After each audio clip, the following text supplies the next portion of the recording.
One night a guy came to a bar and ordered a glass of drink and began to enjoy the drink. And after a few sips, he said to the bartender, "Hey, have you heard of the legendary blacksmith?" Hearing such a question from his visitor who wanted to talk, the bartender was surprised to hear that the legendary blacksmith was someone else. Hearing from his interlocutor that he did not know the story about which he began his story, the visitor said, imagining in his head the various weapons made by this character, the blacksmith who creates absolutely unique legendary items, and his greed simply knows no bounds. After hearing some information about the blacksmith, the visitor told him. The bartender asked in surprise where you have ever seen a blacksmith who was not greedy, to which the guy replied, "You know very well that you cannot create good weapons without excellent materials, and it is unlikely that you will be able to get them without high-ranking comrades, but as far as I know, he has no patrons." Immediately after these words, the visitor confidently added that even the Sidak Guild, which knew about his whereabouts, was eventually disbanded, and the bartender said, "What are you talking about?" Immediately after that, the bartender, surprised by the visitor's story, said in astonishment that this blacksmith was able to provide himself with everything he needed, to which the visitor replied, "Well, who knows? At some point before the time when the legends about him became legendary, the same legendary blacksmith took part in a battle against a huge army of monsters, all in order to get additional materials for his craft. Ignoring the legendary blacksmith, all the members of his team joined the battle without even waiting for their comrade and began to destroy the monsters one by one. Going into battle with his comrades, the boy who tried to catch up with the others angrily exclaimed, "So they decided to give a damn about me and go ahead on their own." Arriving on the battlefield to catch up with his comrades who had gone before without even warning him, the boy jumped off the cliff at the foot of which was an army of thousands of monsters and then said in amazement, looking around at all the demons and monsters below him, the boy exclaimed, "Wow, there's a whole bunch of materials for me." Taking out a sword from his inventory, the boy also prepared for a battle in which he would be able to get a lot of different materials for his research and creation of new weapons. Having destroyed a considerable number of enemies in just a few seconds, the legendary blacksmith confidently exclaimed, "I am the world's best swordsman." As he prepared to use his magic attack, he confidently exclaimed, "I am the best mage." But as soon as he said this, one of his comrades who was nearby tapped him in the side and mockingly said, "Boogeyman, what are you talking about?" Recovering from the instant attack of his comrade, who'd already gone on to destroy the enemies, the boy continued his praise. Yes. Well, in fact, I was standing among a pile of swords driven into the ground," the boy thoughtfully said. "Which one I should choose this time?" Reaching for a sword that stood out from the rest, the boy said, "Just a mysterious blacksmith with a rather complicated history." Grabbing the handle of his sword, he said happily, "You are the one I need now for my first bad sword." As soon as the boy pulled his sword out of the ground, he was immediately attacked by monsters who were already a couple of meters away, and noticing this, he said in surprise that you decided to attack me yourself. Preparing for the battle that would begin right now because of the enemy's attack on him, the blacksmith boy happily said, "Well, that means we will test your effectiveness right here." At the same time, somewhere on the island of Kokoro, on the 4th floor of a dungeon with a hellish boss, players of one of the strongest guilds came to destroy it. One of the players in this cave was the 16th number in the United Councils of the Sharp Sword as well. The 8 top players who followed him and 200 elite players of the Silver Knights Guild were waiting for the battle to begin, until the boss appeared when someone in the crowd shouted out that there were 5 minutes left. Realizing his position and the power of his army, the commander, waiting for the battle to begin, mentally said, "With such a force, we could easily capture a small fortress, but I'm still nervous." Standing in front of the flames that suddenly appeared, the army commander nervously added in his head the 4th level of the dungeon on Kokoro Island, the boss monster that appears every 2 weeks, the Gao of Hell. Confidently standing in front of the flames, which were getting hotter by the second, the commander added in his head, "We spent so much money strengthening our weapons and also pumped our levels for so long, and they really became stronger after all the investment." After these thoughts, the soldier shouted out with only a minute left. Suddenly, noticing a stranger behind him who had entered the cave where they were supposed to raid, and the boss, one of the soldiers shouted out an intruder, and the intruder heard the message from the soldier, and the nervous commander shouted out that, looking back, the captain of the troops noticed a man standing right in front of the entrance to the cave to the boss. Trying to figure out who exactly came to them at such an alarming time to raid the boss, the commander of the troops wondered in his head who he was. After assessing the physique of the guy who came to them in the dungeon, the captain wondered in his head who this weakling was. Continuing to examine the guy who appeared in the cave with a powerful monster, the commander mentally said in a surprised tone of voice, "Why the hell does he have no items but a cloak?" He just walked through the defensive troops below, realizing that his guards that he had posted downstairs could now be killed if this person was here. The captain nervously added in his head he was a well-trained assassin. Scanning the man's name to determine who he was, the captain saw the inscription grid in the system window in front of him, and he said in surprise, no killer would ever give himself away so easily. The next moment, after launching a system search for the user, the army commander received another system message that said the user was not found, and he said in confusion in his head, "I don't understand, so it's not the player." Falsely convinced of his guesses, the commander thought that if it wasn't a player who could get in, then the guards standing at the entrance had relaxed. What a bunch of jerks. And then he immediately exclaimed, "This area is controlled by the Silver Knights Guild." Continuing to drill his gaze into the guy who had come to the cave, the army commander added, "I don't know how you got here, but we are about to start an important battle. If you want to stay alive, you better go back." Hearing that he had already been noticed and that the army leader was addressing him personally, Grid sighed heavily and said, "I wonder if my invisibility disappeared only because I could be detected by the infernal Gao." Immediately after that, reaching for his cloak, the boy said, throwing it off, in which case I no longer need it. As soon as the cloak was taken off, all the players present were shocked to see someone truly incredible standing right in front of them. The very weakling that the army commander thought he was turned out to be a rather powerful guy with very bright and interesting armor. His whole body was covered with steel scales and his tail was still sticking out behind him. His armor looked like a dragon. Looking at the guy they saw, one of the soldiers said in surprise what kind of armor it was, and the other said, "Are you kidding me? It's unique. What's wrong with this guy?" Noticing that all the attention of his subjects was focused on the guy who broke into their reserve territory, the commander of the army shouted out menacingly, "Hey, what are you all looking at?" and took the impudent guy away. As soon as he gave the order, the dungeon boss appeared right behind him, and the commander nervously exclaimed, "Oh shit, he's here." Right in front of them was the very Hell Gao they had been waiting for 2 weeks to raid and get rare materials. When the enemy had fully completed his arrival and regeneration, a system notification appeared over the heads of all players, saying that the Hellfire Master Hell Gao had arrived. Immediately after the boss appeared, he used his suppression skill and another system notification appeared, saying that Hellfire Gao's roar had spread fear and chaos and weakened the player. However, that was not all. After that, another system notification appeared that said Hell Gao's flames had reduced heat resistance by. Continuing to make preparations for the battle with the players, the boss activated his own effects to make it easier to deal with the enemies. As a result of which, a system notification appeared above them. Hell Gao used Pillars of Flame. The next moment, using another of his attacks after all the debuffs imposed on the players, the enemy was able to easily sweep away a large number of enemies. Seeing what had just happened as a result of just the first enemy attack, the army commander nervously exclaimed that half of the guild had been destroyed by just one flame. Preparing to take the next enemy attack, the army commander nervously said in his head, "I have increased my heat resistance to 86%, but I think I will still take a lot of serious damage." Resigned to his fate, the leader of the raiding force said in a disappointed voice, "We have lost again." At the same time, Grid, who had arrived at the cave, said oopsie doopsie, and headed for Hell Gao, ignoring the heat coming from it. He didn't care about the infernal heat coming from the boss of this dungeon. He confidently walked forward to his goal. Watching this incredible sight, the astonished army commander said in his head, "Who is the flame strong enough to destroy half of my guild but—" Looking at Grid, who was walking into the heat of the inferno, where the temperature was reaching high levels, the man said in his head, "This guy doesn't care." Having reached the place he needed, Grid activated his inventory, and a bright sphere appeared near him. Watching what would happen next, the army leader held his breath. The next moment, no matter what anyone thought, Grid was not even going to fight the dungeon boss. Despite the absurdity of the situation, he took out a pickaxe from his inventory. Immediately after that, using his tool, he began to chisel something in the cave, and the surprised commander of the troops exclaimed in his head that it was a pickaxe. Trying to understand what was happening right in front of his eyes, the shocked commander said in his head, "Oh my God, is he just playing a trick or what?" Observing the rather dangerous situation that is currently taking place in the cave, the commander added that he was mining ore standing right in front of Hell Gao. Continuing his digging work, Grid said unhappily, dripping with sweat, "It's so hot in here, it's just horrible.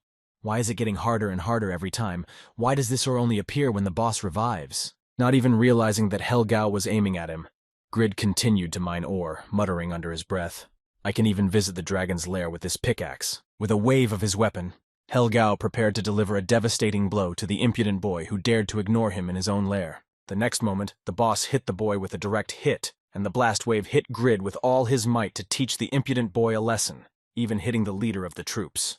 Seeing what had just happened to the boy, the frightened leader of the Silver Sword Guild mentally said, "That was definitely a direct hit, he's definitely finished." When the dust began to clear, the guild leader said nervously, "No one could have survived here, it was simply impossible." When the flames from the Euler completely dissipated along with the smoke and everything else, the army commander could see Grid in front of him, who continued to stand on his feet despite the boss's attack. The guild leader said in surprise in his head that he was absolutely fine. The next moment, Grid pointed to the monster behind him and said, "Hey mister, can you do something about it? It was super hot, but it's only going to get worse." Hearing Grid's request, who was hot in the dungeon, the confused guild leader said, "Wait, that's not the biggest problem here. You're the one who's the problem." Hearing such words from the surprised man, Grid looked back at him and said, "How did you survive?" Continuing to ignore the dungeon boss who was heading for him to strike back, the guy confidently said, "Well, it's absolutely nothing difficult." Again withstanding the blow of the Helgao who was aiming at him, Grid confidently said, simply put. Smiling happily at his interlocutor, he said, "This is all an effect of the object." The next moment, recalling his past, the boy mentally said, "I devoted several months of my life to this. I had to obey and do what I could at every stage." Running away from the guards who were playing with him to finish him off, Grid gritted his teeth and said in his head what the hell they were doing. Why the hell were they chasing me? Losing his vigilance while running away and being inadequately trained, Grid was stabbed in the back by one of the guards who managed to get him. Landing on his feet after being wounded, Grid prepared himself for a confrontation to be able to continue his escape, nervously saying in his head, "Am I really going to die right here?" Putting Grid on his knees after a hard fight, the angry member of the nobility said, "You fool, you abused our trust. Even with a contract, you couldn't resist greed and self-interest." Looking at the man standing before him, the boy angrily exclaimed, "Asher, you rascal!" At the same time, one of the nobles who had entrusted Grid with the important mission of finding the legendary object added, "I'm not going to lie. I had my doubts from the beginning that you would be able to handle this mission at all, Grid." When he heard that he was disappointed with his work and doubted him from the very beginning, the angry boy said, "I've been fighting for months for nothing. Don't you think I deserve to be rewarded for my efforts?" Hearing such words from his mercenary subject to whom he had ordered to find a legendary book that may not have existed, Asher confidently said, "Of course I will give you a reward." Immediately after these words, Asher added in a menacing tone, "I cannot let go of someone who has so confidently and arrogantly trampled on my trust and goodwill."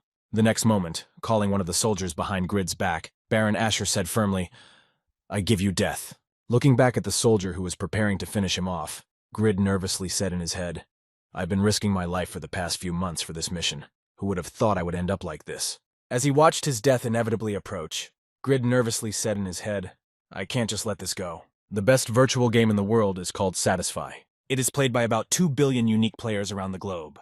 This game is a fantasy world that is so wide and diverse in its content that it is sometimes even called another world. In this world, the number of unexplored lands far exceeds the territory that other players have already managed to explore, and this place was one of them. This very place was the Northern Cave of the End, and the very legendary object that the boy was looking for to fulfill his errand was in the deepest place in the entire cave. A location that was simply overflowing with various equipment and objects that had been in complete peace for several tens or even hundreds of years until they were found. However, all this was only for a certain time, when a player would definitely find this place and take away these hidden treasures that were waiting for him. Upon discovering the very cave and the very item he had been searching for 3 months, Grid, who was currently level 73 and a warrior, exclaimed with joy, "I finally found it." Not far away from him was the quest item of Count Asher, rank S, called the Book of the Legendary Blacksmith. Picking up the book he had been looking for so long, the boy barely held back tears and said, "It took me so long. Any other player would have given up long ago." After finding the item, Grid spat out a grudgingly insulted, "Stupid quest. I couldn't have stopped even halfway through with all the money I spent on potions and equipment." Immediately after these words, remembering the very Count Asher who had given him this task, Grid said in his head, "If I don't get a decent reward for this, I will never work with Asher again." Holding the book he had been searching for so long, Grid said in surprise, "So I got the quest item, unbeknownst to Palalian." His reaction was caused by the fact that he needed a rather valuable magic item to open the book. Looking at the book and the requirements to decipher it to see the hidden information, Grid said in surprise that Palladian's eye was 1 minute, if I remember correctly. Opening the description of the Palladian's eye in his inventory, Grid said nervously, "It is quite a precious item. The cost of high-end identification is hence seeing this." The boy nervously added, "Wow, it has risen in price so much." Grasping his head, disappointed with his position in the game, Grid exclaimed in frustration, "How much more money do I have to spend in this damn game? Why do they always rip me off? I've already taken a bunch of credits for this game. I always get the fashion." Immediately after a few seconds of remorse and self-flagellation, Grid reached for the activation button and said in an ominous tone, "I always have next month." After activating the Pollineal Eye, Grid received a system notification stating that the identifier was in use. Immediately after completing the identification of the received item with the help of Pollineal's Eye, Grid received a system notification that said you have received the legendary item Pagma's Book. Holding the first legendary item in his life, Grid felt this incredible satisfaction, and also saw two new system notifications that said the book contains the secrets of Pagma, the great blacksmith who surpassed all human limits when used. You become a descendant of Pagma. The next moment, another system notification appeared. You have found an item of legendary rarity, and your reputation has increased by 500. Grasping his face with one hand to keep from screaming with joy, Grid exclaimed in delight, "Wow, a legendary item." Inspecting the book he had just found, Grid exclaimed happily, "Who would have thought that I would get a usable legendary item with which I could get one of the strongest classes available?" The next moment, interrupting his joy, Grid sighed heavily and said, "Hey, wake up, you're here to get S rank. It would be quite stupid to quit the quest." Immediately after these words, raising the book above him, Grid joyfully exclaimed, "Or I can simply sell this book and take the money for myself, a legendary item, for it can easily get hundreds of millions of won." Immediately after these words, recalling his work in real life, Grid said in his head, "Because I had accumulated a lot of student and gaming debts, I was forced to do hard work. Gaming was the only thing I was good at." Immediately after these memories, recalling the society that looked down on him, Grid mentally added, "But since I dedicated myself to this game, even my close friends have abandoned me." Also remembering the family members he had also lost because of his games, Grid mentally said, "And my family began to treat me like an empty space." The next moment after recalling his social position, Grid hugged the legendary book and said happily, "But now that it's over, I can finally say goodbye to my past life, mom, dad, sister. I did it. Your son, the slacker, finally won the gold." Pulling the book out, Grid exclaimed happily, "Now I need to sell this item as soon as possible, so that's the way to go." Using the exit function of the game, the guy saw a system notification that said you cannot leave the game at the moment. The next moment, Count Asher appeared in the cave of the legendary blacksmith, and then a new system notification appeared in front of the boy, which said the quest of Count Asher's secret request changed to the anger of Count Asher. Bringing a large number of his soldiers with him, the Count angrily said, "You lousy rascal, you came here blinded by greed." Hearing a familiar voice near him, Grid nervously said in his head that Count Asher. The next moment, Grid saw a description of a new quest that had changed because of his actions, and it read, "Count Asher's anger. Count Asher has noticed your selfish intent to steal the quest item and is filled with anger and will try to kill you." Grid exclaimed in confusion, not understanding what he was hearing. Hearing the confused voice of a boy who did not understand what was happening here and why so many soldiers had arrived, Count Asher shouted angrily to his mercenary, "You decided to betray us, despite the contract." Only Grid heard the reason why he was angry with him and shouted in a disgruntled voice, "Lies! Do you realize how hard it was to get here without saving face? You didn't do it, how would you know?" Hearing these words from his mercenary, to whom he had entrusted the search for the legendary book, Count Asher angrily replied, "You can continue to make excuses. The guards will seize him immediately." And now we go back to the moment when Grid was on his knees and behind him was a soldier with a sword. Being in such a sad situation, Grid thought, "I have been working so hard for so many months to get this in the end." Determined not to give up so easily, Grid mentally said, "No, I can't just give up and get nothing for my 3 months of suffering working for an old man." Dodging the guard's attack, Grid continued his escape and exclaimed, "No matter what, I'm going to beat this quest. I'm a level 73 player and I have some skills too. Let me tell you." Looking at one of the soldiers who had already rushed at him to finish him off, Grid confidently said in his head, using the skill, "I will deal with you first." Shock the guard's shield. Seeing that the enemy easily broke through his defense, Grid nervously said in his head that he was shocked that he did not even affect him as such a thing was possible. After blocking the enemy's attack after a failed attack, the boy said in his head, "You've got to be kidding me." I blocked his attack, but he still took half my health. I knew Asher was a level, but I never thought his men were too.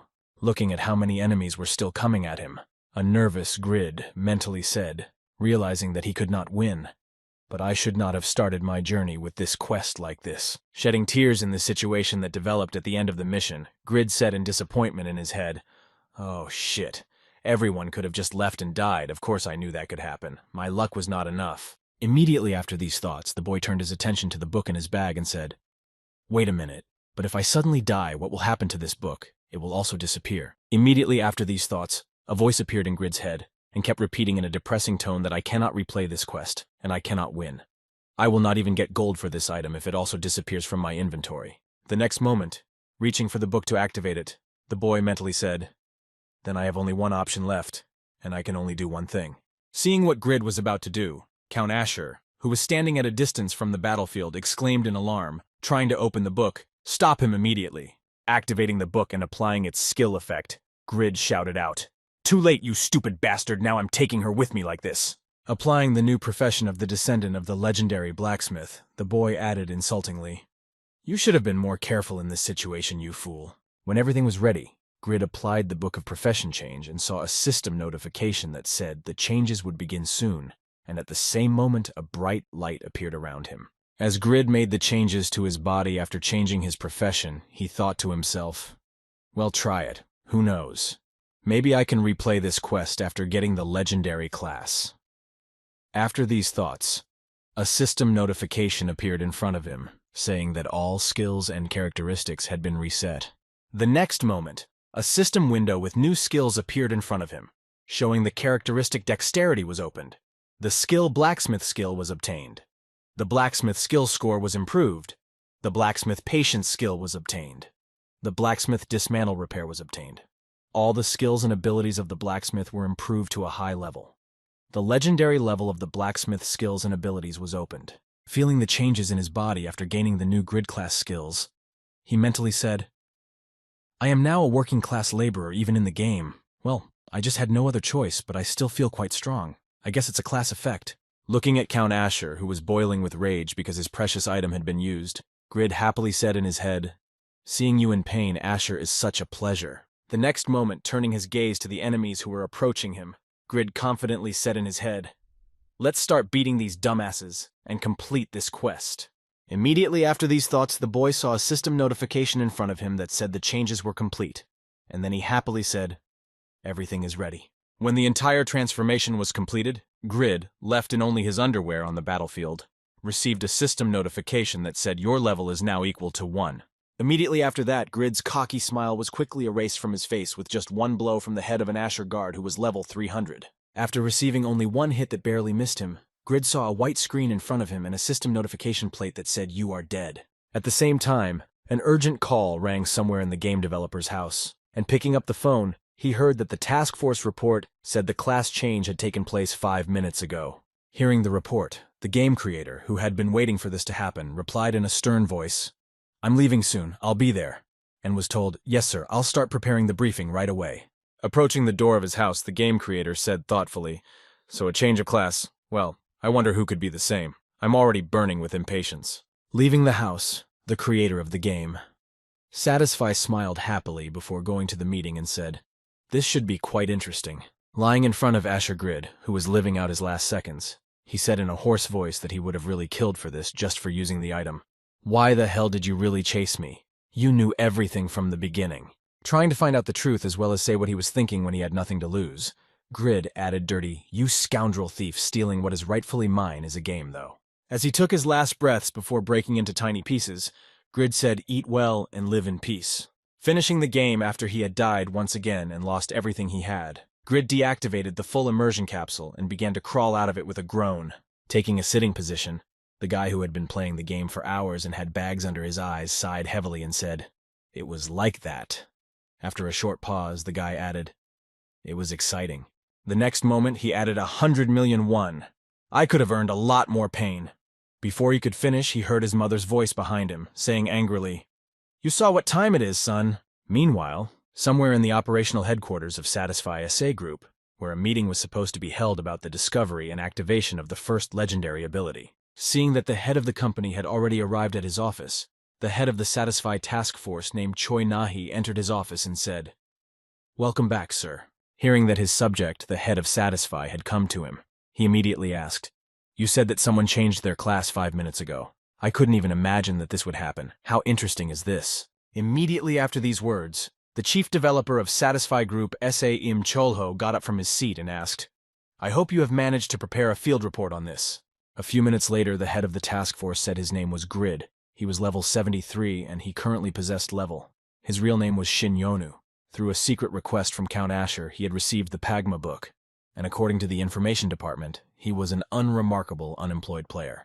Displaying statistics and other information on the screen, the girl added that he has been living in the same city for about a year now, and for the past 3 months he has been exploring the endless lands with level monsters, dying a considerable number of times. Although you told us to study the legendary class in detail, it seems to be just a singing fall that was made on his mindless play. But his addiction and certainty in the game seems to be the main factor. After hearing the report from his colleague, the chief developer leaned on his hand and said thoughtfully that he was serious. But I thought that perseverance was a good character trait. Looking at the photo of Grid, who was the first to receive the legendary class after finding Pagma Choi's book, Nahi said thoughtfully, Could this have happened by accident as a team leader? I can say that it is a bit disappointing. Hearing this phrase from his employee, Im Chulho happily said, Hey, you're seriously an accident. Don't make me laugh. Hearing these words from her leader, the girl replied in surprise, Excuse me, sir. Immediately after his colleague's surprised tone, Im Cholho happily added, As you know, leader, if we look at the calculations of the Morpheus supercomputer, the North End Cave and the Pagoda Descendant should be opened in 2 years. Immediately after saying this, looking at the report Choi Nahi had prepared, the man added, However, this guy not only entered the North Cave of the End, but he also passed the accompanying quest location of the quest item. Do you really think it was a coincidence? Immediately after these words, pointing out one interesting detail about this guy, Im Chulho added something else quite interesting, by the way. His negative level. The next moment, looking at the same piece of video when Grid was changing his class, the chief developer added that from the very beginning, Asher's quest was supposed to open at or above the level, but Grid was able to get around it, and he quickly used the item for fear that it could be taken away. Since he went through the class change, the standard legendary penalty of instant reset to the first level was immediately applied. Immediately after these words, seeing what a unique shot they got in the first use of the legendary skill, Im Chulho happily added that since he failed 2 parallel quests, he lost 2 levels. Usually players at or below the level do not lose additional experience points due to death, but now he is at level. Hearing these words from the chief developer, the girl who finally realized the essence of the situation nervously exclaimed, Wait, then what does that mean? Interrupting his colleague without letting her finish, the chief developer confidently added, That's right. Now you finally understand the average statistical player gets 10 points of characteristics per level. But now that he is at level. Immediately after these words, watching the boy live out his last seconds after the class change, Im Chulo added that he would need 2 more levels to reach the initial first level, which means he would receive an additional 20 points of characteristics, which is more points than any player of his level. Immediately after this detailed explanation of the whole situation, the lead developer confidently repeated, Consider it all as a real accident. Isn't this a special situation, and doesn't it fit the definition of a skill? Hearing this, the girl said anxiously, Then it means that the balance in the game is broken. We must immediately fix it. Hearing the girl's worried voice, the man said in a calm tone of voice that there was no need to go that far. The next moment, Im Chulho walked over to his desk and happily added, As you said, there's no point in worrying about such ineffective players, because besides, the Descendant of Pagma is a rather weak class in combat compared to the rest of the classes. Immediately after these words, the chief developer immediately became quiet and began to stare intently at the report. Noticing this, the girl nervously asked what was wrong, sir, to which he replied nothing. I'm going away for 1 day. Keep me informed. Meanwhile, in the construction office where Grid worked, the workers were being paid and the manager began to call out Mr. Shinyan, Mr. Shinyan. Trying to attract the guy's attention, one of the workers put his hand on his shoulder to bring him out of his trance and bring him to his senses. And then another phrase was heard. Listen here, Shinyonu. Drawing Grid's attention to himself, one man pointed to the boss and said, He's talking to you. Take the money for the morning's work. And immediately afterwards the boss repeated, Let's all hurry up and go home. Hearing that he was ordered to come and collect the money for his work, Grid got up from his chair and went to the boss, saying, I'm sorry. I saw how strange their employee looks, one of the employees said in surprise. You're saying this guy is a gambler. Immediately after that, the accountant who was talking to the employee behind Grid's back said, "He looks terrible and smells really bad." On his way to collect his paycheck, Grid overheard a discussion about himself behind him, in which he said, "I always thought everyone was born with at least one talent." And the other man replied, "It's a shame to be such a loser at such a young age." After collecting his paycheck for the day, Grid sat down on a bench to see how much he had received and counted the money, saying it was enough for one more round. As soon as he thought about it, a thought came into his head and he said to himself, "Just think about it. The first thing that popped into my head was the game. You should be ashamed of yourself, you fool." The next moment, tilting his head back, Grid said in frustration, "This book alone could have changed my whole life, but here I am without hundreds of millions of won." Continuing to beat himself up about the fact that he had failed again in his attempt to get rich, Grid said in frustration, "I spent so much time in this place, all this work to finish on a level." Passing by Grid, who was the first to receive the legendary class, Im Chulho thoughtfully said in his head, "Of course there is nothing special about this player." Flying past him in his car on the way home, the head developer added in his head, but to be honest, watching the road while driving, even while he was thinking, Im Chulho confidently added, "However, I think that's the advantage. But of course he'll have to figure it out on his own." At the same time, Grid, who was sitting on the bench, grabbed his head and said in frustration, "Maybe I should really try something else. There must be something I'm good at, right?" After some thought about what he could have done at his age to be good at his job, Grid exclaimed in frustration, looking up, "Is there nothing I could do that I would be good at?" Leaning back, Grid fell in the bushes behind him, calming down after his nervous exclamations. The boy said slyly, "Well, let's try to play again." Then Imchulo, who was heading home in his car after seeing something interesting and taking a day off, said confidently that he definitely had no sense of proportion. Arriving home, Grid sat back down in his game capsule and said, "Okay, this is the last game, but I still want to try to play as a legendary class." Inspecting his capsule from the inside to make sure it was in good working order, Grid added confidently, "As long as the capsule is in good condition, everything should go well. I'm counting on you, buddy." Closing himself up in his full immersion device, the guy mentally said, "Starting the game once again, I'm going to win back all the money I spent here, no matter what it takes." After pressing the start button, a system notification appeared in front of the player, which indicated the connection to Satisfy in the download window. After a while, Grid appeared in the forest because his original respawn point was destroyed due to the failure of the mission with Asher. Looking around to determine exactly where he was, Grid said in surprise that "Where am I now? It doesn't look like yesterday's cave, that I was really kicked out of the city." Walking through the forest with trees that had no leaves and the atmosphere around them was rather depressing. Grid said thoughtfully, "It's still Patreon, but I've never been here, so they just can't give me a break. Kicking me out for a simple betrayal is a bit much for me." Walking through some unknown forest, Grid said thoughtfully, "I need to find some kind of sign to understand where I am now." And suddenly he noticed something on his way. This something was a temple that stood right in his path, and of course Grid could not just pass by and headed straight for it. In that temple, a ritual was just being held where they were trying to sacrifice a girl who had been kidnapped by the followers for their dark deeds. Hearing some spells being read by a follower of the temple, Grid wandered through the corridors and wondered what kind of place this was. Noticing a girl tied to a cross and 4 men in cloaks saying something incomprehensible, Grid nervously said in his head, "Temples are meant for level players. It's too dangerous here." Opening his stats to see what he had gained from the legendary title, Grid said disappointedly, "I have the stats of a bug. I'm really at the first level, so it must not be a bug in the system." Noticing the system notification in front of him while viewing the characteristics, which said that the chance of an additional option when creating weapons has increased the chance of successfully using the improvement of your item, you can wear all things, but it will be penalized for this. Immediately after that, Grid found his old items in his inventory and shouted, "Equip." Immediately after that, his old items were put on him, and a system notification appeared that said Mammon's 2-handed sword was obtained, Mangal's armor was obtained. Seeing that everything was really on him, the boy exclaimed in amazement, "I can re-equip myself with level 60 items. I needed 200 points of power to put them on."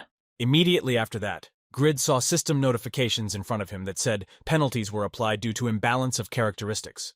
Attack power reduced by additional effects on armor protection, reduced by additional parameters on seeing this. The boy was shocked and said, "But the penalties are obviously nothing is free, but still." Putting on the powerful armor, even with the penalty, Grid said happily, looking at the sword, "The attack power of the sword is still points, and the armor will give me points of defense. The first level items will barely give me the same effect, so even with the penalties, it is still 10 times better. Kneeling down with joy, Grid mentally said, "Legendary classes are just incredible to allow such high-end equipment heaven has blessed me." Immediately after his joy, Grid suddenly realized one rather unpleasant truth. Then he mentally said, "Wait, but if this is a level dungeon, then everything around me is of the same level. The game is trying to kiss me and kill me at the same time." At the same time, somewhere on the sacrificial table, the temple followers continued their dark rulings, conjuring up the girl while she screamed loudly, trying to call someone for help. Observing the situation in the sacrificial room, Grid said thoughtfully, "If we are in a temple of Than, they must be monks of Yatan, trying to perform magic." Looking at the monks, who were quite numerous in this temple, Grid thought to himself, "Staying here could be equivalent to death. A small scratch from one of them would definitely kill me." Even though he didn't feel anyone sneaking up behind him, Grid said confidently, "As long as I don't get caught, I should be fine. It shouldn't be hard." No sooner had he said that than he felt a hand on his shoulder, and a voice saying, "You." Swinging his sword in surprise as he turned around, Grid missed the man and heard the voice say, "Hey boy, calm down. Did you really want to kill me or what?" Taking off his cloak to reveal who he was, the man who had snuck up on him from behind said, "I am a secret guard under the command of Count Stam. My name is Doran, and judging by the way you're hiding, it's fair to say you're not one of them." After a few words and discussing some topics, Grid turned his gaze to the girl and asked, "So you mean to tell me that the girl on the altar is Count Stam's daughter Irene?" To which Doran replied, "That's right. She was kidnapped while traveling." After discussing what exactly had happened and how Doran had spoken to Grid, despite the situation, it was quite nice to have someone on my side. Hearing this, Grid said in surprise that you mean, before he could finish, he saw the S-class assignment request in front of him. As soon as he saw it, he immediately turned his head to the side and said with a disgruntled face, "Another S-class task, so he was an NPC, damn it." Giving Grid a request for help with the task, Doran said most people have fear in their eyes. "But you seem quite brave," hearing that Grid asked in surprise that this place was like that. Looking at his hand, Grid thoughtfully spoke in his head, not understanding why he was not affected by the effect of intimidation. "A weakling like me should not be able to withstand this. Is it because of some innate ability?" Immediately after these words, Grid saw a system notification in front of him that said the additional ability of self-control points cannot be allocated to this ability. The probability of falling into an abnormal state has radically decreased. The recovery rate has increased. Then Grid added in surprise, "And perhaps this is why I will need to study all the subtleties of my class in more detail." Immediately after these thoughts, Grid looked at Doran, who was smiling happily, and said to him, "To think that a warrior like you would help me must mean that the gods are on Count Stam's side. Thank you for your help in these difficult times." Hearing these words, Grid replied in surprise, "Wait, where did you get that from? I'm not going to help you in this matter no matter what." Hearing Doran's refusal, he decided not to give up so easily. After a short pause, he repeated, "Let's do it together." To which Grid nervously replied, "I'm not going to do that." Trying to get away from Doran, Grid turned away from him and heard a confused voice say, "Wait, you're leaving me alone to fight these dark mages." To which he replied, "That's not my problem." Immediately after the next refusal, Grid bit his lip and mentally said, "Although I'm not too eager to lose the 3,000 gold for the help I got here because of another S-rank quest, it would be pointless to take on another of the same class." Hearing another refusal, Doran was not going to give up so easily and said again, "Aren't you the one who can resist the dark energy? I can't handle all this alone. Please help me." Hearing Doran's request, Grid exclaimed angrily, "Damn, man, that's not cool. I'm okay only because of my luck, that's all. I'm at level. If I fail again, I'll be at level." Hearing another rejection, Doran tried to ask for help again, saying, "Please help me. The life of a young lady is in grave danger." To which Grid replied angrily, "How many times do I have to tell you I can't help you?" To which Doran replied, "Stop lying. I can see you're strong." Then Grid added, "You're not." The next moment, Grid saw a system notification that said the quest to save the Count's daughter was activated, and when he saw it, Grid nervously exclaimed, "Why?" Seeing that he had accepted his request for help because of an accident, Doran said to Grid, "Now that you have become an enemy of the Temple of Yathan, we are in the same boat." Hearing this, Grid shouted in anger at who said that. Noticing that Grid had dropped a stone on the head of one of the monks during a verbal altercation and killed him, Doran said, "The monks of the Yatan Temple are fanatics who practice human sacrifice, and you attacked them, so they will not let you go easily." Preparing to fight his enemies, Doran pulled out his knives and said, "This is our fate. There's no point in complaining now, so just accept this fact with dignity. I will clear the way for you to save the girl." Noticing a couple of intruders in his temple, one of the monks angrily shouted, "These blasphemers dare to harm the children of Yatan! Kill them!" Seeing how many enemies were coming at them, Grid nervously exclaimed, "Oh shit, there are too many of them. It seems that it is time for me to get out of here." Receiving the order from their leader, the entire sect of Yatan monks rushed at Duran and Grid, who accidentally killed one of their comrades. When Grid saw this, he was frightened and began to think about what to do, because he had no hope of defeating his enemies. Shielding himself from the enemies with his hand, he thought, "Even though I have all the equipment on, the restrictions imposed do not allow my characteristics to rise above the 34th level. I will die even if they just breathe on me." Crouching on the floor and grabbing his head with his hands, Grid was hysterical and frightened, saying in his head, "Oh shit, am I really going to die like this today?" But suddenly he saw one of his defeated enemies fall down beside him. Continuing their attack, the monks of the Temple of Yatan continued to run with their weapons at Doran, trying to finish off the insolent man who had invaded their sanctuary. However, Doran was quite a capable man and easily defeated the enemies who tried to finish him off with their combat knives. After a while, one could see that all the enemies had already been defeated, and Doran had managed to deal with them all on his own without any help. Realizing that the trouble was over, Grid said in amazement in his head, "Is he really that strong? Who would have thought that he would be able to move so fast in such a small and tight space? There is a chance that I will not die if I am lucky." Gratified that his friend was so strong, Grid suddenly heard more followers of the temple appear behind him, angrily shouting, "Kill the Anticross! Kill him!" And he added nervously, "Or if I'm not lucky." Having dealt with the crowd of enemies who were coming at them from the front, Doran arrived at Grid and said, "If we continue at the same pace, it will not lead us anywhere. Don't you think so?"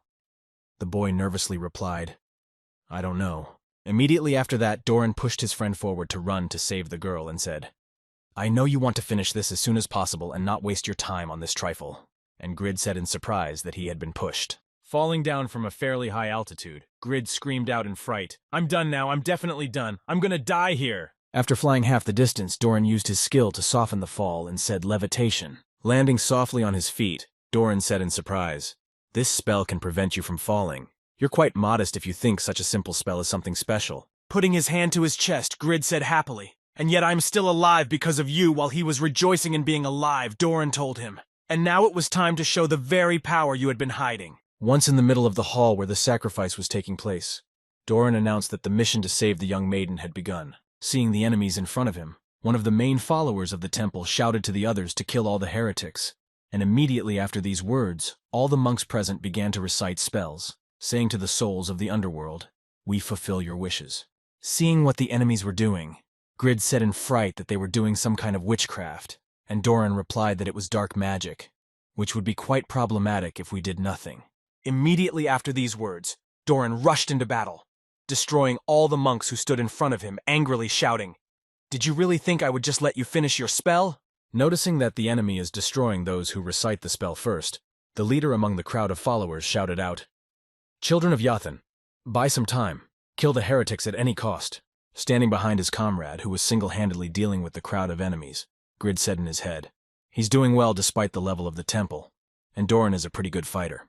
Watching all the work being done by himself, Grid said in an ominous tone in his head, "If this continues, then maybe I will complete this quest thanks to the NPCs, then the only thing I can do." Without thinking twice, Grid mentally said to support him, and then raising his hand up, the boy joyfully exclaimed, "Keep it up, Doran.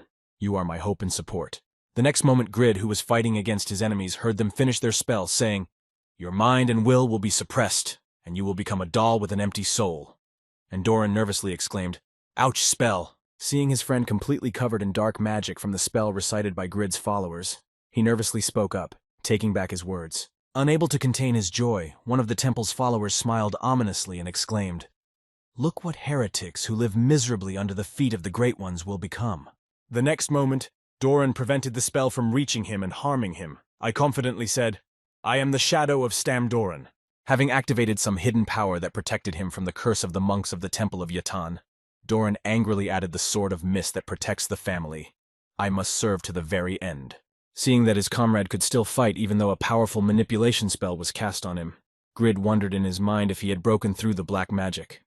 Was he a hero or what? Seeing that the enemies were beginning to say the words of some spell again, Doran shouted angrily that they were preparing to use some spell on me again, preparing to destroy the remaining enemies who were still alive. Doran shouted angrily at those who dared to attack the Stame family. Stopping in place after he had gained enough speed, Doran threw the throwing knives out of his hands and shouted that there would never be forgiveness or a second chance. Noticing the knives flying directly at them, the head of the group of temple followers scaredly shouted, "Hey, beware!" Immediately after these words, gathering all his surviving comrades around him, the monk commander prepared to die, but a shield appeared right in front of them, which repelled the attack. At the same time, Doran, who saw what had just happened, said in surprise that the shield was there. The next moment, someone's voice appeared from the other side of the hall. It was the Blood Witch who had protected the monks after this grand appearance. She said, "I'm afraid you can't go any further because protecting this ritual is my S-rank quest." Looking at the pair of men who would fight with her in this mission, she said in surprise, "That's why this mission is so high-ranked. It turns out that my opponent will be the hero, Doran." Immediately after these words, heading further to the altar so as not to accidentally lose sight of the girl, the Bloody Witch added, "It's been a long time since my blood boiled so much." Preparing for the battle against a couple of men who wanted to return the young lady from the hands of thieves and interrupt the ritual, the Bloody Witch said, "Let me fight you. My name is Yura." Ranked first in the world ranking of black magic players and fifth in the global ranking, Yura is a South Korean player, a world sensation, a talented beauty who often appears on television. Anticipating a great battle with a strong opponent, Yura happily said what a great opportunity to fight against Doran himself. It should be quite interesting. Being a master among all dark wizards, Yura single-handedly surpassed the standard characteristics of her class due to her unmatched ability to control magic. So what the hell was she doing here? Having made the first attack on the boys, she forced them to run around the room so that her attacks could not reach them and accidentally finish them off, while Doran was waiting for the moment to attack. Having made several attacks on her opponents, Yura suddenly stopped and looked at Grid and said happily, "So you were the user who accepted this task." Smiling slyly, the young dark magic master said happily, "This place was just perfect to try out my new skills secretly from the others, and it was all thanks to you." Immediately after these words, Yura turned her attention to the armor of the guy standing in front of her and said, "However, I see you are wearing the armor of Mengel and using the two-handed sword of Mammon. Isn't this a tough battle for a level 80 player?" Looking at the enemy that suddenly appeared in front of them, Grid nervously said in his head, "The level is completely wrong and the leaders of the ranking are at a completely different level. But here..." Immediately after these thoughts, Grid smiled slyly and said confidently, "Don't get too excited. I'm a hero. It's not going to be easy even for a top player, so don't get too excited." Hearing these words from Grid, Yura used her magic and said, "Actually, I wanted to ask you for something." Immediately after these words, the girl prepared for a serious battle with Doran confidently said, "I needed an opponent, so that I could properly celebrate the receipt of the 230th level." Hearing these words from his opponent, Doran prepared for the battle and took out his combat knives and said to Grid, "Warrior, step aside. I'll try to deal with her myself." Rushing at the Bloody Witch who suddenly appeared right in front of them and was going to prevent them from saving the girl, Doran said, "There is no room for doubt if you are at least one step faster than your opponent." Throwing his knives at the enemy, Doran confidently added, "Then there is always at least some chance to defeat even the most powerful enemy." Having defended herself and dodged the enemy's attack, the girl prepared to use one of her spells on the enemy and said, "These are typical words of any hero, but I really don't like this." The next moment Doran saw that his feet were stuck in something rather sticky that prevented him from moving normally, and then the hero nervously said in his head, "My feet." Immediately after these thoughts, the man took out a pair of knives from his inventory and cut the cords that were binding his legs and shouted menacingly, as if I could really be held by such a useless spell. Slicing through any further tentacles that reached out to grab him and restrict his movements, Doran angrily exclaimed as he continued to approach his opponent, "Let me repay you." Having made the enemy work hard to avoid her spell, the Blood Witch Yura said happily, "Well, now you've certainly spent a significant amount of your energy. Quite impressively." Doran confidently exclaimed, "I'll be strong enough to deal with creatures like you," as he rushed back to the attack, dodging the tentacles that appeared in his path. As soon as the man said this, he heard a strange noise above him, and looking up, he noticed globs of blood above him, and then said in surprise, "So that's where it really came from." Preparing to deal with the hero with just one spell, the Bloody Witch said in a haughty tone, "You can thank me. I will take away all the weight that blood creates in your body." The next moment, a pair of red balls that approached the man's body began to drain every last drop of blood from him. Watching his friend suffer from the magic attack of his rival, Grid, who was standing nearby, nervously said in his head, "Damn it, I can't help you. If you die, I'll die too. You know that." Drawing all the blood she could from the hero she had to confront, the bloody witch confidently said, "This is an advanced skill that uses all my mana. I'll finish it." Before she could finish her sentence, she noticed that her magic spell had ceased to work. Doran used his last trump card and said menacingly, "You little arrogant witch. Now I will show you the power that has protected this family for hundreds of years." Realizing what had just happened, the bloody witch, completely shocked by what she saw, nervously exclaimed, "How is it possible that you could use a level 1 hypnosis skill?" Looking at his friend who had just managed to defend himself against a powerful attack from his opponent, Grid nervously asked what just happened. "I hope you're okay." Hearing the question from his friend, Doran looked at the ring on his hand and said, "Yes, thanks to this ring, his abilities are at least unique. Although his defense is not perfect, it is enough to resist her spells and recover faster."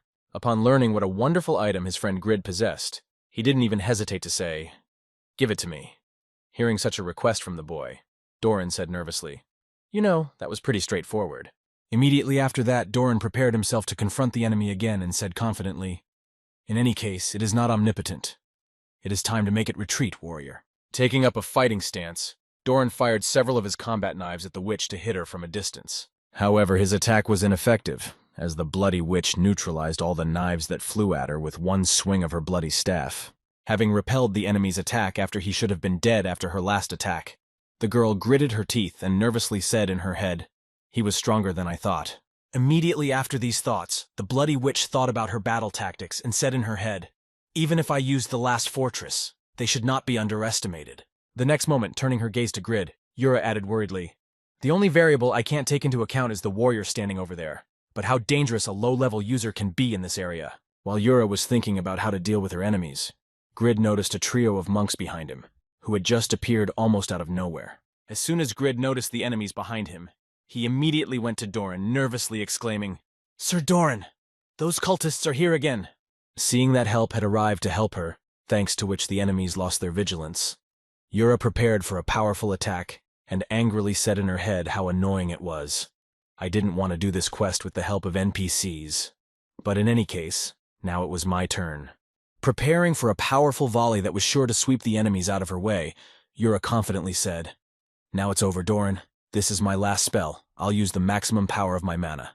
Immediately after these words, the girl shouted out and fired a volley of magic spells directly at Doran, a dark storm. At the same moment, Grid was running away from the monks to hide from them with the help of his friend, and did not even notice the powerful magic spell flying right at him. At the same time, Doran was nervously looking at what was coming towards him, and said all the skins in his head before he could finish, and Grid appeared in front of him and covered him with his body. The next moment, a powerful explosion sounded. It was a direct hit, and all the enemies should have been dead as a result of such a powerful spell. Dodging the scorched debris that flew in her direction, Yura said, "That's a little too much for use inside the temple, but at least they're dead, and now I need to use it." As soon as the effects of the magical attack dissipated, Doran saw Grid, who was completely unharmed after such a powerful blow and still stood on his feet in front of him. Noticing that the enemies were still alive, even after such a nervous, bloody witch gritted her teeth, and mentally said, "How come there is someone so strong that I don't know who the hell this guy is?" And at the same time, Grid, who was hit by the magic spell, looked up and saw his health, which was at the last bar, and said, "I have 1 health left, but I'm sure I've been hit." Immediately after recalling the description of the skill, Legend Doesn't Die So Easily, which said that at low health you become invulnerable to any type of attack for 5 seconds, he mentally added, "I completely forgot about this ability." Smiling happily that he still managed to survive after that, Grid mentally said, "I'm alive." At the same time, Yura, who was completely shocked by what she had seen, nervously said in her head, "Who is he anyway? I thought he was level 80. Looking at Grid, who was smiling bravely at his opponent, it certainly looked that way only to her eyes. Yura added mentally, he was smiling too. Worried that she was facing a really powerful enemy, Yura nervously said in her head, "How could this happen? Someone so powerful I don't even know who the hell this guy is." And at the same time, Doran, who used Grid as a springboard, rushed at his rival to finally finish her off. Swinging his weapon, the man confidently shouted, "The winner always stays 1 step ahead." Starting to cast protective magic to avoid being hit by the enemy's attack, Bra angrily exclaimed that this is all you can do. Don't look at me with such a superior look. Immediately after these words, the girl completed the creation of the skill and called out a crystal shield, which helped her avoid death at the hands of Doran. Doran's disgruntled voice, which was surrounded by her opponent's defensive skill, should have told him that she had another spell in her arsenal. Having defended herself against Grid's attack, the angry Blood Witch exclaimed, "I'm almost done. I need to finish this scoundrel as soon as possible before it's too late." Before she could finish, she saw that there was no one in front of her at all. Grid simply vanished from the place, and then the temple was dead silent. Looking at the empty space where Grid had been standing, the Blood Witch was shocked to hear him say in her head that he had just quit the game. But no, he would never do that if he were that strong. Not realizing what had just happened, the girl tried to understand the situation, angrily saying in her head what he was thinking. At the same time, Grid found himself back in the white room with system notifications that read, "You are dead. You have lost 2 levels. Your current level is..." Immediately after that, the already frustrated Grid received another system notification that said you have died twice in the last few hours and will not be able to log in for the next 12 hours. Realizing that access to the game was blocked for the next few hours, Grid remembered how he had managed to die, and that Doran had used him as a springboard to take his last unit of health. Gritting his teeth and making a disgruntled face, Grid said angrily in his head, "I've just been killed by my ally, Doran. You're a jerk." And at the same time, the Bloody Witch who had already finished the battle with the hero angrily said in her head, "You decided to give in to me, and how did you even dare to do that? I swear that I will find you someday." At the same moment, Grid, who was getting out of his immersion capsule, angrily exclaimed, "Oh, Doran, you're a complete idiot. You forced this quest on me, and then killed the unfortunate NPC himself, a fool who is not even able to help the user." Remembering now the Bloody Witch who suddenly appeared in that temple, Grid said in his head, "It was all Yura's fault. If not for her, everything would have ended well." Starting up the desktop computer in his capsule, Grid mentally said, "It's hard to admit it, but in this game, the strong destroy the weak. So let's take a calm look at the situation." Immediately after these words, Grid logged into Yura's social media account and began writing angry comments like, "The biggest loser in the whole world, go away, Yura," typing bad comments under the posts of his rival who had prevented him from completing the quest. Grid, his eyes shining with revenge, was thinking about what else to write to him. Suddenly, the door to the room opened and someone entered, approaching Grid. The girl scared him with her sudden appearance and said in surprise, "Appa, you've finally gone crazy or something." The girl was Shin Seihei, who was in the same class, Shin Young's younger sister, and looked around her brother's room and said, "Oh my god, I'm seriously surprised you couldn't clean up the place. It stinks like hell." Seeing the garbage being packed into a trash bag, she said, "Look at your dirty hair. When was the last time you took a shower?" When Grid heard this, he replied indignantly, "Hey, don't clean it. Why are you up so early and already nagging me?" Hearing this, the girl left her work and approached her brother, looking at the equipment thoughtfully, and then asked, "Can you really make money with this thing?" To which Grid confidently replied, "It's a popular game with more than 1 billion users, and if you play seriously, you can be successful." Looking at the screen, she could read in a surprised voice Yura's baddie interfered with a low-level player's quest, Rotten. Hearing what his younger sister Grid had just read, he could no longer find a place to sit in shame, and nervously said, "It's all her fault. I had nothing to do with it." Heading for the exit of her brother's room, the younger sister said disappointedly, "I can't believe my Appa is doing this. I'm disappointed to hear that." And Grid nervously exclaimed, "Hey, it's not."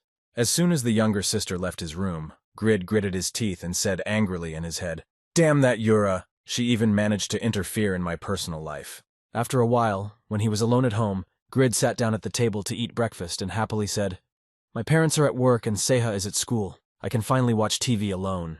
As soon as he turned on the first channel, there was a live report, and the anchor nervously announced, "Lee Kun-min, Satisfy World News Correspondent. I am at the scene of the emergency." Eating his food while watching the TV, Grid mentally said, "Every channel is talking about this game. It's really quite popular. If I become famous, I can make money on bags of money too." Pointing to the site behind him, the reporter said, "I'm standing in front of the Yaten Temple in the northern part of the Eternal Kingdom last night. As you can see, the temple was destroyed." Seeing exactly where the report was being made, Grid was shocked by what he saw and spat all the food out of his mouth because he had been there yesterday, and the TV was on, so what could have happened here? After freeing his mouth from the food, Grid jumped up and down and exclaimed nervously. And that's when correspondent Lee Kun-min said, "Our investigation helped us to find out the name of one person." After inserting a picture of a bloody witch on the screen, the reporter said that the person responsible for all this is none other than Yura the Black Witch, who is ranked 5th in the overall ranking. And judging by what remains of the temple, We can imagine that a fierce battle took place here.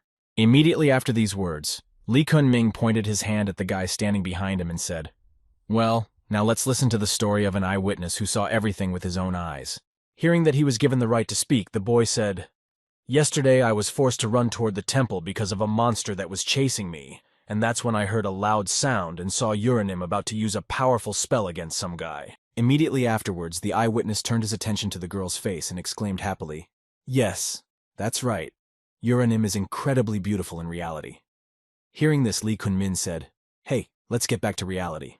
After calming down from his sudden fit of love, the eyewitness continued, "Something amazing happened that shocked even Uranim.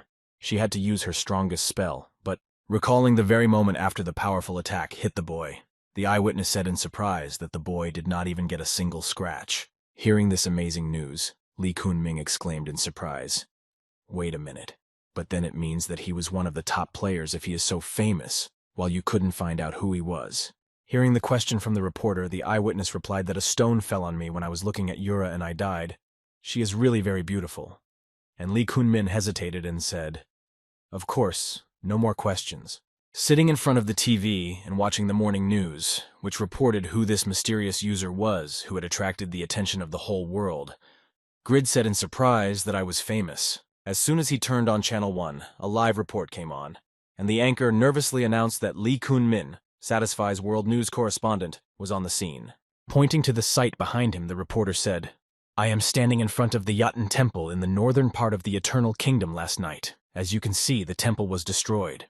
Inserting a photo of a bloody witch on the full screen, the reporter said that the person responsible for all this is none other than Yura the Black Witch, who is ranked 5th in the overall ranking. And judging by what is left of the temple, we can imagine that a fierce battle took place here.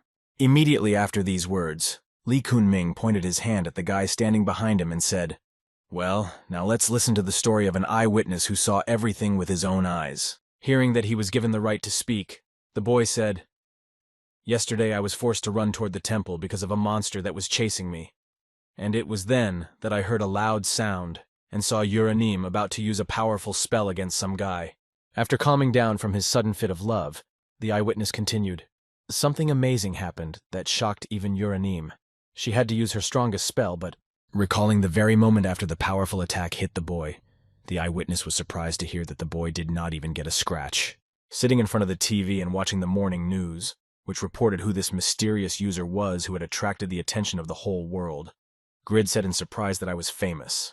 Immediately after hearing this, Grid imagined that he could become quite rich now because of this incident, and greedily said in his head, "Oh, my money." The next moment, reaching for his phone to check that it was him, Grid joyfully said it was just a miracle. No death is in vain. Life is fair. Dialing the phone number of the news organization, Grid confidently said, "Hello, this is the counseling center. I would like to share some information with the world news guy from Ya, and it's me." Hearing the request from the guy who decided to share the news from the scene of the accident, the call manager said, "Please tell us your username." And the guy happily exclaimed, "Grid." Immediately afterwards, the manager asked him what your current level was, and Grid confidently replied, "I'm at level." As soon as the manager hung up the phone after such a stupid answer from the guy who decided to play a joke on them, Grid sat down at the table and said sadly, "If it wasn't for this Yura." Looking down, Grid heard from the TV that we finally had some footage from the scene. "Just look at it," and he said disappointedly, "even if they did show something." Seeing the Lord's daughter on the screen, as well as Doran, whom Grid was helping to move, he nervously exclaimed to Doran that he had managed to save Irene. Immediately after seeing this, Grid rose to his feet in surprise and said in a nervous voice, "He looks pretty bad, but wait. He fought this Yura all by himself." Helping her bodyguard, who had been protecting their family all his life, to leave the ruins of the temple, Irene thought to Doran, "Your suffering is finally over." Recalling how he had thanked him for accepting his request to help save Irene, Grid thought to himself, he was an NPC, but a wonderful man. Drooling at the memory, Grid said in his head, overwhelmed by his greed, "A good man with a very nice magic ring, you should have given it to me." After finishing watching the news and learning that Doran was able to save his mistress, Grid laid down on the couch and yawned, saying, "Well, now it's time for bed." As Grid prepared to rest, he heard the voice of a TV presenter coming from the TV and saying, "Today we have a hot topic on Satisfy, and we met a user who has captured our attention." When a small part of the invited guest appeared in the frame, the TV presenter said, "Please introduce yourself to our viewers." Hearing the girl's request, A player named Katz, who had a warrior level and was a player from Japan, confidently said, "You're doing fine. You all know me, because I'm Katz." Hearing the name of the guy who appeared on TV, Grid was surprised to hear Katz say in his head, "Isn't he famous for his idiotic behavior? They say he is the son of a CEO of a large corporation. I am annoyed by his manner of speech." Hearing him introduce himself, the girl said, "Mr. Katz's place in the global ranking suddenly rose to the occasion. Everyone wants to know what your secret is." And hearing this question, the guy asked what really happened. The next moment, Grid heard a phrase on the TV that definitely caught his attention. Hearing this, Grid immediately jumped up from the couch and nervously exclaimed, "How is this possible? It took me years to get to level 70. The next moment, Katz turned his back to the camera and said thoughtfully, "Wait a minute, if this is a Korean channel, then the first place in the Korean ranking belongs to Yuri." And the reporter replied thoughtfully, "That's right." As soon as Katz received the answer to his question, he looked back at the camera and pointed his finger and said confidently, "Listen, Yura, your time is running out. I will take the first place in the global player rankings and dance on your grave." Hearing what that self-confident guy had just said, Grid was surprised to hear that 53 would be 5th, and that he was stupid, even though I didn't like her and had to admit that she was a monster. The next moment, Katz took out his sword from his inventory and said, "You asked me what the secret was, and it's all thanks to this sword." And looking at the weapon Katz was showing, Grid said thoughtfully, "It looks like a high-end sword, but isn't it too simple for a secret?" The next moment, applying his skill to the sword he held in his hands, Katz exclaimed in an ominous tone, "And now see for yourself whether I'm lying to you or not." As soon as everything was completed, the sword in Katz's hands was covered with some sinister energy. Looking closely at the changes that had taken place with the weapon of this pissed-off guy, Grid nervously said what had just happened to this disgusting sword. Demonstrating the sword to the camera, Katz said, "This is my passive skill. Any weapon I pick up transforms into this form, and I can absorb a certain amount of health proportional to my attack power. The more I attack, the faster my health recovers, and the faster my hunting speed increases." Looking at this terrifying sword, the reporter said in fright, "Wow, I've never heard of such a skill." To which Katz replied, "Of course you haven't heard of such a skill. I got it 3 months ago." Looking at the already frightened girl, Katz said in an ominous tone, "It's called the Blood Warrior. It's my one and only epic class." Hearing this, Grid was surprised to hear another hidden class in his head, and to think that with just one class skill he had leveled up his skills so much.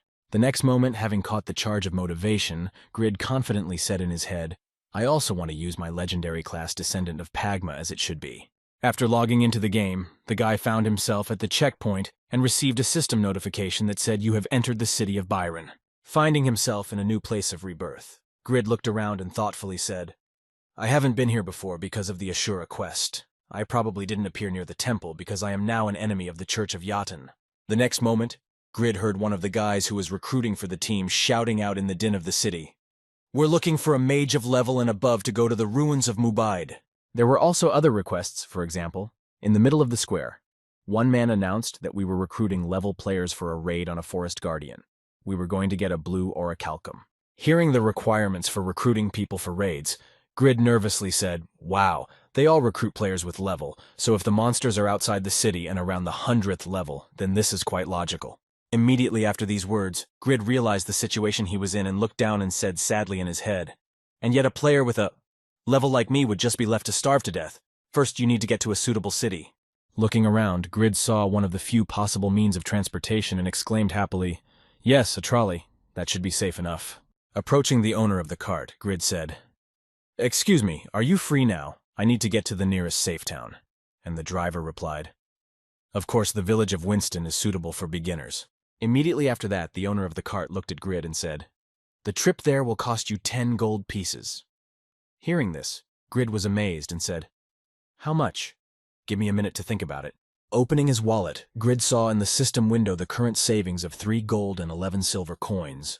Approaching the driver of the cart, Grid said, "Well, this one didn't have time to say anything when the cart driver told him to get out of here." Hearing that he was being chased away, Grid said in surprise, "But I hadn't even had time to say anything yet." To which he replied, "You're going to ask me to reduce the price because your mother is sick." Having lost his chance to get into the newcomer's village, Grid leaned against the wall and said in frustration, "Oh, what a shame, all you ruthless children of capitalism." Continuing to shed tears and sigh heavily that he was denied a trip for a lower price, the boy added, "Stuck here. I'm just going to die alone.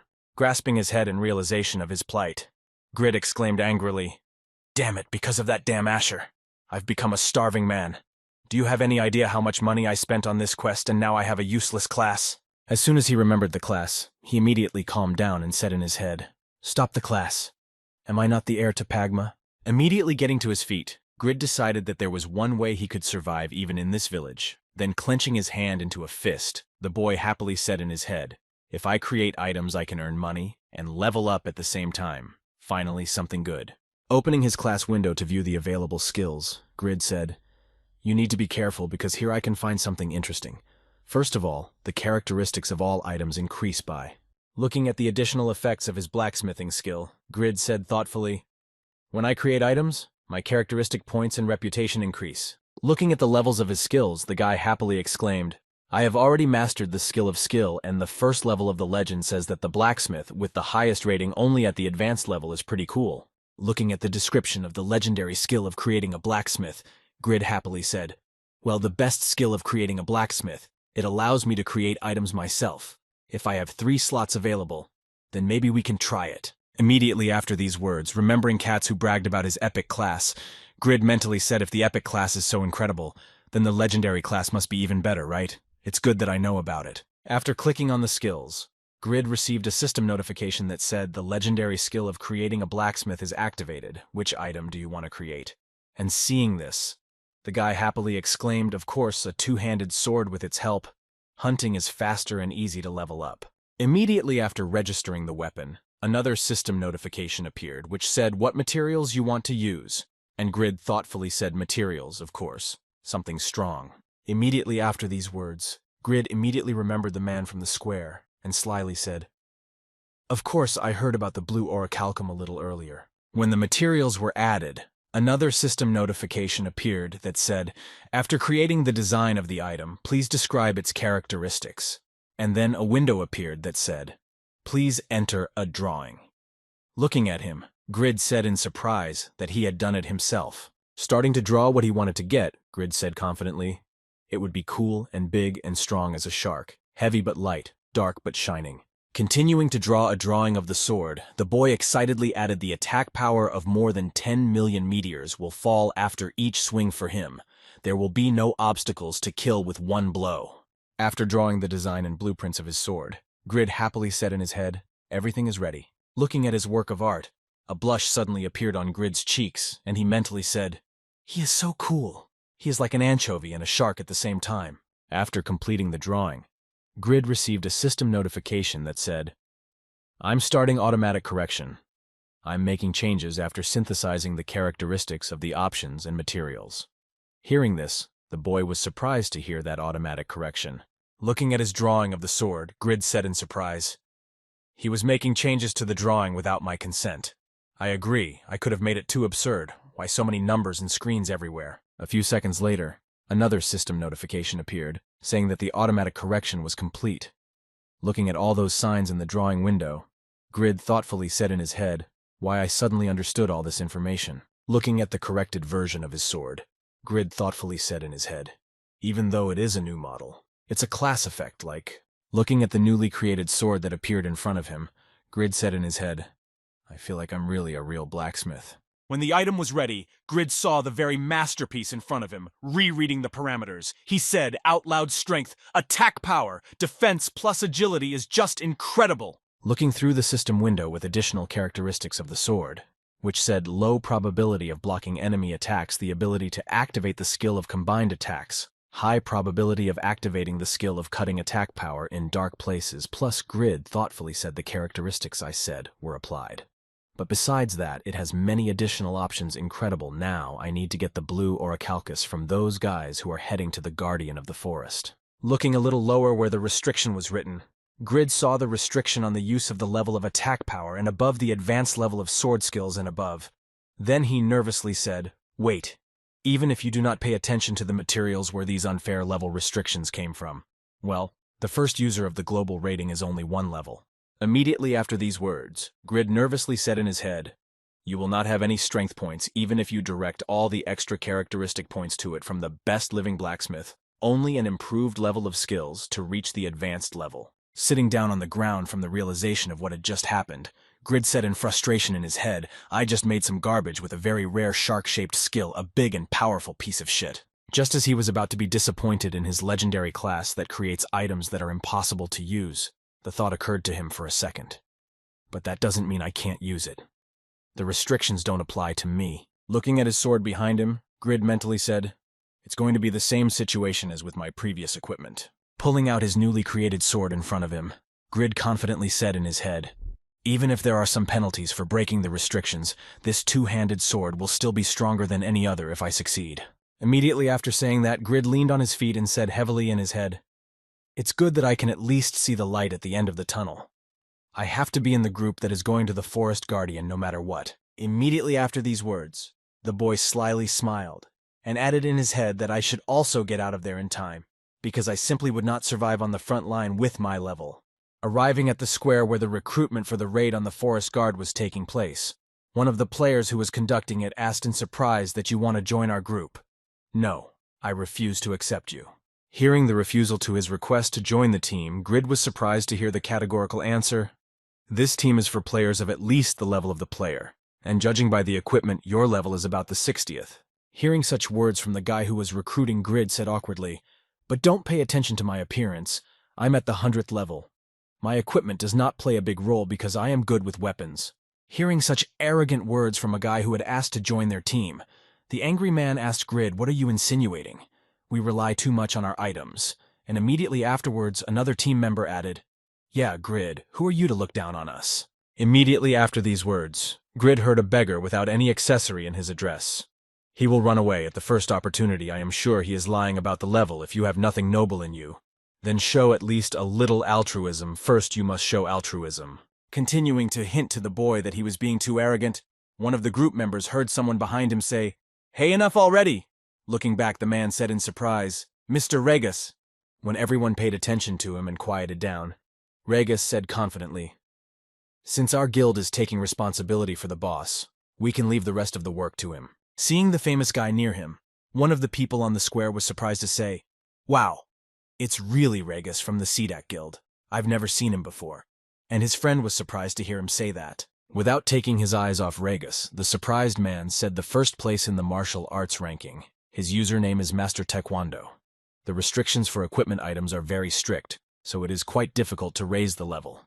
But he has already reached the level. At the same time, Grid, who was looking at Regus, thoughtfully said that the ranker was looking so good on his own, and was really very unfair. Hearing that he was ready to accept the braggart into the team, the nervous man said, Mr. Regus, even if you like someone, there must be some limits to it. You can't just take a stranger in. Ignoring his subject's warning, Regus pointed to Grid, who was standing behind him, and said happily, the more people, the easier it is to clear the neighborhood. Isn't that right? Rejoicing at the naivety of Regus, who was really ready to accept him into his team, Grid smiled slyly and said in his head, Boogaloo, a good guy despite his appearance. Hearing the proposal from his commander, Tobin replied thoughtfully, I understand what you mean, but can we convince the others? Grid smiled slyly and said in his head, uh-oh, better listen to what the runner is saying.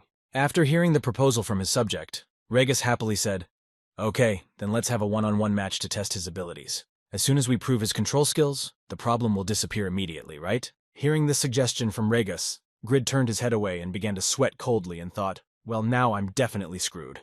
At the same time, Regus, warming up for the fight, said happily, well, let's get started. Hearing his commander's proposal, Tobin smiled happily and said, by the way, it's a great idea. I'm sure everyone will agree with it after the battle. No sooner had he finished speaking than Grid kicked his slippers, exclaiming, oh god, this is boring. I have to work on my left foot control, boogeyman. Seeing a potential member of his team run away, Regus said in surprise, I don't understand why he ran away. I think we would have worked well together. Continuing his escape from Regus and his team, Grid nervously said in his head, damn, I thought everything went wrong. First I need to earn money for the wheelchair. Arriving back at the same place where he was creating his unique item, Grid saw a system notification that said, please name the item you created. Looking at the sword he had created and the ribbon with the name on it, Grid thoughtfully said, why bother with this damaged item? But now I get the point. Having finally realized the true nature of his skill, Grid confidently said in his head, creation has a limited number of slots, so they should only be used in special cases. From now on, I will be busy earning money for the trip and learning how to create items. Naming his first created sword after the bug, Grid mentally said, and this is just the beginning. After a while, the boy went in search of a forge where he could earn some money. Going to Smith's forge and announcing his request, Grid immediately heard the answer from the doorway. Go away from here, without realizing what it was. The boy was surprised to ask again and heard again in an angry tone, shut up and go away. Smith looked up from his work and said to Grid, the blueprints for the item are good sellers. Know your place, pup. You dare to look down on blacksmiths. The blacksmith continued to do his work and said confidently, trying to drive the impudent man out of his forge, today's youth doesn't even know the basics and only wants to make money. Hearing such words from the blacksmith, Grid, trying not to accidentally offend the blacksmith again, said awkwardly, there is nothing unusual about this, please, just this time. Hearing Grid's request, Smith, again dissatisfied with this attitude, said, you are not the first to underestimate us, so I will tell you this. Looking back after these words to look Grid in the eyes, Smith said, those who look down on other people and their property are all the same. They have not done anything worthwhile with their own hands in their entire lives. Immediately after these words, the blacksmith looked away from Grid again and said, now don't waste my time and just get out of here so I don't have to see you. Leaving Smith's forge, Grid leaned against one of its walls and said disappointedly, I'm completely screwed and this was my only way to earn money for the trip.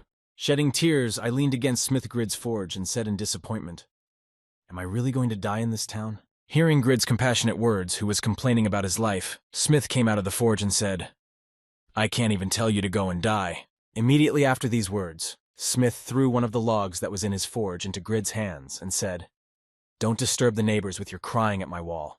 Go and chop some wood for me. After receiving the first task from the blacksmith, Grid saw a system notification in front of him that said, firewood harvesting e-chop units of firewood reward for completing plus experience plus bronze coins. Arriving in the backyard, Grid picked up an axe and thoughtfully said, it's been a while since I had a normal task, and with this task alone, I can raise my level. Immediately after these words, Grid rubbed the axe in his hands and added disappointedly, but in this game you can potentially fail simply by chopping wood too realistically. I wonder if the subject evaluation will help me. After applying his evaluation skill to the axe, Grid saw system notifications that said you have evaluated the old axe level normal strength attack power. The next moment, Grid saw another system notification that said, your knowledge of the old axe has been reached. You have learned to create an item. Old axe. Seeing this, the boy was impressed and said, wow, that was a first.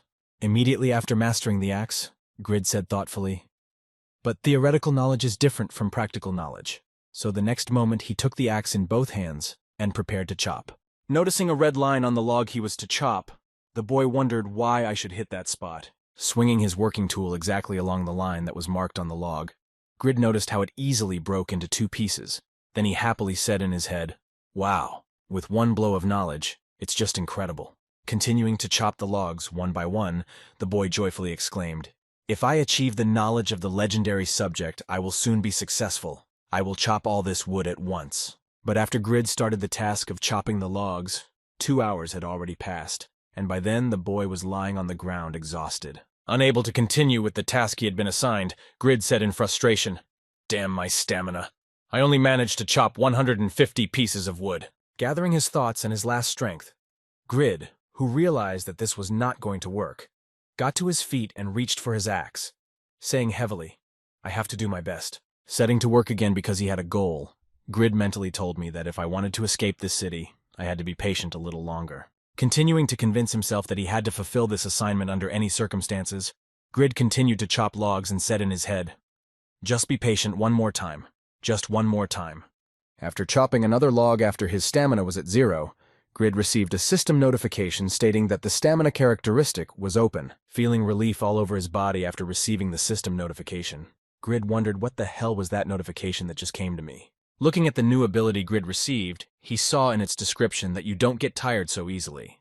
The maximum weight of the user's equipment has been increased. The duration of the feeling of saturation has increased for every 10 points of data to the resistance characteristic perseverance increases. By seeing this, Grid exclaimed in amazement, wow, this is a legendary skill. Holding the axe with only one hand, Grid said in amazement, and no wonder I felt the fatigue disappear, as if I had become several years younger. Feeling a sudden burst of energy, Grid confidently said, wiping the sweat from his face, I'll be fine. I'll get this done.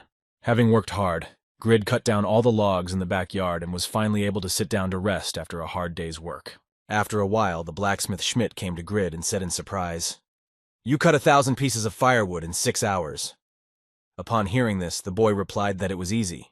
Trying not to show his stoma after hard and fruitful work, Grid confidently said, "I am a blacksmith, despite my appearance." Hearing such self-confident words from the guy who came to him for the drawings, the blacksmith said, "I wonder how such a weakling could be a blacksmith and still be a blacksmith." Immediately after that, Smith handed Grid a pickaxe and said, "If you successfully complete this task, then I will believe you." Immediately after these words, a system notification appeared in front of the guy, which said Iron Ore Mining E. Add units of iron ore reward for completion, plus units of blacksmith experience plus. Seeing the reward of experience points for the task, Grid smiled happily and mentally said, "Experience points will bring me back to the level," and then exclaimed, "I agree." Accepting the task from the blacksmith, Grid headed to the mine where he could get it. Arriving at the place and leaning on the pick from the stoma, the boy mentally said the same thing to himself. Thinking that only a 30-minute walk took me hours, my energy was exhausted from simple movements. Tired from the long walk from the forge to the fossils, Grid mentally said to himself, leaning on the pick, "My level is at a disadvantage and I'm wearing 70th level gear. No wonder I'm moving so slowly.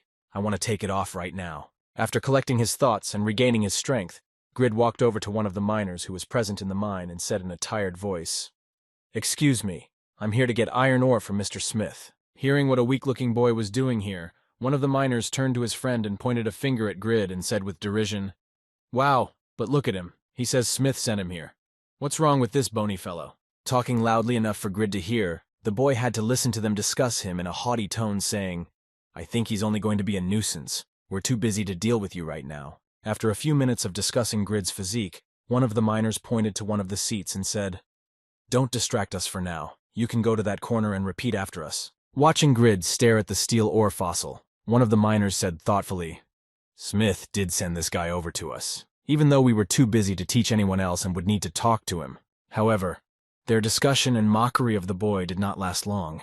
As soon as Grid started working with the pickaxe, his work impressed all the miners who were at the mine. With just a few blows on the wall, Grid was able to get a lot of iron ore fragments that other miners had to work for hours to get. Seeing that this guy's results were simply incredible, one of the miners said in surprise that since when iron ore was so easy to extract, to which the other replied that he was still wearing armor. At the same time, Grid, who was mining the iron ore in the fossils, mentally said, "My body is about to break down, but my mind is still pure," remembering Smith's words when he told him not to waste your time and mine. "Get out of here," Grid added in his head. "I can't say he was wrong, but I can't say he was wrong." Continuing to work at the same pace to fulfill the order and complete the task assigned to him, Grid mentally said to himself, "This persistence of mine is in vain." Seeing how much iron ore Grid was producing, even with his method, one of the miners said in awe, "I must admit he is incredible," to which his friend replied that I would have to apologize to him for what I said. His talent and ability to extract large amounts of ore even despite his rather low physical characteristics, one of the miners said confidently. He was particularly confident that one day he would be able to become a great miner. After receiving a system notification after a certain time of his work that said you have received 170 units of iron ore, Grid decided that he would stop there. Breathing heavily and dripping with sweat after his hard work, Grid nervously said in his head, "Perseverance is my personal weapon." Returning back to Smith and handing him all the iron ore he had dug up, Grid received twice as many experience points and coins for completing his task. Then sitting down in the backyard and opening the status window, Grid saw a system notification that said the basic characteristics of the Pagma descendant had been activated. Looking at his characteristics, which he had gained again, returning his level to the initial one, Grid happily said, "Finally, I'm back to the first level." Looking at the status window with the distributed points, Grid said thoughtfully, "Usually the first level should have characteristic points, but the descendant of Pagma has them. If you count the resistance that was created earlier, and the additional points in irresistibility, they are..." Seeing the extra characteristic points that he had at his disposal, Grid said in surprise that 40 characteristic points are given for each level. "But why do I have them?" Immediately after these thoughts, Grid began to go through various options in his head as to how this could have happened, and suddenly it dawned on him, and he mentally said, "It's unbelievable." Realizing who it was that stood before him, the blacksmith, who had been strict for some time, grabbed his cheeks and said awkwardly, "Just think, I was so rude to such a prominent person. I am so embarrassed." Looking at Smith's behavior, Grid felt uncomfortable.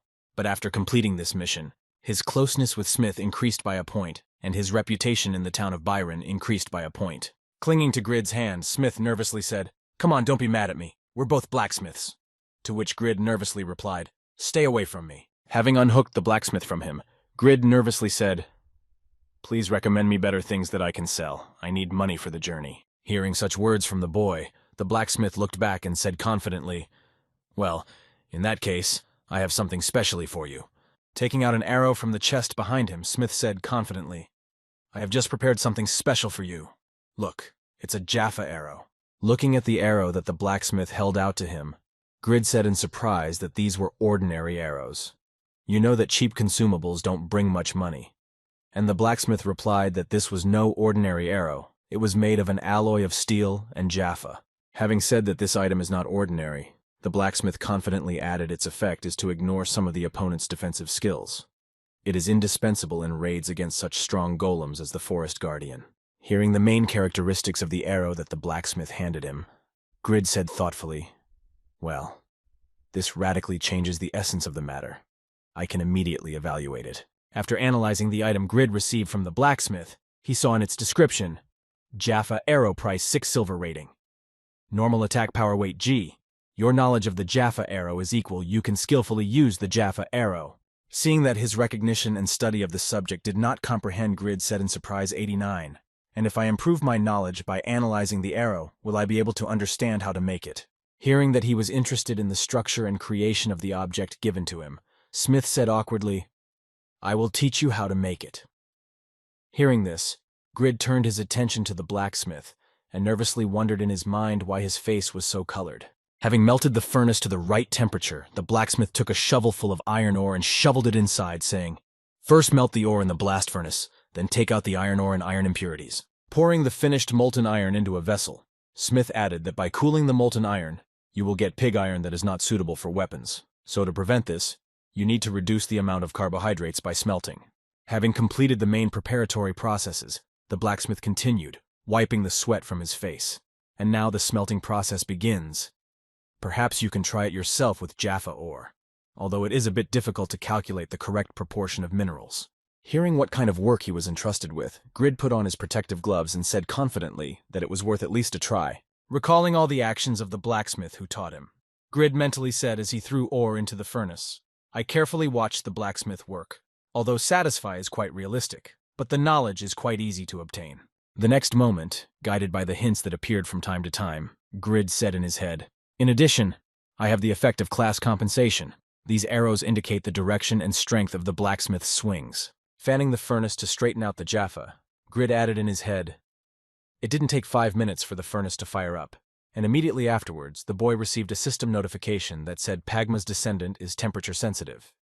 You are accurately measuring the temperature in the furnace." As Grid continued to fan the furnace, he could see a new notification pop up above him with a temperature reading, and he was amazed to see that I could see a notification window with an accurate temperature. Noticing that the metal began to melt and drain into the vessel for the molten material, Grid joyfully exclaimed in his head, "I did it!"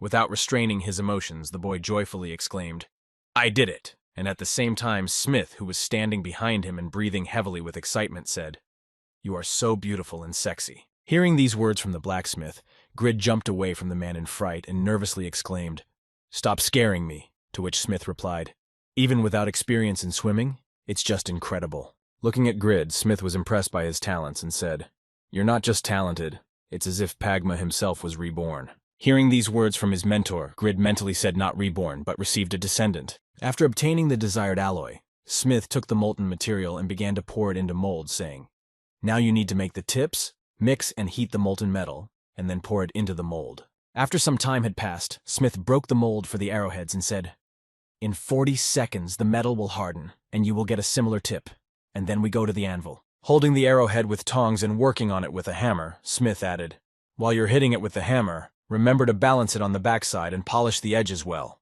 Having finished shaping the arrowhead, Smith looked to see if the work was done correctly, adding that in the end, you would have to place the tip on the arrowhead to improve the penetration. You would have to guess with the balance of the weight. Throwing the finished arrow to Grid, which he had just made himself, the blacksmith said happily, "Well, do you think you can do it?" Immediately after receiving the finished arrow, after all the teachings and instructions, Grid received a system notification that said you have learned the Jaffa arrow study method. Then he confidently replied, of course. Immediately after that, Grid received the next system notification, which said that your knowledge of Jaffa arrows has reached.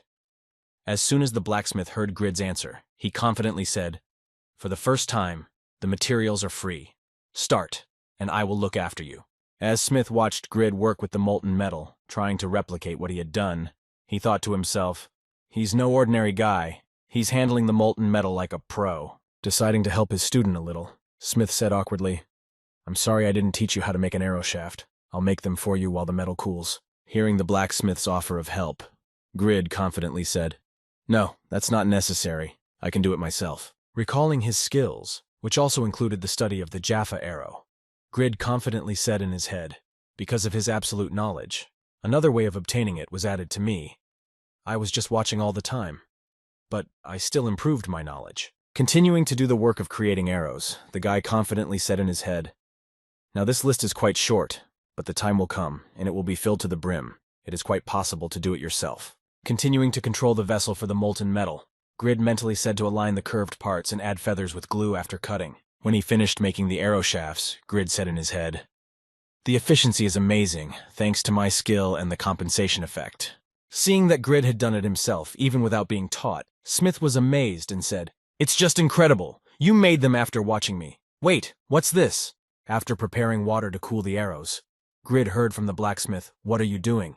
Why are you cooling the tips? They won't be strong, although they will become more rigid." Hearing these words from his mentor, Grid confidently said, "Don't worry about it. I'm going to harden them." Smith was surprised to learn of his student's intentions and said, "You even know about hardening, but it's not usually done with consumables, and you don't have enough time to create a large number of arrows like this." As soon as Grid listened to the nuances of his plan, he confidently said, continuing to fulfill his plans, "If I make them better, I can sell them for a higher price." Continuing to do his work on creating and improving the Jaffa arrows, Grid mentally said, "If even a nobody like me can be successful." Picking up a pair of tongs and beginning to toughen the edges of the arrows, Grid confidently said, "I just have to do it like this." Having completed the hardening of the arrow, Smith saw the result of the work and said confidently, "Now just put the tip in, boy. You really have a great talent." Looking at the finished arrow, Grid mentally said, "Actually, this is all very exciting. All I've been doing these days is working hard. I never would have thought I would get so much pleasure from the work." Gathering the finished object into a single whole, Grid said thoughtfully, "I have completed the creation of the arrow." Now the task must be completed before he could finish speaking, as he saw a strange effect of the arrow flickering in his hands. The next moment, he could see a system notification in front of him that said the breath of the legendary blacksmith was activated.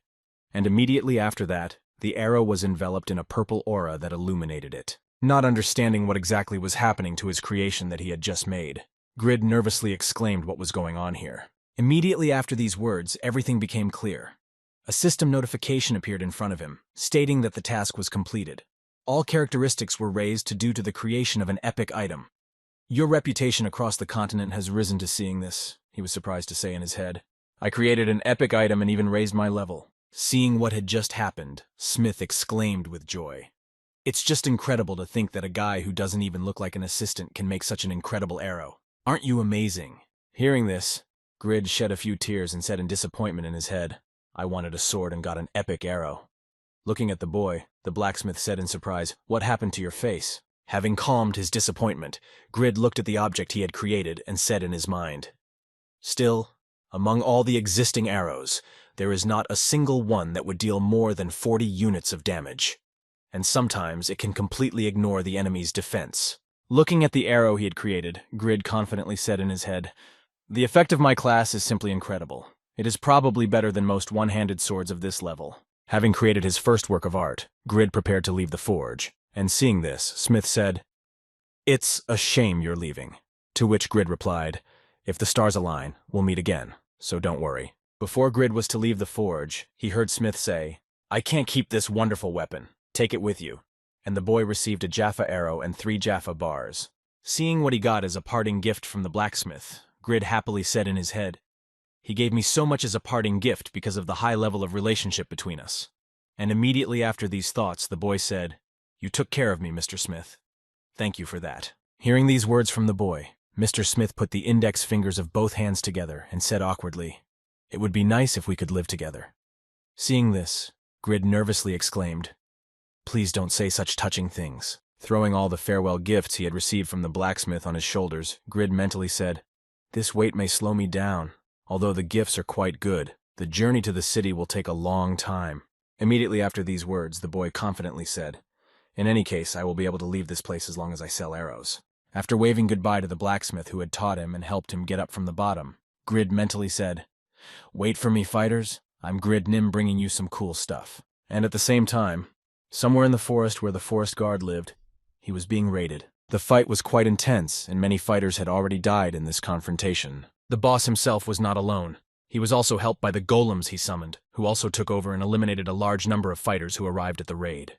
However, despite the summoned golems, the group and guild leader used her bow and arrows to easily destroy the stone warriors. With just one shot, she easily destroyed the golems to help her comrades and clear the way for the main boss of this raid. That warrior was Jishuka, the guild master of Tsadaka, who fired another arrow at the enemies, saying, "These scoundrels, even after my warning," trying to help the warriors who were ambushed by golems and had already resigned themselves to death.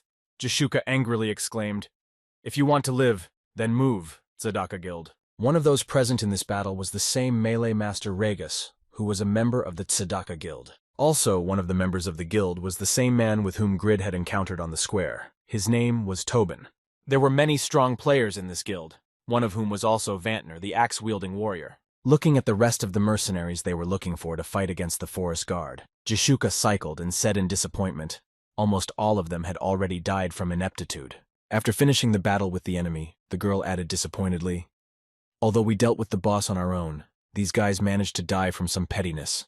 Standing beside the defeated forest guard they had raided, the guild leader heard from one of her comrades that the losses were too great. After a while, when all the survivors gathered in one place, discussions began about how you managed to do it despite the losses, and what about the loot. Pulling out the loot from the enemy, Jishuka reported 30 units of black metal, 7 units of orichalcum ore, and 1 unit of blue orichalcum ore. Hearing what they had gotten in the next fight with the boss, Regas said with a grudging smile, the amethyst shield, which had the slightest chance of falling out, did not appear again.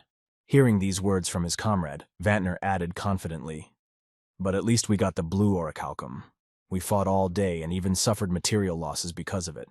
When all the discussions between the guild members were over, Jishuka asked one of her subjects, Toban, how many people had died in this raid against the boss.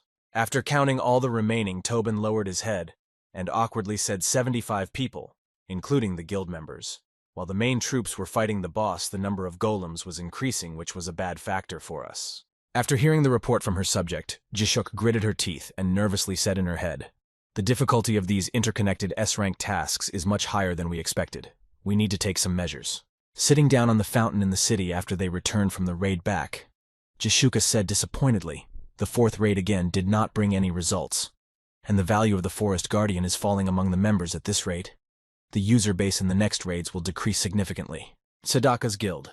This guild is mostly made up of users of fairly high ranks, but due to their small number, their popularity is low compared to their enemies. Before the launch of Satisfied during the LTS era, there were 17 members of the guild, and due to their small number, they always participated in raids with regular players, but even this method had limitations. Hearing that their further raids on the Forest Guard might become more and more difficult, Toban nervously said, "Without the amethyst shield, we won't be able to continue with the related task, so let's put it aside for now and increase our strength." Hearing the suggestion from his friend Regas, thoughtfully said, "I don't care as long as I'm on my feet," to which Wantner added, "Let's not rush and wait a bit." After listening to the opinions and suggestions of all her comrades, Jishuka said, "Well then, let's do it." Immediately after these words, the girl confidently said, "Tsadaka's guild focuses on raising the level of its members and improving equipment for those who do not receive levels in the months ahead." The next moment, Jishuka turned her gaze to Regas and said, "Regas, you need at least 20 levels." And Wantner said happily, "Too bad, you know her, you're finished." After giving all her comrades the order to go and level up for 3 months, Jishuka immediately went to the shop to replenish her arrows. While waiting for her order, Jishuka noticed in her peripheral vision the members of other guilds, who were very numerous, and mentally said, "Our guild's situation is quite difficult. We could attract people at the very beginning of the game, but now we can't do it." Looking through the slots in the store, the girl mentally said, "We need to buy at least some arrows, and suddenly she saw something strange, a purple arrow. Looking at Jishuk's offerings, she wondered in her head what kind of idiot he was, selling them for 3 times the price of ordinary arrows for silver. Suddenly, she noticed something strange about the arrows that cost 3 times as much. Noticing a high-quality arrow for the price of silver arrows, she was surprised to say that the purple one was of epic class. Looking at the description of the arrow, which said Special Jaffa Arrow Quality Epic Attack Power Weight, ignores some of the enemy's defenses. There is a chance of completely ignoring the enemy's defense looking at this arrow. Jishuka said in her head, it was simply impossible. Leaning on the counter in surprise at the availability of such a product, she mentally said, I've asked almost every blacksmith to make me arrows, but no, I've never actually heard of arrows of such high quality. Immediately after paying attention to the additional characteristics Jishuka added in her mind, moreover, this ability, they can be a decisive weapon in a high-level battle, I can bet on them. But who could make such arrows at all? Immediately after that, the girl began to think about where the goods of such quality could come from, and mentally said it was not the top-ranked blacksmiths Panmir and Steng. At the same time, Regus, sitting at the table with his friend, grabbed his head and said in confusion, I'm in trouble. How can I raise 20 levels in 3 months? To which Wantner replied, Take it seriously, you already know Jishuka personally. So if she said she would finish us off, I'm sure she wasn't kidding. Immediately after that, the warrior picked up a ham and handed it to Regus and said, I'm ready to pay for the last piece of meat in your life, now tell me. And when Regus heard that, Mr. Vantner replied with a grudging smile. Before they had time to indulge, an urgent message came to all members of the guild, and when Vantner noticed it, he was surprised to hear an announcement from the head of the guild.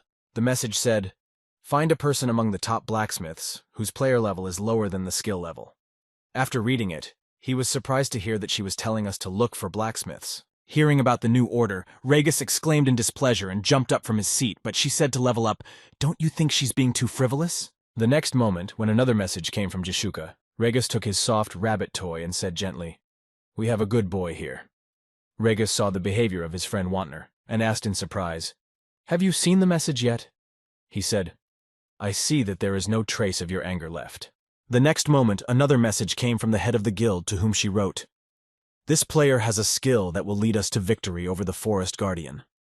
Seeing this, Vantner stood up and said confidently, If she's so sure, we need to find the boy. Gathering her comrades in one place, Jishuka walked towards them, saying in her head, Our small team of elite players managed to reach the top of every class in just 6 months. But feeling our superiority, we are no longer accepting new members. Preparing to search for the famous blacksmith, the girl looked at her team of strong players and said in her head, We may not be as famous and influential as other guilds, but we have been noticed, and now we have concentrated power in our hands. Moving confidently forward, the head of the guild continued her thoughts. We are the Sedaka Guild.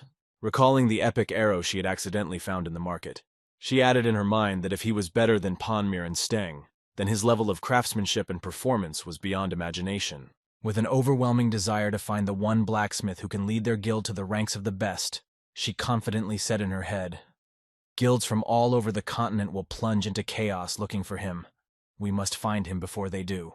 Sometime after the first information about that legendary blacksmith spread around the world somewhere in a cave, a man asked his friend what is seriously possible. You have already heard the rumors. While excavating to get materials for crafting items, the miner stopped working and said that a strong guild was looking for that blacksmith everywhere.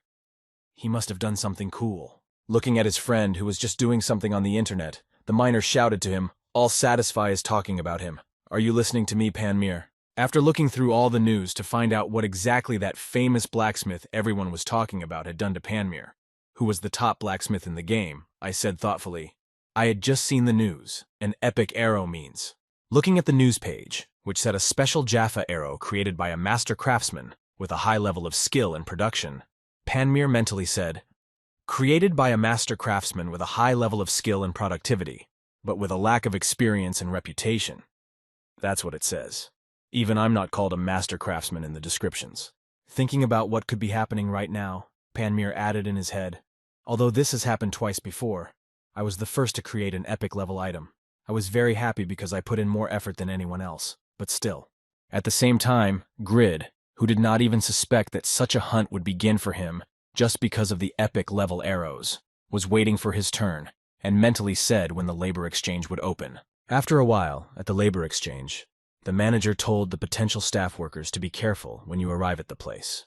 Now I will start to individually list them. Gathering all the job seekers in front of him, the manager said the construction site of the Shinwoo building needs 4 workers. Holding his hand out to Grid, I wanted to say something, but before he could finish, one of the men pushed him away and said, "Here," and then walked forward to the hiring manager. Looking at the back of the impudent man who had prevented him from getting the job, Grid said that he should have let the unfortunate youth through for his insolence. Having closed the matter with Shinwoo's construction site, the manager said, "Moving on, I need 3 experienced tilers." Reaching out again to nominate a candidate, Grid was slapped in the face because he was again beaten to the punch by a man who had knocked him out of the way. Angry that he was being treated like this for the umpteenth time, Grid shouted out, "What the hell? I want to make money too. Stop acting like this. Why do old men like you act like this?" Hearing the commotion outside the labor exchange office, the manager sighed heavily and said, "Let's keep it down. We don't have time for fights," and handed an electric cable to each employee. Hearing the manager's next suggestion, Grid nervously thought, "Since when has this become so popular? I tried this last year, and my medical bills exceeded my income. Thanks. I'll pass." The next moment, Grid felt his arm rise spontaneously, and it was one of the men who had done so on purpose to take out a competitor and send him to hard labor. Grabbing the man by the skin of his teeth, the power line worker pulled Grid along, saying, "Come on, we have a lot of work to do," while Grid angrily shouted, "Hey, you bastards!" But everyone tried to ignore him. Returning home after the labor exchange, Grid said in a tired voice, "I have to go now." Hearing these words from her son, Grid's mother angrily said, "Where are you going so early? At least finish your breakfast." To which the boy replied that he was going to the labor exchange. Hearing that he had to go to the labor exchange to look for a job, Grid's father said to his son, "Wait a little longer. Sit with us." As Grid approached the table and pulled out a chair to sit down, he said in his head, "I'm in a hurry. What does he want from me? If I pay the interest on the loan, I'll only have this much left." Holding out a certain amount of money to his son, Grid's father confidently said, "We'll give you the money for the day's earnings, so you better rest today."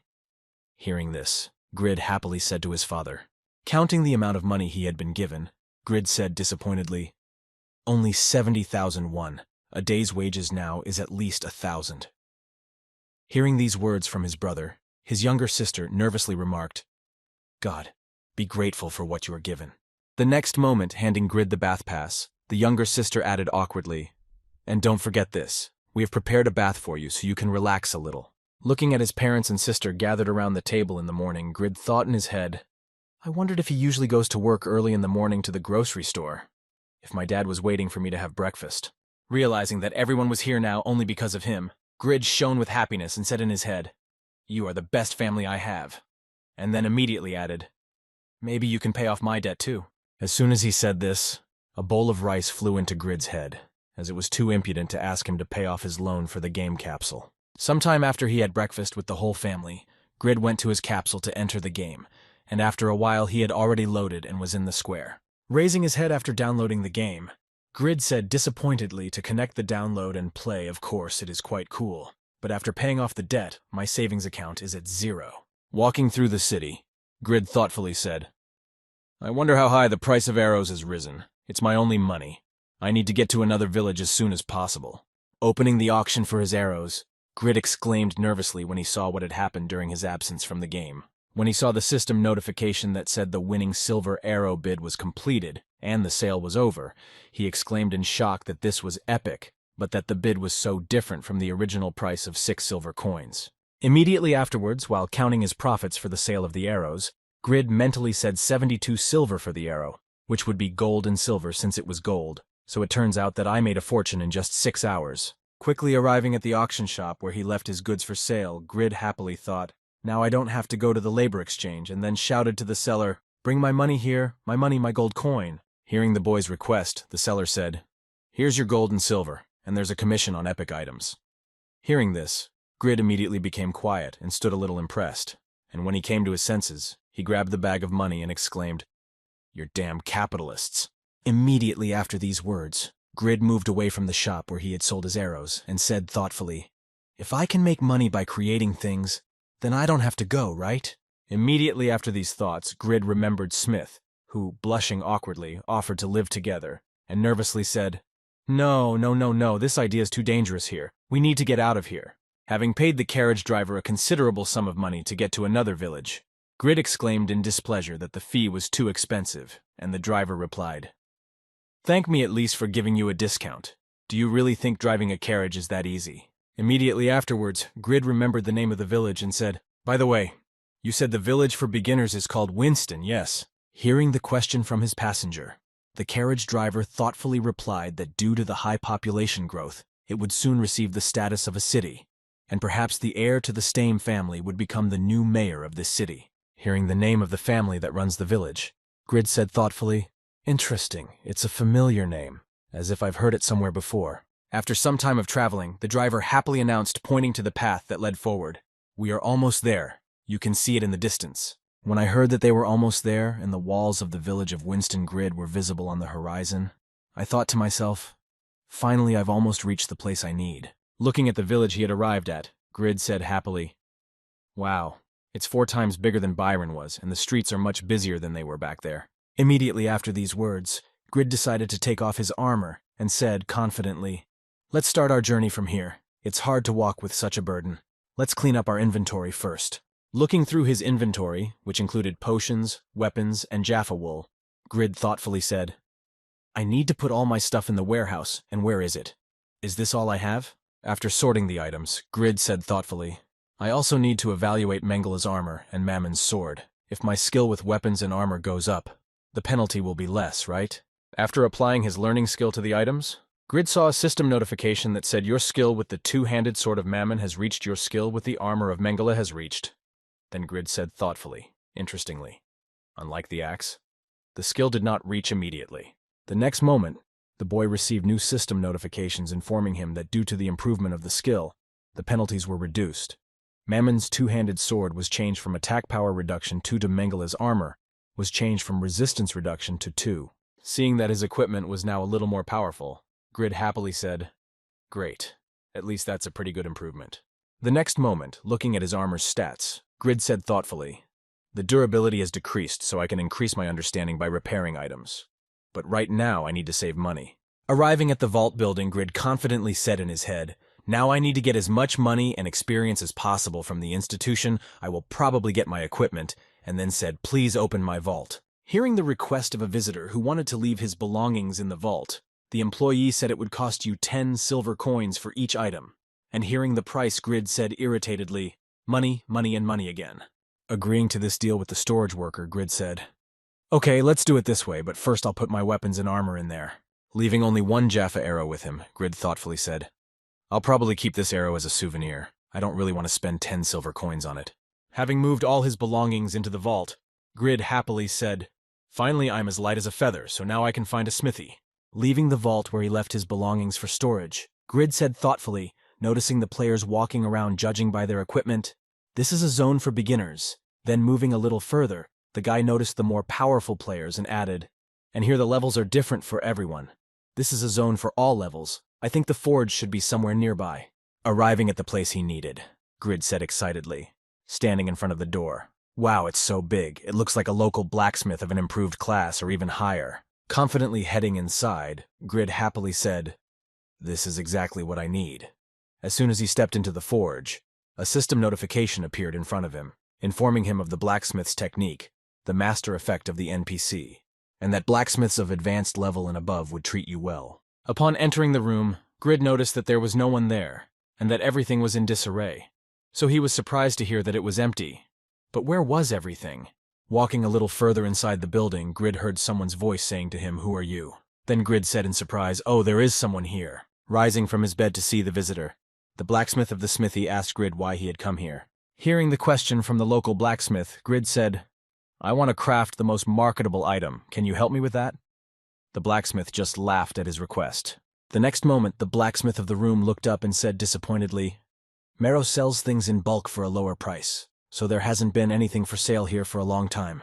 Immediately after these words, the blacksmith of this building said, I've been closed for a long time, if anything, and Grid exclaimed in surprise. After he found out that there was no point in staying here, Grid said in frustration in his head how annoying it was, and then said, Well, is there a smithy in the area? Before he could finish speaking, the door to the building opened and someone's rough voice came from the yard and said, Hey, old man, how are you? Looking behind him to find out who had come to the forge, Grid saw 5 men with guns, and one of them said, You haven't made up your mind yet.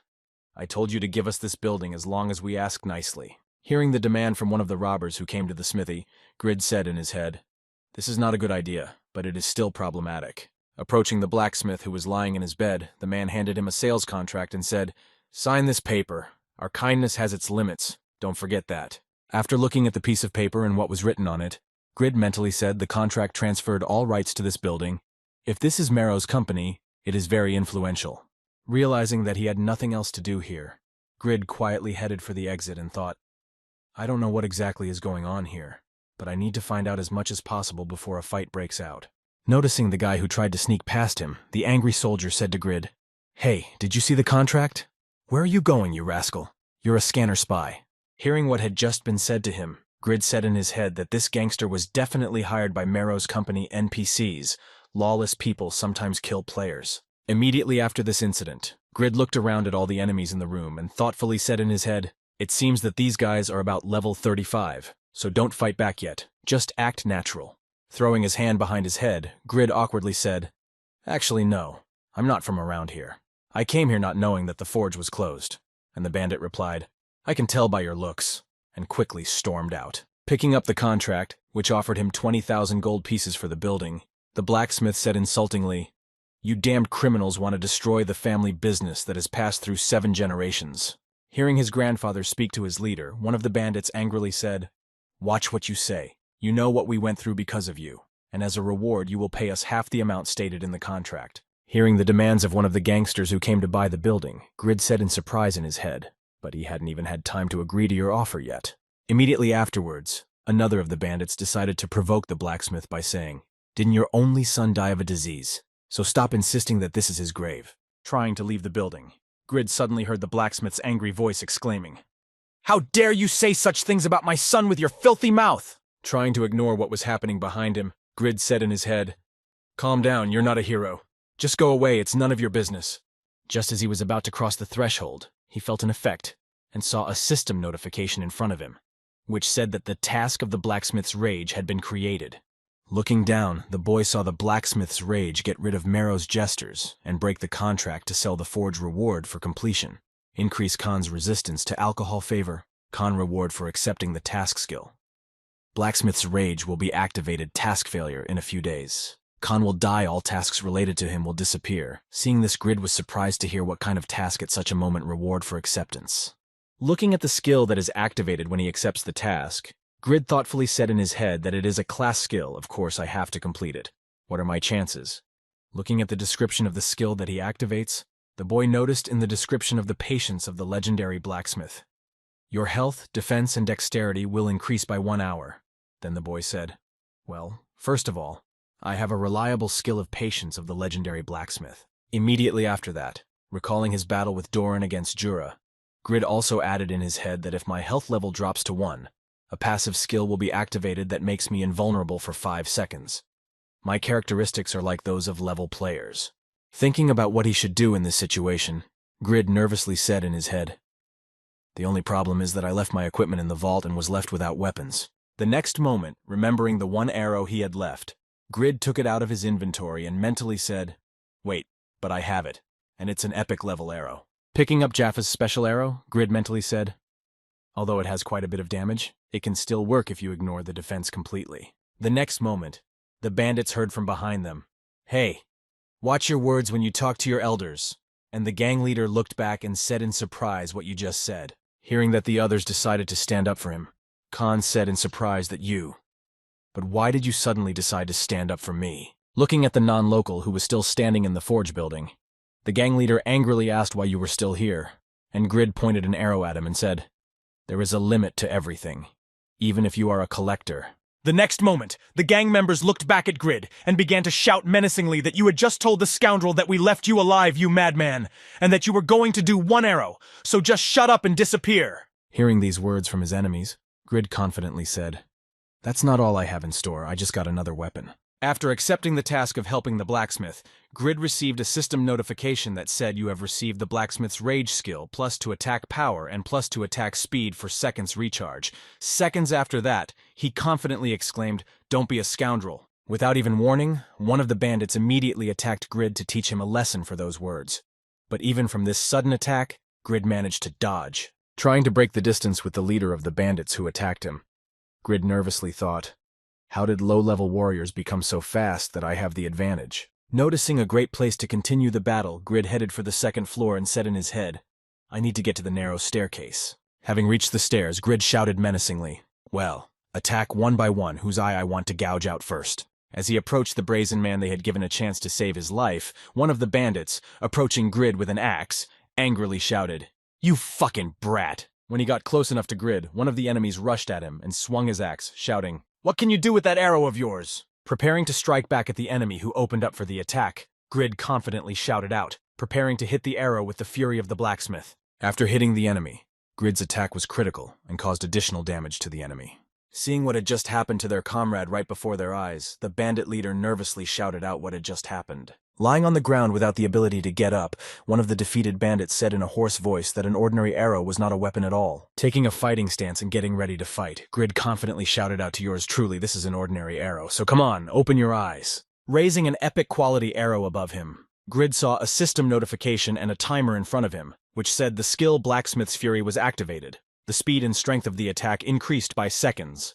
Holding the arrow in his hands, thanks to which he defeated one of the enemies, Grid mentally said amazingly, thanks to the increase in attack speed, I can hit twice as fast, because I also pierced with a critical hit and managed to deal with everything in just a few blows.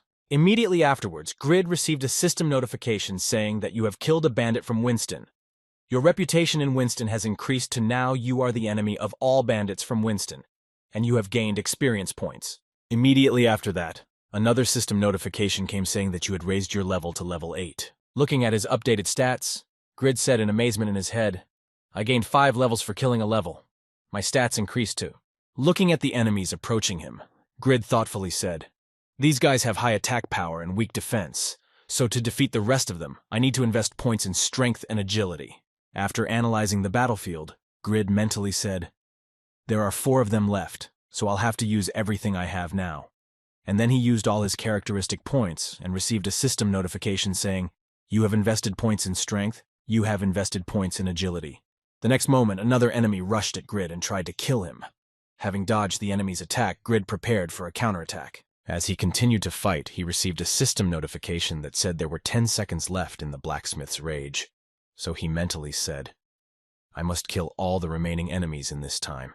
Grasping the arrow tightly in his hands, Grid struck at the enemy, trying to pierce the armor and take him out with one critical hit. After a failed attempt to finish off another enemy, Grid simply threw the enemy back at the other bandits, catching his comrade. One of the enemies said Prague is fine. Rising to his feet after the missed blow from the guy, the bandit said unhappily, oh shit, I'm not going to die here. Looks like he was just lucky. Looking at the guy they had to confront, the enemy leader said nervously, but his attacks are too fast. We can't fight with big weapons on narrow stairs. Looking at the enemies who were still there even after the successful attack, Grid said in his head, even after upgrading my stats, I still can't kill them. I'm still too weak now that I'm on recharge. I won't be able to make a critical strike. As the bandits continued to look at each other, the leader of the bandits called out to Grid, hey you, if you don't want to die, you better just give up. Coming down the stairs, Grid mentally said, I have no choice. I have to fight them right away. And immediately after these thoughts, the boy heard the bandit leader say, even if you resist, it won't change anything. Looking at the 4 enemies, Grid mentally said, if they can surround me, I will most likely die from 2 or 3 blows, but I have a backup plan. Moving inside the enemies, Grid mentally added to my health and defense, which was now at 0, but if they surrounded me, I could kill them all. Thinking about his cunning plan, Grid mentally added, until then, all I need to do is keep an eye on my health bar. Recalling the skill he had acquired, namely the legendary blacksmith's stamina, which increased health, defense, and agility for an hour, Grid confidently recited the skill in his head.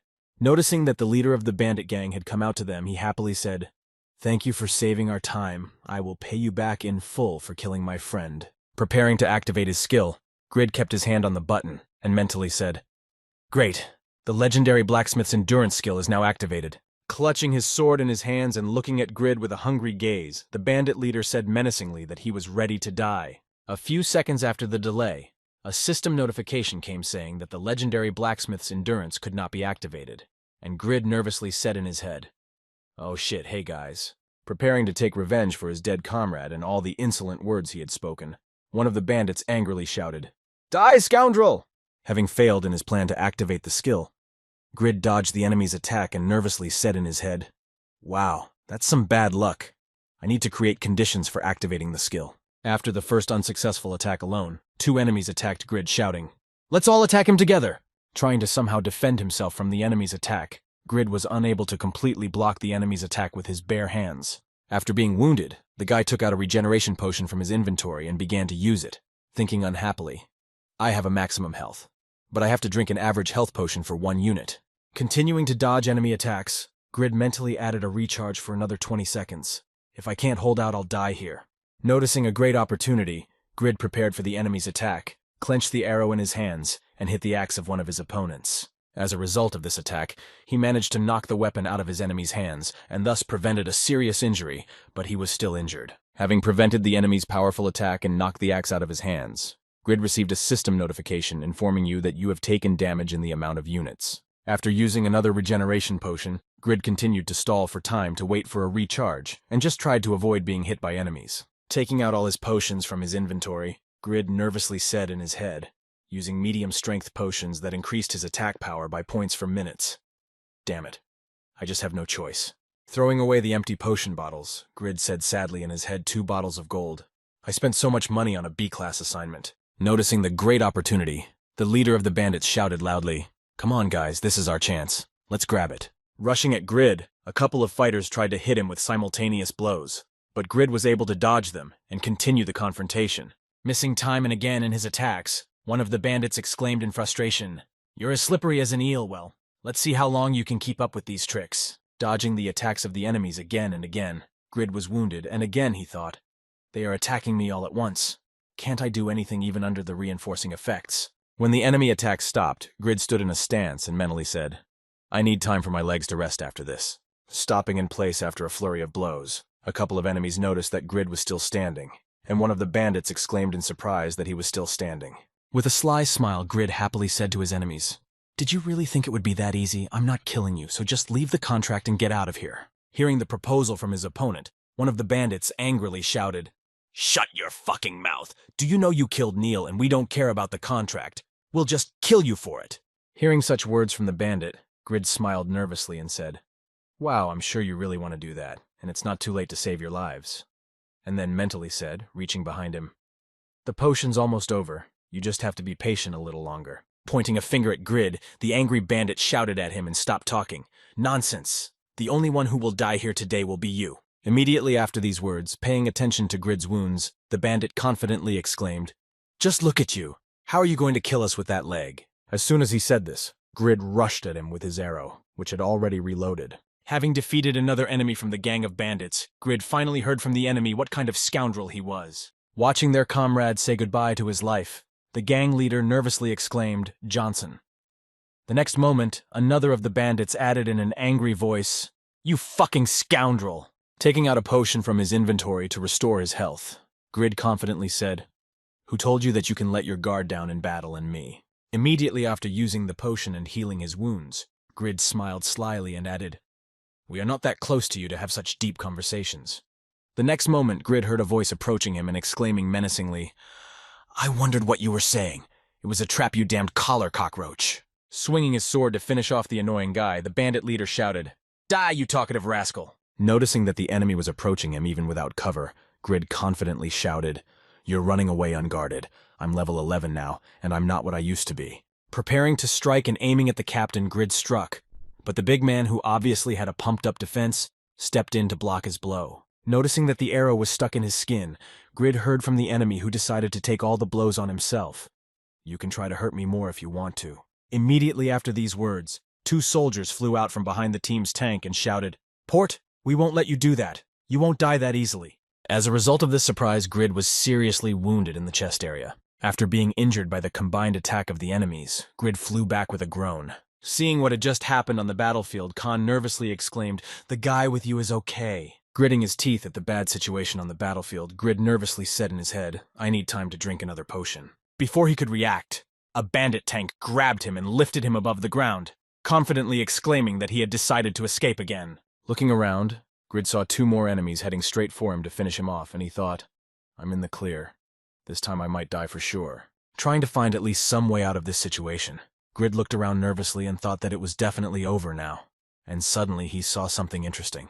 The boy accidentally noticed some armor on the second floor of the building that was covered with a sheet, and he was surprised to hear that it was armor.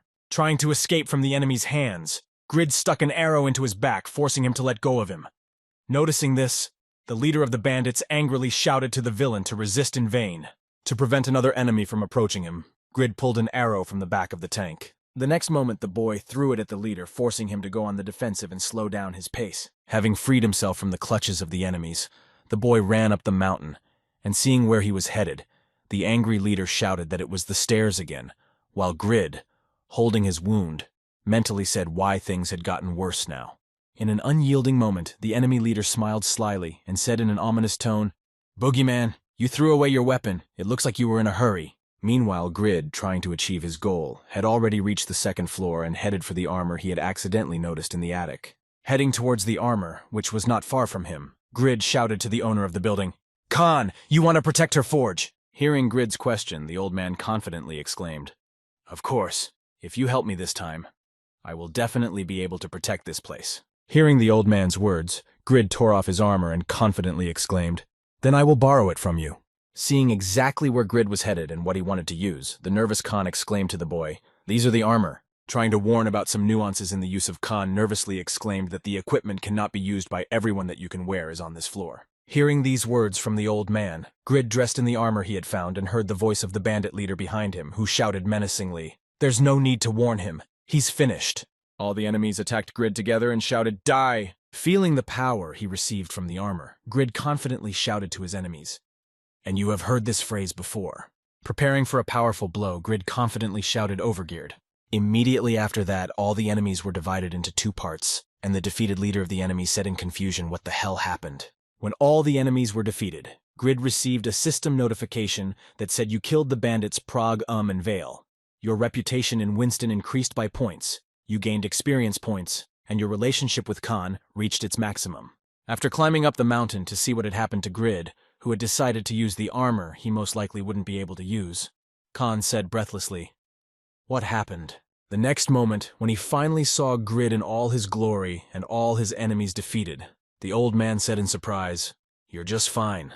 Looking himself up and down in the armor he had put on, Grid said, "Wow, man, you know this is just amazing." Grid's armor was called Valhalla and had a unique rating, and the requirements for equipping it were as follows: level and higher strength and higher endurance and higher wearing heavy armor. Highest level creator Albertino. He was also holding a copy of the Dine's Life Sword, also with a unique rating and requirements for use level and above strength and above sword wielding highest level creator also. Albertino holding his items, Grid said in astonishment, "This Albertino is incredible." Hearing him mention the name of the creator of these objects, Khan clutched his heart and said, "Young man, you really understand the value of these objects. You even learned the name of their creator." Hearing these words from the blacksmith, Grid scratched his cheek awkwardly and said, "I can tell just by looking." Before he could finish speaking, he noticed that the old man had fallen to the ground unconscious, and Grid nervously said to him that his blood pressure had risen, and he had suddenly lost consciousness. Sitting down next to the old man, Grid said happily, "Now that I've completed the task, I should stop being so inquisitive. Let's move on to the next task." Not hearing any answer to his question, Grid paused for a moment and then spoke again to the next task. The next moment, the boy nervously shouted out my unrelated tasks. Trying to somehow bring Khan back to his senses, Grid started shouting at him, "Hey, old man! Wake up! Don't foam at the mouth! Give me the next task before you faint, old man!" At the same time, a fierce discussion was taking place somewhere in the client's palace, and a nobleman nervously exclaimed to his subject that the bandits whom he had sent to the forge had disappeared, that they had escaped after receiving the money. Hearing the guess about the bandits who had disappeared, the subject nervously replied, "I'm sorry, I recommended them." But before he could finish, the nobleman angrily said, "Shut up. You will be held responsible." Immediately after these words, the angry nobleman pointed his finger at his subject and said, "The merchant should not bear the losses. Pay me in advance in compensation for the order that did not materialize." Hearing the amount of compensation for the failed plan from the aristocrat, the nervous nobleman said, "But I don't have that much money. Please just give me another chance." Hearing the request from his subject, the aristocrat said, "Hey, Bill, if you don't have the money, then you just need to make it, and your family members will be lost for a lot of money on the slave market. Immediately after these words, the aristocrat said, "That's enough. I'm tired of him. Take him away from here." Hearing the order, Bill nervously exclaimed, "Sir Valmont, please." A few seconds after the guards took him away, Sir Valmont turned to his strategist and asked him what had happened. "Rebbit, can you really tell me?" Hearing these words from his master, Valmont's strategist Rebbit said thoughtfully, "I do not know, sir. We are sure that they made it to the forge, but after that they disappeared." Hearing the report from his strategist, Valmont said with a grudging smile, "We must take over every forge in the village because we could not agree on one where this old man Khan is." Receiving the request from his master, Rebbit said thoughtfully in his head he had expelled his loyal subject who had served him for 9 years, arrogant and cruel. In fact, then answered 2 hours ago. An unknown young man carried him to the hospital. Sitting in his chair, Valmont propped his head up with his hand. The young man said in surprise, saying, "Does he really know nothing?" The next moment, slamming his fist on the table, Valmont said, "We bought and sold these cheap weapons and signed a contract just to get this forge. We finally got him on the hook. We can't let this chance go." Nervous that his long plan to misuse funds to obtain the forge might fail, Valmont said to his subject, Rebbit, "You are in charge. Take care of this." And he replied, "Yes, sir." At the same time, Grid, who was sitting in front of the TV and eating rice on both cheeks, said with joy that he was doing great. Rejoicing that he had reached considerable heights after completing this mission, Grid happily said, "I reached the level by killing only a few robbers. Well, am I not lucky after that? Now I can continue the chain of tasks." Immediately after remembering the armor he used to win, Grid smiled slyly and said in his head, "If I get that armor and sword as a reward, then I can become a billionaire." Deciding to compare those weapons to the ones he had made himself, Grid mentally said to himself, "Dinesleaf and Valhalla are both unique items, almost like a bug, but unlike a bug, they can be sold and have acceptable demands." After finishing his meal, Grid headed for the immersion capsule and said, "I left the old man in the hospital, so according to the mission, he'll be fine." Loading into the game, Grid mentally said, "Take care of your health, old man, because my success depends on it." A few seconds after the game loaded, Grid appeared at the hospital where he was taking Khan, and the boy was surprised to see me at the hospital. What a strange thing to do. Going inside, Grid saw the same old man who had been admitted with a fainting spell, and seeing Grid in front of him, Khan exclaimed joyfully, "You've come." Turning to the doctor who had examined him, Grid asked him how he was doing and was told that I had lowered his blood pressure so that he could be discharged, and that he would be fine once he stopped drinking, thanks to God's protection. Recalling the name of the man who had saved him in his forge, Khan said in surprise, "Your name is Grid, so it seems I owe you a lot now." Hearing these words from the old man, Grid smiled happily and said, "In times of need, we must help others. You just need to pay the fee and get a statement." Hearing about the payment, the blacksmith awkwardly said, "I'm sorry, how do I say this correctly? I'm on the mend right now." Hearing this, Grid said in surprise that, hearing the conversation between Grid and the blacksmith, the doctor standing behind Grid and smiling ominously said, "If you don't want to incur the punishment of God, you must pay 1 gold coin." Hearing this, Grid was frightened and said, God's protection somehow disappeared very quickly. Sometime later, after paying the fee at the hospital and arriving back at the smithy, Khan happily said, "I am very grateful, thank you." Shaking hands with the young man for helping him in his time of need, Khan added, "Thanks to you, I have hope again. I almost let my ancestors down by abandoning the work of 7 generations." Throwing his arm over the blacksmith's back, who leaned on him to help him walk, Grid said confidently, "It is the duty of every man to help, and now that you have just been discharged, you could use some rest." Helping the old man to the bed, who was shedding tears of emotion, Grid said confidently, "If you had let them take your forge, the alcohol would have ruined your health." Continuing to gain the blacksmith's trust, Grid added, "If I hadn't been there when you collapsed on your own, you wouldn't have made it to the hospital."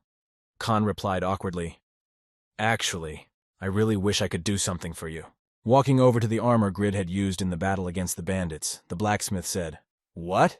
Pointing to the armor in front of him, Grid said excitedly, "Give it to me." The blacksmith, who was thinking about his request, said, "Wait, listen to me, Grid. I can't give them to you." And the boy replied, "But am I not your savior, your patron, your benefactor, sir?" Turning his head away from Grid, Khan nervously said, "These are family heirlooms that were protected at the cost of my ancestors' lives. Please understand me." Immediately after these words, Khan turned his gaze to the family heirloom and nervously said, "Dinesleif and Valhalla are unfortunate objects because no one had the power to wield them.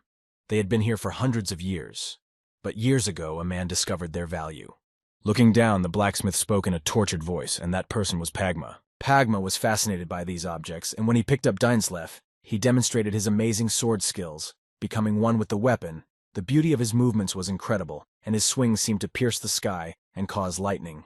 After telling him about Pagma, who had unlocked the potential of the armor, Khan added, "My predecessor Albertino bowed before him and asked him to bring Dainsleif and Valhalla with him." Hearing the story from the blacksmith who tried to somehow dissuade Grid from wanting to get the armor, the boy said with anticipation, and like Pagma, he agreed. After receiving the question from Grid, Khan confidently said no. He refused. But before leaving, he said, "One day the rightful owner of these items will appear, and you can equip them."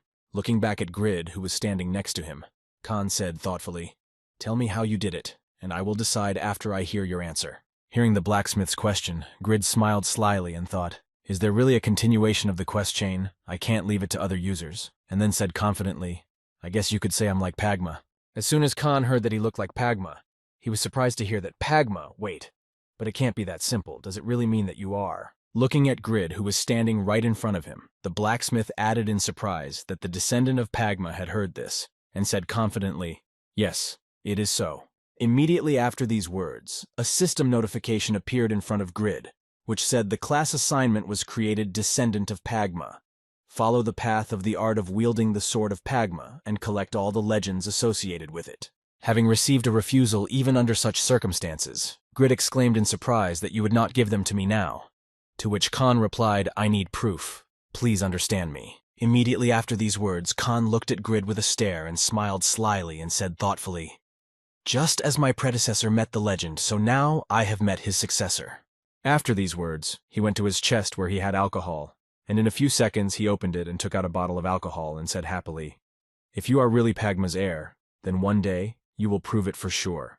Let's drink to our meeting." As soon as Grid heard the old man's offer to drink alcohol, he immediately ran to him and took 2 bottles from his hands, after which he angrily exclaimed, "No alcohol is allowed until I complete the quest." While the guy and the blacksmith were arguing about the alcohol ban, a man came to the building and stood at the entrance and said, "Please tell me if Mr. Khan Rebet is here. I came from Marrow." Hearing that another representative from the Grid Company had come to them, he was surprised to hear that Marrow Company had come to replace those robbers, and then picking up the empty potion bottles, he thought, "I'll hide this in my inventory, and then I can sell it for 2 gold pieces." Looking at the representative who had arrived at his forge, Khan said thoughtfully, "Well, let's go down and talk to him about what he wants." When the blacksmith and Grid were downstairs and seated for the talks, Rebet said to the old man, "I have been told that you are unable to pay your debt of gold." Hearing that their conversation had begun with this mention, the blacksmith said, "That's true, but I can't give you the forge. So go back where you came from." Receiving a categorical response, Rebet added, "Well, actually, I'm here today to give you one last chance." Immediately afterwards, the man added that if you give us the forge, we will guarantee you a high salary and the right to manage it. Hearing this offer from the representative of the company, Khan said unhappily, "You are offering me to become an errand dog for Marrow's company." After listening to the blacksmith's displeasure, Rebet replied that these conditions are incomparable to the previous ones, so you will refuse. Thinking about Rebet's proposal, Khan said thoughtfully, "Well, this does not concern my work. It's all about protecting my family forge." Hearing what exactly the problem was in getting the old man's forge at his disposal, Rebet said in a surprised tone, "I see that they were not lying about your pride. Well, if we shake your pride, you will change your mind." Having made such a proposal in order to get the forge, the representative of the Marrow Company said, "Let's arrange a competition. Your debt is at stake, as well as the right to the forge. Our blacksmith against you. If our blacksmith proves to be the best, you will give us the forge. How about that?" Hearing the proposal from the company representative, who acted quite convincingly and professionally, Grid thoughtfully said in his head, "It looks fair from the outside, but I'm just sure they will send a more skilled blacksmith than Khan to the competition. He thinks we are idiots." Without thinking much about Rebet's suggestion, Khan said confidently, "If that really happens, I'll change my mind." Immediately afterwards, Khan smiled slyly and said, "However, all my skills have long since become rusty from too much inactivity. I will send my heir there." Hearing the blacksmith's condition in response to his offer, Rebet was surprised to hear that, "As far as I know, you have no apprentices, do you?" Immediately after this phrase, Khan pointed to Grid, who was standing behind him, and said confidently, "This is my successor." Hearing that he would have to take care of everything, Grid said in surprise. Hearing that he had been signed up for the competition, Grid shouted angrily, "Hey, old man, you've got a lot of nerve, don't you think?" Rebet said. I see he has nothing to do with it. Are you really sure about that? As soon as the old man confirmed his words to Grid, system notifications appeared, which said that a task had been created to compete in the production of parts against Marrow's company. The conditions for winning the competition against Marrow were reputation in Winston plus increased trust of the inhabitants. A golden prize in case of failure. The reputation would drop to a minimum, and the forge would be transferred to Marrow. After the boy had reviewed all the conditions for successful completion of the task and its failure, he could see a system window that said, "You accept the task." Hearing that he was about to say something, Rebet adjusted his glasses and said, "Young man, if you have nothing to do with this, stay away from it, and don't get involved." Before he could finish, he saw the image of Grid looking at him with a hungry look and mentally saying, "I'm going to kill everyone," and he was nervous at the serious look on his face. Realizing that the deal was done and everyone was ready to compete for the forge, Rebet prepared to leave the forge and said, "Very well, we will inform you about the venue soon." Immediately after these words, the company representative confidently strode out of the building. Looking at him in the eyes, Khan said, "I'm sorry for what I did. But Grid, I just have to protect my forge." Hearing the apology, the boy happily replied, "No, don't worry about it. It's fine." Immediately after these words, Grid smiled happily and mentally said, "I would gladly sell my soul for a reward in hell." Looking again at the task that he would have to perform, Grid mentally said this is an A-class quest for a production competition with Marrow. If the task was related to a battle, then it would be impossible for a player with the level of Butt. Immediately afterwards, excited that he could make a lot of money after successfully completing this task, Grid happily said in his head, "I am a legendary blacksmith who forged an epic arrow. This is no problem for me." The next moment, Khan took out a couple of swords from his storage and handed them to Grid, saying, "By the way, I have some more things left after the shop closes. You can practice with them."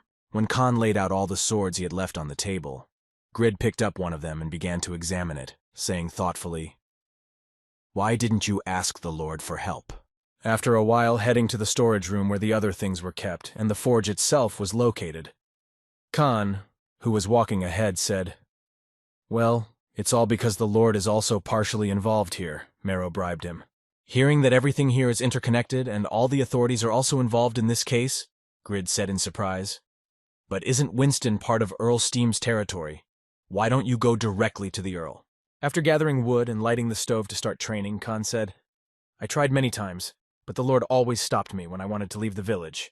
Hearing that he was simply prevented from doing anything that could have influenced the situation, Grid said confidently, "Don't worry so much, I will win this competition. You believe in me." Hearing the question from his friend, a nervous Khan said, "Of course I do. Thank you for your support. If only my son were alive, he would be your age." As soon as Khan said this, he immediately remembered his son, and then began to cry. Seeing this, Grid stretched his hand and confidently said, "Stop crying. Everything will be fine. Just watch how skilled I am at blacksmithing." Immediately after these words, Grid continued to squeeze out a smile and said in his head, "It's strange. I'm being too kind to him. It's not like me, but it's because Khan is my gold mine, right?" As Grid began his training and consultations about different types of craftsmanship and ways to create objects, he mentally said, "He reminds me of my grandfather somehow." Pointing to the steel brass from a breastplate he had figured out how to improve, Grid mentally added their reserved mannerisms are very similar. As he fired up the furnace to the right temperature to begin melting the iron, Grid said in his head, "I'm working with a man I like." Working tirelessly together with the blacksmith, Grid confidently said, "It's at times like this that I feel peaceful." After a good workout, Grid decided to take a break and turned off the game. Getting out of the full immersion capsule, the guy stretched and said, "It's only 4 in the morning. I can sleep for another half hour. I've been playing for 2 days, but the result is very good." Remembering Khan and Smith, Grid compared them and said in his head, "Khan is very different from the blacksmith from Byron. He thinks differently, but his skills are quite good." Immediately after these words, looking out the window where the sun was rising, Grid said in his head, "I want to go back to the forge and continue my studies." After saying this phrase in his head, Grid realized what he had just said, and said nervously that he thought I was going crazy. After leaving his room, Grid went into the kitchen where his parents were preparing breakfast. When he saw them, he said good morning with a heavy sigh, and his mother replied happily, "Oh, Jonah, you had a good night's rest. You woke up early today." Hearing his mother's question, Grid said disappointedly, "I would have had much more energy if I had eel for breakfast." Hearing his son's request, the father slyly said, Why would a boy without a girlfriend eat eel? As soon as Grid heard his father's caustic question, he immediately replied with a grudging answer. What's the problem? I could easily find a girlfriend if I wanted to. Hearing this, his mother replied, Our children are already hiding something from us.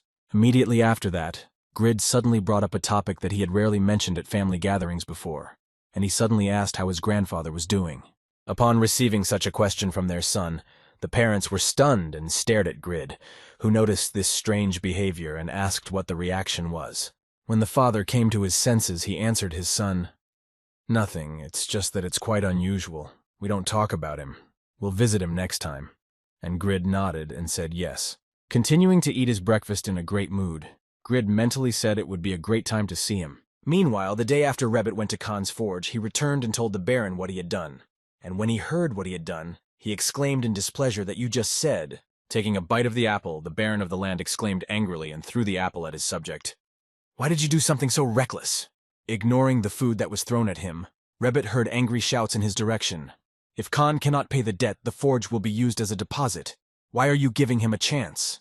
Trying to contain his anger, the irritated Baron exclaimed, You made a deal with Khan like this. Wiping his face after being hit with an apple, Rabbit spoke to his master. Things are already going badly enough. People don't trust Marrow's company, for the company will be better off making friends with the people of Winston. Hearing these words from his subject, the angry Baron exclaimed that you dare to teach me. This land belongs to me. I am the master here and you are an idiot. Hearing the insults that flew in his direction, Rabbit tried not to take it seriously, and mentally said that this is the limit of Valmont's capabilities. If this continues, the company will be destroyed. Immediately after these thoughts, Rabbit confidently told his master that the people respect Khan, and if we defeat him fairly, they will agree to trust us. Trying to convince Baron Valmont of his rightness and sincere intentions, Rabbit said we must give the impression that we are giving him and his skills another chance so that we can improve the company's image. Hearing such words from his subject, Baron Valmont finally calmed down and said with a sly smile, and that way we would get regular customers would be nice.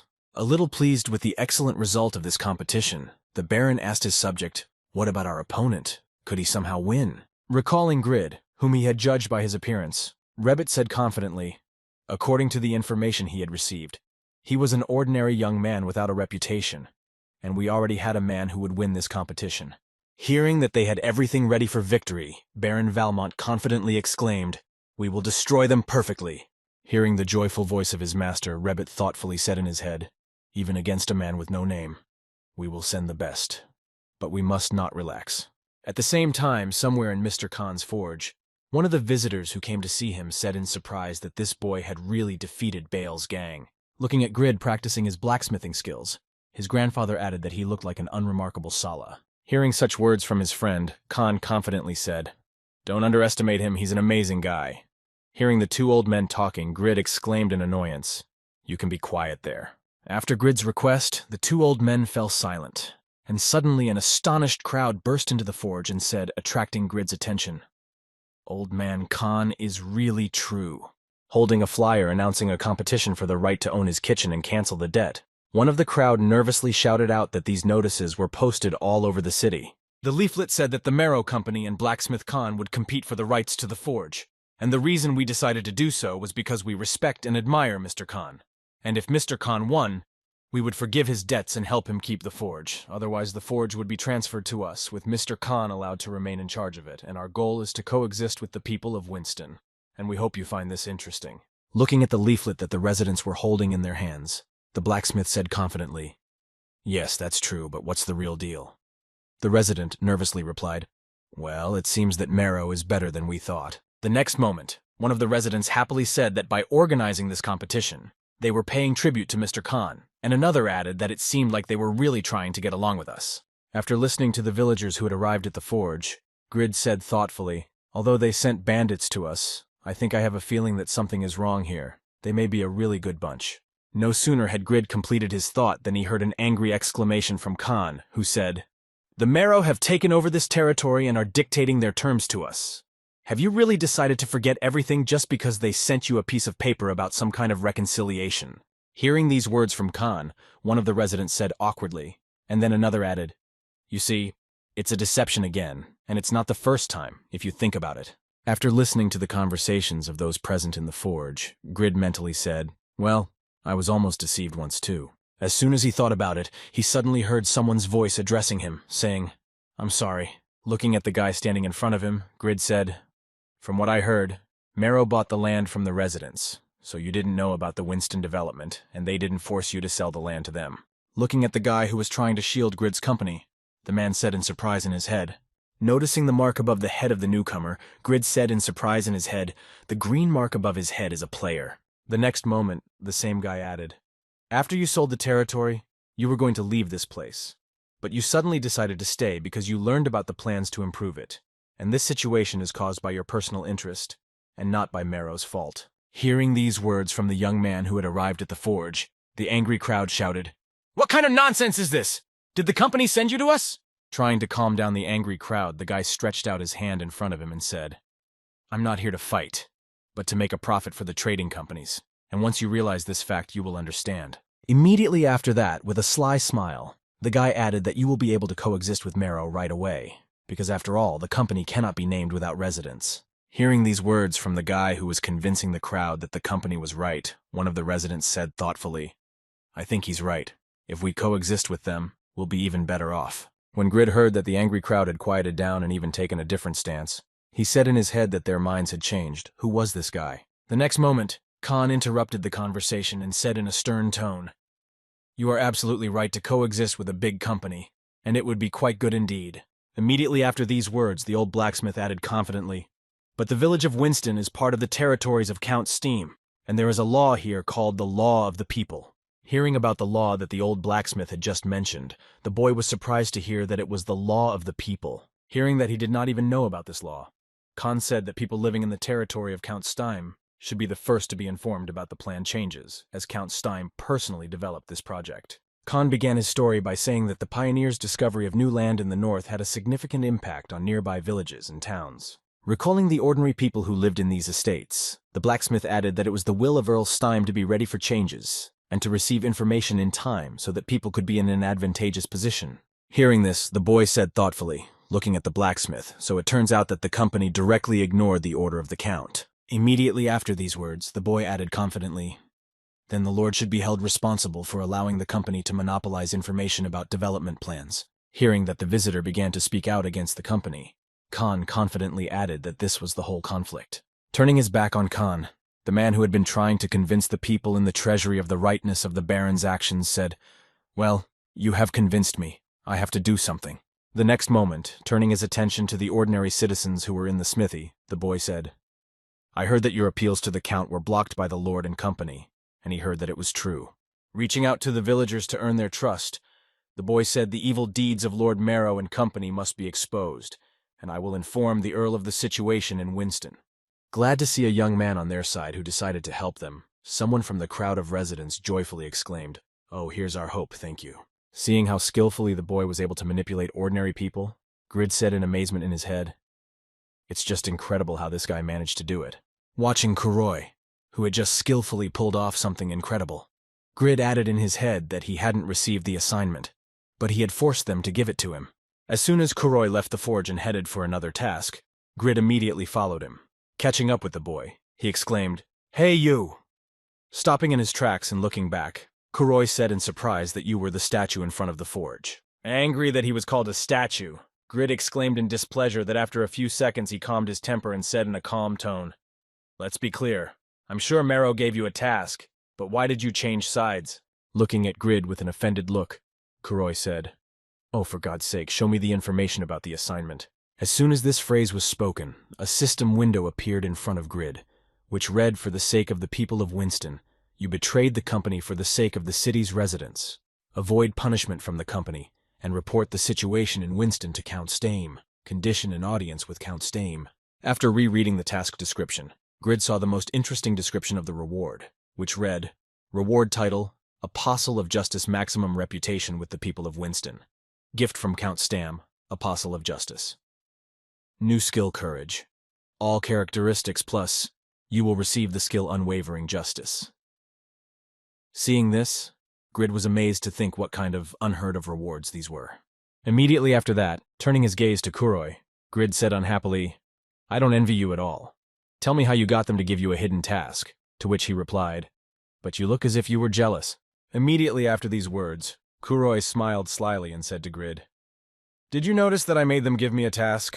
Well, I guess I could tell you to mark the occasion." Standing in a proud pose, Kuroi raised his finger up and said confidently, "This method uses the degree of freedom in satisfy.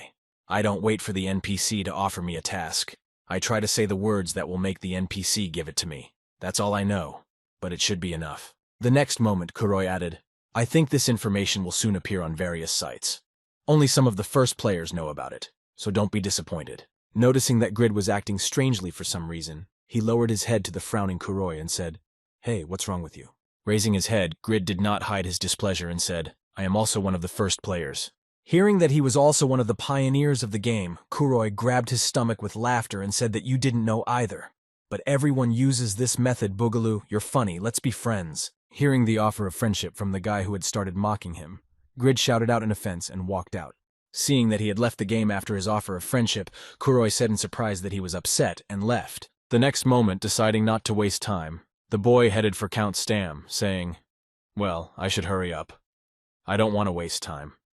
My level is only about right, even though I've been playing for hours a day since the game was released." Continuing on his way to Count Kuroi, mentally said, "And all this is because my class is a speaker." Taking hold of his throat, the boy mentally said, "My most powerful attack is the evil paganism, and it is much harder for me to raise my level than others." Reflecting on his weak class, the boy mentally said, "Very few weapons available, low health, low combat power, and the most fatal weakness is the lack of a way to escape." Looking at the reward for completing the mission that he was forced to give him by the people of Kuroi, he mentally said, "I need to get courage to increase the characteristics of attack and defense, each characteristic plus points." Confidently walking to his goal, the boy said in his head, "I can't become a runner relying only on my tongue."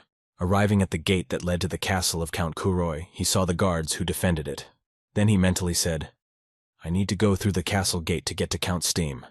As he approached the guards guarding the gate to the exit from Baron Hiro's grounds, he said awkwardly, "Good afternoon, I would like to leave." Continuing to play his role, Hiro said in his head, "The guards are quite strict. I need to talk to them to get out," and then said, "I am just a traveler. If everything is okay, please let me pass." After standing there for a while waiting for a response from the guards, Kuroi said in surprise in his head. No reaction followed. "It looks quite embarrassing." The next moment, Kuroi heard someone's voice coming from behind him and saying, "They will not answer your question.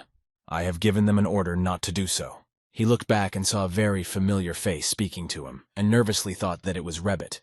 But why was he here? The next moment, Rebbit added in a menacing tone, "According to all instructions, they were to tell us when you were coming, Mr. Kuroi." Hearing these words from Rebbit, the boy thought to himself, "He is starting to annoy me. I need to use the skill of persuasion. If I use it correctly, I will come out on top." Activating his passive persuasion skill, Kuroi confidently said, using gestures to make the point, "I came here to plan my strategy for persuading the residents. Isn't that the basis for creating a plan?" Hearing these words from the young man, Rebbit said disappointedly, "I'll be honest with you. I expected much better results from you." As soon as Kuroi stopped talking and started listening, Rebbit added, "You couldn't convince the residents even though we made them doubt by handing out these leaflets. Maybe it's a betrayal."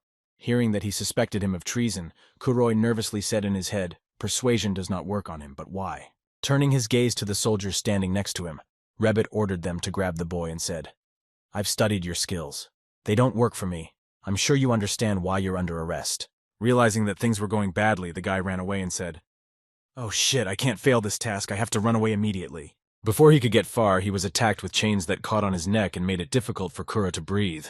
Trying to untangle the chains around his neck, he pulled out his knife and mentally said, "Damn, this is not a good weapon, but I have no choice." As soon as one of the soldiers noticed the weapon in the boy's hands, he immediately rushed at him, and with the help of his spear, knocked the knife out of Kuroi's hands. Realizing that his situation was quite critical, the guy mentally said, "I can't win with my strength. I need to run for the exit." Trying to leave the game while being detained, the guy received a system notification that said you cannot leave the game at the moment. Looking at the confused guy who had just tried to reauthorize, Rebbit confidently said, "It's useless to even try to resist. Don't you know we can neutralize your logout spell?" When the soldiers were already holding Kuroi hostage without the possibility of his escape, Rebbit told him, "You will rise again if we kill you. That's why we will put you in prison." Immediately after these words, the man menacingly told his subjects to immediately take him to the dungeon of the castle. The next moment, a system notification appeared over Kuroi, which read, S.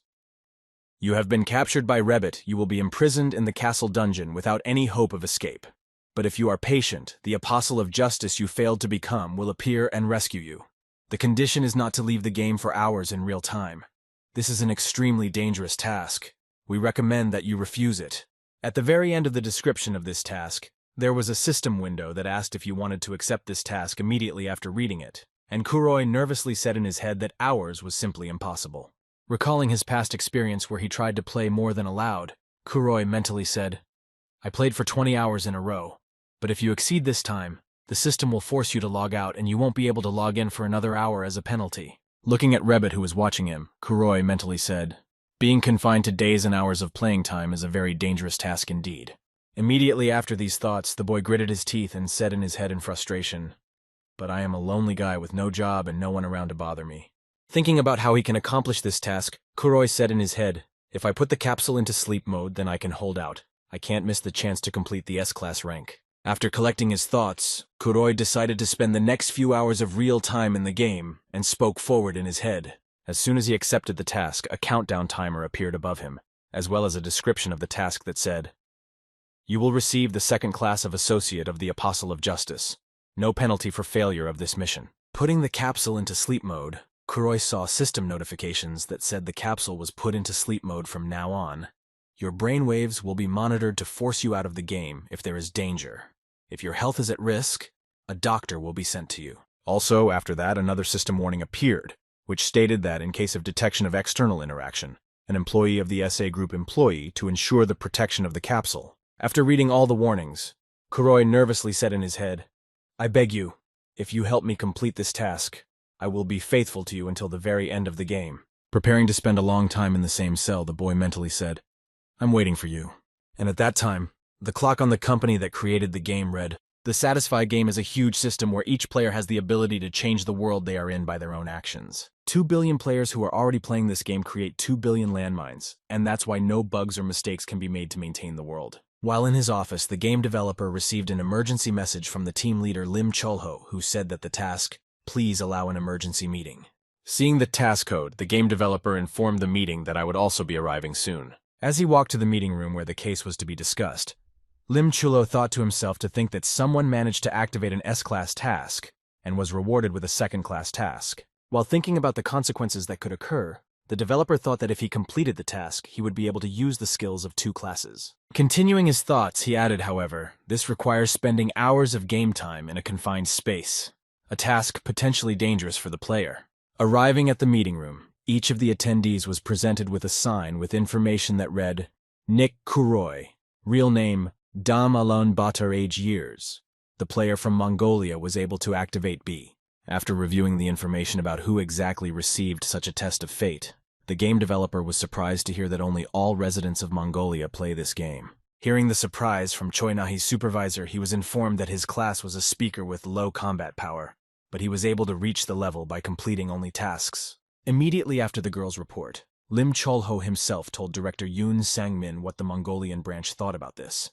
And after hearing the question from the chief developer, the director nervously spoke for a minute. After contacting the representative of the Mongolian branch, all those present saw the man who said this, Park In-hak, the manager of the Mongolian branch, and the heads of the branches present. With a sly smile, the chief developer said, we are here to discuss the task of keeping the Alan Bader player safe. Lim Cholo asked his question and was told that at the moment we are monitoring his vital signs and are ready to pull him out of the game at any time, and the Mongolian leadership has agreed to cooperate with us. Hearing that everything was going well, the Mongolian branch manager added, I have a suggestion for you.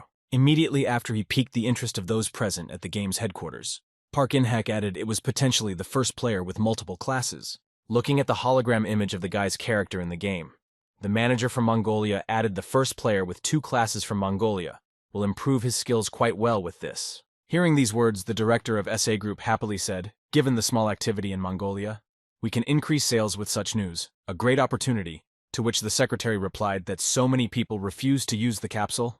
I wonder if this is due to nomadic traditions. Hearing the joyful words from the company's director, one of the men present at the meeting said, You're an optimist. If he fails this task, what will it do to our reputation? Hearing these words from his friend, the director rubbed his eyes and said, You don't have to worry about it so much, and Choi Nahi said in surprise. Looking at the screen, the director said, the longer he stays in the game, the more likely the task is to succeed, and the task was created in such a way that it could be completed. Immediately after these words, the director of the company turned to his subject and said to the captain of the team, Yun Nahi, you can tell the probability of success of the task. Hearing the question from her supervisor, the girl hesitantly replied, I have uploaded all the documents, so you can review them anyway. Hearing the girl's warning, the director could not help but look in and immediately saw the chance of success and interrupted the girl, exclaiming in surprise that the probability of success was only 9%. After announcing the probability of success of this task, the director exploded from his city and said in surprise, wait, because the player was able to get this hidden task. Recalling how exactly this task should be completed, the chief developer said that the player would meet the mysterious Apostle of Justice in an underground prison. When he heard about what had happened in Winston, the Apostle would free him. Immediately after these words, going through all the system files, the man said, first of all, you need to understand who will be the Apostle and help the guy complete the task, receiving a large reward in return. You need to make sure that the players are as safe as possible. Looking through the files with the information, Lim Cholho suddenly smiled slyly, and one of the people present asked him what was wrong with the president, to which he replied, Booga, just look at the documents. Turning his gaze to his subject, Lim Cholho added that it seems that an unexpected variable has appeared to share information about the task. Hearing this, the same man looked into the file and asked what was in the documents. Looking at the last actions of the guy in jail, the chief developer said thoughtfully, Kuroi shared the task information with only one person, but he disclosed the task information halfway through, which is why the previous information was outdated. After reviewing the information, the man immediately grabbed his head and said nervously, oh shit, and the player he shared it with. Remembering the guy who was to become the Apostle, the man added Shinyan to Grid. At the same time, Grid, who had arrived at the street food shop, was already drunk and began to exclaim in frustration, what a shame. Just to think the task gave me only gold coins, damn old man. Continuing to irritate the shopkeeper, who could not get up and go home because it was already late, the boy exclaimed, you should have given this task to me. Why him and not me, huh? Recalling the same upstart who had taken away a great assignment with incredible rewards from him, Grid said in frustration, I gave him the assignment only because he said something, despite the fact that I paid for your treatment. Immediately after these words, holding out a bowl to the owner, Grid said, one more bowl of fish soup, please, and more vegetables, please, he added, pausing for a moment. Having finished his lamentations and complaints about his fate, Grid arrived home and said that it was already 1 o'clock in the morning and he should be quieter. As soon as he thought of this, his younger sister appeared in front of him and angrily exclaimed, you should have told me you were coming home late. Do you even know what time it is? Upon hearing this, Grid said in surprise, why are you still awake? Not responding to being scolded, the boy went to his room and said, you have to go to school early tomorrow. Hearing the question from her older brother, the girl said, I was worried that someone was spending too much time in the capsule. Immediately afterwards, smelling the smell of alcohol, she asked in surprise, wait, what have you been drinking? Ignoring the question about alcohol, Grid happily said to Shinsei, oh my, you're a sweet little sister. You were worried about your brother, weren't you? Losing the desire to talk to the drunken man, the girl went to her room and said, stop joking, I was just watching TV, now hurry up and go to bed. Hearing this, Grid said happily, is my little sister going through puberty, Boogaloo? Recalling what a loser Grid is, one of those present in the meeting room said, but shouldn't the probability of success be equal to? Trying to understand what exactly happened and why the numbers did not add up, the man nervously said that the probability of success should be higher than it is possible that the supercomputer made some kind of mistake. Hearing these words from his employee Choi Nahi, he replied that this could not even be possible, to which he replied with a disappointed sigh, I know, I just said it to cool down a bit. Seeing this reaction from his employee, the chief developer said that he was behaving like this only because the chances of success had decreased. Folding his arms in front of him, the chief developer replied that the one who should know about Huroi's situation is not the Apostle of Justice but Grid. Looking at the screen that said who knows what exactly happened to Kuroi, who was supposed to fulfill the mission to deliver the information, the man in the meeting room mentally said, damn, this Shin Yonu is the worst of all options. Looking at Grid's profile, the man wondered in his head how he could only level up to a legendary class. What the hell he was doing all this time. Looking at the avatar of the guy who had taken on the burden of becoming an Apostle of Justice, The man continued to think very sadly that such lazy people were so lucky that another hidden quest would be lost because of him. After all his thoughts about the fact that such a guy received this task, the man thoughtfully said, "In this case, will he fail this quest, as you think?" Having received the question from his subject, the chief developer smiling happily said we had lost such a chance to advertise our game. Switching something on his touchscreen, the chief developer mentally said the only thing he did after receiving the legendary class was to create epic arrows and receive a class quest. The next moment, looking down and smiling slyly, Lim Chulho added in his head, "And that's why it's incredibly difficult to predict anything, but I think it's possible," continuing to build huge hopes for the Black Horse. The game's lead developer continued in his head. Because of its unpredictable behavior, these events will be quite interesting. At the moment, there are only 3 epic classes in Satisfy that players have already managed to get and use, in addition to the recently demonstrated Bloody Warrior. Information about the other 2 is still unknown to the public. The first owner of the epic class has not yet been identified, but the other one is currently in 7th place in the top rankings among runners. And that's why the community can't stop arguing about what the other 2 epic classes are capable of. And at the same time, in the county of Steim near the Akiro dungeon, gathered in a huge crowd, many different players shouted out, "Our group is the strongest. Join us. We have much better half of the loot, and we will give all the loot to you. Please join us." Looking at the disgusting behavior of the men, one girl from the group said offensively, "And when I joined them, they didn't even want to lift a finger," to which another girl added in surprise why they were suddenly so excited. After receiving a question from her friend, one of the girls pointed at the young lady standing in front of the hungry crowd and said, "You see, she's a bitch. They've been hanging around her since she showed up."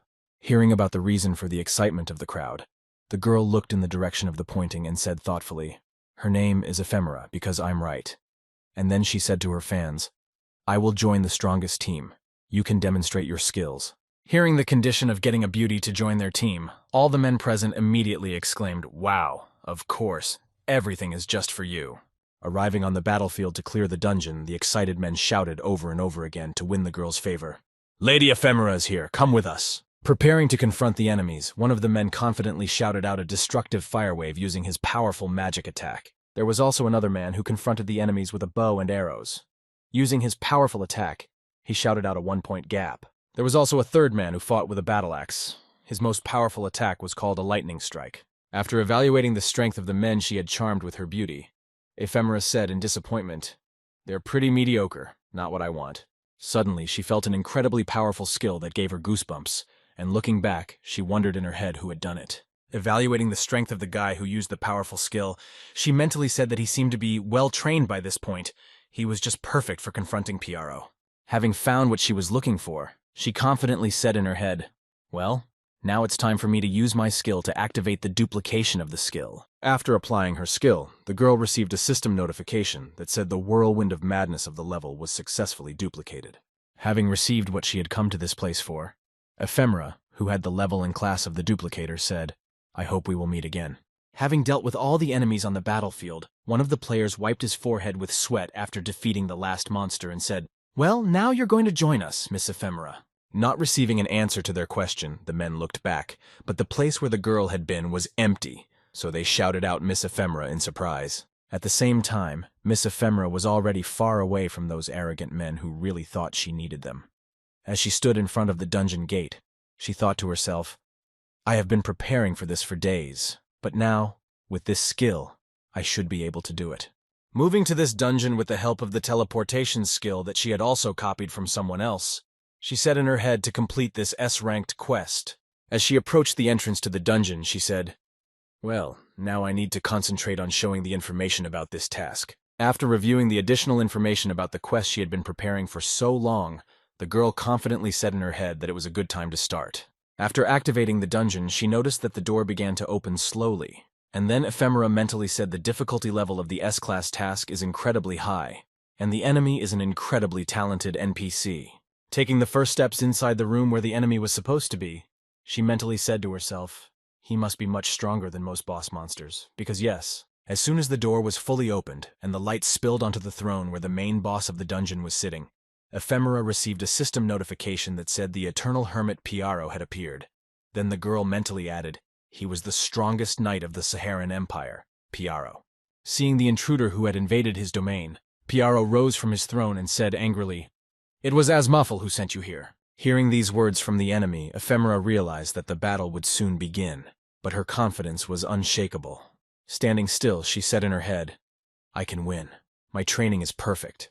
The next moment, she felt the danger approaching her, and looked up to see a rain of swords coming at her from above. Realizing that there was no way she could dodge this attack, she shouted out an ode to the copied Tartan skill. As soon as the summoning command was given, a huge steel golem with a human form appeared near Ephemera and covered the girl with its body. Looking at the skill she used to summon the golem, she happily said in her head, Tartan is the strongest defensive skill that the #1 ranked Night Guardian Bump has, and I only have 9 basic skills. Recalling her skills and what they are used for, she added in her mind, but I can use a duplicate skill 3 times a day for 2 months. I had to find and copy the best skills used by the top runners, so I got the best skills for myself. Immediately after these confident words, the girl added disappointedly, but there is one very unpleasant limitation.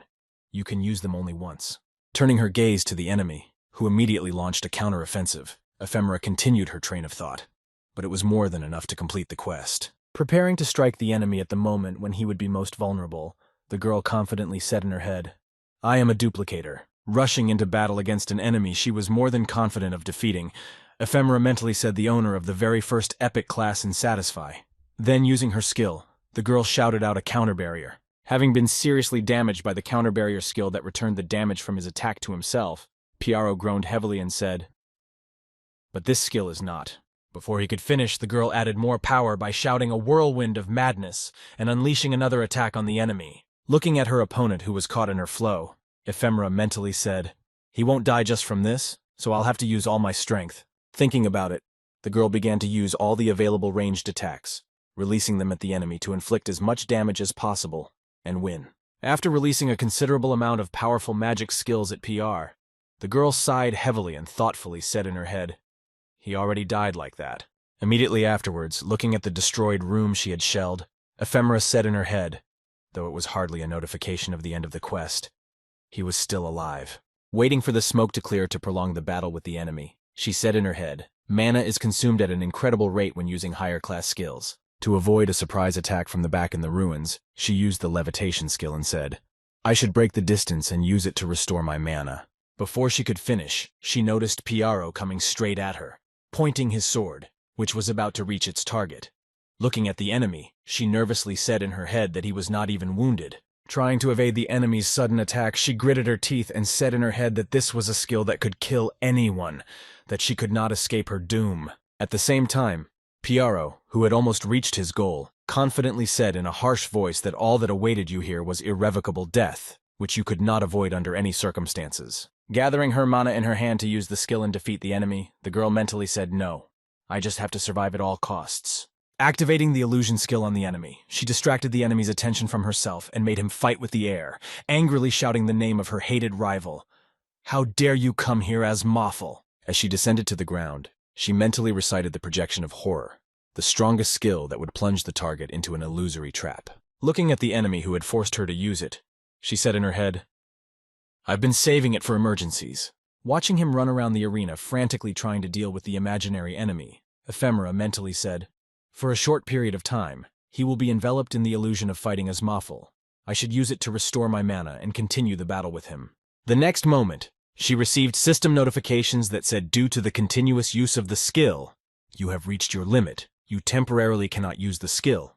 All characteristics are reduced. Immediately after these thoughts, realizing that she was now powerless, Ephemera said in her head that even if it is as long as Piaro is busy, I can do it. As soon as she thought about it, she noticed that her enemy suddenly froze in midair, and the next moment he turned his head to the girl and glared at her. Gritting her teeth in frustration at the situation, the girl said in her head, He's already recovered. Just a monster.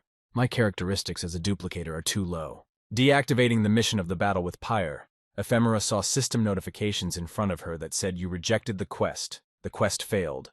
Your level dropped by Asmuffle's trust in you. And then the girl said in frustration in her head, 2 months of training were just wasted. She looked down at her head because she had failed to complete the task and said in disappointment in her head that she could have gotten an incredible title because its effects were perfectly matched to my class. The next moment, grabbing her head and starting to tear her hair, Ephemera angrily exclaimed how annoying it was. It was a super rare S-rank quest. Hearing a noise nearby, The man noticed the girl he was looking for and approached her, saying, "Aren't you Miss Erin?" When the girl turned her attention to him, the man said, "I'd like to ask you something." And the girl was surprised to hear that and asked what exactly you wanted to ask. Hearing that she was amenable to contact, the man confidently said, "If it's not too much trouble, can you fulfill our task?" Having received a system notification about the task creation, the girl was dissatisfied and said in her head, "I'm already disappointed because of Piaro, and here he is with his useless quests." The next moment, seeing the rewards she would receive as a result of successful completion, Ephemera smiled slyly and said in her head, "Of the many alliances I've worked with, Aaron's name was used when I was a blacksmith." Immediately after realizing what this task with an unknown rank of difficulty but such wonderful rewards would entail, the girl smiled happily at the man and said, "We are from the Marrow Company, that's right. I will help you." And at the same time, somewhere in Khan's forge, a nervous voice of a blacksmith was heard saying, "Hey, Grid, don't be so angry." Hearing these words from the blacksmith, Grid was offended and replied to him, "Leave me alone.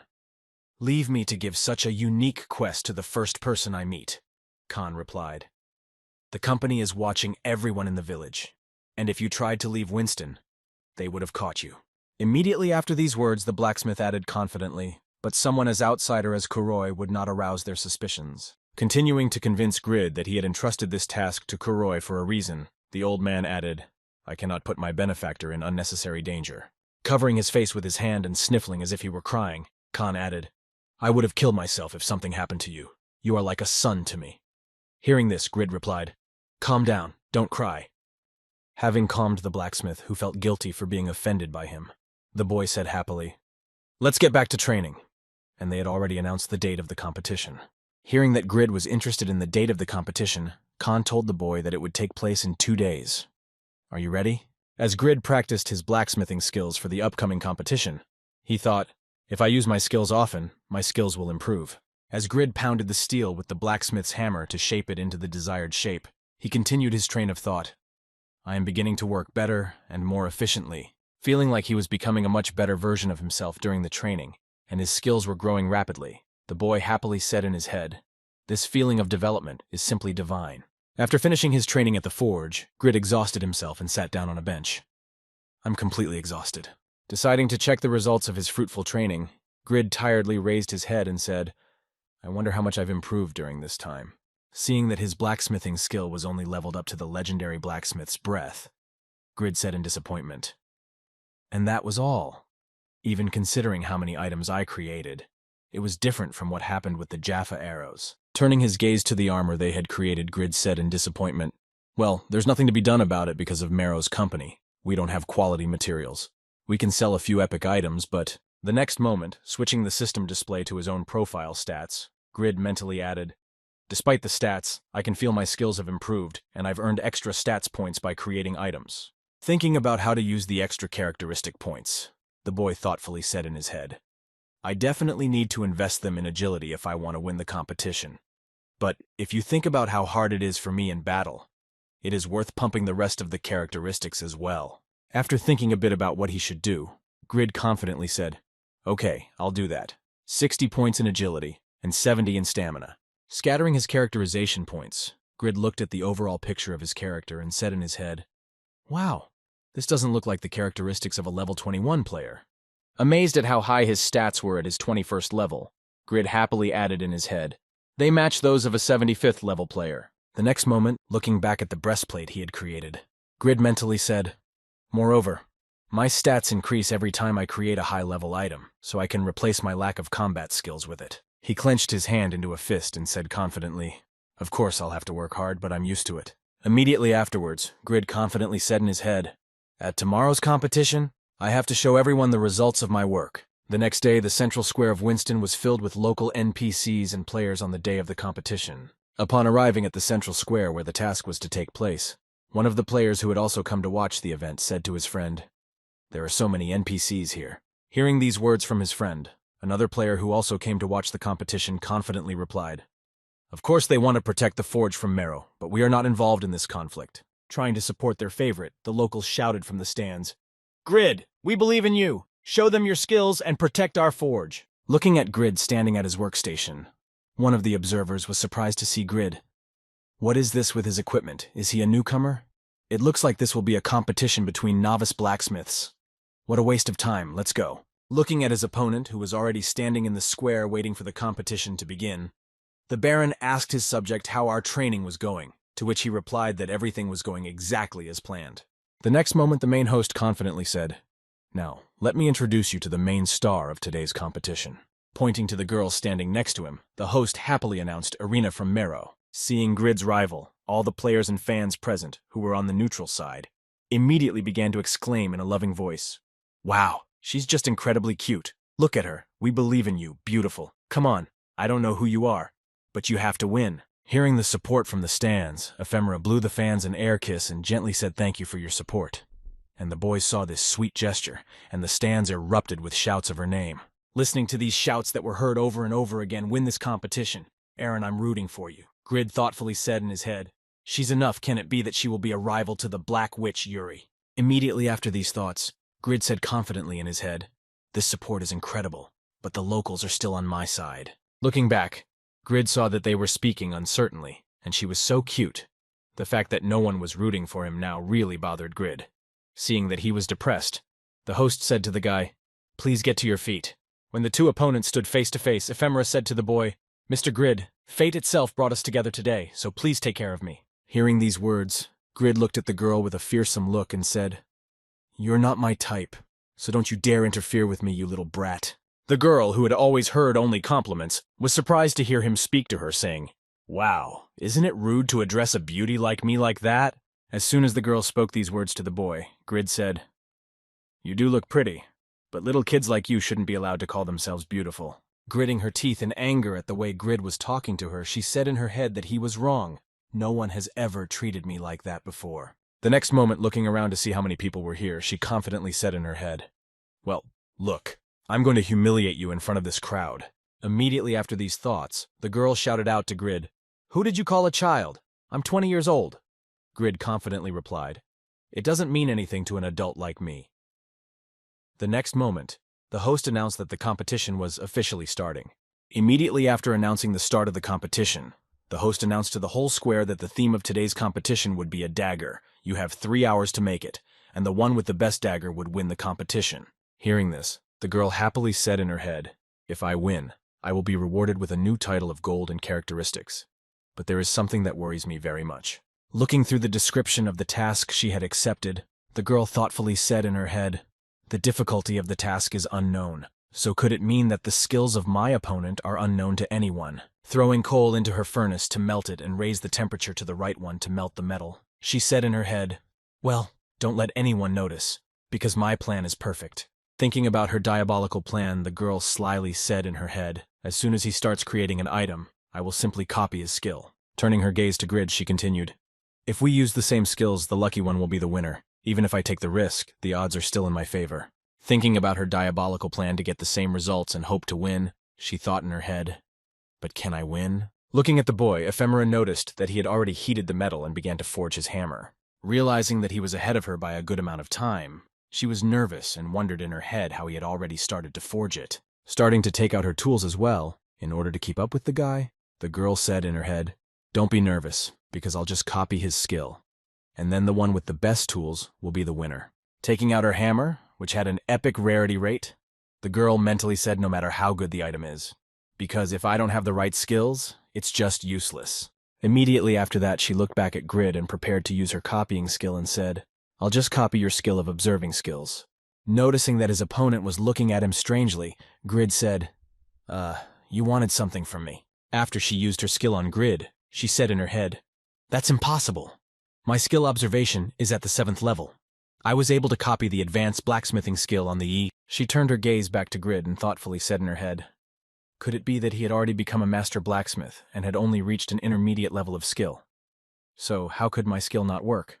Immediately after that, after thinking a bit about why her skill might not work, the girl nervously said in her head, "It can't be. Don't tell me he also has an epic class." Thinking about what exactly could have happened, she said in her mind, "But how is it possible that Agnes Katz and I are the only ones who could get epic classes?" The next moment, thinking about what other reason she could have for not being able to use the observation skill on him, she added in her head, "Then he has a unique class.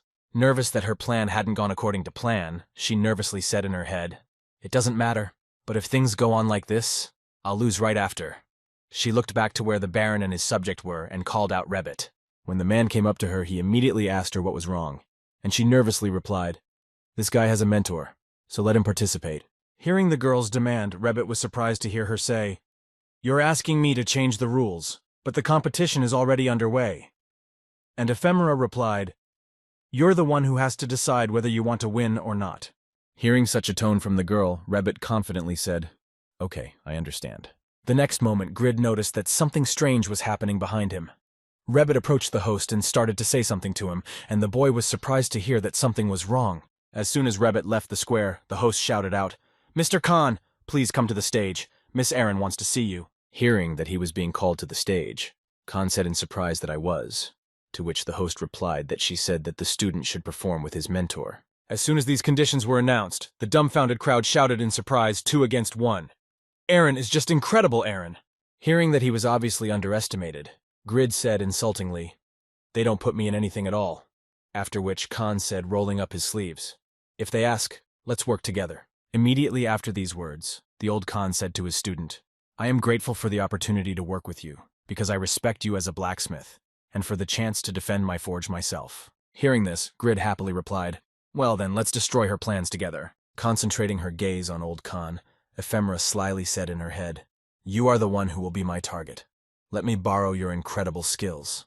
Immediately after that, she received a system notification that said you can now use blacksmithing once at the 3rd highest level, after which she ominously said in her head, "Great, I got the skill." The next moment she turned her gaze back to Grid and said in her head, "Since our powers are equal, it all comes down to luck. Now you can't change anything even as a master." Starting to create a dagger with the skill of blacksmithing, the girl confidently said in her head, "Let's see who will be the winner." Finishing the creation of her masterpiece, the girl joyfully said in her head, "They are still working on the contour of the blade. How sad I have already completed the forging." Immediately after these words, the girl continued to create her weapon and confidently said, "As long as luck is on my side, I will not lose to them." At the same time, Grid, who was working diligently on the creation of his dagger, mentally said, looking at his mentor, "So far, everything is going great. Khan's concentration is as high as ever." Working diligently on his weapon, Grid happily said in his head, "Iron and flame, I feel the combination of them perfectly." Having finished with the creation of the blade, Grid took it in his hands with tongs and confidently said in his head, "This is the moment when fire and iron unite." Enjoying the process of working together with the boy, Khan happily said, "It's incredible. I'm so glad to be a part of this event." To which Grid replied, "There's still something to do." Taking out the material for the dagger's hilt from the stocks, Grid said, "This is the minotaur horn we used to create the hilt. It costs 10 gold pieces, you know." The next moment, Grid heard a commotion behind him and looked back to see that the girl had already raised her completed work above her, and the leader announced that Aaron's dagger was complete. Evaluating the appearance of his dagger, the host exclaimed that it was as incredible as its creator. Such a beautiful object was created in less than 3 hours. Looking at the finished object that the girl had created, Grid said in amazement in his head, "I hate to admit it, but it's really incredible, and this boastful child is quite talented." After the item was completed, the presenter announced that now we simply must determine its characteristics. Taking the dagger created by Ephemera in his hands, the host said in amazement, seeing its characteristics, "Wow, its abilities are just incredible. It looks like Aaron will win this competition." At the same time, Grid was looking at the Minotaur's horn to choose the best part of it and mentally said, "Don't be distracted, concentrate on your dagger." Looking at the weapon that the girl had created, Baron Valmont was amazed and said, "Wow, it's an incredible dagger that can enchant a person." To which Rebet replied, "Yes, it's incredible." Also surprised by the result of the girl's performance, the blacksmith Khan said in surprise that it was amazing that she was able to compete with me at this age. Immediately after these words, the blacksmith turned his attention to his student and confidently added, "But it doesn't mean anything to you, because I'm right, Grid." Hearing the question from his mentor, Grid confidently answered him, "Of course, I have just finished creating mine." Admiring his masterpiece, Grid said happily, a little worried that the audience would have a heart attack when they saw it. The next moment, the city guards suddenly ran into the square and began to look for Grid. Running up to the boy, one of the guards put his sword to the boy's throat and shouted, "You thief!" Immediately after these words, the guard added, "We have just received information that you are an accomplice of the criminal Kuroi. Arrest him immediately." Hearing this, the people of the city exclaimed in surprise that you had just said that Kuroi was captured. Rising from his seat, Baron Valmont said with a grudging expression, "What a pity." Hearing what had just happened, Khan looked at the Baron with a menacing look, and mentally said Valmont. That rascal planned it all. He knew he could not win and called the guards. Looking back, confused by the fact that he was dragged to prison, Grid exclaimed in displeasure, "Why should I work with Kuroi at all? Let me go immediately." At the same time, Rebet approached the dagger that Grid had created and said in astonishment in his head, "I have seen many different things in the 20 years I have been working here." Peering at the details of the dagger Grid had created, Rebet said nervously, "But even Aaron's dagger could not compete with this object. You definitely lost." Walking up to the dagger that Grid had created, Baron Valmont said, "We had to use these measures because of one guy. He created an amazing object." After a short pause between his words, Rebet added, "You noticed this and decided to call the guards. We will lose public support if we declare a winner in this situation." Hearing these words from his subject, the Baron said unhappily, "The audience was more than confident in Aaron's victory. Or do you really think that I will give up this forge?" Looking at his subject with a dissatisfied look, Baron Valmont said, "Take this dagger with you. We cannot allow its characteristics to be revealed." To which Rebet replied, "I understand you." Looking at the back of Grid as he was led by the guards to the prison on the Baron's orders, Rebet thought to himself, "With such skills it is no exaggeration to consider him the greatest blacksmith on the continent. Grid is a name worth remembering." The next moment, Ephemera approached Grid's dagger and said in amazement, "What an incredible object this is. I have no chance against it." Realizing the man's message, the girl raised her head and said, "However, the audience is still on my side. The task has been completed. It's time for me to collect my reward." Hearing that she wanted to receive her well-deserved reward for the task, Rebet replied in a reserved tone, "Of course I will keep my promise." After the girl heard that she would receive her reward for the mission, she immediately asked if the boy looked like he had done anything that could have led to his arrest, and Rebet replied that everything had already passed, so it was not worth mentioning. After hearing the answer from the Winston official, the girl thoughtfully said in her head, "His personality was quite unpleasant, but I would like to know who he is." After a while, Rebet added, interrupting the girl's thoughts, "He probably didn't even expect to meet an ordinary person in a blacksmithing competition." As soon as the girl turned her attention to him, Rebet added, "Your skill is terrible, but you moved exactly like Khan, so you probably have copying skills." Hearing this, the girl thought with a grudging smile, and he realized that this NPC was a realist.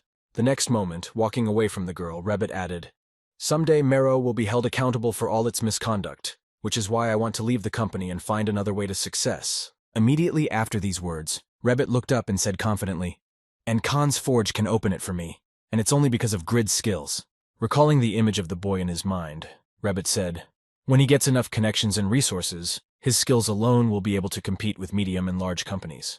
Hearing these words from Rebet, she was surprised to hear him say that even the best merchant in Baghe currently only has a small company. Is Grid really that incredible? Interrupting Ephemera's thoughts, Rebet came up with an interesting idea of his own, saying, "I have a proposition for you. Can you help me save this guy?" Hearing the offer from her employer, the girl shook her head and thought, "Grid, as soon as he appeared, I managed to get the title and S-rank quest immediately after these thoughts." Ephemera answered, "Well, I just have to help you." Sometime after the competition ended with Grid's arrest, Khan gathered with the rest of the residents in his forge and angrily exclaimed, "Now everyone got theirs." Preparing for the uprising, one of the locals angrily exclaimed that since Kuroi was arrested, we must start acting now, and Khan spoke to the crowd, thanking them all, but we cannot leave it to Grid and Kuroi. Preparing for the coup d'etat, the angry people shouted, "Let's protect our future. This time we will gain freedom by our own efforts." A few seconds later, an arrow hit one of the members of the uprising in the back and he fell to the ground in pain. Looking in the direction from which the arrow had come, the people saw Valmont standing in the doorway of the smithy, saying, "I knew about him in the uprising." And seeing the Baron, the people shouted his name in anger. Looking at the rascal who, after an unfair competition, had come to take the forge by force, Khan said to him, "You have falsified the results of the competition, and now you want to take the whole village for yourself, and you are not afraid of the people's anger." Hearing these words from one of the rebels, Valmont turned to the general of his army and said, "Sir Philipson, what do you call it? A lord should not feel fear. I am right." To which he replied, "Of course we must suppress the uprising now." Hearing these words from the general of his army, Lord Valmont smiled ominously and said, "Just leave the forge and surrender. I want to go to rest as soon as possible." Immediately after these words, Sir Philipson shouted to his subjects to arrest the rebel leader Khan, to which they replied, "Yes, sir." Meanwhile, Kuroi, who had been in prison for hours on end, mentally counted the number of days that had already passed. Looking unhealthy after being in the dungeon, the boy added heavily, "Someone let me out of here." At the same moment, the members of the emergency meeting, watching the boy, nervously said, "Kuroi's ECG is too unstable. If this continues, we cannot guarantee Alanbadar's health." Turning her gaze to the general manager of the Mongolian branch, she nervously added, "If we don't get him out of the system, the situation will get out of control." Hearing these words from his employee, Park In-hek said thoughtfully, "But 48 hours have passed in real time. Now we should concentrate on helping him complete his quest." Hearing this, one of the people in the room said it was too dangerous because his potential savior, Grid, had been arrested. And then another employee added, "Do you really want to entrust the fate of our company to a player like Grid?"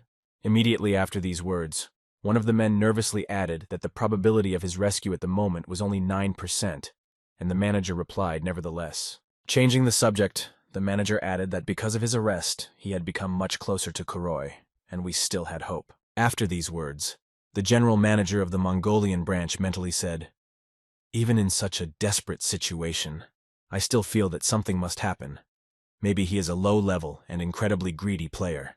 Thinking of the Grid on whom all hopes are now pinned, the man added in his mind, "But his perseverance is commendable. He will certainly do something about this Shinyon." After finishing his thoughts, the general manager of the Mongolian branch looked at his employees with a stern look and confidently said, "There are only 2 hours left. Let's give him a chance." At the same time, somewhere in the dungeon of Winston Castle, in one of the interrogation rooms, the voice of one of the guards could be heard angrily shouting at Grid, demanding that he repent, telling us who Kuroi had contacted, to which he replied that you were talking about something like that. Receiving only excuses from Grid, the angry guard shouted, "If you don't give us answers to the questions we are asking, we will kill you." To which Grid replied, "I don't know. Kill me if you want." Immediately after these words, Grid added angrily, "You are in charge of all this. You can kill me if you want to." Hearing this provocation, the guard immediately gave in to it and reached for his sword and shouted that you are a scoundrel. Looking at his opponent burning with anger, Grid mentally said, "No matter what method, I must die here." Imagining Khan's image in his mind, he added, "If I become a prisoner and lose this competition, then Khan will not be able to bear the pain of losing his forge." The next moment, looking over at the soldier who had already drawn his sword and was ready to act, Grid mentally said, "But if this guy really dares to kill me." Preparing to provoke the soldier to finish him off, Grid said in his head, "I will be reborn and return to Khan." But before he could say anything, a gag was shoved into his mouth, and Grid shouted to the guard, "Now kill me!" Looking back to see who had done this to him, Grid heard another soldier say, "Calm down, Leo. You know that people like him have immortal bodies." Immediately after that, the guard added, "Take him to solitary confinement. He'll tell us everything he knows, sooner or later."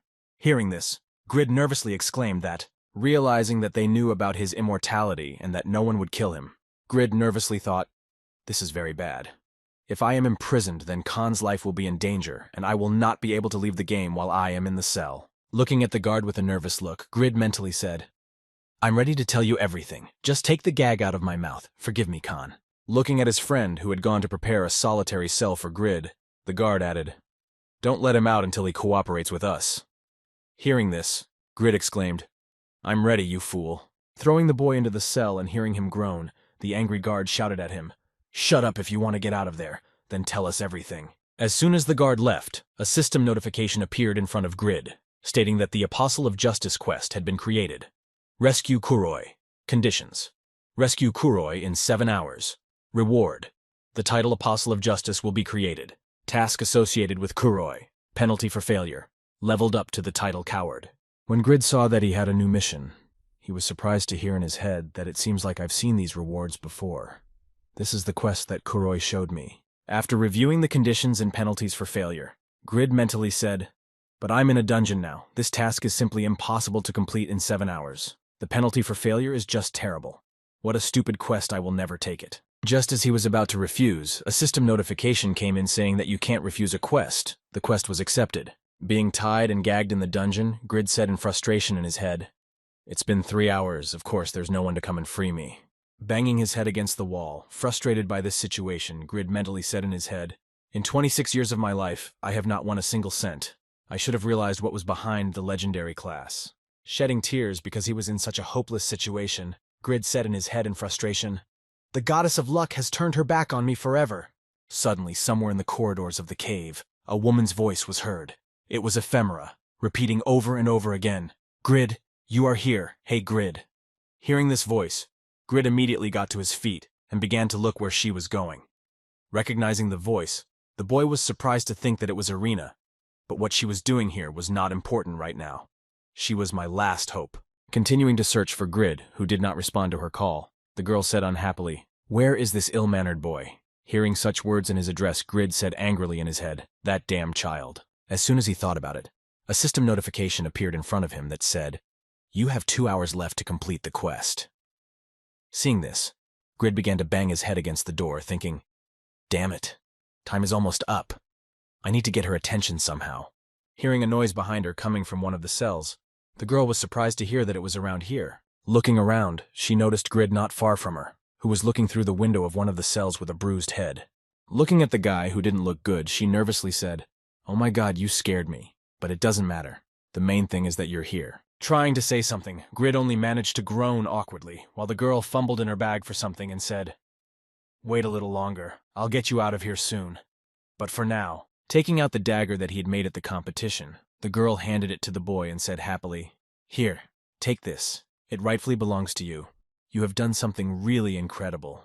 When Grid heard that she had brought him his dagger and even praised his work, he smiled happily and thought to himself, "This is the dagger I made. Now I see that she is a very smart and kind girl." Immediately after that, Grid heard something else that surprised him greatly before releasing the boy and giving him his weapon.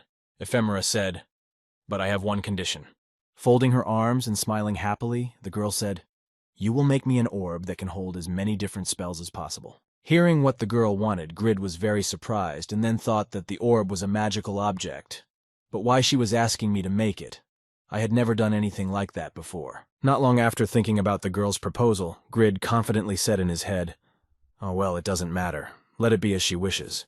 But as soon as he thought about it, the girl added one more thing. The next request was made in a threatening tone. The girl said to Grid, "Don't call me a child.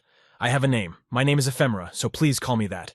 Hearing the second demand from Ephemera, Grid said in his head, "What the hell was Irina? It was just her pseudonym.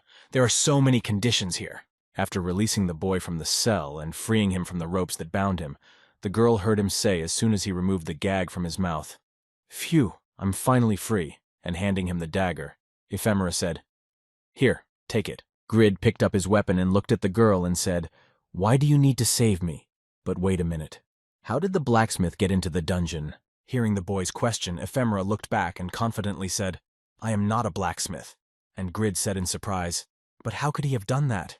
Hearing Grid's question, the girl happily said, "I am the owner of the hidden duplicator class. I copied Khan's skills during our competition, and thus was able to use the skills of a blacksmith." As soon as Grid received this information about this girl, he immediately exclaimed in surprise that you are a hidden class. But there are only 3 people in which only he said this, and immediately fell silent after a meek pause, realizing that he might have said, "But wait, so you are one of them, yes." The next moment, after thinking about this situation, Grid asked in surprise, "But why would you reveal your identity to me?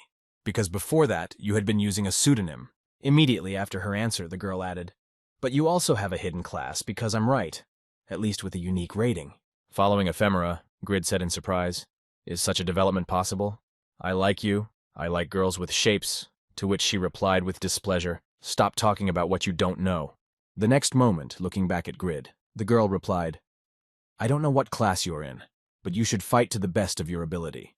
Turning her gaze to the crowd of guards who were coming at them from the exit, she added worriedly, "Otherwise they will just finish us both off." Seeing the countless enemies heading for them, Grid exclaimed in fear, "Why are there so many of them? Is the whole army here?" Hearing this, the girl replied, "I have already dealt with more than I need your help to survive." Having received the girl's request for help, Grid said in confusion, "Damn it, I have only one dagger, how can I help you?" The next moment he decided to look at the object he had created. Looking at the characteristics of his dagger, Grid saw that it had a unique rarity of strength points, attack power, and plus attack speed and additional parameters for instant kill probability, agility, plus wind strike, and fast movements. Pulling his dagger out of its sheath, the boy received system notifications that said this item was created by you. You have reached the understanding of the item. You do not meet the requirements. Penalties will be applied. The attack power will be reduced by half, and only half of the available effects of the item will be available. Looking at his item that he had created, Grid said in disappointment in his head, it was so cruel to get a penalty as the creator of the item. Seeing the incredible dagger, the girl exclaimed in amazement, "Wow, your real class is killer." Looking at the dagger that he was able to use, the girl was surprised to hear that one of the conditions was to have a higher level of dagger skills. But you are also a master blacksmith. How did you do it? After receiving this question from the girl, Grid thoughtfully said in his head, this child seems to have seen the description of the dagger. Seeing her confused expression is really quite cute. The next moment the girl nervously exclaimed, "Oh, get ready, they are coming here." Hearing this, Grid noticed that something was flying right at him, only because he was able to dodge the spear that was fired at him at the last moment. Looking back at where a large number of enemies were running from, Grid said, "You little rascal. You should have warned me about this in advance." Deciding that something had to be done to delay the enemies, Grid used his dagger to use the wind strike skill. With just one use, this attack was able to neutralize a large number of enemies who were following them with a desire to finish them off. Seeing how Grid had dealt with the enemies in just a few seconds, the girl was amazed and said, "Wow, that's just incredible." And at that moment, Grid angrily shouted, "Hey, are you just going to stand there and watch ephemera?" Hearing Grid's question, the girl shrugged and said, "My goal was only to free you. Now I can rest and my skills are a little expensive." Hearing that she regretted using her skills in this situation, Grid exclaimed, "Don't be greedy in this situation." The next moment, Grid received a system notification that said he had an hour and 25 minutes left to complete the quest to rescue Kuroi. Seeing this, Grid groaned in frustration and mentally said, "Oh shit, I don't have time and I won't be able to deal with them either." The next moment, Grid looked back at the girl and said, "Ephemera, don't be so stubborn. We have someone else we have to save." Hearing this, the girl was surprised to hear that there was someone else. The next moment she said, "I have already rescued an old man, Khan, on the way here." And when Grid found out about it, he was surprised to hear that he was also arrested. Immediately after that, Grid confidently added, "Well, I'm very grateful to you for saving my grandfather. But the one we need to save is another guy. His name is Kuroi." Hearing this, the girl was surprised to ask who he was. And Grid replied, "I met him only once, so I don't know everything." Hearing that he had no idea whom they were going to save, the girl said unhappily, "I don't want to waste time on a stranger. It's quite a chore, you know." Hearing that she was beginning to refuse, Grid shouted angrily, "Hey, I don't want to be involved in all this either. Just listen to me, you insolent little child." When he heard that he had broken his promise and called her something he shouldn't have, Ephemera said angrily, "Didn't I tell you that before or something?" Preparing to strike a serious blow at anyone who came under her arm in a fit of rage, she added, "Don't call me a child in any way." The next moment, aiming at Grid, she shouted out a spear of destruction, and dodging the attack, Grid could see the destructive power of her spell. At the same time, the guards who were heading for the intruders saw that the attack that was aimed at Grid had come at them and had to prepare for the worst. Having destroyed many enemies on their way and cleared the way, leaving only a few soldiers near the walls who were not affected by the spell, the intruders heard someone shouting, "Be careful, she's dangerous." Looking at the girl who had just made a rather powerful attack so instantly, Grid said in his head in fear, "To create such strong magic without training, and she could even compete with Yura right after that." Ephemera said, "I'll close my eyes this time as we have someone else to save." Immediately after these words, she looked back at Grid and added, "But I would be very happy if you never called me child again." Hearing this, Grid was frightened and said to Ephemera, "I'm sorry, I've done a terrible sin, ma'am." Following the girl who was leading him to the rest of the cells that were still in the dungeon, Grid asked how much longer we would be walking here. "Isn't the third floor the last one?" To which Ephemera replied that we needed to go down to the fourth floor. Looking at his timer, which showed that he still had an hour and 10 minutes left, Grid nervously said, "Are you sure Kuroi can't be above us?" Hearing this question from her friend, the girl confidently replied, "I checked the first and second floors while I was looking for you. There was not a soul there. Don't worry, the person who told me about the floor is trustworthy." When they reached the fork in the road that led them in different directions, Grid said nervously, "That's all well and good, but which way do you want us to go now?" No sooner had he said this than behind him, Grid heard the voices of the guards shouting, "They're down below, let's go get them." About to run away, Grid nervously called out to Ephemera, "Let's check this way first," but the girl's attention was elsewhere. Looking at the blue flower that grew in the dungeon, she wondered how such a beautiful flower could grow in this terrible dungeon. Hearing these words, Grid nervously said, "Wait, but don't touch it." Hearing the warning from the boy, Ephemera stopped for a second. Then Grid added, "Look, they are all united." Stepping over one of the traps that had been set in the dungeon, Grid said, "Luckily the traps are visible to the naked eye, so they won't be dangerous if you're careful." As soon as he said this, he noticed that an axe from an activated trap flew right in front of his face. Looking back with a disgruntled look, Grid saw that Ephemera had picked the flower after all. Noticing that she had almost killed the guy, the girl said awkwardly, "Heh heh."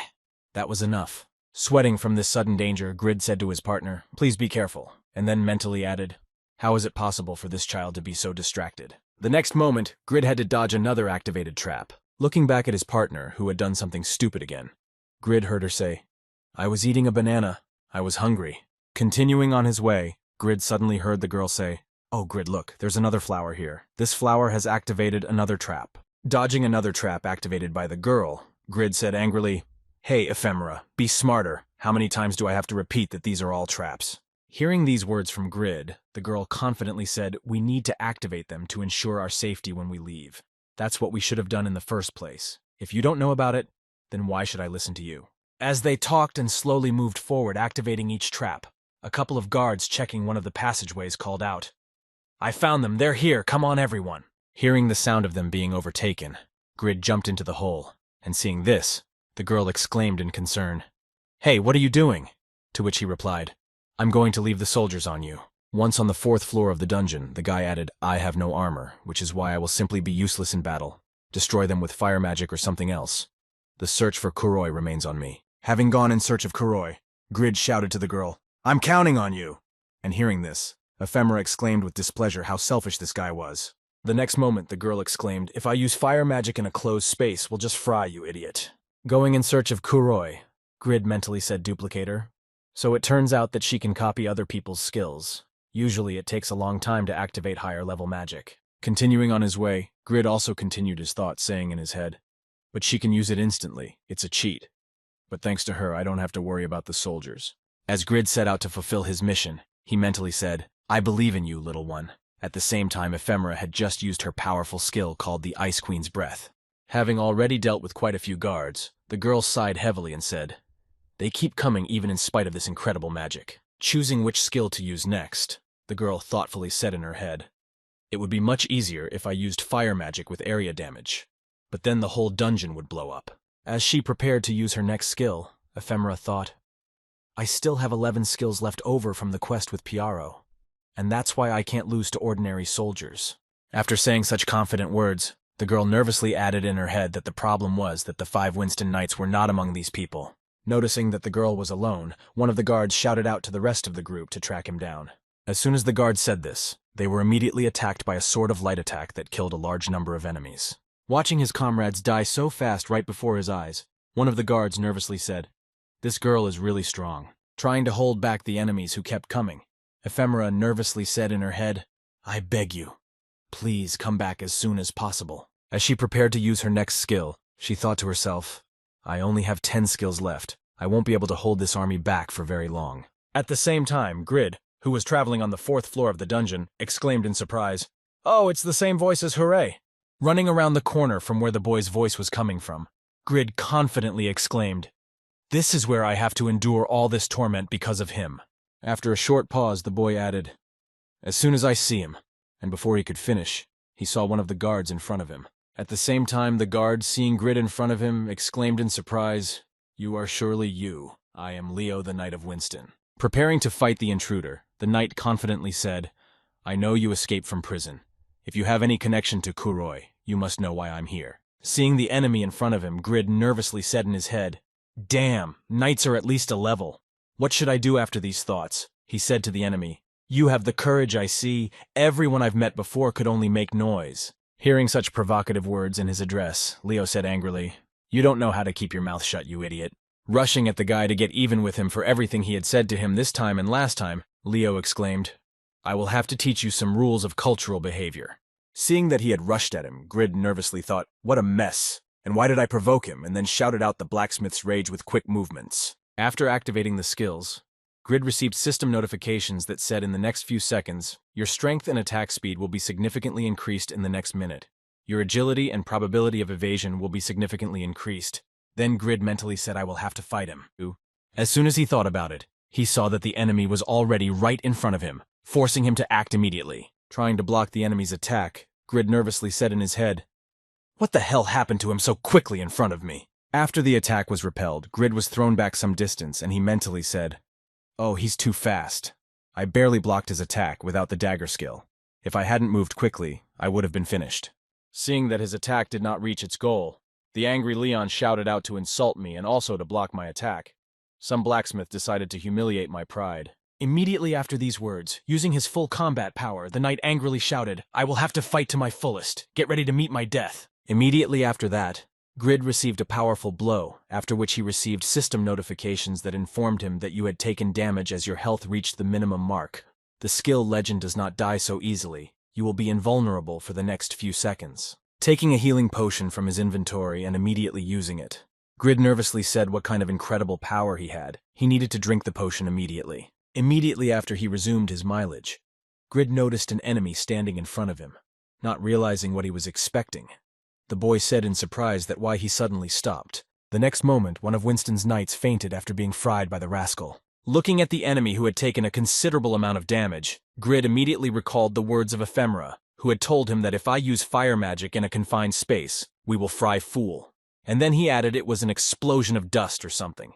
Losing consciousness after he had neutralized himself, the defeated Leo said in a hoarse voice, "What have you done to me?" Hearing this, Grid wiped the sweat from his face and confidently said it was just a difference in our skills, Boogaloo, and then mentally said, "Take that, idiot." Falling to the ground after he had blown himself up, the exhausted Leo said in conclusion it was simply impossible. Moving on, Grid received system notifications that said you defeated Knight Winston. You received the title of Night Killer. You picked up the key to the prison. You received a new level. After recalculating the number of levels received after the victory, the system reported that you are now at the 45th level. Arriving at the cell where Kuroi was sitting and opening the door to him, Grid said to the prisoner, "I was planning to beat you, but I didn't."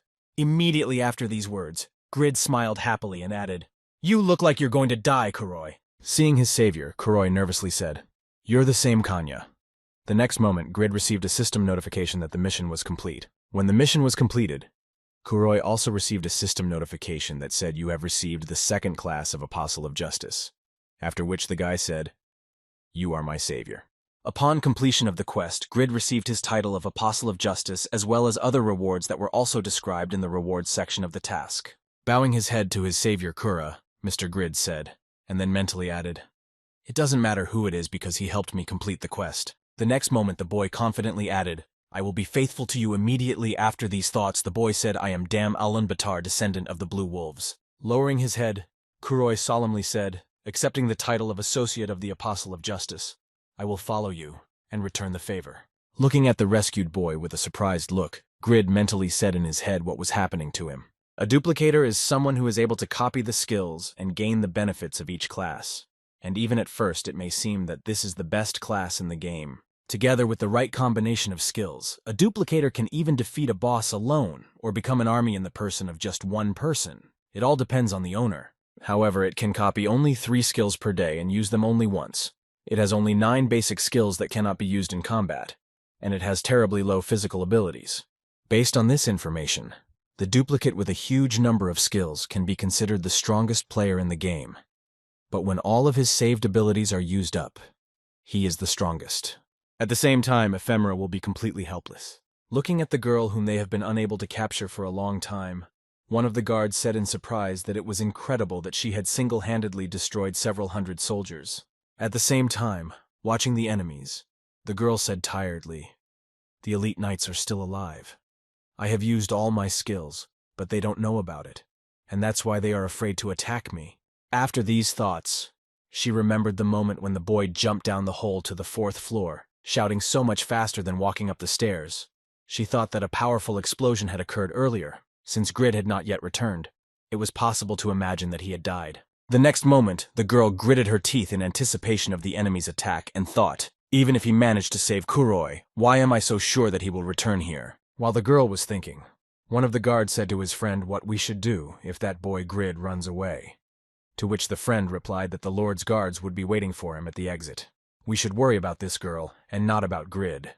Immediately after these words, one of the soldiers said, "I'm ashamed to say this, but let's join forces." Hearing this, Ephemera gritted her teeth and mentally said, "Oh no, I won't be able to hold them back. I'm finished." Preparing to use the remaining spells in case of emergency, Ephemera mentally said the remaining 3 spells that have fire attributes. If I use them, I will simply finish myself off. The next moment, a pair of knights joined forces and rushed at the girls, shouting to grab her. Dodging the attacks with her own strength, the girl nervously said in her head, I shouldn't have trusted him. Why did I get into this in the first place? After dodging one attack, she noticed that another enemy was coming at her from behind, and she nervously said that the attack was coming from 2 sides. Activating her standard defensive skill, the girl mentally said, I can't just give up. I'll try to use at least my basic skill. Hitting the girl's protective shield, one of the knights happily exclaimed, Look, it looks like she has no more strength, so I was worried for nothing. Approaching the girl, one of the guards said menacingly, This is the payback for all the dead soldiers who fell at your hands. Pointing his sword at the exhausted girl, the knight added nothing personal to the good. Realizing what a difficult situation she was in, the girl confidently said in her head, We are not done yet. I still have a chance. Looking at the enemy, she thought, If I'm unlucky, I'll die at that very moment. And she activated her dice skill, using their ability on herself. As soon as she thought about it, Grid's voice was heard at the last moment, saying in displeasure, Self-proclaimed proud knights attacking a girl is so terrible. It's a shame. Seeing that Grid had come to her rescue, Ephemera breathed out a sigh of relief and said happily, I thought you had abandoned me. You should have come a little earlier. Seeing Grid in front of him, one of the soldiers was surprised to hear that he was here, and the other guard replied, Leo, the Eastern Star of the North has been defeated. Hearing these words from his opponents, Grid confidently said, I have no idea what stars you are talking about. But I met a guy named Leo, and it was very easy to defeat him. When the guards heard that one of their strongest warriors had been defeated, they said nervously, It's impossible. It just can't be. But Grid replied in a menacing voice, And you thought I couldn't do anything to you. Looking at Grid, who was slowly approaching the enemies, the girl nervously said in her head, Monsters and NPCs usually avoid enemies whose level is 30 or more above their own. But they are so scared how high this guy's level is. Trying to stand up to Grid, one of the guards said in a nervous voice, That rascal, he's just a pathetic oval. But another grabbed his shoulder and said, Wait, we need to be careful. Looking at Grid, who was radiating an ominous aura, one of the soldiers nervously said in his head, having defeated Leo, he became much more confident. We had better be extra careful with him. Slowly approaching the enemies, Grid said in a menacing tone, If you don't want to end up like that knight, you better leave this place, okay? Following Grid as he led him to the exit of the dungeon, Kuroi watched the situation and thought, At first I thought he was rather pathetic, but now I see that even the knights are afraid of him. Concentrating his gaze on his savior, the boy said in his head, Mr. Grid must be incredibly high level. He's incredible. At the same time, Grid, who had been intimidating the enemies with his victory over one of Winston's knights, happily said in his head, Booga, how cool is that? How scared they were. Looking at his enemies trembling in fear, Grid mentally said, You will all be destroyed, not by me, of course, but by Ephemera. Looking back, one of the guards noticed that they were already near the exit and nervously said, Oh shit. And at that time he also heard one of his comrades say, Don't come near me, you rascal. Stay where you are if you want to live. Looking at the staircase that would lead them out of the dungeon, the guard nervously added, This is very bad. We are already close to the staircase. Trying to control his fear, one of the guards confidently shouted out, Wait, there is no need to be afraid. His power cannot be that great. Hearing this, Grid smiled slyly and said, Wow, are you sure about that? Hey, Ephemera, show them what you're worth and destroy them with your magic. Having received a request from her friend, the girl answered awkwardly, Maybe you can deal with them yourself. Hearing this, Grid looked at the girl in confusion and said, I can't defeat them. Hearing that he could not cope with them alone, Ephemera asked him in a surprised tone, Didn't you defeat the knight alone? Come on, let's do it again. As soon as Grid heard the girl say that he had to do it alone, because he had defeated the knight once, he nervously replied no, not at all. And at that moment, a couple of guards had already rushed at the boy, shouting his name. Preparing to finish off the blacksmith who had threatened them, one of the guards pointed his sword at him and shouted, How dare you ignore us? I will bring you to justice, you miserable criminal. Noticing that the enemy was about to overtake him, Grid nervously said in his head, This is a disaster. So fast are all these knights so unrealistically strong. Gritting his teeth in fright, Grid nervously said in his head, Oh shit, why did I ever start repeating my past mistakes and provoking them? However, at the last moment, right in front of Grid, Kuroi jumped out and protected him with his body, preventing the sword from reaching its target. Seeing that he had decided to sacrifice himself to save him and was about to be struck, Grid screamed out in fright to Kuroi, No! However, this was followed by a rather strange reaction. The guard dropped his sword and grabbed his hand and began to moan in pain. Noticing that the enemy was writhing in pain and Heroi was not even moving, Grid said in surprise that everything was fine. But how did it happen? Hearing the question from his savior, Kuroi confidently replied that I was fine, no problems. And then he mentally added this invaluable skill of steel will that I had acquired after completing this hellish mission. Seeing what had just happened, Ephemera exclaimed in surprise from behind Grid's back that how did he manage to block this attack with his body? To which the guy replied without a clue, I'm seeing him for the second time in my life. Having blocked the attack of one of the enemies, Kuroi looked back at his comrades and said, Mr. Grid, you need to run away. Hearing this, he asked in surprise what and why I should do this. Hearing that he was not eager to leave the battlefield, Kuroi confidently said, I will hold them back, and then mentally added, I want to repay you for saving my life. Hearing that he was going to delay the enemies, the girl nervously exclaimed, What are you going to do here? To which Grid replied, Let's go quickly, Ephemera. Leaving the battlefield, Grid joyfully shouted to his friend, Hey, Heroi, hold them off as long as possible. And Ephemera, who followed Grid, added, I hope we'll meet again in the future. Seeing the two fleeing the battlefield, one of the soldiers shouted angrily, You bastards! We won't let you escape! And noticing that they wanted to follow, Kuroi shouted no. The next moment, Kuroi activated the skill of profanity and said, You'll have to go through me first, you stupid scoundrels. You're just garbage. And many more insults poured out at the soldiers. As soon as this skill took effect, the effect was not long in coming, and Kuroi received a system notification that said your opponent's characteristics were reduced, and one of the soldiers sighed heavily and said in surprise that my body was. As soon as his previous skill began to work, weakening the enemies, Kuroi prepared to use the next one by clenching his hand into a fist and mentally saying, Now my new skill. He gave his enemies a fierce look and mentally said, Feel this. Activating his skill of unwavering justice, Kuroi tried to destroy the enemies, because this skill dealt damage equal to the available physical strength. Preparing to be torn to pieces, one of the soldiers began to moan in pain when he suddenly felt that nothing had happened. And then he said in surprise that he did not understand. Seeing that nothing happened to the enemies, Kuroi spoke in a tired voice, as expected, a useless skill for a speaker like me. Looking at the enemy who had fallen down in front of them, one of the soldiers shouted angrily, You rascal! You've been bluffing all this time, so you've been bluffing! Immediately after, another guard shouted, Tie him up and take him into custody! While waiting for him to be tied up, Kuroi mentally said, Since the quest is over, I can safely exit the game and it looks like Lord Winston is definitely finished. Closing his eyes, the boy smiled with relief and said in his head, 50 hours are finally over. Now I can definitely rest. I did my best. Imagining in his mind his savior and his companion with whom he had wandered through the dungeon together to save him, the tired boy added in his mind, Mr. Grid, I wish you luck. After a while, Grid and the girl were able to go through all the floors of the dungeon without encountering guards and leave it. As soon as they were outside, Grid joyfully exclaimed, We're finally out of there! To which the girl angrily replied, Shut up! We're still in enemy territory. Looking out the door leading to the exit, the girl mentally said, We need to get out of the castle. If the knights who are downstairs contact the Lord's guards, we won't be able to do anything. Looking back to draw up a plan of action, she noticed that Grid was lying on the grass and happily saying boogaloo. The air was so soft and clean, and everything was so green that she was very angry.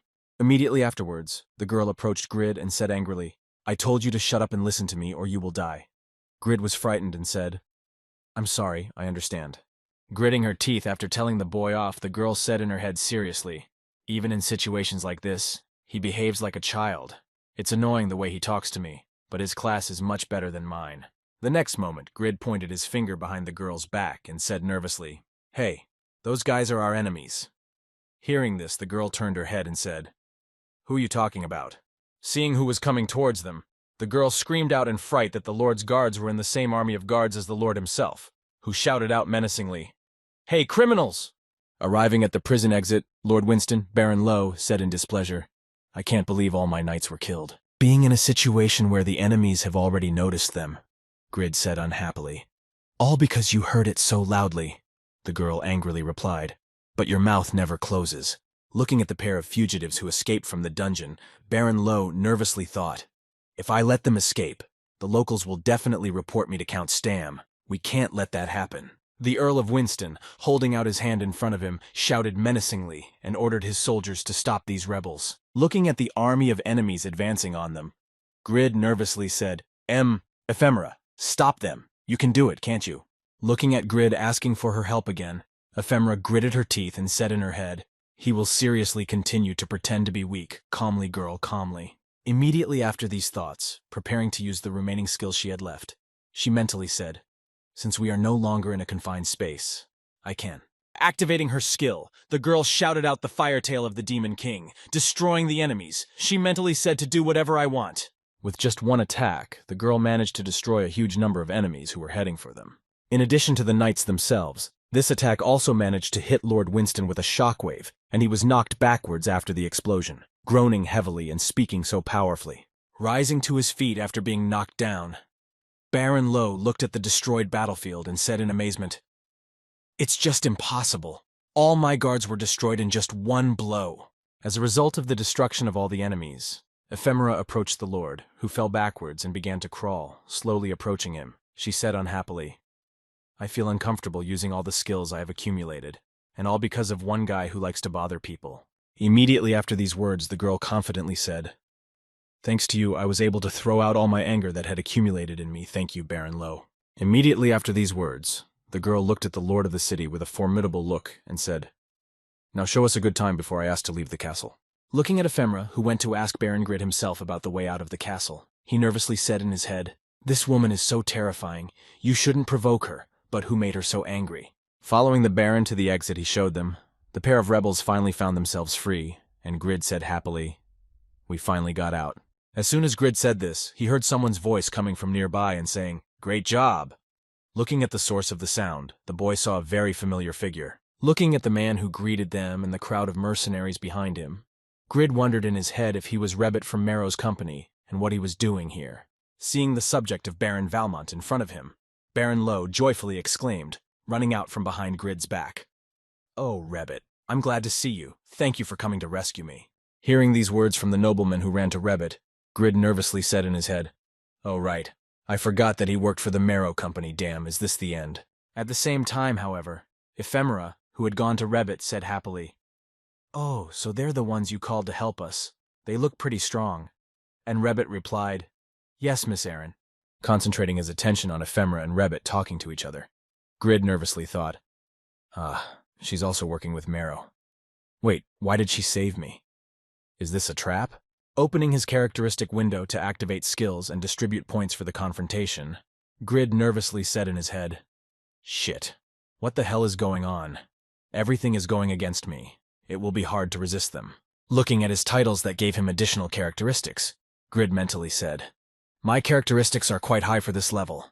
I have 4 titles with good bonuses. Looking at the mercenary standing behind Rebbit, Grid thoughtfully said in his head, there are 10 fighters there. The fact that their equipment is not very good is good.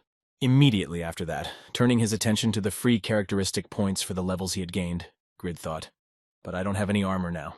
I have to spend my characteristic points on increasing my attack and defense. The next moment, after distributing the free stats, Grid received system notifications.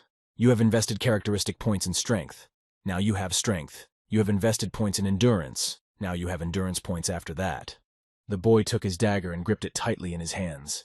Gritting his teeth and preparing for the fight, Grid nervously said in his head, even if I can't win this battle, I have no other options. Despite the fact that Grid was nervous after increasing his characteristics, he did not even undermine the fact that he had become incredibly strong. The total number of characteristic points of players of the same level is equal, but Grid's total number was equal, and as soon as he equipped the perfect dagger, the guy became stronger than the level of players with the fighter class. However, the experience he had in battles with incredibly strong opponents in the past, when he even watched Ephemera's battle, made him feel like he had to fight, sowed a seed of anxiety in him, making him very insecure. Holding the dagger in his hand, Grid was trembling with fear and mentally repeating, even if I die here. Preparing to engage in battle, Grid mentally said, I must. But before he could finish, he heard the disgruntled voice of Baron Leo running toward Rebbit and shouting his name, adding, what are you doing? Approaching his subject, the Baron said in displeasure, what are you talking about with this unworthy girl? Hurry up and let me go. Looking at Rebbit, Grid said in surprise, what? The next moment, as soon as Rebbit heard the Baron call his friend, he looked at Lo with a supercilious glance and said, I am no longer a member of Marrow's company. I am here to take revenge on Valmont And you too. So you had better follow my instructions. Hearing these words from his subject, the angry Lord Winston exclaimed that you have left us. Why do you, a worthless merchant, behave as if you were an apostle of justice? Hearing these words from Lord Rebbit, he looked away from his interlocutor and said firmly, I am a merchant, and that is why I always look for profit in my actions. Immediately after these words, Rebbit confidently added, From now on I choose Mr. Grid for myself. Hearing this, the boy was surprised to hear that I was stopped. But how did this happen? Turning his gaze to Grid, Rebbit said happily, With your skills, you can do incredible things, but you can't reach your full potential alone. Smiling happily, the merchant confidently added, I'm asking you to join me, and together we can create a company that will be many times bigger than the current ones, and I'll put all my experience and skills at your disposal. Hearing this offer from Rebbit, Grid mentally said, It turns out that he decided to save me because of this, he said, and then asked why you decided to rebel against the Lord and the company. Hearing the question of a potential gold mine, Rebbit confidently said all this because our cooperation will begin in Khan's Forge, a symbol of Winston. We need to destroy tyranny to gain the trust of the inhabitants. Standing behind Rebbit, a nervous ephemera said, Let's hurry up and get this done, to which he replied, Don't worry, we'll do it ourselves. The next moment, Rebbit prepared to complete all his affairs and said, I will give you the details after I deal with the company.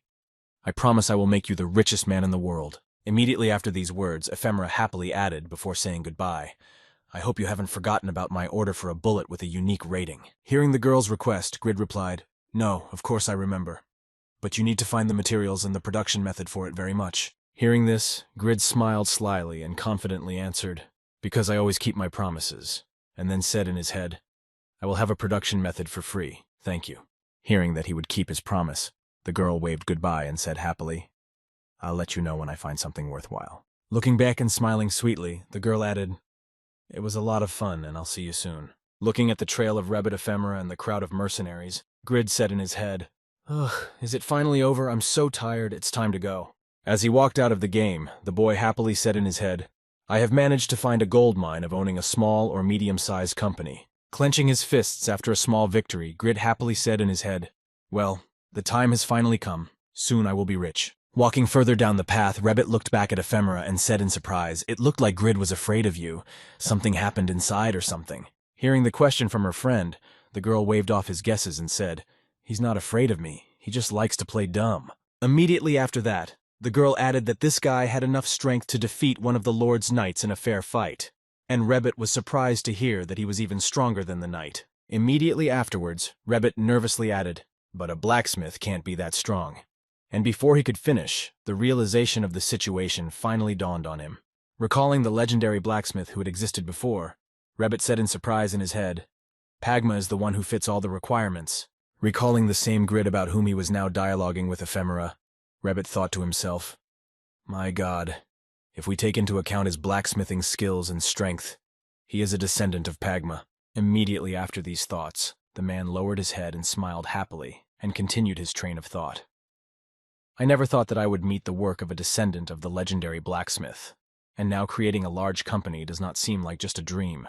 However, fate did not allow Rebbit's ideas to develop in an ideal way and come to life. Marrow's company experienced the effects of Ephemera and Rebbit, after which the actions of the company and the Lord became known to Count Steim.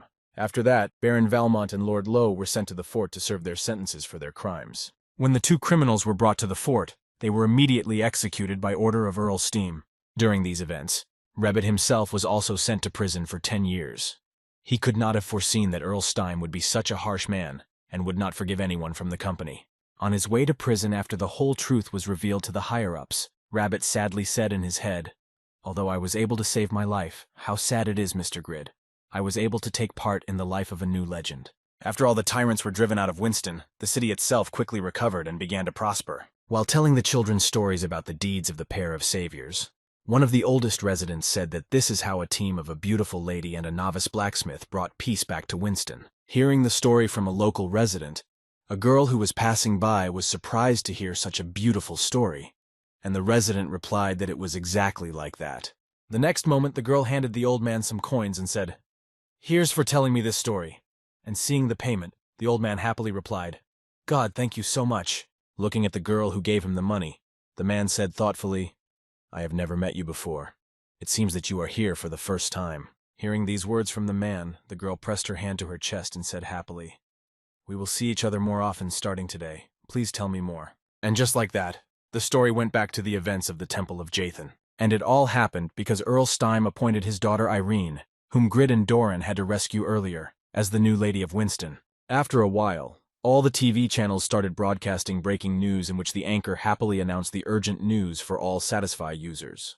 The world's first second class in Satisfy appeared. Meanwhile, in the United States, trying to find out the details of the situation, the manager reported to his superiors after unsuccessful negotiations. SA Group informed him that they would not disclose information about the second class. Immediately after that, the Queen of Great Britain, who was present, said, "I just got the news that it was a player from Mongolia, which is unexpected considering that there are not so many users there." Representatives from China confidently told their people SA Group is trying to rule the world with its game. We should ban people from playing Satisfy. At the same time, a representative from Japan, who was also at the conference, said thoughtfully, "I'm just sure that the next second class will be won by a player from Japan."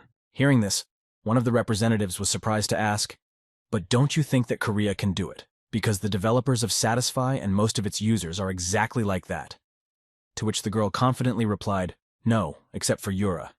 They have no other outstanding top players, which is why their chances are zero." After listening to all the opinions and predictions of his colleagues, the representative from Korea said that with the second class, the number of weapons available for research increases, as well as skills and characteristics. Watching the news on TV, Grid, who was sitting with two others at a bowl of food with his hand on his head, listened to them say that you get 2 extra characteristic points with each new level. Hearing this, Grid said thoughtfully, 2 extra points means that the one who got the second class is incredibly lucky. The next moment, Grid confidently said it was time to stop going to work. Having made a firm decision at the next family meeting, Grid announced it at the evening table, and upon hearing this, his father angrily exclaimed, "You're going to be idle all day again." Immediately after his father's angry words, his younger sister added with a disgruntled cackle, "How can you be so selfish at your age? You are my brother, but I think you are pathetic." The next moment, the mother also had her say, saying, "You still have debts. Just don't tell me you decided to take part in some kind of pyramid scheme." The next moment, Grid clenched his hand into a fist and said confidently, "I play as a blacksmith and I can sell the things I create for money. And one incredible merchant said he would help me start earning money as a company director." Hearing this, the mother immediately began to cry and clung to her father, saying sadly, "Dear, I don't know what to do with him anymore." Immediately afterwards, the father exclaimed angrily, "You just want to play, I understood you correctly." The next moment, her sister also chimed in with her parents' words.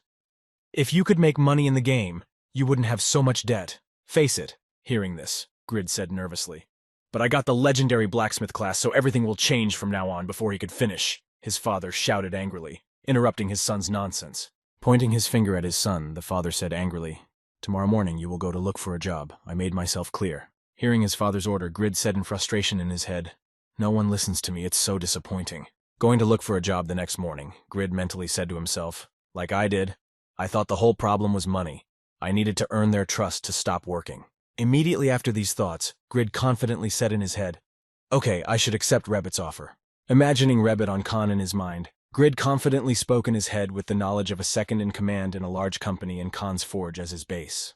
Returning from work after his first day at work, Grid confidently added in his head, "I will definitely be able to achieve great results and finally convince my parents." Sometime after returning home, Grid went to his capsule and entered the game. Arriving at Khan's forge, the old man happily told him to see him in his building. "Oh, Grid, you came."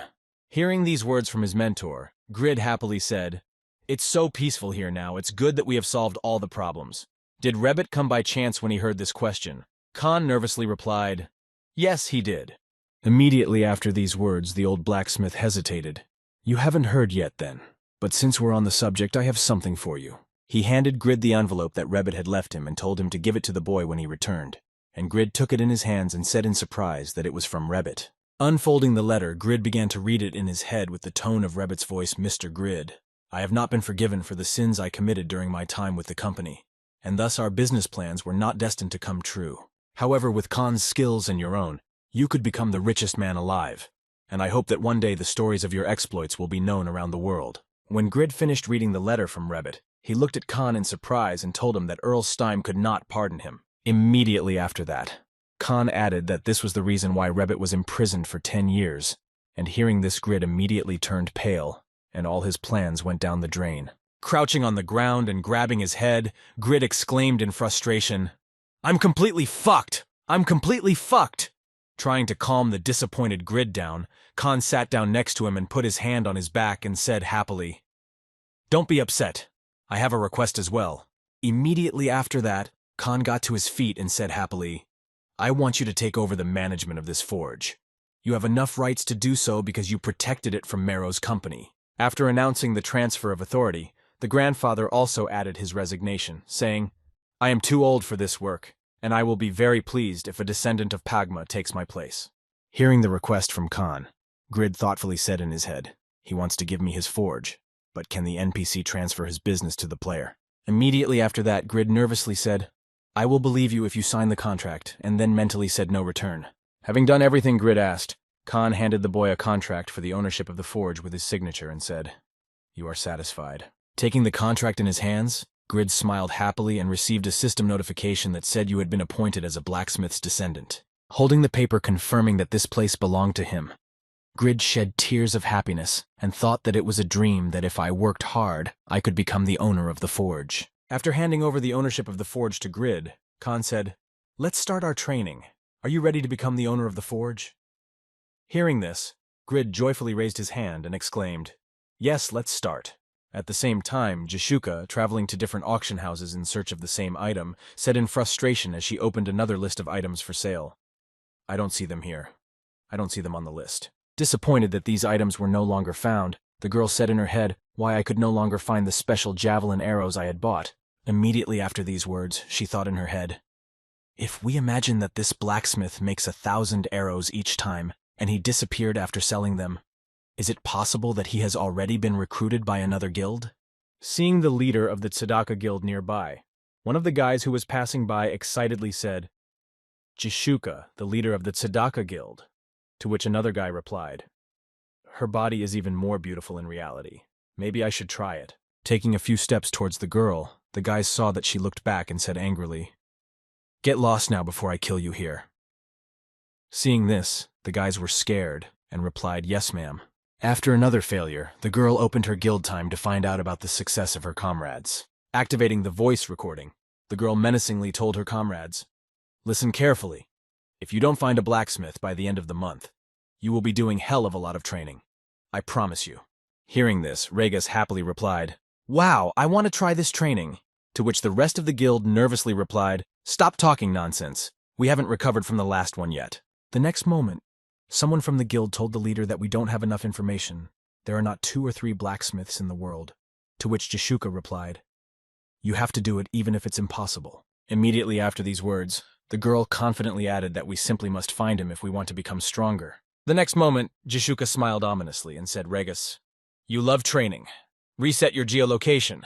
And one of the players thought she wanted to release the stress she had accumulated. After that, the guild leader said unhappily, "Hey, Wantner, why did you sleep for 7 hours? Your place in the top was taken." To which he nervously replied, "I was late because I stumbled upon some information." Immediately afterwards, Wantner said to the leader, "Do you know about the village of Winston?" And Jishuka replied thoughtfully, "Winston is a village near Byron." The next moment, Wantner added that it was there that the competition between the 2 players for the production of items took place. Immediately after saying that, Wantner added that one of the items created was an epic dagger created in less than 3 hours, and the girl nervously said in her head that it was definitely him. Hearing this, Jishuka mentally said in her head, an epic item in 3 hours. Even the top blacksmith Panmir would not be able to make it. After receiving this information, she immediately shouted to her comrades, "Everyone immediately go to Winston." Hearing the order, one of the players nervously exclaimed, "Wait, how?" The next moment, Jishuka smiled and confidently said, "The last one to arrive will die." At the same time, somewhere in the Monster Kingdom, a player who was moving to the top was destroying enemies, receiving system notifications that you killed a poison walker and gained experience points. The next system notification sounded like this. You killed an armored walker, you gained experience points, but there were more than a dozen monsters killed. The third epic class is the Bloody Warrior, whose attack power and abilities are specialized for hunting. This player was Katz, who was already leveled up and ranked as the second son of Japan's main conglomerate. However, his ranking, which had risen very quickly before thanks to his incredible epic class boosts, had not changed in the previous month. even though he had been hunting for a long time. Continuing to hunt monsters, he said in frustration in his head, "Why I can't get the first rank despite all my efforts? Is my ability so insignificant? I just don't believe it." Recalling his real-life situation, the boy said anxiously, "My older and younger siblings have made incredible progress in our battle of the heirs. I can't lose to them in the game." Immediately after these thoughts, the boy said in his head, "I need to get ready. It's time to go to the hunting grounds with higher-level enemies. I have enough money, so I need to buy potions to level up faster." Immediately after that, looking at his armor, the boy said disappointedly, "But I have one problem." After evaluating his armor, he angrily said in his head, "I can't find high-level equipment on the trading floors. What do production-class players do in general?" Raising his head up, the boy angrily shouted at these lazy and useless blacksmiths. A whole month has passed since the girl said goodbye to Grid. Ephemera had already traveled to many different cities, and now she had arrived in the border town of Steim, the capital of the county. As she walked around the marketplaces looking for production methods, she was always lost in thought, and when she encountered another failure, she said in frustration, "There's nothing here either." Folding her arms in front of her, the girl said disappointedly, "It seems that I will not be able to find a method of making a magic ball, eh? How sad." Closing her eyes in despair, the girl said in frustration, "Looking for a production method for high-level items is too hard. I couldn't find anything for a whole month." Walking further through the capital in search of the item she needed, she said in frustration, "I got gold coins for the quest, but I don't even have anything to spend them on." The next moment, she looked down and sighed in frustration, saying, "It's annoying, but now it's getting quite unpleasant."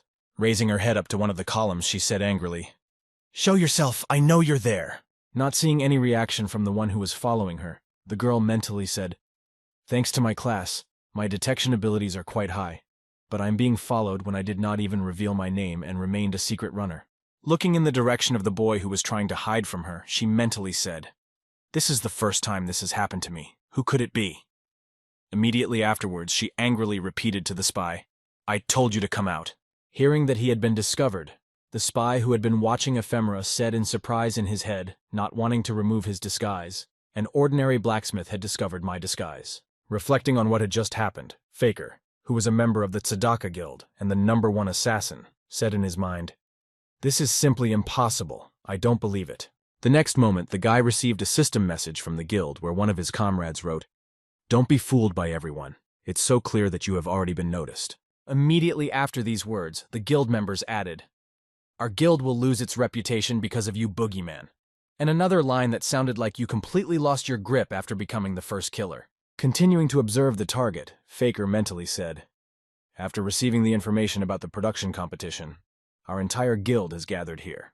Looking at Ephemera, who was still waiting for the boy to appear, he said, "Thanks to eyewitness accounts, we were able to quickly find the winner," the blacksmith Aaron had rumored.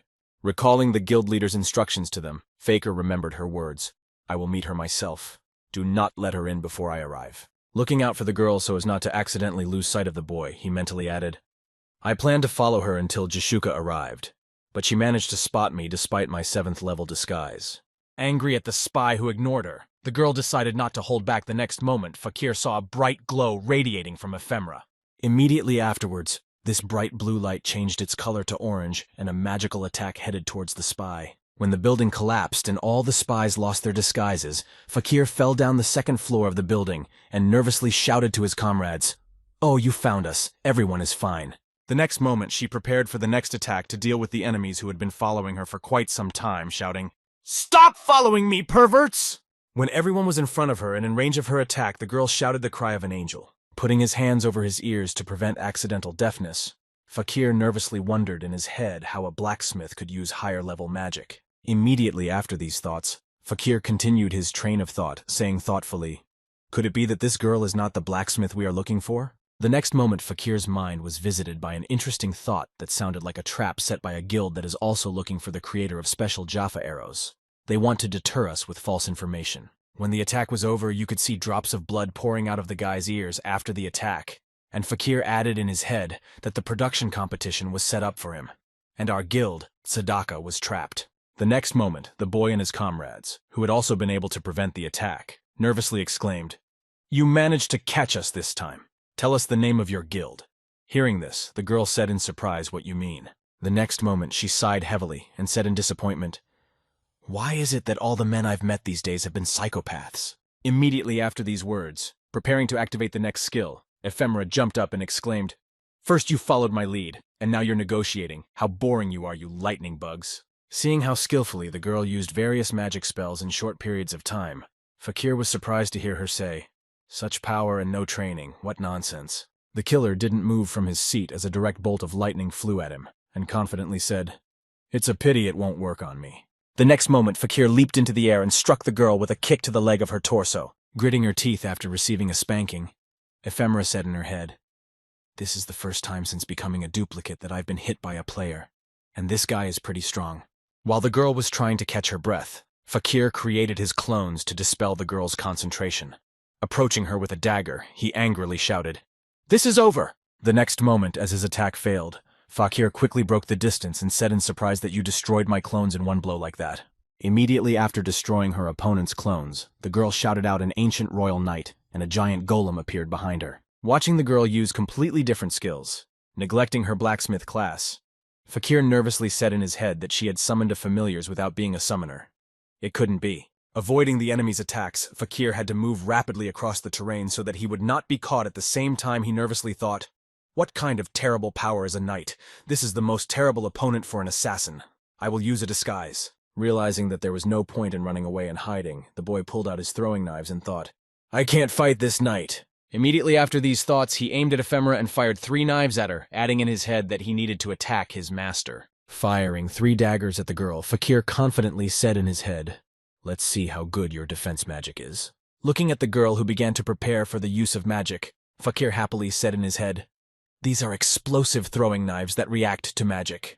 However, instead of using the barrier or shield skill, the girl copied Fakir's cloning skill and used it to dodge the knives. Looking at the way she had just used a skill of his class, Fakir wondered in his mind that she had just used an assassin's skill. How was that even possible? At the same moment, Ephemera looked at her opponent and happily said in her head, "I have collected many high-level skills while looking for a production method for the magic ball. Right now, I am in my best shape." The next moment, the girl's familiars struck again, forcing Fakir to step back again. Seeing that their friend was not in the best position and was being shadowed, one of his comrades shouted out, "Don't fight alone, we'll help Faker." And the boy's friends cheered. Trying to help their friend in the battle against Ephemera, the members of the Sadaka Guild were only hit by a powerful magic spell and seriously injured. When the golem had defeated all the enemies approaching her, Ephemera herself had a great opportunity to finish off her enemies using the dragon's claw skill. As a result of this attack, 4 fireballs flew, 1 for each of the enemies, bringing them to their inevitable death. Having withstood this attack, Fakir, who was the last one left, looked at his opponent and thought it was impossible that she was holding back the advantage while fighting against 4 runners. Looking into the eyes of the girl who was hanging over him like death, Fakir mentally added as if she was omnipotent, "But we cannot even dream of that." Preparing to die, when the girl was about to strike him the last blow, the boy said in his head what a shame it was to lose with such a numerical advantage. After some time, Jishuka arrived at the battlefield, but she could only see the ruins left after the confrontation, and she wondered if everyone was dead and who they had fought with. Looking at the leader of her guild, one of the members nervously said that she had single-handedly killed 4 members of the guild, including Faker, and she had used all kinds of skills from various classes. Hearing this information, Jishuka mentally said, "It looks like she has a hidden class, otherwise I can't explain this situation." Immediately after these thoughts, the leader of the guild, Sadaka, clenched her hand into a fist and said angrily, "How dare she set her eyes on our guild as the strongest guild? We cannot turn a blind eye to this!" Immediately after these words, without hiding her rage and hatred, Jishuka told her subjects to find her immediately. "I will destroy her with my own hands." And at the same time, somewhere in the forge that already belonged to Grid, Khan said to the new owner, "Hey Grid, don't you want to take a short break from work? How about this offer?" Not receiving any response from Grid to the suggestion of a break, Khan wiped the sweat from his face with a towel and sighed with relief and asked, "Wow, you don't get tired at all." Ignoring Khan's question, which he didn't even hear because he was so engrossed in his work, Grid mentally said, "It looks like I've been working here for the past month, and I've learned something from it." Holding a pair of tongs with a weapon blank in his hands, the boy said in his head, "First of all, if I do the same thing over and over again, I won't be able to get many experience points." Immediately after that, imagining the equipment in his head, the boy added that there are 2 conditions that are necessary to create high-quality items, such as the use of quality materials or the expenditure of a large amount of time and effort. After that, he turned his attention to the hammer he was holding in his hands and said, Third, when you're working with heavy ore, dexterity is no longer important. You need high strength and endurance. Immediately after these thoughts, Grid, having finished forging the workpiece, sat down on the bench and began to wipe the sweat from his face with a towel, saying thoughtfully, should I take a break? The next moment, opening the system window with his stats, Grid mentally said, my stats and stamina aren't a big deal though. Just by creating items, all my stats have increased by 30 units. Immediately after these thoughts, looking over his skills, Grid happily added in his head, and my crafting skill has gained a new level in the description. Under the skill it said Legendary Blacksmith's Breath level. The parameters of the item created will be increased by. Immediately after that, Grid turned his gaze to the items he had created and mentally said, the problem is that even after creating the items and spending at least 6 hours on each of them. Putting his head down, the boy said disappointedly in his head, I managed to create only 3 epic legendary items, and it was only my failure. The next moment, Grid picked up a book and began to shake it up and down, saying in his head, well, at least I got this list of production materials. Opening the book with recipes for various products, the boy mentally said, there are some strange recipes that the Khan passed on to me as his descendant, when I remember how difficult it was for me to take even one production method from him. Immediately after these words, Grid suddenly remembered Ephemera with whom he had stormed the dungeon together and thoughtfully said in his head, remembering the past, where is the girl who went in search of the production method for the magic ball? Leaning on the table after remembering Ephemera, Grid happily said in his head, I can get the material and recipe for at least a unique item, even though she is a very good support to me. Immediately after these thoughts, Grid suggested another scenario that was not very good. Imagining an angry girl in his head, he said in his head, wait a second, if my item has a normal rating, then I'm screwed. Grasping his head in realization of what he had just signed up for, Grid nervously said in his head, this witch could just destroy me. What should I do? The next moment, a man entered the forge and asked in a menacing tone if it was Khan's forge. Hearing someone enter the kitchen, Grid screamed out in fright, no, Ephemera! Seeing Grid sitting on a bench taking a break and filling his head with stupid thoughts, one of the visitors asked if he was Khan's blacksmith. Hearing that visitors had come to their forge looking for Khan, the blacksmith stood in front of the players and firmly replied, I am Khan. What do you need? Having found the person they were looking for, one of the players immediately asked, did you participate in a competition with a girl named Arena last month? Hearing the question, Khan confidently replied, yes, I did. Hearing that this was indeed the case, and that he had participated, another player standing behind him asked if she was really a blacksmith. I need to know your opinion as a witness. After receiving such a question from the visitor, Khan thoughtfully said, your question is quite strange. She is not just a blacksmith, but an incredibly talented blacksmith. But why do you ask about it? After Khan answered and asked a counter-question, one of the visitors added, was Marrow the only company involved in this competition? Or was there another party? Not receiving an answer in the next second, one of the visitors said, hey old man, answer quickly, stop wasting time thinking. And Grid thought, why are these guys acting like this? Immediately after turning his gaze to old Khan, Grid mentally said, yes, he may be an NPC, but he also has feelings like everyone else. The next moment, turning his gaze to the impudent guests, Grid mentally said, he's old enough to be their grandfather, and then exclaimed in displeasure, who gave you permission to address him in that tone? Hearing Grid's voice, which began to show anger at the disrespectful tone of the guests, one of the players said to him, who are you anyway? Don't interfere with our conversation. To which he replied, I am a local worker. You are interfering with our business. Hearing these words from Grid, one of the visitors angrily exclaimed that we should bring a gift to ask questions, when his friend grabbed him by the shoulder and said, hey, calm down. Trying to calm down his friend who had broken up, his partner said, calm down. He's just a rookie. You've become so impatient since Faker and his team won. Immediately after saying that, the friend added, sir, we just want to know more about Aaron. Didn't your successor participate in the competition? Maybe he can tell us something. Hearing this question, Khan replied in confusion, we have only met her once, so how would we know anything about her? Watching the conversation unfold, Grid mentally said, they still haven't realized that I'm his successor. Maybe it's because I look like this. Having received a clear answer about the blacksmith's lack of information, one of the visitors said to his tense friend, let's go. If they don't know anything, we should ask someone else. Seeing the men out of the smithy, Grid stopped in the doorway and angrily shouted after them, don't come back, you uncouth impudence. And Khan said in a calm tone, look at it from the other side. and the competition became a hot topic of discussion. Immediately afterwards, one of the locals spoke to the blacksmith. "Sir Khan, let me take a look at some of the items."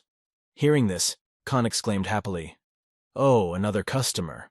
Your items have become quite popular lately, and we have had many visitors." Looking at the old man Khan, who was heading towards another customer, Grid smiled happily and said in his head, "Selling items here is not such a bad idea." Looking at Khan talking to the buyer, Grid said in his mind, "Working in the forge and dealing with customers is too hard for me, and auction houses or online stores require huge taxes."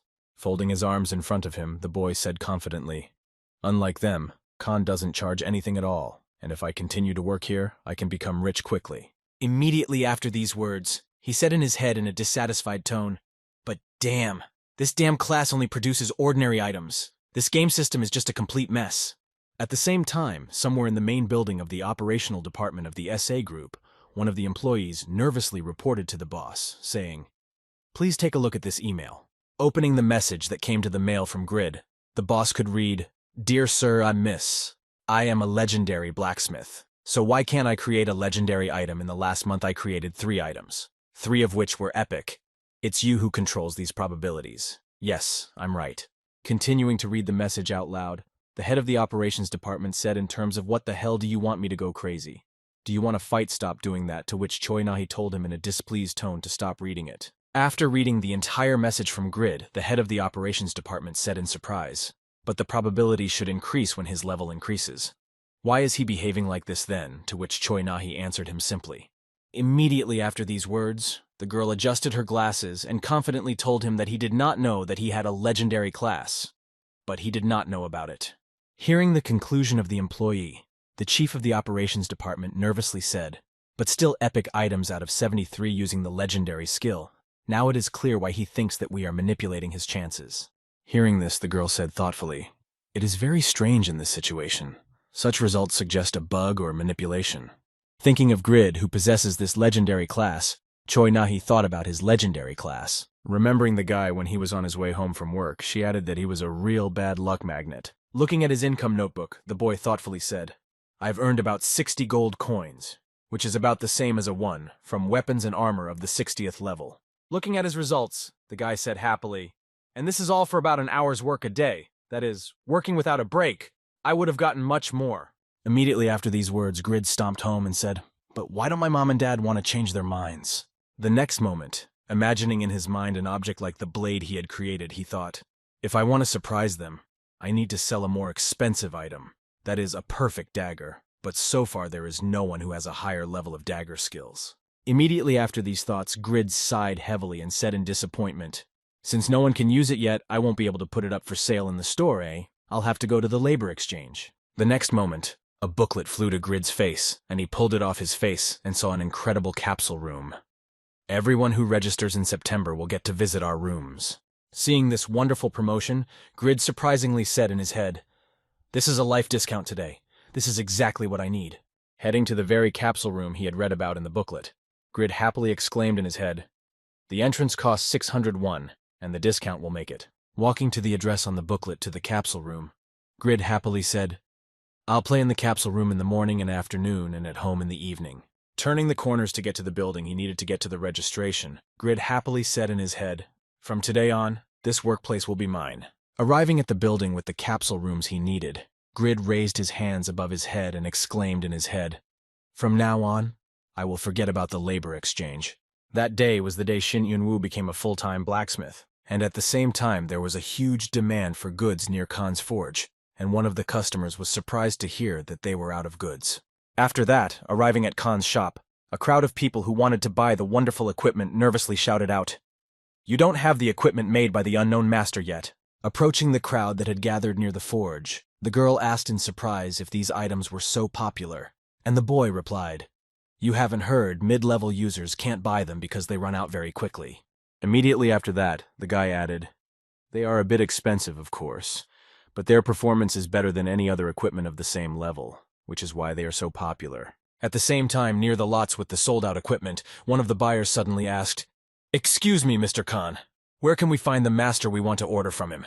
Trying to get information from Khan about the maker of these works, the buyers continued to press, saying, Please tell us, Mr. Khan. But the blacksmith was adamant, and mentally said, I can't tell you, scratching his beard awkwardly. Khan looked back at his forge and said, even though he spends all his time and energy, the number of his goods is very limited, and he does not want anyone to know his name. Starting that very day, Mr. Khan was approached by a large number of players who were concerned about the same question.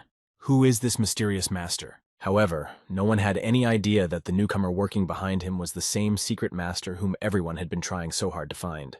Having finished his armor, which he had been making for so long, Grid prepared to attach the last piece to it and said, I hope you will. Recalling his daily routine, the boy mentally said, I play 15 hours a day, visiting the capsule rooms during the day, and thanks to that, the number of items I produce has doubled. Holding in his hands the last part of the backpack that would become the final piece of his creation, Grid confidently said in his head, and today is the day of salvation. Looking at the armor that he had almost completed, the boy said encouragingly in his head, I made this armor exactly following Khan's methodology. It cost me gold, which is exactly my savings, making it the most expensive thing I have made.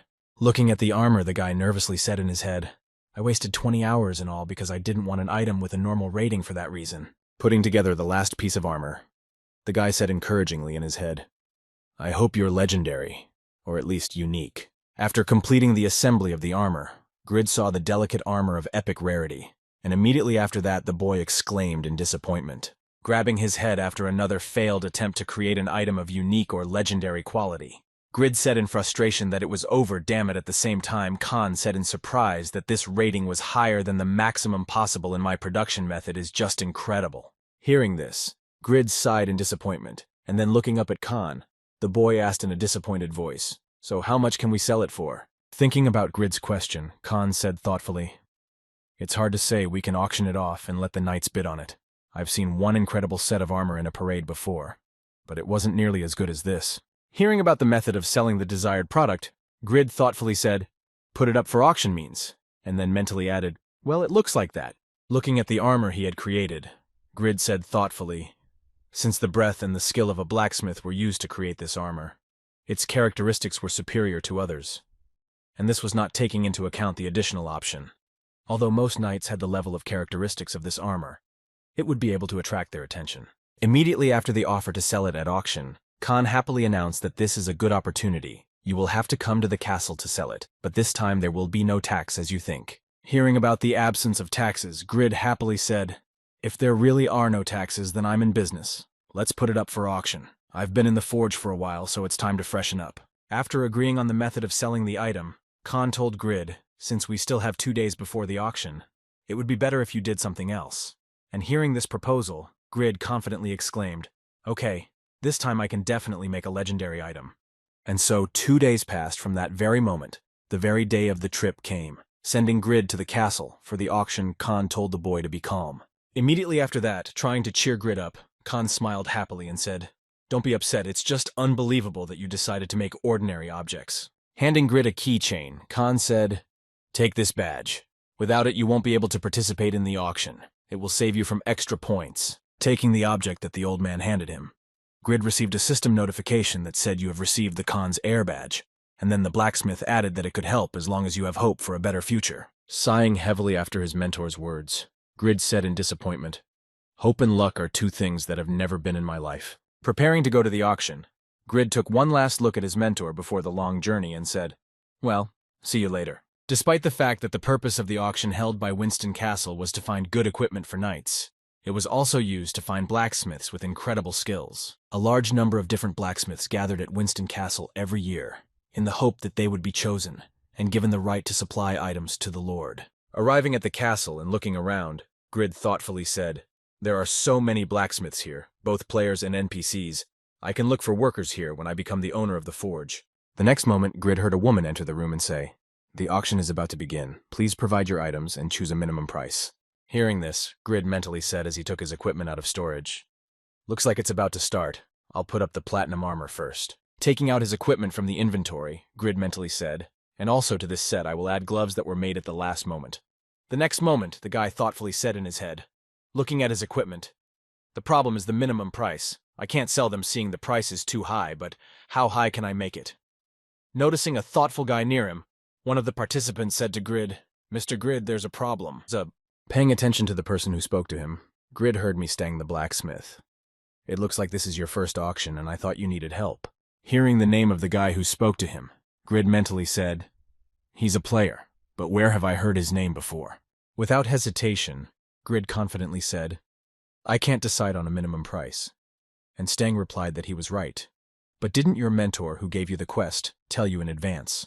Showing Grid the task with the description and reward, Stang said that they usually share all the information in messages, as it is to share information about the task. When Grid learned about this, he was surprised to hear that you were exhibiting your mentor's items and not your own, and the boy replied that I could not bring my work to the auction held in the castle, because the quality of the goods exhibited here was very high. Immediately afterwards, Stang demonstrated the item he had brought to the auction and said, but my teacher's skills are incredibly good, look at it. It's a leveled, rare longsword created by my master. Looking at the item and the happy boy, Grid mentally said, it seems like you usually have to complete NPC quests to get production materials, but to see him so happy with a rare sword, what a happy child. Immediately afterwards, Stang asked Grid happily, now may I see your crafting items if you please? Hearing this, Grid nervously said in his head, what a splinter in one place, and then replied, no, it's not much anyway.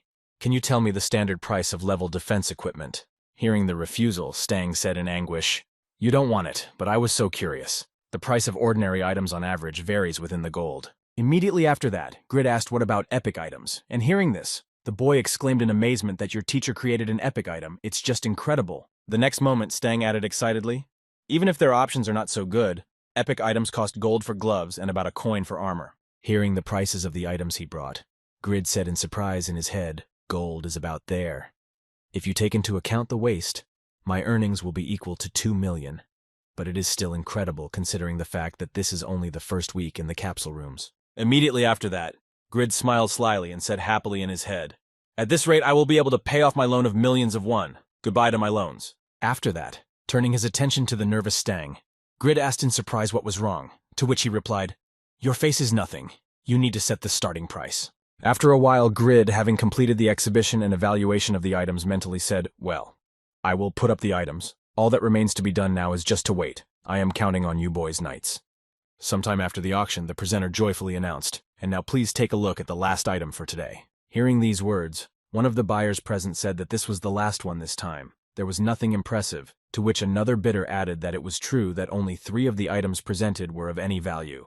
Continuing the discussion of the auction, one of the nobles present said disappointedly that these items only spoil Lady Irene's honor, after which another participant added that there were only villages everywhere, so there was nothing to be done about it. Immediately after these words, the auctioneer said that at least the last item was quite good.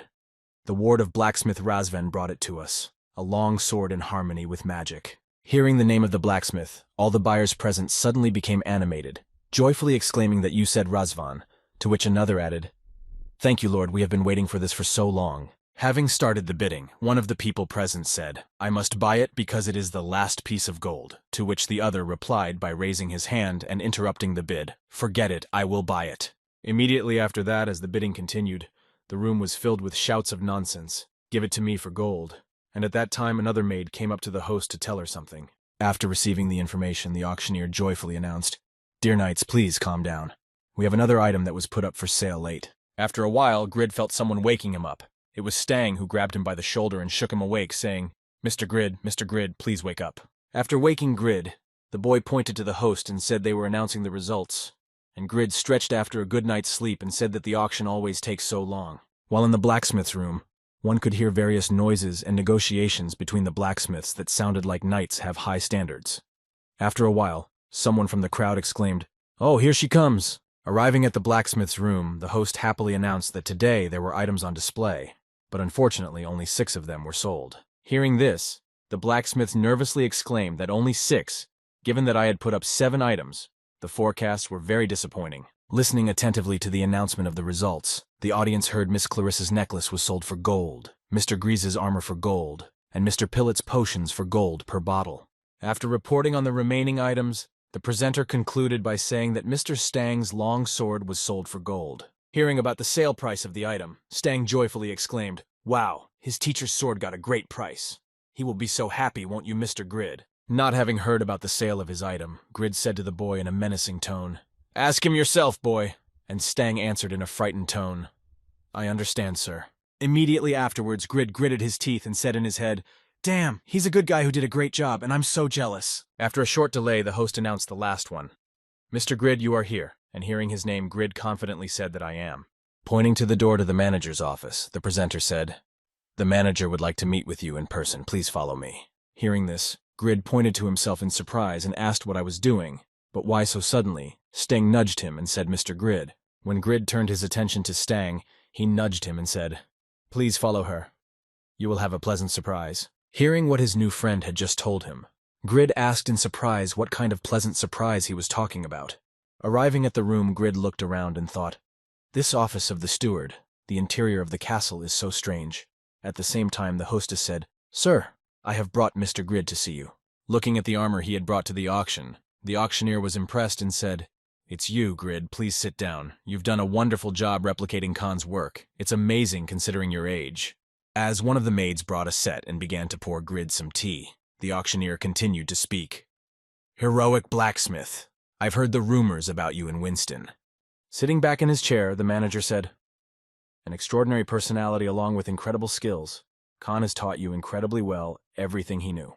Starting to taste the tea that the maid brought him, Grid said in his head, "I owe it all to my skills, not my mentor for that matter." Leaning on the table to get closer to Grid, he said, "We will buy your items for gold, and I want you to make equipment for our soldiers." When Grid heard the price he was offered for his work, he clutched his cheeks and exclaimed in his head that 5,500 gold was the income I needed to work for days at a time, and I had received it in just a week. Calming his greed, Grid mentally said, "Calm down, man, there is something more important than the money he received." Breathing heavily, Grid said nervously, "Please wait." Turning his head to the side, the boy nervously said, "Our forge is so busy that we don't have time to make equipment for all the soldiers." Hearing this, the manager thoughtfully said, "That's what it means." The next moment, looking at the armor he had created, Grid mentally said, "Thanks to the auction, I'm sure of it. Even though high-level equipment takes longer to produce, it brings in much more revenue, which is why we should refuse his offer." Looking at the manager with a nervous look, Grid said, "I understand, even creating a single item can take a lot of time and effort. Well then, please create equipment for knights only." Immediately after making this selfish request, the manager confidently added, "However, the items created must be better or on par with the ones you brought today." Having put forward his request to Grid, the manager thoughtfully said, "Of course, I understand that this is a difficult task, so I will increase the payment by additional money from today's price. You can refuse this offer, but if you accept it, you will have to do everything at the highest level." Hearing the request from the manager, Grid smiled nervously and mentally said that epic equipment? I'm not an idiot. I sometimes get ordinary items even after hours of work. Thinking about the offer of the man who was right in front of him, Grid confidently said in his head, "I will definitely fail. Who in their right mind would accept this task for a few pennies?" And so leaving the castle, Grid was without any emotion at all in his eyes. You could see only horror in all this, because he accepted the task in which the agreement with the manager was written. Fulfill your part of the deal by creating at least 3 items of epic quality at least, and not higher than the level of the penalty of breaking the agreement.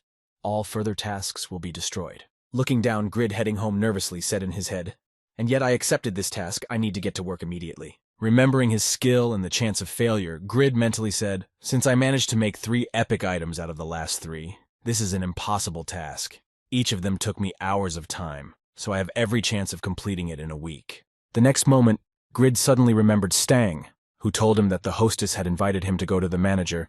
"Please follow her. You will have a good surprise." Smiling happily on the way home, Grid thought to himself, "He was so happy for me, and I didn't even have time to say goodbye to him." Immediately after these words, standing in the middle of the road, the boy confidently said, "In any case, the auction was a success from today." Looking up and stretching his arms above him, the boy joyfully shouted, "I am rich." For the past few months, Earl Stam has been carefully tracking down and destroying the Church of Jotun, a dangerous group of religious fanatics who sacrifice young virgins. The Earl's daughter, Irene, was kidnapped by them, and during her rescue operation, the strongest warrior in the Stam family, Doran, was killed. However, the situation in the north of Winston changed when an incredibly powerful enemy appeared on the battlefield. While on the battlefield, one of the soldiers, having killed a large number of enemies together with his comrades, said unhappily, "Those scoundrels are so annoying. A few seconds after all the enemies were destroyed, Winston's soldiers noticed someone else coming from the direction of Jathan's church, and one of the soldiers shouted out, "Hey, someone's coming! Who's there?" This mysterious figure, who was not recognized at first, was the Blood Witch Yura, who had suddenly appeared on the battlefield on her way to fulfill her assignment. The girl mentally said to herself, "There are so many of them. This may take longer than usual." Looking at her SS-ranked quest that said, "Rescue the believers from Stam's troops and become the 8th servant of the Church of Yatan." Reward position: Servant skills, Infinite Faith. True Doctrine, Divine Punishment Penalty. Levels. Faith, she said in her head. This is a priceless SS-ranked quest, I must complete it. Looking at the enemy who appeared before them on the battlefield, one of the soldiers mentally said this feeling when I met number 7 Agnes. This helplessness when meeting the owner of an epic class. Looking at the girl who was preparing to destroy the troops, one of the soldiers nervously exclaimed, "That witch is planning something." To which his comrade added, "Everyone get ready." Casting a powerful spell to accomplish this task of destroying the army, the girl nervously said in her head, "I must become stronger to take the first place in the top." Sometime after the end of the battle in Winston Castle, the nervous voice of one of the messengers who was on the battlefield was heard. He nervously reported to Lady Irene, "We have casualties. 5 knights were wounded." Hearing this, the girl said in displeasure, "The enemies were only, you say, that 1,000 soldiers and knights were defeated by them. I cannot believe such nonsense." Hearing his lady's displeasure, the subject bowed his head and added nervously, "According to the reports, there was an incredibly strong man there. We believe it was one of the 7 servants." Hearing this, the girl immediately picked up the ring she had left from her dear bodyguard who had sacrificed his life to save her, and then she said sadly in her head, "Doran." Immediately after these thoughts, dropping the ring from her hands, she confidently added, "I will avenge you," and then immediately shouted to her subject to reorganize the lineup to strengthen it. At the same time, Grid, who was trying to fulfill the manager's order, completed his first job, and as a result of the time and material spent, he received an ordinary sword. Looking at the finished item, Khan said in astonishment, "Although it looks ordinary, it is still an incredible sword." Hearing this, Grid exclaimed angrily, "Are you kidding me? It has an ordinary rating. I'll spell it out for you. Ordinary."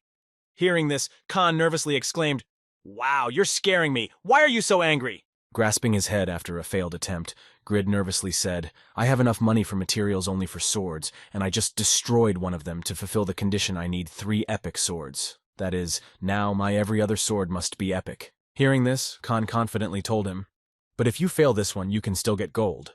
Hearing this, Grid asked irritatedly, "And this should calm me down." After receiving this answer from his student, Khan smiled happily and confidently said, "You spend 20 hours to create one single item. Such hard work will be rewarded. Believe in it." When Grid received these words of encouragement from his mentor, he breathed a sigh of relief and said, "I guess you're right." Immediately after, Khan added, "If you sell his gold," before he could finish, Grid interrupted him angrily, shouting, "Shut up, you cheater!" Running out of the smithy in anger, Grid shouted, "Moderators, you worthless pieces of shit, stop manipulating the possibilities. I filed a consumer rights lawsuit against you. You're not good people." After these words, unable to hold back the tears of despair, Grid mentally said, "Damn it, this is too much for the legendary blacksmith. Now I only have 5 more attempts left." Continuing to do his job of creating epic quality items for the manager, Grid laughingly said in his head a unique or legendary funny joke, of course. After completing another item, Grid held up the rare item he had succeeded in and thought nervously, considering that even rare items only come along once in a while. Trying to recover from a hard day's work, Grid tasted his dinner and repeated in his head, "Calm down. Concentrate if I concentrate." After finishing another item, which was rated as average, Grid said in frustration in his head, losing all hope and sanity, "Why is this happening to me?" Continuing to forge his items, Grid confidently said in his head, "It doesn't matter what happens, I'm not going to care." And so a week after Grid started working, looking at the table with the finished products, Khan surprisingly said 2 epic ones, 1 rare and 3 ordinary. After evaluating the results of the work, Khan looked back to his apprentice who was forging the last sword and said, "You are missing 1 epic sword, but even so, you did a good job." Without hearing any response from Grid, who continued to forge despite him, Khan repeated, "This is your last piece, you are doing well." Hearing these words from his mentor, Grid smiled gently and replied in a dejected and disappointed voice, "I'm fine. All my thoughts are clear. I'm finished anyway." Seeing him completely upset, Khan said, "Hey, how can a descendant of Pagma show his weakness?" To which Grid replied that Pagma was not a Pagma. I have no idea who he is. I am just an ordinary student. Finishing work on his product, Grid mentally said, this is my last wedge. The chances of an epic rating are 0. I'm dead. Inserting the sword into the hilt to finally give up, Grid mentally said, this is my last sword. No regrets, just take a break. When everything was finished and the sword was fully assembled, it suddenly began to emit a bright glow that filled the entire forge. Trying to block out the light, Grid angrily said in his head that it was too much to glow like that. You're just a fucking ordinary object. Closing one eye as sparks began to fly from the sword and the light began to shine even brighter, Grid added in his head that this was happening at all. Trying to discern the quality of the object, Grid mentally said, I've given up. You can just leave me alone and that's it. When the effects of the creation were over, Grid could finally see that he had created a legendary item. This item was called the Sword of Superiority, and had 3 additional characteristics and 2 skills. The next moment, the boy began to receive system notifications that said that after creating a legendary item, all your characteristics increased by plus to the reputation of the continent. The title of one who creates only legendary items was received. Immediately after that, Grid looked at Khan with a confused look, who told him that the boy's efforts would definitely be rewarded. However, the grandfather himself was in even more shock after Grid created the legendary item. His heart sank, and his blood pressure rose from the violent reaction, and he fainted. Seeing that Khan was already breathing normally, Grid nervously said, Hey old man, don't die, I haven't completed my quest yet. A short time later, when the second group of troops was heading out to destroy Yatan's church, a sad announcement was made in the castle. I was deeply shocked to hear that Lady Irene had also destroyed the second group. When she heard the report from her servant, she was surprised to hear that he was one of the 7 servants, and she replied, Unfortunately, you are absolutely right, Lady Irene. Hearing this, Lady Irene said thoughtfully, Of course, so our success in the capture depends on whether we can defeat the opponent or not. Having received this answer from his lady, the subject was surprised and said, That's why, but we need help, and that's why I won't be able to perform right now. Hearing these words about the help and another outing against the enemy, Lady Irene said disappointedly, looking out the window, Now we have no chance against them. But even so, one day I will definitely avenge Doran. Suddenly, despite the sad situation, the girl noticed something strange in the fountain of her castle. A guy was swimming. What he was doing and why was not clear to the girl. This guy was Grid, cutting through the water in the fountain. He was looking for money, and taking a coin from the bottom of the fountain, the boy happily exclaimed, I found the money. Pressing the money to his cheek, the boy said happily, Oh, a gold coin. It's the first time I've ever found money on the street. The next moment, the castle manager ran into the room of the city manager Winston, and nervously exclaimed, Lady Irene, you are here. Seeing her subject, Lady Irene pointed to Grid in the fountain and said nervously, You're just in time, manager. We have a rather strange person in the garden. Hearing that the girl had already seen Grid, the manager said happily, Oh yes, you have seen him. His name is Grid, and you need to meet him immediately. When Grid arrived at the audience hall, the manager told Lady Irene that this man had accepted an order to make swords for knights after the last auction, and he was also one of those who stopped the tyranny of the Marrow Company. Hearing this, the girl said in surprise, Oh, the same blacksmith I heard about. I had planned to meet you, but some circumstances delayed me. Kneeling in front of the Count's daughter, Grid said in his head, Just give me the reward, but where have I seen this girl before? While Grid was thinking about his own, the manager reached for Mr. Grid's product and confidently said, Please look here. This is the very sword that was made by that boy. Having opened the product, the girl saw a view of the legendary object that directly radiated power to overwhelm everything. And then the manager added, As you can see for yourself, it is just an incredible weapon. Looking closely at the item that Grid brought to the castle, the warrior standing behind the girl said in amazement that this sword had the incredible power of Lady Irene, after which the girl herself added how he could create something so incredible. Smiling happily after this product was demonstrated to all those present, Grid slyly said, Let's talk about it. How much can you buy it for? I remember exactly what you said about the better the item, the more you will pay for it. Looking at the item, the soldier behind the girl mentally said, An incredible item with such a weapon. We can definitely get it right after these thoughts. The girl interrupted him by saying Sir Phoenix.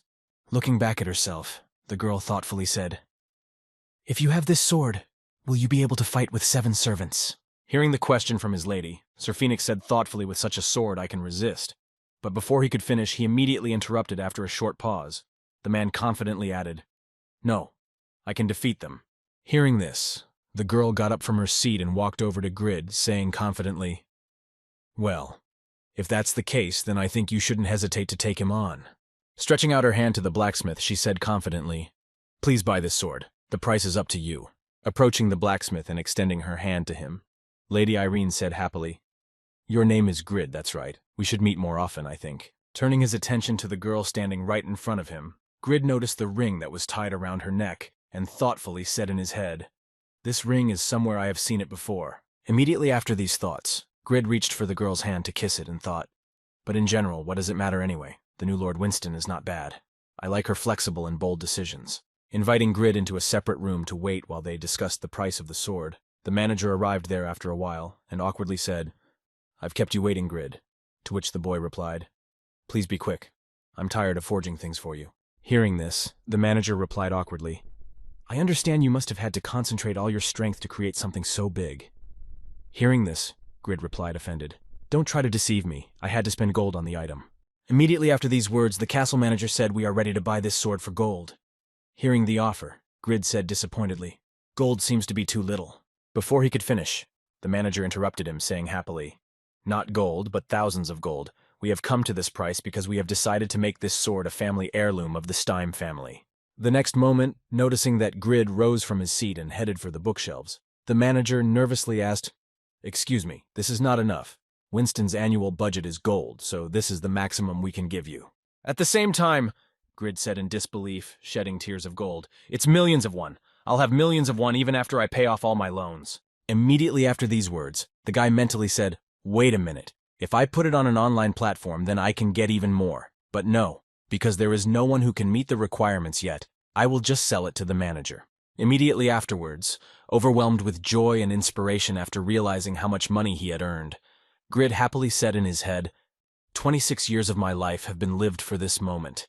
Now I can come to the reunion in an expensive car and premium clothes. Time to confess my feelings to my first love, and once again spring has finally arrived." After completing his thoughts, Grid joyfully said to the manager, "Yes, I am willing to sell it for this price. A wise decision. Also take this as a token of our sincere gratitude." Taking the chest, which the manager also handed him, Grid asked in surprise what it was, to which the manager replied, "Blue orichalcum, a rare ore. I think you will find it useful." Hearing the name of the material that Grid brought to him, he thought, "Oh, this is the right material to create a complete failure. As far as I remember, I need a few pieces." Having concluded the deal with Grid, the castle manager smiled happily and said, "That's just fine. Then let's finalize our deal." Immediately after these words, Grid received system notifications that said the quest was completed. Gold was received from the sale of 3 swords, received 3 pieces of blue orichalcum, received the status of honorary citizen of Winston. Looking at the description of the new title, Grid saw the status of honorary citizen of Winston, a status that the authorities award to outstanding residents. The works created by the honorary citizen of Winston will be sold in the city at higher prices and will also be exempt from taxes. Grid happily clasped his hands and said in a happy tone in his head, "I will not have to pay taxes when I become the owner of the forge. It's just incredibly wonderful." The next moment, heartily rejoicing at the rewards he had received, Grid happily said to the castle manager, "Thank you for everything, then I will take my leave." After reauthorizing from the game, the boy mentally said as he logged out of his account, "Let's call it a day. I can't wait to tell my family." On his way home from the capsule room, Grid was thinking about one thing all the time. I became rich. That was what was in his head all the way. But he suffered huge losses. Even though there were no players who met the requirements of the product, a large number of users were expected to reach the intermediate level of sword proficiency in the next month. Considering the quality of the goods on the marketplaces, his legendary item that he managed to create would have been bought for a few billion won or so. And yet, no matter what anyone says for Grid, this turning point in his life was the beginning of something new in his normal life in this world. Upon arriving home, Grid joyfully exclaimed to his family, "Mom, Dad, Seki, from this day on, we will be fine." Running into the room where his entire family was sitting with gloomy faces, Grid exclaimed, "I finally saw my depressed family," Grid said in surprise. "What happened?" Trying to understand the situation, Grid, who was in high spirits, asked what was wrong, why everyone was suddenly so depressed, what had happened, or what was wrong. Overhearing her brother's questioning, the younger sister told him, "Brother, our father has become loan's guarantor for millions of won." When the news was shared with the rest of the family, my father said disappointedly, "Don't worry, if we sell the house and use the savings, we can raise at least 1,000,000 won." Immediately after these words, bowing his head in front of his family, his father said sadly, I am not sorry for my actions. Hearing this, Grid said in surprise, I can't believe that our strict and stubborn father is so depressed because of Lone's bail bond. It's very upsetting. Immediately afterwards, sitting at the family table, my father said sadly that we would have to use the money we had saved for university for Seki's wedding. Hearing this from his father as an apology for his misdeed, Grid nervously exclaimed to him that he was sorry. But am I not also part of our family, or have you forgotten about me? Hearing these words from her father and ignoring Grid, Seki said, holding back her sadness, I don't have to go to university. I will also help you with your temporary work. As soon as Seki said this, the whole family immediately threw their arms around each other except for Grid, shedding tears. Her father said, No, I will personally make sure that you complete your studies. And then her mother added, You don't have to go that far, Seki. To which her daughter replied, Mom, Dad, it's okay. Hearing this, Grid nervously said in his head, Oh, it will be quite bad if she really goes to work for a temporary job instead of studying as the first in her class at school. Immediately after these words, Grid stood up in front of his parents and confidently exclaimed, Okay, then I'll earn you some money, Seki. You don't have to worry about anything and continue your studies, and I'll take care of everything. Despite the confident speech that Grid had just made, she ignored him and continued to shed tears and talk to each other while chewing on snot. I will look for a better job starting tomorrow. I will also try to get a job in a restaurant, and I will go to work in my spare time. Hearing that he was simply ignored despite his loud statements, Grid shouted out to his family, Hey, don't look at me so superiorly. I managed to earn a lot of money in the game, more than millions. Hearing what their eldest unemployed son had just said, the whole family fell silent and looked at Grid, who had made such a loud statement, and exclaimed in surprise, I don't believe it, I can't believe it. Having drawn the family's attention to himself, Grid confidently said in his head to prove to everyone that he was also useful, I will save my family myself. It was time to become responsible for my relatives. Sometime after Grid bought the legendary sword for a considerable sum of money to defeat the Church of Yatan, Lady Irene held out the sword to the soldier and said, Captain, take this sword of superiority and defeat the army of Yatan. Taking the sword that Lady Irene handed him, her servant proudly said, I, Phoenix, swear to return victorious and to defend the glory of the North and of Earl Steim. Hearing these words from her subject commander of the army, the girl confidently exclaimed, Well then, go ahead and bring me the head of one of the 7 servants of the Church of Jathan as proof of victory. After ordering her army back to go into battle, the girl nervously spoke in her head after a passionate decision. Despite the fact that they only had a member of the 7 servants on their side, they could not allow him to destroy our troops. Immediately after these thoughts, the girl mentally said as she took the level about a new offensive. This time we will mobilize knights as well as soldiers. When there are so many warriors on our side, we simply must win. Preparing to attack the enemy, the commander-in-chief of the troops shouted to his subjects, Don't be afraid. I am the Phoenix, the strongest knight in the north, and I will lead you all to victory. Noticing the enemies advancing on their church again, one of the 7 servants of Jathan's church nervously said, Dirty pagans. They have returned from the persistent Lady Jura. Looking at the large number of enemies this time, one of the 7 servants said, We should sacrifice them to the god Yatan. If you oppose them, our troops will gladly support you. Looking at one of the 7 servants who was sitting next to her, the Blood Witch thought, The members of this sect, including the high-ranking 7 Meadows, are just horrible. So nasty and arrogant. Immediately after these thoughts, remembering the 2 members of the top players, she added in disappointment, But no matter how vile this task is, I cannot refuse the opportunity to get a hidden class like Agnes or Katz. The next moment, the girl's decision was not long in coming. As soon as she finished the recollection for the hidden class, she immediately jumped off the cliff and into the army of enemies. Noticing the bloody witch who had already destroyed their army more than once, the captain of the Phoenix army said menacingly, You have finally shown yourself, sinful servant. Today your atrocities will come to an end. Hearing one of the soldiers address her, the girl said in surprise in her head, preparing a magic spell, He took me for one of the 7 servants.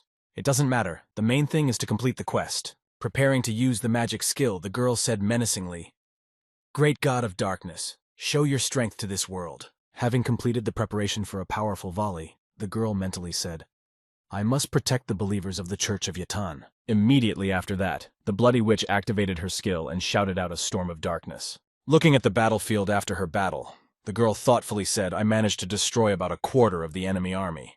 The next moment, General Winston's army appeared right above the girl, sitting on his horse. Seeing the enemy above her head, the girl looked up nervously and said in her head, It's impossible he managed to block my storm of darkness. As soon as the captain of the enemy army rushed to attack the girl, she activated the diamond barrier to avoid serious injury from the enemy. Continuing his attack on the girl who was the main opponent, Sir Phoenix said menacingly, "Don't even think you can harm my subjects." Gathering all his strength into his fist, Sir Phoenix said menacingly, "Your opponent is in a state of superiority." Noticing that her defense was destroyed, the girl confusedly said in her head the diamond barrier capable of resisting the monster boss was destroyed by one single attack of the night. Activating the emergency measures, the girl activated her spell of hell. Description of the spell hell is a black magic spell that imposes a state of fear on the target. Ignoring the girl's attack, which didn't even affect him, Phoenix smiled happily and said, "I never would have thought you would attack my horse." Realizing that all her spells and attacks had no effect on the enemy at all, the girl said nervously in her head, "Nothing works on him. What do I do now?" Recalling a similar feeling in the past when she had to experience something like this, she mentally said, "I've felt this helplessness before."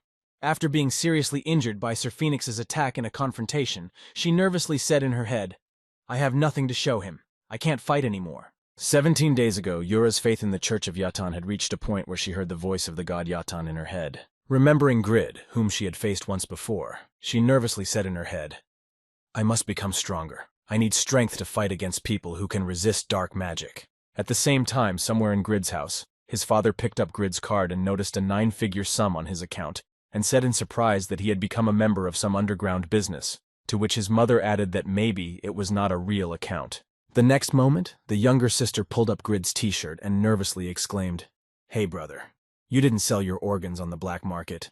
I hope you show me your stomach." Enduring all these insulting remarks, Grid said in his head, "Well, who would believe that a year-old unemployed son could earn so much money in an instant?" And then added, "I got it in the game. Just believe me and use it already." Immediately after these words, Grid mentally added, "Recalling an unpleasant situation that annoys me is the fact that after selling Mammon's great sword and Mengele's armor and converting the gold into real money, I was charged it as a tax." Immediately after that, my mother spoke nervously.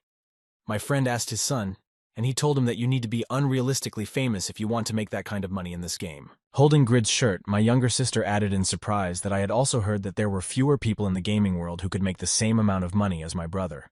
Listening to this, Grid said in his head, "Let me go." When everyone accepted the fact that Grid had earned this money honestly and on his own, his father said to him, "I've been grumbling at you for a long time because of my views, but for now." The next moment, handing Grid his bank statement, his father smiled happily and said, "If you really managed to earn that much money, then it can be considered a confirmation of everything you said earlier." Immediately after these words, my father's tone became much softer and he happily said, "Now I have no choice but to approve of your wasting time playing." Hearing these words from his father, Grid smiled happily and said in his head, "Well, I finally got their approval." Immediately after these words, the father smiled happily and said to his son, "Thank you. We have managed to overcome the crisis, so don't worry and do whatever you want. Your mother and I will pay you back the millions of won you gave us in the next 3 years." Immediately after saying this, Grid's father looked down and said sadly, "Your father will be greatly indebted to you. Forgive me for this, Yunwoo." Immediately after these words, trying to support her husband, Grid's mother put her hand on his father's shoulder and said, "Let's work hard, dear." And Grid thought, "The remaining millions of won are also a big niche for my parents." Immediately after these thoughts, Grid jumped up from his seat and joyfully exclaimed, "No debts between relatives," to his father. The next moment, the boy said in his head, "I will help them time to repay them for all they have done for me." Immediately after these words, Grid said in his mind, "Of course my debts will still be there, but I will finally be able to be useful to my family." A few minutes later, Grid also told his parents, "By the way, I want to clarify that it was not millions, but tattoos." Hearing this, he nervously replied, "Thank you very much." The next moment, moving to his room, Grid confidently said in his head, "Okay, so from today on, I'm going to do my best at work to pay off all my debts."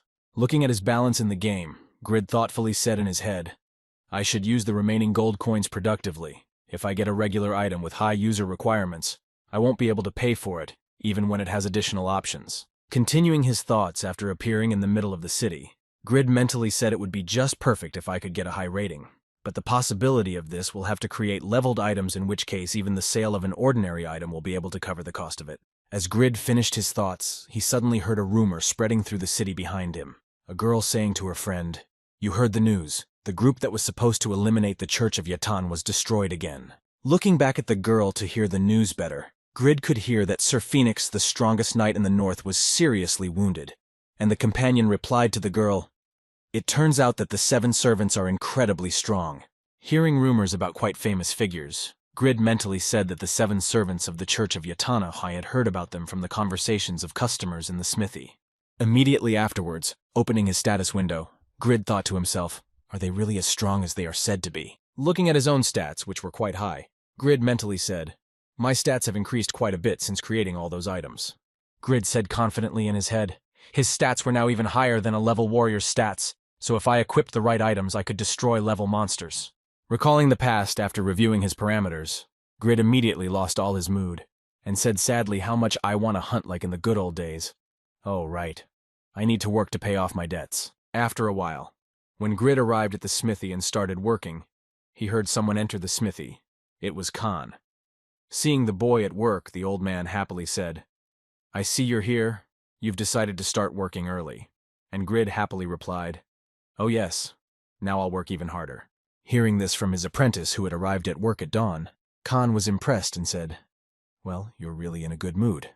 What are you going to do this time? Waving his equipment for making equipment, Grid said without hesitation, I'm creating a hammer. The safety margin of my current one has almost decreased to 0. Hearing this, Khan said in surprise, I noticed that you have been using the same hammer all this time.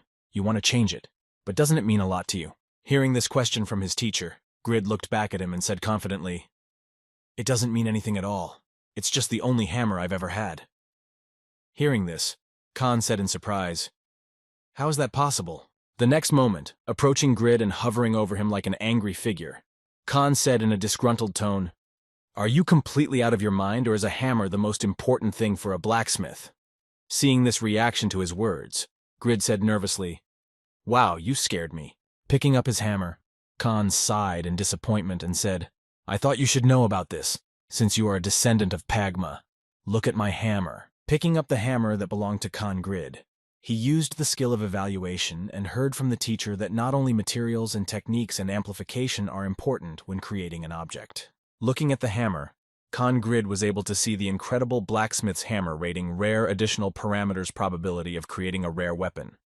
Plus after that, he received a system notification that said, you are learning the production method and the necessary materials for this item. You have learned the production method of the incredible blacksmith's hammer. The next moment, Khan added that if you had learned this earlier and worked with a good hammer, you would not have had to go through all the agony you experienced earlier. Hearing this, Grid, shocked by this news, exclaimed angrily, why didn't you tell me about this before, and only now did you tell me? Khan replied, calm down, try to create such a hammer. Having created an epic hammer with the additional characteristics of creating a rare item plus an epic Grid said impressed, he was right, there are even additional options and only I can use this hammer. Looking at his student who had created a new hammer for himself, Khan happily said, you've been quite unpredictable lately, and my mood has been uplifted thanks to you. The next moment, Khan said to his disciple, by all means, I have a request for you. Hearing this, Grid shouted out in displeasure, what kind of request? Looking at his disciple, the old blacksmith smiled joyfully and said, today is the anniversary of my son's death. Would you mind going with me to his grave? After a while, when he arrived at the cemetery with Khan, Grid could see a separate place with about a dozen tombstones. Looking at his teacher, Grid awkwardly said in his head, Khan is still the only one who accepted me for who I am, and in reality, and in the game my only friend, I need to fulfill his request. Standing by his son's grave, Khan smiled happily and said, this is the cemetery where all my ancestors are buried, and here is the grave of my son Oliver. Pointing to the tombstone in front of him, the old blacksmith added, he was also a great blacksmith, and I think that one day he could have been as great as Sir Albertino. After these words, Khan sat down by his son's grave and put his hand on his tombstone, adding, but he had to leave this world because of illness. Looking at the grave of his deceased son, Khan said, 10 years have passed since that day, but I still miss him, and not a single day has passed when the thought of exchanging my life with his has not crossed my mind. Immediately after these words, Khan looked at Grid without turning his head and said, Oliver, you see, he's right. Turning to his dead son, Khan confidently said, this is the descendant of Pagma the blacksmith. The story I told you about earlier, you are surprised to hear the truth. The next moment, leaning on his son's grave, the father joyfully added, this boy saved our forge, and now we work together. Continuing to tell everything that had happened to him lately, Khan said to his deceased son. Thanks to him, I stopped drinking, and I want him to inherit our forge. Immediately after these words, a light breeze rose near the graves of all Khan's ancestors and swayed the leaves on the trees. At that very moment, Khan suddenly laughed and said in surprise that it was so. The next moment, Khan turned back to Grid and said happily to him, You know, my son says he envies me, so it's good that I brought you along. Trying to hold back his tears from crying, Grid walked towards the grave of Khan's son and thought to himself, stupid satisfy. They should have made the game more moderate. Why did they need to give feelings and emotions to NPCs? Immediately after these thoughts, approaching the grave of Khan's son, Grid put his hand on the tombstone and confidently said, Mr. Oliver. Smiling happily, Grid confidently added, Standing in front of the grave, your father is my best friend. I will turn your favorite forge into the best forge in the world. Trying to make a great impression of himself in front of the spirits of his ancestors and also in front of Khan himself out of a sense of duty, Grid joyfully added, That is why look at me with this old Khan. Immediately after these words, some strange magical effects appeared under Grid's feet.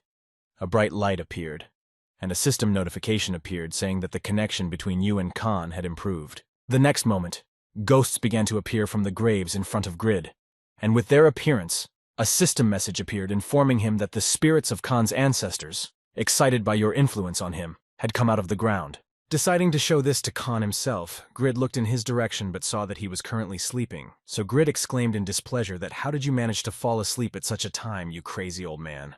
The next moment, one of the spirits of Khan's ancestors spoke to the boy, scaring him out of his wits. I am glad to meet you, descendant of Pagma, friend of our heir. Looking at Grid with blank eyes, one of the ancestral spirits in the crowd continued to speak to him. Don't worry. We are Khan's ancestors. We are here to reward your sincerity. Hearing that they had come in peace and were not going to kill him, Grid, calming his fear, was surprised to hear that they were going to reward me. Seeing that the boy had finally calmed down, one of the spirits calmly said, 130 years ago, I witnessed someone piercing the heavens. Hearing this, Grid said in his head in surprise that he did not understand what he was talking about. The next moment, one of the spirits added, I was so surprised by this sight that I could not resist my feelings, and to depict it I painted what I saw on the northern cliff. After telling me the basic information about some strange event, the ghost added the rocks of the Kisen Canyon there, and you can find it if you need it. Immediately after these words, system notifications began to appear in front of Grid, which said the quest Descendant of Pagma was updated. Pagma Swordfighting First Class Quest Find Pagma Swordfighting in Kison Canyon, in South Winston condition.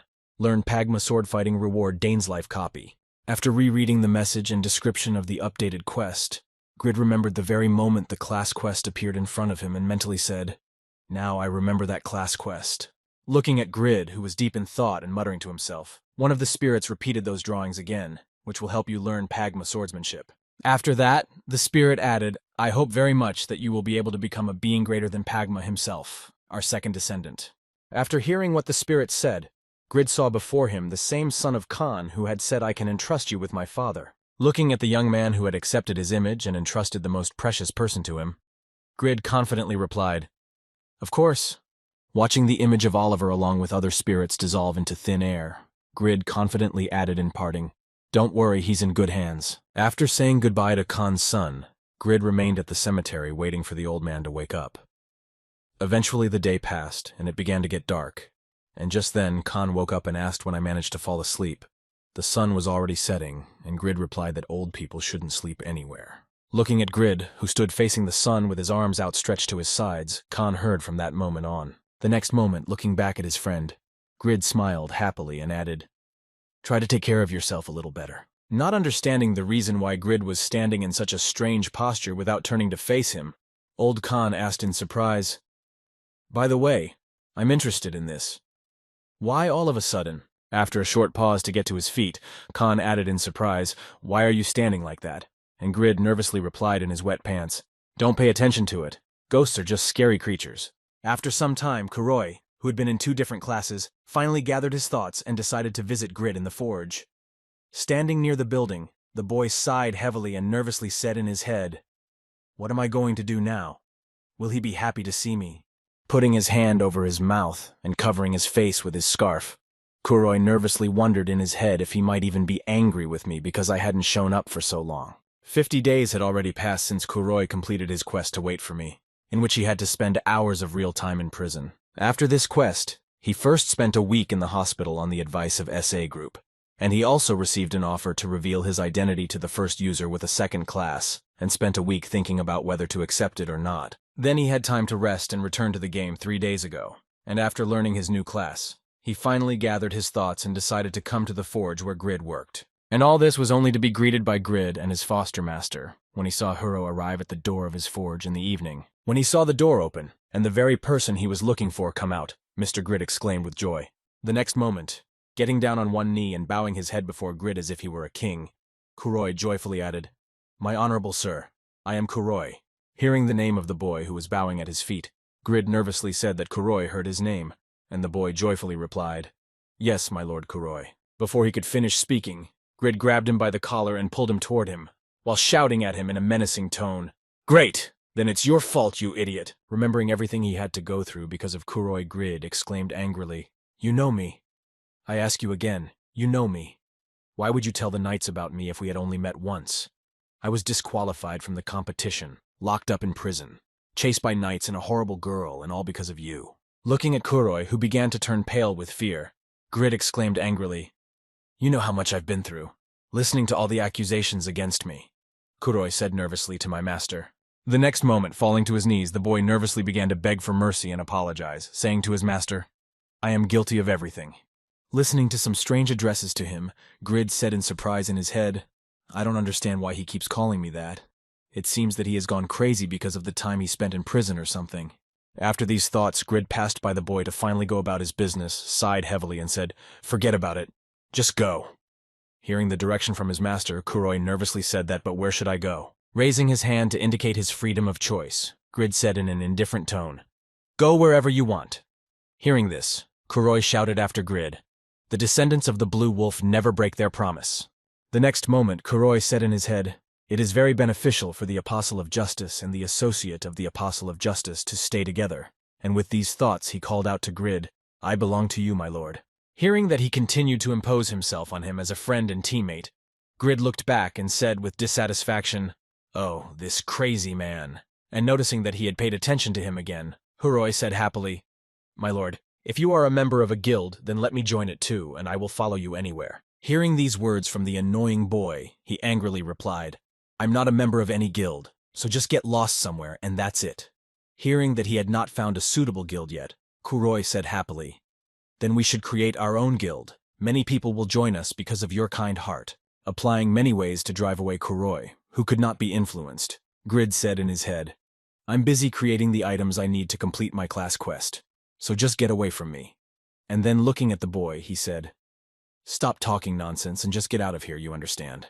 Having given this order to Kuroi, Grid set off on a journey to find the necessary materials. Noticing Kuroi, who continued to pursue him despite his request to get lost, Grid mentally said why he considered me his master. Continuing to follow Grid even despite his prohibition and attempts to drive him away, Kuroi mentally said, hiding behind a tree, "The descendants of the Blue Wolf never break their oath." Traveling around the world in search of materials, Grid had a lot of bad luck.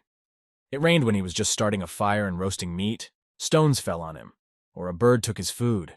Watching his master Kuroi suffer a series of bad luck, he covered his mouth with his hands to prevent unnecessary sounds and said in his mind, "I must protect Grid. How can a man be so unlucky?" As Grid faced setbacks during his journey to find materials, the world of Satisfy was undergoing significant changes as he traveled to desolate places. At that time, the armed forces of the Church of Jatan were able to capture the northern lands of Count Steim, and after a fierce battle in which many soldiers died, God Jatan finally showed his strength. It was the birth of his 8th servant, a bloody witch who pledged her faith to the church and became part of this sect. Yura fell through the Dark Sorcerer's limits and her journey came to an end. After gaining new territories, the bloody witch, Yura, received a new system notification that said the influence of the Church of Jatan had increased across the continent. The minimum level of Jatan believers had risen from to if the Church of Jatan continues to grow, it will become large enough to create its own country. And so, for the sake of world peace and prosperity, and to stop the growing threat of a rapidly developing enemy that threatened other countries, dozens of different nations decided to join forces for the common good, and created a military quest to gather a powerful army and suppress the rapid growth of the rival army. While confronting the enemies who were trying to destroy the bishop of the Church of Jatan, the first servant of the Black Sorcerer, Talos shouted to his subjects to demonstrate to these heretics the power of our god Yatan. And at the other end of the battlefield was the ruler of the lands, near which this rapid growth of the sect of faithful fanatics began, the Count of the Eternal Kingdom, Stame. Pointing to the enemies, he confidently exclaimed, "Destroy all the followers of the Church of Yatan in the north." This was the beginning of an incredibly big episode that would have a major impact on the development and future of the continent in the future. A battle of incredible proportions between the continent's alliance against the Church of Yatan.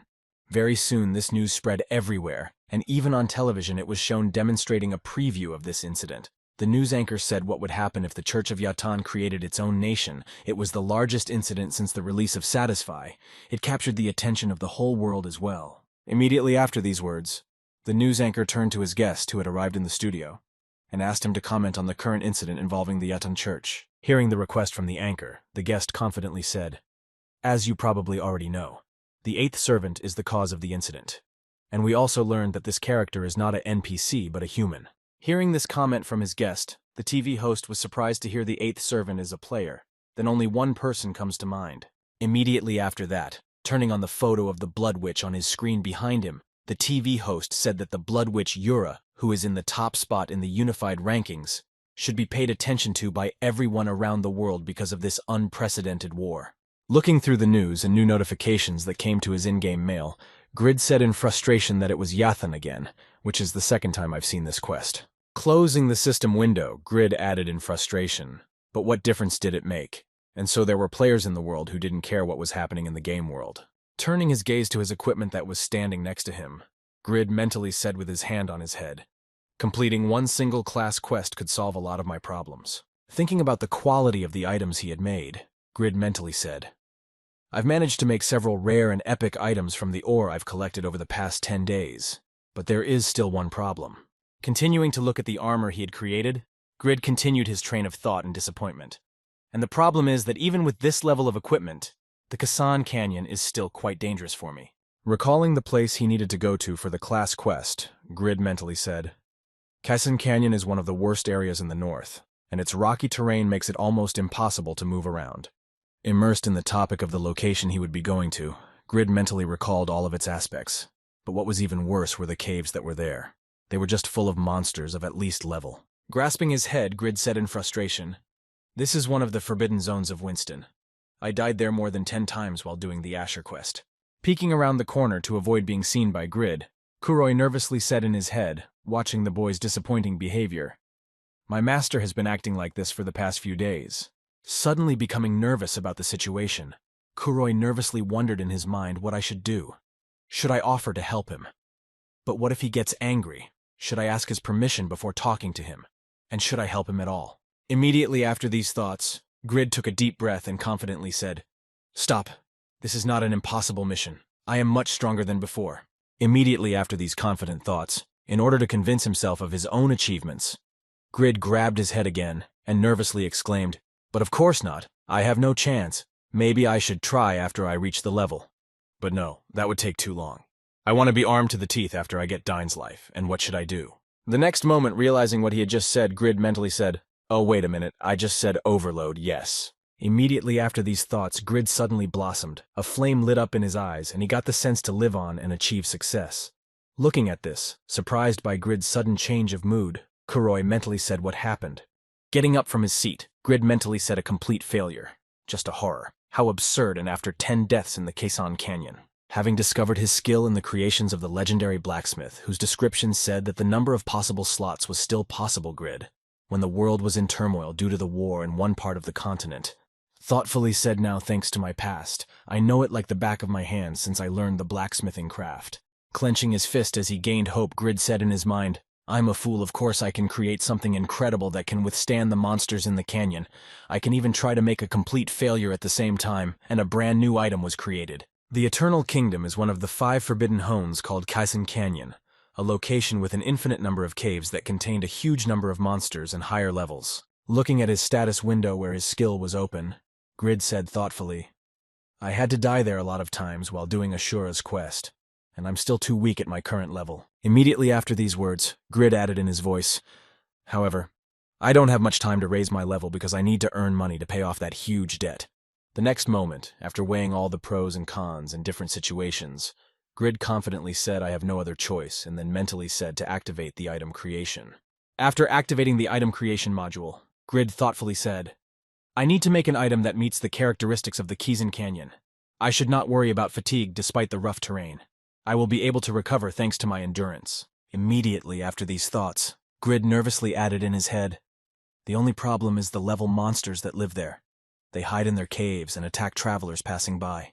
Grabbing his head, the boy nervously said in his head, "I need to create an item that will be at least similar to the Sword of Superiority that I created earlier." Looking down at the ants heading toward the ant hill with a branch in their way, the boy groaned heavily and said in his head, "It's just not possible for me to create another object like that." Grabbing his head, the boy nervously said, "Come on, think. There must be other options, I'm sure of it. Come on, something." The next moment, Grid saw the solution that appeared right in front of his eyes, and it was the ants. Or rather, the way they got around the obstacle of the branch that was in their way. Seeing this brilliant idea, which was so simple that it was horrifying, Grid thought to himself, "Do I really need to fight them at all?" Immediately after these thoughts, Grid confidently said in his head, "We can just walk past them, and all our problems will be solved. So we need to use some kind of invisibility cloak." Arriving at Khan to ask him about the materials and the product itself that could hide his presence, Grid heard in response to his question, in a thoughtful tone of voice, the materials of camouflage objects. So how about the scales of a silver dragon? Hearing this suggestion from his mentor, Grid was surprised to hear that a silver dragon was a type of dragon that specialized in stealth. Continuing to work on his blacksmithing and creating a new item, Khan confidently informed them that their scales had a protective coloration that made them invisible to humans, making them ideal for camouflage gear. Hearing about one of the possible materials for creating invisible equipment, Grid was surprised to hear that not only are they incredibly strong, but they are also invisible. So how can I get their scales? Hearing Grid's question, Khan smiled gently and said, "Actually, I'm pretty sure that humans are not capable of melting dragon scales." Hearing this, Grid said angrily, "You should have said so right away." Immediately after Grid's remark, Khan looked at him and happily added the most famous cloak of invisibility, which was created by Kruger, a legendary tailor who lived years ago. When Grid heard about the tailor's invisibility cloak and the most famous camouflage item, he was surprised to hear that the tailor was Kruger. After finishing his work and taking off his gloves, Khan said that there is still material that can be used for camouflage items. Walking over to the table and starting to pour himself some tea, Khan added sulfide scales, or the scales of small air fairies. They also have a protective color. As he sipped the hot drink, Khan said, looking away, "Dragon scales are so strong that they are classified as ore, while sulfide scales are so thin and strong that they are considered fabric." Immediately after these words, the old blacksmith smiled happily and confidently added that this is why creating an object from this material is not a job for a blacksmith, but rather for a tailor. After thinking about creating an invisibility cloak from a sulfide bow, Grid went out to the balcony of the forge on the second floor and activated the creation system. Then a system notification appeared in front of him, which said what kind of item you want to create, to which the guy answered with a cry. Then another question followed. "What materials do you want to use?"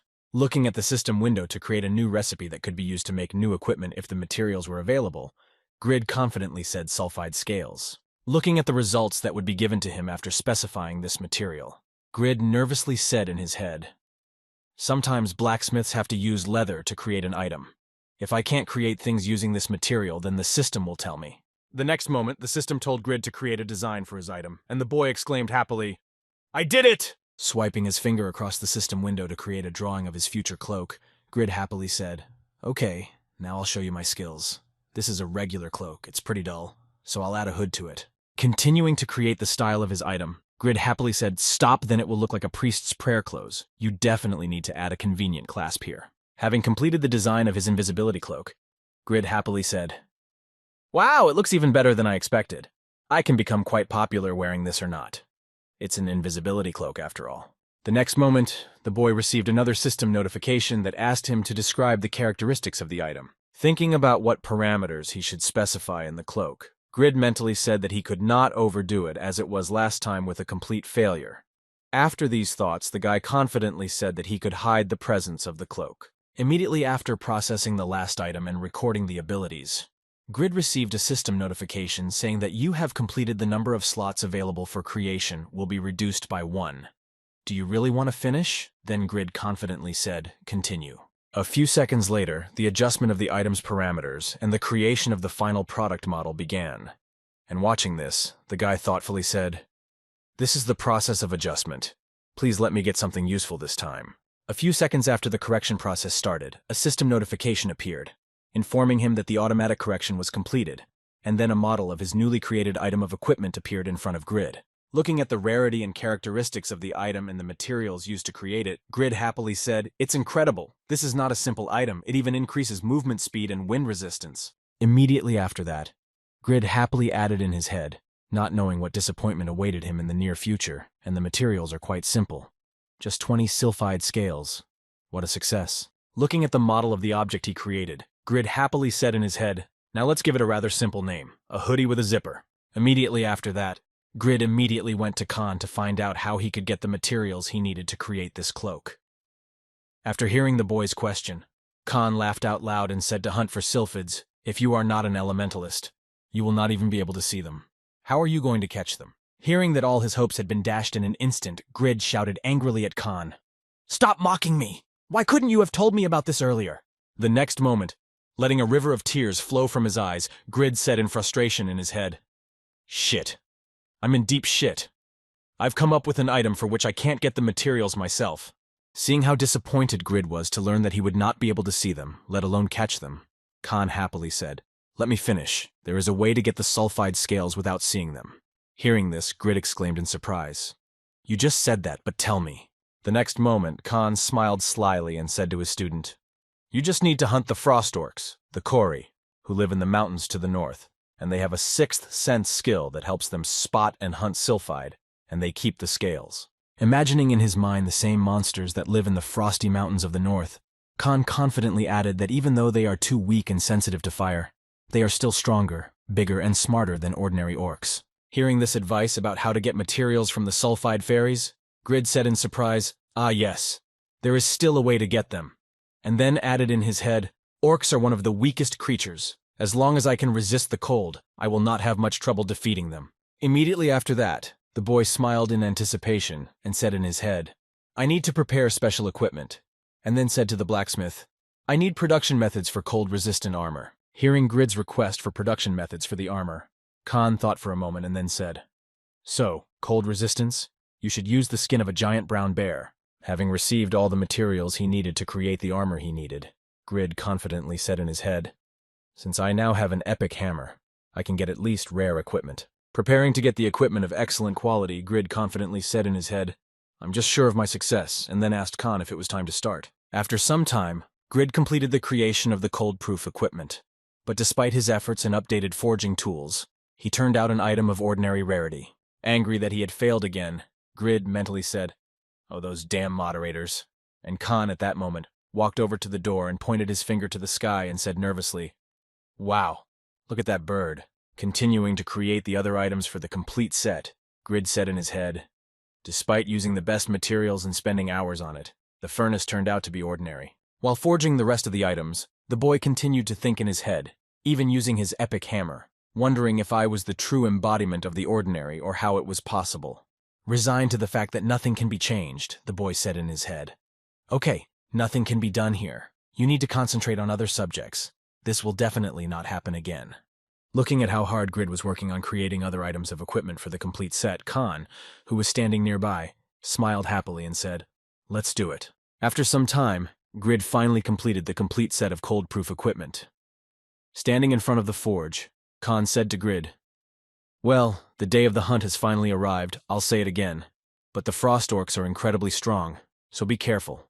Emphasizing once again the danger that awaited him in this journey and hunt, the blacksmith added, "Your training was only the beginning, by the way. How do you like the new equipment?" At the time, Grid was fully dressed in his own equipment. He had two common items, a breastplate and a hat, rare gloves and shoes that he had managed to forge of epic quality.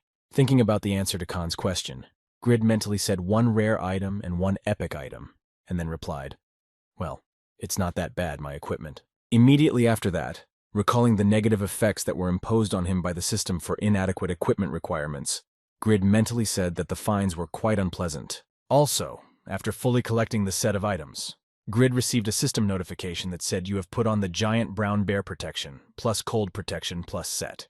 Seeing such a nice bonus after collecting a full set of things, Grid happily looked at him and asked, "Wow, did you teach me the manufacturing method of the kit, or what?"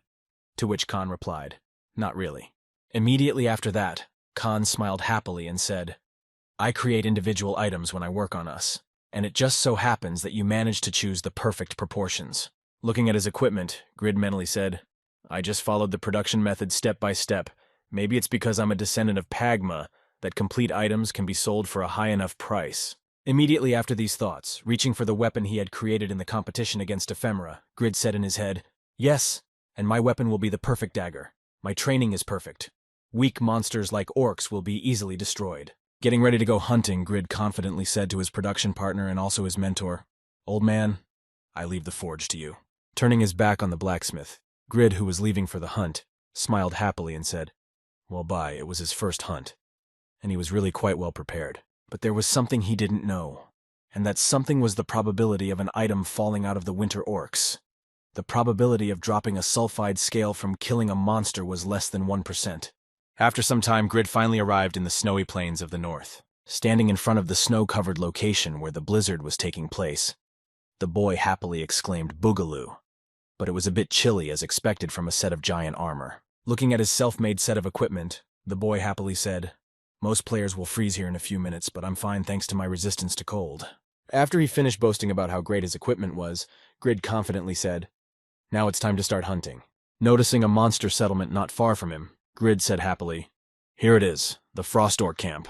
I need the sulfide scales they have in their possession." Expecting that the battle against these enemies would be very easy, the boy said happily as he watched the camp. "These low-level monsters are so stupid that they can't even use a bow and arrow. Destroying them will be easier than taking candy from a child." A few minutes later, Grid confidently walked in front of the Frost Orc camp, expecting an easy item farm. Seeing the enemy in front of him, one of the orc guards said in surprise what was wrong with the man in the skin, and why he suddenly came here. Looking at the enemy who suddenly appeared on their territory, one of the orcs asked him what was wrong with him. To which the other guard replied, "I don't know, but he's slowly approaching us." Eavesdropping on the conversation between the orc guards, who were speaking in their own language, Grid happily said, "Boogaloo, I see you guys are communicating well. Uncivilized animals didn't even notice me." Continuing his open attack, the boy took out his weapon from the sheath and confidently said in his head, "I have the perfect weapon and armor." As he approached the enemies and pointed his weapon at them, the boy confidently exclaimed, "Give me the sulfide scales, or you will meet your death here. You worthless orcs have realized."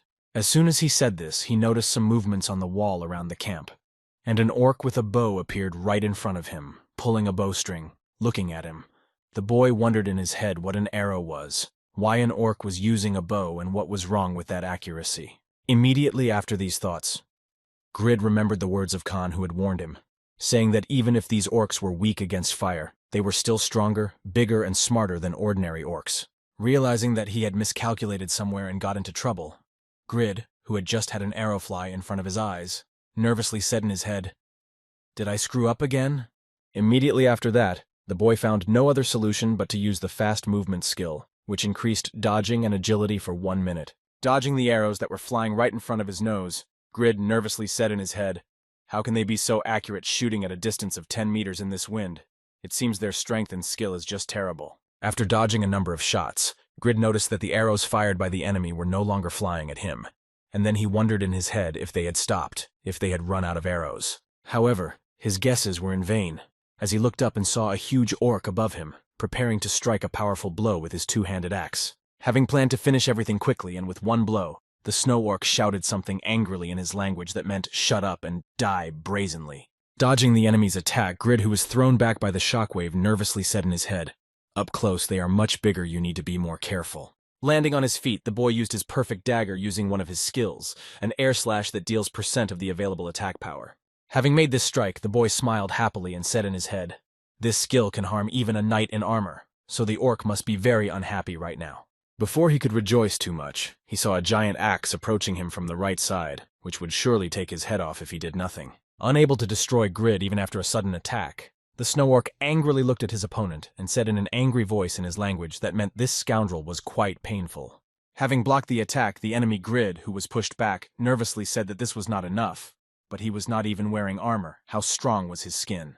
Looking at the enemy preparing to strike again, Grid said in frustration, "Oh man, why is this NPC so strong?" Blocking the enemy's attack with his dagger and body posture, he nervously said in his head, "Even if their strength is not much different from mine, it is impossible for me to kill them before dawn." Thinking about his next steps in this situation, Grid nervously said in his head, "I need to use a combination of skills." Holding the dagger in his hands, which he used to block the enemy's attack, Grid was able to find an opportunity and kick the enemy's body, thus causing damage. The next moment, he used the blacksmith's fury skill, which increased his attack power by the attack speed of the enemy, and prepared to deliver a powerful finishing blow. His next powerful attack was another aerial slash that went all the way around the orc's body. Finding the perfect moment to attack after catching the enemy off guard, Grid approached gleefully, saying in his head, "Thanks to the boosts my attack worked, he finally opened up."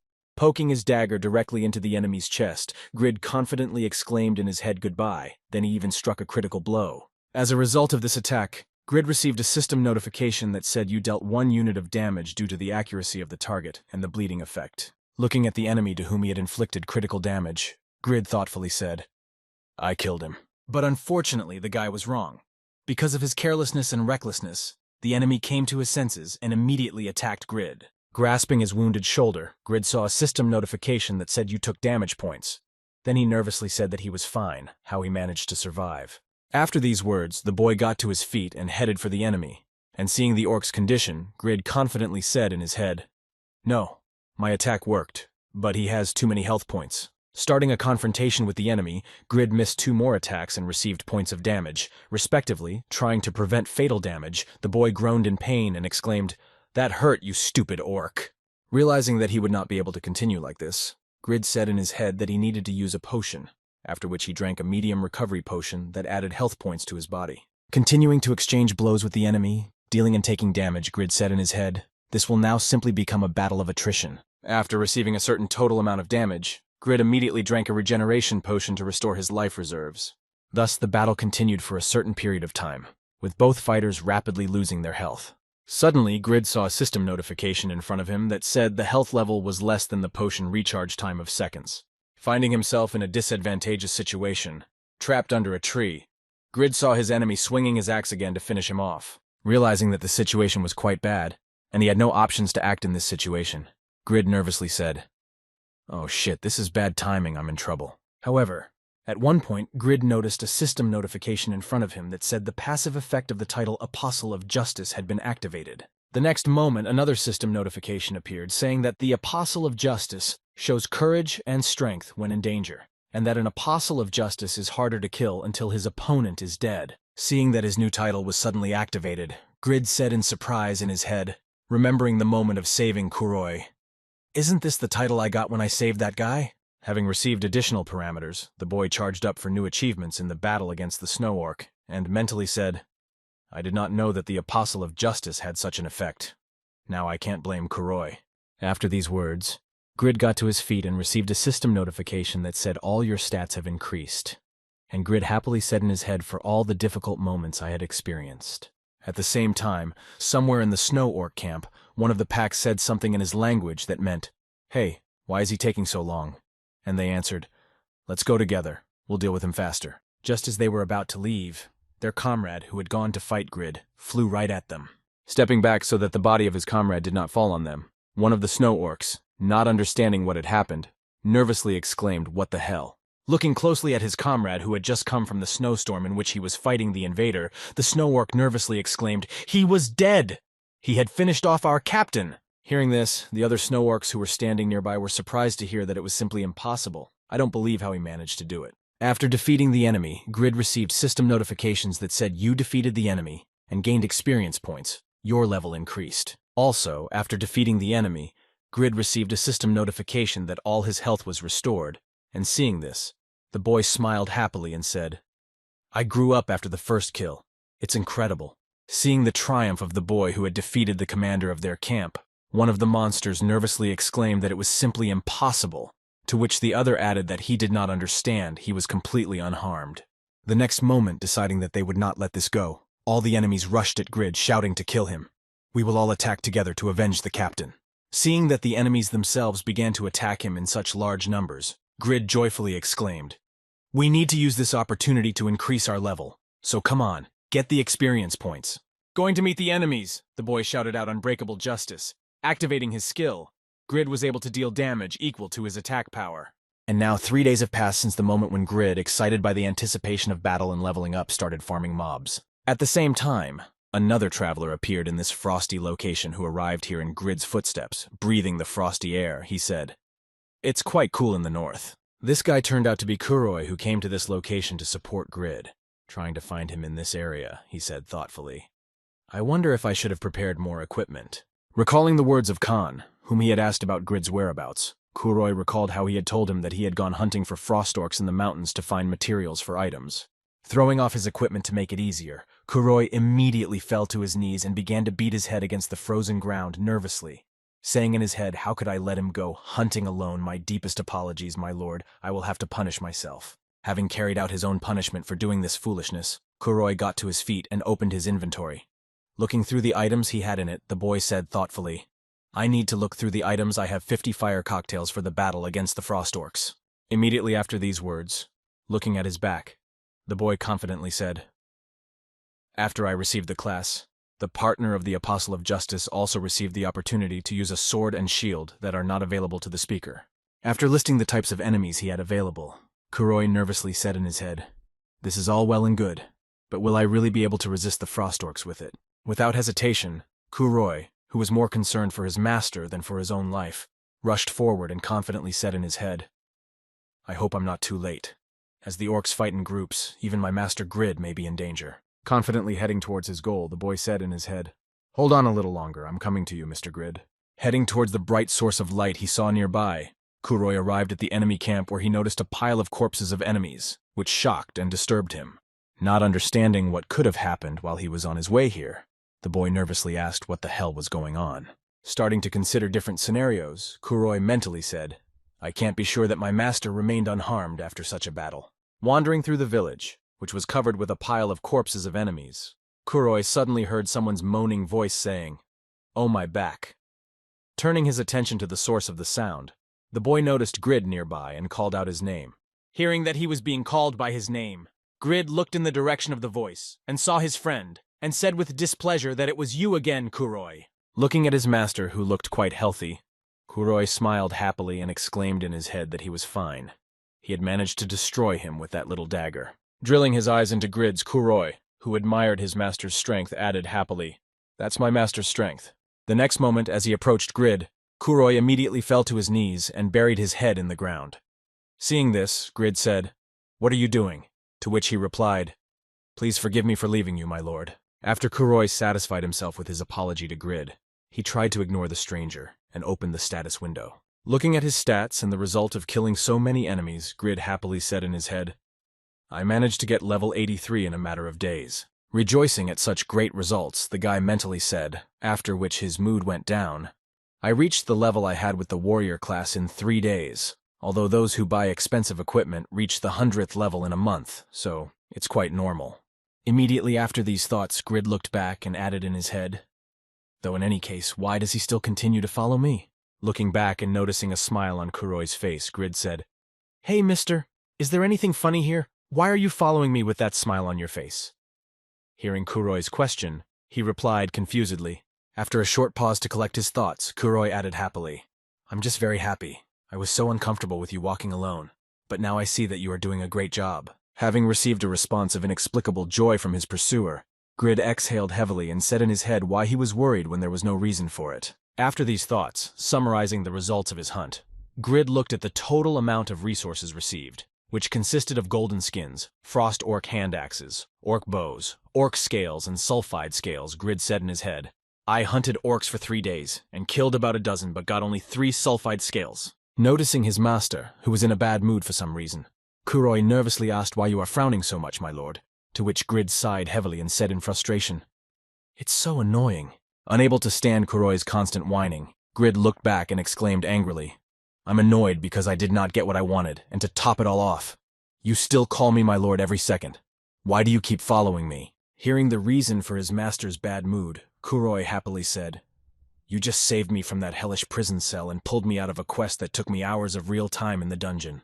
Hearing about the hours of continuous quest in the dungeon, Grid said in displeasure that this was nonsense.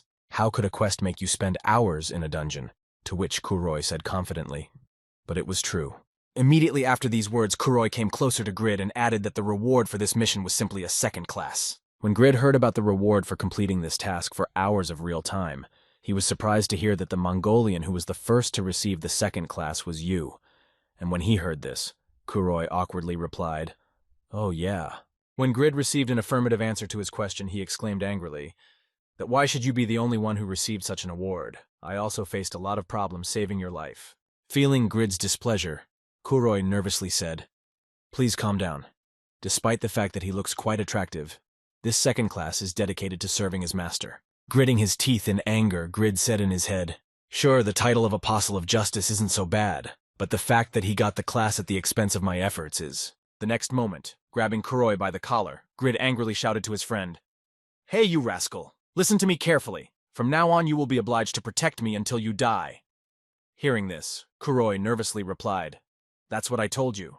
Having dealt with all the misunderstandings and the division of responsibilities, Grid, moving ahead, heard from his protector where we were going at the entrance to the camp. There were no more orcs left, to which he replied, "I need 20 sulfide scales." Heading to the cave where the snow trolls were supposed to live, Grid confidently added, "I couldn't collect the amount I needed, so I'll have to enter the camp and kill a few more orcs." Not feeling the danger that was looming over them, Grid added unhappily, "But this 3-day hunt has annoyed me so much that if I don't get a sulfide scale after killing one more orc, I'll just quit the game." After these words, the guy saw a giant monster that appeared out of nowhere, and Grid confusedly added another one. Looking at the giant leader of the Frost Orcs, who was the field boss of the level and came out of the cave with his subjects, Grid paused for a moment and added an orc. While the guys were in shock at what they saw, the field boss decided not to hesitate and immediately launched a counterattack, attacking Grid and Kuroi, but they managed to react and avoid the enemy's attack. Looking back while running away from the giant enemy, Grid nervously exclaimed, "Why the hell did such a monster appear here?" To which Kuroi replied, "Because you destroyed his village. That's all the math." Continuing his escape from the enemy, who clearly had the advantage in this situation, Grid nervously said in his head, "This is pretty bad. He is a level boss, but all is not lost." Immediately after these thoughts, Grid looked back at his subject and shouted, "Hey, Kuroi! Hold him off so that I can escape from here at that moment." After the order was given, Grid quickly accelerated and headed away from the battlefield while his subject had to distract the enemy, mentally saying, "I did the right thing because his class was sent to help." Sensing this chance for salvation, which he immediately took advantage of, Grid smiled joyfully and said in his head, "I am saved." However, his joy did not last long, as he suddenly heard someone else's footsteps near him. And looking in his direction, Grid noticed that Kuroi was running beside him, and he angrily exclaimed, "What the hell are you doing? I am the master. Go and stop him!" To which Kuroi replied, "Wait, my lord, I—" After these words, Kuroi confidently added, "You and I don't need to run away. My class is a partner of the Apostle of Justice. If we stay close to each other, our performance will increase by 1. After informing us of this situation, Kuroi also added that I have a level now, so if anything we can fight him off and even defeat him. My level allows us to do so." Hearing about the level of his subject, Grid immediately recalled the moment when Kuroi had covered him with his body and remained completely unharmed. Then he thought it was true. He was strong enough in the dungeon that we had a chance. Agreeing that they might even win this battle, Grid immediately exclaimed to his subject, "Good, then let's do it together. But we'll have to do it together." After a short pause between the words, Grid said in a sly voice, "All the drops we get from this battle will belong to me, since these enemies appeared because of me." Hearing his master's request, Kuroi hesitantly replied, "Of course I agree to this. You are my master, yes." As soon as both players agreed to the terms, Grid created a team, after which a system notification appeared informing both participants that you have created a group. The distribution of items was set to the group leader, and after the group was created, Grid said, "Well, now it's time for us to go." Getting ready to go into battle, Kuroi accidentally noticed that Grid had a system plate that said Grid's group leader level. Realizing that his master had such a low level, Kuroi was confused in his emotions after a few seconds of thought. He exclaimed nervously, intertwined with nervousness, "Wait, Lord Grid, you have only a level. How did you manage to kill orcs with such a level?" Hearing this, Grid asked unhappily that there were problems with my level. Trying to understand where he got such strength to confront enemies with such an advantage in levels, Kuroi exclaimed in surprise, "Lord Grid, Are you really one of the 3 owners of the epic class? Trying to deflect suspicion, Grid replied unhappily, something like that, and hearing this, Kuroi happily exclaimed, "My master is so cool." Having completed the explanation about levels and everything else, Grid confidently said to his friend, "That's enough of this talk. We have work to do." Moving away from Kuroi, leaving him alone with a powerful enemy, Grid exclaimed, "I'm leaving the boss to you and I'll take care of the mobs." Realizing what a mess he had gotten himself into and that he would now have to deal with the field boss Kuroi, he nervously said in his head, his actions were indeed incredible and truly impossible to predict. Left alone with the giant snow orc boss, Hura took a deep breath to calm himself down and said, "Yes, I need to live up to his expectations." Using the skill of provocation to draw the enemy's attention to himself, Kuroi added confidently in his head to remove the enemy from the battlefield so that he would not interfere and show him his loyalty. When the field boss rushed at Kuroi to finish him off, the boy himself shouted out to his master, "Now my master!" Looking at Kuroi, who was using foul language to draw the enemy's attention to himself, distracting them from the rest of the events that were happening behind them, the family said, in surprise, "I have never seen anyone who uses worse language than I do." Having received a great opportunity to deal with his enemies, Grid began to use all his skills, shouting out the fury of the blacksmith and the unwavering justice. Also, after using 2 attacks that reinforced each other, Grid wielded his dagger and shouted Wind Slash. Having dealt with a large number of enemies in just one strike, Grid mentally said, "Use the blacksmith's fury, unwavering justice, and air slash at the same time. I learned this combination in 3 days of hunting." After destroying the crowd of enemies, Grid received a system notification that said you received 2 sulfide scales, after which the guy happily said in his head, "Scales from orcs are just fine." Having dealt with all the subjects of the boss who could interfere with them in the battle against him, Grid confidently said, starting to look back at his friend, "Now I need to hurry and help Kura finish off the field boss." As soon as he turned his head towards the enemy and his comrade, he noticed that the field boss was already flying towards him with his axe, and at the same moment, Kuroi said in confusion, the provocation was over. Jumping out of his seat to avoid the enemy's attack, Grid shouted angrily, "You could have told me about this earlier." Feeling the cuts from the air jets created by the enemy, Grid nervously said in his head that I was taking damage from the air jets. Seeing the system notifications with the loss of health from the airstreams flying in his direction, Grid said in his head in surprise, "I'm dodging it, but I can't counterattack. How annoying." After surviving the barrage of blows from the enemy, who was quite strong, Grid looked directly into his eyes and nervously said in his head, "This is the first monster boss I have ever met, but will I be able to defeat it?"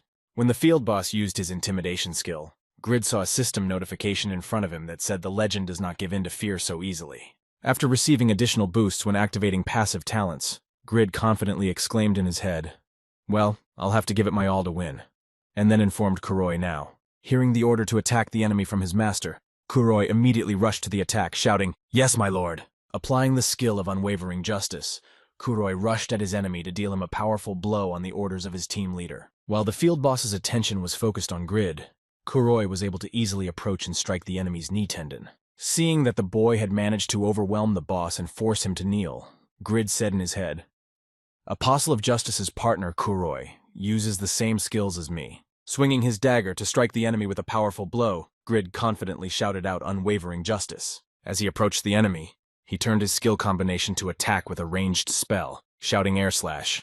Hitting the field monster's mask, Grid mentally said after applying his attack, "Yes, it hit his face, now his legs lost their protection." Having received a great moment for a joint attack, Grid shouted to his friend Kuroi, "Let's go together," to which he replied, "Yes, my master." The next moment, the 2 boys rushed at the enemy and struck a powerful blow together. As a result of this attack, the boys managed to break the field boss's mask into 2 parts, and after completing this combination, Grid confidently said to the widow, "We can defeat him." The next moment, turning his gaze to his comrade, Grid thoughtfully said in his head, "Even though he annoys me, he is quite good at coordinating with me at the same time." Kuroi saw the result of their joint work and said happily, "Sir, this is just incredible." But their joy did not last very long. After a few seconds of knockout, the boss regained consciousness. But now he was seriously angry. Seeing that he could still continue to fight even though they had just pulled off, Grid nervously said in his head, "Our punches were weak." Watching the enemy they had failed to defeat, Grid nervously exclaimed to his comrade, "Oh shit, his skin is much thicker than we thought. He should tread carefully." As soon as the enemy got close enough, he clenched the axe in his hands and swung it sharply, knocking both men out of the way. While in the air from the enemy's unexpected attack, Grid wondered in his head why he was so fast. As he continued to approach the guys he had lifted into the air, the field boss shouted angrily, "Die, you insignificant bugs." Immediately after these words, he struck again, this time hitting both boys and causing quite a bit of damage. As a result of a series of blows, both boys were thrown a considerable distance and landed hard on the cold ground. Grasping his torso, Grid slowly got up and saw a system notification saying, "You have taken damage units." Looking at his health after this enemy attack, the guy moaned and said, "I have less health left." Turning his gaze to Kuroi, whose voice he had not heard, Grid noticed that he was not moving, although he still had health, and he thought worriedly that he had lost consciousness and was down to less than 10%. Closing one eye and gritting his teeth in pain, Grid thoughtfully spoke in his head, "Usually after losing more than 10% of our health in a single hit, we lose consciousness for 3 seconds, but I don't have that because I'm immune to all debuffs as a descendant of Pagma, but I do." Turning his gaze to the enemy who was already approaching them and swinging his axe to finish off his comrade, Grid said worriedly in his head, "Kuroi is completely defenseless right now." Looking at his friend who was still lying unconscious on the ground, Grid nervously called out, "Hey, Kuroi, you're still unconscious. Wake up quickly." When Kuroi regained consciousness after his master's words, the first thing he saw was his master's face, followed by a large monster who drove his axe into Grid's back, and then the boy nervously said, "Don't tell me you took his blow for me." Looking at his friend whom he was protecting with his body, Grid said tiredly, "You can't die here of your own free will because I am the leader of this raid." Grabbing his master to support him when he was dealt a fatal blow by the council, Kuroi said anxiously to my master, "Why are you sacrificing yourself for me?" Hearing his friend's concern for him, Grid confidently said, "Hey, Kuroi, instead of just talking, you should provoke this scoundrel for at least a few seconds." Hearing these words, Kuroi said in surprise that you were fine. Looking at his companion who was holding him in his arms, Grid said heavily, "I need to drink a potion after that." His health, which was rapidly decreasing, was standing still, and this was all possible thanks to Grid's passive skill called Legend Doesn't Die So Easily. Looking at his master, despite the fact that the enemy was already preparing to strike a decisive blow, Kuroi said, "I not only failed to protect you, but I also exposed you to attack my master." Holding his master in his arms, Kuroi gritted his teeth and said disappointedly, "I failed you, my master." To which Grid nervously exclaimed to him, watching the enemy who was about to finish them both off, "Stop talking nonsense and distract him." Not seeing any reaction from Kuroi, Grid watched the enemy's weapon approach them and nervously shouted behind him, "His axe is going to hit you!" Looking at his master, who was seriously nervous, Kuroi said to him in a calm tone, "You can safely drink the potion, my lord." To which Grid replied indignantly, "First provoke him and distract him from us." Ignoring all of Grid's orders, Kuroi, who knew what he was doing, confidently said in a calm tone, "Please don't worry, I always do." Activating his absolute defense skill, which gave him immunity to all enemy attacks, Kuroi confidently said, looking back at the enemy, "I will protect you." When the sound of the hit sounded, Grid closed one eye and said nervously, "You're an idiot." He didn't defend anything even if he had tried to block the attack. Looking in the direction of his comrade, who he thought had just been killed, Grid added in frustration, "He would have been killed anyway." At the same time, Kuroi, who had used his head and absolute defense skills to block the enemy's attack, said angrily, "I cannot give in when the enemy attacks my master." Holding back the enemy's attack with the Steel Cat skill, which grants the wearer the ability to resist all attacks for 10 seconds, Kuroi kept the field boss's attention on himself to give Grid the opportunity to drink the potion. Noticing this opportunity when he could finally restore his health, Grid mentally said, "That rascal, now that I really think about it." Recalling the same moment when he also used the same ability in the confrontation with the knights, Grid said in his head, "After all, he also blocked the sword with his body, then what kind of defensive skill does he have?" Having repelled the enemy's attack with his last will and testament, and bought time for his comrade, Kuroi reached into his inventory for his trump cards and confidently exclaimed, "I don't need to worry about missing because it is very large in size." Starting to throw the cocktails of the Molotov at the Snow Orc boss, Kuroi shouted menacingly, "Try this!" The first projectile hit the enemy right in the face, causing him to lose his bearings.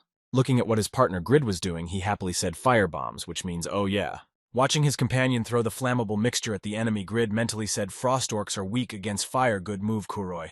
While Grid was thinking himself, Kuroi continued to throw flammable cocktails, shouting, "Catch firebombs." After throwing the flammable mixture at the enemy, Kuroi bought time for both of them to use a regeneration potion to restore his health while he had the chance, and then said to Mr. Grid, "It's time for us to team up," to which he responded with a great attack. Immediately afterwards, Kuroi and Grid rushed at the enemy and began to slash him indiscriminately with their daggers. Seeing that the enemy was being harmed, Grid joyfully said, "It's working well on him. I think this raid can probably be considered a success." Continuing to strike at the enemy, Kuroi nervously said in his head, "I'm pretty sure he's taking damage, but I'm not sure he's going to take it." Looking up to see the enemy's body, Kuroi nervously muttered in his head, noticing that he was barely burned at all. His body was too resistant.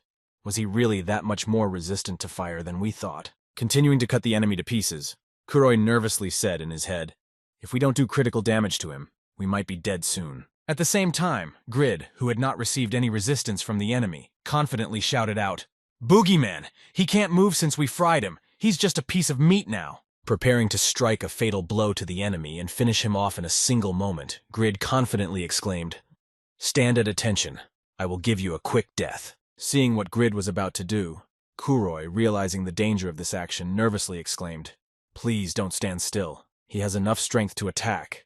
As soon as he heard the advice from his friend, the boss of the Frost Trolls made his move, kicking Grid and knocking him to the ground.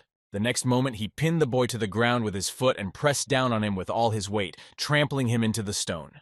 Seeing that his friend was in the danger he had just warned him about, Kuroi nervously shouted to my master. Having pinned one of the enemies to the ground so that he could not escape, the boss of the Frost Orcs spoke menacingly to these scoundrels. The next moment, the Frost Orc boss used one of his skills and created a sphere of bright, saturated, bloody color in his hand. Watching what was happening on the battlefield, Kuroi noticed some strange actions on the part of the enemy and nervously said in his head what kind of orb it was. Realizing that it was time to do something because the consequences could be critical, Kuroi nervously said in his head that this was very bad. Something had to be done. Continuing to push Grid into the ground as he prepared to finish the guy off with his next attack, the Frost Orc boss said menacingly, "I'm going to tear you into small pieces." Changing his appearance to red, the monster swung his axe and shouted out in anger. Having interrupted the enemy's attack with his skill, Kuroi drew the monster's attention to himself and said nervously, "Since you are capable of thinking, you can no longer be considered an ordinary monster." The next moment, Kuroi raised his sword above his head, gathering all the vital energy in his weapon, and said, "Even so, you should have realized that I am more dangerous than him. This skill can destroy you."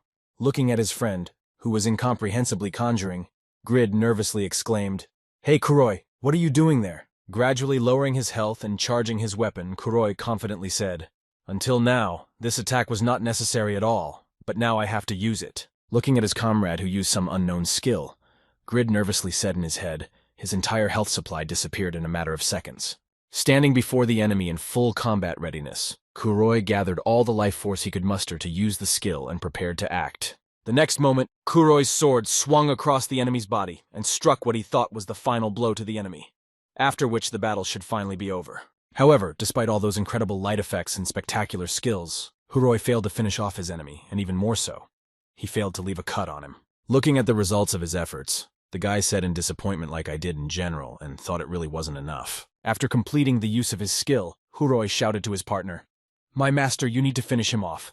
Now things will not be the same." Hearing about the changes, Grid said in surprise in his head looking at Kuroi, "What's wrong?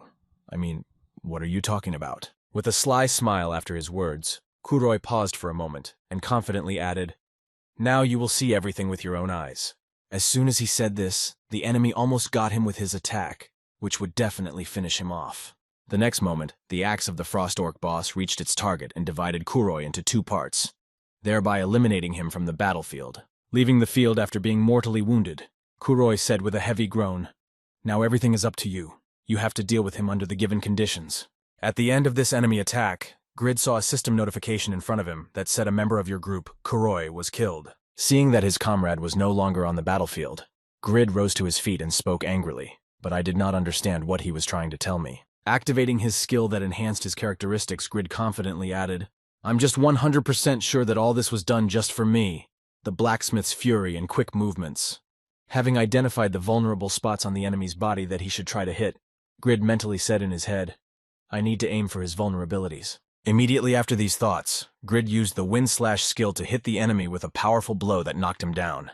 Noticing how much his attacks had changed and how powerful they were now, Grid wondered in his mind if it meant that the amount of damage he was taking had increased. Thinking back to the move that Kuroi had used to win the game for the team, Grid said in his head. Sacrifice for justice.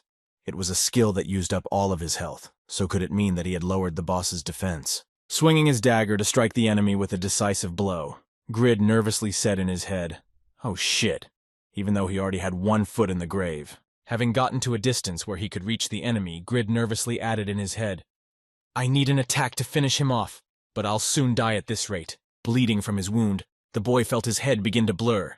Then he exhaled heavily and said in his head, continuing to fall down, "Damn, this time you're winning, you damn pig." However, at the very last moment, a system notification came in saying that the Apostle of Justice does not die so easily when his enemy is still alive. The time to recharge his unwavering justice is over. Activating this skill, which came at just the right time, Grid immediately rushed at the enemy to finish him off while he had the chance. As a result of using this skill, Grid managed to break through the enemy's defense by breaking his axe and hitting him in the body. When the enemy was brought to his knees after the last attack, Grid exhaled heavily, realizing that this attack was definitely the final one for him, and he would not get back on his feet. Breathing heavily after he had taken down the monster, Grid pointed his dagger at it so that he could finish it off if it decided to do something else.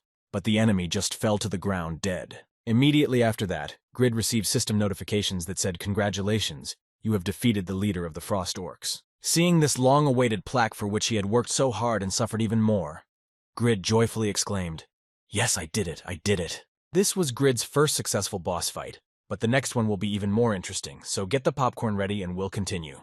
Returning back to the forge after the battle, Grid laid out all the rewards from the boss on the table and said thoughtfully, "We had a successful raid, but even so, I still couldn't collect any sulfide scales. So let's check the items we managed to get from the boss first." The first on the list was the helmet of the leader of the Frost Orcs with a unique rating, and it was also a complete item.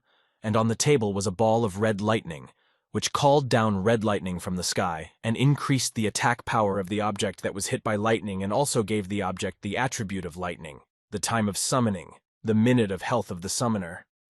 In addition to these items, Grid received 2 blessed weapon blessing stones, 3 blessed armor enhancement stones, and 7 pieces of sulfide scales from the Frost Orc boss. Throwing the unnecessary materials behind him, Grid confidently said, "Orc skin is useless. That's why I can just throw it away. The helmet and layer will be expensive if I put them up for auction." Immediately after saying that, Grid picked up 1 blessed weapon enhancement stone and thoughtfully spoke in his head. But it was very unexpected to get blessed enhancement stones there. Looking at the stone he received, the boy mentally said, "If an upgrade with an ordinary stone fails, its rank will drop by points. But if this happens with such a stone, the rank will drop only by a point, and a blessed one costs many times more than an ordinary one." About gold. Continuing to think about the blessed stones he had received for pumping, Grid said high-level players use only such stones to improve their equipment. In any case, its cost is a Vaughn. I must sell them. Suddenly remembering his partner who had died heroically in a battle against the enemy, Grid mentally said, "If it wasn't for Kuroi, I wouldn't have been able to get all of these, so it feels strange to take all of these items for myself." Hugging the precious stone, which is worth a considerable amount of money, Grid said happily, "I can't help it. I feel guilty about it. But what can you do if it happened like this?" Hearing Grid's joyful voice nearby, Khan approached him and asked, "Wow, I see you're so happy with the items you got from hunting the ice orcs." Hearing the old blacksmith's question, Grid threw himself at the ice orc boss's mask and clutched it in his arms so that it could not be taken away from him, and nervously said, "Go away. Because of me, he has a second class, and that is why I will take these items for myself."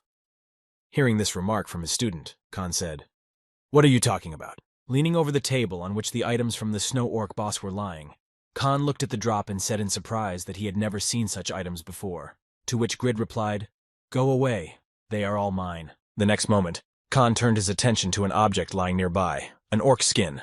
Looking at it, Khan said in surprise, "I wonder if you threw it away."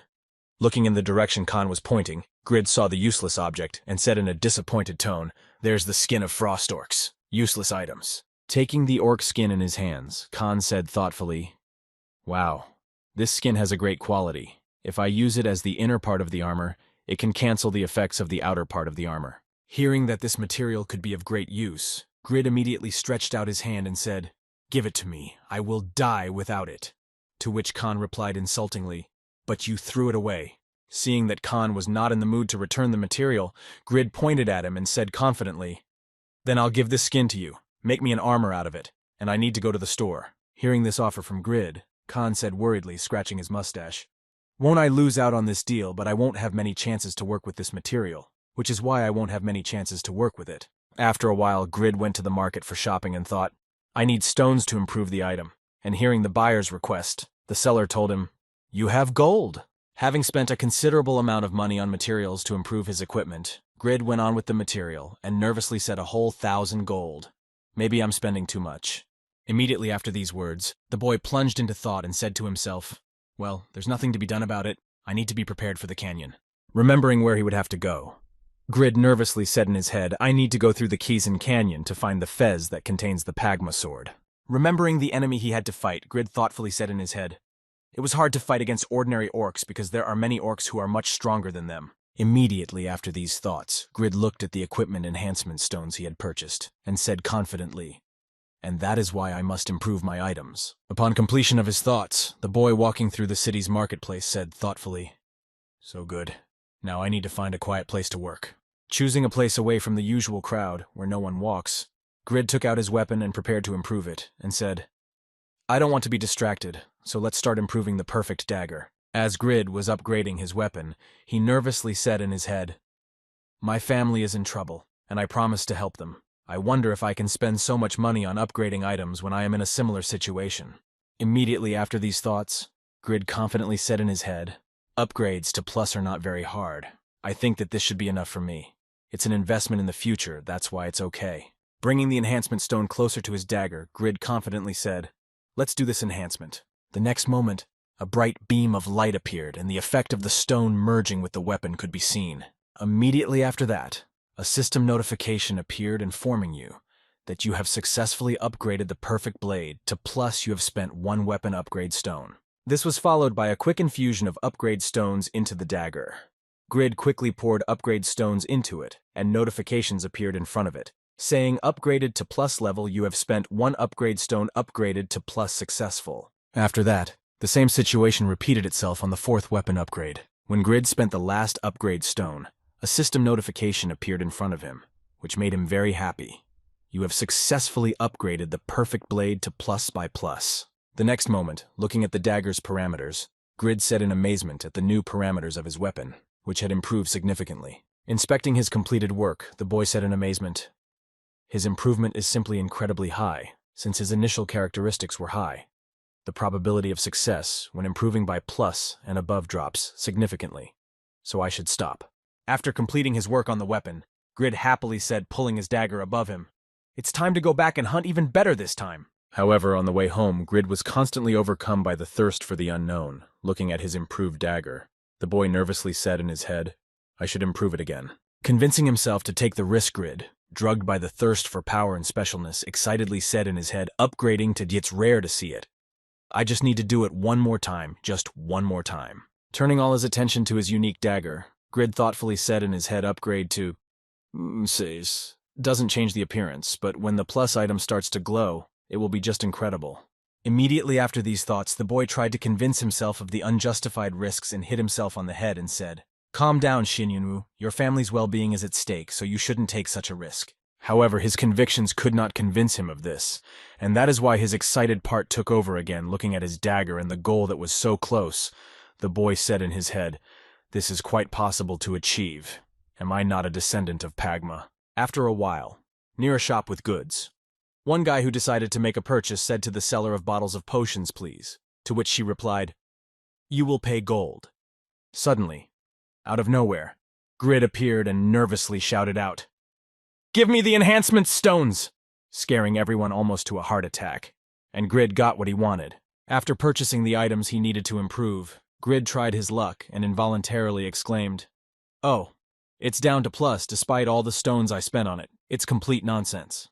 Continuing his vain and successful attempts to improve the dagger to plus level, Grid exclaimed in frustration, I can't accept this. I need to get plus on it. Failing after failing, Grid said in his head in frustration. After another failure, they said that the chance of improvement is increased for the descendant of Pagma. Then, what the hell is this? I will get plus no matter what the cost. After a while, Grid finally managed to get the desired result, and now people in Winston Square began to shout out in amazement, Wow, that's incredible. Looking back in the direction where the amazed exclamations came from, more and more of the city's population paid attention to Grid's weapon and exclaimed, "This is just amazing." Looking at the dagger that glowed brightly from the sixth enhancement effect, other players and townspeople said, "Damn, I've never seen anything like that before. It's so cool." Hearing this remark from his friend, another player in the square added in amazement that, "Look at that blue glow.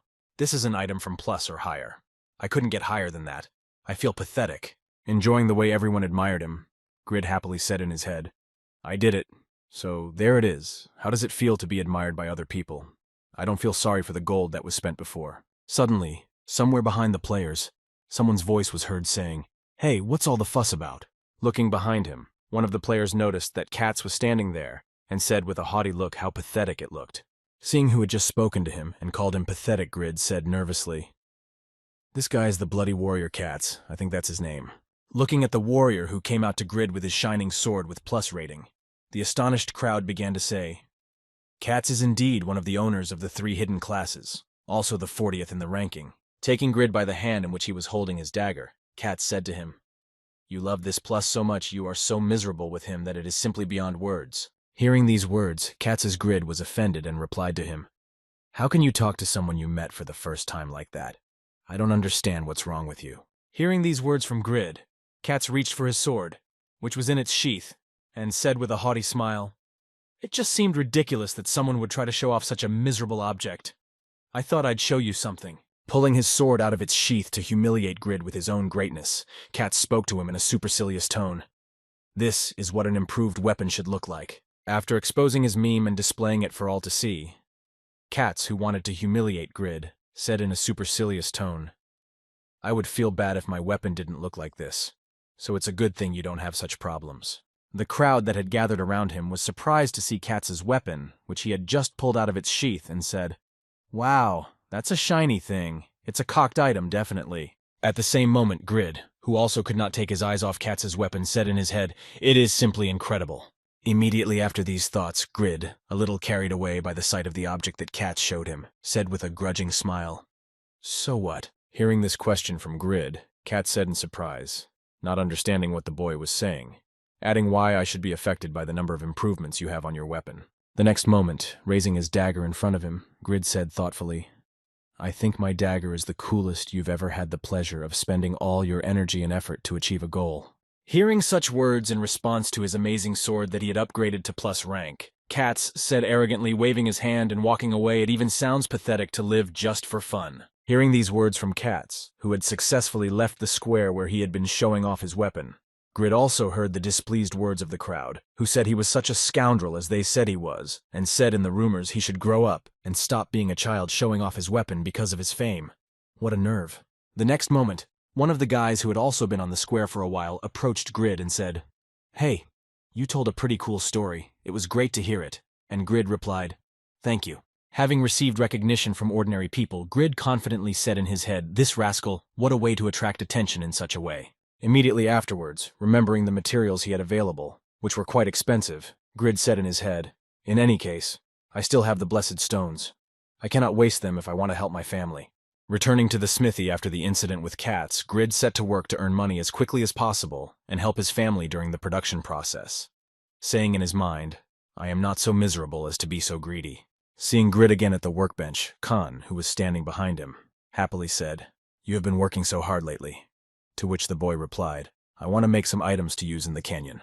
Hearing this, Khan pointed to something covered by a dark cloak and said confidently, "I have prepared a gift for you." And pointing to the cloak, he added, "Look at this." Picking up the dark cloak that covered his gift, Grid replied awkwardly, "Wow, you really did that. I was just kidding. That leather was useless. You shouldn't have wasted your time with it." When Grid pulled the cover off the armor, a beautiful view of his creation appeared before him, and Khan happily announced, "I can proudly say that this is my best work. I hope it will be useful." Looking at Khan's creation, the bark he had made especially for him, Grid said in amazement, "Wow, an epic piece of work. It's just something." The next moment he smiled happily and said to his teacher, "Thank you so much for your support. I'm sure I feel much better after that." And then thought, why worry about a few charms?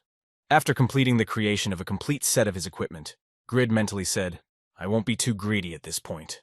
Setting off in search of the very Pagma sword plaque that his class mission was to find, Grid thoughtfully said, "My preparations are complete, and now it's time to go." Putting on the helmet of the Frost Orc leader Khan's masterpiece, the best gloves of the epic rare class and the boots of the adventurer, Grid was fully prepared to go on his mission. His preparation was at the highest level. Looking ahead at the road he had to travel, Grid thoughtfully said in his head, "I have no regrets, I just need to move on." The next moment, Grid pulled his dagger from its sheath and said in his mind, "I have no regrets because I managed to do this. This is so cool, the blessed stone is incredible." After a while, Grid finally reached the location where he was supposed to find the very plate with Pagma's fencing, and the place was called Kisan Canyon. Looking down as he made his way along a narrow path in the rocks, Grid nervously said, "Oh, what a terrible place. I'll just die if I fall from here." Immediately after these words, opening his profile, Grid began to look for the tasks he needed to complete and said, "Sulfide scales are certainly important, but I need to remember my original goal. Quest information." After selecting the full quest information item, Grid saw a system notification that read, "Fencing Pagma First Class Quest. Find the key to Pagma's identity in Kisan Canyon, north of Winston Conditions. Learn to fence Pagma reward, Dine's life copy." Immediately after viewing the reward for this task, the boy immediately recalled the characteristics of the suit and weapons that he was once able to use and said in his head, "Despite the fact that the perfect dagger is sharpened to plus, it is still a level weapon and does not compare to the level sword Dine's leaf." Immediately after these thoughts, Grid confidently sold.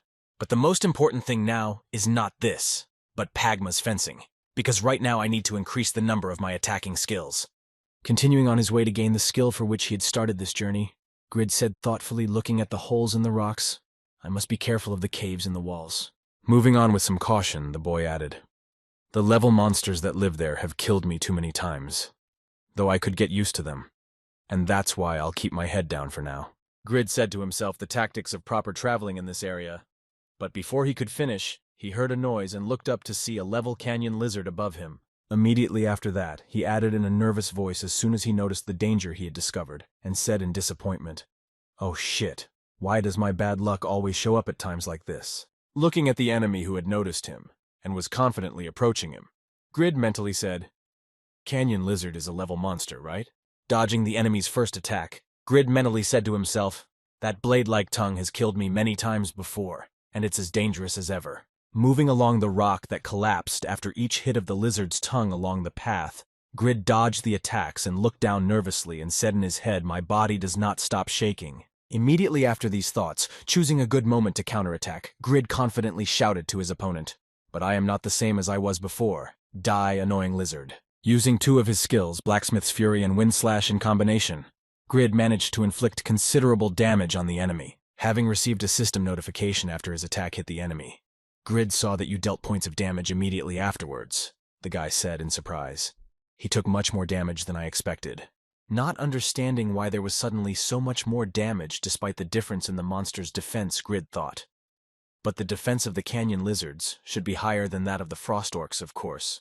The blade upgrade had greatly increased the power of his skill.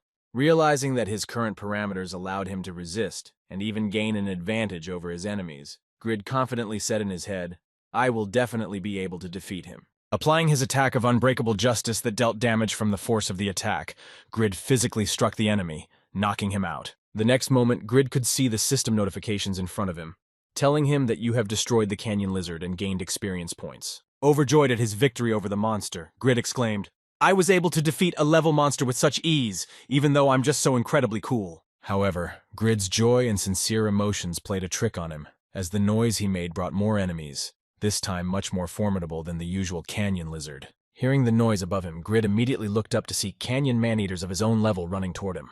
Looking at the crowd of enemies that were a little higher than him, Grid said nervously, "I see that you are not very happy to see me, I understand." However, this did not make the boy retreat. Despite the enemies who appeared in front of him, Grid rushed at them with a dagger and shouted, "I am no longer the same person I was before." The villains realized me. Stabbing at the enemy with his dagger, Grid realized that his weapon was unable to penetrate the enemy's defense, and the next moment two of his comrades, who ran up from behind the ogre, struck the guy a couple of powerful blows, which resulted in him losing a unit of damage and flying back. Landing on the ground after an unsuccessful attack and loss of health, the boy cycled unhappily and said in his head, "Their defense is much greater than that lizard's, and they have thick skin and protective equipment. Immediately after these thoughts, Grid looked at his equipment, which had been damaged by the man-eater's attack, and nervously said in his head, I would have died if I hadn't had Khan's epic armor, Khan's masterpiece, which reduces physical damage by...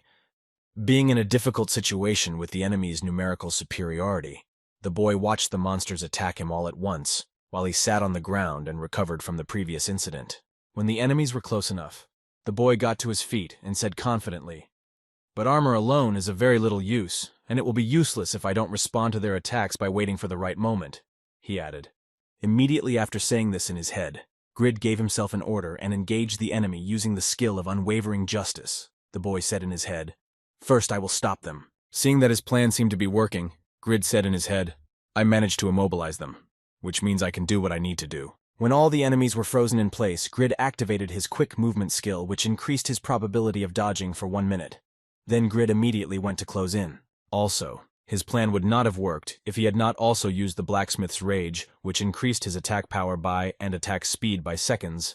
Then Grid said in his head while both augmentation effects were in effect, moving quickly between the enemies and performing a combination of powerful attacks to take them out in one hit. Grid said he needed to take them out. A few seconds after Grid activated a combination of his skills and dealt a powerful blow to each enemy in front of him, he saw a system notification that said, You have destroyed the Canyon Lizard Man. You have gained experience points. The next moment, looking at his health and mana, Grid nervously said in his head, Oh shit, they're dead, but I'm almost out of mana. 4 attack skills have used it all. Taking out a regeneration potion from his inventory to restore his health and mana, Grid said confidently, Okay, now I don't have to worry about potions. That's why normal monsters won't cause me any problems. If I finish off 2 more, I can even level up. Making his way further down the canyon to find the landmarks for the Pagma sword quest, Grid said, As long as I don't encounter the canyon spider, the strongest predator in the area, everything will be fine. Before he could finish speaking, he encountered the most dangerous monster on his way around the next bend. Noticing the one he had just mentioned, Grid held his head and nervously said, Oh damn. A canyon spider. How interesting that monsters appear as soon as I mention them. Standing still in front of the enemy, who had already spotted him, Grid was able to watch the spider fire a volley of webs at him. Dodging the enemy's attack, Grid screamed out in fear, Get out of here right now! Get lost! Shouting everything he knew to chase the enemy away and not provoke it, the boy said in his head he was on a completely different level. Lizardmen were nothing compared to him. When his fear reached its peak, Grid saw a system notification in front of him, which wrote a legend that he could not be frightened so easily, so he confidently said, but even so, he was just an ordinary monster. Gathering his courage after the passive skill deactivated his fear, Grid used a wind slash to attack the spider. After hitting the enemy with his attack, Grid received a system notification that said you dealt units of damage, and he nervously said that only his defense was much higher than the orc leader's. Immediately after the monster was wounded, he became even more enraged and began to randomly shoot in Grid's direction, who in turn activated the skill of quick movements and said in his head, I will die if I get hit by him. When Grid left the place of the enemy's attack, he immediately went on the offensive. Jumping into the air, the boy activated a combination of the blacksmith's fury and wind slash skills. Firing a long-range attack at the spider, he exclaimed, Try this stupid insect. After activating the attack combination, Grid was able to inflict not much more damage on the enemy, after which he confusedly said in his head, You're kidding me. How high is his defense? Realizing that he needed to change the place of battle, Grid ran away from the enemy who was chasing him, and mentally said my incredible combo could not do anything to him. Continuing to run, looking back from time to follow the enemy's actions, Grid saw that he had used his web release attack again, and nervously said in his head, I'm going to die at this rate. Activating the skill of quick movements, Grid began to dodge the scattered web attack that the monster released at him again, and then mentally said, I can dodge his attacks with quick movements. Continuing only to dodge the enemy's attacks, Grid said anxiously in his head, Even the wind slash becomes useless against him. As a standard, my attack power should increase by, but I get only half of it because I do not meet the requirements of the level of weapon use. After thinking about it, he clenched his hand into a fist and added in his head, I can use unwavering justice if I get the chance, because it increases my attack power by, but in that case, I need to hit him. And that's why if I can't get close, it will be useless. Stopping his attempts to run away from the enemy, Grid suddenly began to stop, confidently saying in his head, This is an obstacle I must overcome. I simply have no other choice. Preparing for something that would be able to repel the monster, Grid said in his head. I will put everything on the degree of freedom and satisfy. The next moment, Grid froze in one place and started to use his air slash skill, aiming at the enemy. However, that was not all. At the last second before the attack was to be launched at the enemy, Grid said in his head before firing the wind slash. Applying the unwavering justice skill as well to greatly enhance his attack, the boy said in his head, you need to apply the unwavering justice skill. Immediately afterwards, his powerful combination flew straight towards the enemy who was chasing him. After this powerful shot, Grid exhaled a sigh of relief and said in surprise, it really worked. Right after those words he added in his head, no, not just worked. 1 second after using the new combination, Grid received a system notification that said the new skill combination was successfully combined into the skill Wind of Justice. Your intelligence has been increased by Wind of Justice deals your strength to a target within a radius of mana cost. Seeing this, Grid happily thought I created a brand new skill. After applying the brand new skill to the enemy, Grid noticed that he was lying on his back and not moving. This was his chance. Rushing to the monster, Grid said in his head, as long as he is lying on his back and can't move, I have to take the chance. Leaping over the enemy and swinging his dagger to finish it off, Grid said in his head to end it. Approaching his target, the boy activated the extra effect of his best gloves. Now his attack had to be done twice. Approaching the spider, Grid confidently shouted out, preparing to end the battle, take that, you worthless mob. It's time you realized. Having attacked the immobilized enemy who could not resist, Grid added menacingly that I am not the same as I was before. After this attack, the enemy's corpse caught fire and began to disappear a little bit, which meant victory. The next moment, Grid received system notifications that said you had destroyed a canyon spider and had gained experience points. At the end of the battle, and after the experience points were awarded after the battle with the enemy, Grid received the following system notification that said your level has been increased by 1. Your current level is 86, and when he saw this, he exclaimed with joy, yes, I was able to do it. At the same time, Piaro was standing on a rock not far from where Grid had fought the spider, and he said thoughtfully, it's interesting that he was able to kill a canyon spider on his own. Watching the joyful boy who was enjoying his victory over a powerful enemy, Piaro added, he was definitely on the verge, but he has the ability to grow after meeting strong opponents. His potential is amazing. Immediately after these words, once again remembering his hated rival whom he longed to finish off, Piaro said as Moffel, I have survived all these years after you accused me of treason and took everything of value to me and my subjects. The next moment, the strongest knight of the Saharan Empire, the former captain of the Red Knights, Piaro, added menacingly, you will die a horrible death. Just wait, Asmofel. Looking at Grid, who would somehow have to fulfill his last wish for him, Piaro said, I have finally found my angel of death. After a while, Piaro disappeared from the place where he had just stood, and we could see the cave in which the canyon spider lived. In the cave of this spider, 3 guys were attached to the web, wrapped in cocoons of spider webs, and when one of the guys heard something strange, he shouted out what the noise was, and was told that perhaps the canyon spider had decided to return early. Hearing the assumption of one of his comrades, Choi Changxiong, who had the level and class of a thief, said unhappily, he should hunt, and then bring the prey here just like us. Hearing the words of his friend Choi Chang-song, Sim Kiwan, who was a fire mage, said, I shouldn't have gone to Winston. I don't want to become food for the spider. After listening to the whining of his friends with whom he was traveling, Lee Jongho, who was a warrior, indignantly exclaimed, Hey, you rascals, don't annoy me, and you agreed to come here. Immediately after these words, he angrily exclaimed, That's how grateful you are to me, and I've been worrying about you for 10 years. Hearing this, Sim Kiwan nervously replied, Forgive us, or were you just joking? Listening to his friend's rude tone of voice, Choi Jungseong said, Why do you talk to your friends like that, Lee Jongho? And he replied, Why the hell are you not kings, right, Choi Jungseong? The next moment, one of the 3 ruffians spoke to the 2 of you not as cheerfully as he had with Shin Yun Woo, and hearing the familiar name Sim Kiwan, he was surprised to hear who you were talking about.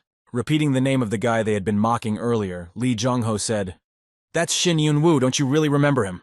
Trying to bring back memories of the good times, Lee Jongho said he always gave us money whenever we asked him for it, and let us beat him without saying a word to us. Hearing the description of the boy, Sim Kiwan happily exclaimed Boogaloo, Yes, in high school it was quite fun. Immediately after saying that, he turned his gaze to his 3rd friend and added Choi Jungseong was the only one who didn't do anything to him, that punk. The next moment, Sim Kiwan smiled ominously and said, By the way, I wanted to tell you something. I heard that Shin Yun-woo is also playing in Satisfy now. Picking up on the topic of discussion from his friend, Lee Jongho happily said, We talked about this at the reunion. He's only a level up. That jerk is still a weakling, even in the game. Listening to the dialogue of his comrades, Choi Chang-seong tried to get out of the web by cutting it with his weapon and said, instead of idle talk, it would be better to try to get out of the web. My dagger is useless here. Also trying to set fire to the web of the canyon spider, Sim Ki-wan said in disappointment. Fire also can't do anything. Hearing the words from his comrade Lee Chang-ho angrily exclaimed, Shut up, you rascal. Do you really think I didn't try to get out? These threads are too strong. My strength is useless against them. Hearing that all their attempts to get out of the web were in vain, Sim Ki-wan nervously said, at this rate, we will die of cold right after these words. The boy noticed something strange at the entrance to the cave. Looking at a mysterious image standing at the entrance, Sim Ki-wan nervously exclaimed, Hey, there's someone there. At the same time, Grid, who was heading to the cave of the canyon spider, said disappointedly, Judging by the size of that spider, he must have lived here for at least 10 years. He must have a place with treasures. Continuing to move towards the depths of the cave, Grid said unhappily, Why the hell were the objects that fell out of him so bad? He was so strong. Seeing the figure heading towards them and muttering something under his breath, the 3 robbers who had been trapped by the spider gained hope again. Looking at that mysterious image, one of the guys said to me in surprise. His words were hard to hear from this distance, but I think he said that he had killed it after all. With a sly smile, Lee Chung-ho said to his comrades, It looks like he's a pretty high level. He should be able to help us if we're polite enough to him. Let's call him. The next moment, deciding to ask for help from the man who had arrived at the cave, the boy exclaimed, Excuse me, could you please help us? We are in trouble. Hearing the cries for help, Grid covered his eyes with his hand and said in surprise, Oh, what is that I can't see? Those guys were captured as food.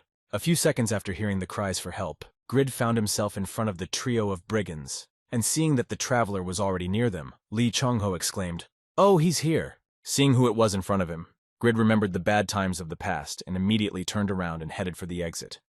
Seeing such a strange reaction of the boy, Lee Jong-ho nervously exclaimed that, Hey, stop!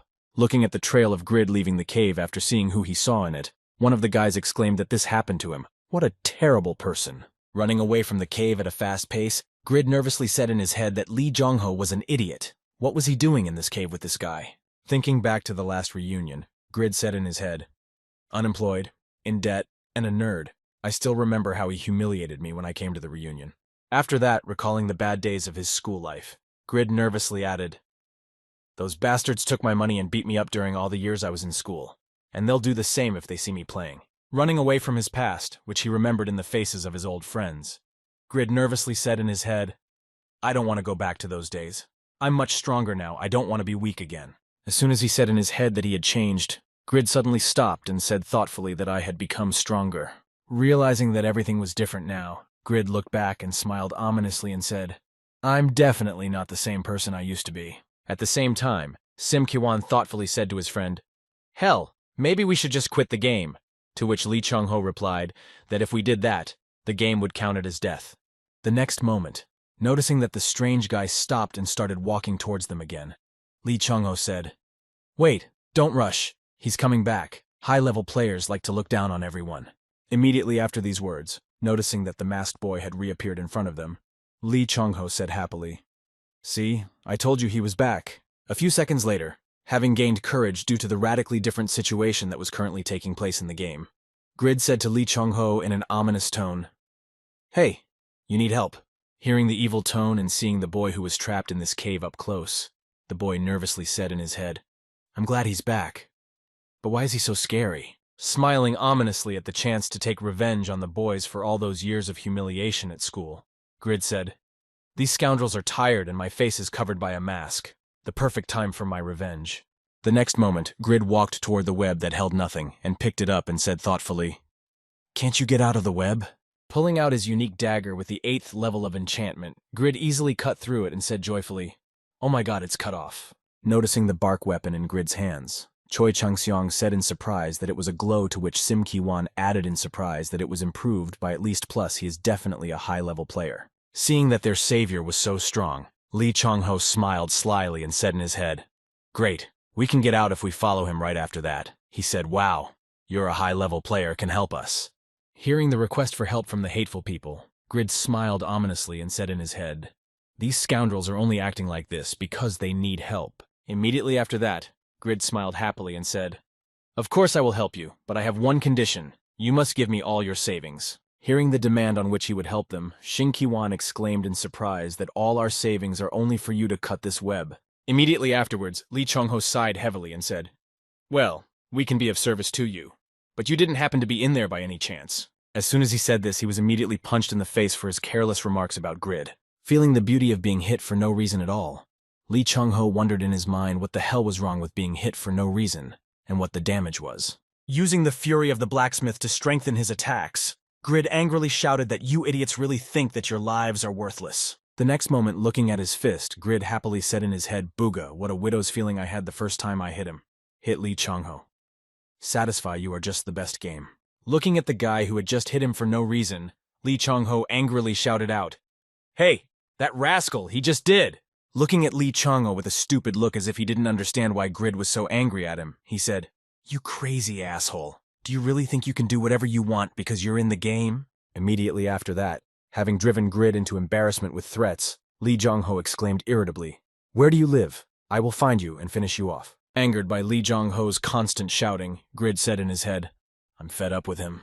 Again striking the noisy guy, Grid shouted in Argentina at the idiot. Seeing what the guy was doing to his friend, Sim Ki-wan exclaimed in frustration, "You damned rascal! You're going to regret what you're doing!" Grid mentally said to Sim Ki-wan, "You insolent brat who insulted me while hiding behind Lee Jong-ho!" Preparing to strike this brat as well, Grid mentally said, "It's my time of reckoning," and then angrily shouted, "Shut up, you fool!" Pounding his fists on the guys who had annoyed and insulted him in the past, Grid mentally said, "I never thought I would have this opportunity. Satisfy. You are the best game at that very moment." One of the guys shouted, "We will give you the money." "Stop it!" Grid shouted in displeasure, "They don't need one punch for you and you too."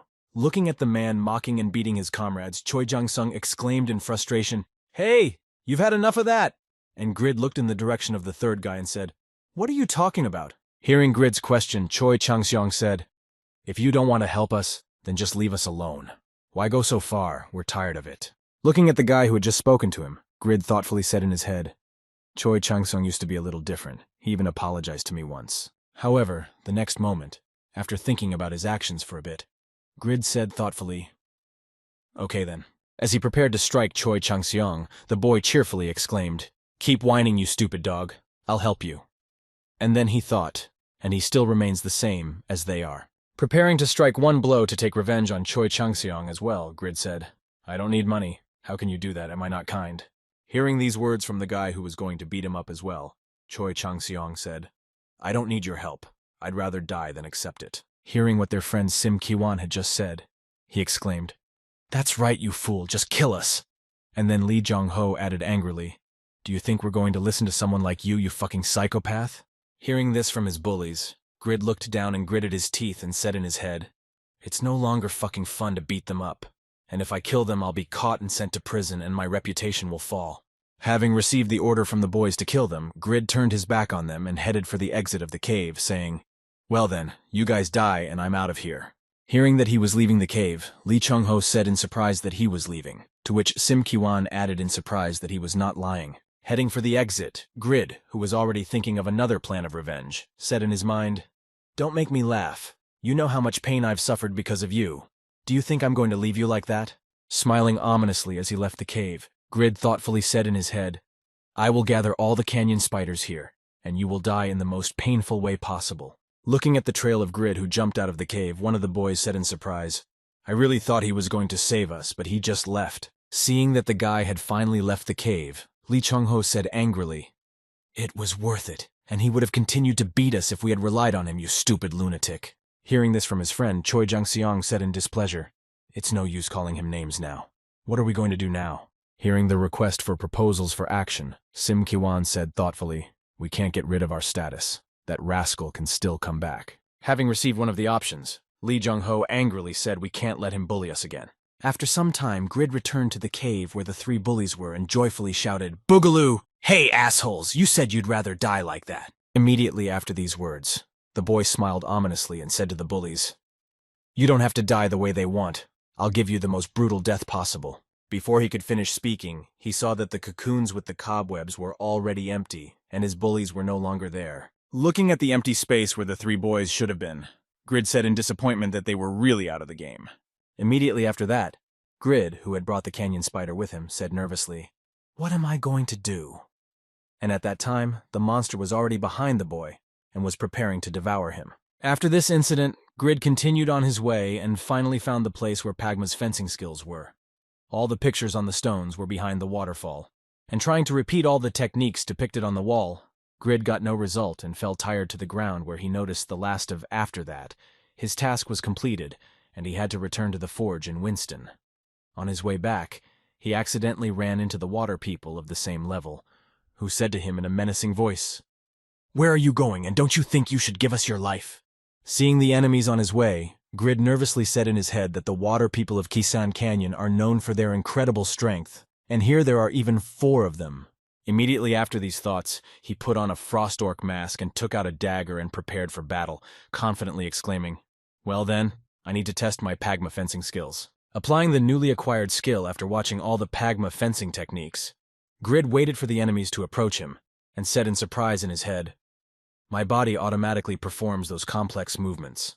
Without putting much effort into the battle, Grid noticed that when he used the skill, his body moved by itself. As he approached the enemies, Grid used another of his skills called Containment to create a protective barrier around him that would keep the enemies out. After applying the skill, Grid saw a system notification in front of him that said, "Deterrence, no one can get close to you for 3 seconds. Mana cost recharge time seconds." Not having received the effect of the skill, Grid said in surprise that I could not hit them. Pulling out a mana potion from his inventory and using it, Grid nervously said in his head, "I spent half my mana on one single skill.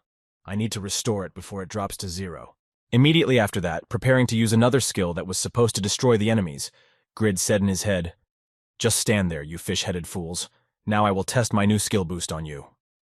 As a result, his skill was able to destroy one of the enemies. Distracted by his comrade who had died, the other fishman opened up for a strike and another one was destroyed with the help of the fast movement skill.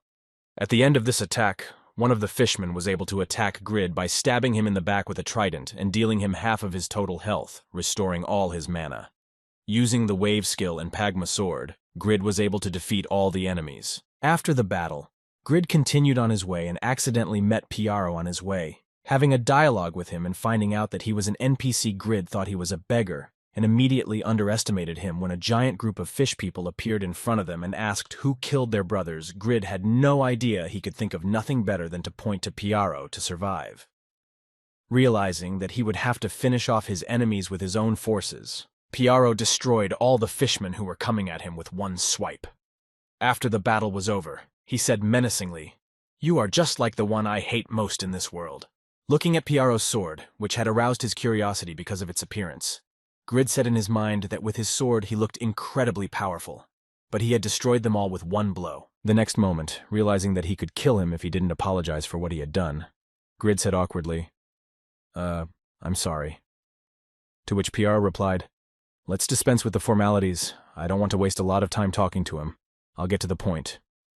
Immediately after these words, Piaro turned his gaze to the boy and said in a stern tone, "I need your help." Immediately after these words, Grid received a lot of system notifications that said the quest was created by a real traitor of the Red Knights, and PR asks you to become his agent. Conditions: Revenge Asmoffel, reward title Revenge Agent, skill Impulse Assassin, failure, level. After reviewing the details of the mission, Grid saw system notifications that said the Red Knights of the Saharan Empire were at one time considered the strongest force on the continent. Asmoffel, vice captain of the Red Knights, had a secret relationship with the Empress and accused Piaro. Who knew about it? Piaro escaped and was branded a fugitive, and now he is looking for a revenge agent to act on his behalf. Seeing the description and purpose of the task he will have to perform, Grid mentally said the title appears very rarely, but how can I defeat the vice captain and the Empire is too far away after these thoughts? Grid confidently said to Piaro, "I refuse. I do not have the necessary skills and time to help you." Hearing his request for help rejected, Piaro was surprised to hear what an obvious lie it was. "You want more rewards?" Hearing the question about increasing the reward, Grid nervously replied, "No, I told you I don't have the skills. That's why I refuse." After that, Piaro held out his sword and offered it as an additional reward for the mission. After that, kicking Grid on the legs with the sheath of his sword, he said, "I've increased the reward, so accept the quest." But Grid still refused, even though his life was in danger. and having failed to get him to accept the task, Piaro chased him away, saying that he could find him if he wanted to and accept his task, saying, "I'm not forcing you. I'm just not giving up hope." After a while, when Grid finally returned to the forge after completing the class quest, he received a notification that the task was complete, and he received the long-awaited Deinslave. Holding the long-awaited sword of unique quality in his hands, Grid joyfully exclaimed, "I finally got my Deinslave." Holding this incredible item in his hands, Grid said happily, "Even among the top runners, there must not be many people who have such a good weapon. This is a great sword. If I enchant it, it will become unrealistically cool." Looking at Grid, who demonstrated to him the sword skills of Pagma Khan himself, he shed tears and said, "I was the only one who could see Pagma's swordplay with my own eyes. Thank you, Grid." Clutching the top sword, Grid said to Khan, "Well, what's next? How can I get Valhalla?" Hearing this, the blacksmith smiled and said, "You must have worked hard during your journey. Now you should take a break." Hearing this, Grid thoughtfully said in his head, "It seems that I have not yet fulfilled all the conditions for the second-class quest, but I was able to regain and increase my intelligence. I think that will be enough for now." Immediately after that, looking at the characteristics of his skills, which also increased when he reached the second level, the boy confidently added, "My skills have also increased my level, and I'm satisfied now." Before he could have a good rest after the mission, the guards arrived at their forge and asked, seeing two blacksmiths, if it was you, Mr. Grid, right? Finding the right person who was called by their leader, the guards said to the administrator, "We need your presence to create an item. Please follow us to the castle."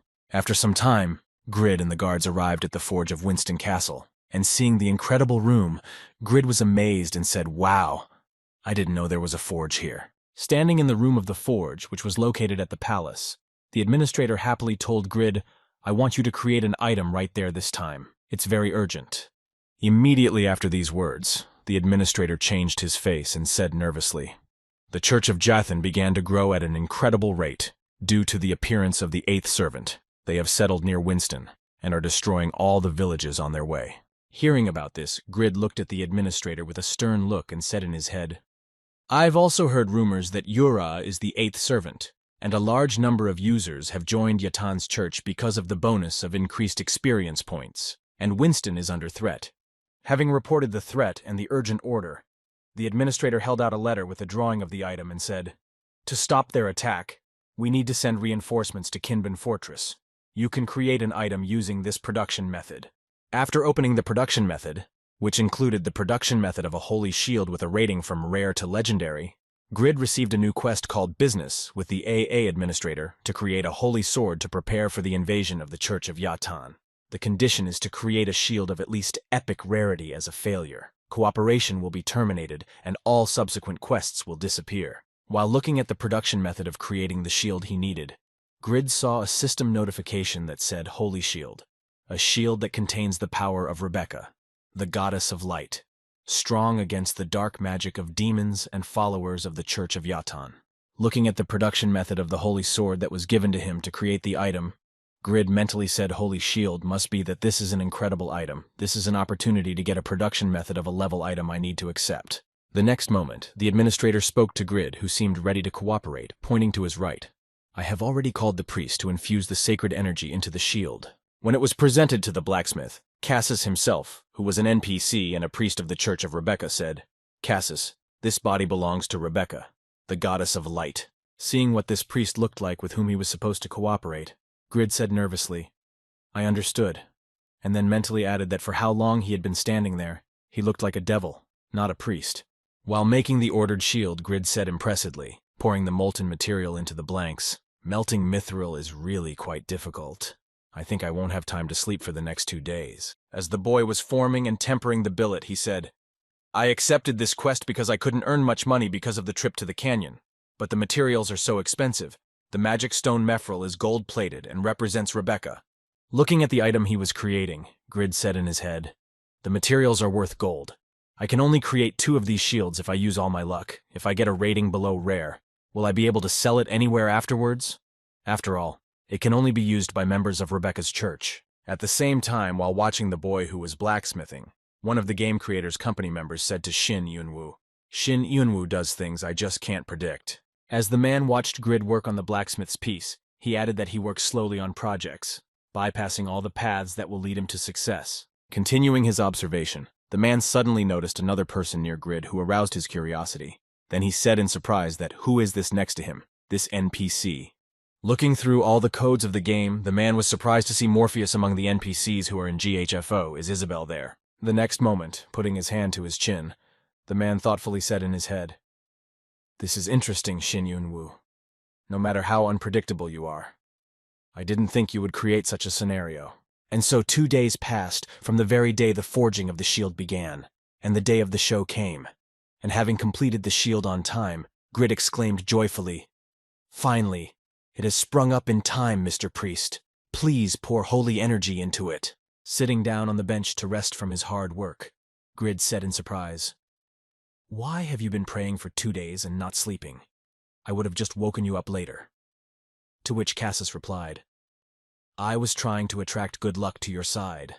That's why I prayed, as long as I could." After these words, looking at the tired Grid, Cassis added, "The goddess Rebecca controls the light. The light represents all the positive energy, luck, and success also make up it." Looking at the priest of Rebecca's church, Grid mentally said, "Your face looks like you live in poverty," and then said to the priest himself, "If prayers worked, there would be no unhappy moments in my life." Listening to Cassis praying over the creatures, saying a prayer to the goddess Rebecca, "Your Majesty," Grid said, "In any case, do everything you can, for these two have gone all my savings." After completing the prayer over the created objects, Grid heard after a while when he dozed off, "All I have completed." The next moment Cassis spoke to Grid. The goddess Rebecca heard our prayers, and Grid joyfully exclaimed, "Wow, that's real." Grasping the rare shield he had created, Grid was simply speechless with the disappointment that overwhelmed him. The next moment, the guy said in a dead voice and with a look of complete disappointment and loss of meaning in his life, "You devil, why did you decide to give me hope in vain?" Seeing that Grid was holding the wrong shield, Cassis picked up the perfect holy shield, which was legendarily rare, and confidently said, pointing to it, "This is not the one she blessed." Grasping the legendary work of blacksmithing, Grid joyfully exclaimed, "Yes, I did it legendary at the same time." Grid received a system notification that said a legendary item had been created. All characteristics increased by a continental reputation increased by... Looking at Grid, who could not be happy with the result of the item, Cassis smiled and said, "It's all thanks to the blessing of the goddess Rebecca. The administrator will be happy to hear of our success."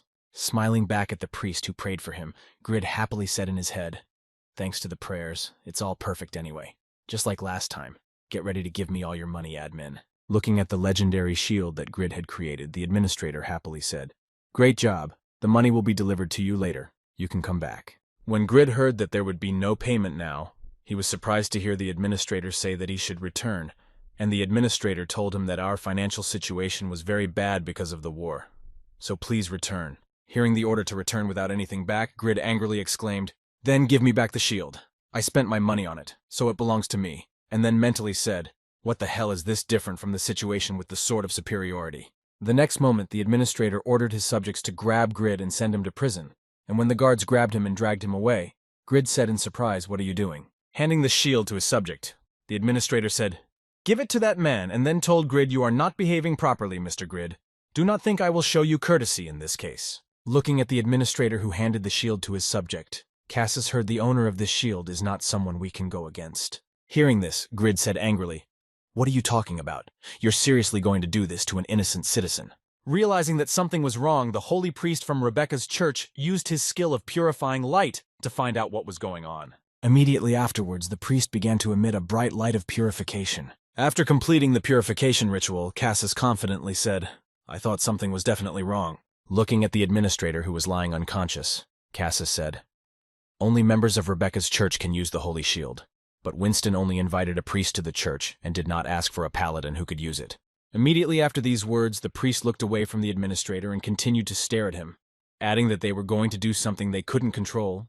They were definitely going to kidnap him. Looking at the man who had taken off his disguise and was holding the legendary shield of the church, Cassis said, "You have brainwashed the administrator, you pagan from the church of Jathan." Hearing the question from his opponent, whom he and his country wanted to destroy, the pagan said, "Bugaga, it looks like I made a mistake, but even so, can an ordinary priest stop me?" Seeing the old man turn soldier, Grid shouted angrily, "Who are you? Give me my shield." Hearing Grid's question, the priest thought, An ordinary follower would not be able to hold this shield so easily. He must be a high-ranking believer. The next moment, a girl appeared from the door that flew out of the frame along with the wall. It was Isabel, and she said happily, "What would you do without me? This was no ordinary bet." Seeing that there was another actor in this situation, Grid was surprised to hear Isabel say in his head, "Another NPC, what is going on?" And then Cassis said you should have entered using the corridor without breaking the door of Lady Isabel. Hearing the instructions from the priest, the girl looked at the pagan with the legendary shield and confidently said, "But it's much cooler that way, isn't it? And you, Mr. Heretic." The next moment, calling her weapon to herself, the girl said in a threatening tone, "Why don't you start explaining why you took the holy shield in the first place?" Looking at the weapon that the girl had just summoned, the embarrassed heretic said in a trembling voice, "Don't tell me about the spear." Being able to fully see the girl's account in front of him, along with the legendary weapon, the heretic added the spear of Leafil. "What is Rebecca's daughter doing here?" Ignoring the heretic's question, the girl said, "Come on, answer me," trying to draw out the answer to the question she had asked earlier. Running for his life to save his miserable life, the heretic nervously said in his head, "This was not part of the plan. I have to run." Following the heretic who was trying to escape, Cassis shouted a tracking spell at the girl, Lady Isabel, who gleefully exclaimed, "You want to play hide and seek with me?" Meanwhile, while Grid was just standing there watching what had just happened, Shin Yun-woo was thinking only of himself during this unpredictable situation. His eyes bulging after what he had just learned and seen, Grid said in shock that Rebecca's daughter. What the hell was going on here? It was definitely a quest to recover the stolen shield. However, as the director of SA Group had predicted, the quest Grid was doing had not even been created. However, it took Grid 30 minutes to realize that he had been deceived, and he angrily shouted, "Hey, you scoundrels! Give me back my shield immediately!" At the same time, somewhere in Pedo, a small town in the Eternal Kingdom, on the territory of an estate belonging to one of the best guilds in the game, a giant guild, Lord Pedro Chris, who was a great swordsman, and the third in the overall ranking and also the guildmaster of the giant guild, put a breastplate created by an unknown master in front of a crowd of people for all to see. Looking at the magnificent armor that caught his eye, Chris mentally said, "The armor that was created by a master with no reputation is a wonderful item. I could not invite Panmir and Stang, the blacksmiths who are ranked first and second in the ranking to our guild." But immediately after that, the man got up from his seat and announced, "Find a blacksmith in Winston and recruit him to our guild," and the entire guild was sent out to search for him. At the same time as the entire guild went in search of an unknown blacksmith in Winston, members of the Sidak Guild saw the general tasks that said to find and recruit an unknown master to destroy Ephemera Regus. Thoughtfully said, "We managed to find out that Aaron's name was Ephemera." Continuing to search for the blacksmith and simultaneously searching for Ephemera, Regus said nervously, "And we also need to find that blacksmith before Jishuka shoots an arrow at me." Suddenly, Regus noticed Grid nearby, who was returning to the forge in disappointment, and he thought, "Isn't this the guy we wanted to take on the raid on the forest guard?" And then he called out, "Hey, Mr. Unarmed Gladiator." Seeing his friend in front of him, Grid was surprised to hear that it was Regus, to which he happily replied, "You remember me? Your name is Grid. So what about your face?" Having received the question from Regus, Grid said in his head, "This is the same inquisitive and naive guy I met in the village of Bayron when I tried to join the raid." Immediately after these words, Grid smiled slyly and said in his head, "This good guy is definitely going to help me." Deciding to turn on his acting skills to the maximum, Grid spoke in frustration with his hands over his face and crouched on the ground. "Some scoundrel stole my item. Just kill me." Hearing Grid's request, Regus nervously replied, "Oh my god, what kind of scoundrel doesn't need to commit suicide?" Immediately after these words, Regus confidently exclaimed, "I will help you. No need to be disappointed." As soon as he said this, he was immediately hit on the head by Jishuka, along with the voiceover of "Who allowed you to do this?" Grabbing Regus by the ear to punish him for his amateurishness, Jishuka said menacingly, "Why did you decide to help someone else instead of fulfilling the mission?" And at that time Grid looked at the girl and thought she was perfect. After Regus was punished, Jishuka turned her attention to Grid and said menacingly, "What are you looking at? Regus has things to do, so deal with your problems yourself." The next moment, pointing at the girl, Regus nervously said, "Mr. Grid, this is Guildmaster Sadaka Jishuka." Hearing this, Grid shouted out insultingly, "What difference does it make? It doesn't give her the right to stop someone from helping another person." Hearing this, Jishuka angrily exclaimed to Grid, "What right do you have to talk to me like that?" To which Grid replied, "Why did you decide that a guildmaster can control the members of his guild in such a way?" To which she replied that guild members should follow their guildmaster, and not some passers-by. Continuing to argue with the girl, Grid mentally said it was an invaluable shield. I need to convince them to help no matter how. After that, he said, don't be so heartless. Please let Regus help me. Hearing this request, the girl heard the locals discussing them, saying Jishuka was arguing with someone. Then the girl cycled unhappily, and mentally said, we have attracted the attention of passers-by. The guild's reputation is at stake. Then said to Gridu, this pain in the ass. Then let Regus choose the right one. Hearing this, Regus immediately got to his feet and confidently said helping those who need it is the true meaning of Taekwondo. Hearing that he chose Grida Jishuka without hesitation, she became very angry and said in her head, looking at the trail of the guys, I will kill him in his head with one Taekwondo. The next moment, she heard passers-by talking to each other and asked if this guy was a blacksmith who participated in a production competition. To which another replied that he had teamed up with the Khan to fight Arena. Hearing this, Jishuka was surprised to hear in her head that this is the guy from the rumors. He must know where Ephemera is. Immediately after that, she opened the guild system window and looking for a chat with Regus, she said in her head, I have to write to Regus. But then she saw that Regus had blocked all messages. Having lost the opportunity to communicate with the subject, the girl angrily said in her head, this idiot seriously blocked me to avoid punishment?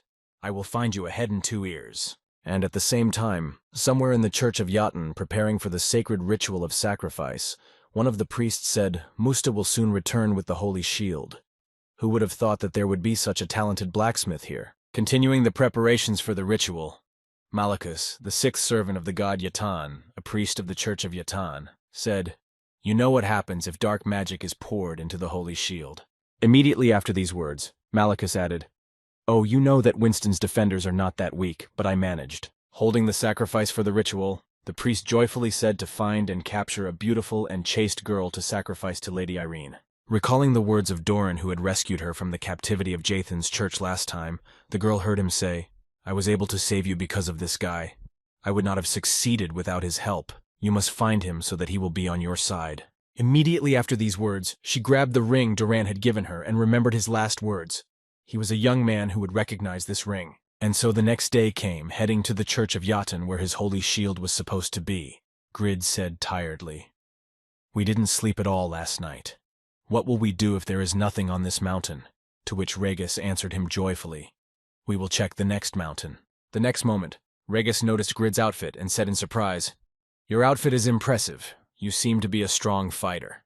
To which Grid replied, we have no way of knowing when we will meet that enemy. The next moment, Ross said confidently, you said that the thief was radiating a dark aura, so he must be a member of the Church of Yathan, and since he was holding an object that could harm evil spirits, he must be a high-ranking priest. Hearing these words from his partner, Grid said thoughtfully, you're probably right, Mr. Regus. Are they or aren't they? Immediately after these words, Grid said to his partner, there are at least a few dozen people here. I didn't think there would be so many since they were hunted. Immediately after these words, trying to hide behind a rock, Grid said, we need to be invisible so that we are not caught. Hiding behind a rock, Grid said, what do you think? Before he could finish, he noticed that Regus was not near him, and the next moment he heard the exclamation of a guy who had already run to the enemies, saying, come to me, evil idiots. The power of victory. Having dealt with all the enemies in a matter of seconds, Regus happily said, this was a great training opportunity. Thank you, Mr. Grid. And Grid said in surprise in his head, he's defeated them all. It's incredible. Heading inside the room, Grid said confidently, that man must be inside the cave. I didn't see him among the followers outside, Regus said in surprise. Wow, I can practice again. As soon as they took a few steps inside, they heard someone's ominous voice say, I don't like uninvited guests. And then system alerts appeared, informing them that the 6th Shuga of the god Yatan Malakus had appeared, and that great dark magic had been used to cause the effects of fear to weaken and restrain them. After dodging a sudden enemy attack, Grid received system notifications that said the legend was hard to scare, and you resisted all abnormal conditions.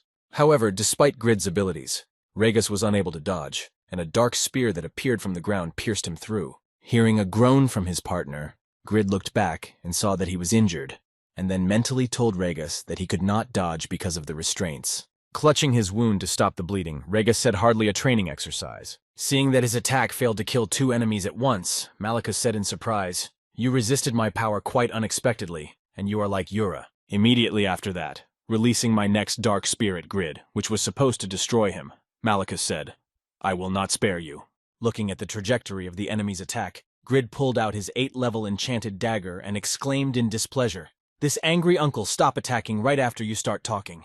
Using an aerial slash, Grid managed to deflect the enemy's attack by destroying the sharp end, thus preventing the attack from hitting Regas again. While Grid was fighting with one of the servants of Jotun's church, Regas used a regeneration potion to contact his guild members.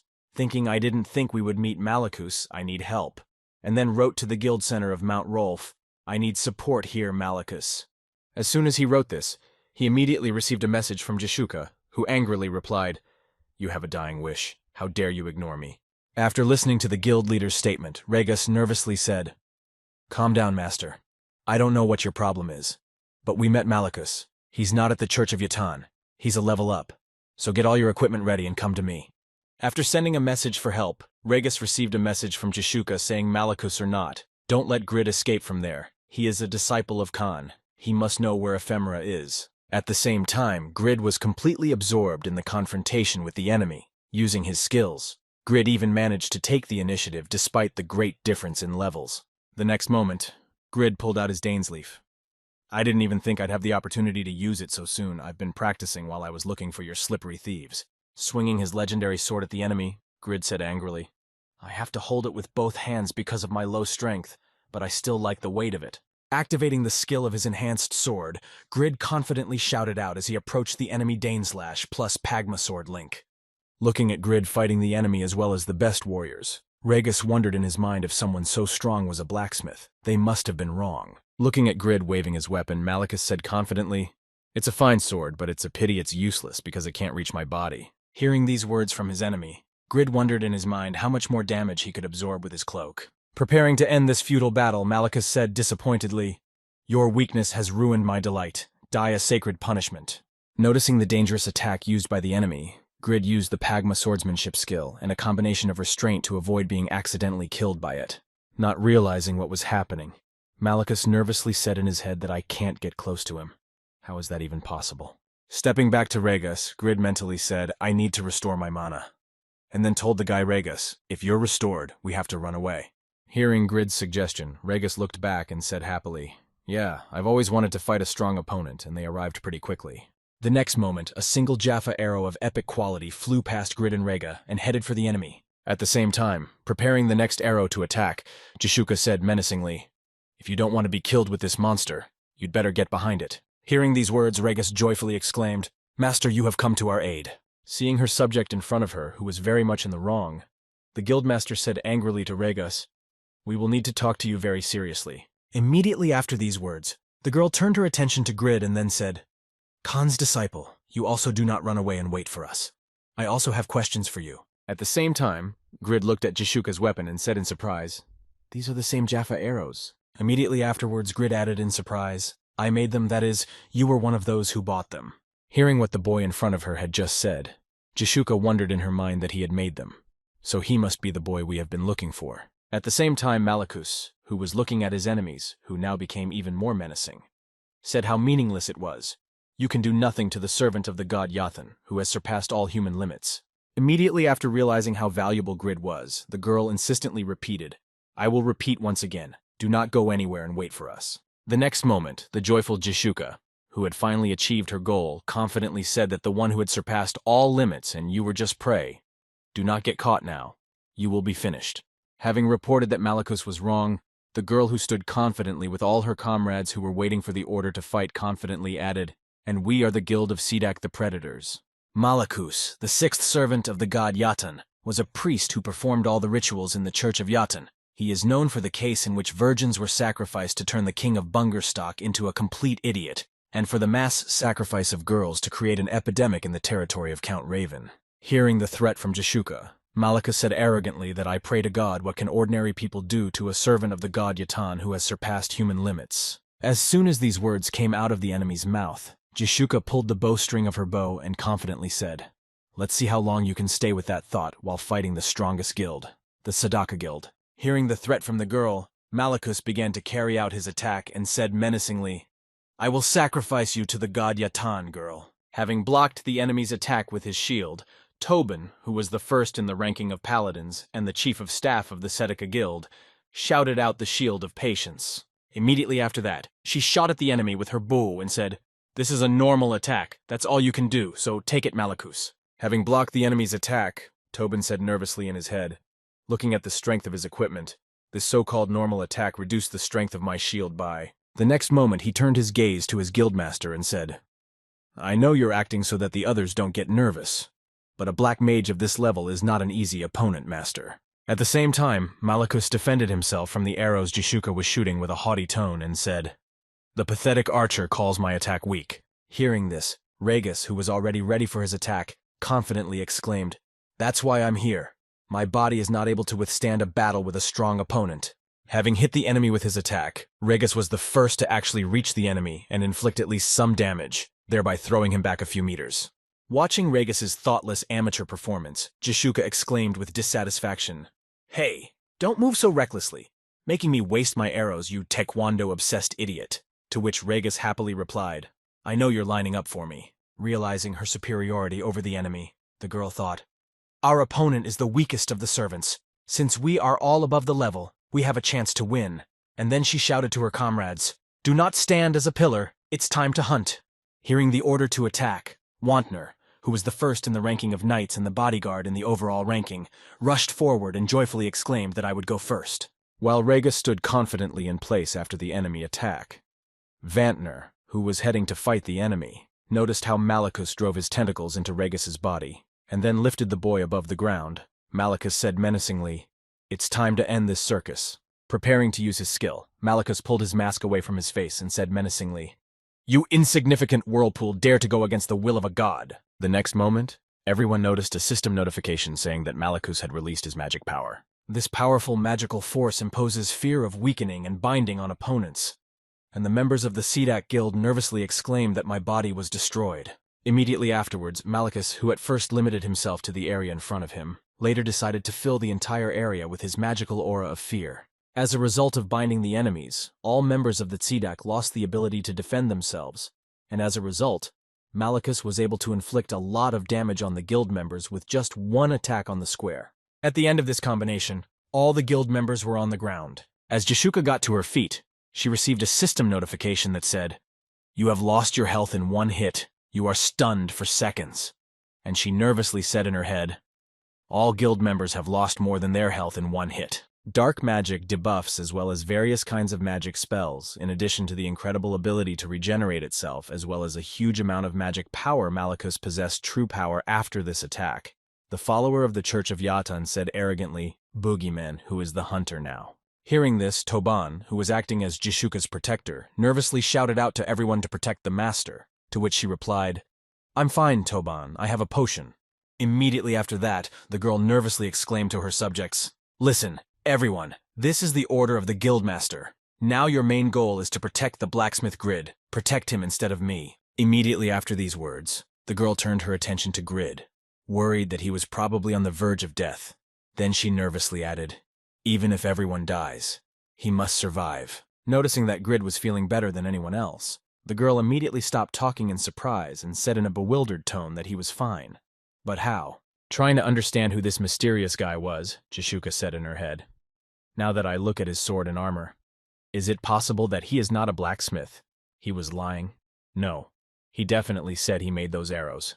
At the same moment, Malachus, who had also turned his attention to Grid, said in his head in surprise that he did not understand what tricks he was using for his own survival. Confused by this situation, the guildmaster prepared to use the regeneration potion and nervously thought, "Oh shit, I don't understand what's going on," and then shouted to her subject, Wantner, to move forward. Rushing at the enemy on the guildmaster's orders and making several unsuccessful attacks, Wantner nervously said in his head, "Oh shit, this dark cloth is blocking all my attacks." Unable to hit his opponent, Wantner was not going to give up, and came up with an idea of how he could defeat the enemy. He exclaimed, "I just need to attack faster." Again, blocking all the enemy's attacks, Malachus confidently said to him, "That's ridiculous. Your speed and attack power are not enough."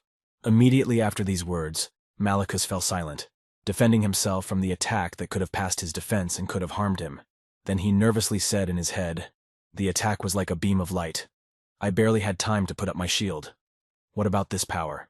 At the same time, Pan, who was the first in the spear ranking and ranked first in the overall ranking, said in amazement, "Well, he was able to react to my sudden attack." Angered that he was being used as bait, Wantner shouted angrily at Pan, "Stop using me as your shield, you impudent boy!" To which he replied, "Knights' guards must protect their damagers. Is this a common practice, or have you lost your brains along with your hair?" Continuing the joint offensive, Pan said happily, "You're a terrible tanker. Stop investing all your points in strength. You're useless. You're a defensive class." And Wantner shouted angrily at him, "Don't you know that Guardian Knights who invest their points in strength are invincible, and you want to compete with me like that?" Continuing to listen to the argument between Pan and Wantner, who shouted, "Shut up, you idiot. It hurts me to think that we are the same age. It's you shut up, you idiots, we're not allowed to understand." Malicus continued to boil with irritation and repel the attacks of his enemies. When his limit was reached, the enemy used his power and angrily shouted, driving the enemies away from him, "Be quiet, you insignificant bugs!" Noticing that they had managed to make the enemy angry, Pan happily exclaimed, "Hey, stop being so grumpy!" Moving away from the enemy, Pan noticed that one of the enemy's tentacles was pointing directly at him. And then he said in amazement, "Wow, directed magic is interesting." However, this did not pose any threat to him. Using his supersonic spear skill, Pan threw his weapon at the enemy, simultaneously destroying its dark tentacle. Putting up a defense to avoid Pan's attack, Malicus nervously spoke in his head, watching the spear fly straight at him. It pierced 3 layers of my shield to be stunned by the ordinary traveler. Immediately after Pona's attack, Vantner also believed in himself and threw his axe at the enemy, shouting out, trying to block this one as well. However, his attack was easily deflected, and the enemy didn't even feel it. So Wantner grabbed his head and exclaimed nervously, "Damn it, why don't my attacks work like Pan's?" Hearing his comrade's wish, Pan took his spear and turned and said, "You've become too greedy for a Knight Guardian, Wantner." The next moment, Pan confidently added, "A Guardian Knight who focuses on strength develops quickly and fights well in PvP battles. But then he cannot resist a strong opponent, and that is why he does not reach the full potential of his class." Hearing this, Vantner cycled unhappily and said, "Well, I can't reset my characteristics because there are no such items here." After Vantner's answer, Pan, drawing conclusions after the past stage of the battle, confidently said that my supersonic spear was ineffective against him, and that was because. Recalling his weapon, Pan said in his head that my level weapon had become too weak for my current level, even though it was a unique item that also had its limitations. Immediately after that, turning his attention to Jishuka, Pan confidently added in his head, "I'm not the only one who understands the true value of a blacksmith who shocked the world with the arrows he made because he is a master." The next moment, Malicus spoke menacingly to the leader of his enemies, grabbing one of her subjects. "Hey girl, it looks like you don't even know where you belong." Raising Regis in front of everyone he grabbed, Malicus said menacingly, "Look closely. Everyone else will be in the same position in a few seconds." Seeing what was happening on the battlefield, Vantner nervously exclaimed, "Regis, you ran out of potions. You fought him without healing to help others, right?" Hearing this, Regis nervously replied that, well, I wanted to get closer to him. It would have been a great training. Immediately after that, clutching Regis's head in his hand, Malicus shouted at him, "Hey, you're done with your speeches." Seeing that their comrade was taken hostage by the enemy, one of the guild members said unhappily, "That scoundrel." And then the comrade who was standing next to him added, "Rangers lose a lot of experience points if they die." Faced with a difficult choice in this situation, Jishuka nervously said in her head, his magical power and defense were too high. Mr. Regis fought him too recklessly. It was his own fault. Immediately after these words, she spoke to her comrades to calm them down. She said in her head, "Trouble think, Jishuka. Put everyone in danger to save him or save everyone by letting him die."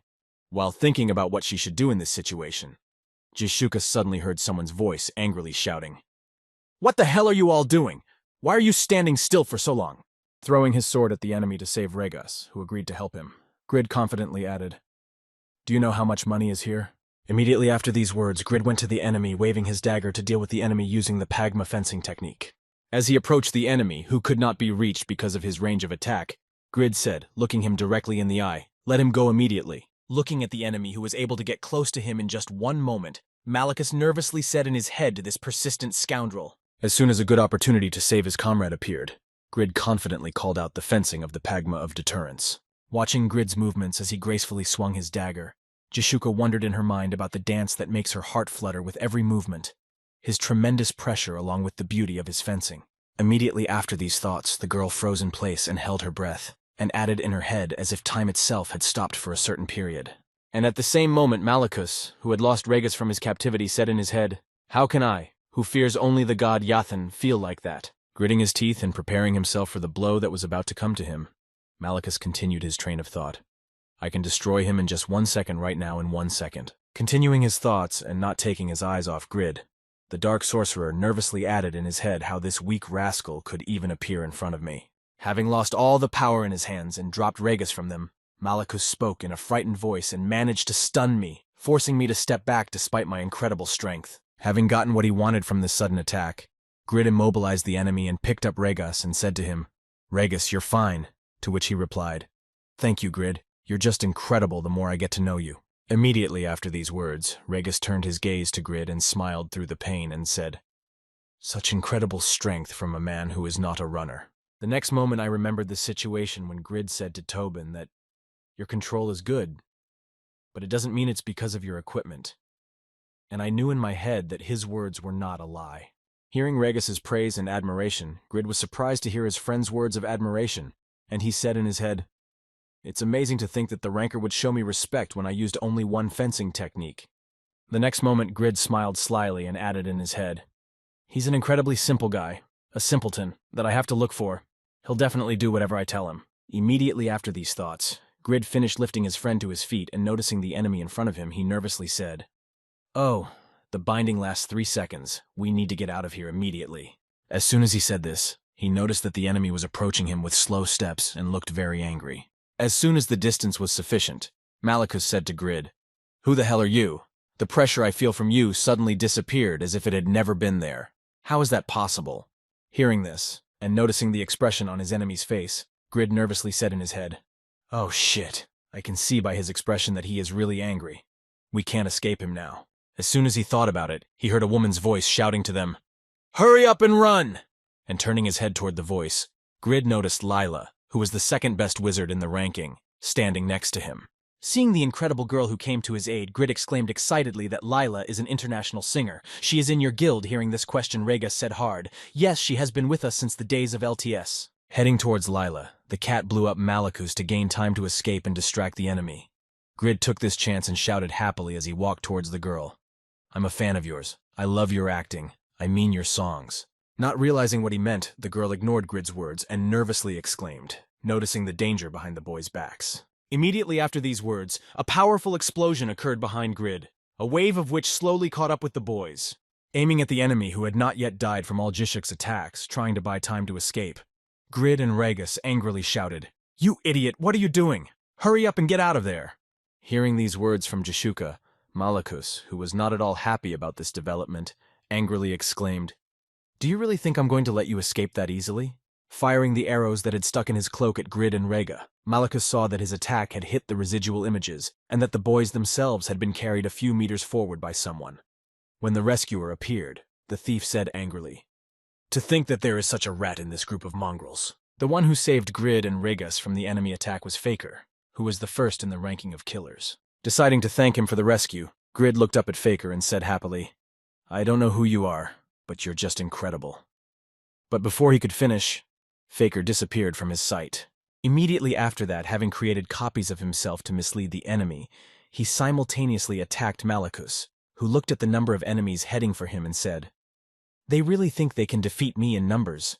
How ridiculous is that?" Watching Malachus use his cloak to deflect all of Faker's attacks, Vantner said that cheat shields not only do not require time to activate, but also block all attacks from top players, to which Pon nervously replied no.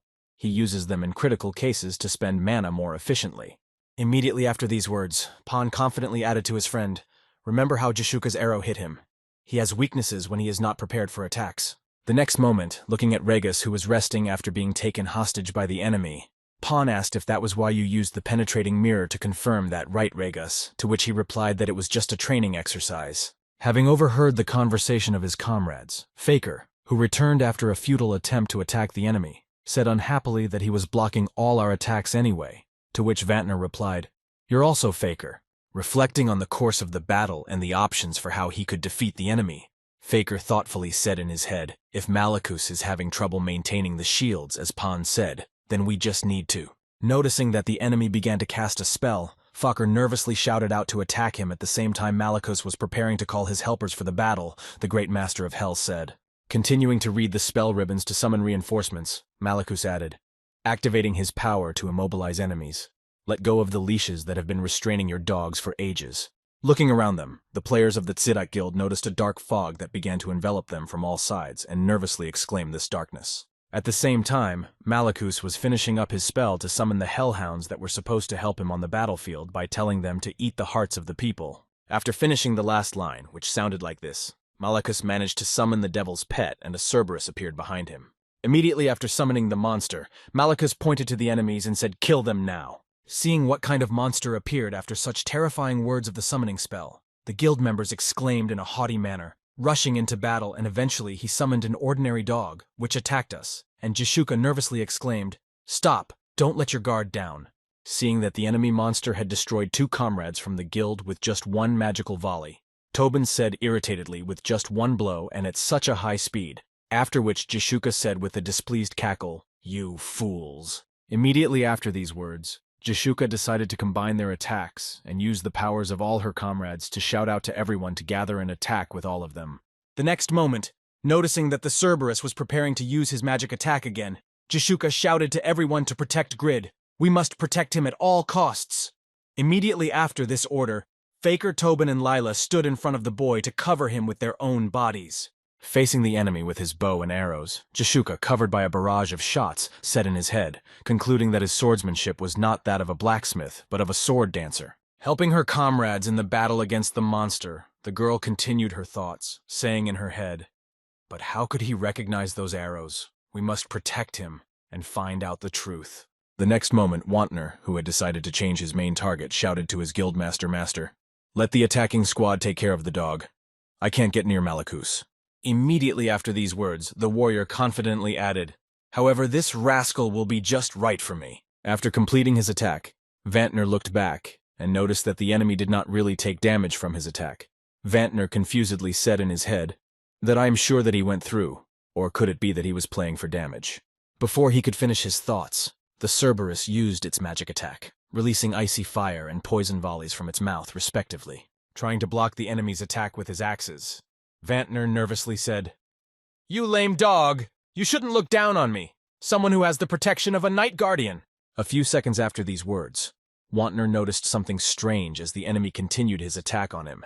His weapon began to disintegrate, and as he watched this process, he said in his head, "My axes are beginning to decompose." Noticing that his comrade was now in danger, Pan immediately used his supersonic spear attack on the enemy, thus stopping his attack on Wantner. Seeing that he was being saved by a knight, the guild guard Chidaka joyfully exclaimed to Pan, who told Wantner in a restrained tone of voice that the way to retreat was open, so go back. Using the skill of warrior effort that blocked any enemy attack, Vantner began to retreat backward, saying, "Damn! I can't believe I'm getting help from this scoundrel." The next moment, while backing away, Wantner was able to dodge the attack of the hellhound that followed him to devour him and avenge his wound. Looking at the outcome of his comrade's battle against the monster, Pan nervously said in his head, "Vantner put all his points into the strength of the Perot. He is still a guardian knight. There is no doubt that his physical and magical defenses are the best in our guild, but that he was able to withstand a supersonic spear." The next moment, watching the hellhound prepare to strike Pan again with his magic, he nervously said at least a level. Stepping back in front of Pan and Vantner, Tobin appeared and defended them from the Cerberus attack. And seeing their savior, the boys shouted his name, and then heard him reply, "You had so many chances, but you didn't concentrate." Looking at the enemy who was preparing to release a magic attack again, but this time only a fire attack, Tobin added, "It may be a high-level monster, but it still takes damage if we buy some time." The next moment, he turned his gaze to the guildmaster who was preparing to make a targeted attack on the enemy. Tobin said confidently, "Those behind him will be able to attack him with their ultimates." Immediately after these words, Jishuka shouted, "Hold him in place, Tobin."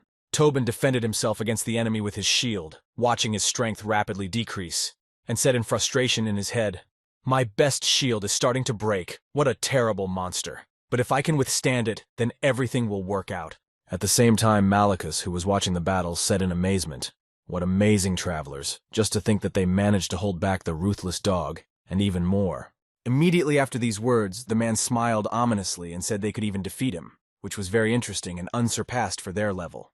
The next moment he called the rest of the dogs, who also joined the battle, and said menacingly, but only one of them, and there were about 50 of them. Seeing how many enemies appeared on the battlefield, Jishuka assessed the chances of victory and nervously said, "I think this could be the end of the line." Nervously gritting her teeth at the situation that had just occurred on the battlefield and the cardinal advantage of the enemy forces, she said in her head, "There is simply no other way out. We have definitely lost here." Drawing the attention of all her comrades to herself, Jishuka said, "We have failed this raid, and I apologize to everyone who participated in it." Hearing that the enemies had surrendered after his army had grown in number, Malachus mockingly exclaimed, "Now you understand the power of the Church of Yathan.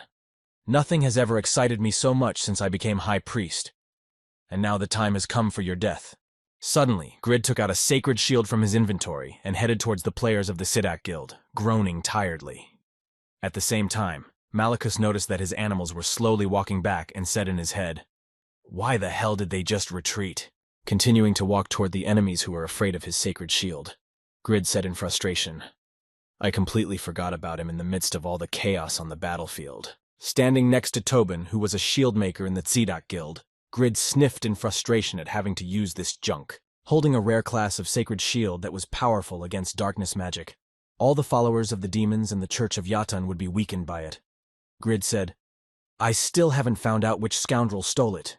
Noticing that his dogs were retreating because the same boy had entered the fight, who always spoiled his perfect fighting with his actions, Malachus said angrily that it was him again. Holding a rare class holy shield in his hands, Grid said in frustration, "I can't believe I have to use this unfortunate piece of junk. Why do I have to do this?" Standing next to Toban, Grid drove away all the monsters and stopped the attack on the guild players who had already surrendered due to the enemy's numerical superiority. Noticing how the tide of the battle with the dog had just turned in Grid's favor, Jishuka asked the guy, "Hey, did you make this shield as well as the Jaffa arrows?" Hearing what the guild leader Pawn had just said, he was surprised to hear that he was the blacksmith who had made the javelin arrows. And then Wantner added in surprise that this shield was so incredible. Hearing the question from his friend Tobin, Grid looked at the object in his hands and said, "No shield bearer, as I understand it. He is not like all the others. This shield can be considered one of the best I have seen." Listening to the surprise and admiration of the object he held in his hands, Grid said with a grudging smile that it was a failed object anyway. The real one was stolen by a damn thief. Hearing these words from Grid, Toban was surprised to hear that he considered this shield a failed object. And I'm afraid to imagine what he was talking about, the real one that he wanted to return. Overhearing Grid's conversation with his comrades, Malachus angrily exclaimed, "Sacred shield, you are the blacksmith who signed the contract with Lord Winston.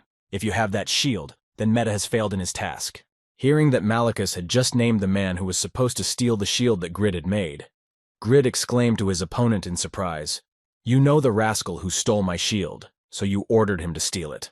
Immediately after these words, Grid burst into flames of anger and said angrily, "You rascal, give me back my shield immediately." And at the same time, behind Grid's back, Pawn said to Jishuka, "I don't think you're wrong, because you're leading us from LTS based on what Malachus said he really is a blacksmith." Immediately after these words, he turned his attention to Grid, who had quite a powerful outfit, and added in surprise, "But he wore the clothes worn by knights and was highly agile, as he was able to use a dagger and had swordsmanship, so he could not be called a blacksmith."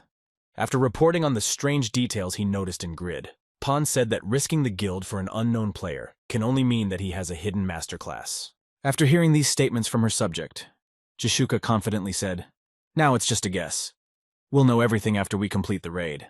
Immediately after these words, remembering her wounded comrade who had already recovered thanks to the potions, Jishuka said, "We are ready to begin. I am sure that you will not just lie there, because Regus," to which he confidently replied, "Of course." Regus replied to his guildmaster, wiping the smile from his face with a stern tone, saying, "After that move I realized how to fight Malachus, and that's why I can deal with him very quickly now." Regus stepped forward and headed toward the enemy to test his guesses, while Jishuka, who was looking at his back, mentally said, "Regus has fighting skills that even Pawn can't match. He's a little clumsy, but very strong." Regus went to the front line and approached Grid, saying happily, "Mr. Grid, it looks like those dogs are afraid of your shield, so can you help me?" Hearing the request for help from his comrade, Grid looked back in surprise and said in his head that it looks like he is already fine since he is asking for my help. "I just can't miss this chance." Immediately after these words, Grid, who was already feeling the quick enrichment, said in his head, I can smell it, the smell of a large sum of money. Immediately after these thoughts, Grid confidently said, Okay, I'm ready to help you, but I have one condition. I want to get half of the drop from Malachus. Hearing the condition under which Grid would help them, Wantner nervously exclaimed that this was pure robbery, because there was a man here. Do you really think you can take half of it? We helped you for free and you demand money from us. Hearing the accusation of robbery against him, Grid said, Aren't you all in the same group? But only Regis helped me. So why are you trying to make me look guilty?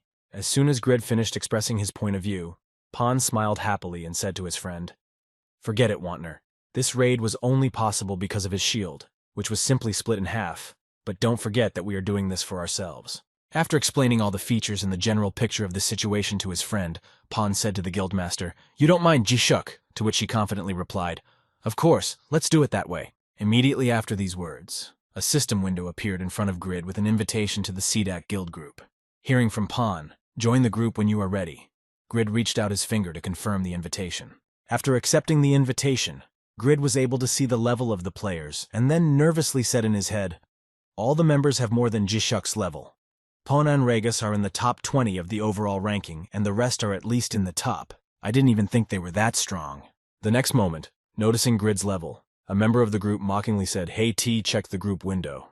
He has a level it's so small, to which another player in the guild, Tadaka, replied Hidden Class has a level, maybe he doesn't play much. Hearing that Grid was being mocked, Regis threw his arm over his shoulder and said confidently, Don't worry about it, Mr. Grid. All you need to do is hold the shield.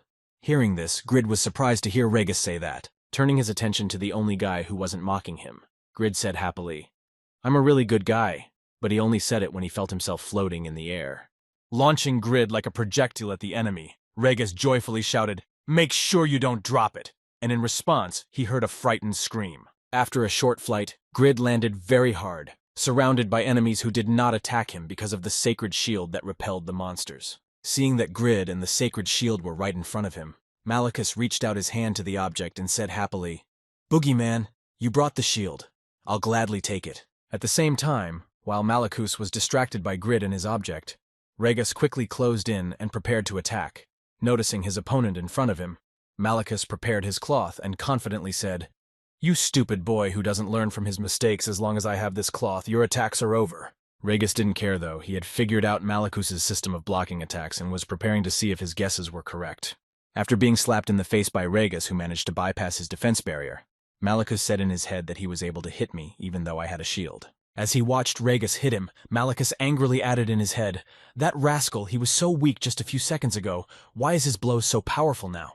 Receiving a considerable number of blows that he could not block no matter how hard he tried, Malachus said nervously in his head, I see this is not a simple trick. Following his opponent's movements as he threw blow after blow, leaving residual images behind with very fast movements, Malachus nervously said in his head, He avoids the shield and changes the direction of the blow at the last moment, that he can increase his speed so much as if his muscles were exploding.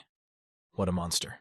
After Regis threw a series of punches and knocked the enemy out with the final one, Jashuka noticed a great chance for an offensive and shouted to her comrades, All of you, the battle is not over yet. Don't relax. At the same time, heading with his comrades to Malachus to finish him off, Regis shouted to Grid, Mr. Grid, I will leave the dogs on you.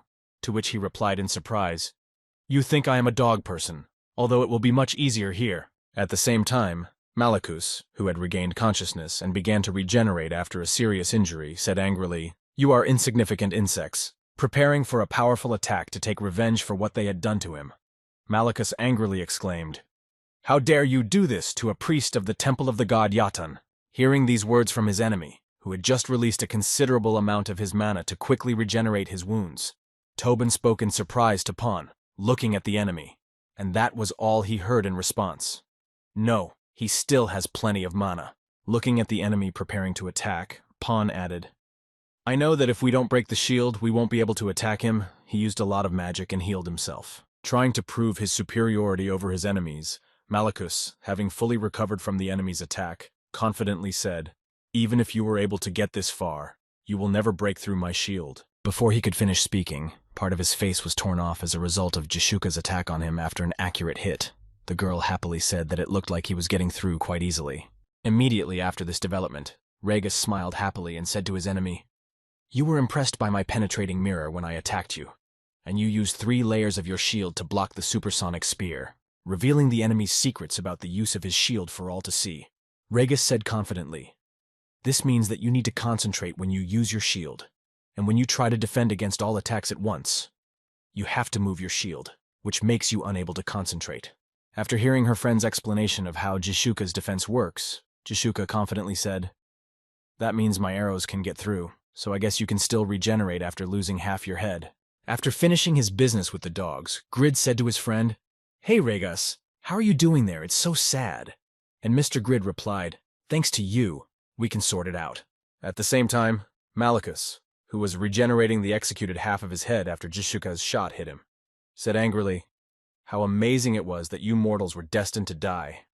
It was a great shot." Immediately after these words, having restored most of his head, Malachus raised his head and spoke in a menacing tone to his opponents. "However, I think you should include magical power in your calculations." Immediately after these words, Malachus shouted a sacred punishment at the magic spell he had cast over himself. Hearing what the enemy had just said, Regus and Jishuka immediately looked up, hearing a strange thunder above them. The next moment, lightning from the bloody sky began to strike all the players on the battlefield, causing 5-digit damage to the players. Also, as a result of this enemy attack, 2 guild members, Teasy and Biden, were killed, losing all their health. Watching his enemies die from his attack, the jubilant Malachus ominously shouted, "Boogaloo, die all die. This is the true power of the god Yathan. This is a divine command. Die all."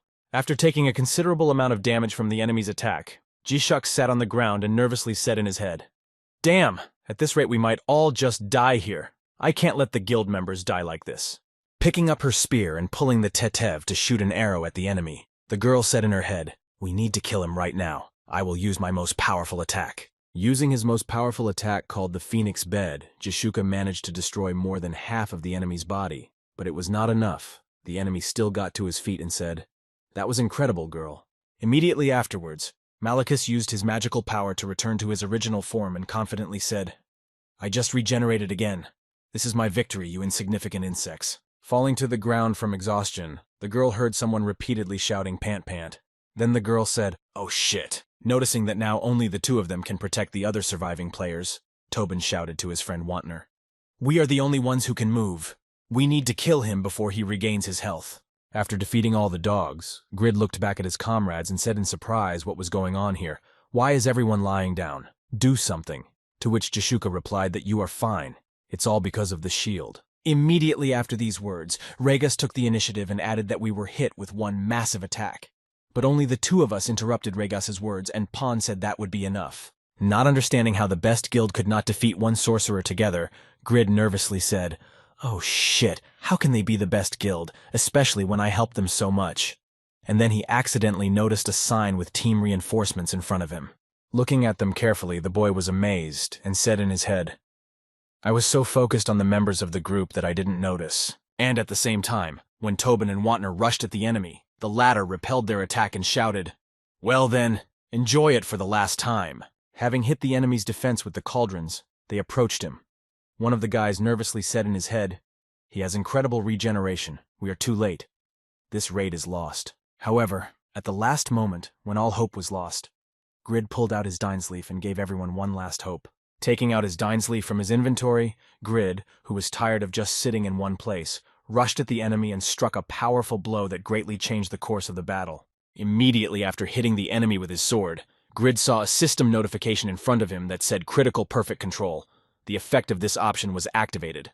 The enemy will be hit twice, and Malachus nervously said in his head that this had suddenly happened. Angry that he was attacked by the same guy again, Malachus shouted in his head, "Do you know who you attacked? I am the messenger of the god Yathan, but how did he manage to hurt me?" At the same moment, Grid, who was in a very serious mood because one of his subjects had stolen his shield through Malachus's fault, fiercely spoke the Pagma sword of murder. After receiving the final fatal blow from Grid, Malachus said in his head, "How did you manage to do that, you weakling?" Having completed the application of his technique and the last blow, Grid simply froze in place, waiting for further developments.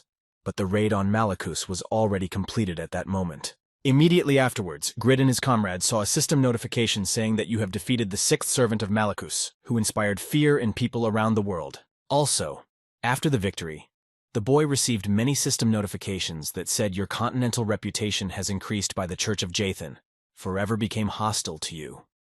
Relations with all churches, increased attendance at their temple, will give you a blessing. Rebecca's church plus Dominion Church plus Judas Church plus Jathan's church is weakening after the loss of a priest. Until a new priest is elected, the power of the church will not be able to increase. You received experience points. Your level has risen. There was also a message about the rewards, which said that the leader of the group, Jishuka, received gold blessed stones weapon upgrades, blessed stones armor upgrades, high-ranked magic stones, Malakus's cloak, Malakus's mask, and dark magic sphere. Being in shock after what she had just seen, Jishuk nervously said in her head that what the hell just happened was a worthless level 1. As she watched Grid move his Dinslef into his inventory, she nervously added in her head who the hell he was. As soon as the sword was moved to the inventory, Grid immediately turned his head to Jishuka and said unhappily, "So the group decided that the leader would get all the items. Are you trying to trick me?" Being in complete shock after what happened, the girl who heard the threat nervously said in her head, "Who the hell is he really?" and then simply replied to Grid, "We will keep our promise. Don't worry." A few seconds after defeating Malakus, Grid was surrounded by the rest of the Sedak Guild saying, "You're incredible. Even though your level is low, you're still better than Tobin and Wantner combined. So incredible, we could only do it because of you, Mr. Grid. It was amazing." The next moment, the international singer reported her own impressions, happily saying, "You were so cool, Mr. Grid," to which he replied awkwardly, "Well, it was quite simple, Miss Lila." Immediately after that, Grid, having come to his senses after the compliments, sharply looked back and exclaimed with displeasure, "Ah, so you're trying to distract me so that I forget about the objects. So give me my part right now." Hearing the demand from Grid, Pon awkwardly said in his head, "He's really impressive in every sense." Hearing Grid's demand for the rewards, Jishuka confidently said, "Okay, since everyone is back, let's divide the loot." And then thought, "He's a blacksmith with fighting skills. Maybe he's not much of a personality, but he's the reason we won." All 3 items had quite interesting characteristics. For example, Malakus's cloak had a bloody smell skill that made all monsters and beasts attack its wearer. The mask allowed to reduce the time of spell casting, and the dark magic sphere allowed to store 4 additional spells. Looking at the descriptions of all the dropped items, Pon said thoughtfully, "The cloak is not very good. Despite the fact that it increases intelligence, its option of bloody smell is a bit of a stretch, but was that incredible defense ability tied to the use of only Malakus?" Seeing the description of the mask, Zendos, who was ranked first in the ranking of wind mages, happily said, "This mask is pretty good, because it increases the resistance of all attributes and reduces the time to cast a spell." And then Lila happily added, "You can save 4 spells in the sphere." Hearing the impressions of his comrades who were excited about the wonderful items, Tobin thought to himself, "Zendos and Lila are the only wizards in our group." At the same time, Jishuka also thought, "I want to give the mask and the sphere to them, though." Looking at Grid, who was choosing which item he should take out of all the items, Jishuka thought, "Since we had already agreed to give him half of the items, we would have to give him one of them." After some time of choosing one of the items that were presented after defeating the enemy, Grid confidently exclaimed, "I want a cloak." Hearing which option he chose, Jishuka was surprised to hear that he really wanted the worst of the items.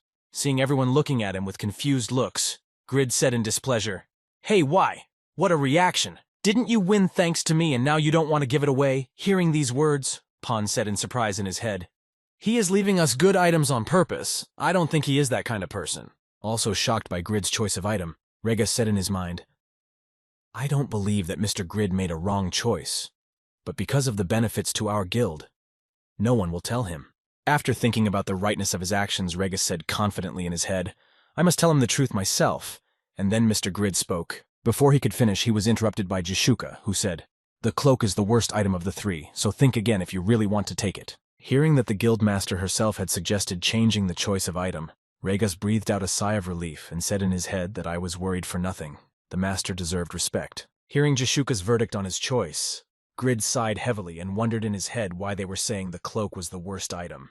It has the intelligence I need for my swordsmanship, and also in addition to that. Looking at the description of his item, the boy confidently added in his head, "It can attract monsters with a bloody smell, an ideal item for hunting, and it's a perfect match for a blacksmith like me who needs to level up quickly." Once again convinced of his choice, Grid said confidently, "I still want the cloak," which was the perfect strategy for a person who wanted to level up quickly, and it was proof that Grid had grown.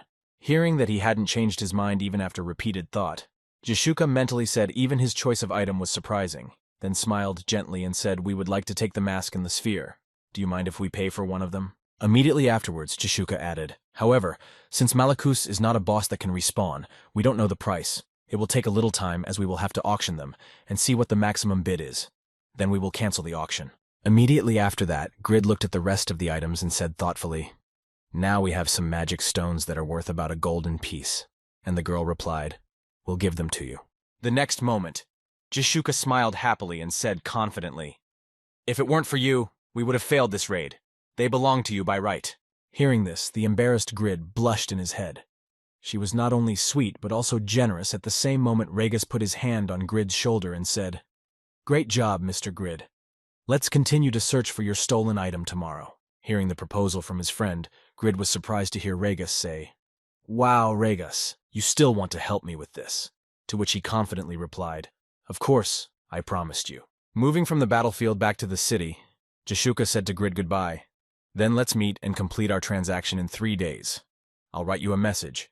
Try not to forget." Teleporting back to her guild to finalize some things with the prices and prepare everything to complete the transaction with the boy, Jishuka smiled happily and said goodbye and see you soon, Grid. Bidding farewell to the members of the Tzedakah Guild, Grid saw that they had all moved to another location and said thoughtfully, "Well, it looks like the storm is over. I need to leave as well." The next moment, turning his gaze to the cave where the enemy was, Sin cunningly said why this rascal was in such a place.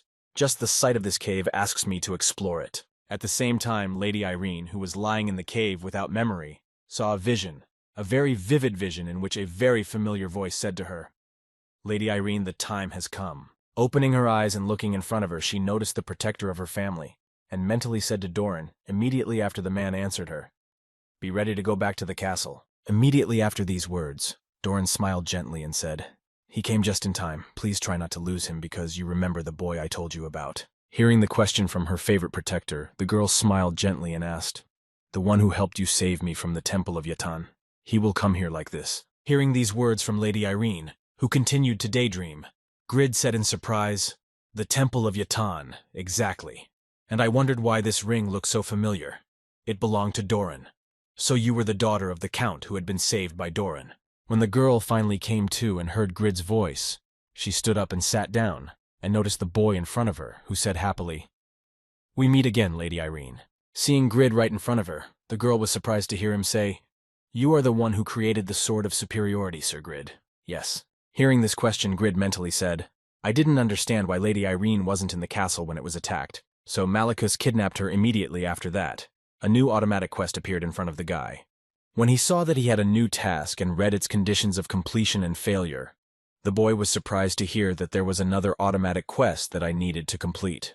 Immediately after these thoughts, the guy happily said in his head, "But despite this, after completing it, I will finally be able to receive the Doran ring as a reward."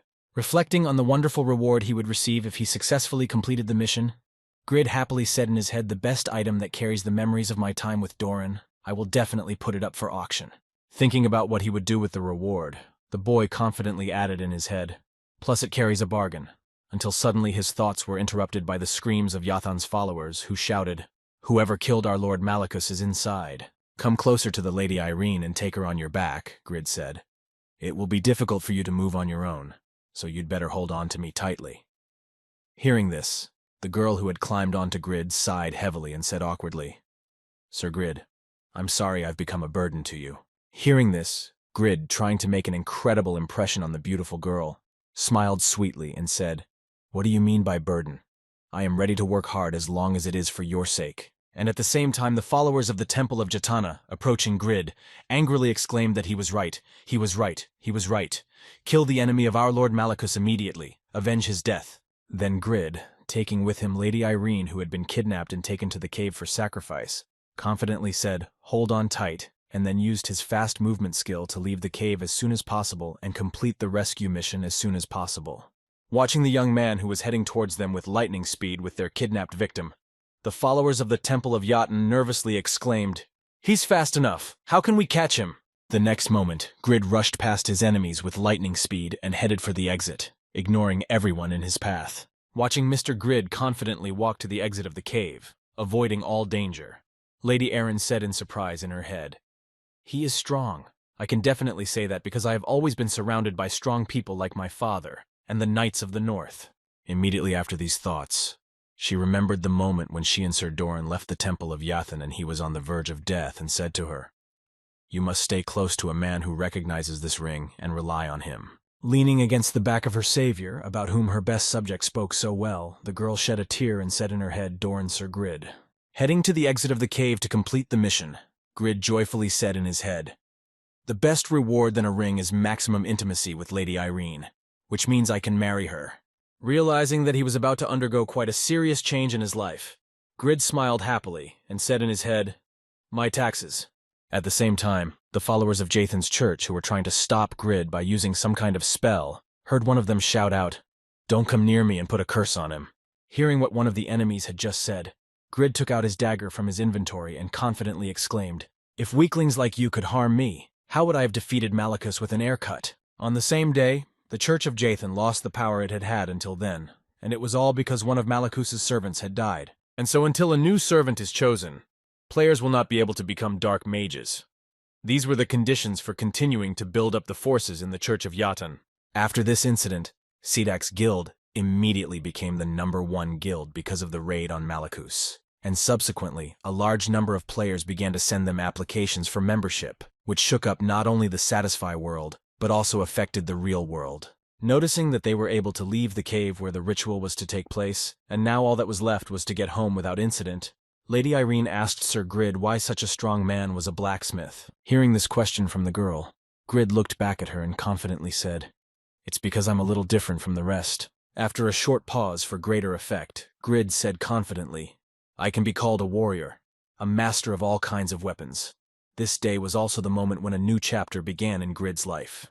After a while, a noise was raised in Winston's castle by one of the subjects who noticed Irene's return to the castle on the night's back, nervously running around and shouting, "Lady Irene, she's come home!" Upon receiving the news that his lady had returned, Sir Phoenix arrived at his lady's side and said guiltily, "My lady, you are well. Please punish me for failing to protect you." Hearing this request from her subject, Lady Irene knelt down to raise her subject and nervously replied, "Lord Phoenix, you should be worried about your wounds that you received on the last expedition. Stand up," to which he replied, "I was incompetent. Please punish me." When Lady Irene heard her subject's request for punishment, she said, "You must recover as soon as possible. The attacks of the Church of Yatan will become more powerful every time, and all because during my rescue the 6th servant of the Church of Yatan, Malachus, who kidnapped me, was killed."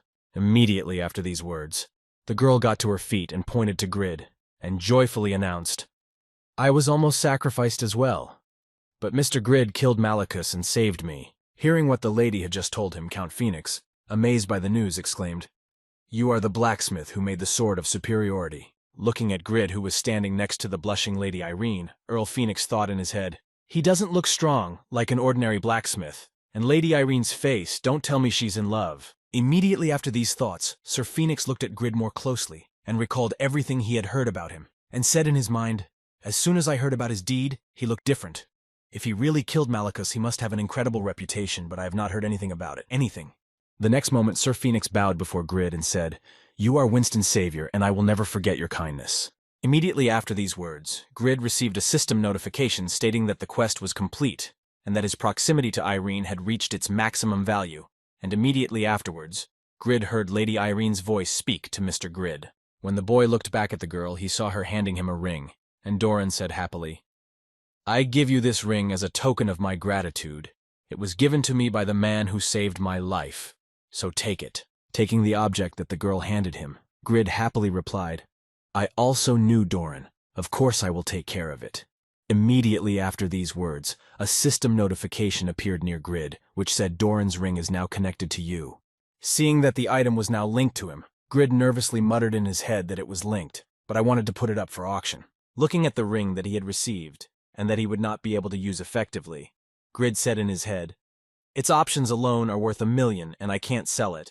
Its options are useless to me except for restoring my health." After a few seconds of frustrated thoughts about the impossibility of selling the ring, Grid heard from Lady Irene, "Mr. Grid, I am going to hold a banquet in your honor, so please join us," to which he said well. After finishing the meal with Lady Irene, Grid left the castle and returned home and looked back and mentally said, I have gained a lot of benefits after the raid on Malachus. My level has risen too, and the profit from the raid was gold, which is equivalent to millions of won. Walking back to the forge, Grid confidently said in his head, I really got a lot from their guild. Well, now it's time for me to leave the game. After Grid left the game, he went with his sister to a rather expensive restaurant looking at the prices of the food. Shin Seohee nervously said, Hey, let's go to a cheaper place, we'll spend 1,000,000 won per person. We need to save money, to which Grid replied, Come on, I made millions of won yesterday. Just enjoy. I'm taking our parents to a much better place, so don't worry. Hearing this, Shin Seohee replied awkwardly, I don't think you can earn that much every day, and besides, we still have 1,000,000 won debt. Hearing his younger sister mention the debt, Grid sighed heavily and said, You're too old to be a schoolgirl. Should my sister have to eat bad food on the school's anniversary? Hearing this, her sister tried to object again, saying, But what? But Grid interrupted her and exclaimed, Just eat, let me be an older brother for once.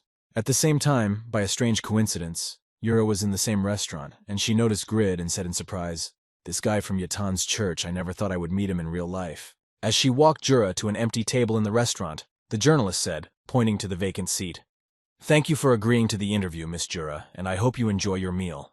This restaurant has a pretty good reputation. Hearing about the interview she had arrived for, Yura said awkwardly, Oh, I'm sorry, I forgot I had plans. Please excuse me. And the reporter nervously replied, Of course. Heading for the exit of the restaurant, Yura dialed someone on the phone and mentally said, I couldn't find out his real identity despite all my efforts, but I met him here. Does he really live near this place? Again, passing by the room with the table where Grid and his sister Yura were, I turned my attention to the guy and added in my mind that he was the only person who gave me the feeling of defeat, and I finally found out who he was. Hearing that the phone was picked up, she said, Hello, it's me. I sent my location. Please punch in the guy who was having lunch here and his signs immediately after that. The girl confidently said in her head, I will definitely find out who he is. After convincing his younger sister that she could relax and enjoy her meal, Grid heard, This is delicious. Try it too. To which he replied, Yes, enjoy your meal. And suddenly his phone rang. Looking down at it, Grid noticed a number that was not listed in his phone book. And then he thought, I wonder if I don't know this number because of my debts. As soon as he decided to pick up the phone, he heard a woman's voice saying, Hello, this is Shin Yunwoo. I dialed the right number. As soon as he heard the voice coming from the phone, he immediately said confidently in his head, Aeon is my first love. I could recognize her just by her voice. She means a lot to me. Continuing to enjoy the food in the expensive restaurant, Shin Seo noticed her brother's strange behavior and was surprised, and he in turn said, So, Aeon, what happened? And was told that you remember me, as delicate as ever, Yunwoo. Immediately after the joyful mention of her friend, the girl said nothing more than, I was just flipping through the yearbook and saw you, and I'd like to have a beer in the afternoon if you're free. Hearing the proposal from his first love, who invited him on a date, Grid turned off the microphone and shouted at his sister, Eat faster, sister. No, let's ask them to wrap the food for us. Hearing this, the girl was even more surprised. After finishing the conversation with Aehan, Grid nervously said in his head, looking at the phone, what was happening. She really called me. I was afraid to admit to her because I never stood out. After a while, Grid arrived at the place where he was invited to the meeting, and confidently said in his head, But now everything is completely different. I am now rich. Sitting at the table with his first love, Grid heard the girl, Yunwoo, say, You look pretty good now.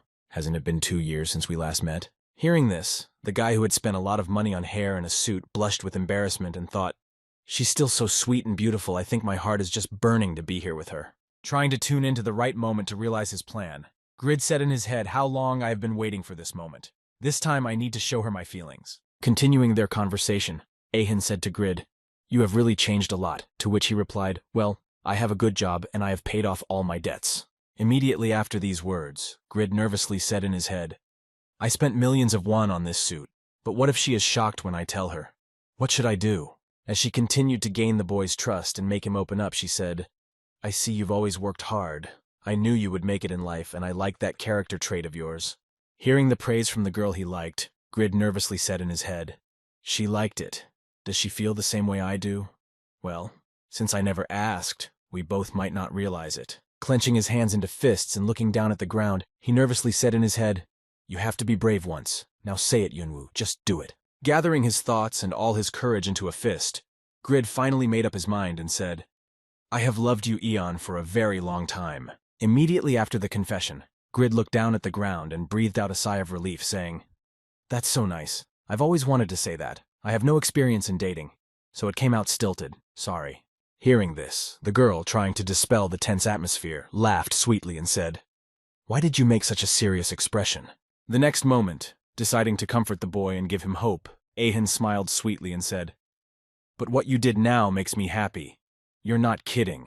Can you give me some time to think?" Hearing the girl's request, Grid nervously replied, "Of course," and then mentally said in his head, as expected from Ahan, "She made the atmosphere more comfortable, like cool." A few seconds after the confession, the girl decided to share the news with her friend and said, "That was so unexpected. I think I should go fix my hair."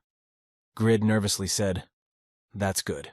When the girl left the boyfriend and went to the restroom, Grid breathed a sigh of relief and said in his head, "Now I can relax a little. If everything goes well, we can start dating. Now should I ask her if she wants another drink?" Immediately after these thoughts, the guy got up from his seat and said nervously, "I need to go to the bathroom while she's gone. I can't break this atmosphere." Approaching the administrator, who was standing near the tables, Grid asked where the restroom was and was told that it was at the end of the corridor, sir. Joyfully heading to the restroom, Grid mentally said, "Should I get serious or not go any further for now?" When he heard Ahan's voice coming from the bathroom, where she sighed heavily and said, "This was so unpleasant." She was putting on lipstick and talking on the phone, and said confidently, "I think everyone in the cafe thought so. He's not a student anymore. But he still doesn't realize that his taste is terrible. I don't know where he got that much money, but his suit was pretty good." Immediately after these words, the girl finished painting, smiled ominously, and said in a supercilious tone, "But you know what's the most horrible thing he confessed to me, boogeyman? I seriously bet that I will dump him on the next date." After telling her interlocutor everything that had happened to her during the date with Grid, who was standing behind the wall and heard everything, the girl added, "I've never seen such a stupid virgin." Realizing that they were just playing a joke on him, Grid, who had accidentally overheard the phone conversation, stood there in a completely unhappy mood listening to her say, "Oh, this is fun. I can't wait for our next meeting." Sometime after the date was over, Grid changed into his usual outfit and headed home on the bus. Reflecting in his head, I thought I had changed from the past poor me. Continuing his sad musings after revealing the truth about the date, Grid mentally added, "It doesn't matter how much I earn or how I am dressed. I am like a used cigarette." Leaning against the window of the bus he was riding home, the upset guy shed tears and said in his head, "I'm just a useless person." Arriving home and logging into the game, Grid sat on a pile of firewood with no desire to do anything but be sad, and Khan was surprised to see him in this state, saying in his head, "He looks depressed today. Something happened." With his head down, Grid repeatedly said in his head, "I need to work to pay off the debt. Or should I just earn money without doing anything else? Just not thinking about anything else all the time." But suddenly Grid heard a notification from the game and looked up to see that he had received a message. Not understanding what someone wanted from him at the moment, he opened it and read the content of the message from Jishuka, which said that the price of the sphere had been determined. But then Grid said in surprise in his head, "Oh, that was today. But that's not all." Looking at the second part of the message, Grid's mood suddenly lifted, and the boy got to his feet and said to the blacksmith, "Hey, Khan, what are our plans for today?" When Khan heard this question from his apprentice, he was surprised to hear that everything would be fine.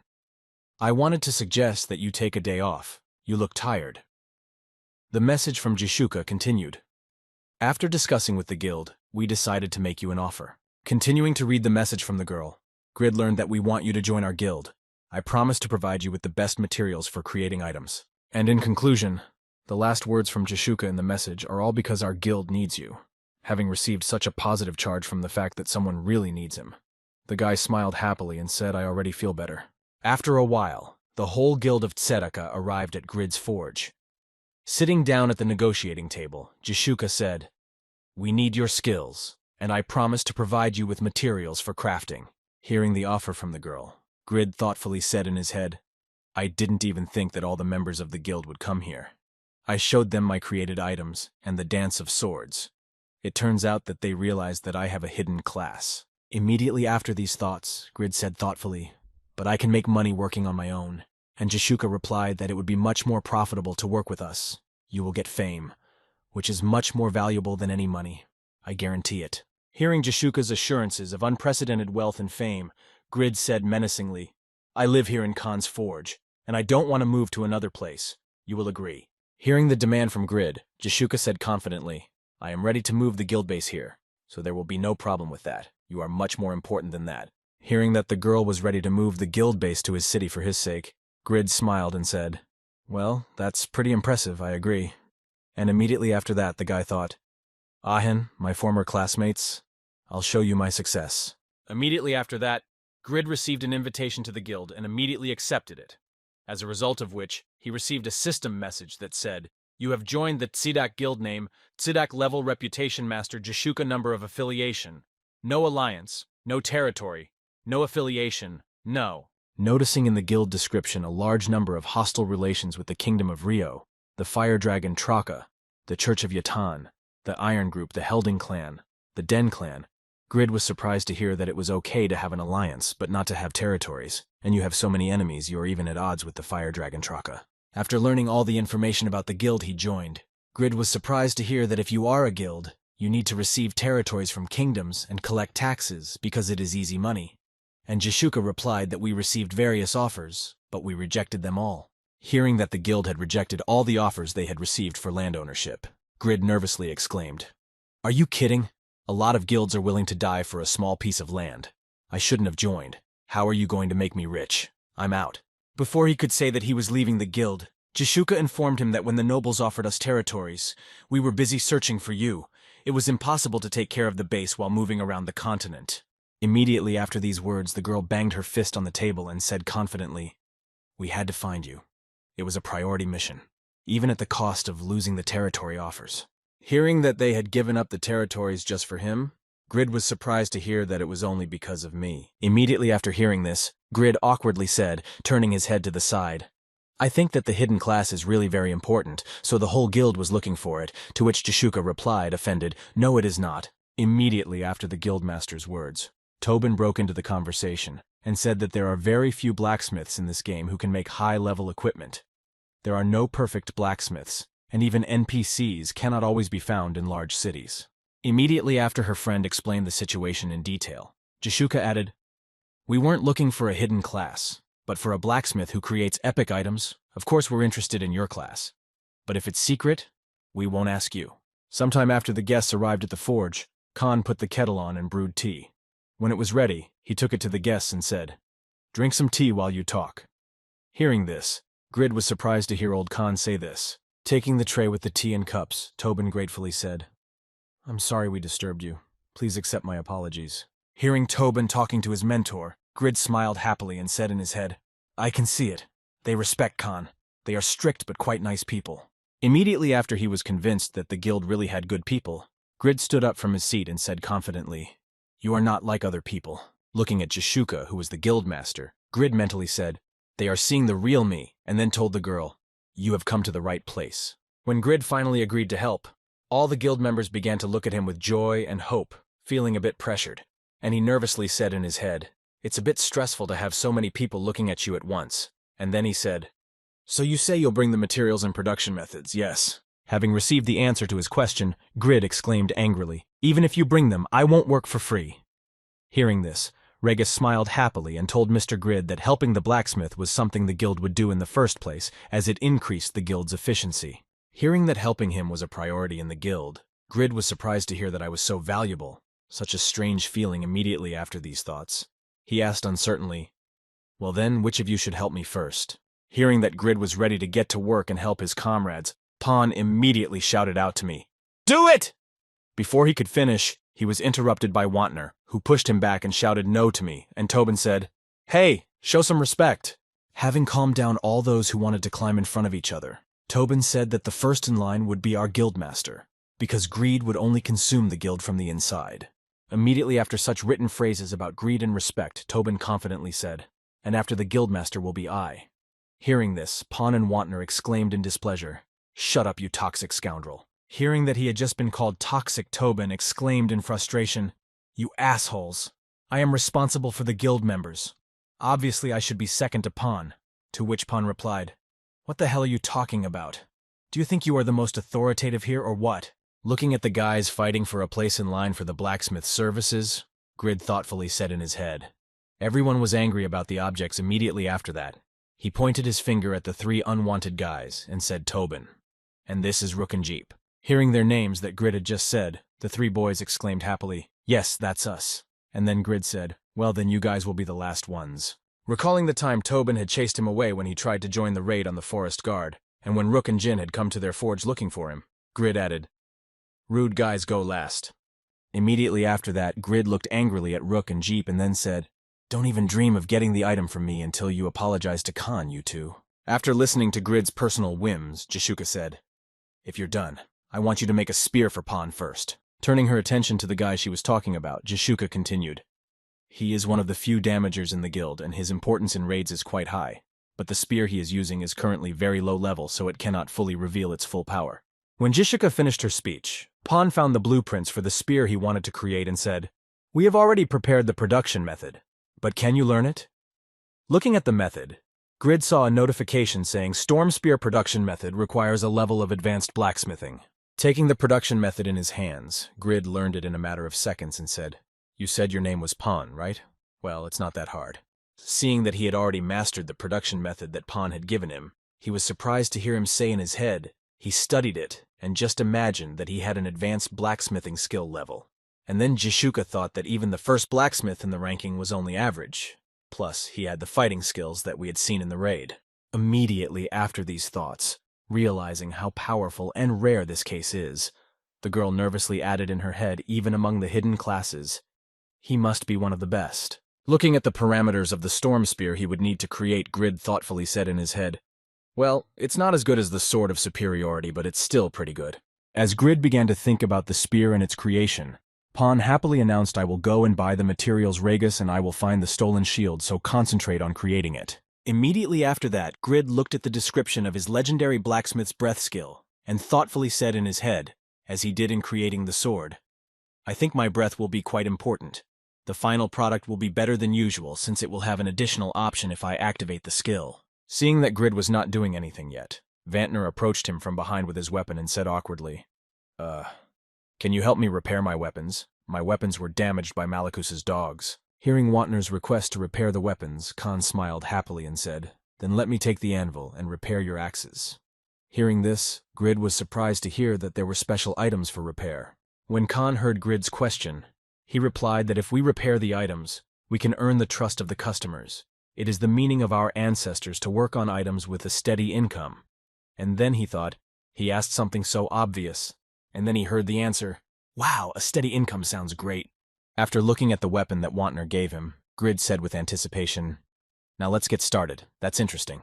After a few seconds of inspection, Grid looked up at Wantner and said, "It's quite strange. Isn't the attack power of these axes no less than other double axes of the same rank?" And the man replied in surprise, "You noticed?" Immediately after that, Vantner exhaled confidently and said, "But because of its options, I still use it if you remember how much I had to endure in the Fang raid." Immediately after these words, hearing something strange in Grid's words, Vantner said in surprise, "Wait a minute, why do you call me Mr. and not Pon?" Ignoring Wantner's question, Grid focused his gaze on the double axes that were bothering him, as if they had some kind of seal of oppression. Realizing the problem of the limited power of this object, Grid smiled slyly and said, "Ah, that's what it is." Looking at the axes that Grid was repairing, Tobin said in surprise that they looked different, and then Wantner said confidently, "Meaning you should say Mr. Pon and Wantner." Having completed the repair of Wantner's weapon, Grid threw it to his friend and confidently said, "Here you go, Mr. Wantner." Catching his weapon, which Grid had just repaired, Wantner happily said, "Wow, you've done it, and you're quite skilled." Before he could finish, he looked at the characteristics of his weapon and exclaimed, "Oh my God!" And hearing his friend exclaim in such astonishment, Tobin looked at the axe and asked what was wrong with it. Looking at the characteristics of his weapon, the man nervously said, "My axes, just look at their characteristics." When everyone came to look at the changes, they could see that the attack power of the double bloody axes had increased and the skill of true conversion had been added. Seeing the changes to his comrade's weapon, Jishuk exclaimed in amazement. The weapon had changed and had an additional skill, and then Tobin added, "It's incredible, Grid. It was magic." Hearing how impressed his comrades were, Grid folded his hands in front of him and confidently said, "It's not magic. It's a skill, and I found the hidden function of the item with my evaluation skill." Pointing to the place where there was an invisible switch, Grid said it looked like this axe could change the attack by pressing a hidden button. Perhaps it was done to confuse the opponents, who had been in low attack mode all this time.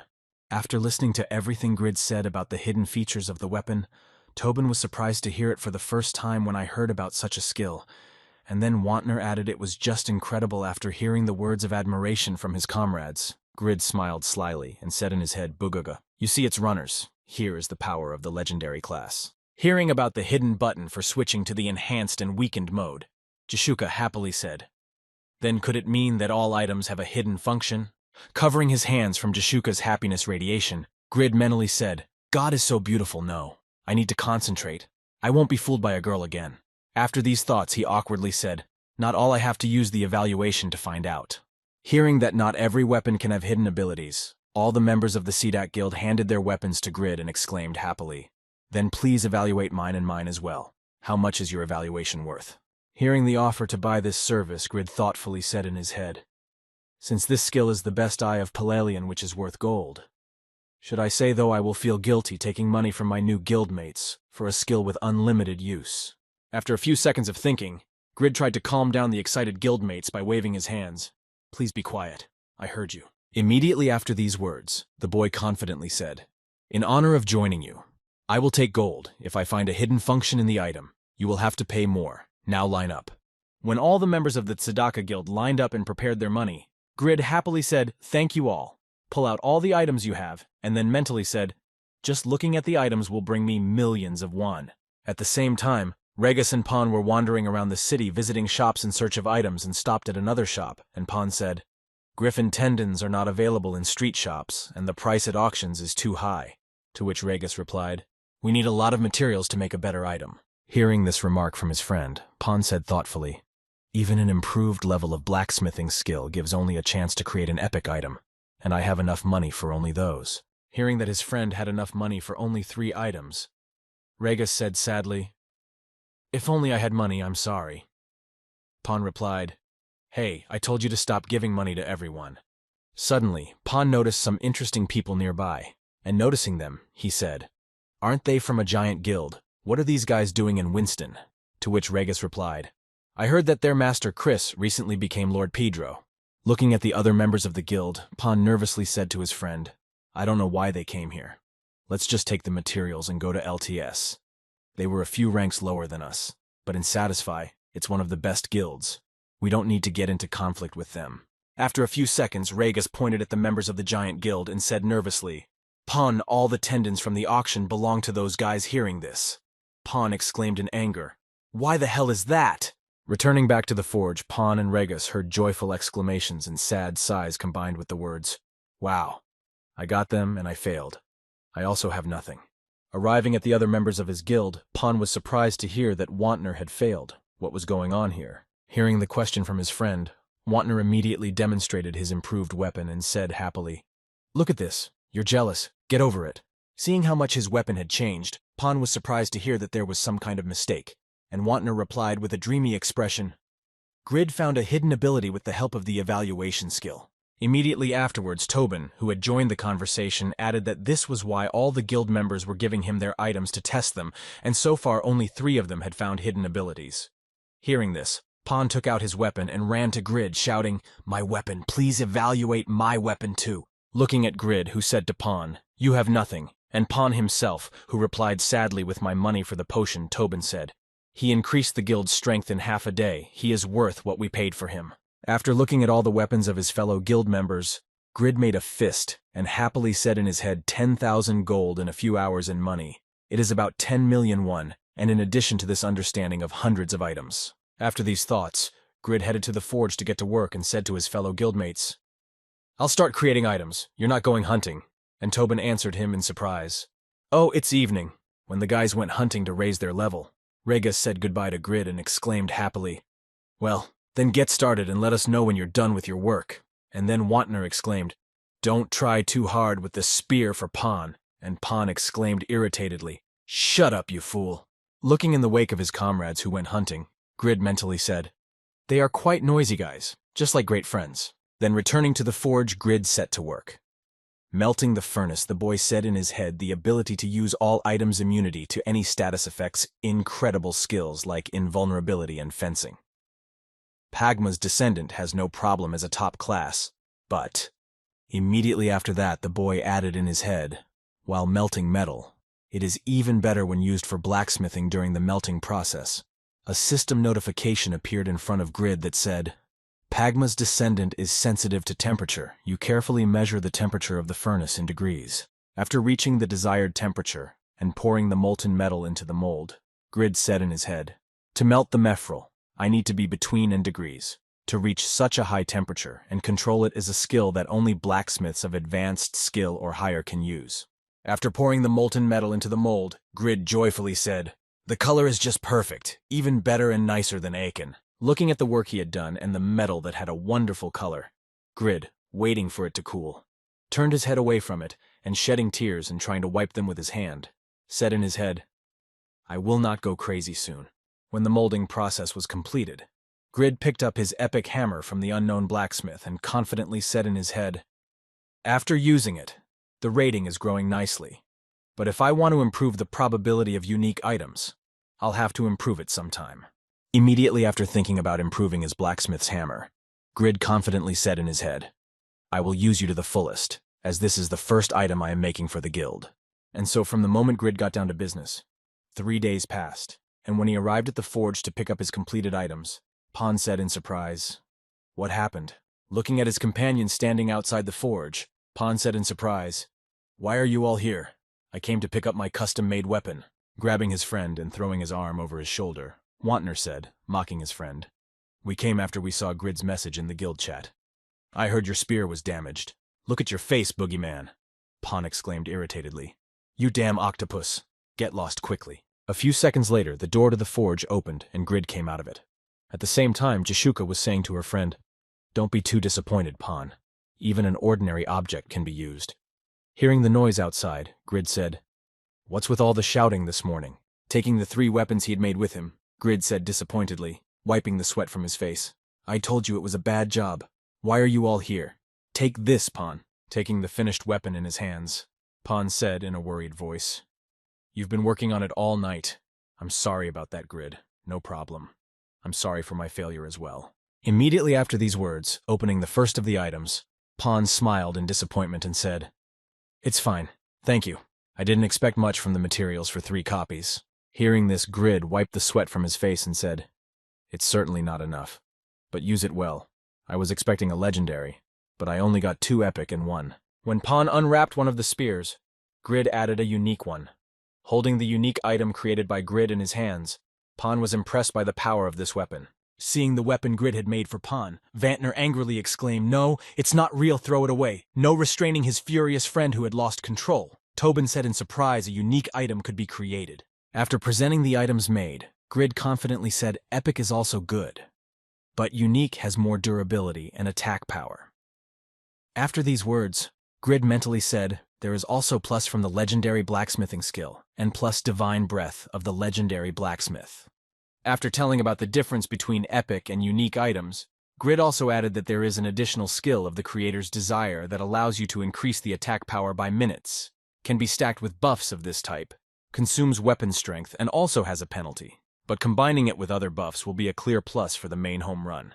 While practicing his airstrikes, Pan mentally said to himself, I look beautiful enough to be compared to the person of the national treasure of the Saharan Empire. The perfect length and width for a battle spear, as if it were made just for me. Feeling the same incredible sensation that had happened to him only a few times, Pan said in his head only twice. I felt the same thrill when playing Satisfy, the first time when I first entered the game, and the second when I met the number 1 in the Krugel Hall ranking. Remembering the world's best fighter, Pan said in his head the genius who completely defeated me, one of the best in the rest of the games, the single best player in Satisfy, was the time I entered the territory of the Fire Dragon when I was looking for a person who could create a weapon better than this, but all the blacksmiths said they could not create a unique item. Immediately after these memories, Pan turned his gaze to Grid, who was sitting next to him, and said happily in his head, but the blacksmith who created it in only 3 attempts. It was as if the wall that had always blocked my path had been broken down. This was the 3rd time I had felt the tremors while in the game. The next moment, bowing low before Grid, Pan said with gratitude and respect, thank you for opening the way for me. It is an honor to be in the same guild as such a great blacksmith as you, Grid. In addition to Pan himself, who expressed his gratitude, Jishuka could not contain her admiration. and she threw her arms around the boy and hugged him to her chest, exclaiming joyfully, "You are the best Grid. You are just incredible." At the same time, Pan looked at his friend and smiled happily and said to tease him, "I have a second epic, so I can use 2 spears. What do you think?" Wantner heard this and exclaimed irritatedly, "I don't know, you rascal." Having overheard Pan's plan, Fokker attacked him from behind and said, "That's probably a pretty good idea, if you can use them properly." Hearing these words from his friend who decided to test his strength with the updated equipment, Pan happily exclaimed, "Thanks for helping me practice. I wanted to test them." Immediately after these words, Pan entered into battle with his friend. As he approached him, he used his spears to deflect the daggers he had released, and then heard from Fakir, "Wow, you're pretty good with 2 spears. You've been practicing."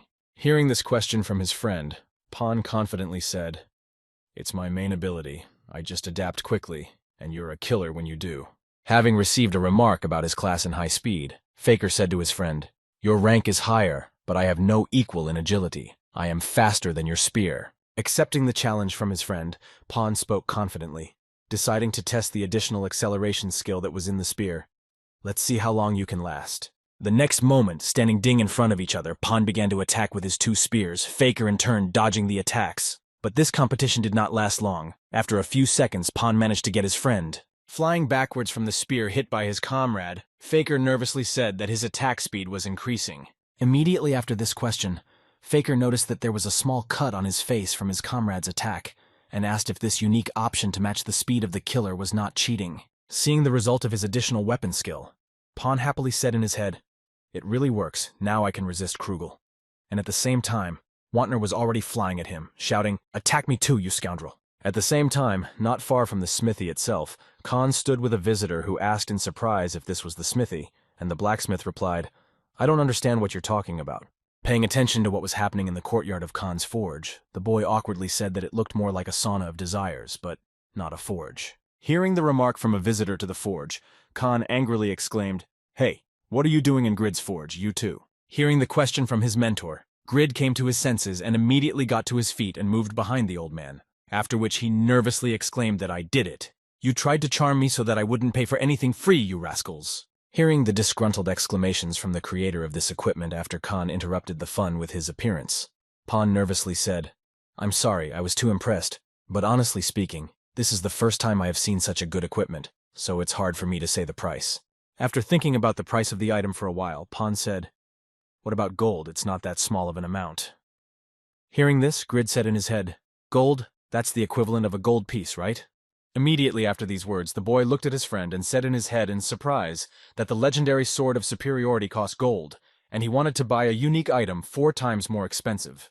The next moment, the guy laughed slyly and said in his head, "You are so impressed with your new equipment. Fool number 2. Number 1 is Regas, and the king of fools is me, the one who sold the legendary item that cost millions of gold for NPCs." Immediately after these thoughts, Grid exclaimed happily, surprising Jishuka and the rest of the guild members. "Well, I'm in a good mood. 2 epic spears will be free." Upon hearing this, Pan said in surprise that I wanted to pay gold for each of them, but they are free. What's up, seriously?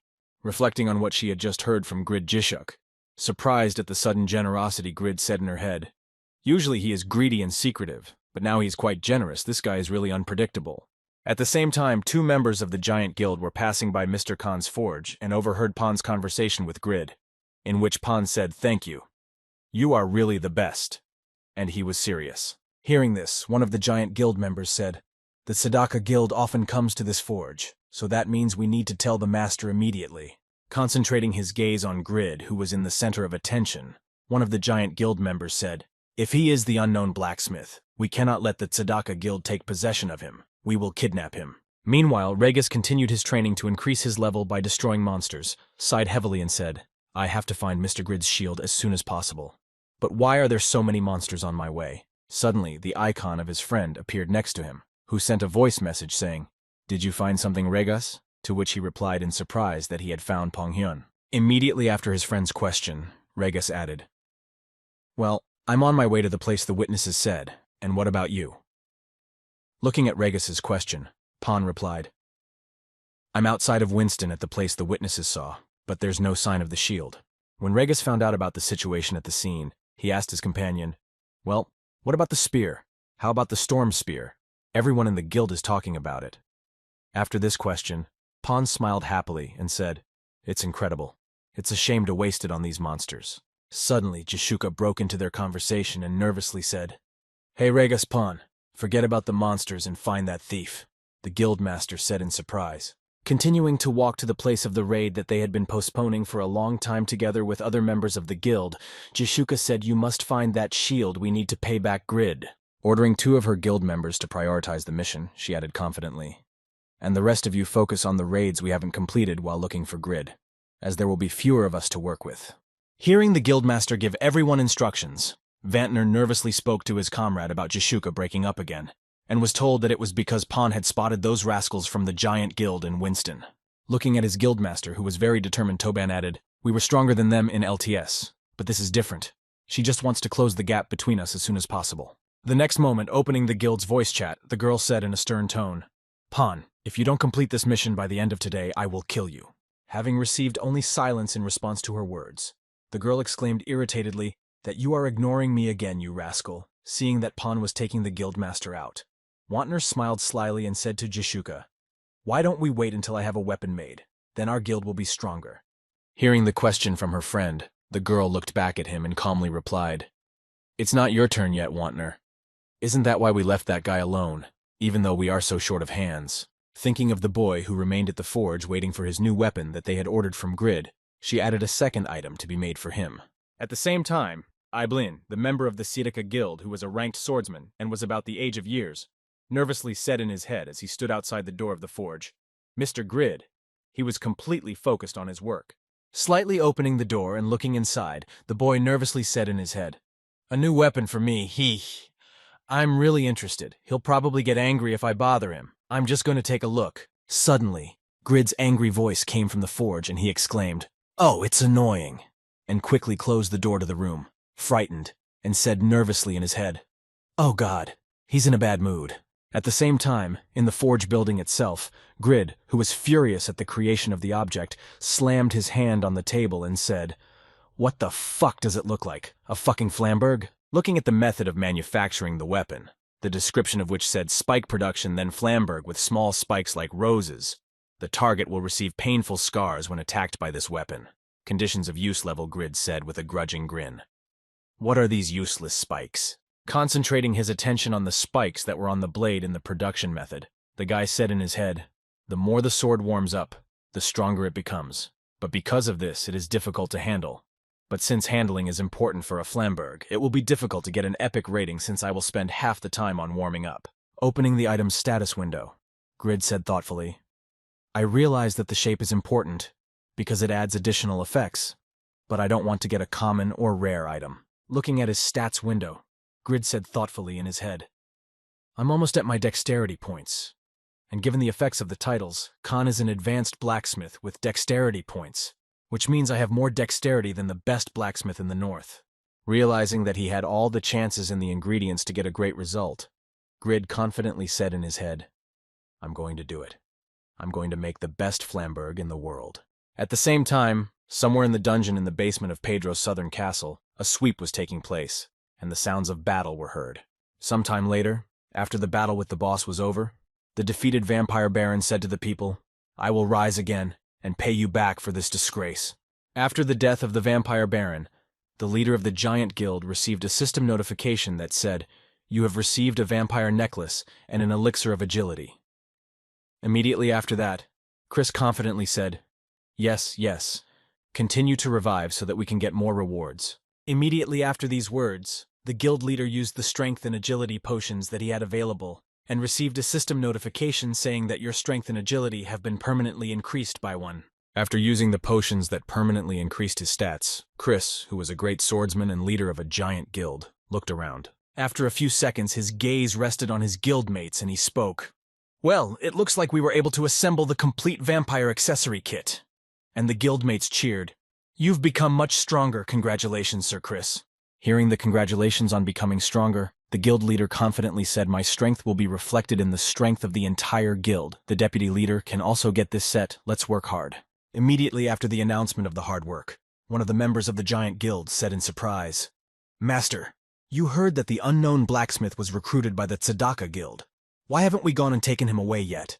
Immediately after these words, the boy thoughtfully added, We have a guild of only a few people, so why can't we go against a guild that has only a few people? Hearing this question from his subject, Chris laughed out loud and replied that it was just a boogeyman. Now that I think about it, you're with us only from Satisfy, right? Immediately after these words, the man said unhappily, The Giant Guild joined Satisfy after being defeated by the Tzedakah Guild in LTS. This disgrace will haunt us forever. The next moment, focusing his gaze on a single point, Chris said in a stern tone, You will understand once you face them and see their power. These are the rogue dragons that lurk. Hearing that Sedak's guild had already defeated a giant guild in another game, the guy was surprised to ask if we should be afraid of them, and the guild master replied, You know our captains were absent from this raid. Immediately after these words, looking back at his subject who was asking ridiculous questions, Chris added that 3 of them are with me from the days of LTS. They fought there with the Sedak Guild. They are afraid, no one wants to beat Sedak more than them. At the same time, the enemy who suddenly appeared in front of Rega during his hunt drew his sword without warning and prepared to fight. This guy was Mihara, a magical swordsman who was one of the captains of the Giant Guild and ranked high in the overall ranking. However, the attack was not the only one, for Pawn was also waiting for one of the members of the Giant Guild who was very serious, and his enemy was Zirkin, who was one of the captains of the Giant Guild and ranked first in the swordsman ranking and in the overall ranking. And Jishuka and the rest of the guild were attacked by Acellus, who was also one of the captains of the Giant Guild and ranked first in the overall ranking. Preparing for a serious fight with his hated enemy whom he wanted to avenge for the disgrace of Mihara Regas, the strongest taekwondo master in LTS, said joyfully, looking at his enemy with a confused look, trying to understand what he wanted from him. Regas heard my head spin with thoughts of how I would fight you again. Preparing to use one of his skills, Mihara confidently exclaimed, It's been a long time, so let's make the most of this reunion. The next moment, a wall of fire appeared around Regas, surrounding him on all sides, blocking his view. While the enemy was in a state of confusion, Mihara struck him once in the body, causing a serious wound, and immediately afterwards broke the distance and exclaimed with glee, You've become weak. With a desire to chop him to pieces while he had the chance, Mihara said confidently, You are completely different from the previous Regas. It seems that I have become too strong to be your opponent. Hearing these words from his rival, Regas clutched his wound with his hand and said, I have not met anyone who speaks so boldly for a long time. As soon as Mihara was asked who he was, he immediately exploded with anger and then shouted angrily, You rascal! You say you don't remember me! At the same time, Pawn and Zirkin were also engaged in a tense battle, defending themselves from the enemy's attacks, and Pawn nervously exclaimed, You still obey that idiot. Hearing this question from his opponent, Zirkin said menacingly, It's been a long time, Pawn. It seems you still don't know. Immediately after these words, the elderly man added in a stern tone, The master has grown as I expected. He has surpassed his former self, and it is an honor to serve him. Continuing to block his enemy's attack, Pawn mentally said, Unlike LTS Zirkin, who is now higher in rank than Jishuka, I can't relax after these thoughts, he replied. So you are happy. Hearing the question from his opponent, Zirkin picked up his sword and prepared for the next blow, saying, You think I'll be happy for a year? Having struck Pawn on the body which he could not block, the elderly man added the possibility of being so energetic at his age is not very exciting for me. The canyon was not without incident either, and when Jishuka noticed that their feet were turning to stone, she nervously exclaimed, Who the hell was that? Starting to look around, the girl exclaimed with a disgruntled cackle. The items that were intended to protect her from the basilisk were not effective. Someone was quite strong here. Continuing to look for the enemy, Jishuka suddenly heard a voice coming from above. Looking up, she heard no need to look. I am Acellus of the captains of the Giant Guild. Not having noticed the enemy, the girl nervously shouted out, Show yourself! Hearing the girl's demand to show herself to them, Acellus slyly said, Do you really think I came here to kill you? Immediately after these words, the guild captain added, Although my specialty is petrification, I was only able to turn your leg into stone, so I don't think I could have done more. The next moment, a huge army appeared behind Jishuka and the rest of her comrades, and we all shouted, We've been waiting for this day! Looking back to assess the scale of the situation they were in, Vantner nervously reported that they were close, and Tobin added that it seems they are considered the largest guild for a reason. Hearing the number of enemies they would be facing, Jishuka said in disappointment, Fame and power is not something that can be achieved by numbers. It seems that the Giant Guild has not changed. As Acellus watched the enemies from the mountain, he thought to himself how unlike Jashuka, she showed no signs of worry even when facing such an army. Immediately after these thoughts, the guild captain added, "However, it is very foolish to say that we have not changed. Sir Chris calls you dragons in hiding." Assessing the situation, Jashuka thought, he speaks well enough, but they targeted us when Pan and Regus went on the mission Chris planned it all. Immediately after these thoughts, Jashuka came to one conclusion and nervously said in her head, "Don't tell me what." At the same moment, Acellus, looking at his enemies, whom he managed to catch off guard, said in his head, "Sir Chris recognizes your power as nothing." The next moment, remembering his famous guildmaster, one of the 5 captains added in his head, "Do you really think his goal was a small victory?" Preparing to use his skill, Acellus said in a disgruntled tone of voice, "You look down on everyone. You really are all listening to Sir Chris's orders." Heading to his goal, the guildmaster of the giant guild reported in the clan chat, "Our mission is the Dragon Ball those who look down on others." Arriving at the forge where Ibelin was waiting for his new weapon, Sir Chris added in a stern tone that it was you. Taking his sword from the inventory, Ibelin began to repel the enemy attack, having dealt with another enemy, he mentally said the 4th. Standing in front of the door to the entrance to the forge where Grid worked, Ibelin tiredly said in his head, "I must protect Grid at all costs." The next moment another enemy attacked the boy, this time with a hammer, and as he walked toward him the enemy shouted, "Tzedaka is so weak." Having struck the boy a serious blow, the man exclaimed arrogantly, "They even accepted a child like you into the guild." The enemy kicked the boy to the ground and said haughtily, "It's incredible that you were able to resist us, but your death was already preordained." Standing together with his comrades, many of whom were from the Giant Guild, he mockingly said, "How long will you consider us your enemies from LTS? Here, we are much stronger than you." Unable to get up from the ground because he was pinned down by a foot, Ibelin nervously said in his head, gritting his teeth, "I was able to defeat 4 of them, but the other 12 are on a level." Looking at the number of enemies that still remained, the boy added nervously in his head, "And my mana and stamina were gone after 3 hours of fighting them." Immediately after these thoughts, the boy nervously added, "But that's not all. More than half of the enemies are wearing armor worn by knights, and my Flamberg can't penetrate it." Looking at what was happening near the forge, ordinary passers-by were surprised to hear that a giant guild and a terrible guild of Tsidak were fighting there. They did not even come to the aid of their player. Being in a desperate situation, Ibelin burst into tears and said in his head, "My guild is in a critical situation, why am I so weak?" Noticing that he was crying, one of the enemies mockingly said, "Hey, this kid is crying, hurry up and finish him off." Trying to do something in this situation, Ibelin sobbing tried to hit the enemy with his sword, but he dodged the attack and shouted, "You rascal, just die!" Immediately after that, he used his magic attack and sent the tired boy flying with a powerful spell. While flying after being seriously injured, Ibelin mentally said Zedak's words, gritting his teeth in pain. Kicking out the door to the forge with his body, the boy lost consciousness and added the strongest. At the same time, Mihara, continuing to fight Regus, exclaimed in surprise, continuing his attack, "You're able to dodge fire even with such wounds, it's just incredible." Having noticed the enemy advancing on him, Regus reacted in time and even managed to counterattack, inflicting a certain amount of damage on the enemy.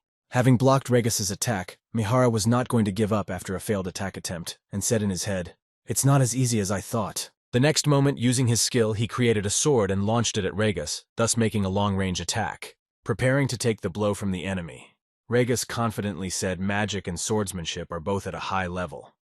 But attacking the same way every time is very easy to read. Hearing this remark from his doorstep, Mihara exclaimed in displeasure how ridiculous it was. "Do you really think this battle will consist of just skill moves?" As soon as the sword approached Regus, it began to emit a bright light and an element of lightning, and Regus nervously said in his head, "Damn, the air is damp after the fire." The next moment, a powerful explosion sounded, seeing that the attack had hit his enemy.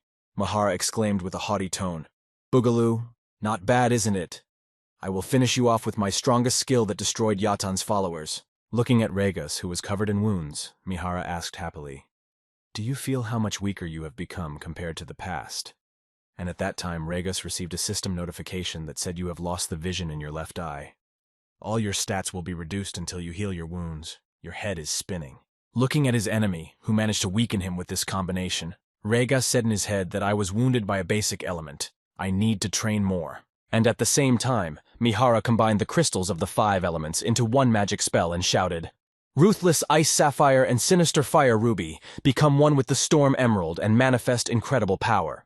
Immediately after completing the spell, the guy confidently exclaimed, I'll finish it quickly while you're under the effect of concussion. Continuing to attack the enemy with his most powerful skill, Mihara confidently shouted out an ice and firestorm. Having completed the use of the skill, the guy looked at his enemy and said happily, "Bugaga, it feels so good, it's hard to stand after using all my mana." Immediately after these words, Mihara spoke confidently, but this was definitely meant to destroy him and erase him from existence. And before he could finish, his words were cut off by what he saw in front of him. Having deflected the enemy's attack with his block skill, Regus confidently announced the effect of concussion lasts 5 seconds. The spellcast took you 3 seconds. Standing in a defensive stance that blocked all the damage of his enemy's attack, Regus added angrily, preparing to strike back. But for people who practice martial arts and train both body and mind, the time it takes to recover from concussion is less than for an ordinary person. Looking at his enemy who was unharmed after his strongest skill, Mihara, who was unable to escape due to the use of all his mana, nervously said in his head, "He destroyed everything with one blow." Realizing that he was about to be killed, Mihara said in his head, looking at the terrifying figure of his opponent, "What a crazy asshole." The next moment, Regus finally got his moment in the sun and used the Star Dragon Punch to attack his enemy to pay him back in kind for everything he had done.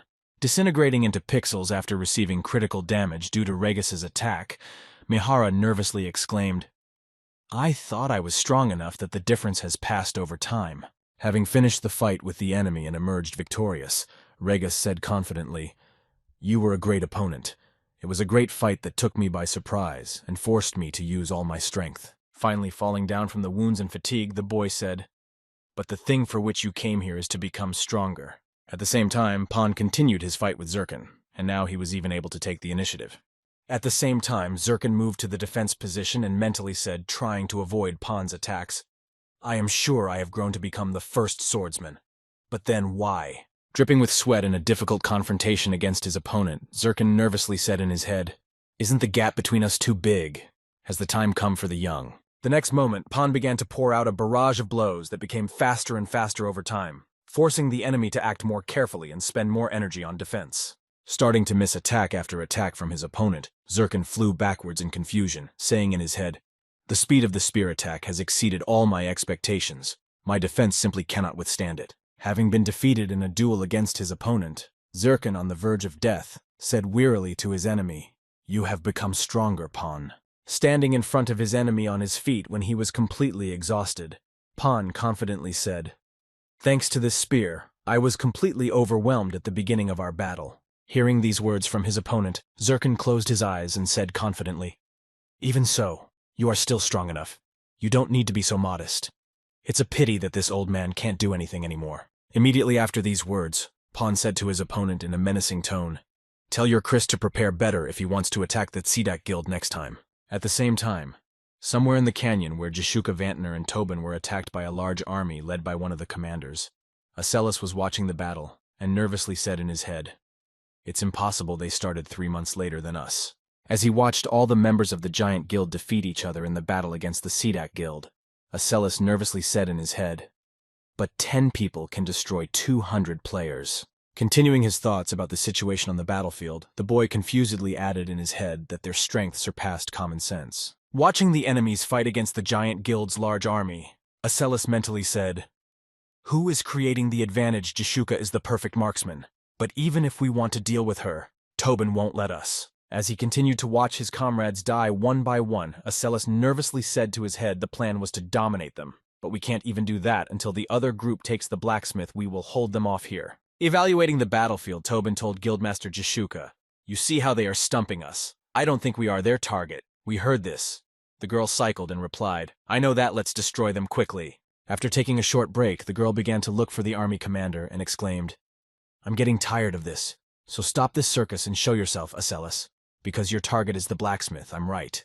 Hearing the girl's guess, Acellus said, "Wow, you figured it out. But it's too late, because there's no one at the base to protect him. Everything is going according to plan."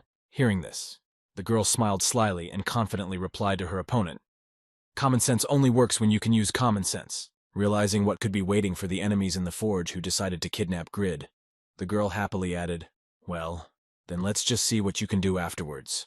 One of the curtains that flew out of the door flew straight to Grid and hit his hammer, after which he successfully threw it into his product. At the same time, one of the giant guild members said haughtily, "We've wasted too much time with this kid, And another added, "Oh, it's the same blacksmith." Then Grid sensed something wrong while making the sword and picked it up and saw that the door hinge was stuck in it, which was the fault of the invaders. Meanwhile, in Jishuka Canyon, realizing that Grid was not the type to be kidnapped or forced to do something against his will, she smiled slyly and said to me, "I'm curious what will happen to your plan." Putting on his equipment, Grid barely contained his rage to avoid destroying his entire forge. Turning his gaze to the blacksmith, one of the members of the giant guild said in surprise, "It seems that we have intruded on the moment when he was creating an object. He looks very angry," to which his comrade replied haughtily that it was over such a trifle. Immediately after their words, the same boy insolently said, "I still have to be nice to him by order of our guildmaster." And spitting in Grid's forge, he added unhappily, "I hope that our work will not be ruined because of this." Having expressed all his dissatisfaction, the same man smiled and said in a joyful voice to Grid, "We are from the Giant Guild. You have heard of us, so we came to reconnoiter. So don't be angry. Maybe you can put away your weapons." As he approached Grid, the boy noticed the metal ingots on the table and tapped on them. He continued, "We have more than 10 blacksmiths in our guild. That's why we know a lot about it. It's quite difficult to create items, yes." The next moment, stretching out his hand to the blacksmith, the boy said confidently, squeezing out a forced smile, "But you can do more, so don't bother, because we came with a good offer. So why the anger towards us?" Hearing this from the guy who had broken into his forge and ruined an item he had been working on for a long time, Grid replied with a grudging smile, "You think you can do more because of your guild status. You can look down on the rest of us." Looking at Grid and his tone of voice, Ibelin mentally said, "No, I have to stop him." Pulling himself up to a sitting position, Ibelin nervously spoke in his head, "There are people with levels there. This is different from the raid he was in." Then the boy sent a message to the clan. "Chat Sir Grid, please wait until I heal myself. You can't defeat them alone."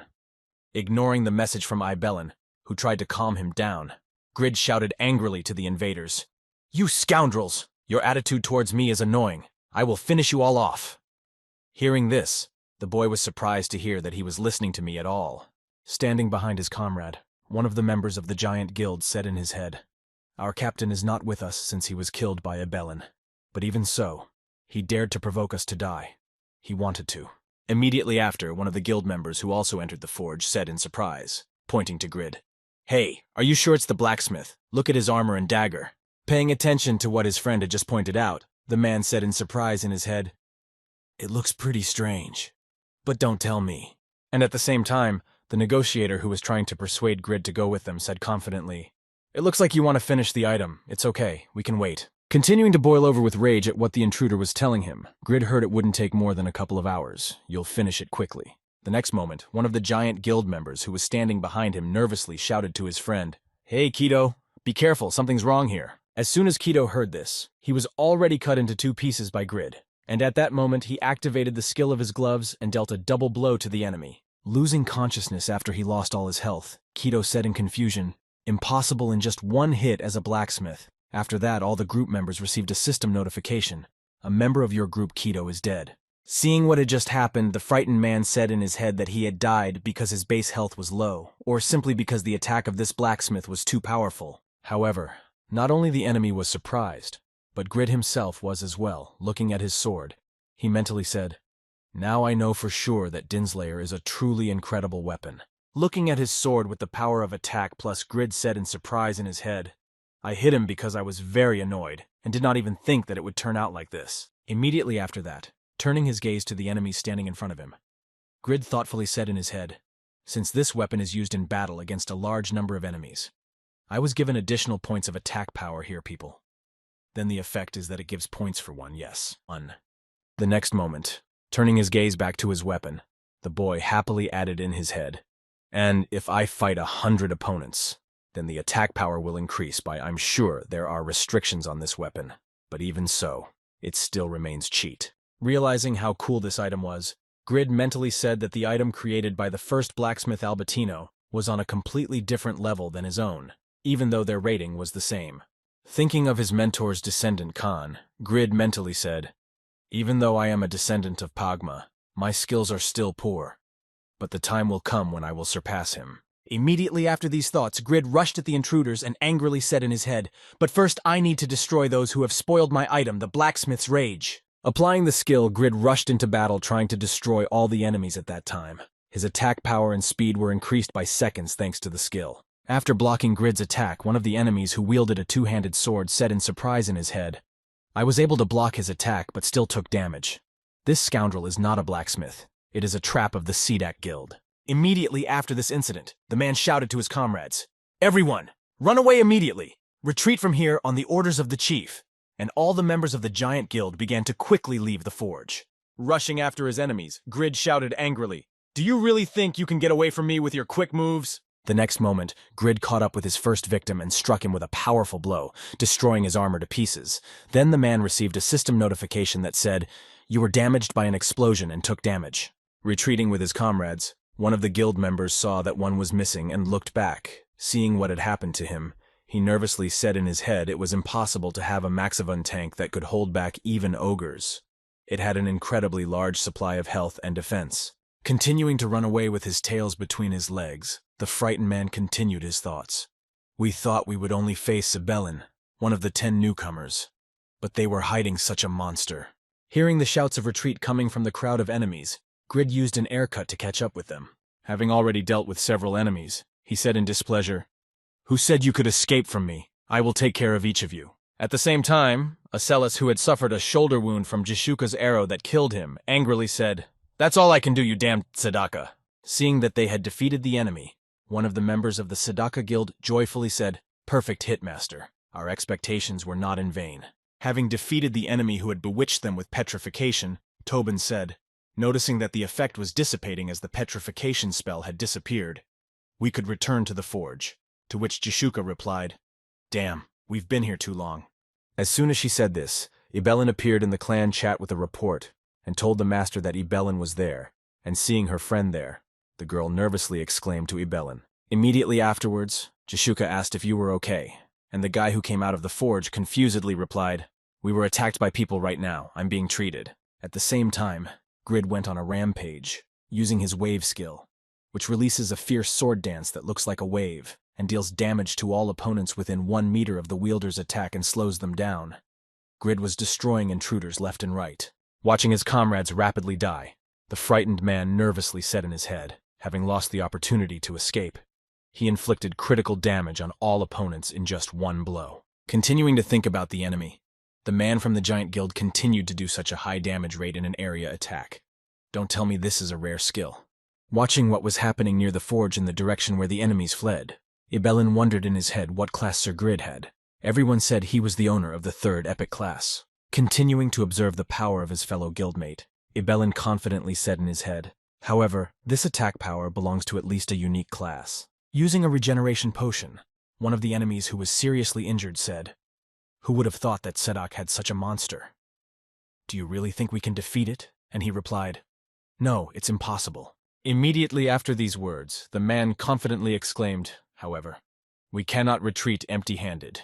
If we are destined to die here, then let's gather more information about him." Deciding that they needed to get at least something out of this battle, the man added use skills with status effects, and then heard his comrades shouting anger and spirit control.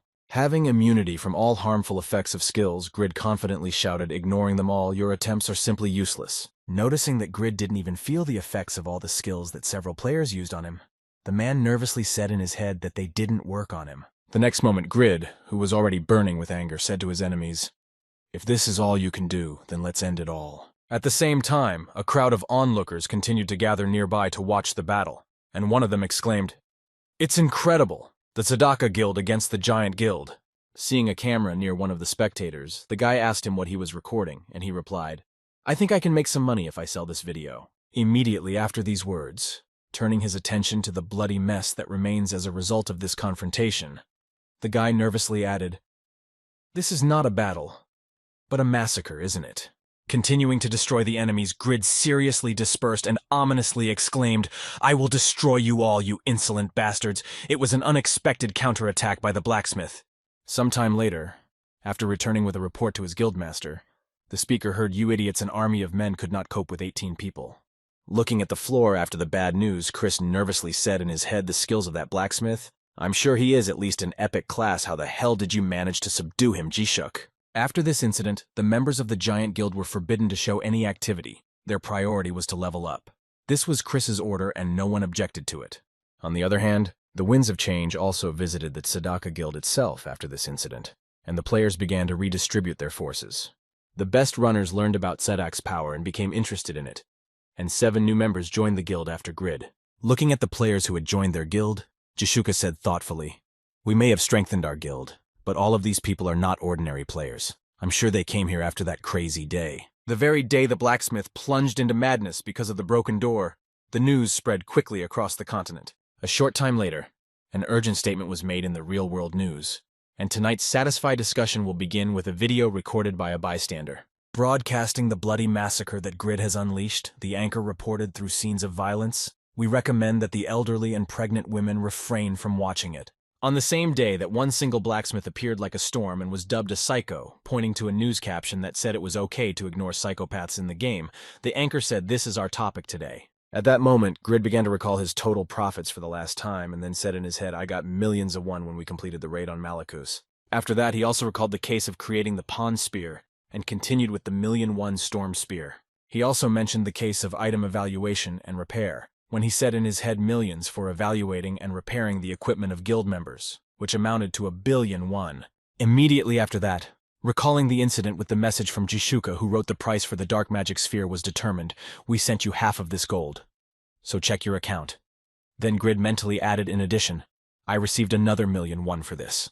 Tapping his hands after blacksmithing, Grid said happily, "The sphere was worth it and the spear was gold. I can't believe I got paid so much for unique items." Immediately after these words, the boy tried to restrain his emotions and said, "What a bunch of idiots, Pawn and Jishuka, they're so stupid, even the legendary Sword of Superiority only costs gold." Immediately after these words, Grid grabbed his head and exclaimed in frustration, "But then I realized it. I was the biggest idiot of all." Slamming his head on the table, Grid exclaimed in frustration, "I was too relaxed to give the administrator such an item for such a bad price. Damn it, I'm hopelessly stupid." Immediately after this incident, the guy made a bump on his forehead and shed tears, saying sadly, "I got billions. Why do I only have a sense of loss?"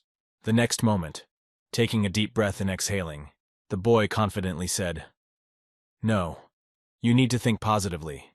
Because of this, I became a respected man of Winston, and was released and exempted from taxes, and received the method of producing the sacred shield." Starting to recall again what these changes and the sale of the sword to the administrator Grid brought him, he imagined Jishuku and Regas after defeating Malachus and said in his head, "It's true that he was kidnapped, but because of that, I was able to defeat Malachus, increase my closeness with Irene, and become part of the Tzedakah Guild." Immediately after these words, Grid turned his gaze to the damaged item and said in his mind, "Yes, it all paid off in the end." Looking at the point of the sword in which the door hinge was stuck, Grid mentally said, "I don't have time to regret the past. I need to complete Ibellin's weapon." Picking up the spoiled product, the boy thought, "The spike is the heaviest weapon I have ever made. The materials alone are almost impossible to obtain, but those scoundrels have completely ruined it." Immediately after these thoughts, Grid said thoughtfully, "If Ibellin can't find the materials again," then before he could finish, Ibellin interrupted him with a joyful shout of Mr. Grid. The next moment, the boy added happily, "I finally found his nab diaphragm." Hearing that he had returned with the necessary materials, Grid exclaimed happily, "Well done. I didn't expect you to get it because you haven't been in touch for the last 2 days." Ibellin said happily, "It was really hard, but I have the materials for one sword." Hearing that everything was ready to create the sword, Grid said confidently as he looked through all the materials for the weapon, "Well, it will be ready by tomorrow morning," and then mentally added, "This is the perfect opportunity to surpass Albertino." The next moment, Ibellin happily announced, "By the way, your fight is the talk of the town. You were so incredible. I'm so happy to be working with you." Hearing the words of praise, which immediately softened him, Grid replied awkwardly, "It was easy," and then added in his head, "This kid, despite his good looks, is a pretty good guy." Immediately after that, Grid mentally spoke as Ibellin remembered the news and said, "Because of that fight, I am now known among the players as a psychopath or a killer." The next moment, Grid began to work on making weapons for the boy, and he mentally said through that helmet, "People have a negative impression of me, and next time I will need to wear something brighter." Smiling ominously in front of the forging furnace, the boy said in his head, "All I need to do is change my clothes and smile like this. My image is very important." Noticing Grid's smile, Ibellin nervously exclaimed that, "Sir Grid, you look somehow bad with you." "Everything is fine. Hearing this, Grid suddenly became angry. Immediately after that, he looked back at his friend and said unhappily, "You said I look cool. Is my smile that terrible?" To which the guy replied in surprise in a sense. The next moment, kicking Ibelin out of his forge, Grid exclaimed insulted, "So that's why everyone reacts to my smile. Get out." Continuing to create his perfect weapon to surpass Albertino, Grid mentally said, "I have only one chance to make at least an epic item. Let's earn some gold after paying off millions of my father's debt. I will spend millions and buy a premium car." Continuing to rivet the sword that could determine his fate, Grid confidently said in his head, "Your life depends on what you have. That battle in Aachen. I will do everything to change the way you think of yourself. I'm betting everything on this item." After some time, Grid completed the creation of the sword, but unfortunately his creation was of a rare class with mediocre characteristics. Looking at the failed item, Grid said in disappointment, "I wonder if I could just steal it." Holding his head, the disappointed boy said in his head, "Why can't I buy a B sedan again?" Immediately after these words, paying attention to another material that was spoiled, Grid thoughtfully said, "Maybe I could borrow some money from Regas. No, he's already working hard looking for my shield, by the way." Concentrating his gaze on the damaged sword blade, Grid mentally said, "The judgment that I have no more materials is not correct. There may be blood in the metal, because if I melt it down, I can use it again." Having resorted to extreme measures, the boy smiled slyly and said in his head, "Since it has already come to this point, then you can make something from these materials and sell it." And since that moment, 2 days had passed, and after arriving at the forge and seeing what Grid Jishuka had done, Ibelin said not to be disappointed. Looking at the sword that Grid had created for him, Ibelin happily said, "What a master you are, even if it is a rare item. Sir Grid's creations are on a completely different level. I'm very grateful to him for that."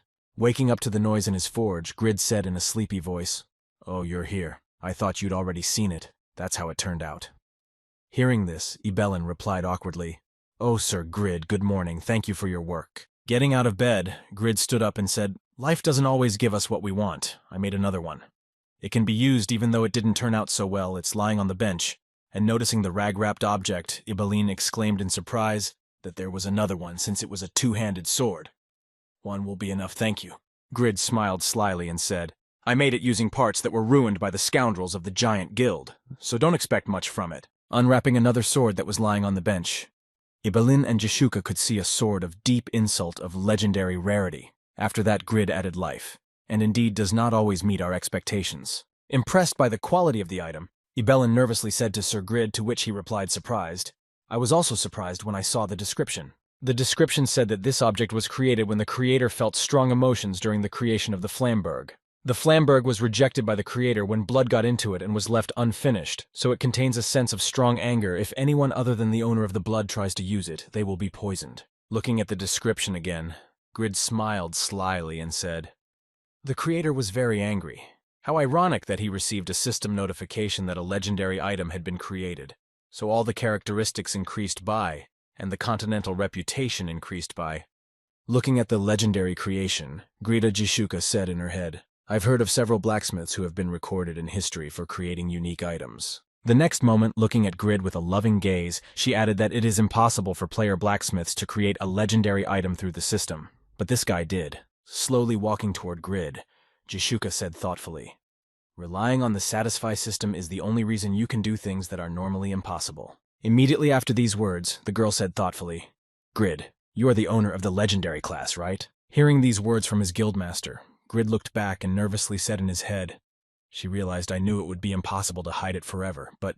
Looking at the girl who looked too excited, Grid said in his head that she looked sexy. She was making me nervous. If she kept looking at me like that, I would fall in love. Quickly turning his head away from Jishuka, Grid tried to cool his temper and said in his head, "No, I was fooled by Ahan not long ago. I can't fall for it again." The next moment, Jishuka threw her arms around Grid again and hugged him to her chest, exclaiming happily, "Grid, you are the best." Losing all will to resist the temptation, Grid nervously said in his head, "I need to hold on. Don't give up, Shinunwu. This woman is just being happy," but before he could complete his train of thought, he heard Ibelin shouting out in joy, "I don't know how to thank you.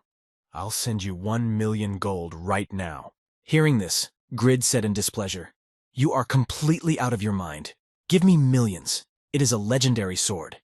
And hearing the price of the sword, Ibelin replied in confusion that 3,000,000 was too much. Looking at his legendary sword, Ibelin said thoughtfully, It is true that the item belongs to the top class, but only I, the owner of the blood, can use it, since I will not be able to sell it later.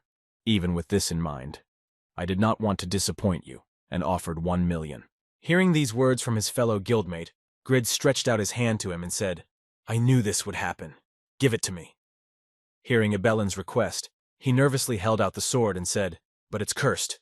You won't die. Taking the sword in his hands, Grid swung it several times to demonstrate his skill with weapons. Getting debuffed and immediately blocking it with the passive skill of the class, Grid could use the sword despite the curse after demonstrating his capabilities. He said, I will use it if you don't. Seeing that he could use his sword effortlessly, Ibelline was surprised to hear him say, Impossible, Sir Grid. What kind of class is this? Looking at his friend with a stern look, Grid confidently said, Relax, I'll give you a discount as a member of my guild of 1,000,000 gold at least. And then said in his head, I won't make the same mistake as the Sword of Superiority. After dealing with all the problems and converting the gold into his own currency, Grid happily said, giving his parents a certain amount of money, First you need to pay off the debt and use the rest for the store. After giving his parents a considerable amount of money, Grid confidently said, You both worked hard for the store, didn't you? To which his mother replied, How did you get so much money? Immediately after that, the boy's father added, It is the duty of parents to take care of the family. Forgive us, En-Wu. Hearing these words from his father, Grid said to his dad in a tender way. Looking at his parents, Grid mentally said, All this time, I didn't even think about how hard my parents worked to support us. Shedding a few tears in this situation, Grid said to his parents in a tender way, We are family, so we have to help each other. Looking at her brother who had saved the whole family from a huge debt, Shinsei happily said, Appa, you're incredible. Try not to spend all the money you have left. And wiping away her tears, Grid said, Heh, I didn't earn it for this, sis. Immediately after these words, bringing his family to the garage under their house, Grid happily announced, I bought a car, Mom. It's every boy's dream. It costs millions of won. Hearing the price of the car, the mother began to beat her son nervously and exclaimed, How can you buy something as expensive as we raised you? Hearing this, Grid moaned in pain and said, I'm sorry. Covering himself with his hands from his mother's blows, Grid happily said in his head, It feels so cool now. She is so energetic. After this incident, Grid's sister was also able to enter a prestigious school and gain prestige there. Walking with her friend from school, they heard the excited exclamations of boys. Look at Shin-Sehi and Park Aram. Wow, they're like goddesses. Continuing to hear unnecessary compliments, Shin-Sehi heard that they were not only incredibly beautiful, but also among the top students in the country. Hearing this, Aram said happily, Looks like there are a lot of Sehi people here again. And she replied, I don't like it when they look at us like that. Throwing her arm over her friend's shoulder, Iriam gestured to the crowd of fans and said, Relax and just smile at them. You're so tense. And she replied, Don't overact, Iriam. They become even more annoying when you pay attention to them. Hearing this, Iriam said slyly, Then why don't you introduce me to your brother? To which she replied angrily, No way. I will never introduce him to others, especially you. The next moment, Grid appeared in front of Shinseki and exclaimed joyfully, Hey, Seki! And when she saw Grid, she was surprised to hear that it was her brother. Hearing her friend address the boy who was on his way to meet them, Iriam said in surprise, Brother, this is your brother. You don't look anything alike. Did your parents adopt you or something? And the boy replied, offended, Hey, this is really my brother.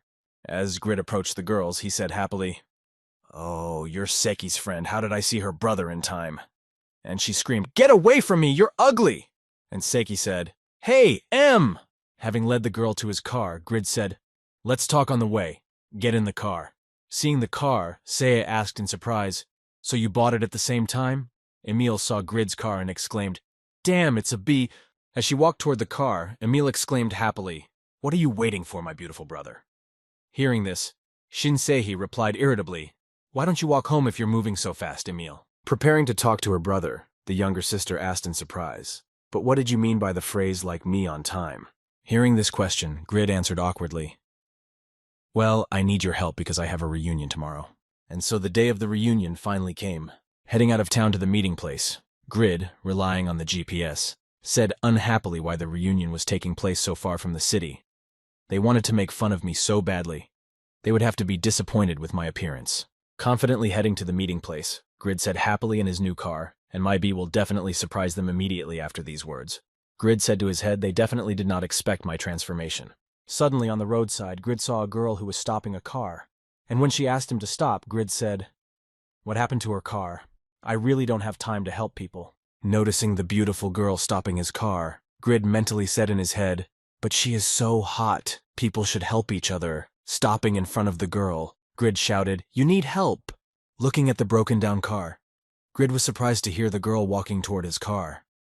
Wow, it's a Model S. It's much more expensive than my B. It's a car popular with conglomerates. Just thinking about someone young driving it. The next moment, a beautiful girl looked through the car window and said to Grid, "Can you give me a ride?" When Grid saw who was asking to get into her car, he immediately fell into a stupor and was unable to speak. This girl was the only one who was in the top of the overall Satisfy rating. She was the goddess CFS, the most beautiful girl in the world, Yura. Realizing which passenger wanted to get into his car, Grid mentally said, "She's standing in front of me, and she's not even in the game. She's really very cute. I can't believe it just to think about it." Immediately after that, Grid remembered his sins that he had committed against her, and nervously said in his head, "Wait, is it because of those comments that she is here to take revenge on me for calling her names after I failed the quest?" Without waiting for a response from Grid, Yura sat down in the car and said, "I'll take your silence as a yes." Hearing this, Grid mentally said that she didn't remember me. Maybe it was because I was wearing different clothes. The next moment she looked at the driver of the car and smiled slyly and said, "I'm glad to meet you, Grid." Being seriously frightened that she hadn't forgotten him, Yunwoo nervously replied, "I don't know what you're talking about," and then added in his head, "I'm fucked." As they continued on the road, Grid nervously asked the girl if I was going to die today, to which she confidently replied, "Let's just go where you're going." At the same time, at the reunion, someone from the crowd of guests shouted out in displeasure why that rascal Shin Yun-woo was so late. Immediately after these words, the angry boy shouted to his girlfriend, "Hey, Kim A-heng, are you sure he'll come?" To which she replied, "I don't know, because we specifically chose a place away from him to mock him." Immediately afterwards, Aehyun confidently added, "Why are you so nervous about not being able to see the idiot you've always mocked, or you've decided to become like a mange young Busiok? Don't worry. His first love mocked him well. He has no reason not to come." Immediately after that, Aehyun added happily, trying to reassure her friend that she shouldn't feel guilty. Everyone else is waiting for Unwoo, and there's no better toy than him, right? As she continued to wait for her favorite toy, she said, "I'm sure you'll feel better when you see him. Because who else can bully an unemployed man like you? A year-old man who was kicked out of a convenience store." Hearing the girl's words, the guy who was hurt by them said in a disgruntled voice, "It's really annoying, but she's right. Shin Young-woo is here, but he's worse than me, because besides not having a job, he has to pay off his debt." Suddenly, someone in the crowd exclaimed, "Oh shit, someone's coming in a B!"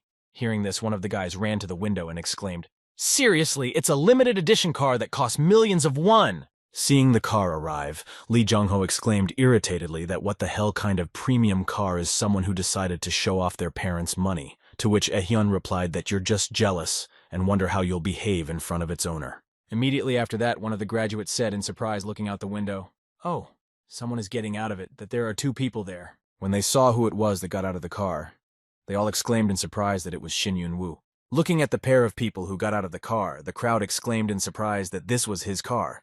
But wait, it was Yura, the Satisfy goddess, who was next to him. Watching Shin Eun-woo, who was supposed to be a loser, and listening to his friends' surprise when they said that he shouldn't be unemployed when he became so successful, Lee Jong-ho said in his head seriously, "This is really Shin Eun-woo."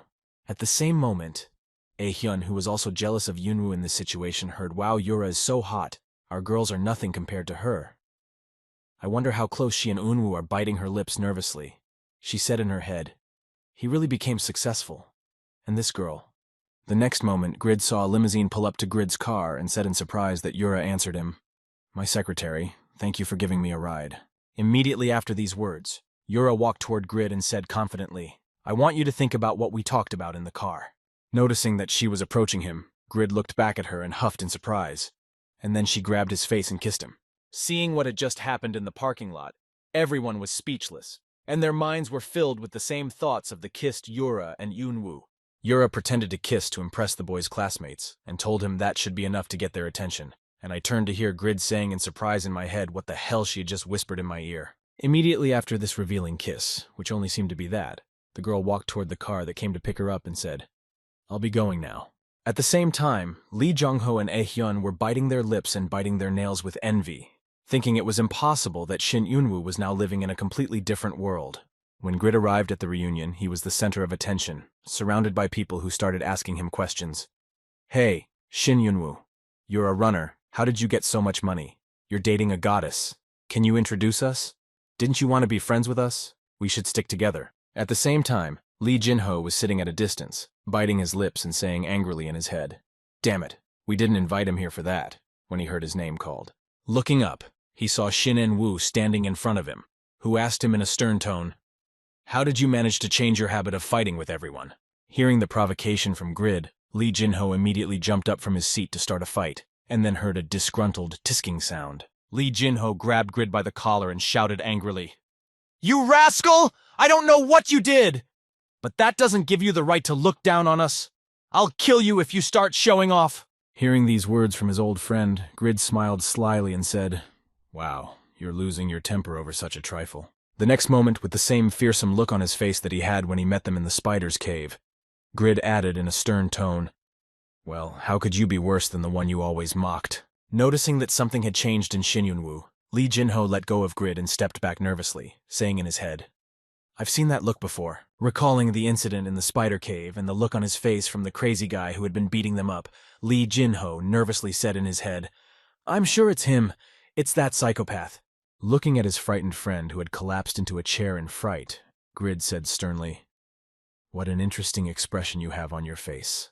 I would have liked to have seen it longer, but I am too uncomfortable to stay with you." Looking around at the rest of his classmates, Grid added in disappointment, "Not long ago you were all laughing at me together, and now you're trying to suck up to me. You're so pathetic." Heading for the exit, Grid stopped at the door and adjusting his collar said, "You should look at yourself before you mock others." As Grid walked to his car, he heard Ae-hyun's voice, which made him look back but not stop, and then she called out to him, "Un-woo, are you really going to leave like that? We never finished talking last time." Fixing her hair, the girl squeezed out her tears to make him feel sorry for her and said, "I like you too, if you want. I'll help you get rid of these idiots. I promise." Looking back at the girl and stopping at Shin Yunwoo's place, Ae-hyun said, and then said in his head, "She promises, of course, what else can she say?" Immediately after that, Grid began to recall the dialogue with Yura that they had in the car, when he surprisingly said to the girl, "You want to repay me because you are a member of the Yatan Church," to which she replied, "You helped me complete the quest when you surrendered during the battle with me." Hearing the reason for his confession from the goddess, Grid said in surprise, "It seems that you misunderstood. I did not help you with the quest. That is why you do not owe me anything." Immediately after these words, Grid mentally added that this memory is like a nightmare for me, and that is why your help will make me even angrier. The next moment, trying again to force her confession on the boy, Yura said insistently, "I became a servant because of you. That's why I owe you a debt of gratitude." The next moment, Yura said, "I also know that you joined the Sidak Guild that defeated Malakus, and since you have become enemies of the Church of Yatan, we will declare war on you." After telling him about the danger that was coming to Grid and his entire guild, Yura smiled slyly and said, "I will not be the only one who will try to kill you, and that is why you will have to try to survive." Hearing these words from the girl, Grid nervously asked if you really aren't going to kill me, and then mentally added that she really wants to pay me back. "Can't you fight each other? I'm only here for the money." Continuing the conversation, Yura said, "I'll pay you back in the game, and I was also told that you were going to a reunion and that you've been bullied at these reunions for the past few years." Immediately after these words, Yura smiled slyly and said, "That's why I'm going to play your favorite so that everyone will be jealous of you. Consider it a promise I made to you to pay off my debt." Standing in front of Ae and Grid, he mentally said, "A lot of things have changed since I started playing Satisfy," and then said, "You promise. I don't know how she knows all this, but she's a really scary girl." Continuing his train of thought again after a few words, Grid mentally said whoever it was, either the famous Yura or Ahin, and then said to his first love, "Thank you for answering my feelings, but..." Remembering the moment when he had overheard Akin's phone conversation with an unknown caller in the toilet and how she had said, "I've never seen such a loser like this before. He's so funny." Grid smiled happily and replied to the girl, "I don't believe anyone else. See you later." And then mentally added that this applies even to me. In Satisfy, with about 10,000 different classes, the top 10 players never changed, and it was very difficult to get into because of the high requirements. However, soon everything started to change, and the reason for these changes in the game was the Sadaka Guild, which managed to enter the top 10 players in just 4 places. Users called the same period of great changes in satisfy a time of great cataclysms. At the same time, ratings that had remained unchanged for a long period of time have recently begun to fluctuate again. While on the hunt with her new weapon, Ibelin nervously exclaimed, "The blood is not stopping." Pulling the two-handed sword right behind him, Ibelin confidently shouted out, "Cursed blood," during his fight against the monsters. The boy again received a system notification that said the blood that remained on the spike of deep resentment mixes with your blood and causes an explosive reaction. After the enemy's blood mixed with the swords, Ibelin received a system notification that said, damage from skill plus movement speed, plus continuous life force absorption. These were the 10 newcomers who moved the tops and forced the stagnant players to start pumping more actively. Having destroyed another enemy with the help of the tier skill, Ibelin noticed a system notification that said that his level had risen. And then the guy happily said in his head, "It's cool here. They're above average, but I can handle them easily enough, and my level is rising." The next moment, turning his gaze to his new weapon, the boy confidently said in his head, "All this thanks to the thorn of deep resentment, and even millions of gold coins for it is not a pity." Continuing to destroy enemies to raise his level and regain the first place, Ibelin mentally said in this state, "I will be able to quickly catch up with them." Recalling one of the 10 newcomers who broke into the overall rankings, Ibelin said in his head, "I was the first among the 10 newcomers, Lael, to overtake me in the master rankings, and becoming the first shocked me the most that my peer was able to surpass me." Setting himself up for a serious hunt to achieve his goal, Ibelin confidently spoke in his head, destroying the monsters that came across his path. "This time I will not let you off the hook, Lael." Ibelin himself followed with his spike of deep resentment. Watching the young boy Vantner's rapid advancement in the guild rankings, he shed tears and exclaimed, "Ibelin got a good weapon, and that's why he's leveling up so fast. Why won't the next item be my weapon but some armor?"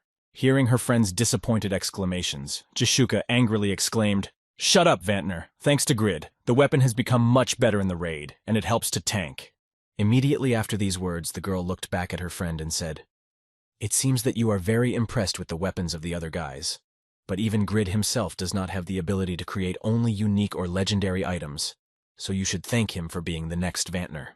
Hearing these words from the leader of his guild, Vantner replied insulted, "Which is why I say that weapons would be just right for leveling up. It's more suitable than armor." As soon as Jishuka heard these words from her subject, she immediately burst into anger and said to Wantner in a displeased tone, "Baldy, I think you're expressing too much dissatisfaction here." Finally, having calmed down and calmed Wantner from his outbursts, Jishuka said, "You said you had passed on the method of making and prepared half the materials." Hearing this, the man nervously replied, "Well, you said that." Having received an answer to her question, Jishuka said, "Then stop doing this nonsense and start preparing the remaining materials, because Grid is probably gone and the forge is not there."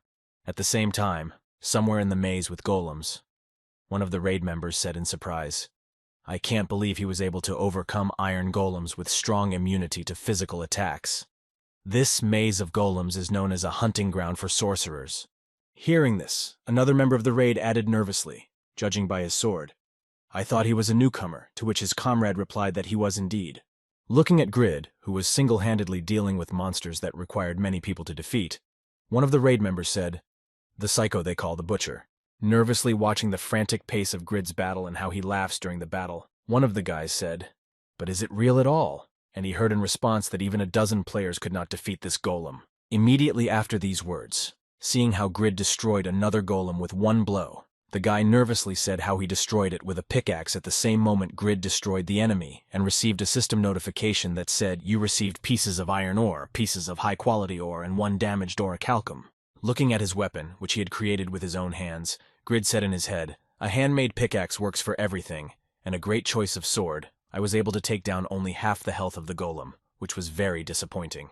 Immediately after these thoughts, looking at the next golem, which showed all the vulnerabilities of Grid, I added in my head most of the minerals except mana stone act as an engine with this pickaxe I saw away. Continuing to destroy enemies with his excavation tool, Grid said in his head that this labyrinth was created by some archmage to hide a treasure of leveling and mining minerals here. For me, it's just a mine. The next moment, having climbed on one of the golems, one brave man confidently exclaimed, trying to repeat Grid's words, "The pickaxe is his weak point, so we can all go here too." However, in a few seconds, the same brave man was killed by a golem with just one blow, and without being harmed by the overconfident fool, his death attracted everyone's attention, and then one of the raid members nervously exclaimed that he was dead. Ignoring what happened to one of the members, Grid continued to extract materials from the golems as if nothing had happened, destroying them with a pickaxe. Seeing this, the same guy nervously said, "You saw a man dying next to you, and he doesn't care what his comrade said. He's definitely a psycho." After finishing the battle with all the enemies in the room, Grid lowered the pickaxe to the ground and said, "Phew, now the level has risen enough and I've gained a lot of minerals." A few seconds after the end of the battle, Grid received a message from Jishuka through the clan chat, in which she said, "Sorry for the delay in the raid. I prepared the materials."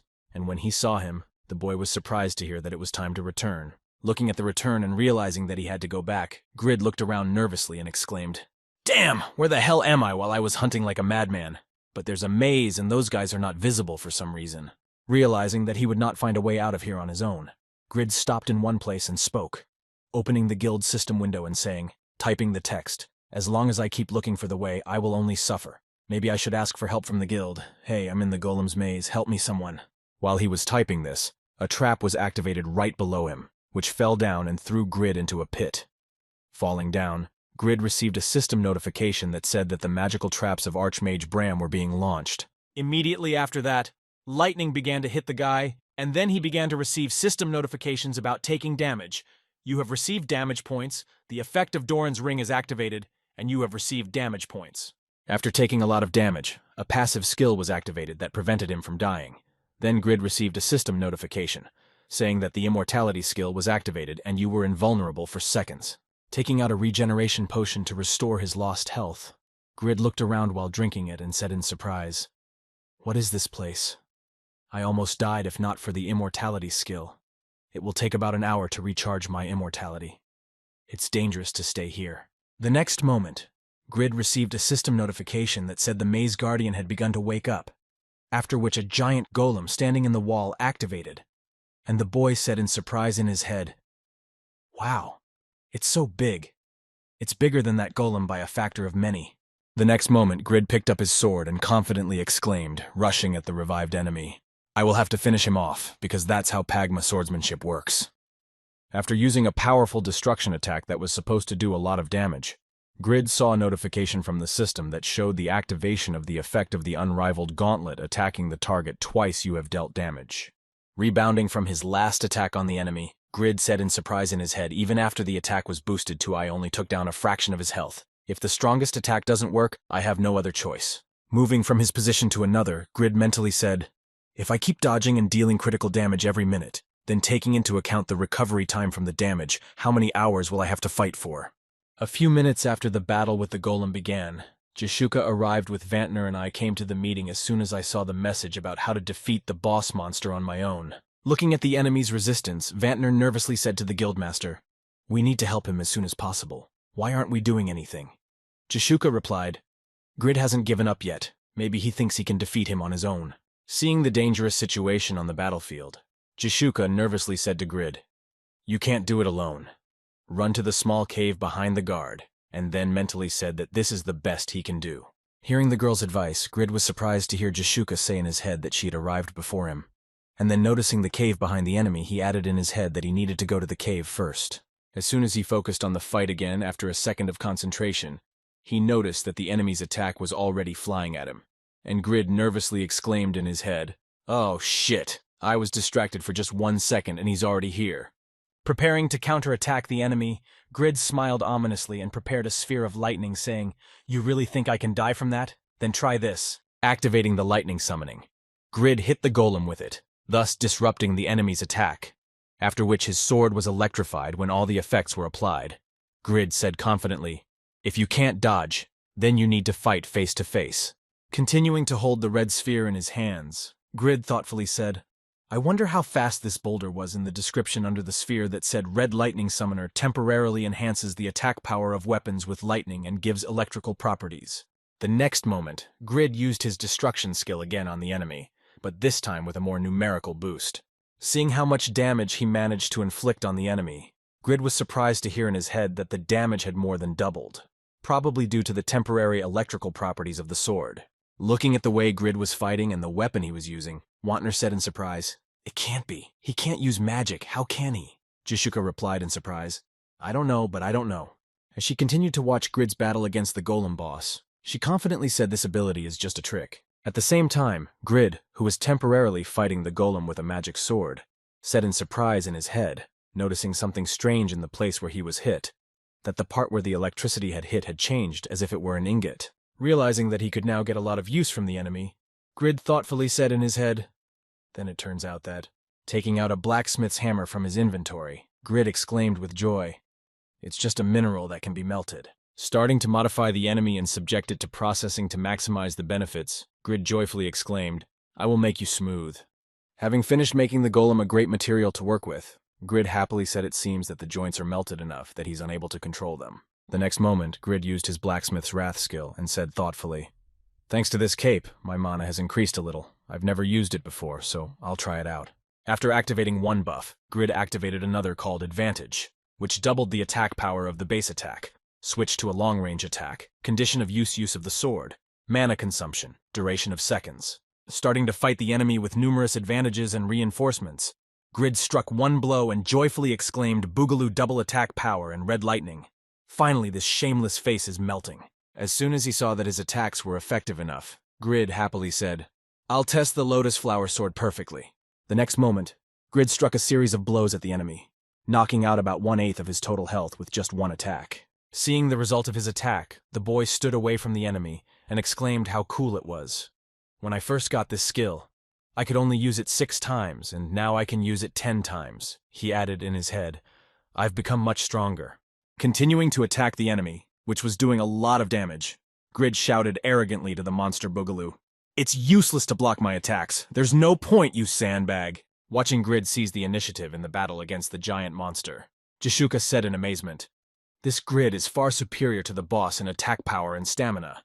He is better than the enemy in everything." Continuing to be amazed at what she saw, she added, "Of course, he was lucky that the boss monster was the guardian of the maze, but I didn't even think he had such a strong defense and attack." Continuing to analyze the abilities of her friend, the girl continued to comment on Grid in surprise. He showed only a part of his abilities in the raid against Malachus, and against the giant guild now he. And at the same time Grid was moving towards the end of the fight where he would definitely win. He said confidently with a sigh of relief, "Finally I can see the end." When the enemy was about to live out his last seconds, Grid shouted out the fencing of the Pagma of Destruction. Looking at how confidently Grid was fighting the enemy and using his skills, Jishuka nervously said in her head, "If Grid puts in his best effort, he will definitely be able to match Regas himself." After the destruction attack was completed, Grid received system notifications that said you have destroyed the Maze Guardian, Archmage Bram's faithful servant, you are receiving gold coins, you are gaining experience, you have reached a level. And Grid happily exclaimed, "Yes, I did it." Continuing to rejoice in the victory over the enemy, Grid happily chanted in his head, "Hooray! I defeated the raid boss by myself and got all the experience. How wonderful!" And then he began to receive other rewards for his victory, such as system notifications that said you are getting pieces of higher quality iron ore. As he was rewarded with 3 more crystals of the highest quality orichalcum crystals and a piece of black iron, Grid muttered something unhappy. Also, having received the key to Bram's treasure chest, Grid said that this is all there is, and this is all my reward. Yes. Having received all the rewards, Grid looked at them and said, "But that was a boss monster. I was able to stay alive in this trap, and I'm only given a few coins and a few pieces of ore." As soon as he expressed his dissatisfaction with the rewards, he heard a large stone fall right next to him, and the boy was seriously frightened and nervously exclaimed what kind of stone it was. The next moment, he looked up and asked what was happening. What was it? Seeing his comrades above and the stones falling from the ceiling, Grid heard his guildmaster Grid say, "It seems everything is starting to collapse here. Run to that cave," the boy shouted at Jishuka. Following the girl's advice, Grid ran toward the cave and noticed it not far from him and said in his head, "The cave Jishuka was talking about is here." Running inside the cave, Grid took off his ice orc mask and exhaled heavily, saying that he almost died because it was so hard to breathe. Rising to his feet in the cave, Grid said to me, "I'm so mad that they give such a small reward for such a monster and then try to kill me. What a stupid game."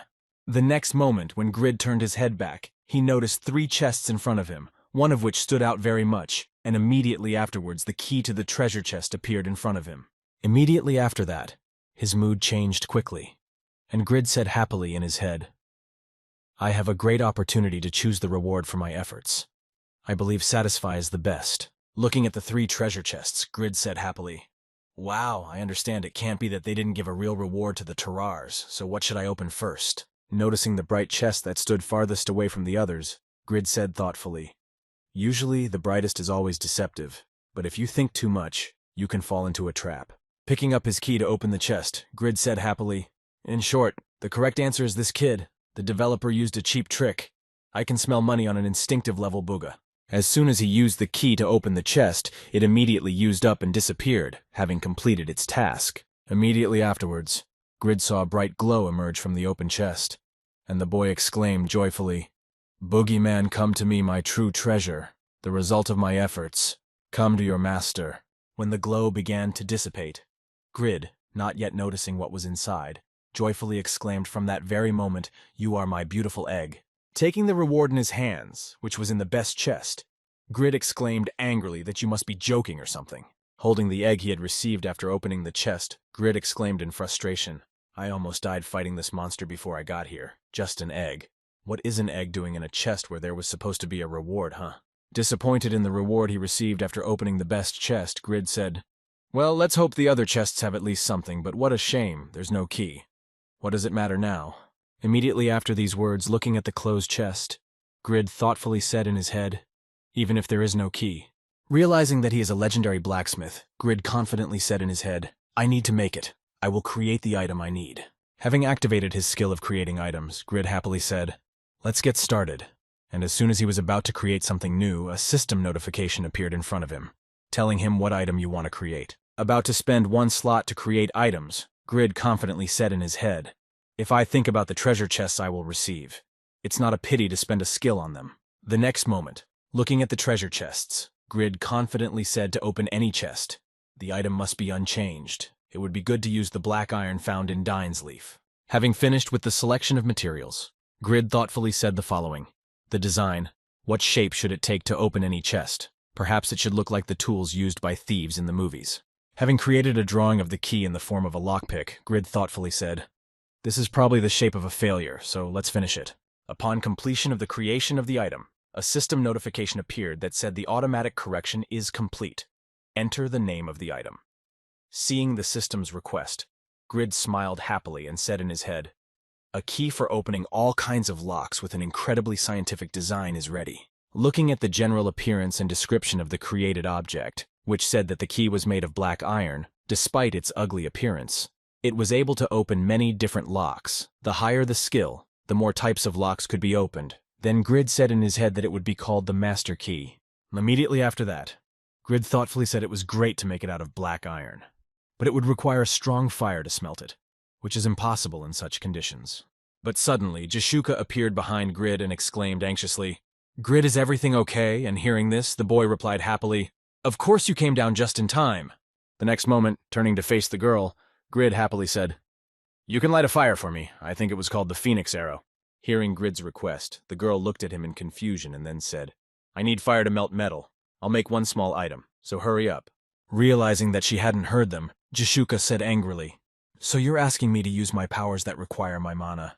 You want me to make a fire like that? Hearing the threatening voice of his guildmaster, Grid smiled slyly and said, It's not such a big request. If you don't do it, I'll just leave the guild. Hearing the conditions from Grid, Jashuka took up her head and said disappointedly, Oh God, there's nothing I can do. I just need to shoot the wall. And then said in her head how cunning he was, although there was nothing wrong with helping the legendary blacksmith. Immediately after these thoughts, the girl picked up her bow and said, Be careful. Preparing to use her most powerful skill, Jashuka aimed at the right place and said the Phoenix Arrow and then successfully shot it. When Grid's request was fulfilled, he happily went to the molten lava and started smelting iron. Happily exclaimed Jashuka's fire, which was what he needed. A few minutes later, Grid exclaimed happily, having completed his craft. Everything is ready, and now he can start opening the rest of the chests. Not realizing what Grid had done, Jashuka asked in surprise what it was, to which Grid replied, Boogaloo, the best equipment on Earth, just look at it. Having shoved the master key into the first lock of the chest, Grid confidently said to Rara, I will try to open this old chest first, it turns out great. When the chest was opened, everyone saw that they had an object in it. And when Grid took a closer look, he exclaimed in surprise. In the chest were Bram's boots of unique quality, but the most important thing about them was that they made it possible to fly. Looking at the item he had found, Grid happily said in his head, "Super. They reduce the reload time of skills, and also give the magical skill of flight, which will help solve the issue with the only drawback of Pagma's swordplay. Too long a wait time before the next use." Seeing the additional parameter of the boots found in the chest, Jishuka said in amazement that such magic can be mastered only after leveling and the second leveling, and those who are able to use it can be counted on one hand. Seeing the description of the found boots, Vantner joyfully exclaimed, "These are cool options and high defense power. Sell them to me, I'll seal them very well for you." Hearing his friend's request, Grid looked back at him and answered unhappily, "I don't want to, because you don't need to climb quickly, and I'll need such an item." Hearing the refusal, Wantner sobbed in disappointment. After discussing who would get the boots, Grid happily said, "Well, let's try to open another chest." And then the boy thought, "Since I've paid off all my debts and now I have some money, I can start saving." Having put the master key into the lock of the last chest, Grid mentally said to me, "I am tired of living like a bum just to get a good item." Opening the last chest, Grid saw a golden glow from the middle of the object and happily said in his head that this was the beginning of a rich life. However, to his great surprise, a beam of light, which was clearly aimed at destroying him, hit him directly from the chest. Flying backwards after the sudden attack from the chest, Grid lost consciousness and wondered in his head what it was. The next moment, noticing a dark fog in the chest with someone's eyes in it, Grid added in his head what else it was. Seeing their comrade lying on the ground with no signs of life, Jishuka, who had witnessed the incident, nervously exclaimed to Grid. Without receiving any reaction from him, the girl aimed her bow at the enemy and pulled on her tete-a-tete, nervously exclaimed, "How dare you touch Grid? Who are you?" Jishuka was also joined by Vantner, who shouted menacingly, "Hey, you rascal! I'll avenge Grid's death." Hearing this, the boy got to his feet and exclaimed irritably, "I didn't die at all." Looking back after she heard Grid's voice, Jishuka said in surprise, "Grid, he pierced your chest." And she replied, "Yes, I thought so too." Immediately afterwards, he looked at the egg that had saved his life and said, "But the egg blocked that attack." Looking at the egg, levitating in the air, Grid wondered what it was. It was moving so fast and so strong that it was able to block the attack. As Grid continued to think about what this egg was, he thoughtfully said that it looked like an ordinary egg. Perhaps it was a dragon egg that was cracking. After the egg cracked completely, a bright light emerged from it, blinding Grid and everyone else nearby. Immediately after that, some unknown material appeared in front of the boy, and looking at it, he thought in his head that it was a liquid metal that looked like mercury. As soon as the spirit from the chest saw that the metal recognized its master, it immediately spoke to Grid. We finally met after years, and he was still resisting the vile metal. And seeing the appearance of the one who said this, Grid exclaimed in fright, "Oh, it has no legs. It's a ghost." At the same moment, Jishuka, who was standing next to Grid and felt a powerful pressure on her, nervously said in her head this feeling of fear so strong that it was at least the level of Malachus. Immediately after that, the ghost from the chest looked at Grid in a stern tone and said, "I saw how the Pabranium protected you, descendant of Pagma, I am right." Hearing the ghost speak to him, Grid nervously said in his head, "He had just called me a descendant of Pagma. Perhaps it was some old task." Also, hearing the name Grid, Vantner said in surprise, "A descendant of Pagma, and what is that after that?" Jishuka said in her mind, "I have no idea, but it seems we have a chance to learn about Grid's profession." Hearing the question from the ghost who appeared from the chest, Grid nervously replied, "Yes, I am the descendant of Pagma, and who else are you?" Having received a question from the guy who stood in front of him, the ghost said, "I am the great Archmage Bram. I created this labyrinth filled with minerals. I was expecting you." Continuing his story, the great Archmage Bram said, "I have created 28 labyrinths all over the continent, and you came here so late, as if you had too little love for minerals for a descendant." Hearing that 28 labyrinths had been created and all for him, Grid asked in surprise, "You say that you created all this for me alone. I was waiting here, and what is the reason?" Pointing to the substance near Grid, Bram said, "This metal is called Pabranium. It has will and can move. It is the most perfect metal that was created by merging the skills of Pagma and my magic. It is stronger than the divine metal adamantium, lighter than mithril, and has the same elasticity as Jaffa."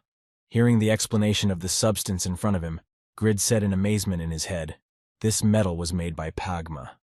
But more importantly, he could create metals. Concentrating his gaze on the Pabranium as Bram spoke, Grid heard the Archmage's menacing voice cast a magic spell on him. "Fool, do not be distracted." Looking at Pabranium, who had once again protected Grid from his Bram. Grid mentally said, "He recognizes only a blacksmith who can melt him down. He is still just a stupid piece of iron." A few seconds after the Vibranium saved Grid, he launched a deadly attack, angrily exclaiming, "Damn, you take me for a fool! Why do you think you can attack me?" Hearing these words from the boy, the Archmage said menacingly, "I am a great Archmage who survived even after the battle with the Dragon Trock. I am far superior to humans in every sense of the word, and have long dreamed of becoming immortal." Immediately afterwards he added that this is why I designed the Soul Bowl to help my soul be reborn and become immortal, believing that only Vibranium made by Pagma was the only suitable material for this bowl. Continuing my story and remembering my friend Bram added for 10 years, I did everything I could to help him in the creation of this metal. Recalling the hard work on the product, Bram added that our joint efforts finally created the Vibranium, but Pagma could not overcome time and died without creating the bowl. Recalling the same sad moment in his life, the Archmage continued, "Out of desperation I turned to the dwarves, but with their low level of skill it was impossible to melt the Vibranium.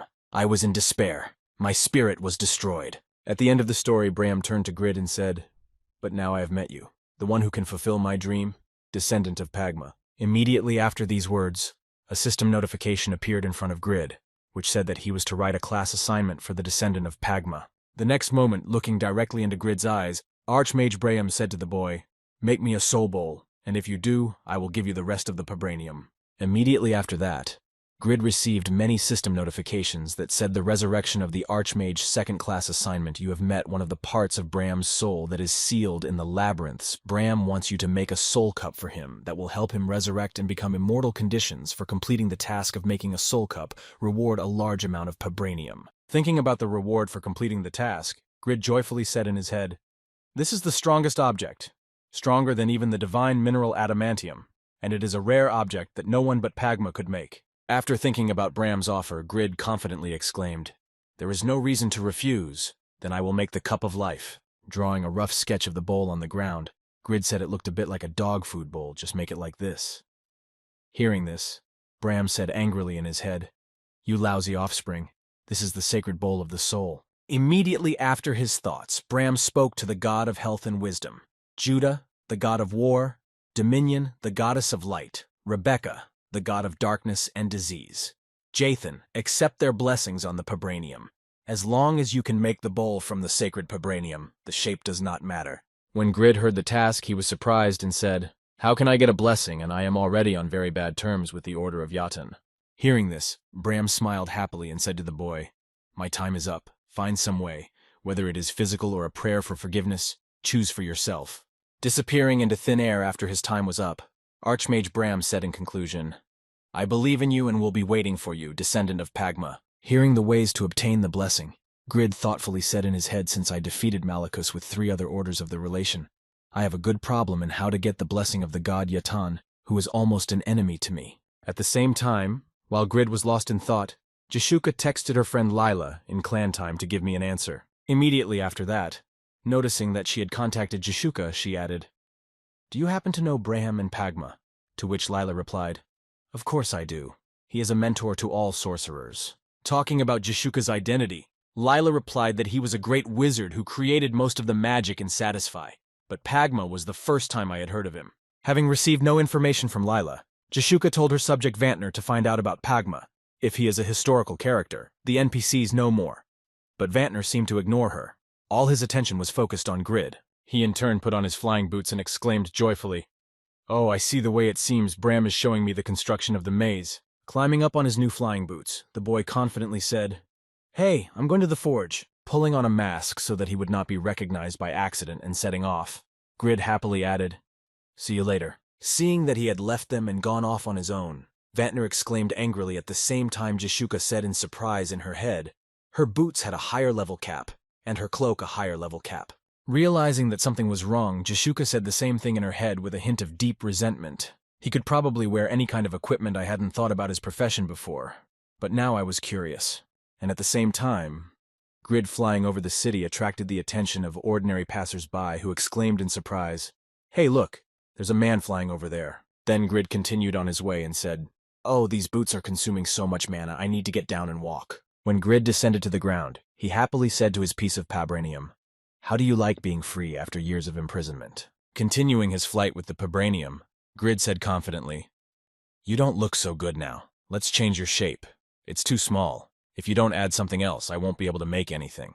Walking along with his vibranium, Grid said thoughtfully, "I wonder if this is a metal that protects its owner." And then exclaimed joyfully, "I have a great idea. Let's go to the forge and I'll quickly melt you down." Having lost sight of the flyer, one of the passers-by said disappointedly, "He flew away. Given that he can fly, it's most likely a second-class magician for the first time." To which his friend replied that he had a sword on his back. Even swordsmen of the rank of magician cannot use flight. Who is he? After that, several eyewitness accounts were published online, but no one believed them. And that's how the story of the flying swordsman ended, while Grid was walking to his forge, happily saying that Pagma himself had made the material. How exciting it was. Arriving back at the forge after they had left the maze, Vantner said with a tired sigh, "I've been in so many mazes, I can't get used to them." And seeing a couple of his friends, Grid said, "Let's hurry up.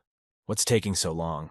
At the very moment when Vantner and Jashuka were very tired after returning, Grid waved his hand and said to his guildmaster, "By the way, Jashuka, shoot one more time faster." Hearing Grid's request, Jashuka said in her head, "What is this? What is this? We came here right after the maze, and he's demanding something from us again." Pulling her aunt's bow and shooting an arrow at the guy, Jashuka said to Grid, "That's too much," and then added in her head that we should aim next to him to scare him a little. Seeing that her attack was blocked at the moment of impact, the girl said in her head, "I wasn't going to kill him, but I was half ready and he blocked it so easily." After demonstrating the robotic capability of his product, Grid showed it to the audience and said, "Well, isn't it cool? I was able to melt it." At the end of the vibranium demonstration, Grid thought to himself, "It's interesting. When you hit it hard, it hardens for about 2 seconds, but that's not enough for full protection." Immediately afterwards, Grid smiled slyly and added confidently that in any case, the amount was limited, but the shape of a small detachable object would be just right, and if you attached a small blade to the chainmail, you would get automatic protection. Before he could enjoy his creation from the bottom of his heart, he heard someone's voice say to him, "Excuse me, you are the same Sir Grid, yes?" Looking back in the direction of the voice, the boy saw a detachment of soldiers and their commander, who bowed and said, "Count Steam wishes to see you. Come with us." Hearing that a whole detachment of soldiers had been sent for Grid to escort him to Count Steam Jishuk, the Lord of the Northern Lands said in surprise in his head, "The most powerful man in the kingdom of Ethnal wants to see Grid." Hearing the request to go with them to the owner of these lands, Grid was surprised to hear that the Count, and at the same time Jishuka confusedly added in her head, "Grid, and who are you?" After a while, the boy and the guards found themselves in Winston's castle. Waiting for Grid to arrive with his daughter, the Earl of Winston said in his head, sitting on his throne, "I don't like this." Concentrating his gaze on Aaron, the Earl of Steema said in his head, "This is the expression on the face of my adored daughter. And moreover, she has fallen in love not even with a prince, but with a commoner." Immediately afterwards, the Count rubbed his beard and said thoughtfully in his head, recalling the rumors about Grid, "I think I was told that he was a blacksmith who saved Irene from Malachus. I don't understand." Standing next to Earl Steim, Bland de Ian, Earl Steim's fencing student and childhood friend, said with a grudging smile, "Earl Steim, you're probably right. It's just a fraud." Immediately after his assumptions that the blacksmith who charmed Irene Bland de Ian added at such a young age and already such achievements, it is simply impossible to give Irene to such a person. Trying with all his might to convince you that this blacksmith is a scoundrel, Bland de Ian added, "You must recover from this charlatan for claiming your daughter." Arriving at Castle Grid, he bowed before the Earl and said, "Greetings, Earl Steim, great lord of the North." As soon as he had greeted the Earl, Bland de Ian, trying to humiliate him, exclaimed in displeasure, "Hey, no matter how poor you are, you can't appear in front of the Earl himself like that. Don't you know that you must first introduce yourself?" Raising his head up and looking at Bland de Ian, Grid said in his head, "I thought they were going to reward me for my achievements. What an atmosphere.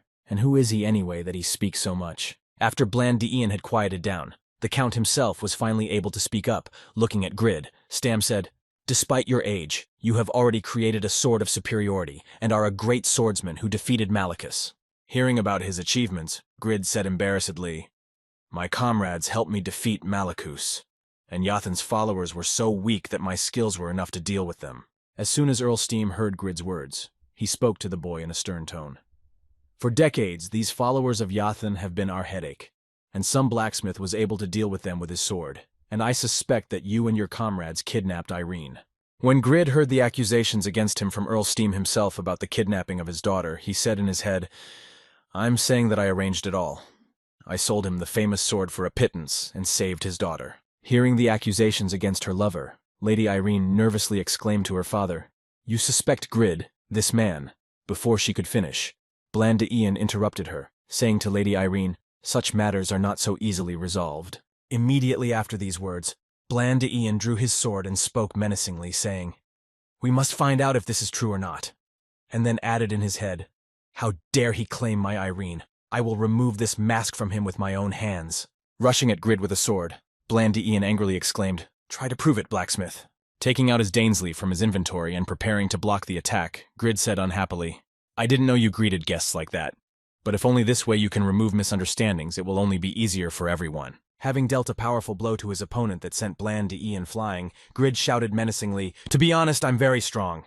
Landing on his feet after receiving a powerful blow in response to his attack, Bland Ian mentally said that such a large sword with one hand must be used to physical labor, and that is why he is so confident in his abilities. Immediately after that, concluding that he might be better at skills rather than brute force, Bland Ian rushed at Grid with thoughts of then my victory in the technique from below, but Grid easily blocked his attack. After blocking his enemy's technical skill, Grid kicked the nobleman to throw him back again and put distance between himself and him. Having been kicked in the nuts again by the commoner, Bland Ian said in displeasure, "That's a bastard," and then added in his head that he was quite good. His abilities were much better than it might seem at first glance. Bland's level was about the same, but Grid's characteristics and weapons, as well as his experience as a warrior, made up for the difference in levels. After kicking Bland Ian, Grid smiled slyly and said, "It seems tactless of me to kick such a nobleman." Hearing this provocative speech from Grid, Bland Ian immediately rose to his feet and exclaimed in displeasure, "Grace of sword, will of armor."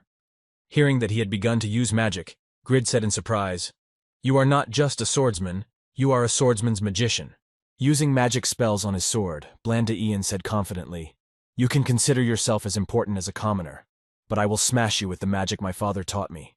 I am the son of the great archimage Asher." As soon as the name was called, Grid immediately thought of Asher right after Bland Ian shouted out, "Lord of the Storm," an attack that uses strong wind to put pressure on the opponent's dexterity and makes them unable to move for seconds. Preparing for an easy victory over Grid, Bland Ian confidently exclaimed, "Well, you regretted your behavior when you heard my name, but it's too late." Having blocked the enemy's magic spell with his passive skill, Grid said in displeasure, "You idiot.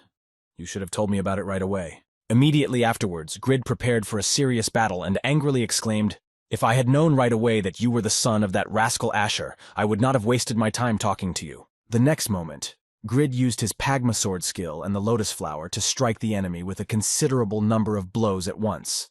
Hearing what the Count had just exclaimed, and the Count nervously shouted that Pagma. After Grid's powerful attack, Count Asher's son Bland Ian flew back with numerous injuries like a beaten yogi dog, his strength not being enough to resist the commoner as he called him. Lying on the ground after another defeat in the fight, Bland Ian said in his head that I had lost.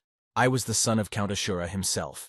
He was not affected by my threats, and what kind of high-speed sword technique was that? Concentrating his gaze on Grid Bland, where Ian said in his head in fear, "And who are you?" at the same time confidently standing before the Count after defeating the son of Ashura, Grid joyfully said to you, "Enough of this evidence, Count Steam." At the same time, Count Steim nervously looked at Grid and thought in his head while his daughter rejoiced in the victory of her lover. Why didn't I realize it at once? There is only one blacksmith and the strongest sword warrior. The next moment, Count Steam jumped up from his seat and grabbed Grid's hand and said joyfully, "I give my daughter to you in marriage, descendant of Pagma." Hearing what the Earl had just said, but not fully realizing the situation, Grid said in confusion in his head, thinking he knew about Pagma, but wait, he was just talking about the wedding. Looking at his fiancée to be married, Grid mentally said, "Irene has a great personality and beautiful looks, but some people may laugh at the fact that she is just a non-game character." Admiring his fiancée, who suddenly became embarrassed and looked away, Grid continued his train of thought, "But this is another advantage of this game. Non-game characters also have emotions, thoughts, desires, and so on, just like ordinary people." Thinking of debauchery, Grid grabbed his face and smiled slyly and said in his head, "I will finally be able to overcome this barrier after years of loneliness. I am melting into an adult." When everything was going perfectly, and nothing foresaw trouble, Bland de Ian again knelt down, leaning on his sword and groaning. The Count said, "This man is immortal because of the curse of the gods. Do you really want to see Lady Irene grow old and die alone?" Immediately after these words, Bland de Ian rose to his feet and gritted his teeth and added, "I will not allow her to marry you. I challenge you to a match of Ravash Grid." Trying to impress all those present, the son of Asher, who had been beaten by the blacksmith, said insultingly, "I don't know what is so great about being called a descendant of Pagma, but don't even think I'll give Lady Irene to someone like you." Hearing these statements from her childhood friend, Irene confidently exclaimed, "Sir Bland, I love Grid, I want to take care of him, and that is why I ask you to stop." When Bland de Ian heard that Irene had chosen Grid over him, he rushed at Grid, angrily exclaiming, "You've all gone completely mad here, Stormblade." Seeing that the enemy had not gotten enough, Grid smiled slyly that he would again be able to play with the son of the Count he hated. Drawing his sword, he went to meet Bland de Yanu, saying, "How slowly you understand. I will show you why we are different." Using Pagma swordsmanship and the skill of destruction, Grid knocked out the excessive Bland de Ian, after which he breathed out with relief at the same moment Count Steam spoke unhappily. "I didn't think Bland would be so angry." Looking at the defeated Bland de Ian, Earl Steam said simply that he also cared about Irene, and that is why he behaved like his fencing teacher. "I apologized to Grid," to which he replied nothing, although he would not be able to get up for some time. Immediately after these words, Grid awkwardly said to Count Stam, "Listen, I have urgent business, so the wedding will have to wait a little longer." Hearing this, the Count thoughtfully said, "Oh, but this is not a refusal, then everything is fine." Hearing the words of his Count, Grid confidently said, "Your precious daughter is a great honor to me," and then mentally added, "There is no hurry, you need to finish the task first." After discussing the delay in the wedding date, Game Stam said, "I invited you and arranged this myself, and once again I apologize. I will offer prayers to the goddess Rebecca, so that you can complete all your affairs." When Grid heard about the prayer offering, he immediately recalled the words of Archimagus Bram, "You must receive the blessing of the 4 gods for the Pabranium." And then he thought, by the way, he said that time the Stame family was on good terms with the order of the goddess Rebecca. Immediately after these thoughts, Grid spoke to Earl Stame. "Listen, could you write me a letter of recommendation? I would like to meet with the bishop of the order of the goddess Rebecca." Hearing Grid's request, the Earl was surprised to hear the bishop reply, "A letter of recommendation is no problem. I will write it right away." Hearing about her beloved's plans, Irene joyfully said, "Mr. Grid, you will return to the forge at once. Take care of yourself until our last meeting." Hearing the words of worry from his bride, the young man smiled happily and said, "Of course you have seen for yourself how strong I am, a descendant of Pagma Grid, the first of millions of Satisfy users to receive the title of future son-in-law of a nobleman." After receiving the new title of son-in-law of a nobleman, Grid returned home joyfully, saying in his head, "I wonder if I am a son-in-law of a nobleman, but I failed at the Jotun Temple because of Yura. Everything was so easy to solve. Maybe it means that if something is destined, it will definitely happen." Suddenly, a newcomer who had recently joined the guild came across his path and said to Grid, "Hey, I've been waiting for you for so long. You're Grid. They say you're a great blacksmith." Hearing the words of the newcomer, Grid nervously said in his head, "This guy seems to be called Tun, one of the 5 people who recently joined the guild." After thinking about the guy who stood in front of him, Grid said what was going on, to which Tun replied with a grudging smile, "You know that masked guy who recently defeated the giant fools." Immediately after saying that, Thun spat on the logs near the forge and added, "I'd like to fight him once. Make me a weapon." Seeing what Grid had just done, he said to his friend, "Hey, where did you just spit?" And when he heard these words, Tun said, "It seems like a guy with a level that can get angry. You must be spoiled in the guild." The next moment, Tun winked at Grid and said, "As soon as I deal with that masked guy, I'm leaving this guild. If you keep snapping, you might get yourself killed." After making a few threats in Grid's address, Tun added, "Hey, you know his login. The guild guys pretend they don't care, so ugh." Seeing that he spat on his workplace again, Grid took out his dagger from his inventory and said menacingly, "I was so tired after meeting with the Count." Preparing for a battle against Thun to teach him a lesson for his insolence, Grid said angrily, "You're my last job today. I need to teach you a lesson because you've soiled my workplace." Seeing that he was preparing for a fight, Tung began to put on his spiked gloves and said happily, "Wow, you're a professional. You're grabbing your sword over such trifles, but you can't talk to me like that." Immediately afterwards, preparing to strike first, Toon swung his fist and shouted, "I never give up a fight! I'm not like the others!" Hearing this, Grid said in an angry tone in his head, You rascal, you are finished. I have become stronger lately. Immediately after that, the two boys fought. But Grid did not expect such strength from the enemy he faced. After blocking his enemy's attack with some difficulty, Grid nervously said in his head, "Wow, he has quite a high strength." At the same time, Thun, who was ranked second in the overall ranking, said excitedly, "You've probably fought all kinds of lowlifes before, so you're snapping at a runner like me. You just have to accept it." After flying away from his opponent's blow, Grid nervously spoke in his head after the raid on Malachus. My strength increased by almost 1,000. I was confident in my abilities, but this guy exceeded all my expectations. The next moment, Thun himself attacked Grid, pummeling him with a flurry of blows and exclaiming, "You're sick. You're a blacksmith. I thought you were only a level, but you so easily deflected my attack, which can break even a stone." After breaking the distance with the enemy again after his attack, Grid said nervously, "I was too excited to defeat that giant, and I had never fought someone with such a high level before." At the same time, Thun, who was getting more serious about the fight, said to the boy, "You must not be an ordinary blacksmith. Maybe you have some hidden profession. I came to get that masked guy, and it turned out to be so interesting I didn't even expect it." Changing his appearance to his true form, Thun became the Beast Lord who was ranked in the overall ranking. Then the changed Thun shouted out, "I'll warm up properly, because I also have a hidden profession." Seeing that he was going to have a very hard time now, Grid nervously said in his head, "Incredible power, I should also use all my items." Just as he was about to put on his equipment, Regus entered the fray, kicking the enemy and sending the newcomer flying so that he cooled down a bit. Thanks to this kick, the enemy took every punch and landed in the woods with an equally hard landing. Seeing that he had just been saved from such a battle, Grid joyfully exclaimed Regus, and then the warrior himself said it impolitely to Mr. Grid Thun. Immediately after these words, Regus calmed his anger and added, "Next time your head will fly, be careful." And Grid said in surprise, "I can't believe Regus is angry. It seems the newcomers have not quite joined the guild yet." Getting up from the ground after being sent flying by Thun's sudden attack, he angrily says, "Bugaga."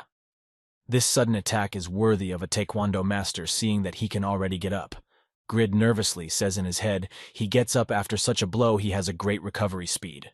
Stretching his neck after the fall, Thun, who was calmed down, said unhappily, "I would like to fight you again someday, but it will be hard to fight two people today, so I'll just leave."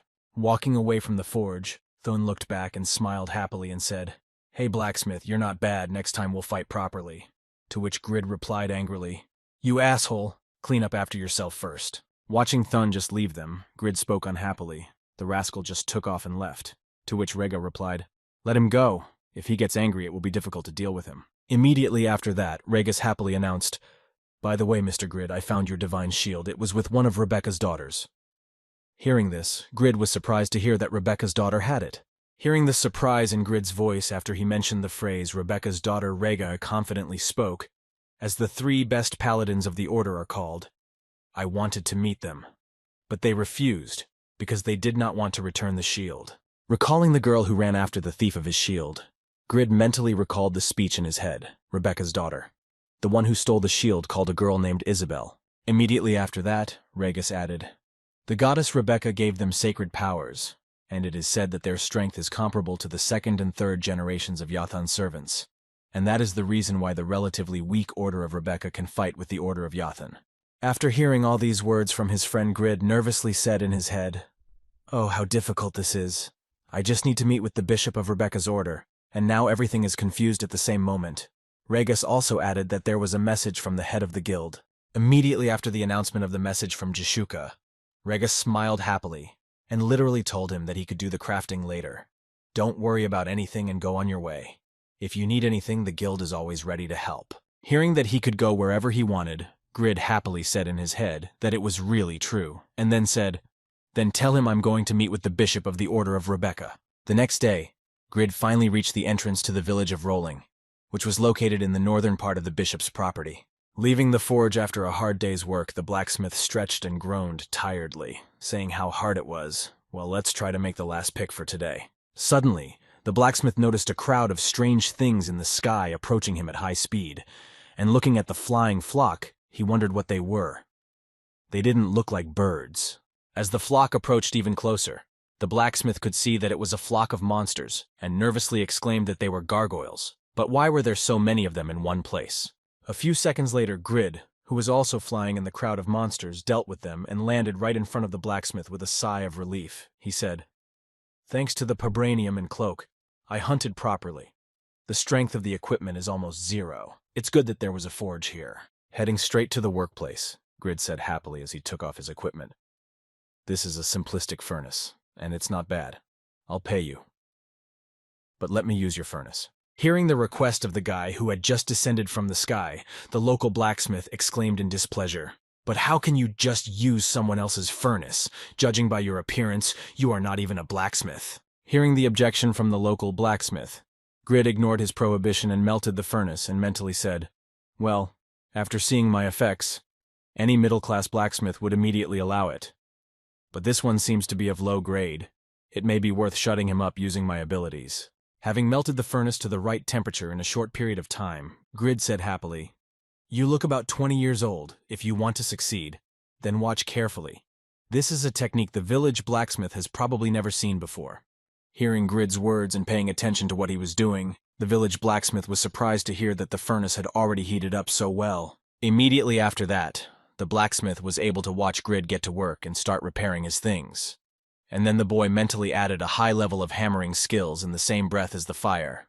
Almost finished with the repairs, Grid looked at his mask and said the rest of the equipment was fine, as if he had repaired only my helmet. Taking the last item in his hands, Grid smashed it to pieces with just one blow of his hammer. Seeing what he had just done, the local blacksmith nervously said, no, why are you breaking a normal helmet? It should be fixed a little and you can use it again. To which Grid replied, I'm not breaking it, I'm disassembling it. Taking the pieces of the helmet he had disassembled in his hands, Grid mentally said, I have done this very delicate work many times before, and that is why it worked only on wire seams that were not quite good enough. If the flaws are removed and reassembled, its efficiency will increase to the point where it can even be mass-produced. After completing the repair of the helmet, Grid saw that the characteristics increased again, and a system notification appeared in front of him thanks to an unknown craftsman with great potential and abilities. He became stronger after reassembling it. Then Grid happily said, he did great. Having completed the repair of his belongings, Grid set off again and threw a few coins to the blacksmith, saying, you shouldn't delay any longer. You should set off on your way. Here are some silver coins for you. Seeing him take off again, the local blacksmith exclaimed in surprise, you're already leaving without a healer. You'll have a hard time getting to the bishop. Hearing these words from his colleague, Grid smiled happily and said, why do you need him? I'm sorry for your money, but you better practice. Maybe in a few years you will become a mid-level blacksmith as well. Hearing such inspiring words from a guy who was able to surprise him, the village blacksmith happily exclaimed my name, lecturer, sorry for the rudeness at the meeting. I will try very hard to repeat the basic skills you taught me. As he rose higher and higher above Lecter's forge, Grid shouted out good luck, and thank you for letting me use your furnace. Setting out again to visit the bishop of the church, Grid thoughtfully spoke to the bishop's estate. For quite a ways down the road, there would be no more forges, so he needed to hold out for potions. Heading to the bishop's estate at high speed thanks to Grid's boots, he said it was a pity to spend money on the healer's NPCs. You have to be patient in the game. Satisfy healers can only be priests of the Order of Rebecca. However, to become a priest, you need to pass difficult tests, such as meditation, silence, and fasting, and not many users become priests, which is why players have started hiring healers for a considerable amount of money. As money began to accumulate in the order under the guise of donations, the high priests succumbed to temptation, and were led by none other than the bishop. The possessions of the bishop of the Order of Rebecca were considerable. It was a giant castle that cost a lot of money. Hearing the laughter outside the bishop's door, Rebecca's daughter said to her friend, our bishop really spends a lot of time on this, doesn't he, Cassis? To which he replied, Miss Isabel, a holy virgin should not say such things. Hearing this statement from the priest of the church, the girl added unhappily, but the man who should be holier than thou is spoiled by greed. Can I not even express my opinion behind his back? Immediately after these words, hearing the bishop's footsteps and the door to his room open, Cassis spoke softly. His Eminence is leaving. Be careful, Miss Isabel. He has ears and eyes everywhere. Coming out of his room, the bishop of Rebecca's church said, what a racket. Did they say something bad about me or did I make a mistake? When he saw the chief bishop of the church, Cassis, kneeling down and bowing his head, he said, welcome, your Eminence. And then he said, Isabel, no matter how much I look at you, you always look beautiful. Hearing these words from Drevigo, the girl said in a stern tone, your Eminence, if you have not yet desired my body, then allow me to hear my request. And hearing what the girl had just said, Cassis said nervously, Miss Isabel, your manners. Hearing this statement from his subject and the priest's remark, the bishop smiled slyly and said nothing. Cassis Isabel knows very well that I cannot wish for a daughter of our order. Immediately after these words, Isabel said that if dark magic penetrates the sacred shield, the divine power of the shield will completely turn into dark power, and the Order of Jathan wants to take possession of the shield. Approaching the girl and taking a strand of her hair, Bishop Drevigo said cunningly, "Interesting. Then we need to collect all the shields that are kept by states and clans. It turns out that divinity and dark magic have differences in compatibility." Hearing this statement from the bishop, the girl who was uncomfortable with him touching her said nervously, "Then I will order the paladins to collect all the shields," to which Drevigo replied, "No, you have another task for you, Isabel." Immediately after Isabel's decision was cancelled, Drevigo smiled slyly and said, "Yesterday I received a message from the oracle. The goddess Rebecca said that one of my daughters would soon betray me." Immediately afterwards, the bishop, excited by the sight of his subject Isabel, said lustfully, "If we are talking about traitors among Rebecca's daughters, it must be Rin, right? Catch her and bring her here. I will personally punish her." Hearing this request, the girl felt overwhelming fear at the realization of what might happen to her. Continuing to speak on behalf of Isabel, the bishop added, "This is the third time she has not responded to my call, so her intentions must be hiding somewhere, aren't they obvious?" Immediately after these words, Isabel decided to object to the bishop, nervously saying, "What kind of treason is that? Don't you know why she doesn't answer your calls? But more importantly, you really are able to hear the oracle of the goddess Rebecca." Hearing the insulting words in his address, the bishop, who could not restrain himself, grabbed the girl by the neck and said angrily, "You have gone too far. You suspect me of something." Immediately after that, looking at the girl with an ominous and greedy look, Drevigo added, "I give you 3 days to bring Rin to me. My will is the will of the goddess Rebecca." Looking at what the bishop was doing to Isabel and the order she had given to falsely accuse Rin, the priest Cassis said in his mind, "Miss Rin travels feeling powerless to fight the returning order. But Isabel cannot go against the bishop's order because of her loyalty to the order." Closing her eyes to avoid seeing what was happening in the shrine of the Church of the Goddess, Cassis nervously added in her head that the Order of Rebecca was of great importance to her because she had been brought up here since childhood, and she could not go against the corrupt bishop. Cassis began to say his prayers to the goddess for salvation, saying in his head, "Goddess Rebecca, can't the Order of Rebecca purify itself if there is still at least a ray of hope? Send us your messenger who can punish the fallen bishop." Meanwhile, in the village of Rolling near the Church of Rebecca, Grid was already there, doing strange things near the walls of the church and attracting the attention of ordinary passers-by who were surprised to see this strange man doing something with the wall of the church. At the same time, Grid was standing near the temple walls, excitedly rubbing the golden color of the walls and saying in his head, "This is real gold, damn it. It's glued so well, is there no way to tear it off?" The next moment, a boy approached Grid and said, "Listen, brother, everyone is looking at you." And Grid nervously said, "I'm sorry." Stepping away from the wall, Grid said awkwardly, "Oh, I was just looking at the flowers behind me." And the boy replied, "Rolling Village is a staging area for users heading to the bishop's estate, and you are also heading there." Hearing Grid's positive answer, the priest smiled and said happily, "I was just heading there. Maybe we can go together. I'm a player, a priest. My name is Don Pao." When Grid heard that he was a priest and a player at the same time, he was surprised to hear that it was the first time he had ever seen a priest player, and a leveled one at that. And I had heard that the restrictions imposed on priests were far from childish, and that he was not a real-life church follower, to which Don Pao replied that you were not out of the game. I was just an ordinary person. After which he added happily that of course it was difficult to keep the promise of silence and abstinence from time to time, and to undergo all possible tasks to maintain the status of a priest, and by praying I could slowly but surely fulfill the tasks, and even increase my divine power. After these words, the priest said, "Let's go slowly. Please add me to the team," to which Grid replied, "Okay." After reviewing Grid's characteristics in the team window, the priest said in surprise, "Brother, your level is quite low for someone who has come to such a place." To which he replied awkwardly, "It will be difficult to go up. I will have to rely on you."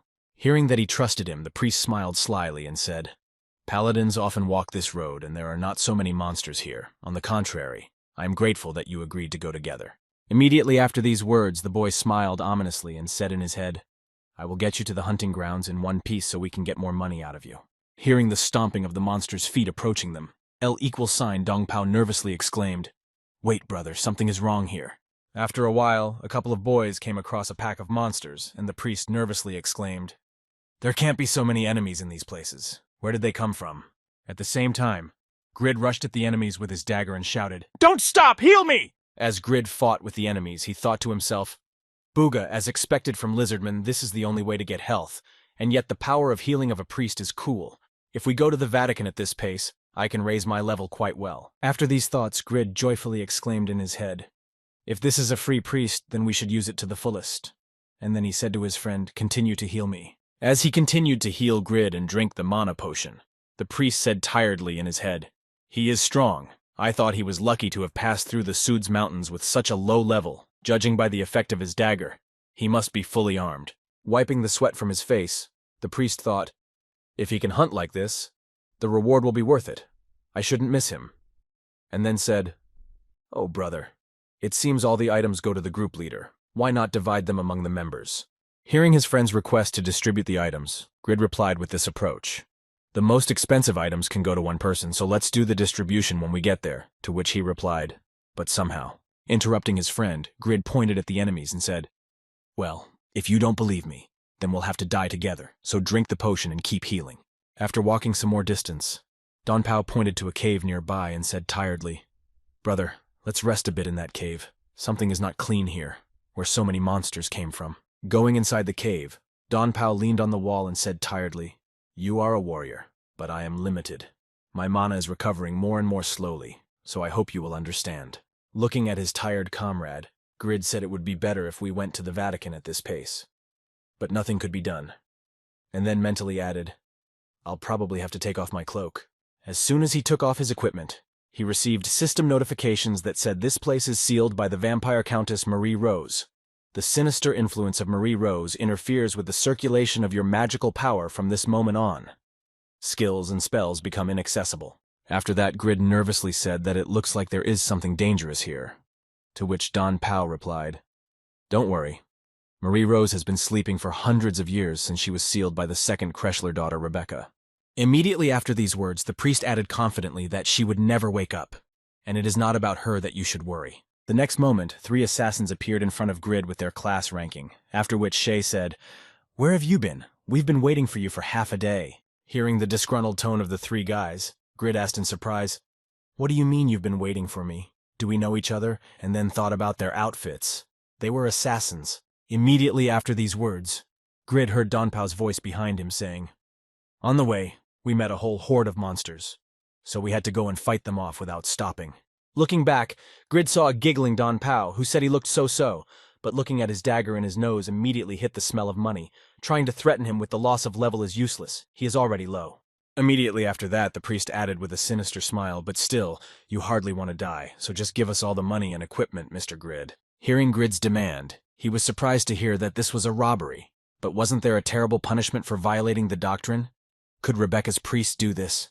Hearing this, Don Pao confidently replied that since there are few priest players, and there is no information about them anywhere, everyone believes that it is fashionable to believe them. All that is needed is to follow the doctrines on the tasks, and the divine power is already increased through prayers. Immediately after showing Grid his cross of the church, Don Pao added, I think you misunderstood something. My faith in the goddess Rebecca is unshakable, just like who said about my actions must be connected to my faith. At the same time, Shay glared at Grid and said ominously, The church's boogeyman father Rebecca has long been rotten. No wonder the priests followed in his footsteps. If the church found out about this, Jathan would have a stomachache from laughing and stop talking in vain. Hearing this and looking back at the enemy, Grid mentally said, Judging by the equipment, his level is higher, and the others are higher than Don Pao. They specialize in assassination and physical techniques, so they lured me to a place where skills are blocked. Looking at the enemy, Grid mentally added after the fight with Tun, I realized that fighting runners is difficult, but I have met enough assassins and know something about them. Grid took out all his equipment and prepared for the fight, confidently saying in his head, These guys are nothing compared to Faker. After repelling the enemy's attack, Grid sent him back to his comrades when Shay was lifted off the ground. He groaned. He was so strong. And then Border nervously added, Wait, no. Looking at Grid, the killer nervously added his helmet and sword. It was the same psycho butcher who heard this and said, What's wrong? Do you really think you've got the right prey? Immediately after these words, a shuriken was fired at Grid. Covering himself with his sleeve from the dark fog, Grid nervously exclaimed it was a smokescreen. Rushing at Grid again, Shay exclaimed in displeasure. And what of the fact that he was an Avenger? Grab him, to which Curb replied, because of this Don Pao who can't bring normal prey we are now suffering. Running away from Grid, Don Pao nervously exclaimed, I'm sorry, I didn't know who he was, and then thought, I didn't realize I was bringing such a dangerous person. I need to run to them faster. At that moment, he shouted to his comrade Interceptor, throw your shurikens at him and we will take over the melee, to which he heard in response, these shurikens contain an explosive poison, even the effect of a smokescreen. I think you don't even have to do anything. After the joint attack, Shay said confidently, we did it. I felt something on the blade of my blade. I think your name was Grid, so don't blame us for what we did to you, because that's how assassins fight. As he said this, Shay heard a sigh and a word from the smoke. Rangers are different, and it looks like you guys have a couple of interesting items. I really could have died if I hadn't been careful. When he was saved from death by Doran's ring, Grid confidently said, I also have a couple of equally interesting things. Immediately after that, Grid added menacingly, I repeat to you once again, you guys have chosen the wrong victim of the fury of the swordsmith Pagma.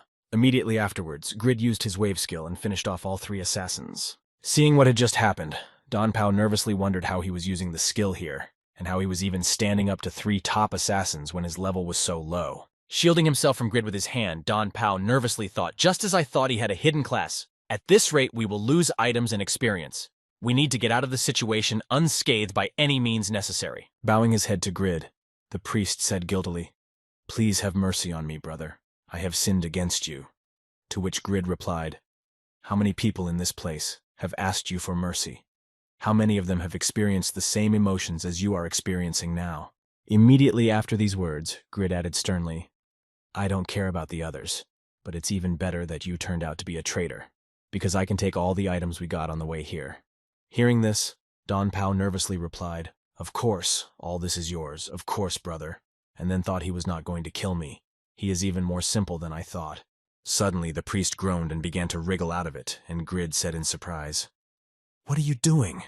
I told you I wouldn't kill you. What kind of a show are you putting on?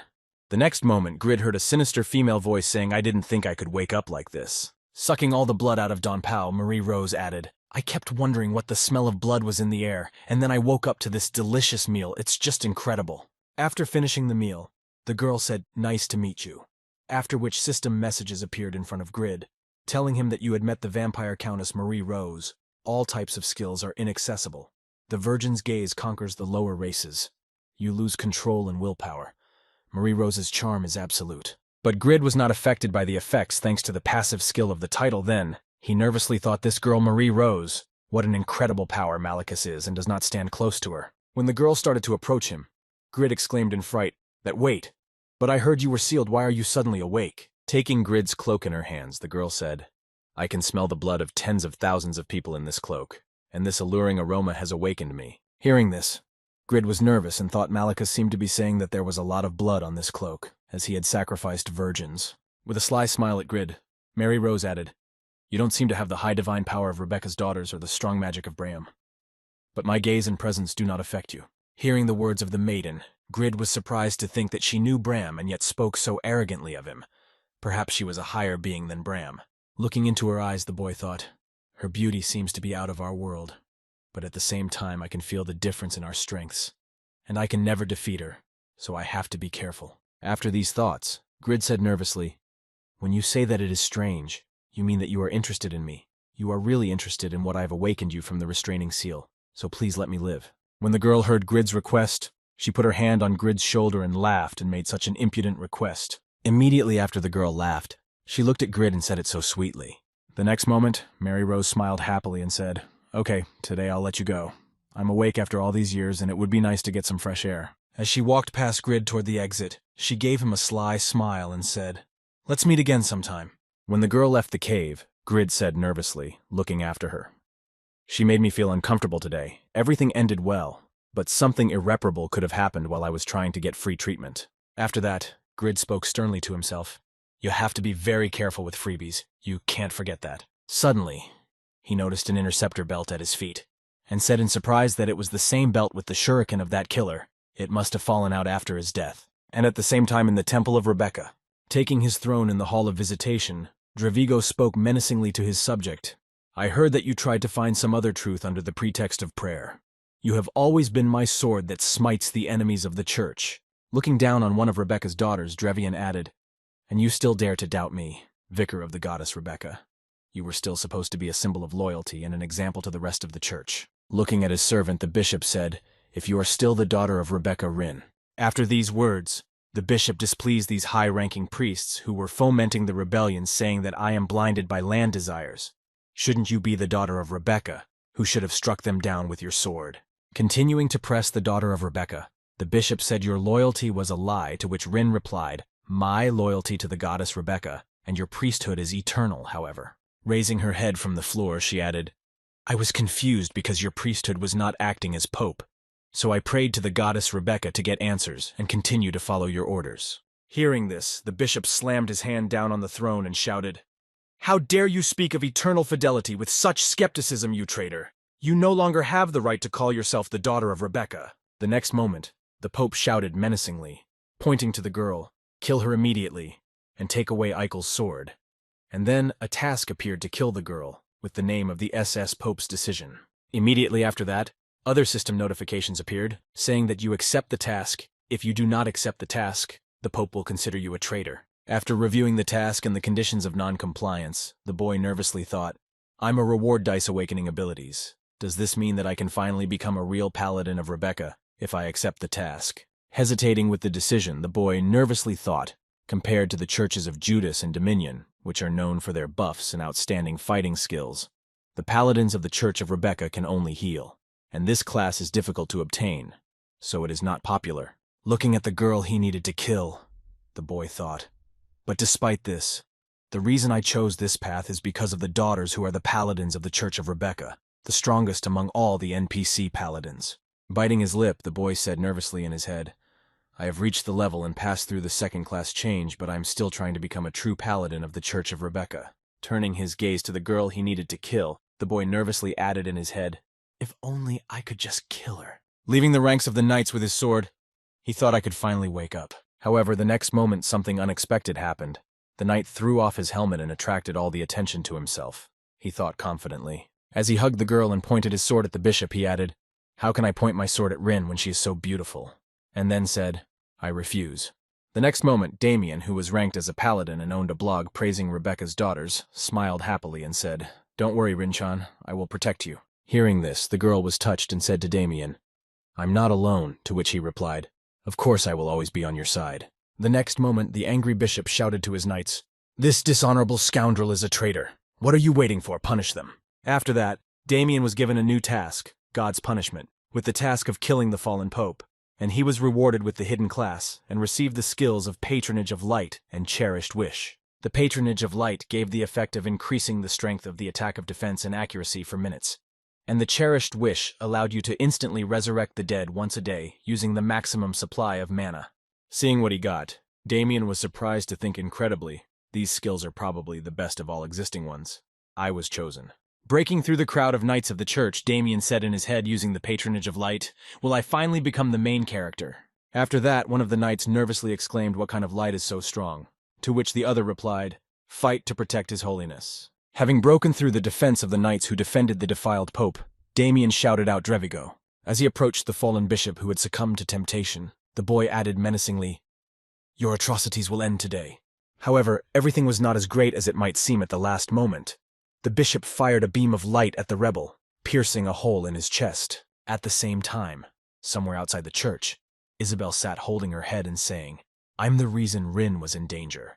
I should have refused to follow His Holiness's orders, but I was so scared.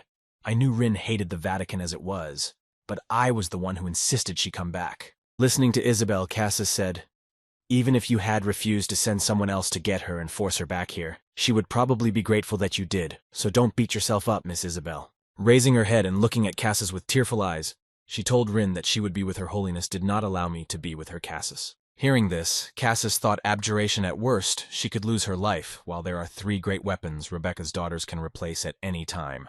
Shedding tears and kissing the cross, Cassis thought that because they were born with outstanding indicators of divine power, They were forced into a religion where they were forced to fight and be loyal to the church, and if they were no longer needed, they were thrown away.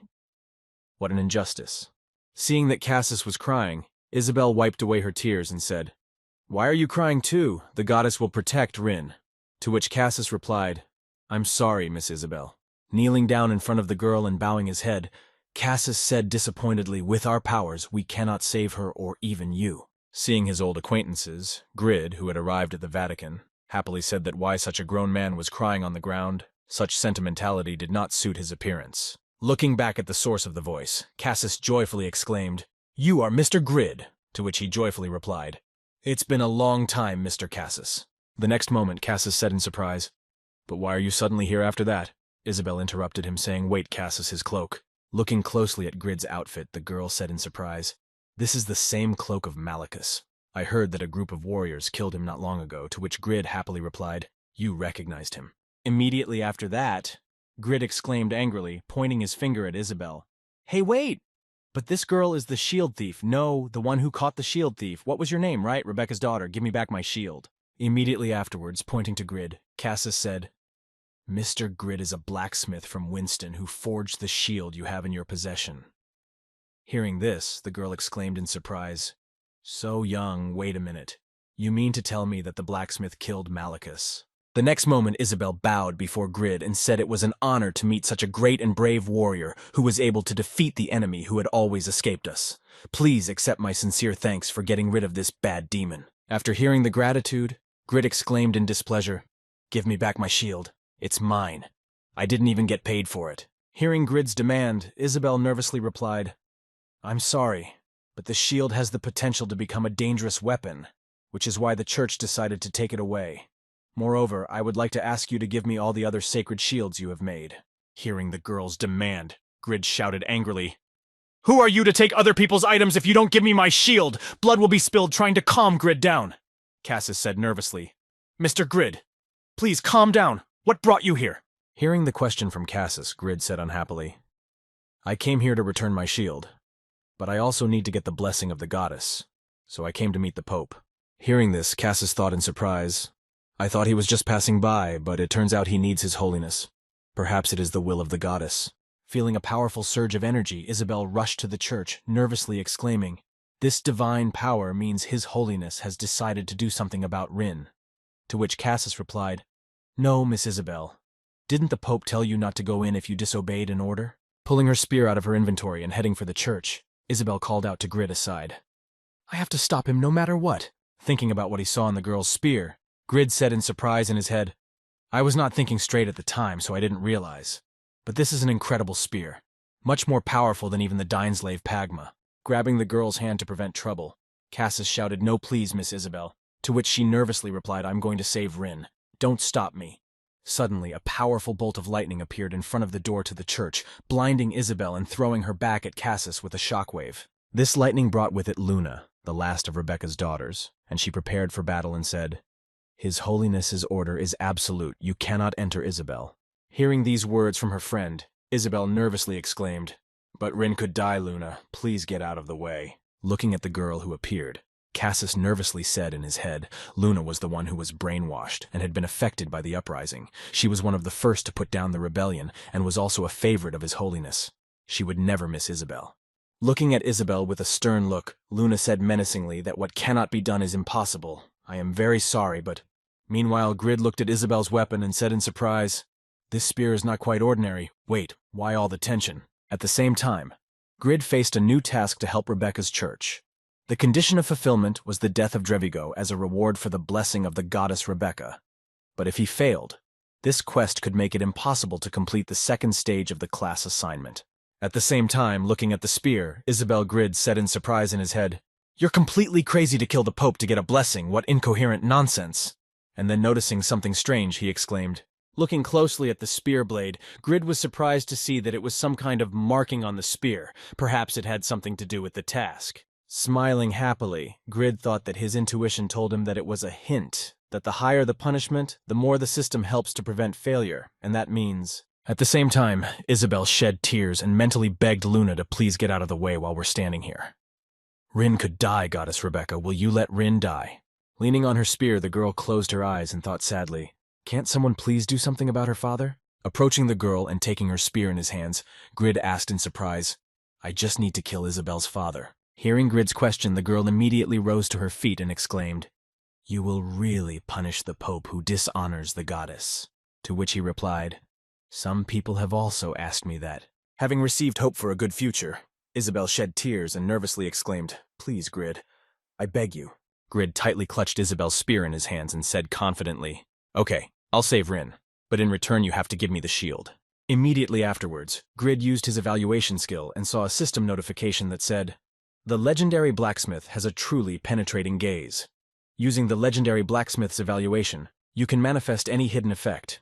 The next moment, other inscriptions appeared. The sealed spear of Liphael. This spear was one of the sacred artifacts of the Church of Rebecca, which possessed great divine power that put a heavy burden on the bearer. Since even Rebecca's daughters could not use this spear for a long time, Pope Francis asked Pagma to seal it. After rereading the texts, the spear began to unseal after the seal of restraint. As a result of the removal of the shackles, Grid saw the inscription, "You have witnessed the existence of a divine weapon." The characteristic of insight has increased by the characteristic indicators have exceeded the mark in points you perceive the world differently. All skills related to blacksmithing are increased by a level now you can create items of mythical rating. Seeing this, Grid was surprised to say in his head the mythic rating of Liphael's spear was superior even to complete failure. No, it was a weapon strong enough to upset the balance of the whole world. Looking at the unsealed spear, the guy nervously thought mythical items mean I can now also do something like Daneslash or Valhalla. However, that was not all, as he accidentally noticed Isabel Grid out of the corner of his eye and said in surprise. Not realizing what was happening to her, Isabel mentally said that the white transformation was activating itself. An incredible amount of divine power was coming from Liphael's spear. Noticing the number above the girl's head, Grid thought maybe it was because of the spear's evaluation and increased discernment. But I see numbers above Isabel's head. The next moment, Grid smiled happily and confidently said in his head, "I realize this is the combat power of the Kamanita." Realizing that she had no other choice, Luna said menacingly, holding the shield of Beziel, one of the 3 divine artifacts of Rebecca's church, "Well, I'll have to fight." Looking at everyone around him, Grid thoughtfully said in his head, "Isabel's stats rose from 2 and Luna's stats from 2. It looks like Isabel will win this battle." After that, Grid smiled slyly and said in his head, "And then she will run to kill her father to save Rin. It's just the perfect insurance policy." Putting his hand on Isabel's shoulder, who had gained incredible strength, Grid confidently said, "Good luck to you, and I'll go save Rin." Hearing Grid's words of support, the girl smiled gently and replied, "Thank you very much." Having completed his divine attack on the enemy, the bishop looked at Damien with a supercilious look as he flew back wounded. Walking toward Rin with a hole in his chest, the boy groaned heavily and said in his head, "I knew it." Looking at the enemy he had failed to defeat, Damien said in his head, "Forgive me, Miss Rin. I guess I'm not meant to be a hero." As he landed on the ground, one of Rebecca's daughters immediately ran up to him, trying to help him get up after the bishop's powerful attack. The next moment, a powerful explosion sounded from the entrance and a smoke screen appeared, in which nothing could be seen. Putting on Kennan's belt, which he received after defeating one of the assassins, Grid said, "When those bastards used the belt, there were so many abilities, and I only got a smoke screen." Seeing that another intruder had entered the church, the bishop said, "It seems that the discipline of the church has fallen. Now the Pope can have anyone he wants, whoever you are." Looking at the wounded boy and his unharmed daughter Rebecca, Rin Grid said happily, "I wonder who I am." Throwing his dine slip on his shoulder, Grid confidently said, "Maybe I am the main character." Analyzing the power of everyone he sees, Grid mentally said, "This is Rin's combat power, and this is a paladin. Judging by his performance in one of the highest rankers, and a paladin, he will be useful as a tank." Smiling happily at his potential comrades, Grid said, "Let's team up, but in return, everything that falls out of the Pope will be mine. I think it's a worthy repayment for saving your lives." Hearing Grid's proposal, Damien accepted the invitation to the group and groaned, saying, "Well, I'll leave it to you. I need to recover a little."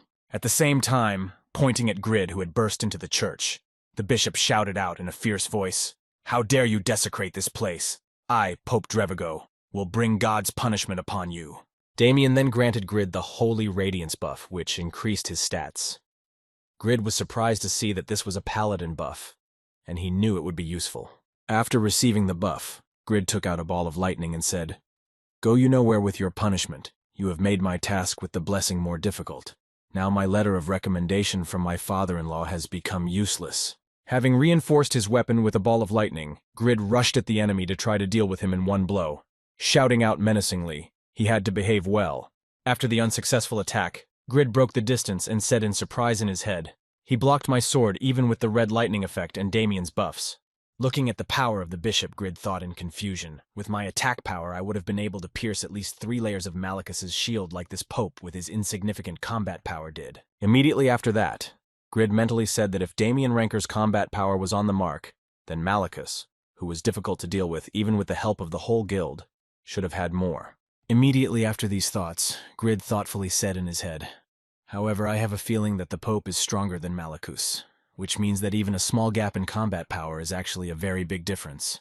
Immediately after these thoughts, Grid rushed at the enemy again and confidently exclaimed in his head, "Well, let me make up for this difference." The next moment, releasing a large number of blows at the enemy, the boy exclaimed that this was the result of his raid on the maze guard.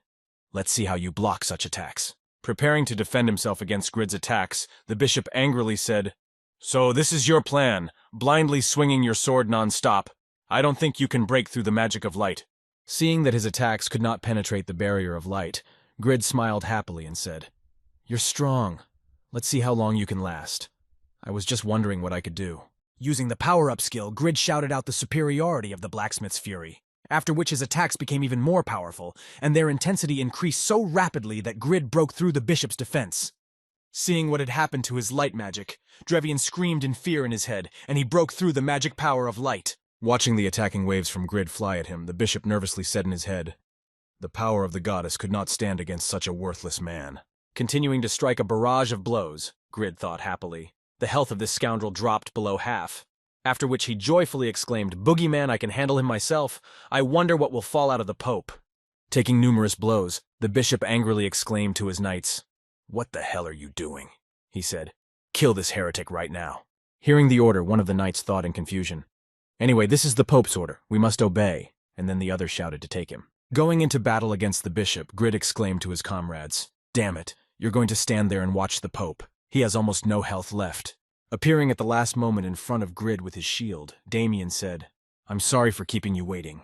Leave everything to me, Mr. Grid." Hearing this request from his friend, Grid smiled happily and said, "Look, there are about 20 paladins here, so make sure you block them all." Immediately after that, turning his gaze to the bishop who was all torn apart, Grid added, "Although I think he will finish everything soon," after which he thought the effects of the red lightning of superiority and the blacksmith's fury were also ending.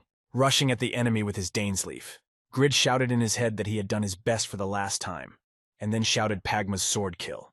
But it all happened too strangely, as Grid drove his sword into the enemy and saw some strange effects. Stepping back from the enemy after the kill, Grid saw that he began to heal quickly. Watching the strangeness, the boy was surprised to hear the words in his head. It can't be because his health level was almost at 0. He had fully recovered judging by the amount of damage he had taken. His health was close to being restored by healing so much moreover. The skill is able to block the kill. After completing his full healing, the bishop recited the goddess's breath. "The goddess's blessing will protect my body and soul." Trying to understand what had just happened, Grid mentally said, "Is this the top of the priest class?" After that, Drevian added, "Her light saves people who are in darkness." Preparing for the next round of confrontation with the enemy, the bishop said, "And I will lead them with this power." The bishop added the divine punishment on Grid in the name of the goddess Rebecca. Thinking that he had already won, the bishop haughtily pronounced this fitting divine punishment for someone like you. "Repent while you still have time." After he survived the enemy's attack, the guy confidently said, "Who are you to tell me when to repent? Out of all those present, you are the most rotten, greedy, and depraved scoundrel." Having blocked the divine punishment with his rare class holy shield, Grid added who should suffer the divine retribution. Seeing what his opponent had used to deflect the divine punishment spell, the bishop said in displeasure, "Divine shield, how dare you heretic use our sacred weapons?" Accumulating his strength, Drevian fired the same spell at Grid, which pierced a hole in Damien's chest and shouted out to the scoundrel. Reflecting the bishop's attacks, Grid nervously thought each shot carried a huge destructive power. Despite the high reliability due to his rare rating, the strength was melting before his eyes. Realizing that he could no longer use the shield, Grid hid it in his inventory and exclaimed, "I will not allow the item to be destroyed, which took so much effort. I will block it without a shield." Using the skill of a wind blow, Grid was able to avoid being hit by Drevian's next shot. At the same moment, using Vibranium's alloy, Grid sent 2 discs at the enemy while he was confidently saying, I wanted to separate your head from your body, but it looks like you're lucky. The next moment, Pabranium stabbed the bishop in the back and pushed him toward Grid, who shouted out in anger, How dare you damage my precious objects? Wanting to avenge the damage to his mask, Grid used the link skill and used 22 consecutive attacks. Realizing what he had just done, the bishop of the church angrily exclaimed, moaning in pain, You rascal! At the same time, Damien, who was also watching the battle, nervously thought, It may seem that Grid is winning, but I know it's not because I've already experienced it. Continuing his thoughts, he added that the Pope is particularly dangerous now, and then shouted to his comrade Sir Grid to dodge. Then Bishop Drevian pointed his finger at Grid and hit him with his beam of light, and confidently said, Boogeyman, that's the end of the heretic. Realizing that he was immobilized for 3 seconds, Damien nervously thought, looking at Grid. No, he lost more than half his health so far. He stunned the Pope is free to attack him. However, after being hit and losing his vigilance, Grid did not fall to the ground but rushed at the enemy, driving his dagger into his chest.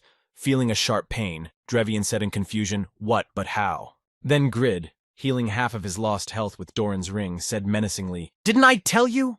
Preparing for the total destruction of the enemy with whom he had shortened the distance, Grid added that I will not forgive anyone who dares to harm my items. Looking at Grid, who was not affected by the effect of stunning and immobilization for a while, Drevian nervously thought about this man and who he was. The next moment, Grid slammed his head into the bishop's forehead and knocked him to the ground to tackle him again and finish the fight. When he was on the ground, Grid waved his dagger at him and shouted menacingly, Your incredible ability to heal. Let's see how long you can use it. The next moment, Grid began to strike a flurry of blows at the enemy's body, making a sieve out of him and listening to him moan and scream in agony. Continuing to pierce him with his dagger, Grid shouted in a frantic voice over and over again, Die! Watching this horrific sight, Damien nervously thought, I wondered where I could have seen him. The same butcher who had defeated the giant guild. Watching what he was doing, Damien continued the nightmare. Even if it was for the sake of overthrowing the vicious Pope, an even greater evil stepped into the great vow to become a ruthless judge for the sinner. And is this figure of a savior really the figure of someone who brutally murders the Pope in the Holy of Holies? As the bishop was losing his health, he said in frustration in his head, I cannot believe that I am being wounded like this by a miserable heretic. It cannot be. When he was almost dead again, the skill of instant healing was activated and the bishop said in his mind, I am the vicar of the goddess on earth. Millions of believers, even kings, bow before me. Having broken the distance between himself and the enemy during the next regeneration, Grid said in his head, Damn it, another healing. When will it be over? Feeling something unusual this time, Grid thoughtfully said in his head, No wait, but this is also healing, but something is wrong here. What is it? After completing his healing and getting back to his feet, the bishop said, I had to endure the humiliation of the animal's fangs, but it was a good opportunity for me. With a powerful aura around him, Drevian said angrily, I was able to regain the enlightenment of a heretic, but these are only beasts that cannot be reformed. Preparing for his next attack to destroy Grid, the bishop said, The goddess Rebecca always blesses with her light those who overcome the trials she gives them. Looking at his enemy, who seemed to have changed, Grid cautiously said in his head, Something is coming now. At the same time, somewhere outside the church, a powerful confrontation was also taking place. Attacking her sister Luna, the will of His Holiness Absolute, Isabel shouted out menacingly. Approaching Isabel to stop her and prevent her from getting inside the church, Luna prepared to strike with a powerful blow. At the same moment, Isabel, who was above her, prepared to attack and shouted back, I follow the will of the goddess Rebecca Luna. Using the skill of divine punishment, Isabel pointed her spear at Luna, and she in turn used the skill of the shield of the goddess's embrace, and prepared for defense. Standing not far from the battlefield, Cassus covered his face with his hand from the debris and dust that had been kicked up by the collision, and nervously said to Miss Isabel, Miss Luna. Landing on the ground after the victory, Isabel confidently said everything is fine to Cassus, to which he replied to Miss Isabel. Looking at the unconscious Luna, Isabel confidently said that after the white transformation she would not be able to get up for a long time, but now she just lost consciousness. The next moment, preparing to leave for the church, Isabel said, Please take care of her, Cassus. I need to hurry to save Rin. Heading inside, she thought, I'll stop you, Your Holiness. I can't lose my sisters like this. Flying inside the church, the girl mentally spoke for the sake of the common good and then shouted her name, Rin. At that time, the bishop took his final form and said menacingly, Protect my brothers and sisters and give us the power to punish and kill the demons that oppose us and allow us to act decisively in the name of faith. Hearing him speak, Isabel nervously exclaimed that this is the strongest divine magic. Run away. Do not try to resist it. Having applied the wrath of the goddess to Grid, the bishop thought he had won. But what a surprise when he saw Grid unharmed in front of him. Then the grandfather said, "Who are you?" Having escaped death thanks to the Vibranium, Grid heard the bishop of the church nervously speak to him, such a way to actually block the wrath of the goddess. Looking in the direction of Grid, who was standing on his feet after being directly hit by a powerful spell, Isabel said in surprise that this could not be the wrath of the goddess. At the same moment, Rin picked up her sword and said to Isabel, "Sir Damien, forgive me. I thought I had to follow orders without question for the sake of the church, and as a result I only hurt others. But if the Pope's punishment is the will of the goddess, I will also resist it." Throwing off his bloody cloak and mask, Grid said in a stern tone, "Hey, you better not move while I'm talking to you in a nice way."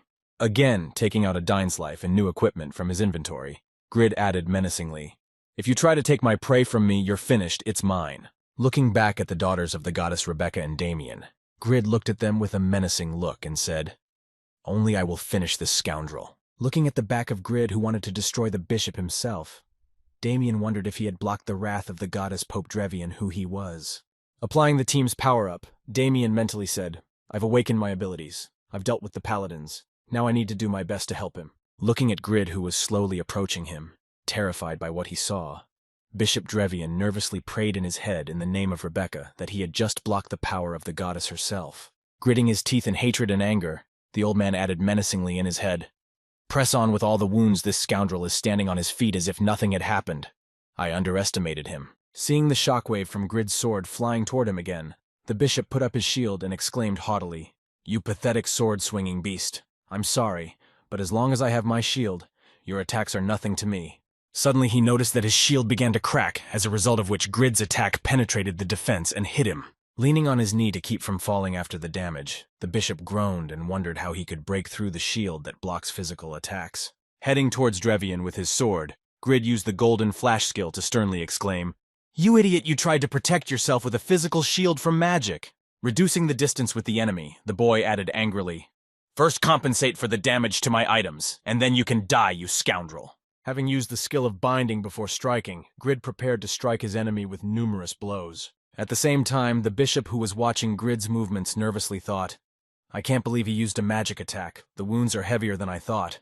I need to heal faster." Preparing to destroy the enemy, Grid said, "I'll let you continue to heal because I will cut you until you die." Immediately after these words, Grid shouted 17 consecutive blows and began to tear the enemy apart with a barrage of quick strokes.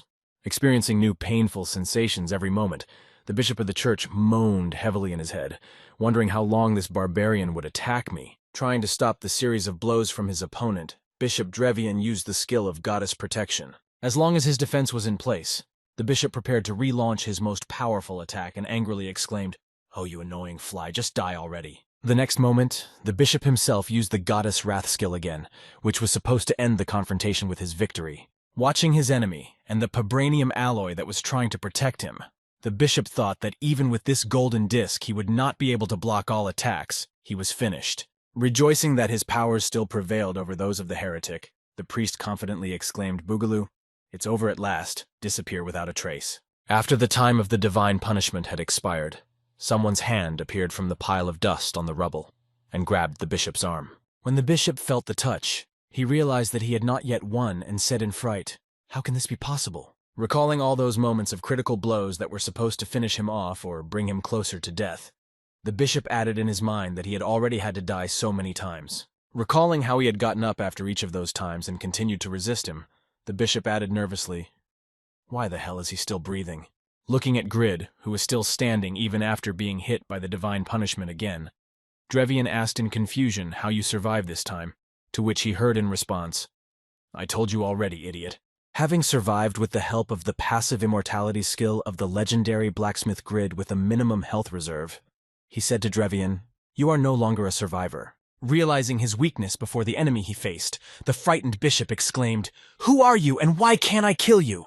Using his level 2 assassination skill, Grid once again stabbed the bishop through the church with his sword to finally end the confrontation. Grabbing Grid's head before completely disappearing from this world after his defeat, the bishop of the church moaned and said, "How dare you?" Looking directly into the eyes of his enemy, who was already disappearing, Grid said in a menacing tone, "Shut up and die." At that very moment, Isabel Rin and their faithful paladin were able to watch the Pope die and disappear. which meant that Grid was victorious, and the church was cleansed of the evil ruler. When the battle was over, Grid began to collapse from exhaustion, and Damien, hiding his sword, ran to him nervously, calling out Mr. Grid. As he approached the boy, he could hear him happily saying, "I'm so tired I can't even move a finger." At the same moment, Grid could see the system notifications in front of him that said the task was completed. Rebecca's proximity to the church reached the maximum level, and received the blessing of the Vibranium after talking to Isabel. Seeing this, Grid got to his feet and said tiredly, "Oh, we definitely need to finish with the main goal as soon as possible." And Isabel was already standing behind him and spoke to Grid. He looked behind him and noticed Rin and Isabel standing there, and said, "Thank you. Thanks to you, we were able to protect the honor of the goddess Rin and the entire church of Rebecca." At the same time, Damien looked at Grid and said in his head, "I can't believe he defeated the Pope almost single-handedly. And thanks to him, we were able to protect Rebecca's daughters." Looking at his new skills and titles after completing the task, the boy added, "Most of the hidden classes are at a rare level, and those who have an epic class are just a thought away from getting a unique class." Continuing to look at Grid, the boy continued, "And could not imagine that I would be so lucky in my years just watching Rebecca's daughters. This man is my life benefactor. One day I will definitely thank him." When Grid finally recovered a little and rested, he said unhappily, listening to the girl's gratitude, "Hey, Isabel, you're only going to pay lip service to thanking me. Rebecca's church is quite rich, so compensate me for everything." Immersing all three church servants in shock, Grid added unhappily, "You saw my broken helmet. My cloak and armor are also in a terrible state, so I need money for repairs, and you must also compensate me for the psychological trauma I received when you took my shield." After hearing Grid's demands, Damien smiled happily and said in his head, "Perhaps that's why he has such a nickname, which makes it difficult to understand what he really is." Immediately after demanding compensation, Grid pointed to the Vibranium alloy and added that the most important thing is that I want you to bless these boys, because it is probably true. Taking the Vibranium in her hands, Isabel replied confusedly, "Maybe, but you want me to bless the objects, well then, fine, as you wish." The next moment she pressed the Vibranium to her chest and said, "Oh, Rebecca, the goddess of wisdom and love." Blessing the objects at Grid's request, the girl continued, "Give warmth to your children."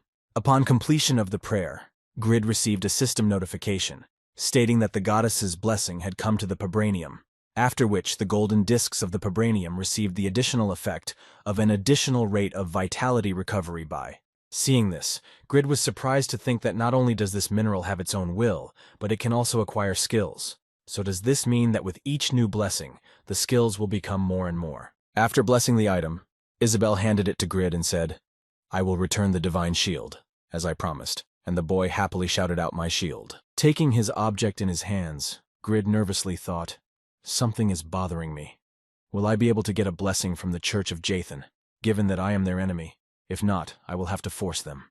After that, Isabel bowed her head and said sadly, "I would like to give you compensation, but it is a bit difficult because of the need to reconstruct the Vatican. I am really very ashamed, but I hope that the return of the shield will be a sufficient payment." Hearing this, Grid said thoughtfully, "That's a pity, but in any case I have a lot to do." Damien asked in surprise that you were leaving. Immediately after that, the boy added happily, "A lot of people will be able to live in peace thanks to you, Mr. Grid. I may not have been able to help much this time, but I will definitely thank you someday." Immediately after that, Damien said in a lustful tone, "Can I rub my cheek against these discs once more before you leave, because they touched her breasts?" Isabel said, making the girl feel embarrassed. After kicking Damien for his lustful thoughts, Isabel heard from Grid, "Well, instead of payment, I have one request. It concerns the next destination." To which the girl replied, "I can't accompany you. I need to be here during the reconstruction." With a joking sigh, Grid said, "I wasn't going to go with a crazy girl like you," to which he heard an offended tone in response. "What do you mean, girl?" The next moment, in order not to prolong the conversation and not to waste too much time, Grid pointed up and thoughtfully said, "Write me a letter of recommendation."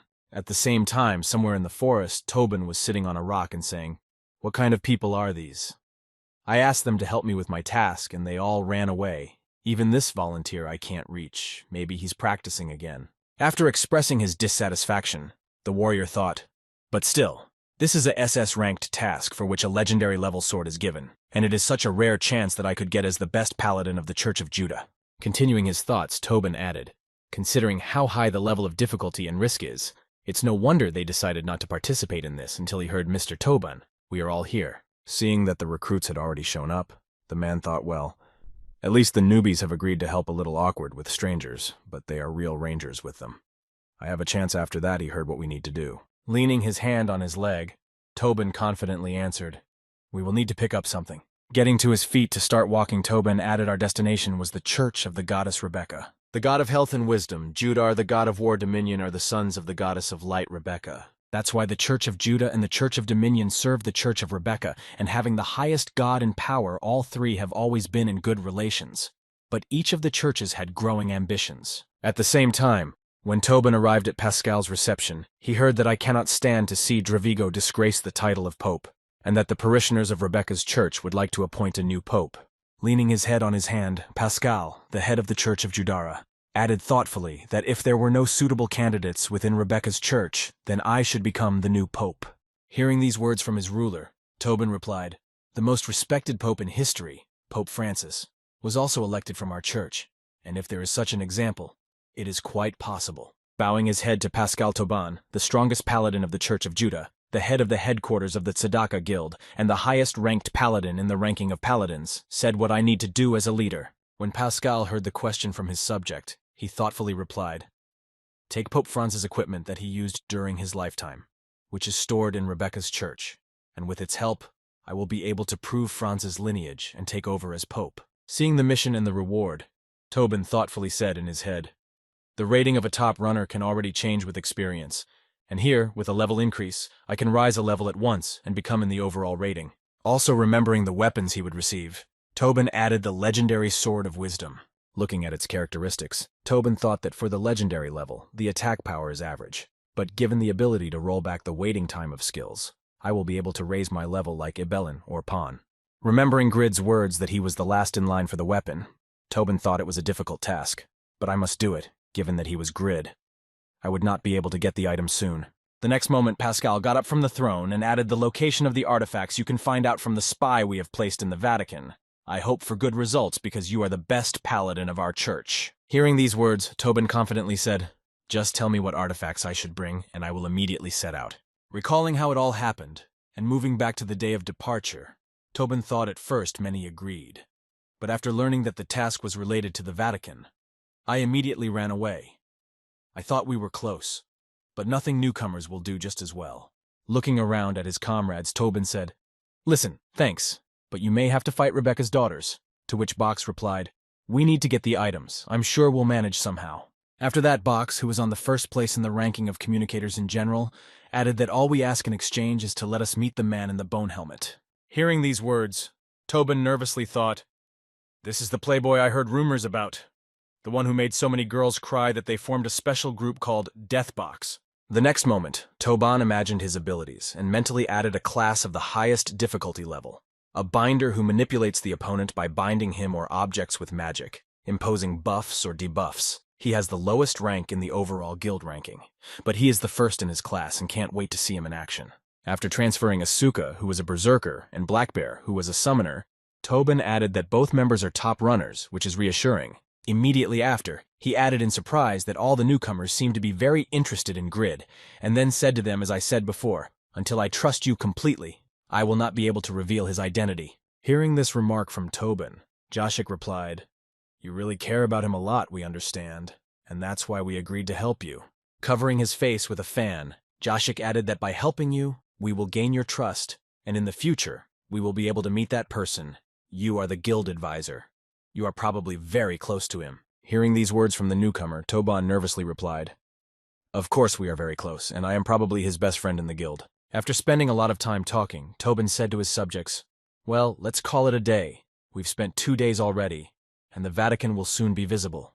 As soon as he said this, he noticed a beam of light that began to hit his eyes from the leaves of a tree, and he thought it was the sign of the spy the leader was talking about, who had come to point out the location of the artifacts. Immediately after receiving the signal, Tobin realized that he had to leave and said, "Wait for me here.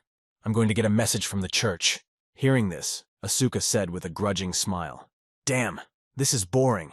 Why is this guild so attached to this hidden player? What is so great about him?" The Black Bear replied, "Young lady, you should wait a little longer. We will soon arrive at the Vatican."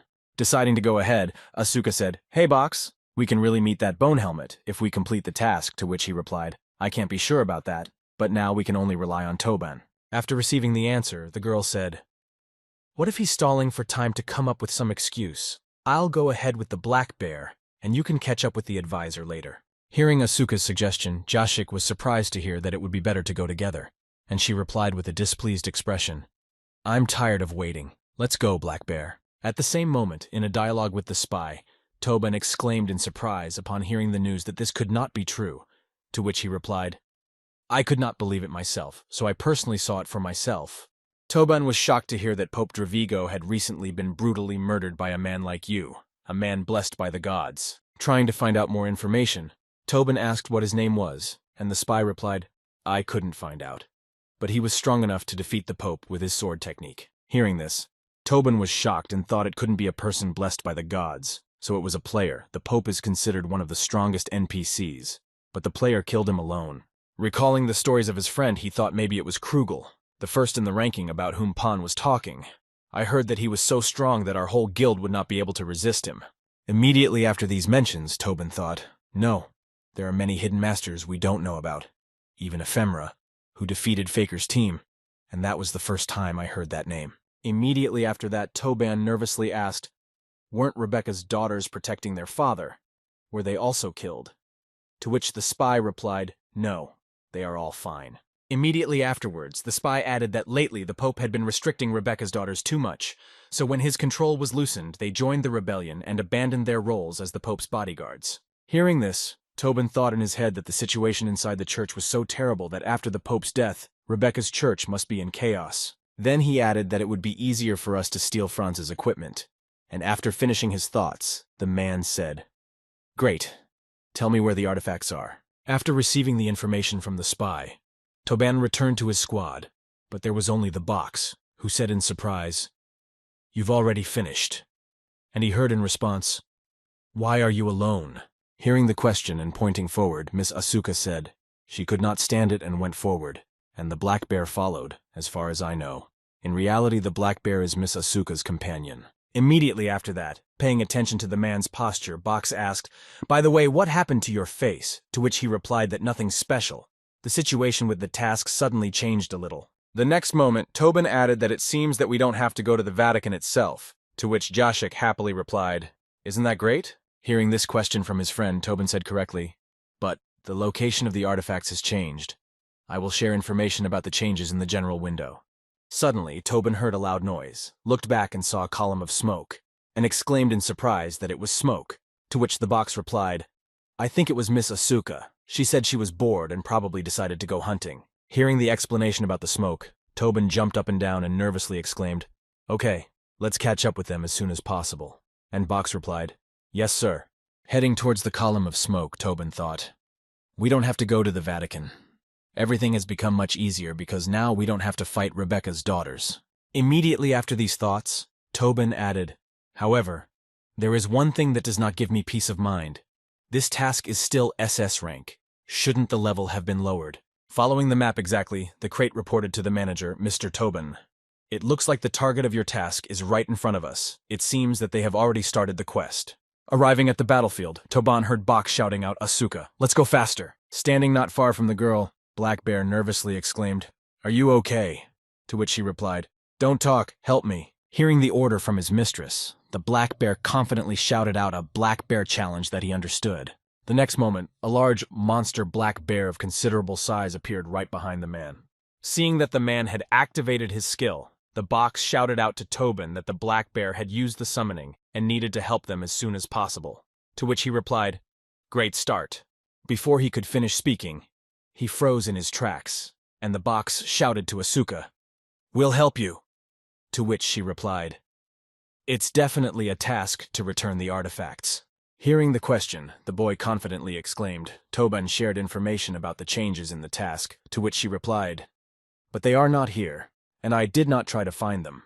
At the same moment, Toban began to remember everything he had been told about Franz's equipment, which could only be worn by his descendant. Being in the Vatican, pick it up and bring it to me. Immediately after that, he had a memory of a conversation with a spy where he said, tell me where the artifacts are, to which the spy replied that the other player had taken them. Hearing the answer, Toban nervously exclaimed that the player had taken them, and that the parishioners had allowed him to take Franz's artifacts for nothing. Hearing Tobin's question, the spy confidently replied that they had not just allowed him to take the artifacts, but rather that they were sorry that they could not give him more. Looking at the enemy who appeared before them, Tobin remembered the words of Pascal, who said, "Listen to my words. The best paladin of the church, Tobin. These are items that can only be used by Franz's descendants." Pascal looked at his subject with a haughty look and said, "The crown, the armor, and the gloves of sacred light." Immediately after, Tobin remembered the words of the spy who also mentioned this, and added moreover, even if not for long, he was wearing the armor of sacred light. He must be stopped. Coming out of the pile of dust and stone fragments, the guy who was suddenly attacked by everyone said, "Hey, what's the matter? Why did you suddenly attack me?" Seeing the same guy, Tobin remembered the words of the spy who had said that he was the one who had killed the Pope and taken the artifacts at the same time, and the guy was surprised to hear Tobin speak. Looking at Grid standing in front of him, Tobin was frightened, and remembered the words of the spy who told him that for the good of the church, you must kill him and take the artifacts. Immediately afterwards, Tobin shouted out to Grid in fright, to which he replied in displeasure, "Hey, what did you order me to do? I didn't understand." Asking a question to his friend Grid without receiving an answer from him, said unhappily, "Why are you frozen? Maybe you can explain what's going on." The next moment, Grid received a powerful blow from the black bear beast.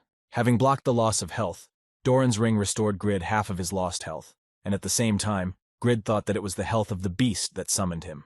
At the same time, Tobin, nervous about this development, exclaimed, "Wait, Black Bear, stop, he's in the same guild as me." Before he could speak, he was ignored, and Asuka attacked Grid, dealing him a point of damage. Losing his health at a rapid pace, Grid said in his head, "This girl with 2 swords also has a good damage. But wait a minute." After analyzing the combat power of the enemies he was facing, Grid mentally said their combat power, they are both top runners. At the same moment, putting a block with his dagger, Grid mentally said, "Wait, but maybe this giant damage is because I don't have any equipment." Immediately after that, putting on the Holy Pope's equipment, Grid created a bright glow that blinded everyone and made them retreat from him. Seeing Asuka flying backwards from the shockwave, the black bear nervously exclaimed to Miss Asuka, and at that moment the transformed Grid appeared in front of them in a new image. He was wearing a sacred light crown, sacred light armor, legendary class sacred light gloves, and his Daneslash. Trying to calm down the enemies, Grid happily exclaimed, "What do you think about this? Isn't it cool?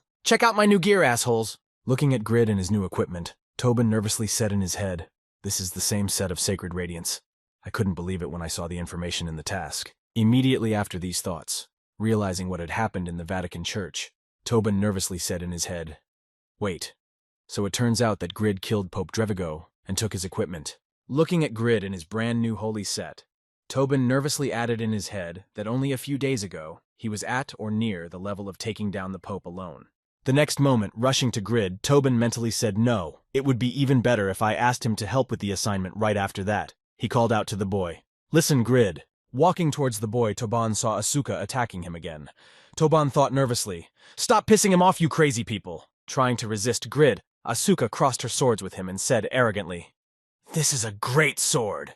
So you are the Bone Helmet, the psycho who single-handedly scattered the guys from the giant guild." Hearing these words from the girl, Grid replied insulted, "You still call me a psycho, even though you see this amazing set of armor. I thought I could finally get some glory." Immediately after these words, Grid threw the girl away from him and pushed her harder, exclaiming angrily, "You're crazy to appear out of nowhere and start a fight without even sitting down." Seeing that the lady had been rejected again, the black bear ordered his puppet to attack, shouting out to the polar bear warrior to protect Miss Asku. Seeing the giant beast coming at him, Grid used his killing attack to pierce the beast through and through, creating a huge hole in it. Surprisingly, however, the beast did not die, and its wound quickly healed. So Grid said in surprise that it survived and I pierced it through.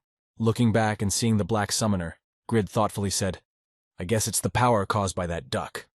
And at that moment the black-haired berserker shouted. After that shout, his pet became twice as formidable not only in appearance but also physically.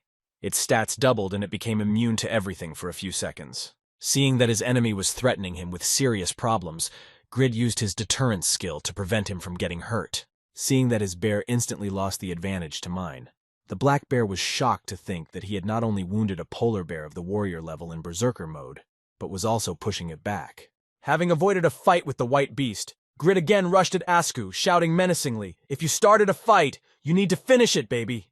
Striking a flurry of blows with his two-handed Dane sword, Grid made the girl nervous, thinking that he had incredible abilities to swing such a big thing so fast and so fast. But despite the fact that she was being squeezed, she smiled happily and said in her head, "I'm always happy to fight, because berserkers only get stronger after a long battle." The next moment, Asuka used her sword frenzy skill on Grid, striking him 9 times in succession. When her series of strikes and the effect of the skill ended, the girl saw Grid speaking to her, and nervously thought that she was not injured. Immediately after these words, Grid smiled happily and confidently exclaimed, "You should have listened when I told you that I have a brand new equipment, and this is called a continuous attack." Immediately after that, Grid used his Pagma swordsmanship skill and his Link skill on the girl, who was making quick sword attacks. At the end of this series of attacks, Grid was able to knock one of the swords out of the girl's hands and knock her to the ground. As soon as she tried to get up, she felt a tingling sensation in her throat and opened her eyes to see Grid standing over her, holding his sword to her throat and saying, "Tell me why you attacked me." Immediately after this question, Grid smiled ominously and added, "You called me a psycho earlier, so let me show you what will happen if you don't answer my question properly." Before he could finish, Tobin swooped in with his shield and interrupted his speech. Grid looked back at him and said menacingly, "Tobin, you rascal, why the hell did you dare to interrupt me?" Looking back at Grid, Tobin, who had tears in his eyes from fear, said in a trembling voice, "Believe me, I didn't do it, Grid." Hearing this excuse, Grid said, "Your words don't match your actions, so why should I believe it?" To which he answered frightenedly, "I didn't do it." Turning his attention to Box, Tobin exclaimed, "It's our newest member of the guild, Box. He's a liaison. He controlled my body to do it immediately afterwards." Box said, "Thank you, Mr. Tobin." Covering his face with a fan, Box thought, "The ultimate skill of a liaison puppet who can control the physical actions of a target with magical power is the best status ability and my ultimate skill. But it only lasts for 3 seconds." Looking at Toban, Jashik mentally added, "With a monster it lasts for minutes. If you control the user, it's about seconds. Such a power of resistance to magic of the best paladin. Still, the Sidak Guild is incredible." After these thoughts, the crate continued, even ashamed that my ultimatum ability ended like this, after which he said, "I'm glad to finally meet you, Mr. Grid." Immediately after that, the crate happily added that we had recently joined the guild and were helping the advisor with a task, and hearing this, Grid thought unhappily, "What a handsome man, I hate the scoundrel." Immediately after these words, the box confidently added, "And his task was to kill you." Immediately after this message, Grid asked Tobin, "So it turns out that you really wanted to kill your fellow guildmate," to which he nervously replied that it was a misunderstanding, Grid. The task said to eliminate the one who killed the Pope. "I didn't know it would be you." Immediately after that, Tobin nervously added, "Besides, we don't need to fight if I take this set that you're wearing now. The task will be completed. So you can just give it to me." Before Grid could answer, a polar bear grabbed him and shoved him into his mouth, so Grid said, "I have to give it back to you and die." To which Tobin nervously exclaimed, "Hey, Black Bear, stop. I told you he was from our guild." When the bear let Grid go, he said unhappily, "Okay, if this is a guildmate's quest, I can think about it. How much do you offer?"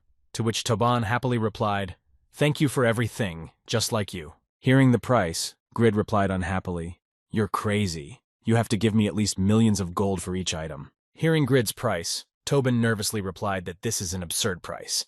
"Maybe you are the one who decided to make a joke. This is the same quest equipment that I can't even wear." When Grid received the answer from Tobin, he confidently said, "Well, it's just right for me." And Tobin nervously exclaimed, "Honestly, don't you think it's a little too much? It's my first SS quest, so help me out a little." Hearing this, Grid said in his head, "It's good that an idiot like him wants to buy exclusive equipment, but he underestimates the abilities of this legendary armor."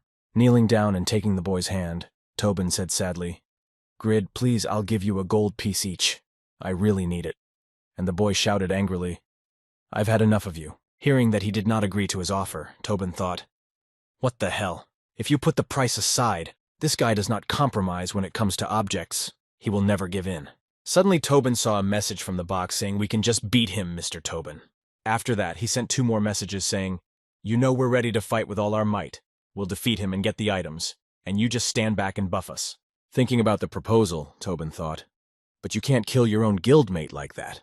Immediately after, Tobin thought, "But on the other hand, I don't know when Grid will make me a new weapon, and with outdated equipment I will drag the guild down with me. Is this a worthy reason to go against your friend in the guild? The trust in each other is absolute." After that, remembering the rewards for completing the mission sword and levels, Tobin mentally said, "But still." After these thoughts, Tobin wrote to Box, "Pretend you still control me." When Joshik realized that Tobin had agreed to his terms, he played along and gave his comrades a paladin buff. Trying to pretend to be under control, Tobin said, "Well, that's how it is. The crate used the puppet skill on me again. Sorry, Grid, forgive me. The buff of the god Judas." After these words, Tobin said in his head, "Grid, you asked for it, so you have to sacrifice yourself for the sake of the guild." Realizing that he would have to fight, Grid mentally said, "Yes, Tobin's acting is really bad, so I need to fight them like this." After these thoughts, the crate said to Grid, "If it so happened that we met, I would like to try out the skill with which you killed the guys from the giant guild." Having received a new buff from Tobin, Asuka rushed at Grid again, angrily shouting, "Let's start over. Show me what you can do." Soaking up the madness of the spear, the girl inflicted damage on the area, which should also impose a debuff of immobilization on everyone in the area of damage. Preparing for the next attack after the debuff, Asuka joyfully exclaimed, "How about that? The power of my favorite demonic weapon, the Infernal Halberd. This skill has the ability to control you as soon as you rise into the air." Having blocked Grid's attack at the last moment, who was supposed to be immobilized at the moment, the girl thought in confusion, he did not fly up. Looking at the girl, Grid thought, "I've heard that berserkers can use any kind of weapon, and where did she get that halberd?" But more importantly, her defense has also increased. Turning his gaze to his companion, Grid thought unhappily, and on top of that fool Tobin is buffing them by pretending to be under control. After that, Grid activated the wave skill, flying backwards for a few seconds of damage and slowdown, and Asuka thought happily, "Not only did he manage to break through the unique armor and reduce my strength, but he also did some debuffing, so he's not just a normal hidden class." The next moment, Asuka and the Black Bear heard the voice of the box shouting out a magical resonance and amplification effect. After that, the box fired a volley of magic bullets at Grid. Even without dodging the bullets, Grid said, receiving +/ points of damage, even despite the limitations due to the level. This equipment is still incredible. Seeing the effect of his attack, the box was amazed to think of all the damage. Even if the bellhop's attack was not so strong, but with the buff, the stats should have increased. Immediately afterwards, 2 discs from the Vibranium hit the box and put it out of action for a while. Immediately afterwards, Grid used his superiority skill and attacked with a shockwave of enemies appearing in the last seconds, and covering his comrades with a shield. Tobin nervously thought about causing such damage to my epic shield. "What the hell, Grid? Why are you so strong?" When Grid got tired of fighting against his comrades, he exclaimed in frustration, "Damn it, Tobin! You're going to keep doing this!" Hearing Grid's question, Tobin nervously replied, "No, listen to me, Grid." And then Asuka broke into the conversation and said, "Wait, let's talk." With a sly smile, the girl said, "You asked why we wanted to meet you, so you know that in this game, along with a large number of hidden classes, there are many traders of information about these classes." Looking at Grid, who looked rather stern, the girl added that to acquire one of them, you need a lot of information, and such famous representatives as you are the best source of information for me. Immediately after these words, the girl exclaimed, "Tell me how I can get your class. I will provide you with such wealth that you will not be able to spend as much as you need or billions in your entire life." Hearing these words from Asuka, Tobin thought to himself, that's why she was so persistent in her search for the guy in the bone helmet. The Black Bear was her escort, so it seems he was just helping her with it. Turning his gaze to Grid, Tobin mentally added, "In any case, Grid is a money man, and this is a very tempting offer for him, so what are you going to do, Grid?" The next moment, Grid looked at the girl and confidently said, "Trillions of one." Hearing the price of the bark, the Black Bear boy thought in confusion that he was joking. Even the daughter of an oligarch could not pay that much, and then Asuka exclaimed, "You're crazy." Immediately after this remark, Grid said unhappily, "Use your brains and figure out for yourself what kind of hidden class it is if I can tell others about it. And besides, not all hidden classes are obtained equally." After that, Grid saw Asuka's irritation and added, "Not everything can be solved with money, stupid girl. And you decided to attack the person who was going to offer such a proposal. I need to finish the task as soon as possible and go to my fiancé." Listening to Grid and Asuka's conversation, Tobin thought that it was an absurd proposal, but one that Asuka could have accepted. Immediately after these thoughts, Tobin hoped they had a chance to win and said, "But if you continue the battle, you will regret refusing Grid." Watching the angry Asuka rush at Grid, Tobin mentally added that runners fight on a completely different level, while Grid looked at Asuka and said, "You attack immediately after refusing. That's why I called you a stupid girl. You're just like a child." The next moment, Grid used his communication skill and shouted, "I told you that you won't be able to resist me in continuous attacks." When Asuka's berserker effect reached its maximum, she exclaimed, "Don't be so confident. I may not be able to get any information from you, but I'll at least test your abilities. At the same time, Box looked at the manager and said, "How about we make a decision, Tobin? If you realize the full power of your fellow guildmate, it will be beneficial for the guild itself." Hearing this, Tobin thought it was for the sake of the task. But now I also want to see his strength as a ranger, and then said, "Okay, I will join." The next moment, Box and Tobin used their amplification skills, Fierce Pulse, and Magical Resonance. When the girl again felt the maximum possible amplification, she attacked with her halberd, and this time Grid was thrown into the air, he thought nervously. Again, a demonic halberd. The destructive power is different from what it was before. I was even thrown by the shockwave. The next moment, Grid was caught in the chains of hell that immobilized him and shouted out, "Chains? How many weapons do you have?"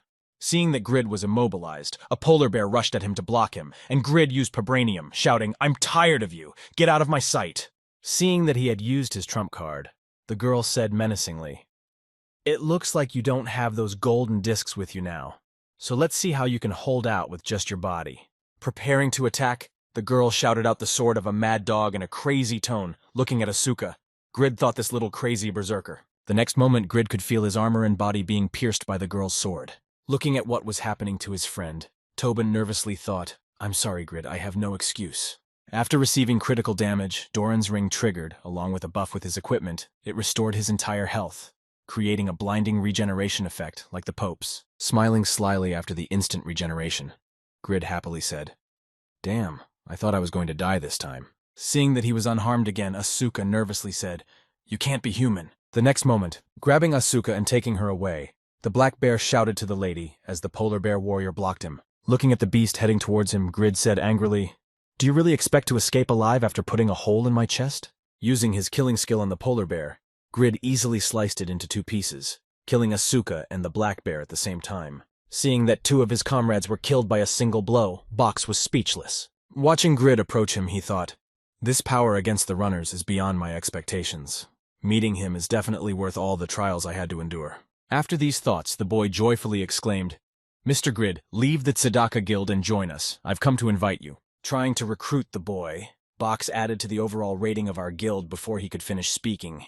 Grid used the fury of a blacksmith to divide him into... Looking at Grid with his shield in his hands, Tobin nervously said in his head, he had defeated them all so easily. Immediately after killing the strangers, Grid calmed down and turned his gaze to Tobin and said, "You were good at pretending. You almost got me killed, Tobin."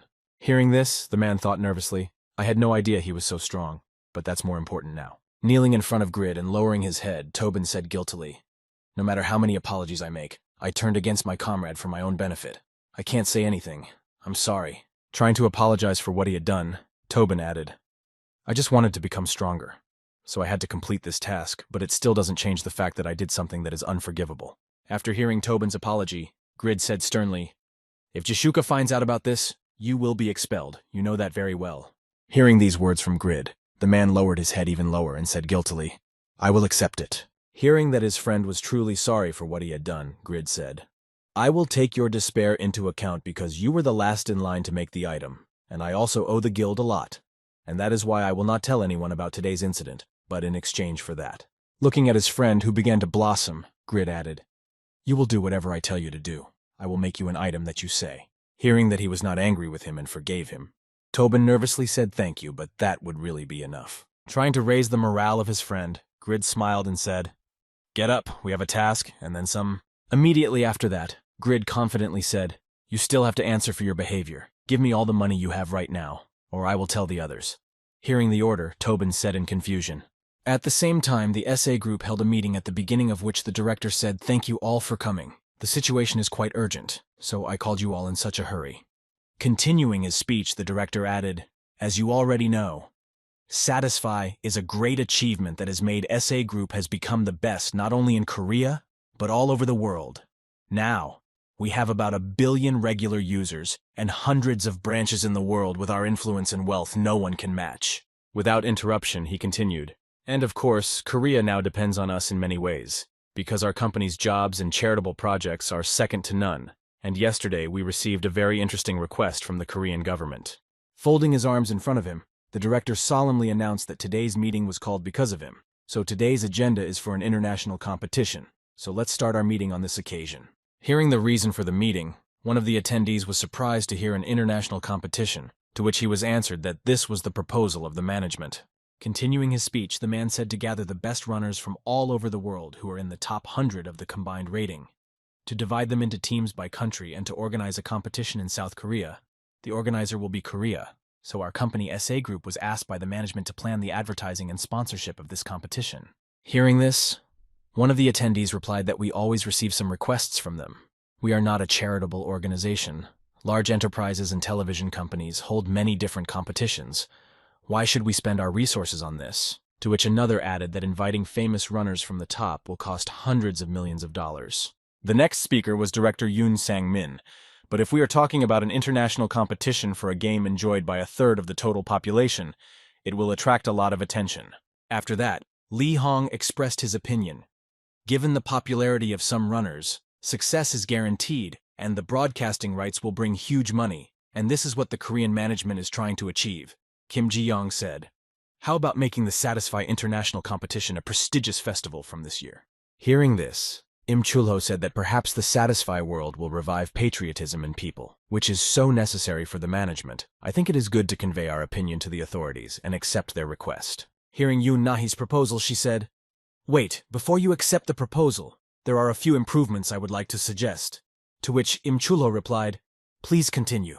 Then Yoon Nahi said, "First of all, there is an imbalance between the countries in the number of rankers who are in the top 100 of the overall ranking of the American and the Korean.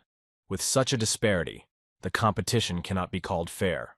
Then Lee Hoon said, "Wow, is the difference really that big? Then we need to try to change the scale of the competition, or lower the criteria to the top 30, or expand the scope to the best representatives of their classes." Then the girl said that such a number of participants would not be enough for a competition of this scale, and if we invite celebrities, our responsibilities will be many times greater. After that, Yoon Nahi added, "And by the way, something else yesterday about Yura reached the level." Hearing this, Lee Hong said it was not for nothing that we supported her.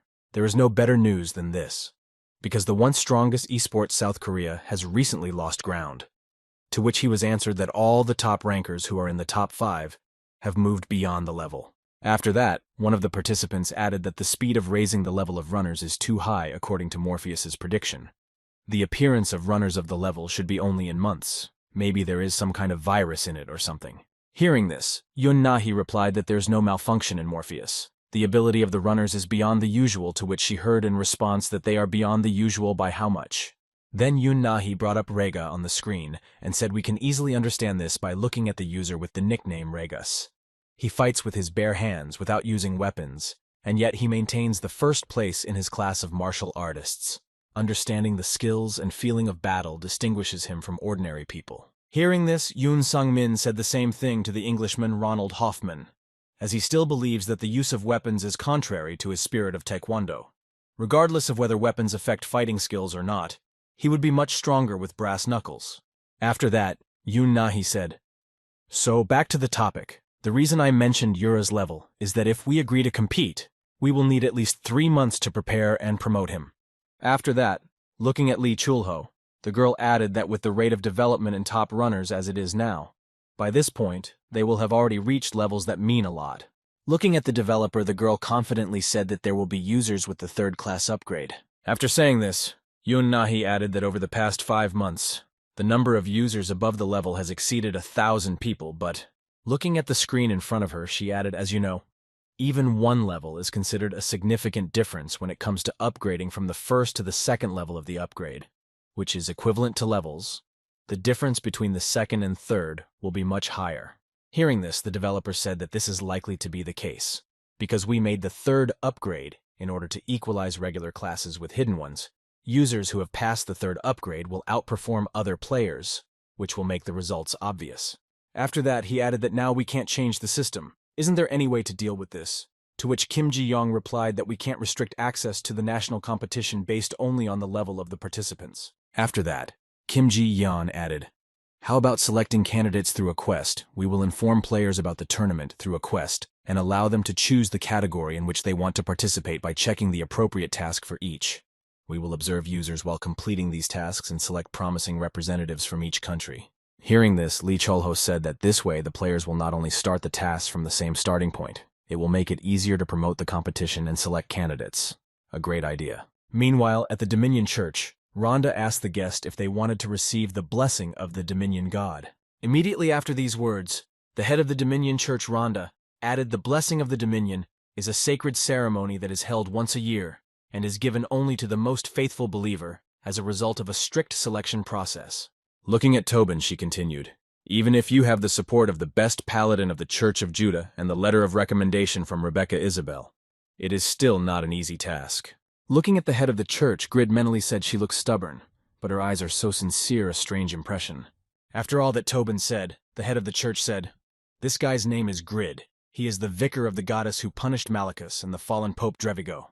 Hearing this information, the girl was amazed and said, "You are telling the truth, the best paladin of the Church of Judas Toban." And then she thought that he had already received the blessing of the goddess Rebecca. At the same moment, Tobin stood behind Grid and thought, I introduced Grid to the head as he did and asked what decision she would make. After some thought, the girl bowed in front of Grid and said, "It is an honor to meet you, Grid, and if all this is true, I give you God's blessing."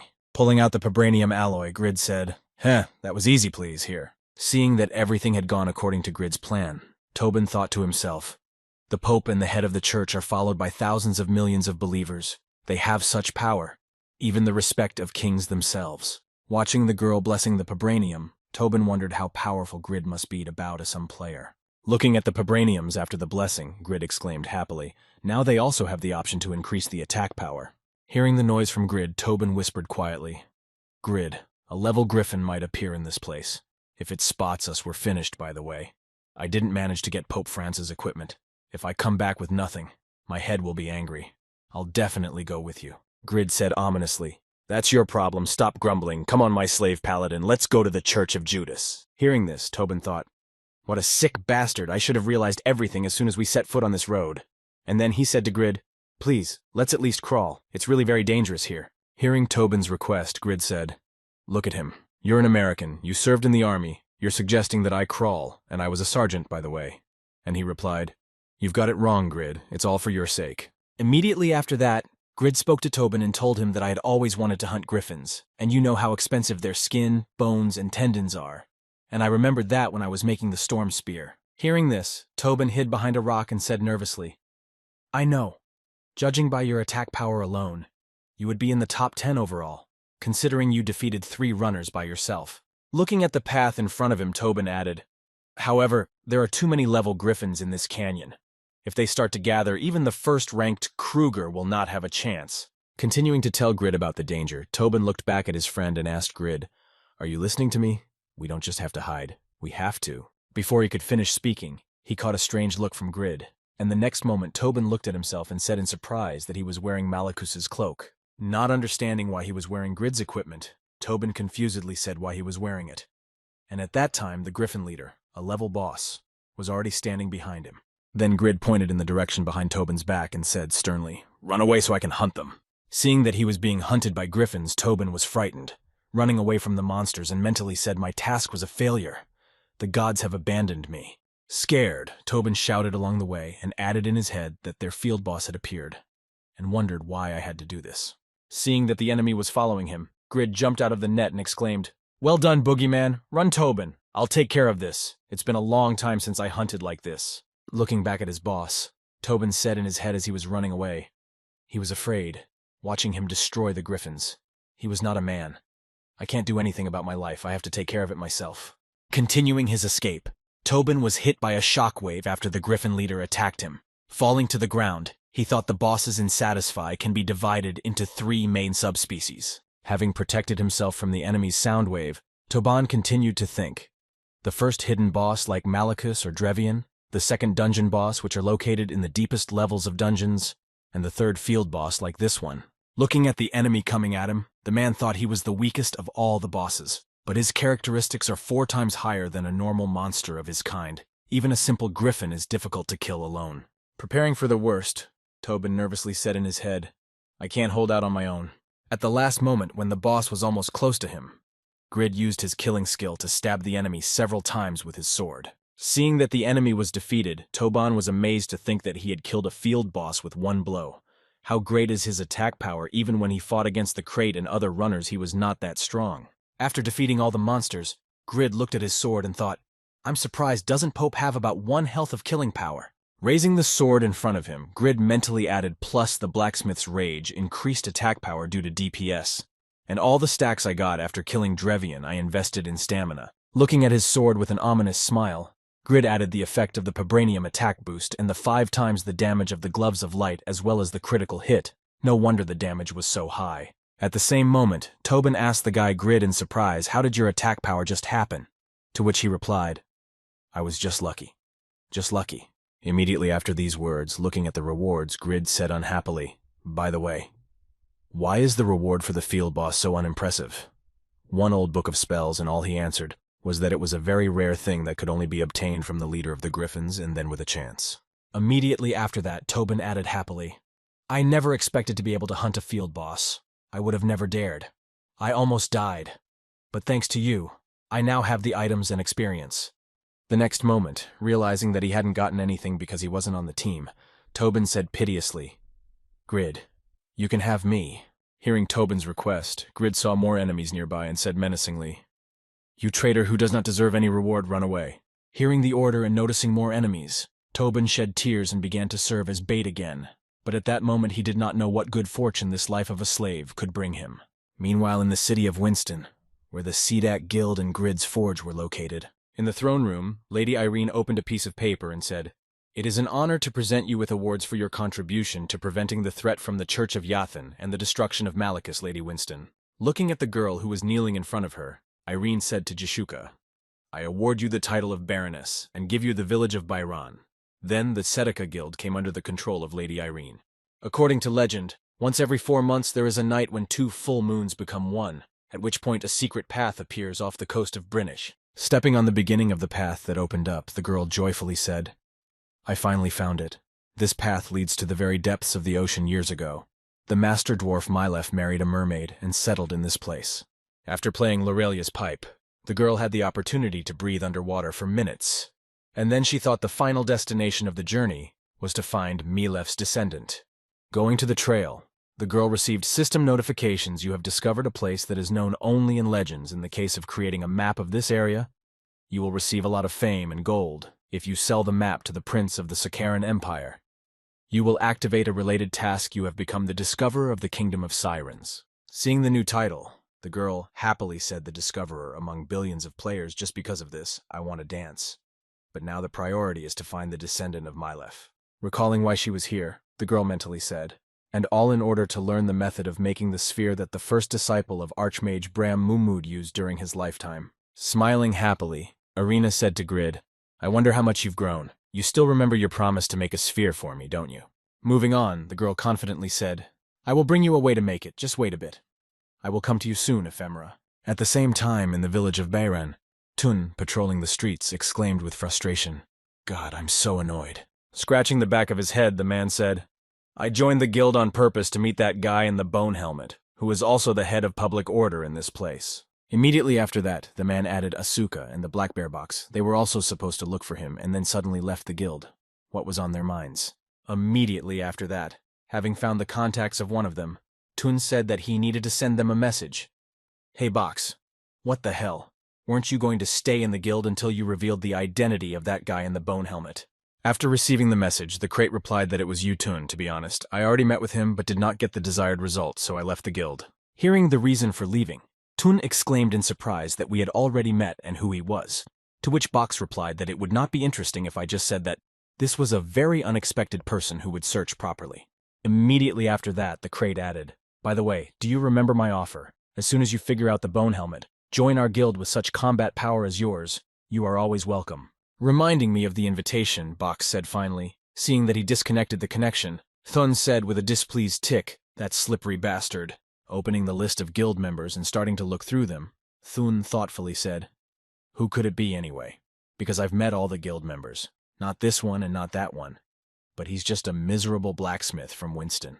Opening his profile, Thun said in surprise that he had only leveled up a month ago. Smiling ominously after he learned the new information, Tun said, "There's definitely something about him." At the same time, walking around the city, Jishuka said Pon and Abelin together with the soldiers nearby are destroying monsters. Faker is dealing with finances. Looking at how rapidly everything is developing, Vantner confidently added that the village is developing quite rapidly, and many users have come here.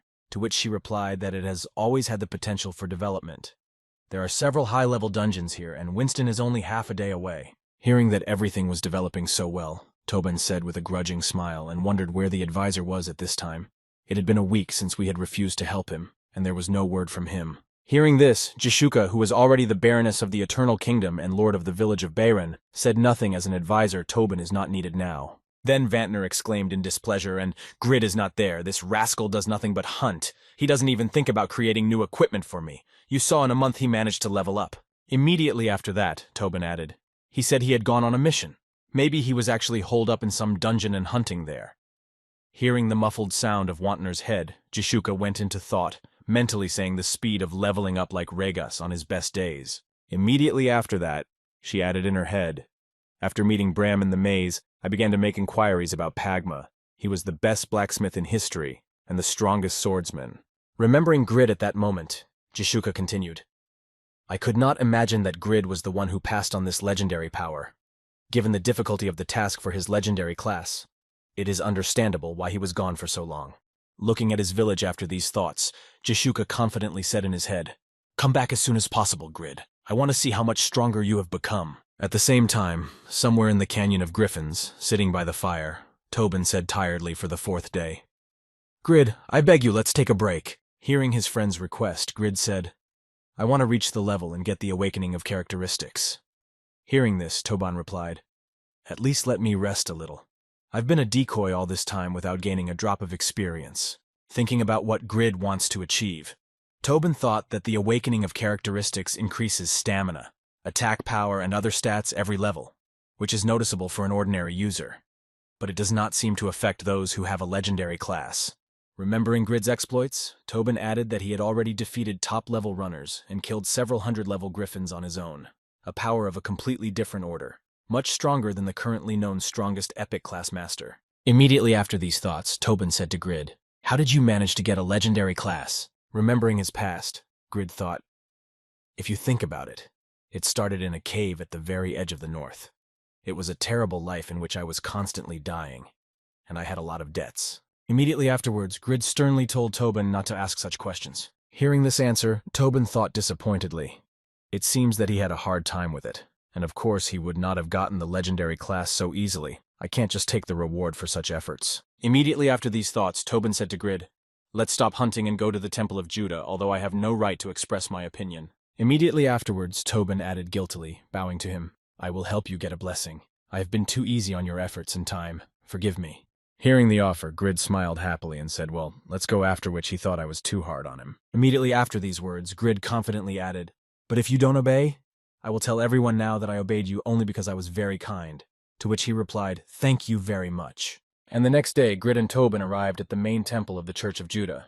Having received the last blessing, Grid also received an additional stat of Pabranium, an increase in the protection of the Master Bai. Sitting at the table with Pascal, Grid happily thought, Great, now only the Church of Jathan is left. And the priest said to him, Mr. Grid, can my blessing help you in any way? Then Pascal added, It is an honor for me as the head of the Church of Judah to help the representative of the goddess Rebecca. I am interested to hear the story of how you defeated the thief Malachus and the lecherous Drevigo. Hearing this question, Grid tasted his drink and thought, I didn't expect such a sincere welcome, and I was ready to fight him if he claimed to be a holy light. Immediately after that, the boy added cautiously, But I shouldn't relax, because I don't know what he can throw at me now. But thanks to the manufacture of items, my level has grown to be much higher than my level. And since the battle with Drevigo, I'm sure I can win if the battle begins. Looking at Grid, Pascal nervously thought, I wonder if Tobin told him about me. He is very wary. But I have no particular reason or need to be hostile to the goddess's representative. After that, the priest added with a sinister smile, The armor of sacred light was necessary in the competition for the place of Pope, and now there are no suitable people in Rebecca's church. The Dominion Church does not claim, so I am more suitable than anyone else for the role of Pope. This man called Grid has simplified my task. Pascal then said, By the way, Mr. Grid, the Church of Yatan is so secretive that the location of their main temple has remained unknown, and it is likely that you will not be able to receive the blessing of the god Yatan until the distant future. Hearing this, Shid asked in surprise if Tobin knew about it, to which he replied that he receives information from the outside faster than I do. But I doubt he knows. After that, Pascal asked, "By the way, did Tobin come with you? Then where is he?" To which Grid replied that he was being turned outside. At that time, Tobin said, suffering, "I can't go in. My head will kill me." After a while, something strange happened in Winston's castle, and one of those present said in surprise, "Listen, what's all the commotion at the castle gate?" Looking at the scale of the event, another replied, "Wow, there are a lot of soldiers here, at least several hundred. Maybe the king himself came to inspect after he heard rumors about Winston's development." Seeing the dignitaries heading for the gate, one of the residents exclaimed, "Lady Irene, Sir Phoenix, and the Sedak Guild. There must be some sort of celebration here as well." Looking at what was happening in his heart, the player was surprised to hear that it was the king. Such a lavish ceremony must have been organized to welcome the king. The next moment, the player noticed that the main entrance had opened, and he shouted in anticipation, "The gates are opening, who is it?" Entering the city together with Tobin, Grid grumbled that why are there so many people here? Seeing who had just entered the city, the disappointed people said that it was just a beggar, and I thought it would be the king. Immediately after that, Miss Irene threw herself into the boy's arms. Seeing this, all the townspeople who were about to leave were stunned. Shedding tears of happiness, the girl joyfully said, "I missed you so much, Grid." Smiling happily after such a long period of absence, Grid said happily, "I hope I haven't been gone too long, Irene." Immediately after the warm greetings of Countess Irene, Jishuka addressed Grid and said, "You should have come back earlier, Grid." After that, the head of the guild, Tadaka, also spoke happily to the boy, saying, "Welcome back. I've been waiting for you to come back." Realizing who was speaking to him, Grid replied in amazement, "Wow, this is the first time I've seen this outfit. Something important has happened. I didn't even recognize you at first." Meanwhile, the news on the TV was broadcasting a video captioned, "Today's Satisfy," and the way Lady Irene of Winston and the new Baroness Barana Jishuk greeted a user yesterday afternoon became a hot topic. After that, other users were heard on the TV desperately trying to find out the identity of this hero who was greeted by beauties from both non-game characters and regular users. Then Grid confidently said it was me. Looking back at her brother who was lying on the couch watching TV, Shin Seihi asked in surprise, "What do you mean by that guy who was surrounded by beauties?" And Grid replied that it was me. I was back after a long absence and they were really happy to see me. Hearing this, his sister said, "Hey, I love my brother, but those girls look like stars." To which Grid replied, "I'm more popular than you think, so behave yourself." Looking at the girls surrounded by her brother in the game, Shin Seihi thought they were both beautiful and looked mature and confident. Immediately after these thoughts, the girl sighed and said the popular, of course. The next moment, Grid, lying on the couch, said to his sister, "Do we have anything edible at home? I worked so hard that my stomach is stuck to my back." To which Shin Seihi got up and stomped angrily to the kitchen and replied, "I don't know." Looking at the behavior of his sister, Grid smiled slyly and mentally said, "Wow, it seems someone is jealous. You want to become an adult sooner rather than later." After these thoughts, he turned his attention back to the TV with Irene on it and added, "By the way, we decided to get married after the assignment." Blooming with joy, Grid mentally said, "Seki, your brother will also become an adult very soon. The first wedding night is very near." Sometime later, after watching TV, Seki came into Grid's room and said, "Brother, Mom and Dad and I are going to bed. When are you going to go to bed?" Before she could finish, she froze in place in surprise, and at the same moment, Grid looked up from his book and said, "Okay, sister, don't wait for me and go to bed." The next moment, the nervous voice of a girl who exclaimed to her mother and brother, "Something is wrong with him. He's sitting and studying," was heard throughout the residential area, and she replied that he probably had a lot to do, so leave him alone. After rereading the spectacular textbook of love relationships, Grid said, "You have a twin sister. No. Then you are the most beautiful in the world. Wow, that sounds good. I should have bought this textbook earlier. There is almost no time left before the wedding." Immediately after that, Grid turned on the computer and said thoughtfully, "Now, to the most important thing. We need to try to find information about sex in Satisfy." Finding a whole article on learning to have sex, Grid happily said, "It's incredible. I knew that in this game you can experience almost anything, but you can even have sex in it. That is, I can do it with both NPCs and another player." Looking through the article with full training, Grid happily said in his head, "These are real girls like Ahin. From now on, nothing for me. This world is my only salvation." Looking through the article, Grid came across a warning and then said, "Let's see, in the world of Satisfy, only married couples can have sex once a month by agreement. If the conditions are not met, the function is blocked. This restriction is created to prevent abuse of the sex function." Grid made a disgruntled expression on his face and angrily said in his head once a month, "What the hell are these bastards talking about? I've been waiting for this for years." Disappointed with the information he received, Grid pounded his fist on the table and said to them, "There is no forgiveness, and what to do now? If this is how the system works, I have no other choice." After that, with a sly smile, the excited Grid mentally said, "If so, this day should replace my usual years, even if I have to change my class to scum." Entering the game and announcing the wedding, the boy heard Wantner's disappointed voice exclaiming, "I can't believe it." Leaning on the table and choking back tears, he added, "Why is a man like you marrying my Irene? Why you and not me?" Looking at Grid, he added sadly, "I was a top runner, and I could only exchange a couple of words with her the whole time. How the hell did you manage to do that?" To which Pan replied, "Why are you so worried, Wantner? You don't even have the hair to be with a beauty like her." Wantner shouted in anger, "Shut up, Pan! How many times do I have to tell you that I'm not bald in real life?" He replied, "You think that's your only problem? You and Irene look like father and daughter." Looking at Jashuka, Grid asked in surprise why they were so excited. "I heard that you became a lord. Do you have time for that now?" To which she replied happily, "Well, it's your wedding after all."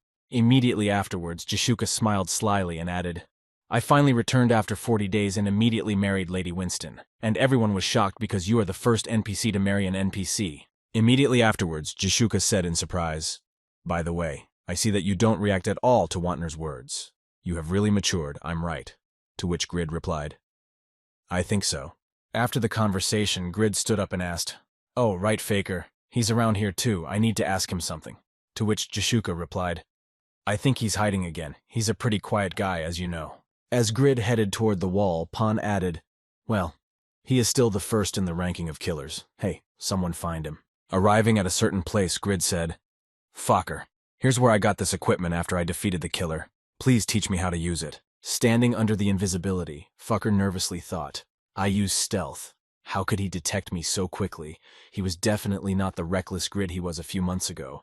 Had he really grown so much?" The ability to see human nature and complementing his coolness was all the influence of a characteristic of insight that went beyond the point. Coming out of his invisible state, Faker thought, "Now I understand why the master said he had grown up." Then picking up the bag, he said, "The tools for setting traps and the mechanism for mixing poisons are of a higher rank." After noting the rarity of the materials, Grid said thoughtfully, "If I remember Shay correctly, I defeated him and his henchmen, and this is what fell from them after his death." Hearing this, Fucker thought nervously, "Shay is the assassin who ranks under the henchmen. He meant the interceptor and curb. He defeated those top assassins alone." At the same moment, Jashuka approached Grid and told Grid that the celebration would start soon. "Let's go." Then Faker added, Jashuka mentioned that Grid could even surpass Ragus and Pan. Looking at the boy, he continued, "Perhaps I will have the opportunity to compete with him at that very moment." Grid replied, "Let's go." Standing in front of the priest with the bride, the couple was asked if they swore to respect and love each other until they returned to the patronage of the goddess Rebecca. After the priest's question, the couple in love confidently answered yes. Looking at the celebration, Pan said foreign ambassadors and even a ceremonial speech from the king. "It is not for nothing that they say that the count is the most powerful nobleman in the kingdom." To which Jashuka replied that this means that the strength of our guild will also increase. That's how Grid is a very valuable person for us in every sense. After the priest finished his speech, he said, "You can exchange the symbols of the oath," and Grid was surprised to hear that. Then Irene held out the rings and said, "My family has already prepared them for us, Mr. Grid, so we should put on each other's rings."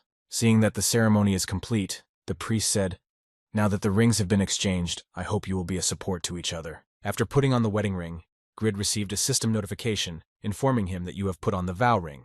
If a person with the same ring is nearby, special effects appear. The stronger the sympathy, the more benefits you will receive, and the stronger your voice will be.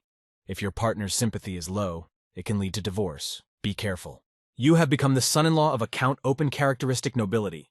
All characteristics have increased by points. Now you can be in noble society. Every month you will be given gold. You have pledged Irene Winston von Stein in eternal love." After that, the boy's bride said to Mr. Grid in a happy voice. In response, Mr. Grid joyfully said to Irene, "You are so beautiful. Thanks to you, I feel that my life is just beginning." After the ceremony, the newlyweds were showered with joyful greetings in the name of the goddess Rebecca. "I pronounce you husband and wife, happily ever after, young hurrah for you, Lady Irene." Standing among the crowd of guests, Khan happily thought, So now you're Lady Winston's husband, congratulations, Grid. Maybe this will ease my mental burden a little. Recalling the trip to his son's grave, Khan mentally added, "You gave me back my forge and visited my son as my friend and helped me enjoy life again and gave me a reason to live." Looking at the happy young Khan, he added tearfully, "I am so glad to hear you're hammering in the cold forge now that you have become a nobleman. We will not be able to see each other anymore. But please do not be too embarrassed by your new status."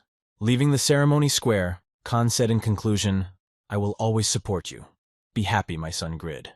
Before he could get far, Grid caught up with him and said, "Khan, I heard that the smithy is out of coal, and I will start working as soon as I get back, so order some for me." Hearing the boy's request, Khan froze in his tracks and said, "But you..." Smiling happily back at his mentor, Grid replied, "But I promised your son that I would look after you."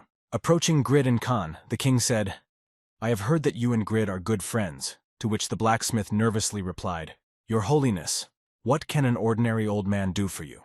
The king laughed happily at Khan's question and said, "What nonsense! Who would dare to humiliate such a great blacksmith who once represented the North, and you are my son-in-law's master? You should be proud of that." Stretching out his hand to his companions, the king exclaimed joyfully, "We cannot stay away on such a wonderful day. Let the celebration begin. Bring all the people meet." Throwing his arm around the neck of his master, Grid said happily, "Come, Khan, you should forget about your duties today and have fun." The wedding of Grid and Lady Winston Irene was the first celebration after the losses suffered in the battle with the Church of Yatan. All Winston products are tax-free for days. Users who set Winston as their city of residence will receive an increase in experience, and the chances of dropping items for the next days. Those who live in the territories under the control of the Earl will receive plus to the experience gain to increase the drop of items for the next days. The population in the territory of Count Steim grew rapidly due to users who began to migrate during this period, and the village of Byron in the province of Winston was also filled with people at this time. This also meant the arrival of a new life experience for the Tzedakah Guild. As Jashuka sorted through a pile of new papers, she said in a confused tone, "I'm so busy I don't even have time to level up." And yet another person needed to learn something new for themselves. Nervously holding onto her wedding ring, Irene said, "We first met when you brought the sword you forged to the castle, and since then, you have saved me many times." Clenching her hands into fists, she added sadly, "I was very grateful to you, but at the same time I was reproachful that I was a lady who was supposed to protect her people, and could not even protect myself." Hearing this, Grid thought it was fear due to the fact that she had been kidnapped several times. "But I do not think you are weak." Looking at her fiancée, Lady Irene said, "I still lack strength, but one day I will protect you." After these words, Grid mentally said, looking into the eyes of his bride, as gentle as she is also strong. The next moment, reaching out to Lady Irene, Grid said, "This is the first time I have ever met someone who cares about me so much." Reaching out to the girl, Grid said, "I rely on you," and then kissed his wife. Looking directly into the eyes of his beloved girl with whom he had become intimate, Grid confidently said in his head, "I will." Before he began the act, he said one last time in his head, "I will protect you," and then he performed his marital duty. The next day, when Grid arrived at the king's castle, the phrase, "There is nothing to be surprised about," was heard in the castle. The king, who was standing next to his daughter, confidently added that in the future Irene would take the post of count. She was already a lady of a big city. Immediately after that, the king added, "I respect your sincere desire to concentrate on your work as a blacksmith, but there may be problems if you remain an ordinary person as a lady's husband, so please accept it." Immediately after that, the king said to Grid, "I grant you the title of Viscount." And Grid received a system notification that you are now a Viscount of the Eternal Kingdom, and since you are now the son-in-law of Earl Steim, you are now given the name Steim. Immediately after receiving the title, Grid received a new system notification stating that you have the right to manage the territory, command soldiers, and the ability to appoint knights. You can hire up to a person every month. You will receive gold coins. Immediately afterwards, Sir Phoenix told Grid that according to aristocratic laws, the Earl could appoint up to 2 Viscounts and up to 2 Barons. The next moment, Sir Phoenix smiled and added that the Steim family is very highly regarded, and with the privileges granted to the Lord, he has appointed Viscounts including you. This title can serve you well by giving you power and authority. With a sly smile, Grid thought, considering the gold I receive as the Earl's son-in-law per month, it makes no sense to give up a fixed income of millions of one. Immediately afterwards, the king asked, "Well, how did your wedding night go so well?" And Irene shouted out to her father in embarrassment. Hearing the question, Grid replied, making Lady Irene embarrassed, "Thanks to you, I went to heaven. That is, I wanted to say everything went well, and then I thought it was a pity that I could only do this once a month. Immediately after that, looking at his arm, Grid thought sadly, the more I think about it, the more I realize that it's not fair that my strength and stamina, which have almost reached the point of being wasted once a month, is too much for a man who was born to be a nocturnal asset. Immediately afterwards, looking at Lady Irene, Grid confidently said in his head, "But it's okay now, I have a goal." Continuing to look at the blushing girl, Grid confidently added, "I will protect my wife no matter what. I will not let her be in danger anymore." Immediately after these thoughts, Grid said to Irene, "If you don't mind, could you lend me some of your soldiers?" To which she replied in surprise, "Weren't you going to the forge?" The next moment, Grid thought, "I need a bigger force to protect Irene," and then said, "I'm going to go on a campaign to defend your territory." Raising his head up, Grid confidently said, "I will defeat the guardian of the Baron's forest, who threatens your people," and then thought it was time to complete the complete failure. After some time, part of Lady Irene's army had already gathered in the square on urgent orders. Standing on the parade ground, one soldier said, "Why, after training we were gathered again, and only our company was full of men?" To which another replied that lately we had been causing trouble. Maybe they wanted to punish us. Hearing the conversation, one of the knights added that because of the battles with the Church of Yatan, Winston was down to about 1,000 soldiers, and now every man is worth his weight in gold, so they must not be too cruel. Seeing his leader in front of him, the soldier asked Captain Jude why we were gathered here, to which he replied, "I don't know." Not receiving an answer to the question, the soldier said, "Darn, our captain is exactly the kind of person who can be said to have strength and enough." To which he replied, "Don't talk." A few seconds later, one of the commanders shouted, "Silence! Attention! The noble and powerful Mr. Grid has arrived." Hearing the announcement, the soldier said to his comrade, "I heard that he is the hero who saved Our Lady, and he was told that he was an incredible blacksmith. He was just incredible." Looking at the soldiers, Grid thought in surprise, "This is the company Irene has prepared for me. They look stronger than Winston's usual soldiers." Picking up the commander's sword, Grid thought, "Before we go, I need to test their abilities. Maybe I can try the sword Irene gave me." Activating the sword, Grid received a system notification. Personality identification. You can understand information about the personality of the selected target, its available characteristics, items and skills. Insight has reached the mark above the skill of personality identification has reached the level. As looking at Commander Jude, Grid thought, with this sword, I can get a lot of information on this campaign going with me important NPCs, so... Evaluating Commander Jude, Grid thought, this guy may have lower overall stats than the other two, but considering his level, they are quite high, and his maximum stats are impressive. Continuing his thoughts, Grid added that if he reached these maximum values, he would be twice as strong as Romeo. But his intelligence is terrible, but he has excellent skill ranks, and maybe his stupidity could help. Grid smiled happily and thought confidently, I will help him grow as my knight. Immediately after that, standing in front of the soldiers, Grid said, Listen up, we're all going on an expedition to find a forest guardian. Hearing the task, Romeo nervously exclaimed to all the soldiers, The forest guard is a very strong opponent against whom it will be difficult to go even with all the forces of Winston. Besides, you will need at least 2 archmages in Winston. There are no mages of this level. Immediately after, Romeo added, Are you going to mobilize the Tzedakah Guild from the village of Byron? To which Grid replied, No, we're going with the existing staff. The next moment, Grid thought, If I want to take all the blue orichalcum needed for a complete failure, I must do it alone without using guild members. And now my skills are enough to defeat the guard alone. At the same time, Vantner arrived at Jishuka's office and nervously exclaimed, Master, please talk to Grid. He's supposed to create me some equipment. But after the wedding, he just disappeared. Jishuka replied he didn't disappear. I heard he was going to raid a forest guard, Tobin added thoughtfully. A forest guard, come to think of it. Continuing his thought, he added, When I first met Grid, he wanted to take part in the raid on the forest guard. What was he looking for there? Hearing this, Wantner nervously exclaimed, Anyway, he didn't tell us anything about going there. It was too much. Jishuka replied indifferently, You know him. He likes to take care of everything himself. Don't worry. I wanted to talk to him about his duties in the guild anyway. Jishuka added thoughtfully, Though even if I don't insist, he'll still feel the need for the guild after his hike, given that he chose this time of year. And since Grid and the soldiers set out, 4 days have passed and now they are in the Grey Forest. The soldiers, tired from the constant work, were breathing heavily and falling down. One of those who was still standing asked his comrade what kind of mockery we had been fighting for 4 days without stopping, and the other replied, I knew the monsters of Byron were strong, but if you think about it, should there be so many of them? Looking at Grid, the soldier added that so far, we have not suffered any losses because he sends soldiers to help if the situation is tense. But our commander is not even going to stop. He is not a commander, but the devil himself. The next moment, Romeo said to Mr. Grid, "We have come this far without loss, but I don't think we can continue like this." And he replied that he didn't know why. Then Romeo reported that because of the poisonous flowers, there was a fog in a radius of about meters. Although we are not far from the fog, some soldiers have already faced its effects. Hearing this, Grid thought the poisonous fog deals units of damage per second. Hard to break through with soldiers with only a few health points. Immediately after that, Grid mentally added, "It looks like I can only go so far," but suddenly he saw Jude's back in front of him. Seeing him walk forward, Grid was surprised to think that Jude is not afraid to go into the poisonous fog that even knights are afraid of. Continuing his thoughts, Grid added, "Our expedition has already made everyone stronger.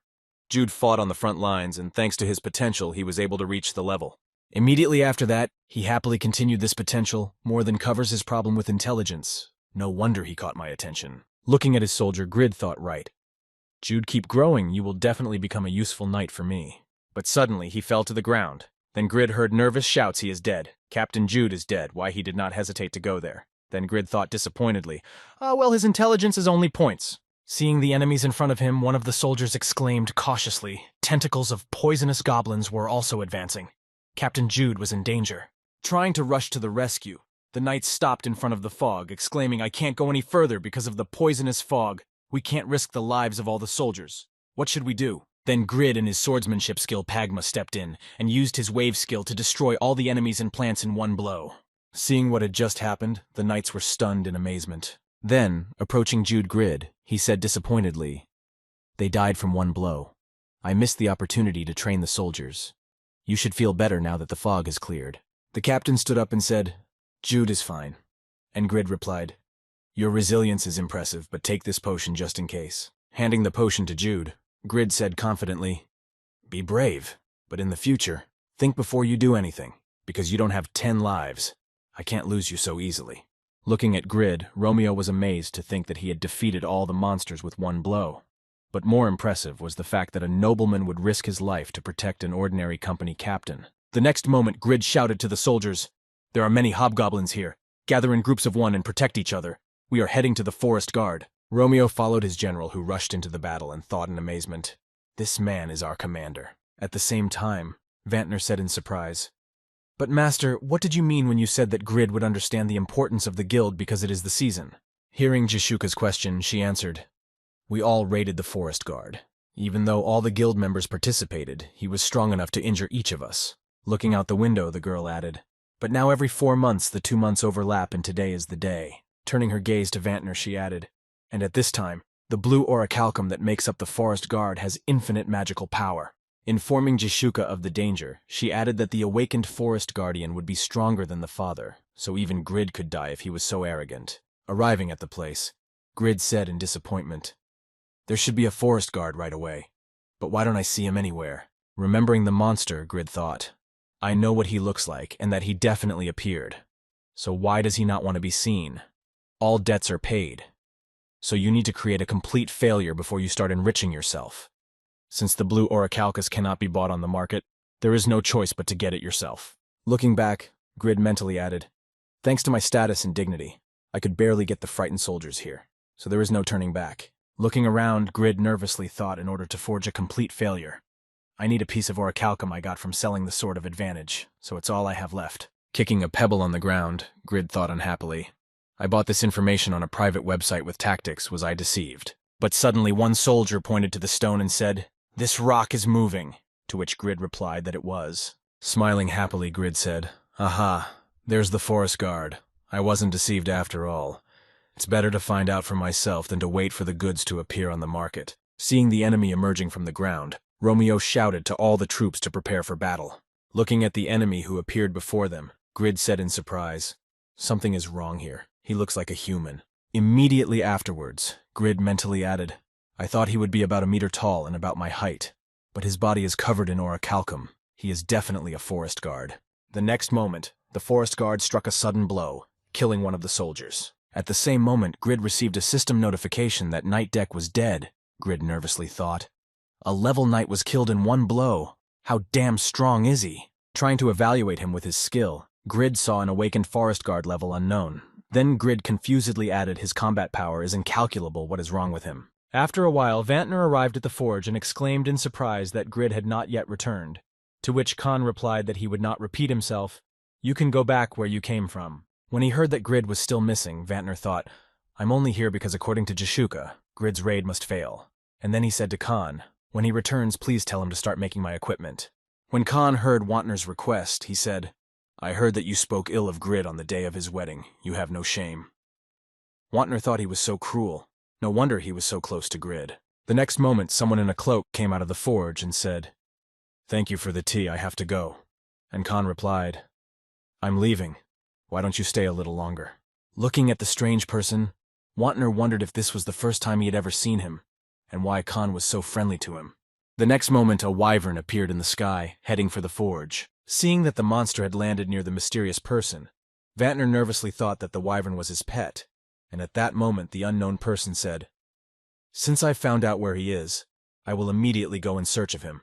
As Khan was saying goodbye to the unknown person, he said, Don't be too surprised when you meet him. He has become much braver, and has grown a lot recently. Climbing the vervain, the guest said goodbye.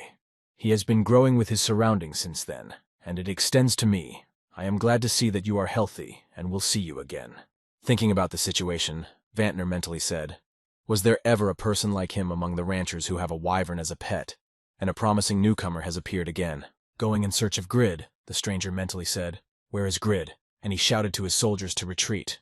Looking at the enemy, Grid nervously said in his head, If the insight that worked on the Pope does not work here, then it means that he is stronger than the Pope. Immediately afterwards, Grid mentally added the awakened guardian of the forest. In any case, it's good, although it won't be easy. But due to the increased weight, more orichalcum may fall out of it. Rushing into the battle, Grid dealt a critical hit to the enemy, which amounted to 1 unit. Looking at the enemy's health, Grid mentally said that the damage from the general health had decreased enough. He had become smaller, and that was probably why his health and defense had dropped. Swinging his sword at the enemy, Grid thought, I'm faster. But if his defense has weakened, then his awakened version has maximum attack speed. A convenient opponent given my overwhelming attack power. Seeing that the enemy was attacking him again directly in the forehead, Grid confidently said that he would attack me from the front after all. Swinging his sword in front of him, Grid confidently added, Your learning ability is a complete bust before he could finish speaking, as he saw that the enemy dodged his attack. The next moment, the forest guard gave a kick to Grid's jaw, causing him damage, receiving a fatal blow. Grid thought with one simple attack he had taken my health. Recovering with the help of Doran's armor and ring, Grid shouted out, using Pagma sword and bindings, You rascal! Having failed to hit the enemy, Grid thought in confusion that he had dodged while he was above him, and he was fast. Having blocked the monster's attack with his sword, Grid thought nervously, he reduced the strength of my Dane sword, made of the highest quality metal, orichalcum, which is what the second best metal means. Angry at the damage to his sword, Grid mentally said, I will finish you off and take all the minerals, and then shouted out the blacksmith's fury. Rushing into the battle, Grid used Pagma's swordsmanship and a wave to launch a long-range attack at the enemy. As soon as it hit the enemy, Grid used his assassination skill and rushed at the forest guard. At the last moment, the guard ducked under the ground, avoiding being hit, and Grid thought he could escape underground. Having missed with his skill, the boy confusedly said in his head, My killing skill with which I destroyed so many enemies. Seeing that the situation was tense, Jude stepped forward and said, Jude, help me for saving my life. I owe you a debt of gratitude. Grabbing his shoulder, Romeo replied, Jude, wait. You'll only get in the way. As a result of the last blow, the forest guard hit the vibranium that protected Grid. At the same time, the boy flew up and said, You used a clever trick to prevent my attack. Don't you think you're being clever, even though you're only a golem? Bram Grid said angrily while in the air with the help of his boots. You don't even have a brain. Raising his head up, Romeo joyfully exclaimed, Look, our commander is incredible. He uses high-level magic. Nothing is impossible for our commander. Looking at the enemy who jumped up to get him, Grid mockingly said, You can't get me. And then thought, It looks like he's jumping about a meter. Continuing to observe the enemy who had just landed, Grid thought that the attack power was superior to that of the Pope, and that the body was capable of damaging black metal. But immediately after these thoughts, Grid confidently said, If I take this chance to attack, I can win anyway. I have just what I wanted to try. Pulling out his sword in front of him, Grid confidently said, Pagma swordsmanship is an advantage. This skill made all his attacks long-range and the attack power doubled. Immediately afterwards, Grid used his communication skill and covered the enemy with a barrage of continuous blows. Looking at the enemy he had dealt a lot of damage to, Grid noticed that he was not moving, and all his attacks were critical. As a result of this combination, Grid leveled up his Pagma swordsmanship skill and created a new attack. Then he joyfully exclaimed, "Bugaga! See my new deadly attack." While in the air, Grid looked at his beaten enemy with a new skill that he could use at the Pagma level of swordsmanship. At the same time, he thought about the merging of skills in itself is already a blessing. But the increase in the level of Pagma swordsmanship is also an incredible improvement, with a deactivated phase almost the same as the level skill. Having drunk the regeneration potion, Grid thought it was time to finish. "I want to return as soon as possible to make a complete failure. It's getting late, so let's not delay." Looking at his enemy, Grid said, "The enemy's health has decreased by a retinue, so I should be able to deal with him without any problems as long as I'm in flight, given that his attacks don't reach me." Again preparing to attack, Grid thought it was said that I can reuse the advantage immediately after using the combined skill. If I can combine the other dances, I can finish him off in the same instant. After using the advantage skill, Grid again prepared to engage the enemy who was already approaching. Using a new combination, he mentally said, "This time I'll combine advantage and wave." Having activated the skill, Grid struck several blows and was able to slow down his opponent. Not seeing the new skill, Grid exclaimed in frustration, "Damn it! There are no specific combinations for fusion. The minerals on his back protect him from taking damage." Continuing to attack, Grid thought, "I can't use kill now because of the recharge, but while he's dying, I have to continue my attack." Crushing the guy with a Dane slash, he shouted, "His health continues to drop, but these coatings on his back absorb all the damage." After a few seconds, the advantage expired. Then Grid thought my stamina will drop too if I keep swinging my sword around like this. After striking again, the guy said in his head, "A little more, and I will be able to use the kill, so I will have to finish him on the ground to be able to save mana." At the same time, Romeo watched his commander fight and exclaimed joyfully, "He's suppressing the forest guard. It's incredible. If the forest guard is defeated, peace will finally be restored to Byron." And on the battlefield, Grid continued to dominate the enemy and mentally said, "I have less than a quarter of my health left.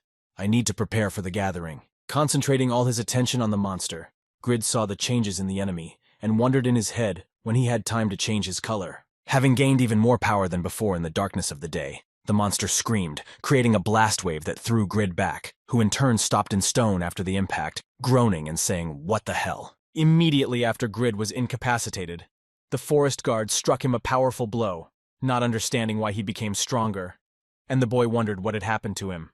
After the last blow, Grid noticed the monster hovering over him. Then he added mentally, "He became even stronger after he changed his color, and I thought I was almost done. But then what happened?" At the last moment, when the monster wanted to finish Grid off, a Vibranium entered the fray and blocked the attack, and then distracted the monster. Getting out of the enemy's range, Grid thought, breaking the distance. The Vibranium would be great. He needed to create a distance to gain at least some time. The forest would be perfect. Trying to fight off the Vibranium, the forest guard could not think of anything better than to shout at it. Hearing this, Grid saw the consequences and thought, "The shockwave is so strong that the Vibranium froze."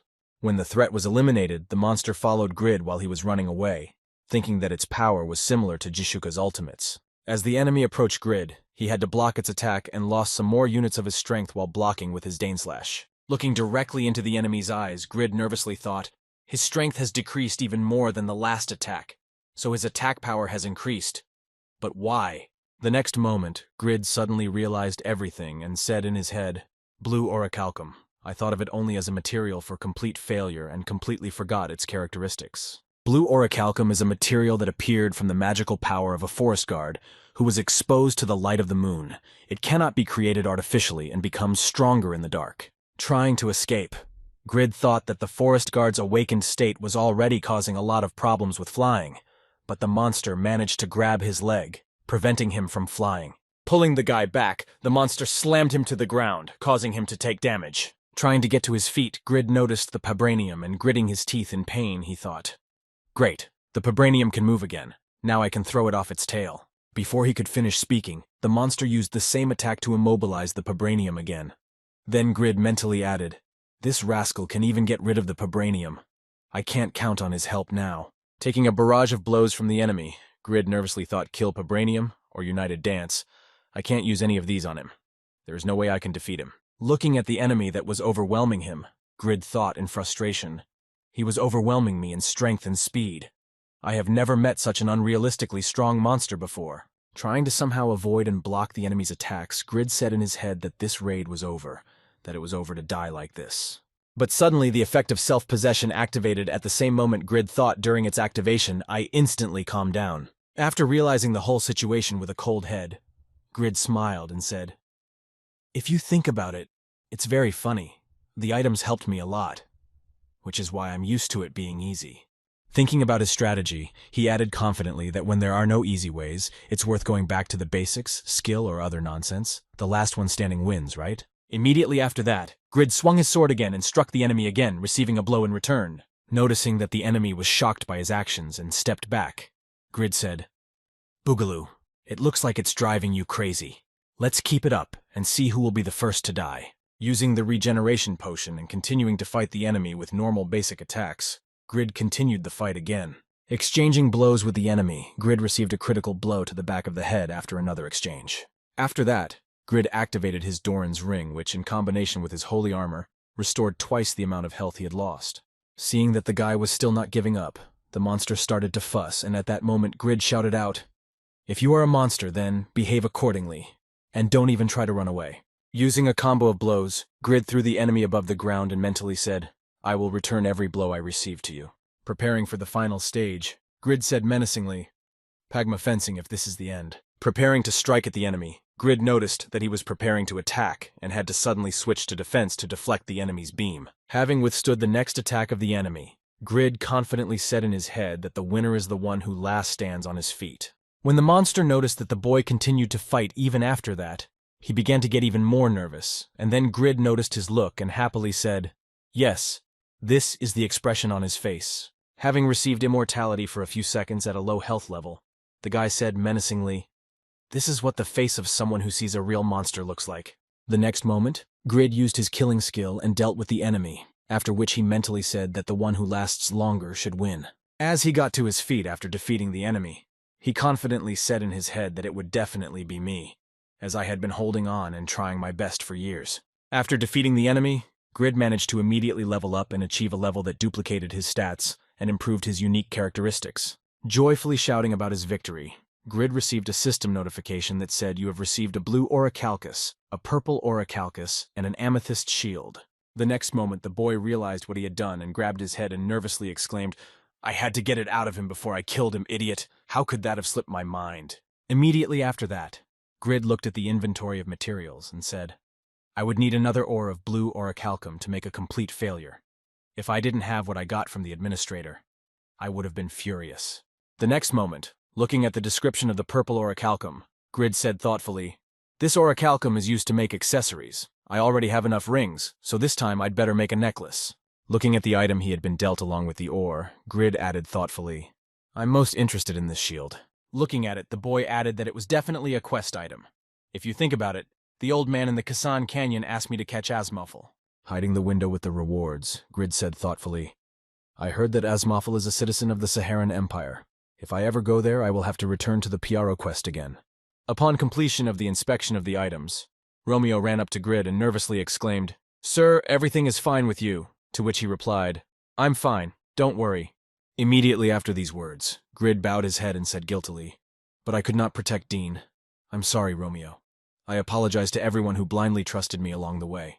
Hearing the aristocrat's apology for the death of his friend Romeo, the gentleman then thought that the rumors about his friendship with the common blacksmith were true. Suddenly, the scream of a monster coming from the heavens broke into their conversation and made them look up. The next moment, the beast landed in front of the army from the sky, and the army nervously exclaimed that it was a virgin. Immediately after the monster landed, the same boy got down and said happily, "I'm sorry I scared you, I'm sorry, I was just in a hurry." When the boy finally took off his hood, he bowed to Grid and smiled and said, "Long time no see, sir, how do you do?" This boy was Hura. Looking at his old friend Grid happily exclaimed, "It's been a long time, you look like you've grown quite a bit," to which he replied, "It's all thanks to your grace." Assessing the boy's combat potential, Grid was impressed. Thinking that he had more combat power points than Romeo, his level must be higher. But his orator class, which is not combat in itself, is an effect of his second class. A truly impressive improvement. After the greeting, Kuroi raised his head and said, "It's been months since we met. Hasn't it been a long time since I've been through much?" Before he could finish, Grid interrupted him and exclaimed happily, You've come just in time, Kuroi. Go hunt some mountain orcs and bring me some sylphide scales. Hearing the order from his master, Kuroi was surprised to hear that we had just met, to which he replied, "Pay me back. The chance of falling out is not great, but you should be able to do it in about a day." Giving the order to his subject, Grid smiled slyly and thought, "Then I'll make another sweatshirt with a zipper to make one. I need scales. So with all the scales I've got, I'll make one and then sell it." The next moment, pointing to the soldiers behind him, Grid added, "Don't forget, the hunt will be good training for them." To which Romeo exclaimed in surprise that we will too. Having given orders to his subjects, Grid also added, "And do not use this mole on the way. Go on foot with the rest, of course." To which Kuroi replied in surprise that the mole is "Yes, sir." Applying his boots, the Archmage Grid took to the air and said finally, "When you return, I will make you a fine outfit. I am counting on you," to which he exclaimed in surprise, "He flies, sir. When did you manage to reach such a level?" Looking with admiration at Grid Huroi, he said in his mind, "He is as unpredictable as ever, but I know that like last time he will continue the bright path," and then exclaimed, "Trust me, the descendant of the Blue Wolf will never break his oath." Heading back to the forge, Grid confidently exclaimed, "I believe in you, Kuroi," and then thought, "Finally, I'm going to make a complete failure of myself." Arriving home, Grid met Jishuk and shared the results of the campaign, and heard in response that you managed to defeat the forest guard alone, and yesterday you had a level, and now, taking off his equipment, Grid said confidently, "It was quite difficult because he appeared in an awakened state, but I still managed to defeat him." Hearing this, Jishuka thought, "I thought I knew everything about the power of the legendary class descendant of Pagma, but this is not just a minor imbalance, it's a real system bug." Looking at Grid, she added that the entire guild would not be able to defeat the guard in an awakened state even with full health and mana. That is, Grid is stronger than all the guild members combined. Of course, it would be wrong to consider Grid stronger than the entire guild, because the Pabranium and Bram's boots played a big role in this victory. Although if we recall the situation with the thirst for revenge of the Church of Yatan after the defeat of Malakus.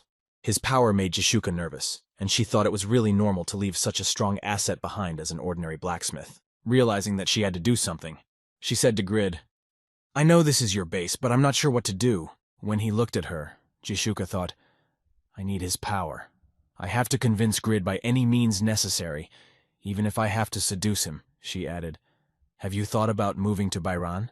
Grid didn't react to the charming girl's seduction and said indifferently, "No way, I'm not moving anywhere. I'm busy right now, so you should go, Jishuka." The next moment, Jishuka's angry voice was heard in the shop near the smithy, exclaiming, "That rascal has grown up. So why has he become an even bigger jerk?" Seeing the angry Jishuka walking along the path, one of the residents said in surprise, "Isn't it Jishuka whom she called a goat, who could have made her so angry?" And another added, "Oh, maybe she was heartbroken. Do you think I'm right?" The next day, gossip spread throughout the city about Jishuka's romantic relationship with one of the two most beautiful girls at Satisfy, but Grid's thoughts were elsewhere. While forging the hammer, Grid mentally said to himself, "I have only one shot at creating a complete failure with the blue orichalcum, which I have a complete failure, the best weapon I have to forge it, so that it will receive a legendary rating." Pouring molten metal into the mold, the boy thought that to increase the chance of producing a legendary item, he needed a suitable hammer. At the same time, a player arrived in the Grey Forest to the same place where the forest guard was, and confidently thought, "I will make this forest a place where a legend will be born." After examining the place where the monster was supposed to be, the player was surprised to say that it was impossible. "I was waiting for this opportunity, which seems to be once a month, but I can't find the awakened guard anywhere." Looking around the area, he added in surprise, "There are traces of a battle here. That is, someone killed the forest guard before I arrived.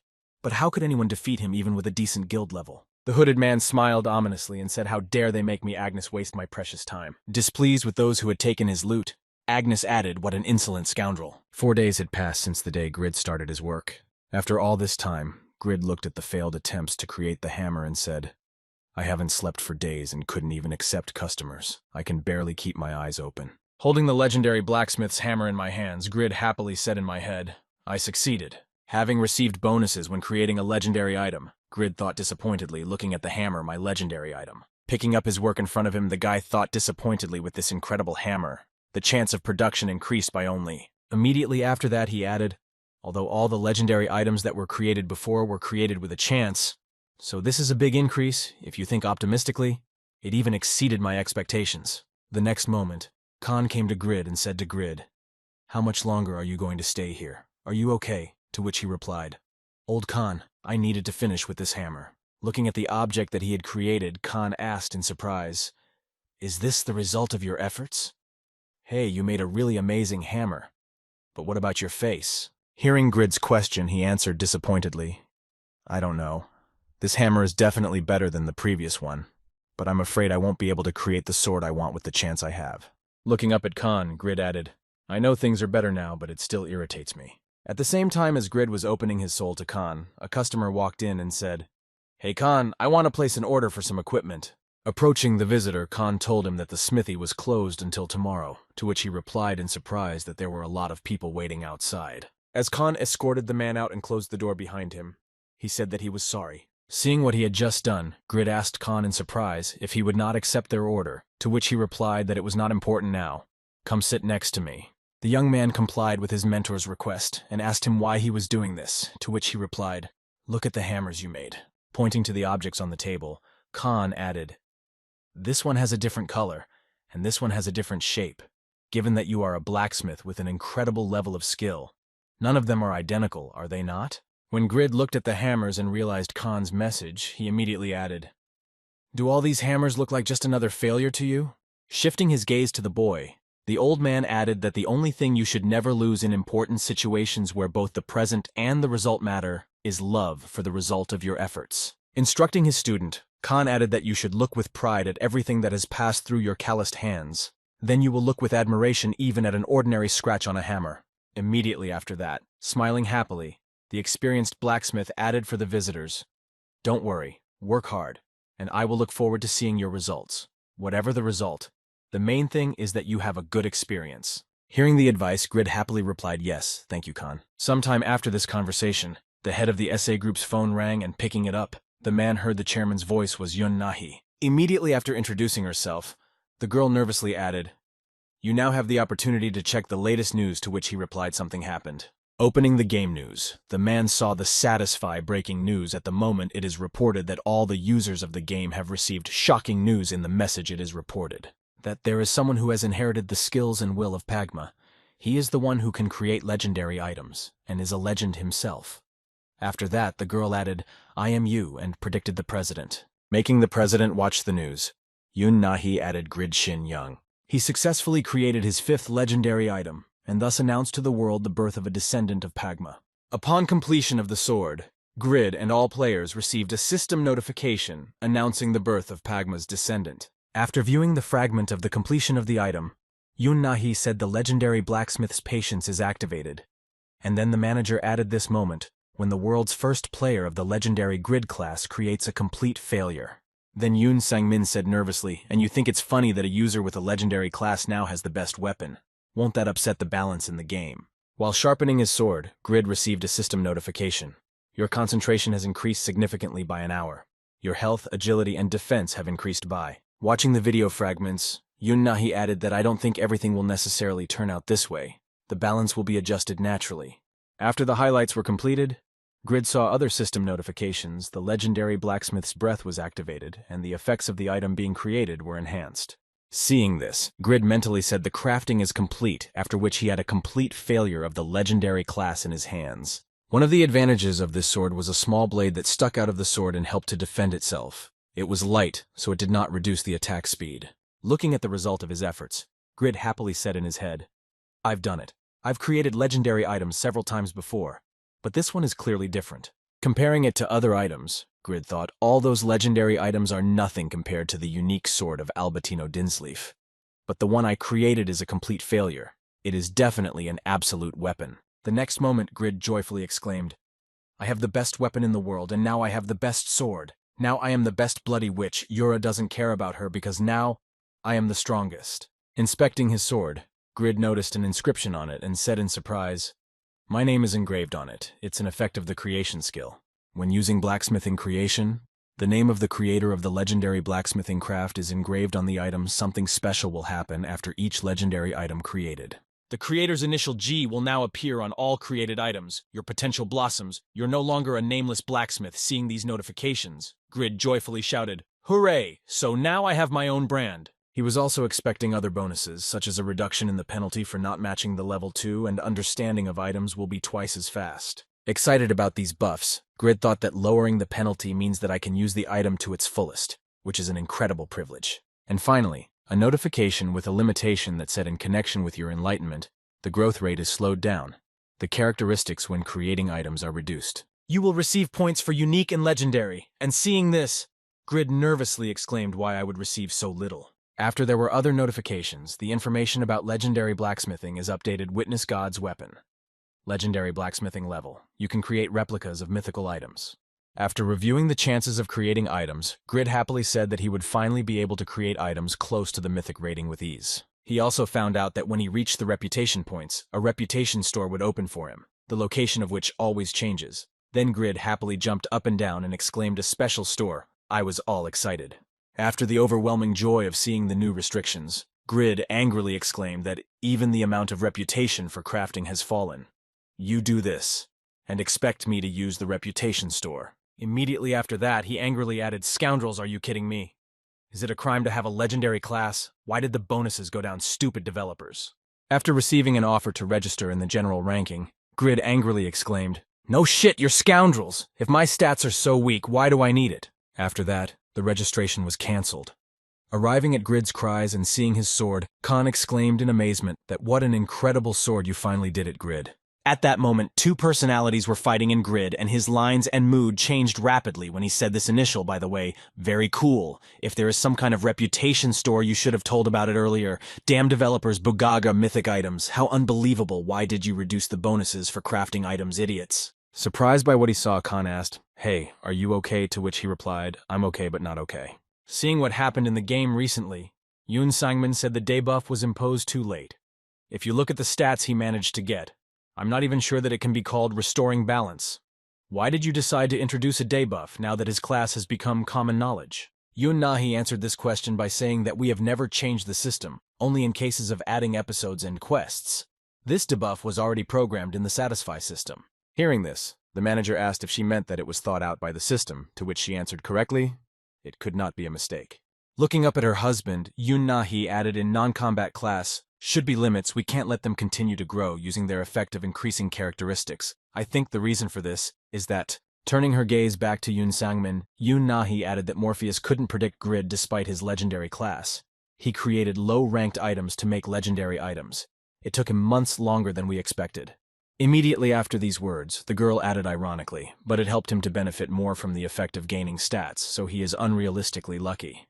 Hearing this, Yoon Sangmin asked, "So, you're saying that his failure has become an incredible success?"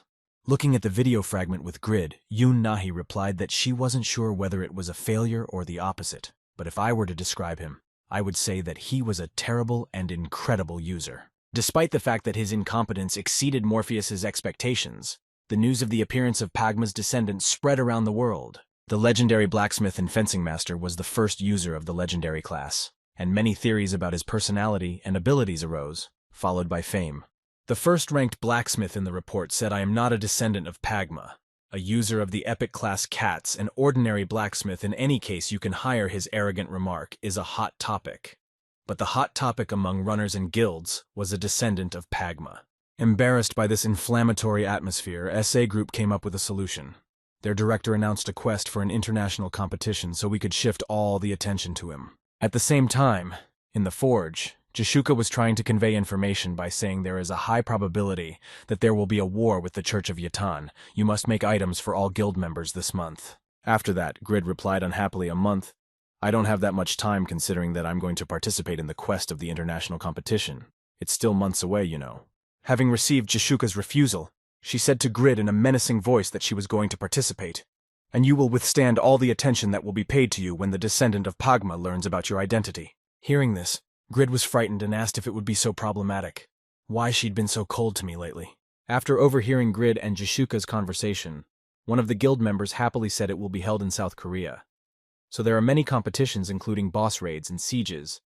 And then Pan added that even just participating in a special event gives special rewards.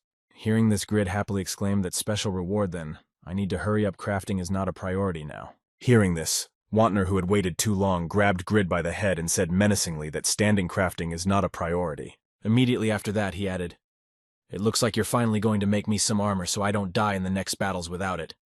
or do you think I should die here and now? Hearing Wantner's menacing tone, the frightened Grid looked back at him nervously and replied, I will. The next moment, Wantner held out his hand and said, Here's the production method. And Jishuka spoke again, attracting the boy's attention. I'll be honest, Grid. Continuing to explain the situation, she added, I need you to concentrate on producing equipment for the guild. As I said before, the Church of Yatan is acting strangely. Hearing this, Grid mentally said, Well, there is no reason to be nervous, and I don't need to level up. I'll just pretend to be a hidden master and enjoy the time. After these thoughts, the boy confidently said in his head, I'm the best anyway. At the same time, Rita's sister was just returning home. Looking through her textbook, she nervously said, This is a difficult question. Spring break is coming to an end, and I'll be entering the junior year soon, so I should study harder. Tearing her eyes away from the book, she added worriedly, I've been concentrating on my studies just to be able to take care of my mom, dad, and brother, but I'm not sure how. Recalling how he had told her I will build a house for billions within a year so that our family can live happily, Shinsei thought he could achieve so much just by playing a game. Looking back at her brother's car, she added worriedly, I'm glad he can smile again because of the money he was always worried about. But I'm worried about what? Biting her lip, Shinsei said in her head, He's a braggart. He doesn't even go out, but he decided to buy a car worth millions. She also remembered the news and added that there were always some beautiful women hanging around him. Putting the textbook to her lips, the girl frightenedly said in her head the perfect scenario for a person who is on the path of self-destruction. Suddenly, this game is dangerous. What to do? The next moment, clutching the textbook tightly in her hands, she thought confidently, I'm going to study to be a psychotherapist just in case. And suddenly she heard the shocked shouts of passers-by. Wait for this car. Looking back at the exclamations, Shinsei noticed an expensive car and wondered how such a big limousine could be in our small town. Getting out of the car, Yura asked her bodyguard if it was here, and he confidently answered yes according to the information he had gathered. Looking at the girl who got out of the car, Shinsei mentally said, I've seen her on TV. She's a player who is very famous in the game.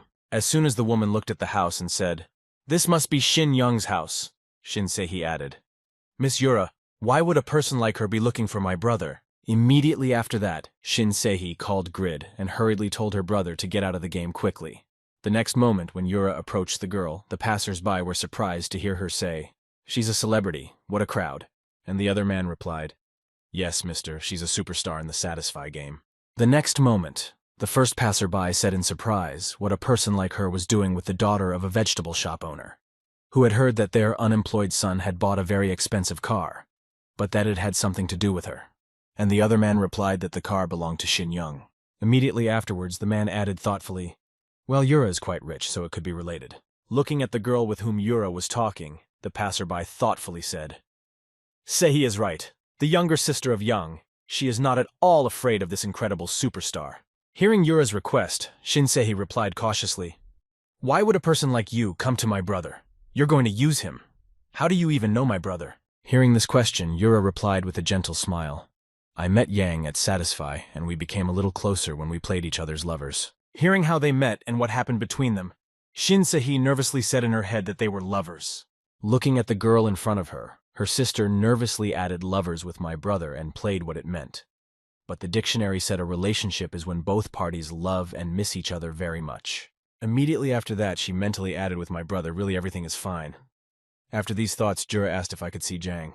At the same time, Grid, who was forging the equipment, was thinking, first I was planning to improve the complete failure and my armor, because after the battle with the forest guard, I realized that even a legendary item needs to be improved. After that, I added that I can't put off making Wentner's wavy armor.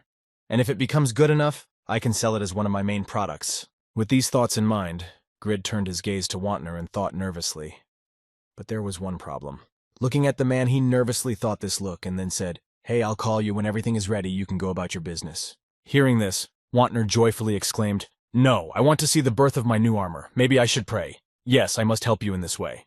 Kneeling down, Wantner began to chant legendary please, legendary hearing. This Grid thought unhappily it is so tight he reminds me of Cassus when I created the sacred shield. Immediately after that, Grid added to the conversation about this interestingly in the Vatican. Everything is fine. Even the news has not come about the election of a new pope will be dangerous if the spear of Isabel is not sealed. At the same moment, Grid received a message from outside in which Shinsei nervously told her brother to quickly leave. Before leaving, Grid wrote to Wantner, "Little sister is calling me, so I have to go." Opening his eyes while praying and seeing the message, Wantner said, "If you bless with the legendary object, I will be Wantner." Little sister called that.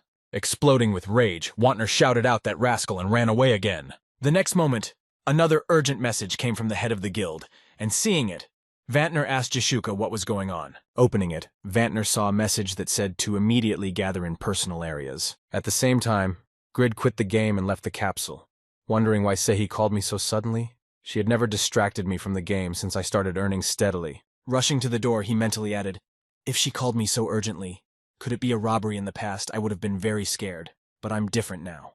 Running out of the room, Grid shouted out, "What kind of scoundrel dared to touch my little sister?" But when he saw Yura in the house, he stopped abruptly and screamed in fright. Seeing the angry Grid running out of his room screaming, Yura said, "I wonder if you care about your sister so much." And Grid replied, "Why are you here?" Immediately after that, Shin Sehi exhaled nervously and said, "As you can see, my brother cherishes his family, and if someone tries to use him for evil purposes, that person will not be able to escape divine punishment, no matter what." Immediately after these words, Shinseki began to drill Yura with an offended look, thinking, "I'll let you decide who it was meant for."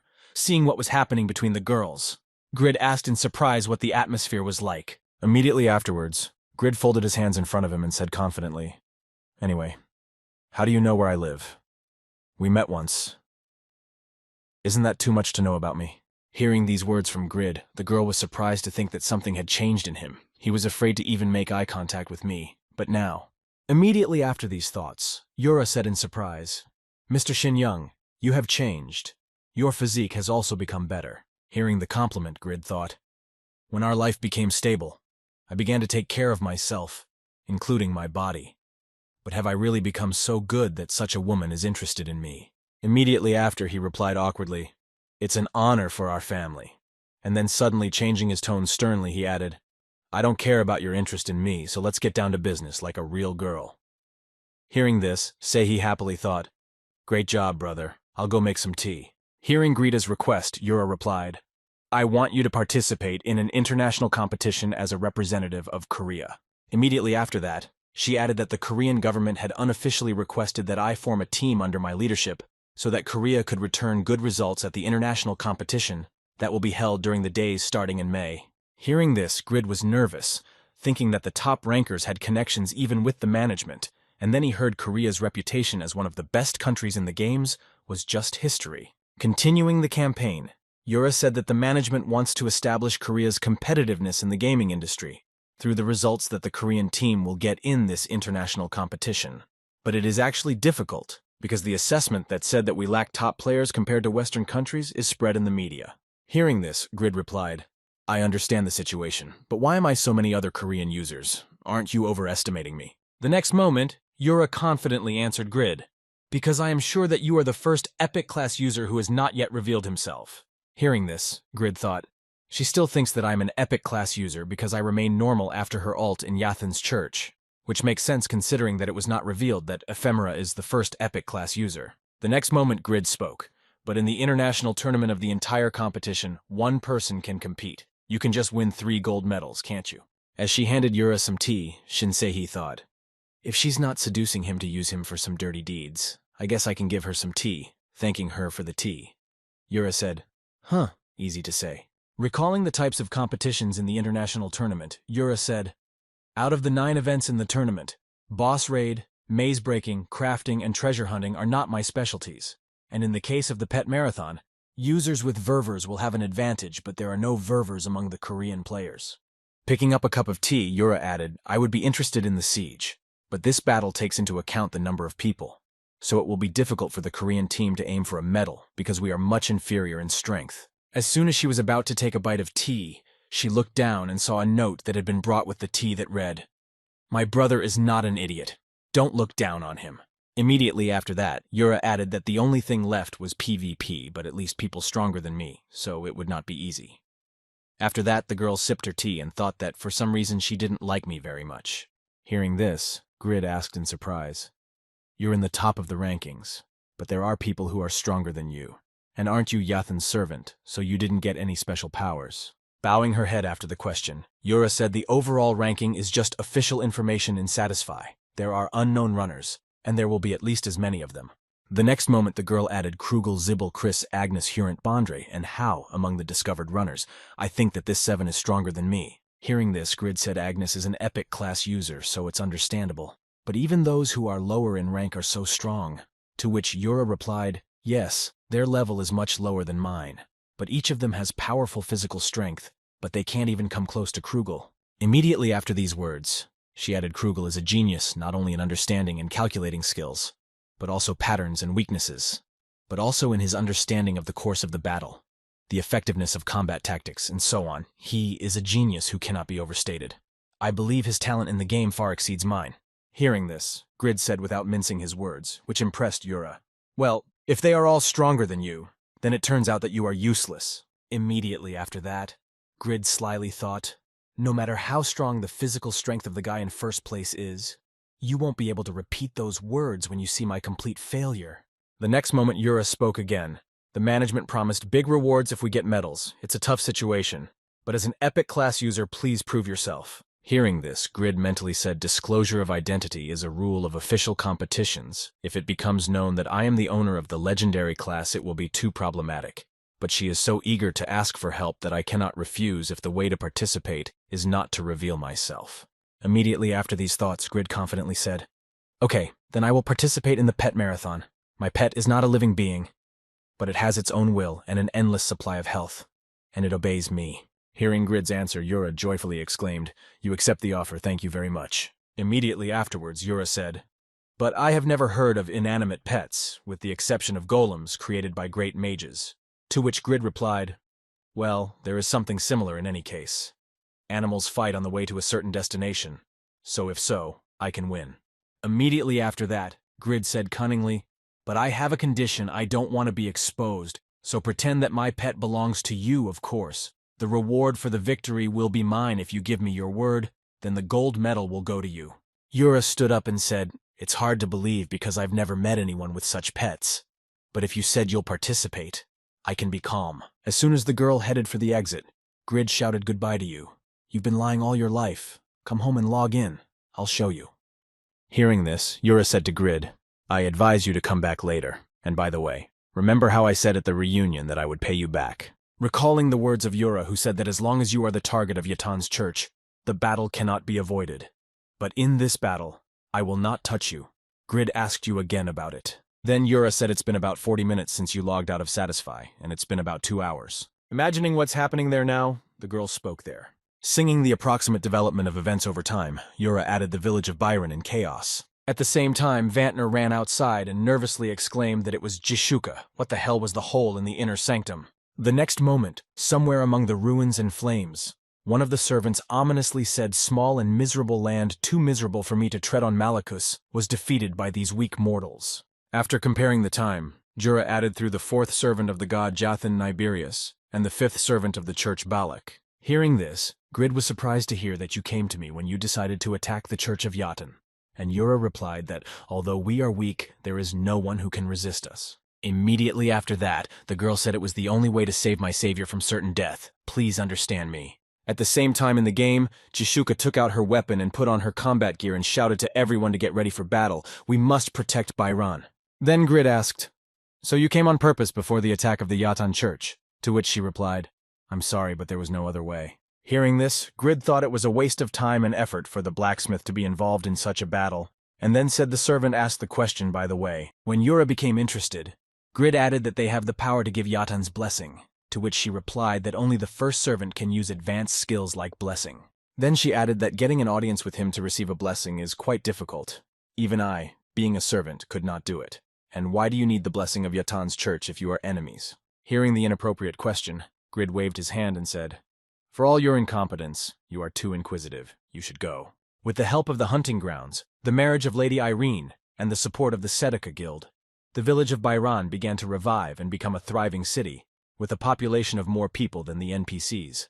But that was all before the massive teleporter that opened in Byron Castle to invade the Church of Jathan. Fleeing from the invaders, frightened citizens screamed out in fright, "Help me, save me!" Hearing cries for help, soldiers and knights trying to resist the enemies and save the inhabitants shouted out, "You will definitely die if you engage in battle! Exit the game!" From the teleporter appeared a soldier of the Church of Yatan level, and above who exceeded the average level of players.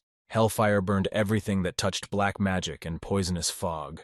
Fleeing from the attack, someone shouted out that the Church of Yatan was killing players and NPCs who were evacuating through the northern gate, after which Lila shouted out through a massive teleporter that no fewer soldiers had entered the area, and Zendos added villages on the verge of destruction. Continuing to destroy the enemies, Zendos shouted out the only support of the castle is on top of the inside. Help with the evacuation of Lila, to which she replied, I know Zendos, but... Shooting the enemies, the girl added, It looks like we are surrounded on two sides in the garden. They are also full of more than 100 servants of level and above the wrath of the Red Witch. Destroying the enemies, Lila thought. The sphere of dark magic I received in the last raid is strong, but there are too many of them. I doubt I can hold them back and help the residents. Noticing the residents and the enemies chasing them, Zendos nervously exclaimed, No children, the recharge is almost over. Bursting into the battle against the Church of Yatan, Tun shouted menacingly that these mobs had forgotten on my territory. Seeing a strong enemy, one of the followers chained Thun up and exclaimed, You pagan magical ways. Turning into a large beast, Thun angrily exclaimed, How dare you trolls try to restrain me? Then he turned into an eagle and exclaimed to the Lord of Heaven. Seeing that he had changed his form, one of his followers exclaimed, Shooting at the eagle with spells. The eagle just took and turned into a bird. He is definitely a cursed pagan. Shoot him down. Approaching the enemies in the form of an eagle, Tongue turned into a lion, exclaimed the king of beasts, and tore one of the enemies into two parts. Watching Thun's battle, Zendos exclaimed in amazement, Master Thun is incredible. Even though he is aggressive, his abilities are on top of the game, Lila shouted to him from behind. After finishing off the enemies who were approaching the sorcerers, Faker spoke more carefully, to which Lila replied, Thank you, Faker. Having dealt with the enemies nearby, Zendos heard that the gates were broken down and shouted out the main gate of the castle. Arriving to his comrade's aid, Regus confidently said to Zendos Lila, Leave this position to me and help the others in the village. You said there are about 100 high priests here. As he prepared to bat, Regus added confidently, My body should have been given a workout after all that bookkeeping as punishment for my absence from the game, but I'm sure there'll be enough to compensate for the missed training. At the same time, Vantner and Jashuka were heading across the rooftops to a favorable firing position for Jashuka. When Jashuka noticed the enemy on the road, she pulled her aunt's bow and shouted to Vantner to get down. Seeing her destroying the enemies, Vantner nervously exclaimed, Save your energy, Jashuka. You should use your skill on top of the central wall of the castle, where you will have a full view. I will lead us through the main gate of the inner wall of the castle. Helping Vantner clear the way, Jashuka called out to him, Hurry up and run. Your health is almost at 0. Your defense is a mess because you put everything into your strength, you knight asshole. Hearing this, the beaten Vantner mentally said, Damn, I'm really sorry about my build, and the damage is not so high despite the stats. Seeing the edge of the wall, Vantner thought nervously, We didn't even reach the corner of the inner wall of the castle. The Church of Jathan has always been such a strong opponent. There must be a leader who strengthens them. A few seconds later, a servant of Jathan's church, Niberius, appeared, and used the music of the flute to impose a debate of loss of concentration on the enemies and said, You are the pagans who harmed the church and defeated Malachus. Due to the debuff, the chance of dodging dropped to an accuracy that was reduced to a lasting effect as long as the music continued to play. Niberius said, I will make you pay for this. Wantner thought, This force is no match for Malachus. He is definitely their leader. We defeated Malachus with the whole guild. We can't go it alone. Rushing at the enemy to save his comrades, Ibelin shouted forward, Mr. Vantner, I'm armed to the teeth. I'll hold him off. Missing and falling under the debate, Ibelin heard him. Niberia Boogeyman tried to wound me in an attempt as pathetic as your sword. Preparing to burn him with the flames of hell, the enemy said, Blame your lack of judgment if you tried to detain me with your worthless skills, you pagan. The next moment, Faker, having injured Niberius, was able to save his comrade, who covered his wound with his hand and said menacingly, Your sword was able to hit me. Impressive. Seeing the result of his attack, Faker said disappointedly, only scratching it, to which Ibelin replied that this flute had several effects of reducing accuracy. One of them. Seeing that there were more of them, Vantner said, Great Faker, if the 4 of us unite, to which he replied, No, you need to go ahead. Another one will appear soon. We will stay here and delay it. Looking at the situation around him, Faker added, There are still plenty of enemies here. Besides this servant, Vantner. You have your own mission. Looking at Faker, who told them to move on, Vantner heard that it was the job of a knight to protect his master. Hearing this, Vantner rushed forward and shouted to Jashuka, Catch up, we'll get through. At the same time, one of Yathan's followers said, holding the sword. You would have survived if you had not been on the side of the pagans. Your crime of making weapons for the pagans will be atoned for by death. Preparing to kill the old man, the blacksmith said to Byron, "Repent in the afterlife." Hearing this, Smith joyfully said, "I didn't even know something like this was happening. I guess I was too focused on business. But I have no regrets." Looking at the arrow that was behind the enemy's backs, Smith said, "After receiving a boost of motivation from a young man a few months ago, I devoted all my energy to this business and successfully created special javelin arrows." After that, he added heavily, "After years as a low-ranked blacksmith, I have finally reached the stage where fire and hammer become one. Now, I will not be ashamed to look my master in the eye." The next moment, Smith saw 2 arrows pierce the enemies, and they fell down without showing any signs of life. Going down to the dead and taking out the arrows, the killer said, "It's been a long time since I last pierced someone with an arrow, and this is the arrow." Holding out the arrow to Smith, Grid said happily, "This is a strong one, so you can wait to meet your teacher, Old Man Smith." Seeing who had just saved him from death, the astonished Smith said, "Grid, how are you here?" Helping the blacksmith to stand up, Grid said, "I've been working hard thinking about you. I can't believe we met again." And he replied, "This is an arrow." Smiling happily, Grid confidently said, "This is a special Jaffa arrow that you made. Incredible, unrivaled, truly amazing, one of the best." After gaining enlightenment on the verge of death, the blacksmith who had previously been stuck at a low skill level felt Grid's majesty. Immediately after Grid's praise, Smith coughed and said, "It's a shame I finally became what I wanted to be," to which Grid nervously replied to the elder Smith. Bending his head down and shedding tears, Smith said, "I want to work for a few more years.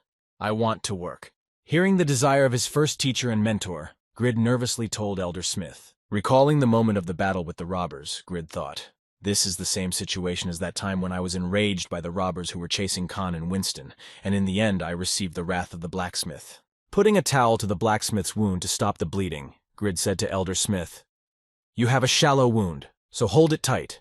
You want to continue your work and do it better, yes." Rescuing his first mentor, Grid headed towards the battle and said menacingly, "And for this you need a forge, right?" To which he nervously exclaimed, "Where are you going, Grid?" Putting on his equipment, Grid thought, "I don't have a hobby of playing the good guy, although clearing the way of stones for his journey will not be a problem." The next moment, looking at Smith, Grid said happily, "I think it's going to be noisy enough for you to concentrate on your work. I'll go clear those rocks."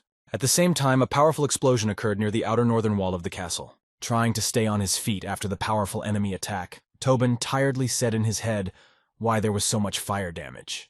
Closing his shield against the attacks of the enemy who outnumbered him, the man added, "Regus is stuck in the castle, and Pawn is busy with high-ranking believers at the eastern gate, and the rest of the guildmates will not help me now." Looking at Balak standing in front of him, Tobin continued, "There is a limit to how long I can hold him off alone.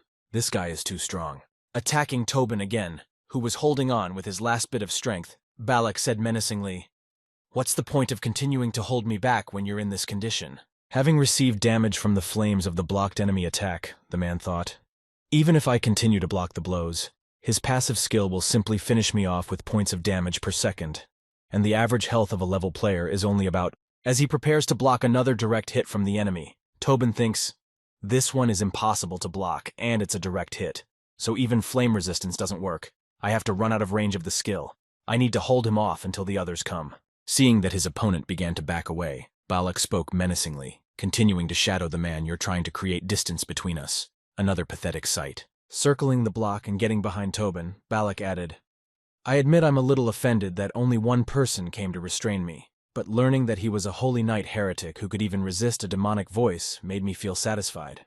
After receiving critical damage from the attack in the back, Tobin nervously thought, "I used all the buffs I could, but I still take too much damage. I have to figure out how." The next moment, Tobin created a mud shield in front of him, which stuck Balak's sword and bought him some time. As he tried to pull the sword out of the mud shield, Balak said in surprise that it felt like he was stuck in a mire.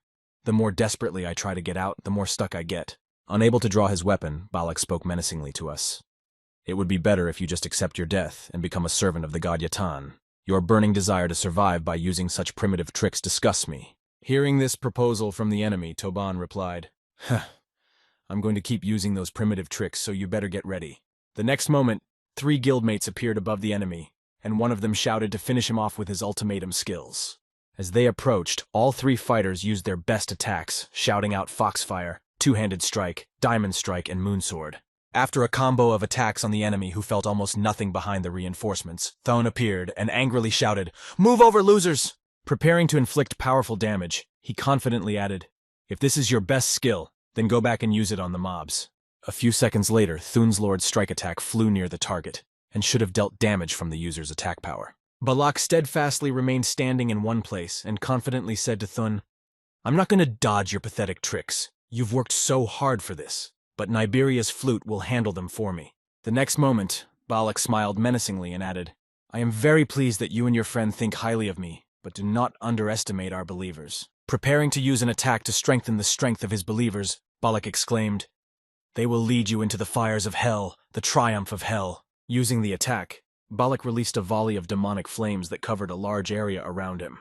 This increased the stats of the worshippers of the god Jotun by a blessing, and one of the worshippers exclaimed, "God Jotun has blessed us. Let's kill these pagans." Concentrating their attack on Jishuka, who was being defended by Wantner, one of the followers exclaimed, "She is the one who is leading them in the attack." Protecting his leader from the enemy's attack, Wantner shouted angrily, "Not in my shift." Looking at the advancing enemies, Vantner thought, "These believers have become much stronger because of the flames. We don't even have time to drink the health restoration potion, and the sound of Niberius's flute has weakened us greatly." Looking back at his guildmaster, the man added nervously, "Even Jishuka was seriously injured." Recalling his words to Faker, "It is my job as a guardian knight to protect my master," Vantner thought. Well, that's obvious. After pushing Jishuka off the battlefield to prevent the enemies from reaching her, Vantner heard the girl say, "What are you doing, Vantner?" Standing in front of the girl to cover her with his body, Vantner said sadly, "I screwed up and couldn't protect you. What a shame. Just run away from here to change the course of the battle. I have to keep you safe by sending you to the center of the castle." Looking at the advancing enemies, he added, "There is no hope, but I will try my best, even if I have one chance in a million. Use me." Immediately after these proud words, the man used his skills, shouting out Destroyer's guardian power, the latter skill multiplying the squad's defense. Seeing that the enemy had used everything he had in desperation, one of the church's followers shouted out a magic spell. He was on the verge of dying. It was from our god. Protecting her comrade from the powerful magical attack, the wounded Jishuka said, "You see, this is why I said it would be more beneficial to the guild if Garcia was the guardian knight and not a hothead like you. I knew it ever since you desperately insisted on becoming a tank after all the years you spent as a DD in LTS." Holding onto your legs with the last of your strength, Jishuka added, "Your stats are a complete mess because you invested only in strength to compensate for your weak attack. From now on, choose your pumping method carefully." Hearing this and seeing what had just happened, Vantner nervously exclaimed, "What are you doing? I'm supposed to be protecting you. And how am I supposed to do that if you're protecting me? I risked my life for this." Smiling happily after her comrade's exclamation, Jishuka replied that losing experience points due to death is a huge burden for any of us, and we are also runners who have to spend months or even years to regain our lost experience. Hearing this and looking around, Vantner said nervously, "I'm going to die anyway if you're not with me on the road, because it looks like about half of Yathan's army is concentrated in this place." Pulling the bowstring of her bow and preparing to shoot, she said confidently, "The time spent gaining experience is also the strength of the guild. If death is inevitable, I will use the Phoenix Arrow to destroy as many as possible and save at least some of my combat power." Suddenly, someone shouted above their heads, which caught their attention and caused Jishuka to delay her attack. Right in the sky above the pair of warriors was Grid, who joyfully exclaimed, "Why would you both be dying here?" Seeing Jishuka's long-awaited support, she shed tears and exclaimed, "Why are you so late, you rascal?" Embarrassed by the way he was greeted at the meeting, Grid nervously replied, covering his face with his cloak, "Oh, I'm sorry." But Vantner was not so touched by his appearance. He exclaimed to Grid irritably, "Hey, you could have at least finished my outfit before you disappeared like that.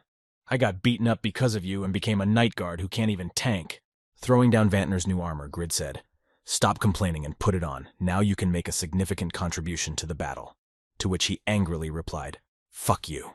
We've already fucked up. How can I contribute at all?" Unsealing the armor, which began to radiate a dazzling glow, Wantner nervously replied, "A significant contribution," he added after a short pause. Continuing his attack, one of Yathan's followers shouted menacingly, "You are already holding on with your last strength and still have the nerve to talk here. Heretics die." As soon as the enemies approached, they ran into an impenetrable barrier from which they were immediately thrown back, and the enemies exclaimed in confusion as the wall bounced back. Inspecting the parameters of his armor, Vantner was surprised to hear in his head not that the legendary defense was already incredible, but this skill of perseverance. The item had been neglected during the manufacturing process and had become anxious, filled with a desire not to be abandoned twice, and this desire affects the wearer, who has a grudge against his creator but not enough courage to express it.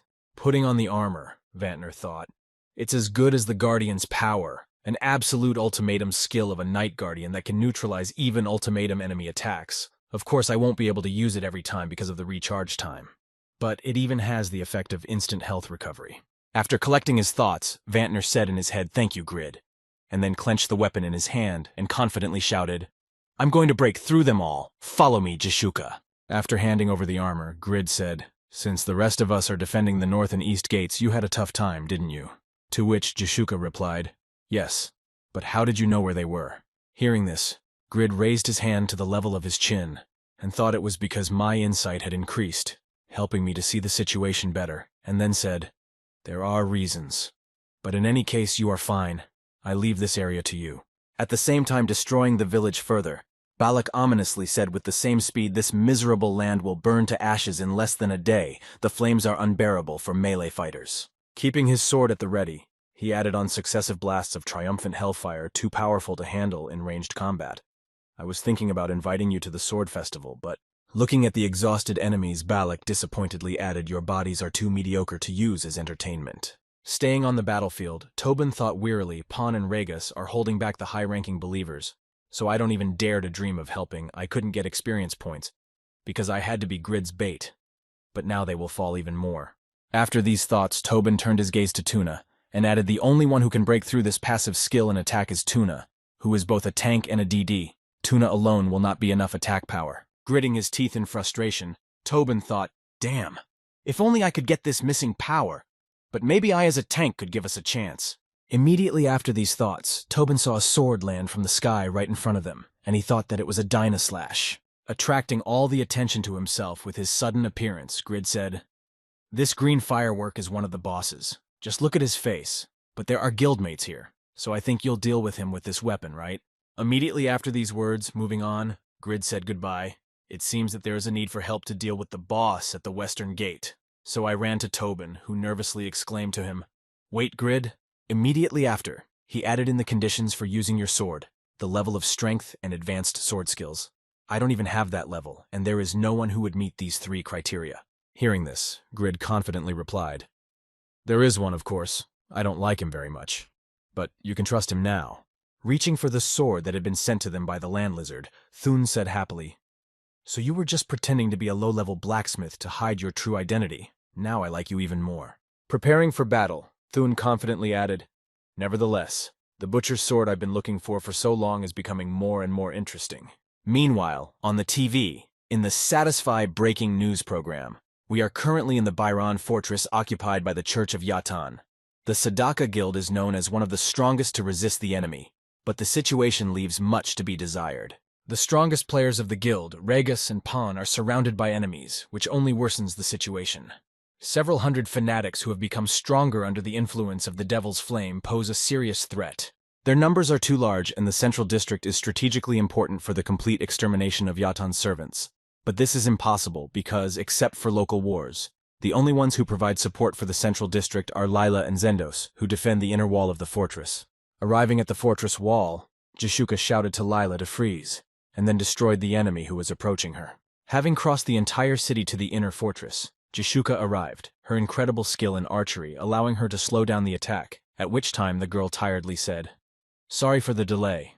Seeing the reinforcements arrive, Zendo shook his head. "I'm glad you joined us, but wouldn't it be better to deal with Yathan's servants first?" Jishuka replied with Niberius should be fine now. Immediately after that, Jishuka added, "I think that the situation with Balak will soon be resolved as well." Preparing for an interesting battle, Balak joyfully exclaimed, "Boogeyman!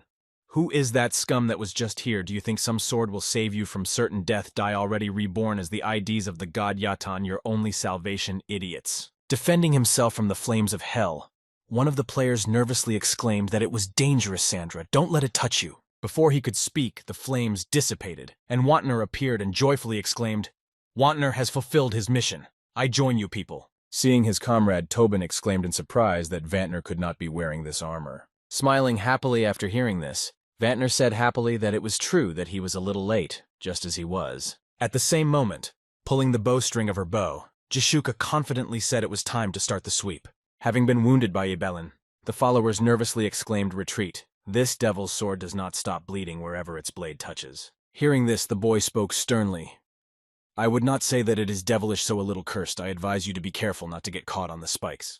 Looking back at his comrade, Ibelin nervously thought, my task is to delay the small stuff to help Faker, but he can really do it on his own. Continuing to attack the enemy, Faker nervously thought, this is a mess because of these damned flute sounds. Not only is it a challenge to maintain balance, but the percentage of hits is bad as well. Having come under attack from the enemy, Faker nervously added, there is no chance to dodge. I can't fight him. Looking at his wounded enemy lying on the ground, Niberius said menacingly, your movements are lightning fast, but you don't have enough strength. Preparing for the attack, the old man added menacingly, playing the flute. Everything could have been different if you had let the darkness swallow you up. Black magic would have given you incredible strength. Without releasing the flute from his mouth, he added, think about that if you ever get reborn as a storm of black flames. Seeing that his friend might be about to die, Ibelin nervously shouted no to Mr. Fokker. As Fokker prepared to die, he suddenly heard a familiar voice saying to him, I see everyone has become stronger. I remember in the battle with Malachus you had trouble attacking even in a crowd. Picking up his comrade from the ground, Grid said, but at this rate you'll be a laughingstock. A young assassin can't handle an old man. Hearing these words from his comrade, Faker smiled happily and said, Grid, don't show off. I just couldn't use all my strength because of the flute debuff. After handing Faker over to Ibelin, Grid heard Mr. Grid say, Ibelin, take Faker and go. There will be almost nothing left of this area soon. Seeing a new opponent in front of him, Niberius said, wow, it's a wizard who can use the magic of flight. I hope you know that you are going to face a great wizard. To which he replied, you must be strong, judging by the way this place has been transformed. Immediately after these words, taking out his new sword from his inventory, Grid said, and you are quite confident. You will be perfect as a puppet for beating. But I have a request for you. Grid confidently added, don't die too quickly. The new sword is new. I'd like to test it more with one blow. Don't die, he said. Seeing Grid's new sword, Ibelin exclaimed in amazement. Wow, what a new two-handed sword Mr. Grid has. It's huge. Seeing the opponent's weapon, Niberius said in surprise, the magician with a two-handed sword in his hands said that with its size, like some barbarian, the victory over Malachus inflated your self-confidence, but you should not think that I am as weak as he was. Hearing this statement from his opponent, Grid responded with a very grateful response. As soon as Grid used his unrivaled connection, shockwaves flew at the old man, who was surprised to think that this was no ordinary sword. Immediately afterward, he used a storm of black flames to defend himself against the enemy's attack. When Niberius saw that Grid's attacks were penetrating his spell, he was nervous about the power of the black flame storm. Preparing to use his next magic skill, the old man mentally added incredible physical strength, however. Using a magic spell called the Ice Wall of Darkness, Niberius repelled Grid's attack. Immediately afterwards, he launched a counterattack and attacked the boy with an electric shock. When the attack hit the target, the old man exclaimed, that's not enough to have fun. Putting on his holy armor, Grid said menacingly, if you're done laughing, let's get to the real fun. Having used all the power-ups on himself, Grid rushed at the enemy using Pagma swordsmanship and murder. Looking at the enemy rapidly approaching him, Niberius thought in confusion that he could not possibly have ignored the lightning of pitch-black darkness and this attack. Looking down, Niberius said in his head, it's powerful enough. I can't survive this savage. He popped out of nowhere and then used a reverse gravity skill. Flying back, Grid thought that the power of reverse gravity was a waste of time. With the instantaneous change of gravity, any attacks were useless. Why the hell did he have so many skill points? While Grid lost the opportunity to attack, Niberius prepared for the attack and said haughtily, look, the situation has changed dramatically. Now it's your turn to take the hits. Having mastered the dual cast skill, the old man unleashed a dark storm and dark waters on Grid. Seeing how little damage he did, Niberius thought disappointedly. Only now he noticed that his armor was imbued with holy power. It resists dark magic, but not on. Being in the air without the ability to fight, Grid nervously thought, damn, thanks to the armor and Pabranium, the damage is not critical. But I'm no better than a punching bag right now. Preparing to change the course of the battle, Grid thought, okay, if gravity has changed, let's try the reverse of heaven is earth. Approaching the enemy after realizing how to resist reverse gravity, Grid exclaimed, tired of being a punching bag fencing Pagma Bond. Before he could use his attack fully, the gravity changed again, and landing on the ground, Grid shouted angrily again, "Normal gravity! You're a jerk! You have no idea how much effort I put into making this a complete failure, and now you're throwing away 3 of my skills." Satisfies breaking news again. It became known that a disguised user had appeared, who was probably a descendant of Pagma, and his appearance changed the course of the battle in the Byron fortress, which was in a numerical minority. However, it was worth rejoicing as Niberius began to push harder, and the first appearance of the legendary class was sharply criticized by users. Immediately after these words, the host added what our special commentator on the spot, Runner Chris, thought about this, to which he replied that judging by the saber he threw at the North Gate, the descendant of Pagma and the Street Butcher are the same person. After hearing this, the TV host added, "I'll ask him directly about his ability. There are many unflattering comments, but if you compare you who is stronger," to which Chris replied, "I may be wrong, but judging only by this situation, his attack skills are superior to mine." After that, Chris added thoughtfully, "I personally can't kill the hidden boss Niberius quickly. He's a legendary class, so I think his stats are also superior to mine, but I'm not sure." Looking at the TV presenter, the guest added, "I can definitely say that I surpass him several times in PvP. He has terrible control, and the way he uses skills is too simple." After these words, smiling, Chris added haughtily, "And it's hard to say about the power of the skills. This so-called Pagma fencing only stirred the air, no more." Preparing to strike again at Grid, Niberius said angrily, "From strange armor to small discs, he hung everything on himself, and it would be better to be ashamed of his poor skills first." Hearing the name of the enemy's skill, Grid nervously thought, "Storm of Darkness, a technique Yura used in the Temple of Yatan, but this one is many times stronger." Taking out a holy shield from his inventory to protect himself from the enemy's attack, Grid said angrily, "Maybe you'll finally shut up. You're boring." Heading towards the enemy and simultaneously scattering his attack with his holy shield, Grid shouted out, "First you win, then you can crack as much as you want." Seeing the sphere in the hands of the enemy, Grid recalled the words of Ephemera, who said that if you fill the sphere with magical abilities, they can be used without spells. It is something like insurance for mages. Watching the broadcast of the battle in Byron, Chris said, "I'm more than sure that the top users support my opinion that something surpasses class and equipment in importance." Watching Grid take all the enemy's attacks, Chris added, "I'm talking about the art of combat now." Meanwhile, at the outside of the western gate of Byran, Pon continued his sweep, using the True Illusion skill. After destroying a few more enemies, he mentally said after the sounds of the flute died down, the chance of hitting the target increased while slowly but surely clearing the area. Looking around to assess the situation, Pon thought about going out alone against Yatan's leveled followers after the raid on Malakus. "I definitely got stronger, of course. Much of this is due to leveling up." The next moment, without any hesitation, he rushed at the enemies again. But without this wind spear, I would have had a hard time. The new equipment gave the guild wings. I think everyone will agree. At the same time, Vantner rushed at the enemy and tried to inflict damage with the new equipment. Having failed to achieve his goal and being damaged by the flames, he nervously exclaimed, "You are not a weakling, and this itchy flame annoys me more than anything." Seeing the method of fighting the enemy, his comrade Tobin nervously exclaimed, "Wannabe, don't get too close. This flame does severe, lasting damage." Hearing his friend's warning, Wantner smiled happily and said, "You forgot your armor, too." Watching Thun attacking the enemy in combination with his tanking, Vantner added happily that it would be wrong to sit in the corner after receiving such items. Hearing these words from his friend, Tobin happily thought that they had incredible fighting skills, and that the shortcomings in their equipment had hindered their potential, but the new items had raised their morale. Remembering the guy who had given them this power boost, Tobin confidently added Grid, "The equipment you made is more than just stats and skills." At the same time, Niberius was preparing to use the spell and said in his mind, "My sphere contains 2 skills. It is the strongest magic that has 3 abilities." Turning his gaze to Grid, the old man said confidently in his head, "Only one thing was certain.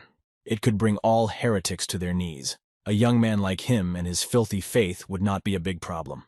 Looking at Grid, who was confidently marching toward him in full armor, Niberius added in confusion, "That's exactly what I thought. But how dare you resist my deadly technique?" Not understanding why he could not defeat the guy, Niberius nervously thought, "This is not just a miserable armor, and his shield is very different from all the sacred shields I have ever seen." Preparing for the next attack, the old man shouted menacingly, "It doesn't matter. Your trivial items can't contain true power. Magical power and skills are the purest form of power." After using the stone storm of darkness on Gridov, the old man exclaimed haughtily, You didn't expect there to be another skill in the sphere, because I will grind you and all the items you boasted about into powder. Before he could finish, he noticed Grid in front of him, and then felt a blow, and he was confused, thinking nervously. How could it have broken? It should have been torn to pieces. Jumping back, Niberius nervously exclaimed to the rascal, "Who are you? Who do you have to be to possess such unheard-of artifacts?" Hearing this question from his opponent, Grid replied sternly, "You talk too much for someone whose combat power is lower than the Pope's. What is it now you feel jealous when you see that your skills do not work?" Crouching to the ground to cast a spell, Niberius thought, "There are no more spells in the sphere, and my pitchforks are exhausted. I can't use strong magic, those pesky little bastards." Niberius looked up at his opponent, who was looming over him, frightened. "The god Yathan granted me long life, and over the years I have gained a lot of experience, but this is the first time I have seen such absurd vitality." The next moment my grandfather shouted in a frantic voice, "Diamond shield, shield of darkness," and then prepared to run away. Finally, to mock Grid, my grandfather shouted, "This is my best defense. You will never destroy it." I never thought that some little shit would make me run away in shame. Hearing what he said, Grid said confidently, "It will probably take time to teleport, and you won't be able to use a trick to minimize my attack." Hearing Grid's question, the dev exclaimed haughtily, "You talk like you still have skills you can use," hoping to pierce 2 layers with a rough piece of metal. In response to his mockery, Niberius heard, "You are right. I have a long time to wait to recharge my unrivaled connection and kill." Preparing for a normal attack on the enemy's defense, Grid added menacingly, "However, a normal attack will suffice for me because this is a legendary item." After the attack, the passive skills of the sword and gloves were activated, and with additional blows, they broke the shield, and seeing that his defense had collapsed, the old man was frightened and thought that it was not even a skill, he was just waving his sword. When Niberius was hit by the passive slashing skill, he screamed in pain, "How can this be possible?" Looking at Grid coming at him, the old man nervously thought, "The others also held out longer than I expected. But this scoundrel who hides his face on a completely different level, just like the scum Yura who was chosen by the god Yathan himself." Watching his death approaching, my grandfather spoke with such a powerful holy force, the Holy Order of Rebecca is involved.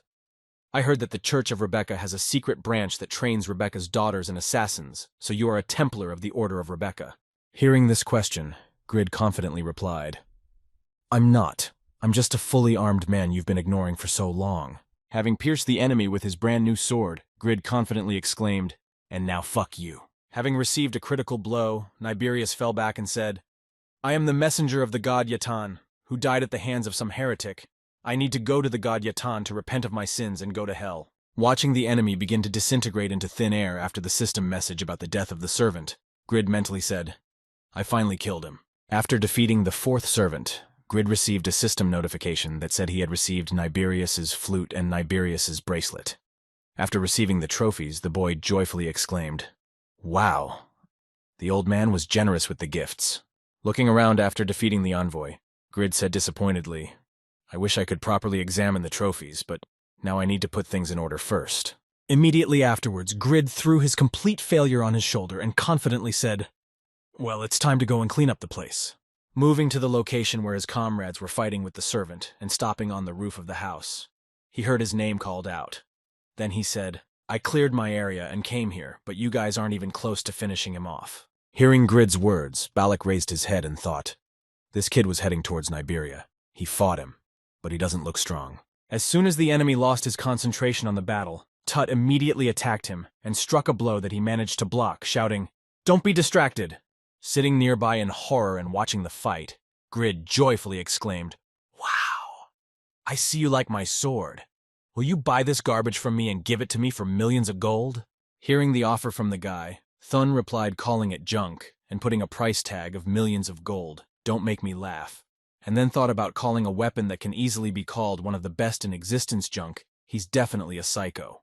After Toon's answer, Grid opened his inventory and said, "Just finish it quickly. If you don't finish it by the time I look at my trophies, I'll take all the drops from it." And Vantner replied as if we'd let you do that. At the same time, Tobin, who had taken his wounded comrade from the battlefield, said to Grid, "I saw the system notification. You've dealt with Niberius." To which he replied, "Yeah, that old man dropped a lot of cool stuff."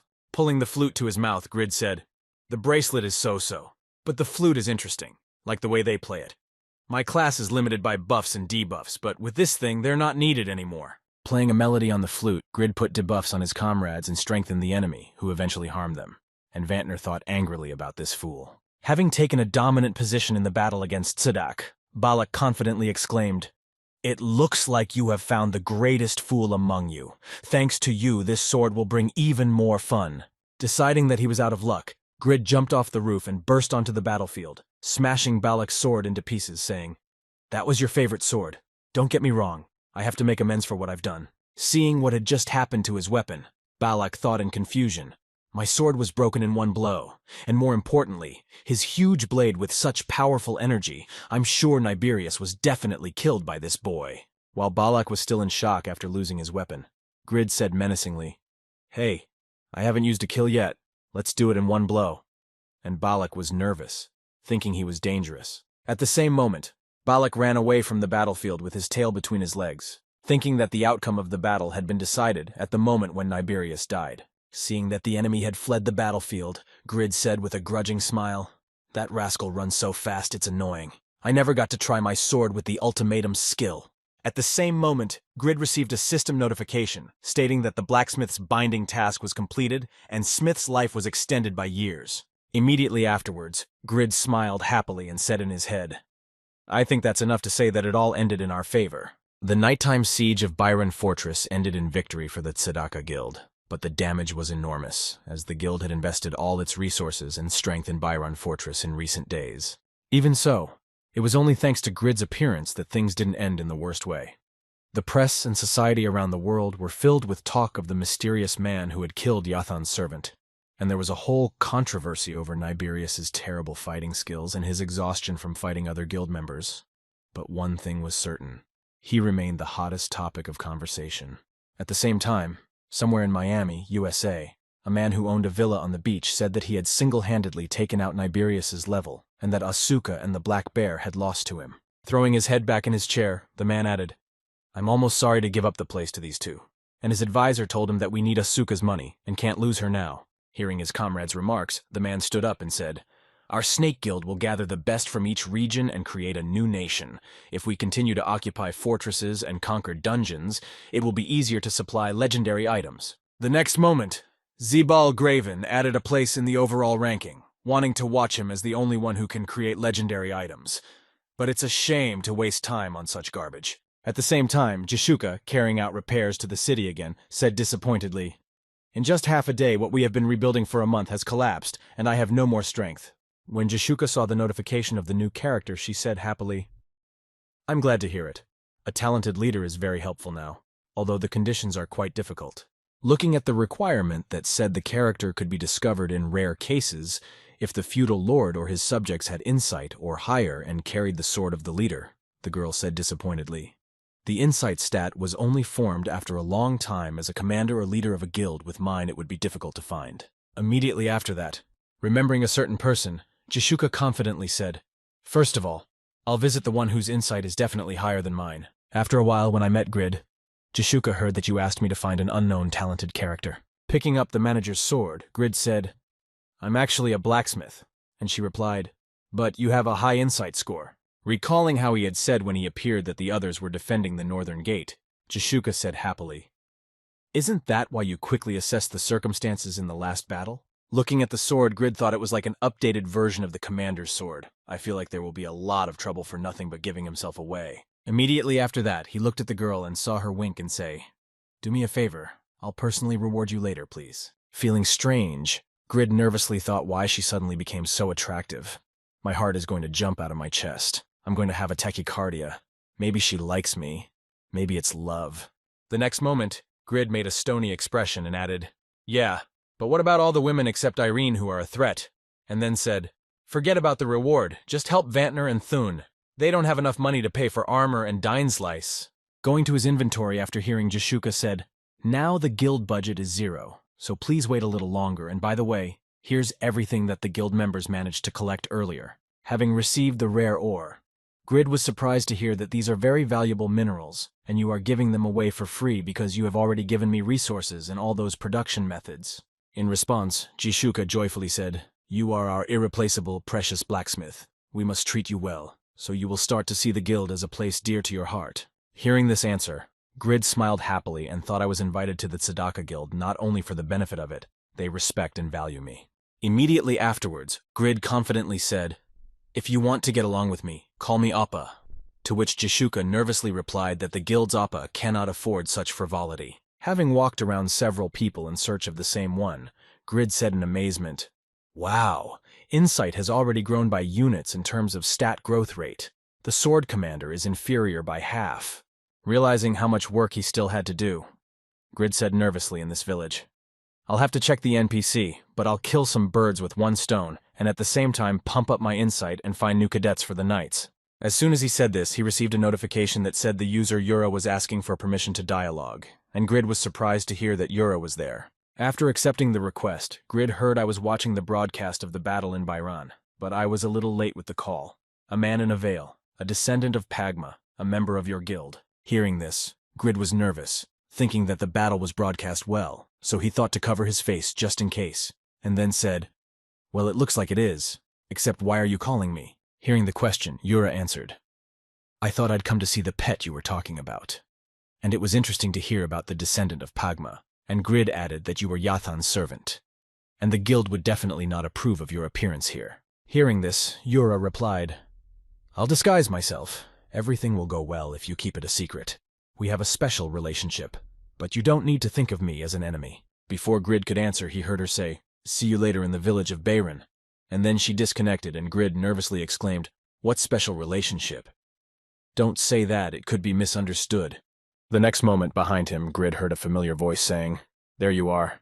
Looking back, Grid saw Thun holding out his sword and saying, "I've come to return the sword. I'd like to take it, but I don't think I can afford it. I'm not rich enough to pay millions of gold pieces." Taking the sword in his hands, Grid asked in surprise, "Aren't you famous in your homeland, taking a place in the world ranking? You can make decent money on the mass media. All the members of the guild make money on this. Jashuka received several hundred million for advertising alone." Hearing this from Grid, Tun replied, "I don't know about the others, but I'm not popular." To which Grid exclaimed in surprise that he hadn't heard. Then Tun nervously exclaimed, "And I said that I am not popular. No one offers me anything like that. All I earn is 1,000 gold pieces a week for hunting." After receiving the answer, Grid thought thousands of Gold Runner's equipment is worth at least thousands at this rate. He will drop in the rankings only because of the limitations of his equipment. Looking at the ashamed Thun, Grid thought, "I was sure that all runners were rich. That's why I borrowed the sword. And yet it's commendable that he came to return it." The next moment Thun said, "Anyway, let me ask you one question. What were you thinking when you gave me the sword? What if I ran away with it, remembering our first meeting? Our relationship is not at that level to borrow expensive weapons." Grid replied with a happy smile, "But you returned it. What's the point of thinking about it now? If you find a suitable production method during the hunt, bring it to me. If you can pay, I will make you equipment for a reasonable price." Hearing these words, Thun thought, "After many wanderings and failures in life, I joined the Italian mafia." Recalling his past, he added that although it lasted for 6 months, I committed all kinds of crimes, excluding murder, like a cursed man I robbed, got into fights and humiliated everyone around me, repeating it over and over again. Immediately after the stomp, I continued, and suddenly I accidentally encountered the world of Satisfy, a majestic landscape that I had never seen before. It was nothing but a light that gave me hope to start over. Recalling the sad ending with the mafia, he added that I had to gouge out my left eye to leave the group. But I didn't care because one eye would be enough to continue seeing this world. Even with the rebirth here, this place still had a similar form of society, and I could only speak the language of violence. So I ended up back in the dark alleys. But I had to change and do something about it. Recalling the story of Tsidak, Tun mentally added, "I joined the guild and headed the guard. Even if it was just one step, I would try to follow a different path." Determined to live a new life if I could prove it to someone, he then called out to Grid, "Listen, I was pretty rude to you and your work in the past." Hearing Grid's apology, he looked back and smiled and said, "Forget about it. Just be better from now on. First of all, stop spitting on the ground. You look like a scoundrel. It's not nice to see." Hearing Grid's request, Tun thought, for the first time in my life, someone treated me like a friend without any conditions. And this guy said, "Okay, I'll try to make it up to you." Noticing that he was looking at him strangely, Grid nervously said, "Hey, go away and don't make such a strange face." To which Tun happily replied, "I'll go to work." Nervous about the strange behavior, Grid said that this is happening to everyone today. Jashuka and Yura, and now this idiot. Maybe I've become too sensitive after the talent search. Immediately afterwards, Grid mentally said, By the way, if the fight was broadcast, then the Vibranium was also revealed. I was planning to participate in the incognito pupil competition. I have to do something about it. Thinking of a way to improve the Vibranium, Grid headed to Smith's forge. Trying to hug Grid, Smith joyfully exclaimed, "Stop resisting! Grab hold of me, hero of Byron," to which Grid nervously replied, "What do you mean? Grab hold of me. Stay where you are." The next moment, putting his hand on Smith's shoulder, Grid brought his blacksmithing skills up to par. Seeing that his skills had grown, the blacksmith exclaimed in amazement, "Oh, Grid, what happened?" Smiling happily, Grid replied, "It's nothing. I'm just not an ordinary hero. I'm an almighty hero, and now you're in your prime, so you'll have a lot more work." Immediately after these words, Grid asked if I could use the local equipment, and Smith replied, "Of course, as you wish." A few seconds later, putting the material on the anvil, Grid thought Vibranium. Taking the Malachus barrier as a basis, I turned it into a shield, which reduced the attack power. It is too small if you try to have only 2 blades. Putting on gloves, he added, "In any case, none of the pets can destroy the Vibranium for a greater probability of victory. I will make it in such a shape that it can do maximum damage." Sometime after the forging was completed, Grid went to meet Yuri. Meeting her outside the walls, he said, "You're wrapped up, even though you came quickly, but it's still scary to appear in the center of the enemy camp, even for the mighty Yuri." Hearing these words from Grid, the girl replied that, if I was scared, I would not show myself in the open fields at all. It would just be problematic if someone recognized me. Immediately after that, the girl added, "Stop wasting time and show your pet." Hearing this, Grid ran to the walls of the fortress and exclaimed, "It's cold. I wanted to tease you longer. Great. I just finished, so I'll try it out while it's warm." Running away from Yura a few meters, Grid raised his hand and exclaimed, "Okay, throw a stone at me." Hearing the request and picking up a stone, Yura replied, "I don't see a pet. You're definitely ready. I'll take your word for it." Immediately after that, the girl threw a rock at the boy. Seeing a small stone flying at him, Grid said disappointedly, "Hey, you could have tried harder, but I won't really demonstrate anything." Immediately afterwards, with a sly smile, Grid added, "Besides, I need to see your surprised face, Yura. Pierce through it." As soon as the stone was within reach, it instantly shattered into dust. Then Grid said, "I put a lot of effort into creating its shape." Drawing attention to the needle-shaped vibranium, Grid added, "Although it does not look like an ordinary pet." Seeing what had happened to the stone, Yura said in surprise that it was a pet, and that it had the same color. Before she could finish speaking, a loud thud sounded right between them, and Grid shielded his hand from the dust and exclaimed, "What the hell was that sudden explosion?" A few seconds later, when the dust cleared, Lady Irene's subject said to Viscount Grid, "Are you all right?" To which he replied, "Sir Phoenix, you are." The next moment Irene herself appeared, and said I could not watch in silence as my dear husband worked on the restoration of Byron. And when I saw you, I thought you had come out to meet your friend. Immediately after, the girl added nervously, "But Sir Phoenix recognized her as the 8th servant of Yathan who had kidnapped me, and asked what was going on here, Grid." Hearing his wife's voice, and looking in her direction, Grid nervously thought, "What the hell is wrong with my luck? Why am I attracting so many people today?" The next moment, Lady Irene nervously said, "My dear husband, why are you with this girl?" Hearing Lady Irene's reaction to finding Grid with her, Jura thought that if she called him her husband, it meant that Grid had married Lady Winston. Preparing for battle against Jura, Sir Phoenix exclaimed nervously, "She is our sworn enemy. Hundreds of our soldiers have died at her hands, Mr. Viscount. We need an explanation." Pulling out a weapon from his inventory to deflect suspicion, Grid thought, "This is the worst possible time to do this. Not only will I be suspected of treason, but my sympathy will be reduced, so I need to come up with something." Trying to somehow get out of this situation, Grid shouted out, "A vile devil. I thought that by getting close to me you could get to my wife's neck." Having deliberately missed a shot a few centimeters away from Jura, Grid heard her say, "Well, I understood everything. But these needles look like the discs that someone used during the invasion." Immediately after leaving the battlefield, Jura added with a smile, "Anyway, I saw your pet, and I have a pretty good idea what you're hiding, so I'll say goodbye without a doubt. You are an important asset to South Korea, Mr. Legendary Class Owner, respected descendant of Pagma." Immediately after that, the girl used her flight skill and quickly disappeared into the sky.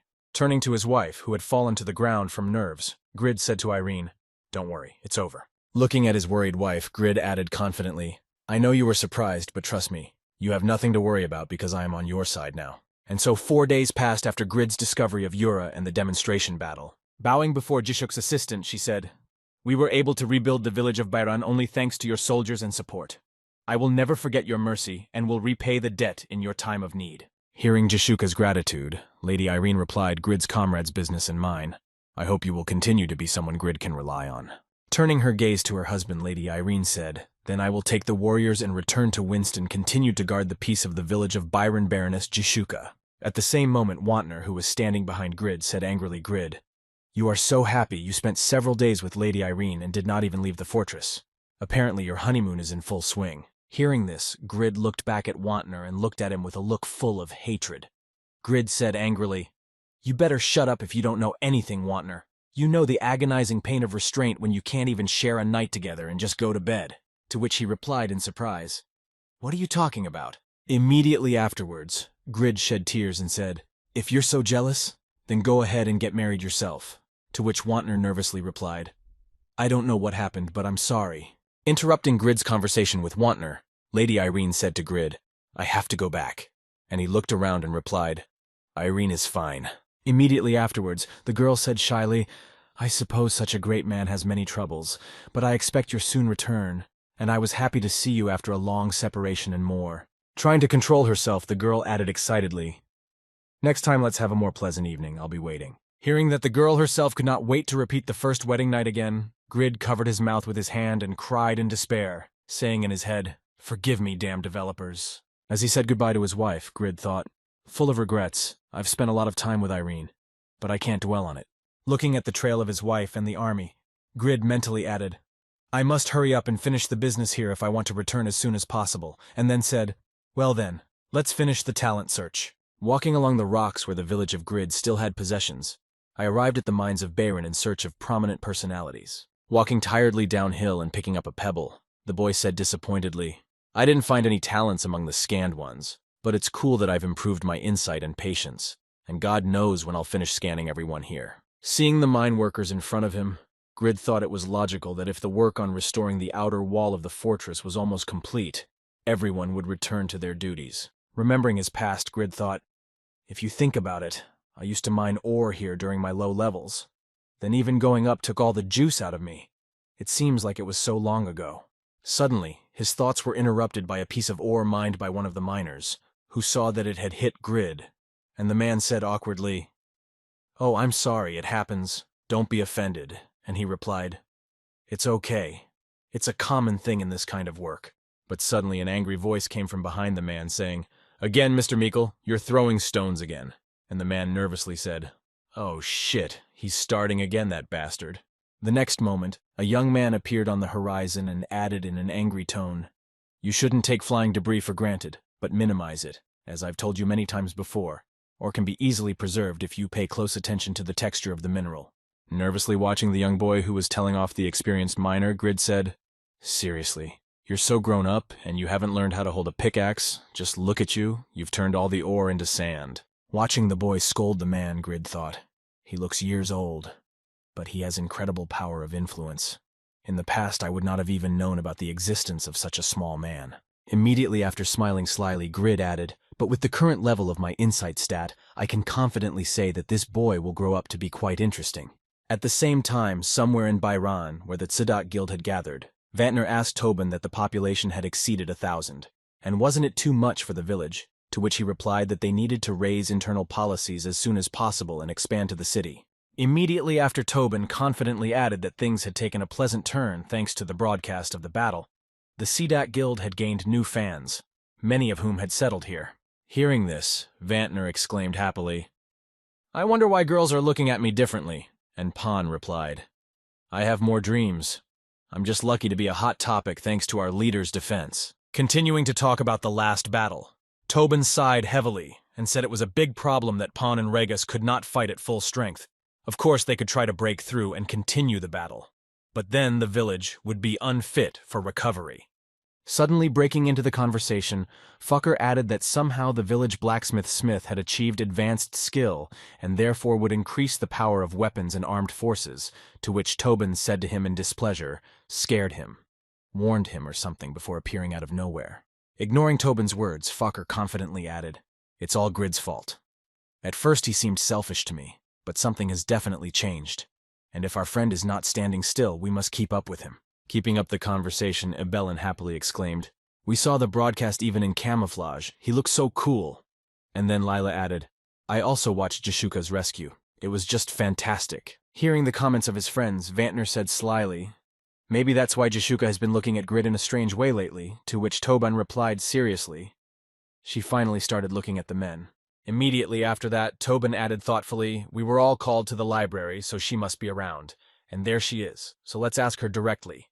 To which Wantner exclaimed, Boogaloo, should I risk my life and ask her about it? The next moment, Vantner snuck up on Jishuka and said, driving the girl into the paint, Grid is married, so you're fine with that. Hearing these words, Jishuka attacked Wantner, knocking her husband to the ground, kicking him and nervously shouting, Die, you bastard, die.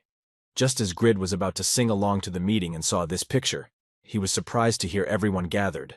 Hearing the boy's voice, Toben turned in his direction and said in surprise, Grid, why are you wearing armor and who else did you bring with you? Sitting the disgruntled boy down at the table, Grid said confidently, putting his hand on his head, This boy did not believe in the majesty of his master, so I temporarily dressed up. Greet him.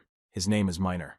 As soon as Grid had finished introducing the boy, he exclaimed irritably, I can't take it anymore, I'm a minor, and why should I, the future king of minors, read any books?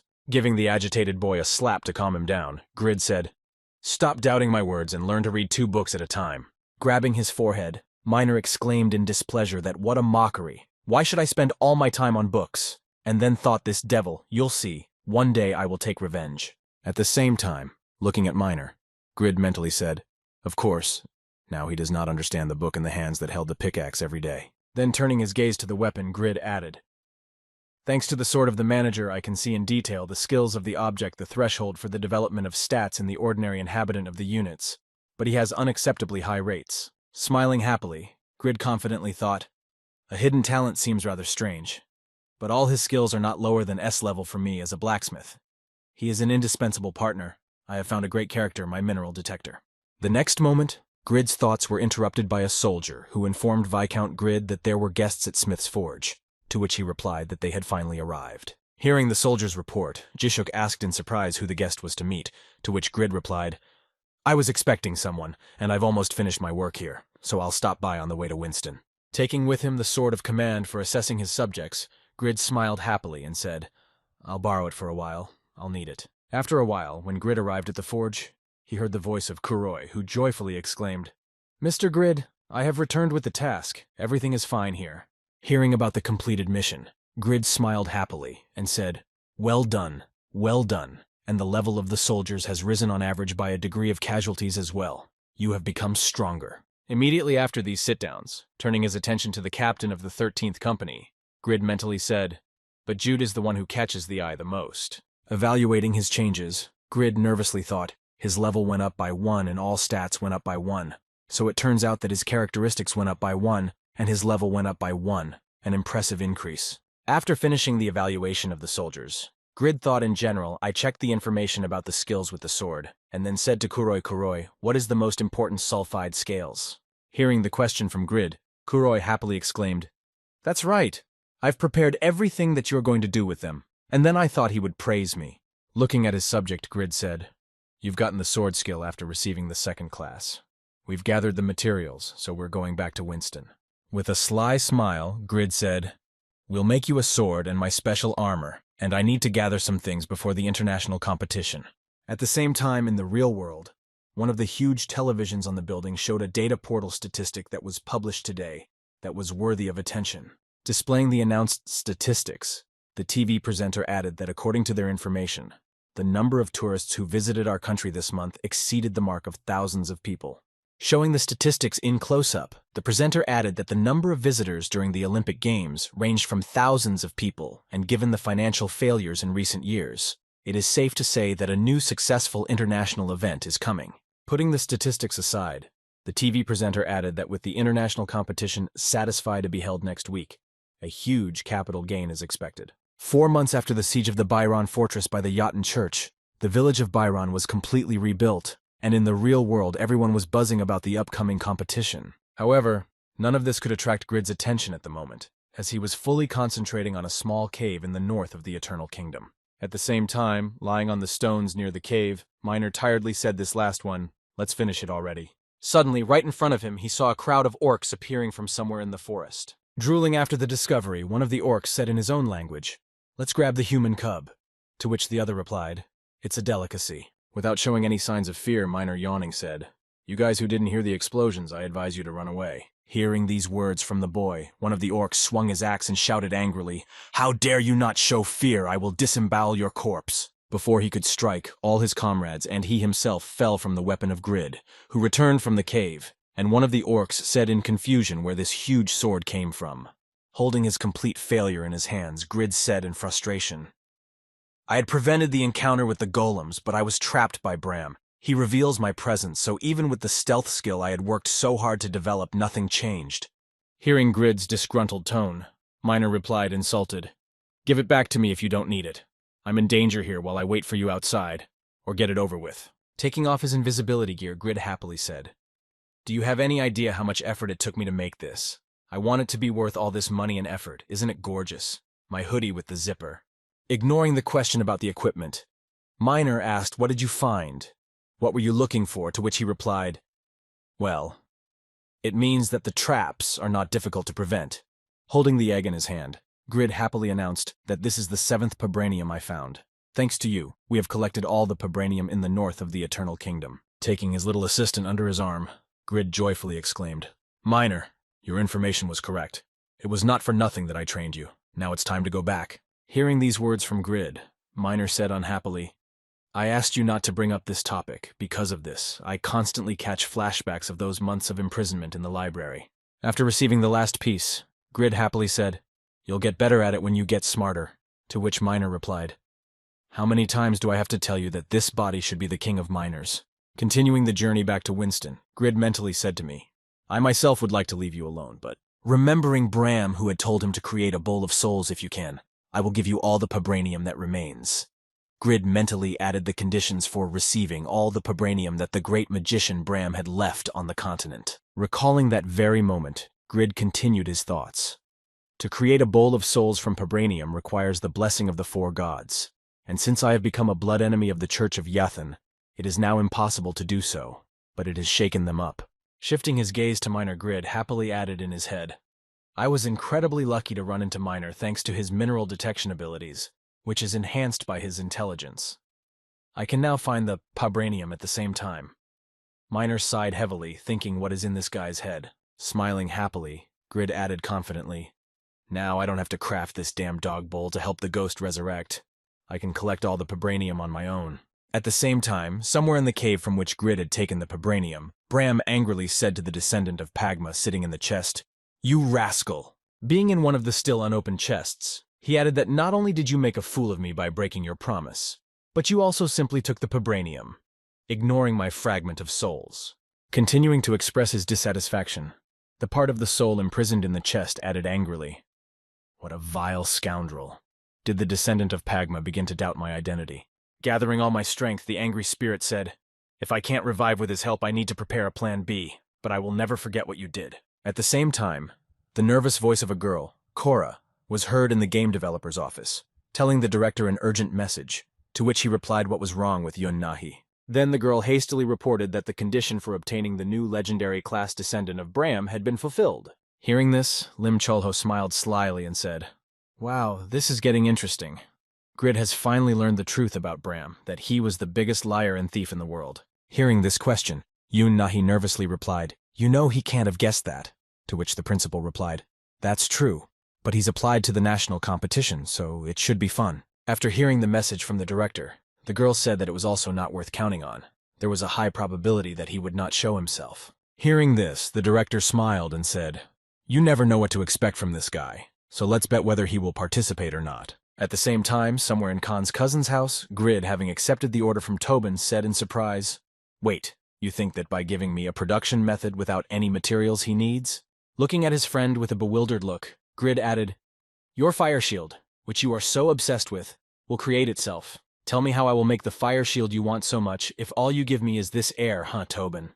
Hearing Grid's remarks, Tobin said nervously, "Please, Grid, I can't get the firestone on my own, but with Miner's skill as a mineral master, we can find out about the deposit." Hearing this, Grid sighed in disappointment and said, The mineral master skill is not omnipotent either. Without good clues, even Miner won't be able to find the ore.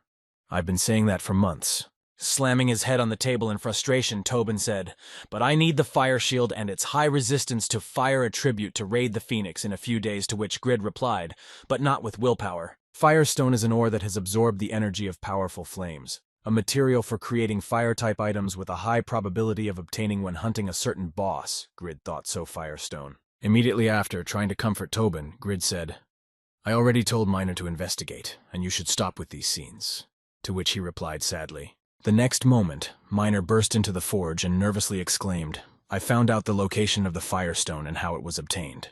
Hearing the urgent message from Miner, Tobin nervously exclaimed, "You're serious now?" Putting the letter with the information on the table, Miner heard Tobin say the island of Kokoro in the southern sea of the Eternal Kingdom, and Tobin replied that it would take a week to get there, but with the magic of flight, it would be 3 times faster. After learning the place of extraction of this material, Tobin nervously thought Kokoro Island is in this place for sure. Immediately after Tobin climbed into the directory, seeing this, Grid asked him what he was doing, to which he replied, "I'm looking for information about the guild."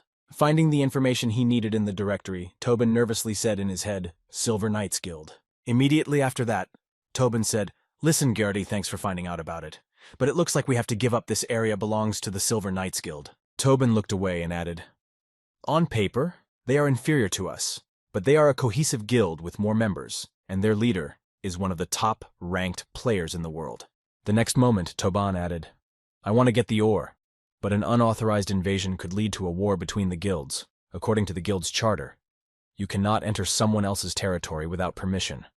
But one day, I will officially send a request for permission to cooperate, although it costs a lot of money." After hearing the unpleasant news, Tobin smiled nervously and said, "From the very beginning, we were going to mine the materials on our own. Sorry to bother you. Thank you for finding out." Hearing Tobin's owl, Grid mentally said, "They all as one strictly keep their promises without using any tricks." Immediately afterwards, Grid said to the blacksmith, "Forgive me, Khan, if I leave the forge for a few days," to which he replied, "Oh, you don't have to report to me." Smiling happily, the old man added, "There is nothing wrong with your intentions. Go in peace and gather materials with good intentions. That is another of the good qualities of a blacksmith," Grid said confidently as he pulled on a sweatshirt with a zipper. "Tobin, consider this a reward for your obedience. No problem with this sweatshirt. No mouse will notice me. Just get ready to bring me compensation, because I will consider this a business trip." 2 days have passed since that moment in real time, and here is South Korea, the opening ceremony of the first international Satisfy competition. Standing in the middle of the stage, the host solemnly spoke in the first international competition was attended by countries each of which has more than one player who showed the best in quests prepared for the competition in general. A person from each country with an average level participates. The official opening was also watched in the main building of SA Group, from where it was also heard that the profits from the event will be invested in the country's economy and will go to the needs of society, dear viewers. Let's give a big hand to SA Group and the Korean management. After calling on the crowd to applaud, the host added to those who made this competition possible. Reviewing the statistics of this event, Yoon Nahi said that thousands of tourists had an effect on the economy that far exceeded the expectations of the management, and that many applications from other countries had been received to host the next competition. Continuing to scroll through the statistics after the opening of the competition, the girl exclaimed in amazement that the support of citizens was simply enormous, and that our shares had also jumped in price. Hearing this, the director mentally said that the runners who arrived in Korea have invested astronomical amounts of money. Billions of people from all over the world may be getting great entertainment for the first time in a long time. Nervous of the responsibility that fell on him, Lim Chol-ho added in his mind that the world I created transcends physical language and international barriers, and gives happiness that even God himself cannot give. I am close to making my name in history. At the same time, at the beginning of the competition, one of the players wondered why Jishuka was behaving so strangely, to which the other replied, "I don't know, but she has been looking for someone from the Korean team for a long time." After saying this, the man added thoughtfully, "I think his name was Grid." At that moment, being in the game, Grid, having reached the island, happily said, "Oh, almost there. The journey took about an hour. It's further than I thought. I just got here by breaking through. But the size is about the same as Jeju Island. Really huge." Immediately after saying this, Grid smiled slyly and said, "Still, We have a whole carload of time left. Miner said that to collect the firestones we need to come at a certain time. I'll slowly get to you, so wait for me, Hellfire Lord Helgao. Just as he was about to fly to the island, he thoughtfully said, Anu. But wait, it seems that there was some important event planned for today. After arriving on the island, Grid arrived at the cafe and said to the waiter, Please, all the dishes from the special menu, to which he replied, Wow. Everything from the menu will be prepared now. Looking back at the waiter who headed for the kitchen, Grid thought, Kuroi said that the more you order from the NPC merchant, the higher his sympathy for helping you get information, by the way.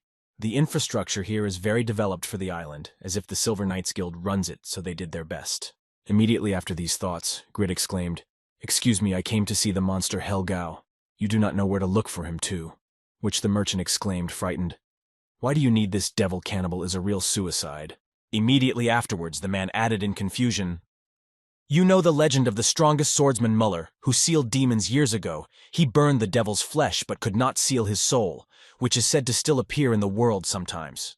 Having received the new information, Grid mentally said the strongest legendary sacred sword Muller, even such as he could not destroy this monster. The next moment, paying attention to the soldiers who were heading somewhere nearby, Grid asked who those people were, and the NPC replied that they were the army of the Silver Knights Guild. Turning his gaze to his guest, the NPC added, They say that the vile devil has reappeared. I hope they are prepared enough to withstand his flames. Holding a tray with a plate in his hands, the NPC added, Before you go to face this devil, it wouldn't hurt to paint your equipment with firestone, to which Grid replied in surprise, I will. Then the NPC happily said, To resist the black flame of the devil, which is hotter than the malachite flame of the demon race, find old Ellen on the South Street and tell her my name. She will sell it to you cheaper. Hearing the advice about dying, Grid was surprised to add that Grandma Ellen. Arriving at his grandmother's house and agreeing to dye his armor, Grid heard that by soaking the firestone with my secret method, he could get a dye that contains flame energy, and if he coated his armor with it, it would increase its resistance to flame, to which Grid replied that Mephril armor could also be dyed. Hearing the question, the grandmother confidently said that firestone is a symbol of harmony. It can be combined with anything. And Grid looked at the pot of paint and said, There is so much power in a stone. Looking at the paint, Grid thought, Thanks to immunity to debuffs, I can prevent burns. But this does not apply to damage from fire, so I would need to resist it. Taking out his armor, Grid said confidently, Then please take care of my armor and gloves, and then thought that fire damage resistance would be enough. Taking Grid's armor, the grandmother confidently said, Don't worry, you can trust me. As soon as she unwrapped them, she thought with amazement that they were beautiful and without any flaws. The dwarf's craftsmanship and quality of the product surpassed even their skill in coloring, and it was the first time I had seen such an exquisite product. Immediately afterwards, my grandmother excitedly exclaimed, Please trust me. I will put my whole soul into this masterpiece so that no one can damage it. Watching her grandmother work, Ellen Grid was amazed to think that her grandmother and another craftswoman could not spill a single drop of paint on the golden painting. Deep in thought, the boy added, Besides, her hand didn't falter during several hours of work. I can't miss the opportunity. And then applied the skill of insight. Upon completion of the work, the grandmother breathed a sigh of relief and said, Thank you. Thanks to you, I had the pleasure of working with a product of the highest quality. You are now a portrait. Inspecting his improved armor, Grid happily thought, It's really cool. The red color goes well with the gold. I can even feel the aura of coolness surrounding me. After examining the buffs of the armor, Grid added, but more importantly, the resistance to fire damage of the armor increased by and the gloves by an incredibly useful buff. Pleased with the buffs, Grid thought it was great, but there was one more thing to add, and then he said, Get it together. Immediately after that, a tail of vibranium appeared behind Grid's back, and the boy thought, A new piece of processed vibranium is just like the Demon King. It fits my needs perfectly. With a sly smile, Grid mentally said to the raid on the Infernal Gao, There is 1 hour left. I will try to sneak in unnoticed. Just don't get caught by the Silver Knights Guild. And at the same time, the guild gathered in front of the entrance heard someone shout out despite the numerous failures. We all gathered together again. Trying to raise the morale of his comrades, the commander added that we had defeated the Sakura Guild that had encroached on the island, declaring it a reward for their military contribution. And now Kokoro Island was a place given to us by the Eternal Kingdom. Immediately after the highest sword placement in the overall ranking, the leader of the Silver Knights Guild exclaimed that our Silver Knights Guild representing Satisfy will turn this place into a stronghold for the cultivation of Korean runners. Immediately after the motivating speech, the leader mentally said Korea's status in Satisfy is too low. I had already rejected the offer of Yura and the Korean leadership to participate in a hopeless competition. Thinking back to the old days when Korea was in the top of the supreme sword thought in the past, Korea's fame as a country with the best gamers was a cause for pride for me. Immediately after, the man mentally added, I will not let it fade in memories, after which he exclaimed, today we will defeat the infernal Gao and rise from our knees all to attack. At the same time, at the opening ceremony, the voice of the host was heard saying that we are now in South Korea at the opening ceremony of the first international Satisfy competition. After that, the presenter added that unfortunately, it was reported that the runner Kruger will not be present, but it is known that all the top runners will take part, as well as a player from the world's top, which is quite worthy of expectations. Moving the camera to one of the players, the host said that at the moment the US player Zibel, who was elected as a representative, says the oath, the average level of US players is impressive. At least the players are among the top users. The country can be called a strong contender for victory. Changing the angle to Yura, the host added that despite the fact that it is the organizer of the event with a weak lineup of players, South Korea is predicted to take the last place, and some have suggested that the country of the descendant of Pagma could become a game changer. After announcing all the participants, the TV presenter said, tomorrow we will have the first day of the competition. We are all very much counting on the support of Satisfy users around the world. At the same time, Pon went out for a walk and a meeting in the real world and said, wow, there are so many stylish people here. Wow, cool leader. Look at that person. To which Jishuka replied, Pon, stop looking around. Looking away from Pon, the girl nervously said, we've known each other for more than a year. I never would have thought he was like this. And Jishuka replied, it's like coming back from Satisfy to reality, but what about me? Looking at another friend who was attracting a lot of stupid attention, Jishuka replied, Regus, you're the only one in the worst position here, to which he replied, but this is a taekwondo country. Sitting down at a table in the cafe, Pon said it was a shame that Krugel wasn't participating. It was such a chance to fight him, and now he had to try his hand at Zibal. Hearing this, Regus was surprised to hear Pon ask if Spain was not concerned about achievements. Are you so different from Britain? And Pon replied that no, Spain is not. It's just my personal goal. Hearing this, Regus added happily, although I myself was all excited to be in the homeland of Taekwondo for so many years, participating in international Taekwondo competitions, and only now visiting South Korea for the first time in years. Then Pon replied to him that all the media attention was focused on the United States, probably because it surpasses other countries in terms of the level and number of runners. The next moment, Jishuka banged on the table and angrily exclaimed, where the hell is this grid? To which Pon nervously exclaimed, taking the cup of coffee from the table, but still no answer from the leader. Then Jishuka nervously replied that the rascal hadn't even read the notice for the opening ceremony and didn't show up. He was not going to participate in the competition at all. In a fit of rage, Jishuka angrily shouted out Grid, where are you and what the hell are you doing there? At the same time, on the island of Kokoro, the guildmaster nervously said only one fire attack, and half of the guild thought after that, this time we're going to lose. Then Grid, whose disguise had fallen off, said disappointedly, taking off his sweatshirt, I wondered why my disguise had disappeared. I was discovered by Hell's Gao. Well, then I won't need it anymore. Hiding the sweatshirt in his inventory, Grid said confidently, I'll get the ore quickly and get out of here. Looking around, Regus said in surprise, it seems that in this event, South Korea is not paid any attention at all. With the exception of Yura, most of the players of the Korean team are considered weak opponents. They are not even considered as rivals. Hearing this, Jishuka lowered her head sadly, while Pon said it was quite likely when there are a lot of runners around, and in any case, to achieve the goal we need to survive first. Interrupting the guy's conversation with a sudden rise, Jishuka said, I'm going back to the hotel. Heading toward the exit, the girl confidently added, right now I'm going to connect to Satisfy and personally ask Grid for his home address. Hearing this, Pon smiled and said she was definitely moving on him, to which Regus replied, well, that's hardly the only reason. Also getting up from his seat, Pon confidently said, to hell with it. First of all, let's concentrate on the competition. If you think about the battle against the runners, even gaining experience can be a big advantage. Following Jishuka, Pon said in surprise, by the way, Grid is really going to participate. To which Regus replied, everyone will be surprised if he shows up. Immediately afterwards, the guy confidently added, I think that only we see South Korea as a serious obstacle to victory, which will be a big surprise for people who only follow the United States. Hearing this, Pon looked back at his friend and said, at first, the news about the competition didn't impress me much, but now that the competition has already begun, I'm eager to win.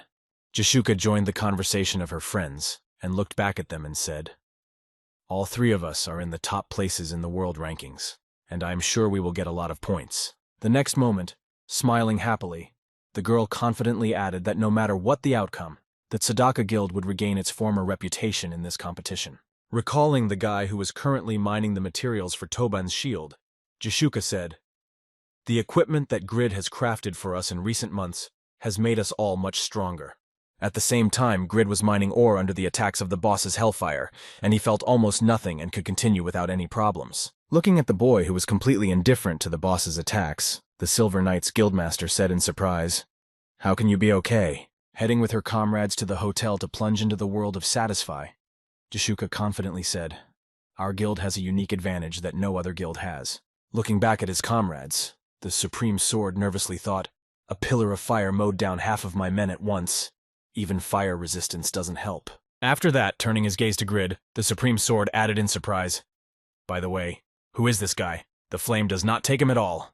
After which he heard an angry exclamation from Grid, "How tired of you." Looking back at Helgao and drawing his sword, Grid shouted angrily, "Get out of here! I'm not going to fight you!" Looking at the way he swung his sword and dealt damage to the boss, the Supreme Sword thought, even the best guild domestics could not harm Helgao, and he did it with his first attack. Incredible attack power and defense. He definitely has a hidden class. Also, paying attention to the guy's weapon, the guildmaster added moreover, the energy from the sword indicates that it is pumped to plus level, which is incredibly expensive and almost a chance, which is why I rarely saw equipment sharpened to plus. Gritting his teeth in discontent, the swordsman thought to himself, perhaps he was not only the owner of a hidden class, but also a rich and very happy, thoughtless, rich son. Immediately after thinking, the Supreme Sword exclaimed, "You are a Japanese spy of the Sakura Guild. Do not interfere with our raid." To which Grid replied in surprise that the Sakura Guild I am actually Korean. Hearing the nationality of the mysterious guy, the soldiers of the Silver Sword Guild began to exclaim that he was Korean. Well, wow, what a turnaround. We are Koreans too. Nice to meet you. I don't think we have such pros besides the High Sword and Yura. I knew that someday our country would have top rankers. Preparing to strike at Helgao, Grid said angrily, "What do you mean by interfering? Didn't you see that I was the only one who hurt him while you were trying?" Immediately after these words, Grid used Pagma's sword skill to kill the monster with a critical hit. After the attack, Grid confidently added, "I don't care about this monster, and if I wanted to, I could easily smash you from behind. I only came here for the Firestones, so let everyone go about their business." Immediately after these words, Grid mentally said, "There is no way these guys can defeat this beast, this monster." Looking at the infernal Gao in front of him, Grid thought, "Not only can I not estimate its combat power, but it didn't even lose health from a critical hit with a kill. Even with my passive immortality skill, I'm not sure it can be defeated." Continuing to mine ore, Grid said in his head, "And on top of everything else, this monster of hell, I have a bad feeling I will get 3 Firestones for Tobin's shield and escape." Suddenly, the Helgao said to Grid in a menacing tone, "Hey, you are not allowed to touch anything that a lowly human being is allowed to touch." Entering into battle with the enemy to inflict some damage on him, the Supreme Sword drew his hidden sword. Seeing a good moment for a command offensive, the guildmaster and his comrades rushed into battle and shouted, "Well, if you are Korean, I will take your word for it. Consider that I have repaid your debt." Heading toward the enemy, the Supreme Sword confidently exclaimed, "Let's gather all our strength together. If we attack with all our accumulated power, this time we will be able to defeat him. Let's show the perseverance of the Silver Knights Guild." Hearing the motivating shouts from his enemies, Helgao said haughtily, "You idiots are always holding out vain hopes, as if you were human, but there is a great gulf between you." While digging up the mineral, Grid was surprised to find that the Firestone began to glow brighter. Continuing to think, Grid added, "Is this the source of his magical powers, of course? The Firestone is somehow connected to the embodiment of Helgao's magic then if I dig it up the monster." At that moment, Helgao said menacingly to you, "No way you will ever encroach on the power of hell, you miserable insects." Preparing for the last attack to finish off the rest of the soldiers, Gao said this time, "Remember the lesson and accept death with your comrades." Looking at the enemy who would soon hit him with his weapon, the Supreme Sword, he thought the power we had mastered in a month was just a little fun for him. Gritting his teeth in despair, the guildmaster said in his head, "It's my fault for not being able to fully appreciate the power of the infernal Gao. Forgive me." When the enemy's attack almost reached the Supreme Sword, he saw that his weapon had lost its fiery aura. Then Helgao thought in confusion. The flames weakened, and then looked back and said angrily, You lowlife. How dare you? After digging up one firestone, Grid happily said, Boogaloo, it seems that my guesses were right. Immediately after throwing his pickaxe to the supreme sword, Grid shouted out to his uncle, Catch the firestone. That's his weak point. Dig up the shining stones and he'll be weaker. The guildmaster of the Silver Knights looked at the object Grid handed him and thought it was a pickaxe. Aiming at Grid now, Helgao charged at him and shouted angrily, You rascal, you've been getting on my nerves for a long time! Immediately after the enemy's words, Grid pointed at Helgao and shouted forward, and at the same moment, all the pieces of vibranium flew at the enemy. Noticing the attack with some pieces of iron, Helgao angrily exclaimed, You're really trying to distract my attention with pieces of metal. After making an unsuccessful attempt to repel the metal, Helgao thought in confusion, I can't even hit it with my staff. Can this adamantium also move as if it had a will? At the moment of the fierce battle between Grid and the boss, the taller blade holding the tool shouted out, I'm sorry, but I don't have any mining skills. Before he could finish speaking, he noticed an incredible sword in Grid's hands and thought, No way. There are no two-handed swords of this size, and this is a shining weapon upgraded to plus. Hearing that he could not fulfill his errand, Grid, pressing the enemy, exclaimed, Seriously, I have no time for mining now. I gave you a pickaxe. Even an idiot can mine ore with it. Immediately after these words, Grid confidently added, I'll take care of this fire, Nat, so leave your weapons behind and get to work on the ore. Hearing such words about his weapon, the highest sword in the world-class ranking, the swordsman nervously thought that he was a Nedomech. Continuing the battle with the enemy, Grid thought. His health has dropped by more than the amount it should have been to get the firestone, and he immediately weakened over the past months. I have leveled up, so I think I have a chance. At the same time, Gao, who was being pressed by a boy, nervously thought that it was impossible that the boy had become stronger as soon as he picked up the sword because of one lost stone. Suddenly, during the battle, Gao heard the sound of a pickaxe. Looking back in the direction of the sound, he exclaimed in displeasure, aiming for another stone, No, I will not allow it. Taking another blow from Grid as he turned his attention to the digger, Gao said first, The strange golden blades now this sword you that have cleared the treasury of the gods. This is the first time I have met a man like you since I recognized Muller. Preparing for his next attack to deal a devastating blow to the enemy, Grid exclaimed, The same legendary Muller. You're talking about the guy who tore your body apart years ago. Immediately after these words, Grid smiled slyly and said, Well, I'm glad to tell you that today you will be able to die, because I am also a legend, just like Mueller. Hearing such words from the guy who came to raid him, Helgao arrogantly exclaimed that you said a lowlife like you equates himself with Muller.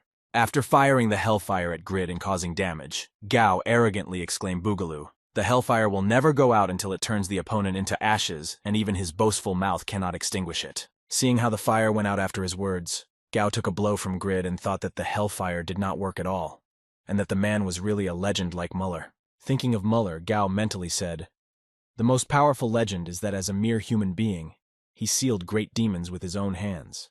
Since he sealed my body shell years ago, I could only borrow the power of the firestones and the demons' bodies.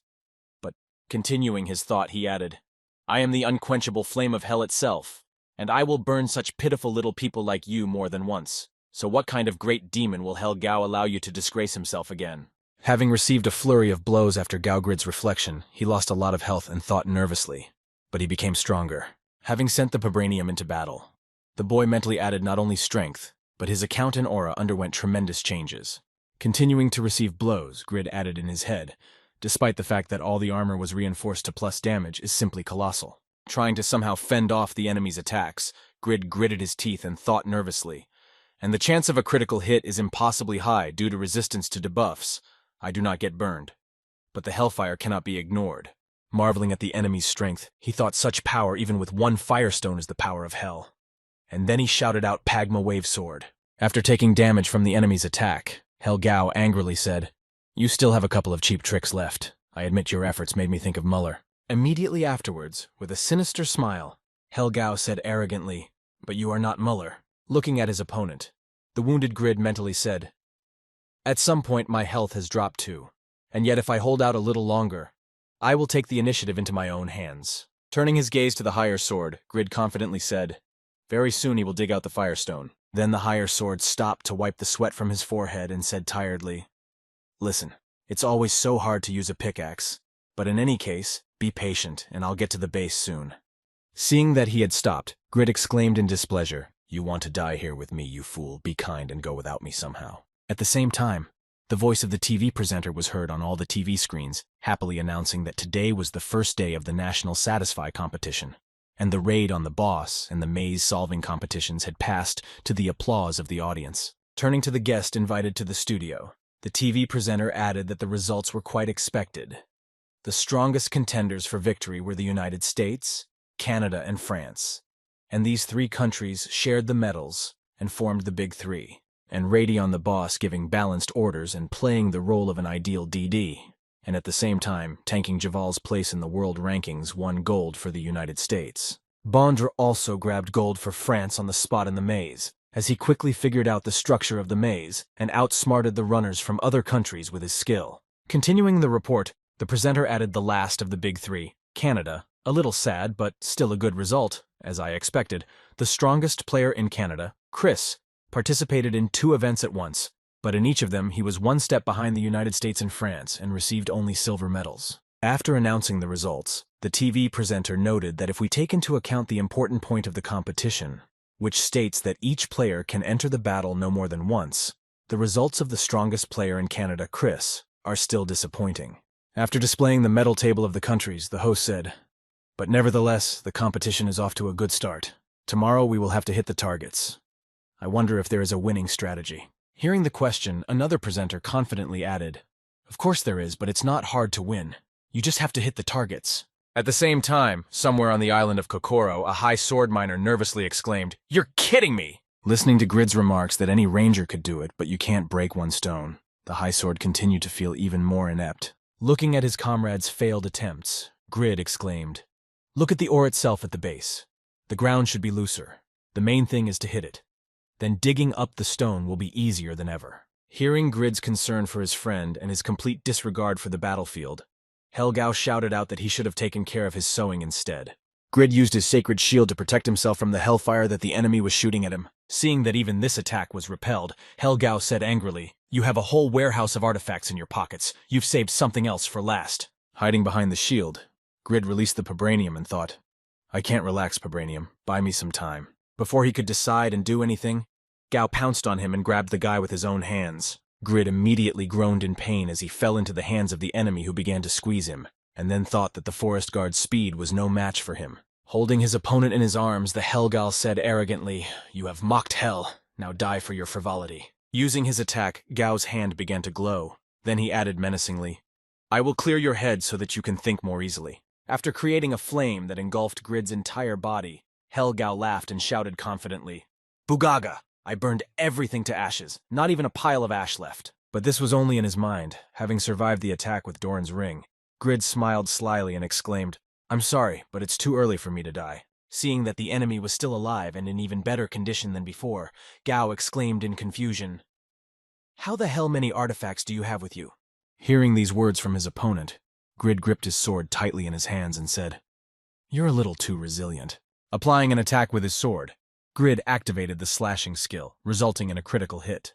As a result of this hit on the enemy, Grid inflicted a lot of damage, and also cut off both of Galgao's hands, which resulted in his limited movement and significantly reduced strength and speed. With a sly smile after a good counterattack, Grid said that if you use it when attacking a strong opponent, the ring's effect is maximized along with armor and health at once to the fullest. And that's how you should use Doran's ring properly. Immediately after these words, Grid got to his feet and looked at his enemy and confidently said, "Oh, you've already lost your health. Everything is fine." To which Gao angrily replied, "You're a scoundrel."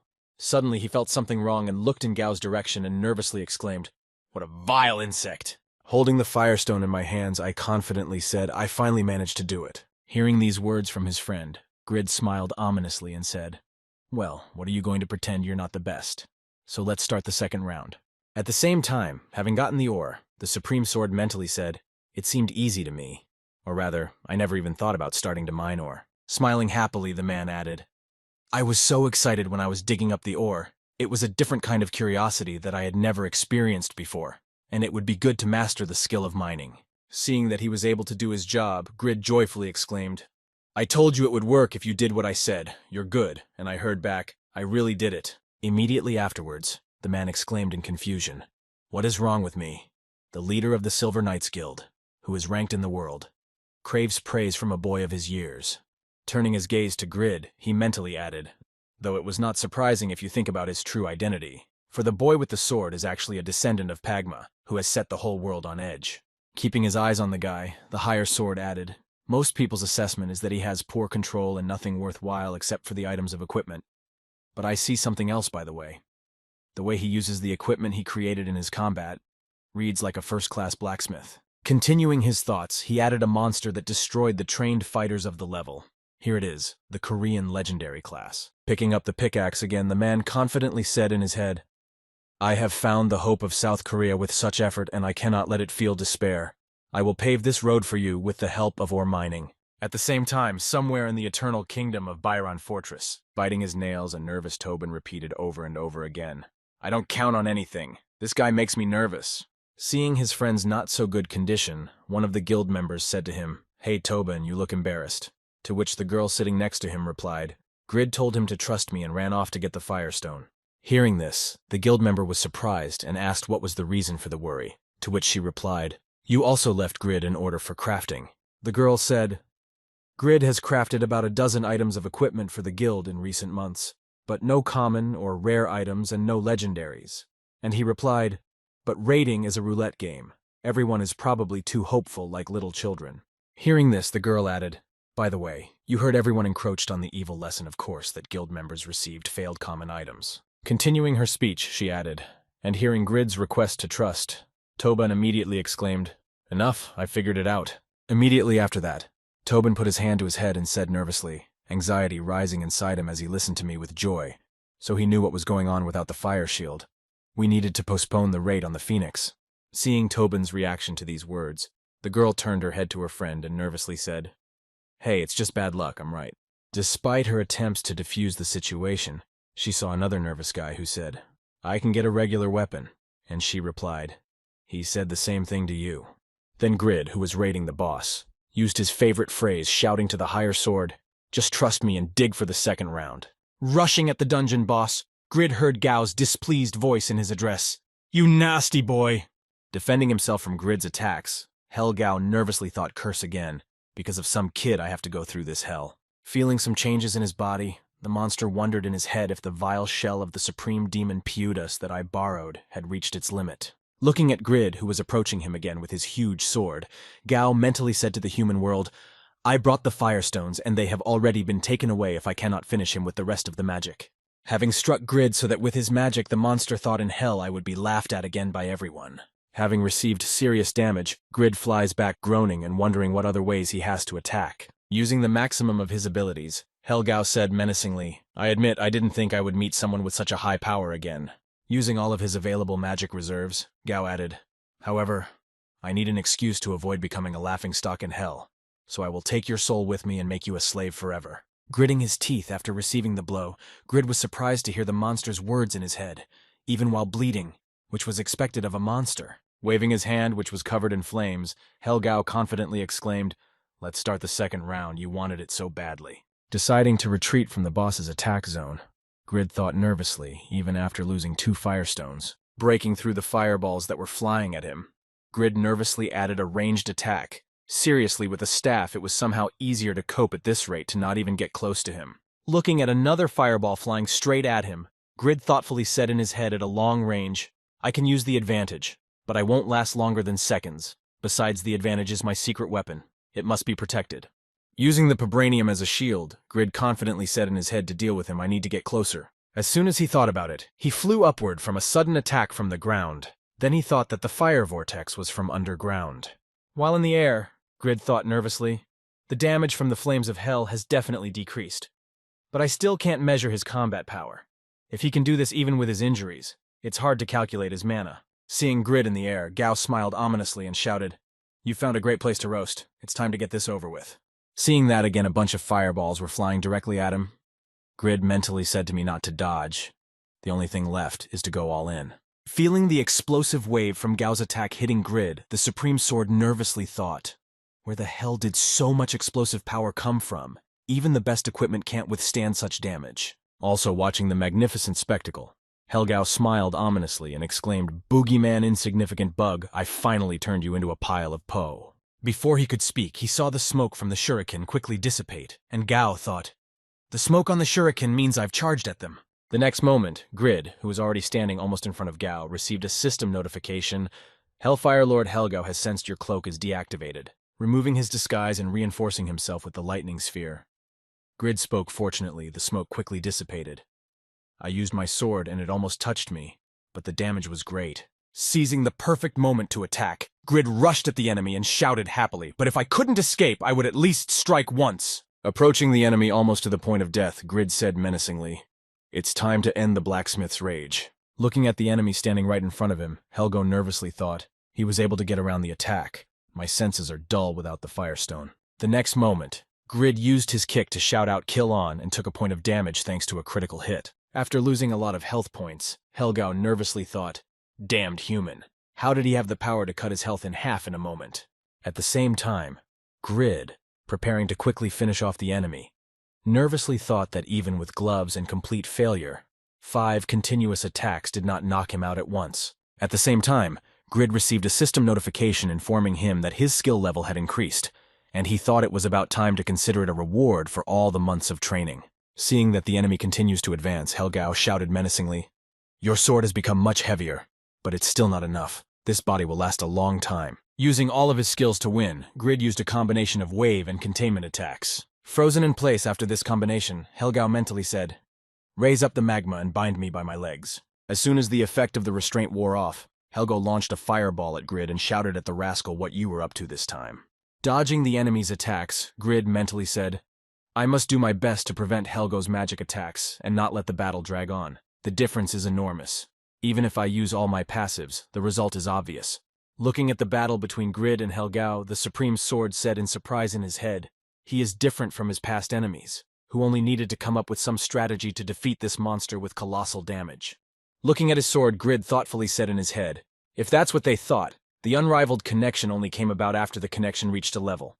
Now that I've reached the level, it's time to form a new technique."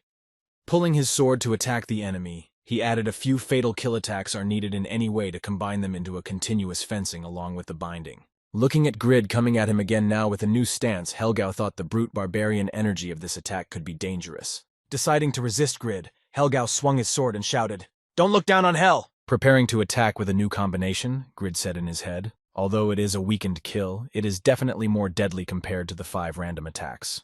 Applying his new killing link technique, Grid began to count the hits he had taken and receive damage notifications. Feeling that his health was almost at 0, Helgao screamed nervously and then thought that he was definitely an ordinary person. Disintegrating in space, after Grid pierced him through with his last attack, Helgao said, "My defeat will have to postpone the plan to recover the power from human souls and return my sealed body." Hearing the last words of his enemy, Grid smiled happily and said, "Remember this, even when you return to hell, I am on the same level as Muller." Seeing the notification of the victory over the raid boss, the Supreme Sword exclaimed in surprise, "This guy can't be! He's Helgao alone!" Immediately after the death of the enemy, Grid heard one of the unmined firestones explode right next to him. Then the Supreme Sword nervously exclaimed, "Oh, the firestone exploded." Seeing that he had disappeared after defeating the boss, Grid nervously thought that he had been destroyed along with Helgao and then exclaimed, "No, he hadn't." Before he could finish speaking, he fell to his feet and said in his head, "My stamina has dropped to 0. Running up to Grid, who had fallen to the ground after the battle, the higher sword nervously exclaimed, "Are you okay, boy?" To which he replied, "If not, at least get the firestone." Picking Grid up off the ground, the high sword said, "Don't worry, I'll give you the one I dug up." To which Grid replied, "It won't be enough. I fought Helgao alone for more than half an hour to get one miserable stone." Immediately after that, Grid added unhappily, "You can't even hold a pickaxe, you loser." To which he replied awkwardly, "Oh, what a shame. And yet I was very touched to learn that our country has a master of the legendary profession." Immediately after that, the Supreme Sword spoke and at least a good reward was given for it. To which Grid, opening the inventory, said he did not receive a penny at all. Instead of money, they gave only this. Looking at the object in Grid's hands, the Supreme Sword said in surprise, to which Grid replied, "I don't know, but judging by the description, it's a Memphis egg." Looking at the object, the High Sword said in surprise that the egg does not look like a pet. I managed to collect a lot of information about pets, but this is the first time I have heard this name. Tiredly looking at the reward, Grid said disappointedly the instructions for incubation are also gone. Perhaps this rare Helgao ingredient was just an empty bag. Hearing the disappointment in Grid's words, the Supreme Sword said it seems to be fate. Let me invite you to dinner in my fortress. To which Grid replied, well, even a restorative elixir is not necessary to rest. Hearing this, the Supreme Sword replied, food at least a little will help restore your strength, after which he heard a notification that he had received a message in the guild chat. Opening it, he saw a message from one of his soldiers who wrote to the leader that they were advancing. Letting go of Grid and grabbing his sword, the guildmaster of the Silver Knights nervously exclaimed, tell me why you're here. A few seconds later, a man appeared at the entrance to the cave and said, wow, is it possible that he survived and that the raid on Helgao was successful? Immediately after, Yoshimura, the head of the Sakura Guild, who was ranked in the world ranking, said ominously, if you've had enough fun, why not give us this land with your sharp sword? Seeing the warriors who appeared in the cave, Grid said so many of them, to which the Supreme Sword nervously replied one of the 3 guilds representing Japan, the Sakura Guild. They put O on this island. Looking at the leader of the enemies, the man added, although the guild's reputation is not good even in Japan, they have many strong runners. They probably planned to come after the raid when our forces were depleted. Looking at his exhausted comrade, the Supreme Sword said, protecting this island is our duty as a Korean guild. I need to hold out for a while until the resurrected players arrive, and you get out of the game. Hearing the man's order, Grid said thoughtfully, not that I was going to interfere. But what is it about him that makes him worth defending? It's pointless to talk about our country here, but is it worth the points we lose? Touching his sword, the man confidently said, on this island I first met my comrades in the guild. Whether it's an island or a country, everyone has a place they want to defend. Smiling after these words, the higher sword looked at Grid and confidently added, I have dear people on this island and in my country, and I'm sure you will have such a place. Hearing such a motivational speech from the Supreme Sword, Grid was surprised to hear that it was difficult to become someone's shield. Rushing into the battle against the enemies, the Supreme Sword confidently shouted, in any case, this is my battle for the sake of protection, so don't interfere with the sword of elimination. Firing an arrow at the approaching enemy, Yoshimura exclaimed Boogaloo as expected from a sharp sword to attack alone arrogance to match ability because of you. I could not even step on the island. Immediately afterwards, the man confidently exclaimed, but from now on, not a single piece of land belongs to you. Every blade of grass, every millimeter of this land is now my boogeyman. Pulling on a sweatshirt with a clasp, Grid mentally said, this Japanese is not bad. He was so obsessed with escaping quietly with my poor endurance until he got caught. When Grid tried to exit the game, he received a system message saying that the remnants of the great demon Helgao's magic power were scattered in the air and prevented him from leaving the game. Seeing that Grid remained in the game, the Supreme Sword nervously exclaimed, run away, or you can't leave your countrymen. Thanks, but it's my duty. To which Grid exclaimed, why can't I leave? Immediately afterwards, Grid heard the voice of one of the enemies shouting that this red guy was with him. So don't let anyone in. Kill him too. Hearing the enemy commander's order, he shouted angrily, my comrade, just try to touch him. And Grid nervously thought, don't bring me in, Judas. Taking out some jerky from his inventory, Grid began to eat it, thinking about the stamina restored by the food was catastrophically low, damn it. It was barely enough to swing his sword a few times and lean back. Suddenly, Grid heard a voice from the egg in his hand saying, I'm hungry, and Grid turned his head in surprise toward the source of the sound. Looking at the reward for the raid on Helgao, Grid heard again, I'm hungry, feed me. Not realizing what had just happened, Grid was surprised to hear it say in his head that it could speak. Holding the egg in his hands, Grid thought, if I just catch the leader, they will retreat. But it will not be easy to do it alone. Even if I want to help, my strength is not enough. Immediately after these thoughts, Grid looked at the egg that had just spoken and said in his mind that it was silent, or maybe I imagined it. Activating the zipper of his sweatshirt, Grid said in his head, I must be exhausted, so I need to get out of here before my uncle draws all the attention to himself. Passing by Yoshimura, Grid heard him say arrogantly, Bugaga! A sharp sword. The land is worthy of possession only by the strong. And Grid thought, that's how greed has filled his head. Immediately afterward, the boy heard the voice of the egg saying, I want to eat, feed me. And he thought nervously that he was being called. The next moment, Memphis attacked Yoshimura and captured a part of his soul. Then he had a high probability of getting a debuff every second. His main characteristics would decrease, and he felt a drop in strength, and nervously thought that something had come out of the sky. At the same moment, Grid received a system notification that said you are now tied to hell, and then he thought, what the hell? Seeing Memphis in front of him, Grid received a system notification that said, You are the first unsatisfied to become the master of a hellish creature, and then thought it was a cat. Licking his paw after a snack, Memphis looked at Yoshimura and said menacingly, "Your soul tastes good." Looking at the monster hovering at his eye level, Yoshimura nervously said that the stray cat was so cute. Before he could finish, he received a blow to the back, and then nervously exclaimed, "What kind of scoundrel did you just come from?" And then thought he had taken his health in one blow. Seeing that he had killed the enemy with one blow, Grid smiled ominously and thought, "Not bad. This cat has devoured him. It has taken a lot of strength from him." And then said, "You waited until everyone was killed, and only then came." Immediately afterwards, swinging his sword again to finish off the enemy, Grid exclaimed, "Since we are both thieves, there should be no complaints." Seeing that Yoshimura had been killed by the enemy, one of the enemy soldiers nervously exclaimed that the leader was defeated. Looking at Grid, another enemy nervously added that he may have destroyed his place in the world rankings, and who is he? But wait, this sword and this butcher. Hearing that he was recognized by the sword, Grid smiled ominously and said, "Your leader is dead, but you still want to keep fighting." Hearing this, one of the enemies nervously exclaimed that a detachment of Silver Knights would soon join them. What to do? To which the other replied, "We are in trouble. We cannot cope with him, and with a sharp sword together, we quickly retreat." Running away with their tails between their legs, the members of the Sakura Guild shouted out in fright at the request of the sharp sword, "Don't even think about taking a step off this island." Moving his sword to his inventory, Grid fell to the ground and said wearily, "I'm exhausted to the last drop." To which the superior sword replied, "You're fine.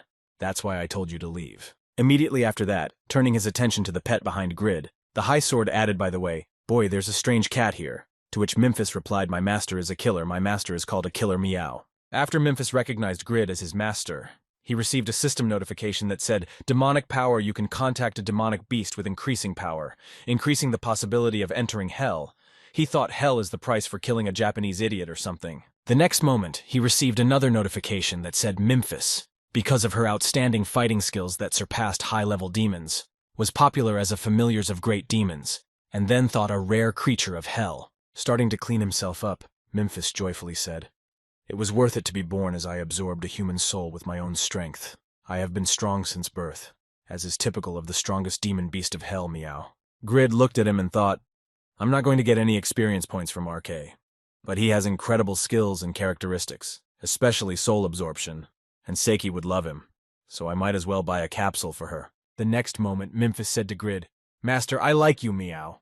To which he smiled and confidently replied, "I do." Hearing this answer, the cat happily said, "Of course I am majestic and beautiful and strong. It could not be otherwise, because I am the strongest from hell." Immediately after the praise, Memphis added arrogantly, "But you look a little sickly, but don't worry. I won't leave you even ugly. Just love me and take care of me." Hearing this, Grid thought irritatedly, giving the cat a displeased look. "Just look at the impudence of the owner, one name for such abilities. I will endure, however." Grid smiled slyly and said, "Sure. To raise sympathy, you need to give at least a name." To which the cat happily replied, "Oh, this priceless body will have a name." Smiling happily, Grid said, "Noah, though it looks like Noah to you, it is not Noah at all. According to the memories, it was the name of a great and noble angel." Hearing this, the cat was amazed and replied, "Wow, I like you very much, master, and I am Noe. No is Korean for slave." Hearing the name given to the demonic beast, the supreme sword nervously thought of deceiving the demonic beast, and the boy was not a mistake at all. Immediately after these thoughts, the supreme sword said to Grid, "Let's go back to my fortress. You've been beaten up pretty badly. You need to be patched up." To which Grid replied, "No, I'd rather go back and rest here. I'm not comfortable." The next moment, the supreme sword asked, "Listen to me. Here's something interesting. You don't participate in national competitions." To which Grid replied, "And one strange lady put me on the list of participants. But I'm not interested, and I don't want to reveal myself. It will not bring any benefit." Hearing this answer, the supreme sword said sadly, "Obviously, I will have to leave the honor of Korea for next time. Thanks for your help. Thanks to you, I have gained new hope." Immediately after that, the supreme sword added confidently, "I will also become stronger, so I hope to see you again sometime. My name is Sharpsword, and yours is Sharpsword." Smiling after the man's words, Grid replied, "Grid, I also had fun. Contact me if you want to create equipment. Of course not for free." Returning home, Grid told Tobin everything, and he was disappointed to hear that the stone was missing. It was still hard to gather equipment for the raid. Gritting his teeth, Grid said, "It sounds like an excuse, but Helga was too strong for me to concentrate on just one stone." Immediately after, the boy nervously added, "But it's also my fault. I naively thought that one mining skill would be enough. I'm sorry, Tobin." Hearing Grid's apology for his failed quest for resources, Tobin was surprised to think that this guy was sincere, even though everyone had been talking about his bad luck and carelessness lately. Tobin smiled happily and added confidently in his head, "But as a blacksmith, he never makes false promises." And in a way, he took the assignment even more seriously than the customer himself. Sitting down at the table, Tobin looked away and said, "You have nothing to apologize for. Thank you for volunteering to help. And the raid on the Phoenix is a great chance to test how much Vantner has pumped up his powers." Hearing this, Grid said, "If so, thank you. Then I'll take the Firestone until I make a shield, and next time I'll get as much as I need." To which Tobin replied, "Good. By the way, you don't participate in national competitions." Hearing Tobin's question, Rid said with a yawn, "What kind of competition is there? I'm so tired I barely made it back. I'm going to shut down the game and go to sleep." Hearing this, Tobin said thoughtfully, "Then maybe you didn't hear what Jishuka was whispering. If she was in Korea, she was trying to contact you to meet you." Grid continued to yawn tiredly and said, "It would be interesting to meet her, but the competition isn't over yet." At the same time, the announcers' voices were heard in the arena where the competition was taking place. So welcome to the second day of the competition, which promises to be no less hot, as today's target practice will begin soon. Continuing his commentary, the host added that 2 countries have emerged as contenders today, overtaking the United States and France, Korea, and Brazil. Turning the camera to the contestants, the host said the main celebrities of Satisfy are Jishuka and Yura. Her mastery of magic, speed, and accuracy are highly regarded and properly ranked in the world rankings. Yura joined 6 months later than the others, and has already achieved a place in the world rankings of the best shooter Jishuka. After displaying the map on the screen, the presenter said, "Your arena is the island of Tira. From the game, for each destroyed disc that moves at a speed of per s is given a point to the first to score points, and the island has a golden disc that moves many times faster than which you can get points, but you will need a special strategy." Continuing to explain the rules, the host added that it is also possible to disable other players, although this does not affect the score from each country. So players divide the roles between them, who will take care of the targets and who will defend. The next moment, the commentator added nervously, but somewhat disappointingly, "Yura and Jishuka can be called contenders for victory as soon as the competition begins. All efforts will be thrown at removing X before then." After a pause, the host added that only Yura was announced from Korea, and someone refused to participate, after which someone shouted that Yura had no partner. Korea was completely crazy. How could they let Yura go alone? Mocking her rival, one of the representatives of another country said, "Bugaga, there is no one to choose a partner from." To which another added, "I barely made it here thanks to SA, and now they are giving up at the beginning of the competition." The next moment, Regis came up to Yura and said in surprise, "Yura, do you think you really gave up like everyone else says?" Looking at the girl, the guy added that he had heard that Grid, who had been announced for the team, had no intention of participating, and we also tried to contact him, but there was no answer. Hearing this, Yura said disappointedly, "I know Mr. Regis is from Britain because I put his name on the list without permission." When Regis learned about Yura's actions, he thought to himself, "I'm sure she was hoping to find out his identity, but his absence will hit the team hard." Immediately after these words, Regis said confidently, "It's going to be tough on your own, but the main thing is to keep your cool. The British team won't attack you from the start." Hearing that he was not in the arena, Jishuka angrily exclaimed, "Hey Regis, that rascal Grid never showed up." To which he replied, "Yeah, it looks like he did." Puffing out her cheeks, Jishuka thought, "How annoying, I was looking forward to seeing his name on the list. I got to Korea and we can't even meet." A little angry with Grid, Jishuka pointed her finger at Regis and said sternly, "Go ahead and get ready. You'll regret it if you waste your attention on others."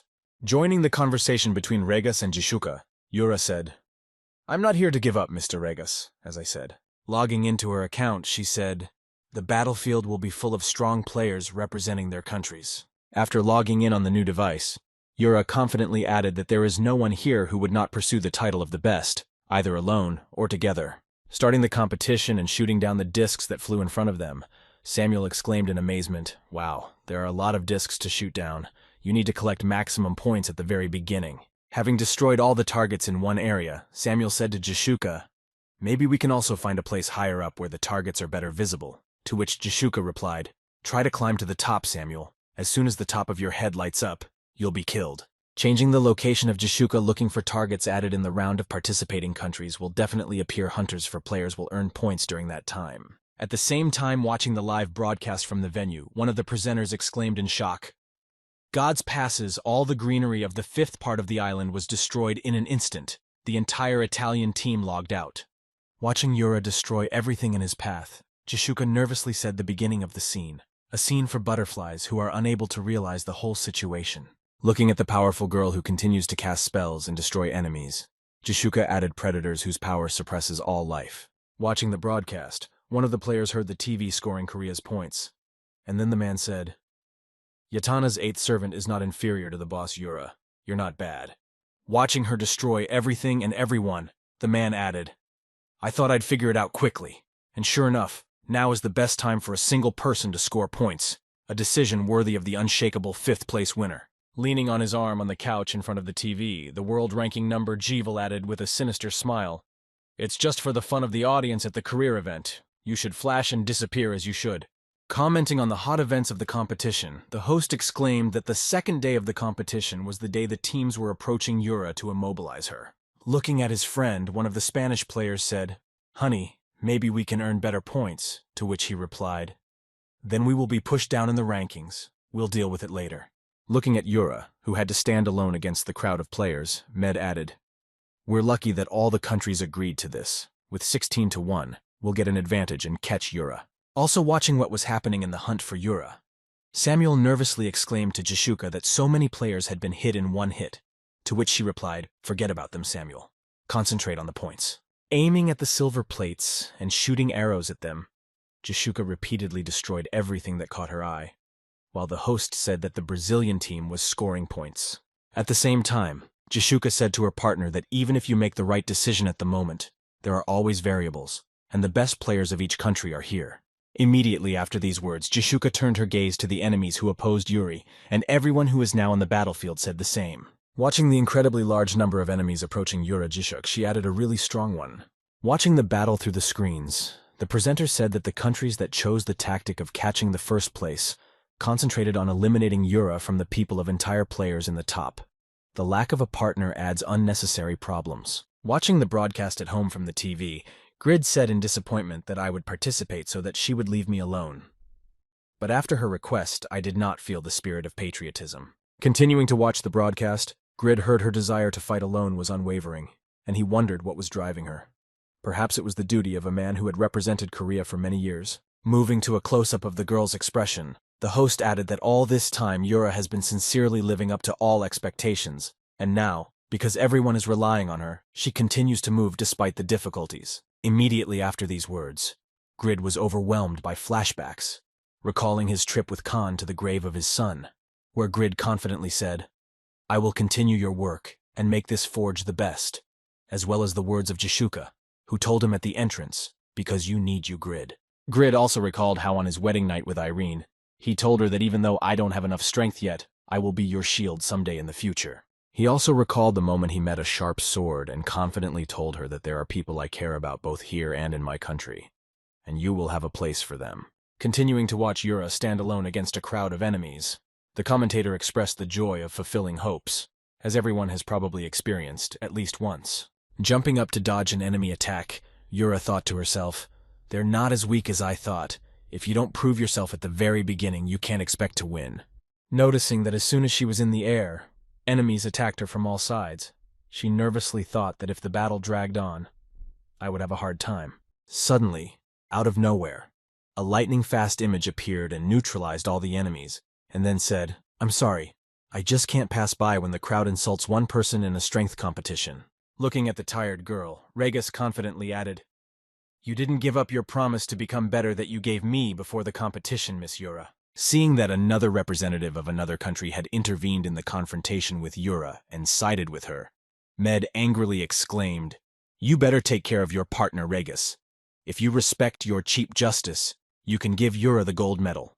Hearing these words from his opponent, Regus, preparing to strike, angrily said, "Cheap, you say this is my way of warrior, which I always follow so as not to lose my soul." Activating his enhancement skill, Regus angrily added, "That's right, I lack many things, but you have no reason to devalue it." The next moment, Regus used the skill force burst, which dealt critical damage to Honey, which amounted to a point of damage. Having received a combination of 2 blows to himself, Med flew backwards and crouched down, grabbing his torso, thinking that in just 2 blows he had shattered his bones, which was expected from a strong runner. The next moment, Honey used his monk skills, confidently saying a return to the roots of the chance of revival. Having rebuilt his characteristics for a while, Med was able to counterattack his opponent with a powerful blow. At the same moment, Regas, who did not expect such a change in the course of events, was surprised to think I definitely shattered his bones. After delivering a powerful blow to his opponent, Medusa said menacingly, "Just like your technique is embedded in the body, I am a monk who has tempered myself through supreme asceticism."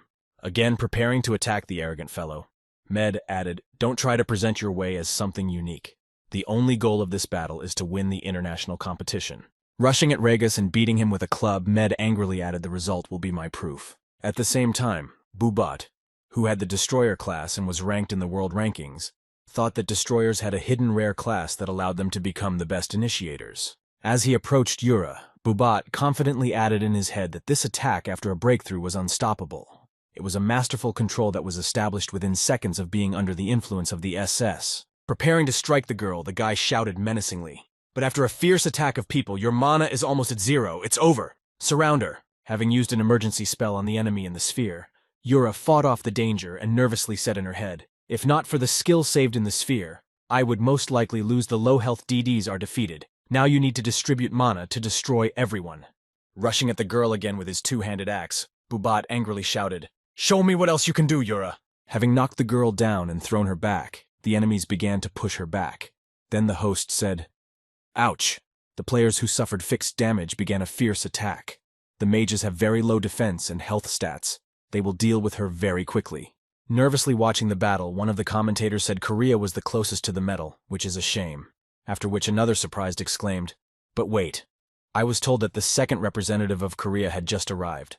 Immediately after, the commentator added, "Attention, since there is nothing about this in the rules. SA Group decided to pursue the main goal of the first competition to allow special access to join in the middle. We promise to streamline the rules for the next competition. We hope for your understanding." Moving the camera to Grid, who was heading to the capsule, the commentator said to the player who entered the capsule room, "Wait for the spanking." At the same moment, one of the viewers exclaimed that what kind of jerk is Yura, who is doing this for everyone, and not only is he late, but he looks like a jerk. After which the host added that even the depressed Korean viewers could not help but laugh. Turning the camera back to the battlefield, the commentator added, "And now we're going to go back to the broadcast from the scene. Yura has less strength left. It seems she can't withstand the onslaught of the multinational alliance." Looking at the girl who was struggling to stay on her feet, one of the soldiers shouted a curse. "Bass is defeated," and another added, "We also lost Ray. She's a formidable woman who can destroy the DDKs on her own." Preparing for the offensive and heading towards the girl, one of the allies shouted, "Let's get this over with." To which the other replied, "The alliance is already destroyed, but if we continue like this, it will become a cause for ridicule." After using the crystal shield, Yura tiredly said in her head, "This is the only defensive magic I can use after the 3rd-class change at the level of no way I can give up. I have to hold on to it until the end." Before she could finish, the enemy broke through her defense and spoke menacingly, using a similar shield with runners looked disgusting. "Holding you back was the worst decision I've ever made, and I regret it now." Swinging his sword again, one of the alliance members added sternly, "So at least I'll take the top runner as a trophy. Consider it a tax for your incredible skills." At the same time, looking at the capsule with Grid in it, the audience shouted angrily, "And all because of that guy. The situation could have changed if he had taken the blow on himself. What an idiot instead of a sharp sword. Are you serious?" Then the commentator said all the anger of the audience fell on the player who was late. While listening to the complaints against him, Grid also heard the words of the commentator who said, "Of course, such behavior is controversial. Just think about the scale of the competition with a cash prize of millions for a gold medal." Loading up for the game, Grid said unhappily that neither Uncle nor Sharp Sword nor Yura understood the point, and I came because of a stupid promise and unwillingness to see Korea lose, among other things. Immediately afterward, he added that once he started with the reward, it became an excuse for better things. At the same time, Bubat attacked the girl with the hammer and shouted, "Get out of here, Yura!" A few seconds before the weapon hit the target, Regas reappeared and tried to save her by rushing at the man and shouting, "I will not let this battle end in front of me." To which he menacingly shouted, "You are in the middle of a competition you don't care about. Don't interfere in someone else's battle." But at the very last moment, the man hit something that came from the sky and stopped his attack. Looking at what he hit, Bubat said in surprise that something had hit the stand. Looking at the ground where the vibranium case was lying, Bubat was surprised to see that it was golden blades. At the same moment, someone's voice came out of the pile of dust and debris and said to Yura, "Hey, stop chilling and get up, it ruins the image. Otherwise it looks like I've come to rescue you." Heading forward to the enemies, Grid said, "This looks easier than I thought it would be if I came earlier. I like how you guys don't care about numbers and use any method to make it easier." Throwing off the sweatshirt with a zipper that hid his presence, Grid confidently added that the round was coming to an end and that all pleasantries could be discarded. Starting to stretch his arm before facing the crowd of enemies, Grid confidently said, "I think you guys should be better prepared." With a sly smile, Grid confidently added, "This is going to be a very unpleasant life experience for you. One-sided game begins." The commentator exclaimed in amazement as Grid's appearance came into focus on the screens, and in a surprising turn of events, Grid, who arrived late, saved the clearly losing Korean team from elimination. Seeing what had just happened on the battlefield, one of the girls in the audience nervously exclaimed, "Yura was saved," to which another spectator added, "I've never heard that name before. Judging by the sudden appearance, he's an assassin." At the same moment, Samuel nervously said to his partner Jishuka, "Did you hear that a guy named Grid saved Yura from the Korean team?" To which she replied, "Damn, you're annoying. We only have one chance to score points. Move." After stopping the fight with Regas, Med looked back in the direction of Grid's appearance and said the situation was too bad. He was too late to appear, to which Regas happily replied, "You really think so?" At the same time, the commentator said, "The Korean cheerleaders breathed a sigh of relief, but the situation is still critical, and instead of scoring points, they concentrated on attacking. Nothing is resolved yet." Picking up his Pabranium blades from the ground, Grid said, "Well then, we will try to solve everything at once, Work Pabranium." At the same moment, Grid's knives flew up and began to destroy the plates, and the commentator exclaimed in amazement as the Korean team resumed scoring, the blades hitting the target freely, the same ones that had saved Yura.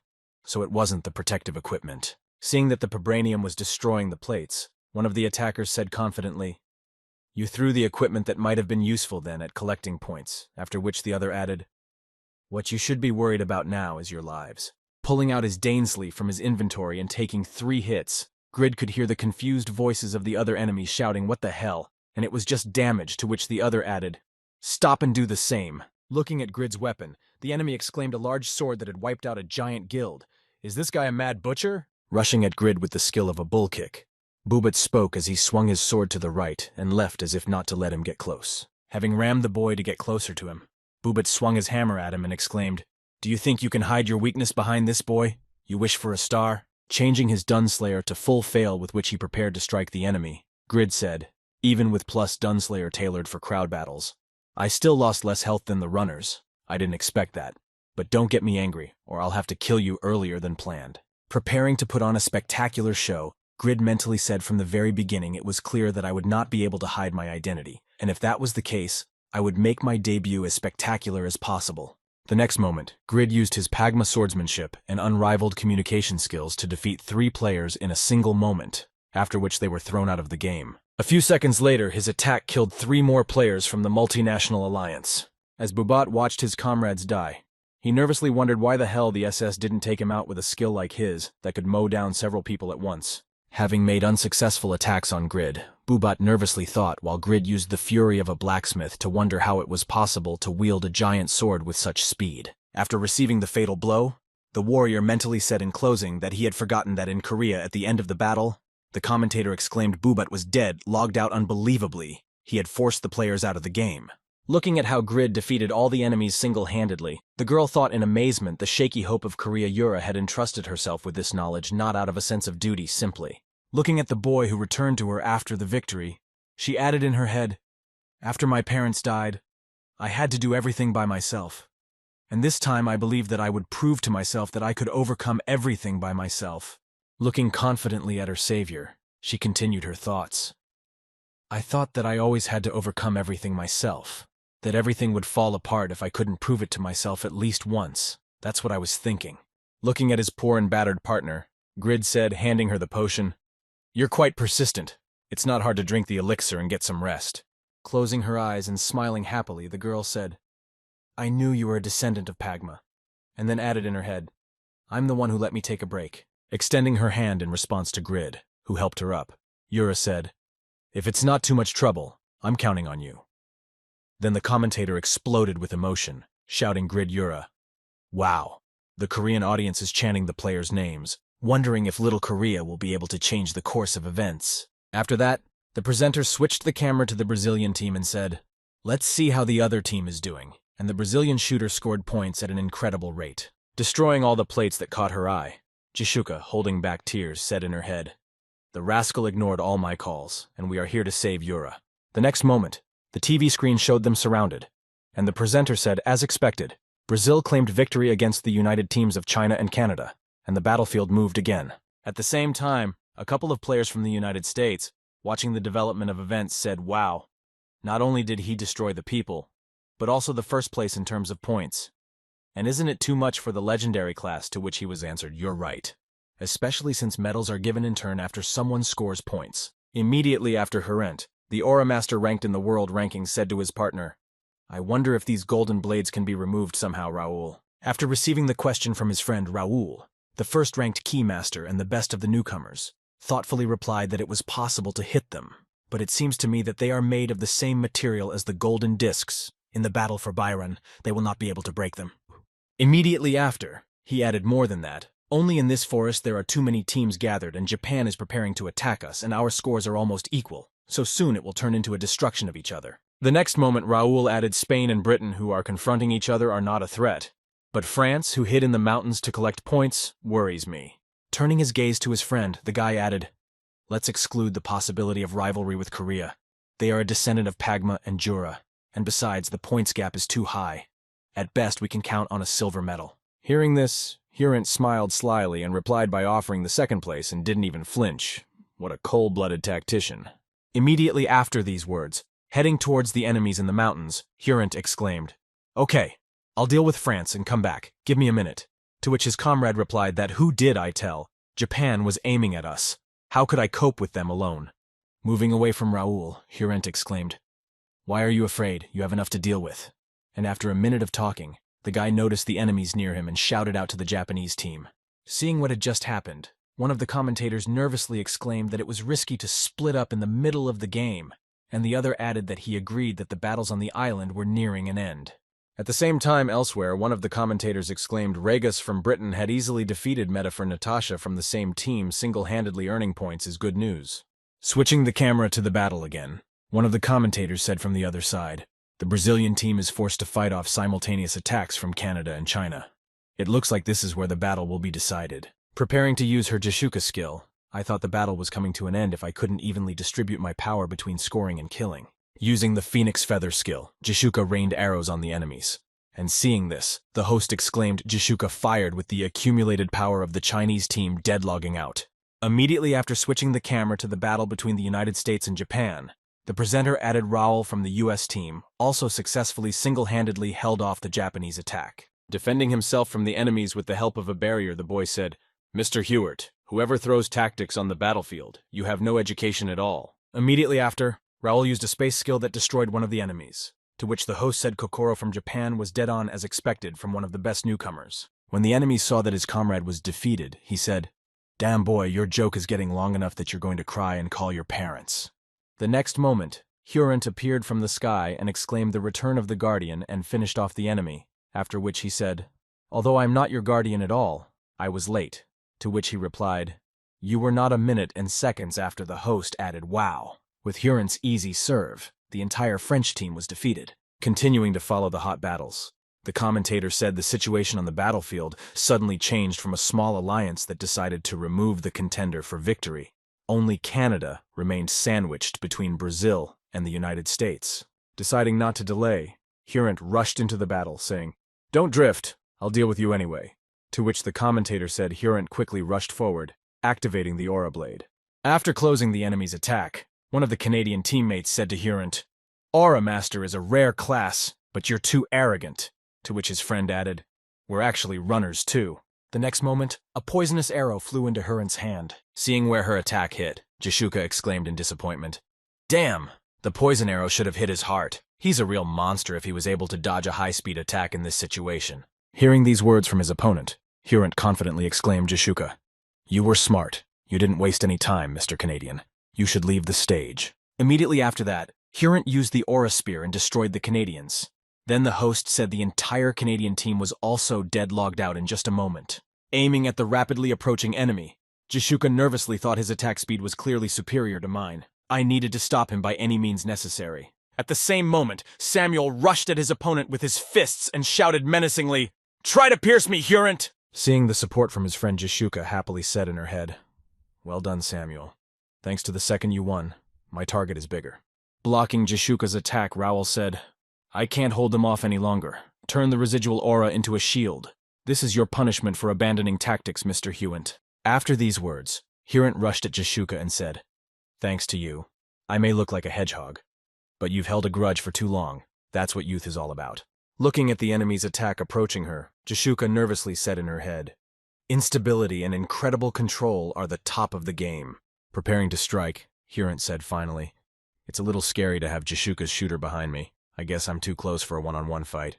After the strike, Hurent froze in place and said in surprise in his head, "It looks like I hit something pretty solid."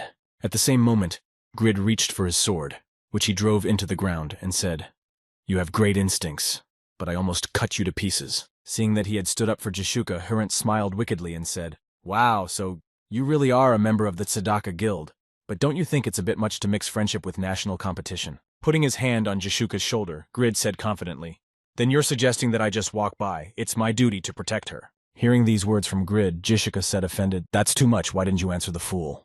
Smiling happily after his guildmaster's question, Grid confidently said, "I was busy, not angry." After listening to the dialogue between Grid and Jishuka, Hurent smiled ominously and said how interesting it was to Raoul. "Go ahead and collect points," to which he replied that you would definitely do it. Hearing these words from the opponent, Grid suddenly said, "Hey, uncle, you're too annoying. Maybe it's time to give up. It seems our whole guild will win medals." Hearing Grid's words, Hurent, warming up before the battle, said, "I don't know who you'll want to help, but right now I should hold you back to get at least a silver." Looking at the enemy who was preparing for the battle, Grid said in surprise that it would be quite difficult on his own, to which he replied nothing among the hidden classes is a class called the growth form. Noticing something wrong with her enemy, Jishuka nervously thought red aura, but the aura of masters is usually blue. Preparing for the confrontation in full force, Hurent said, "My aura master was also a rare class at first, but now it has become an epic class." Casting a ranged attack in his hands, Hurent confidently added Grid, "We'll have fun together in the remaining time, because I'm a legendary class in the future, and I'll be your opponent." Ignoring his opponent, Grid noticed that one of the enemies ran away and said, "That guy ran away to collect Jishuk's points. Take care of him." Immediately after that, Grid added for the record, "The British team of Regas is still in the running for silver, and as the head of the guild, you should take at least second place." Grid picked up his sword, which was sticking out of the ground, and thought, "These people were the first to recognize me and respect me. I can't prove it, but I'll lay the groundwork for them." Biting his nails, Grid said nervously, "The targets for Korea are handled by Yura and my blades, so we have the first place almost in the bag for me, and I don't have much to do. Besides, I heard that the US team is very strong, and I would like to fight them, so give me a break." Hearing Grid's request, Jishuk smiled sweetly and thought seriously, "He is so shy," and then replied, "I have no reason to stop your fight." Taking her friend with her, Jishuka shouted goodbye to Grid. "Don't lose!" To which he responded with a like. After displaying Grid's image on the screens, one of the commentators said, "We thought he was a nameless player because he was not ranked, but the two main Satisfy idols Yura and Jishuka definitely trust him in the community, and there are more and more reports of curiosity and envy towards the player." Picking on Shinsei, her classmate happily said, "Wow, your brother is popular Seihi. I would have my eye on him." To which she replied, "I already told you my brother doesn't like girls, and it's only gotten worse lately."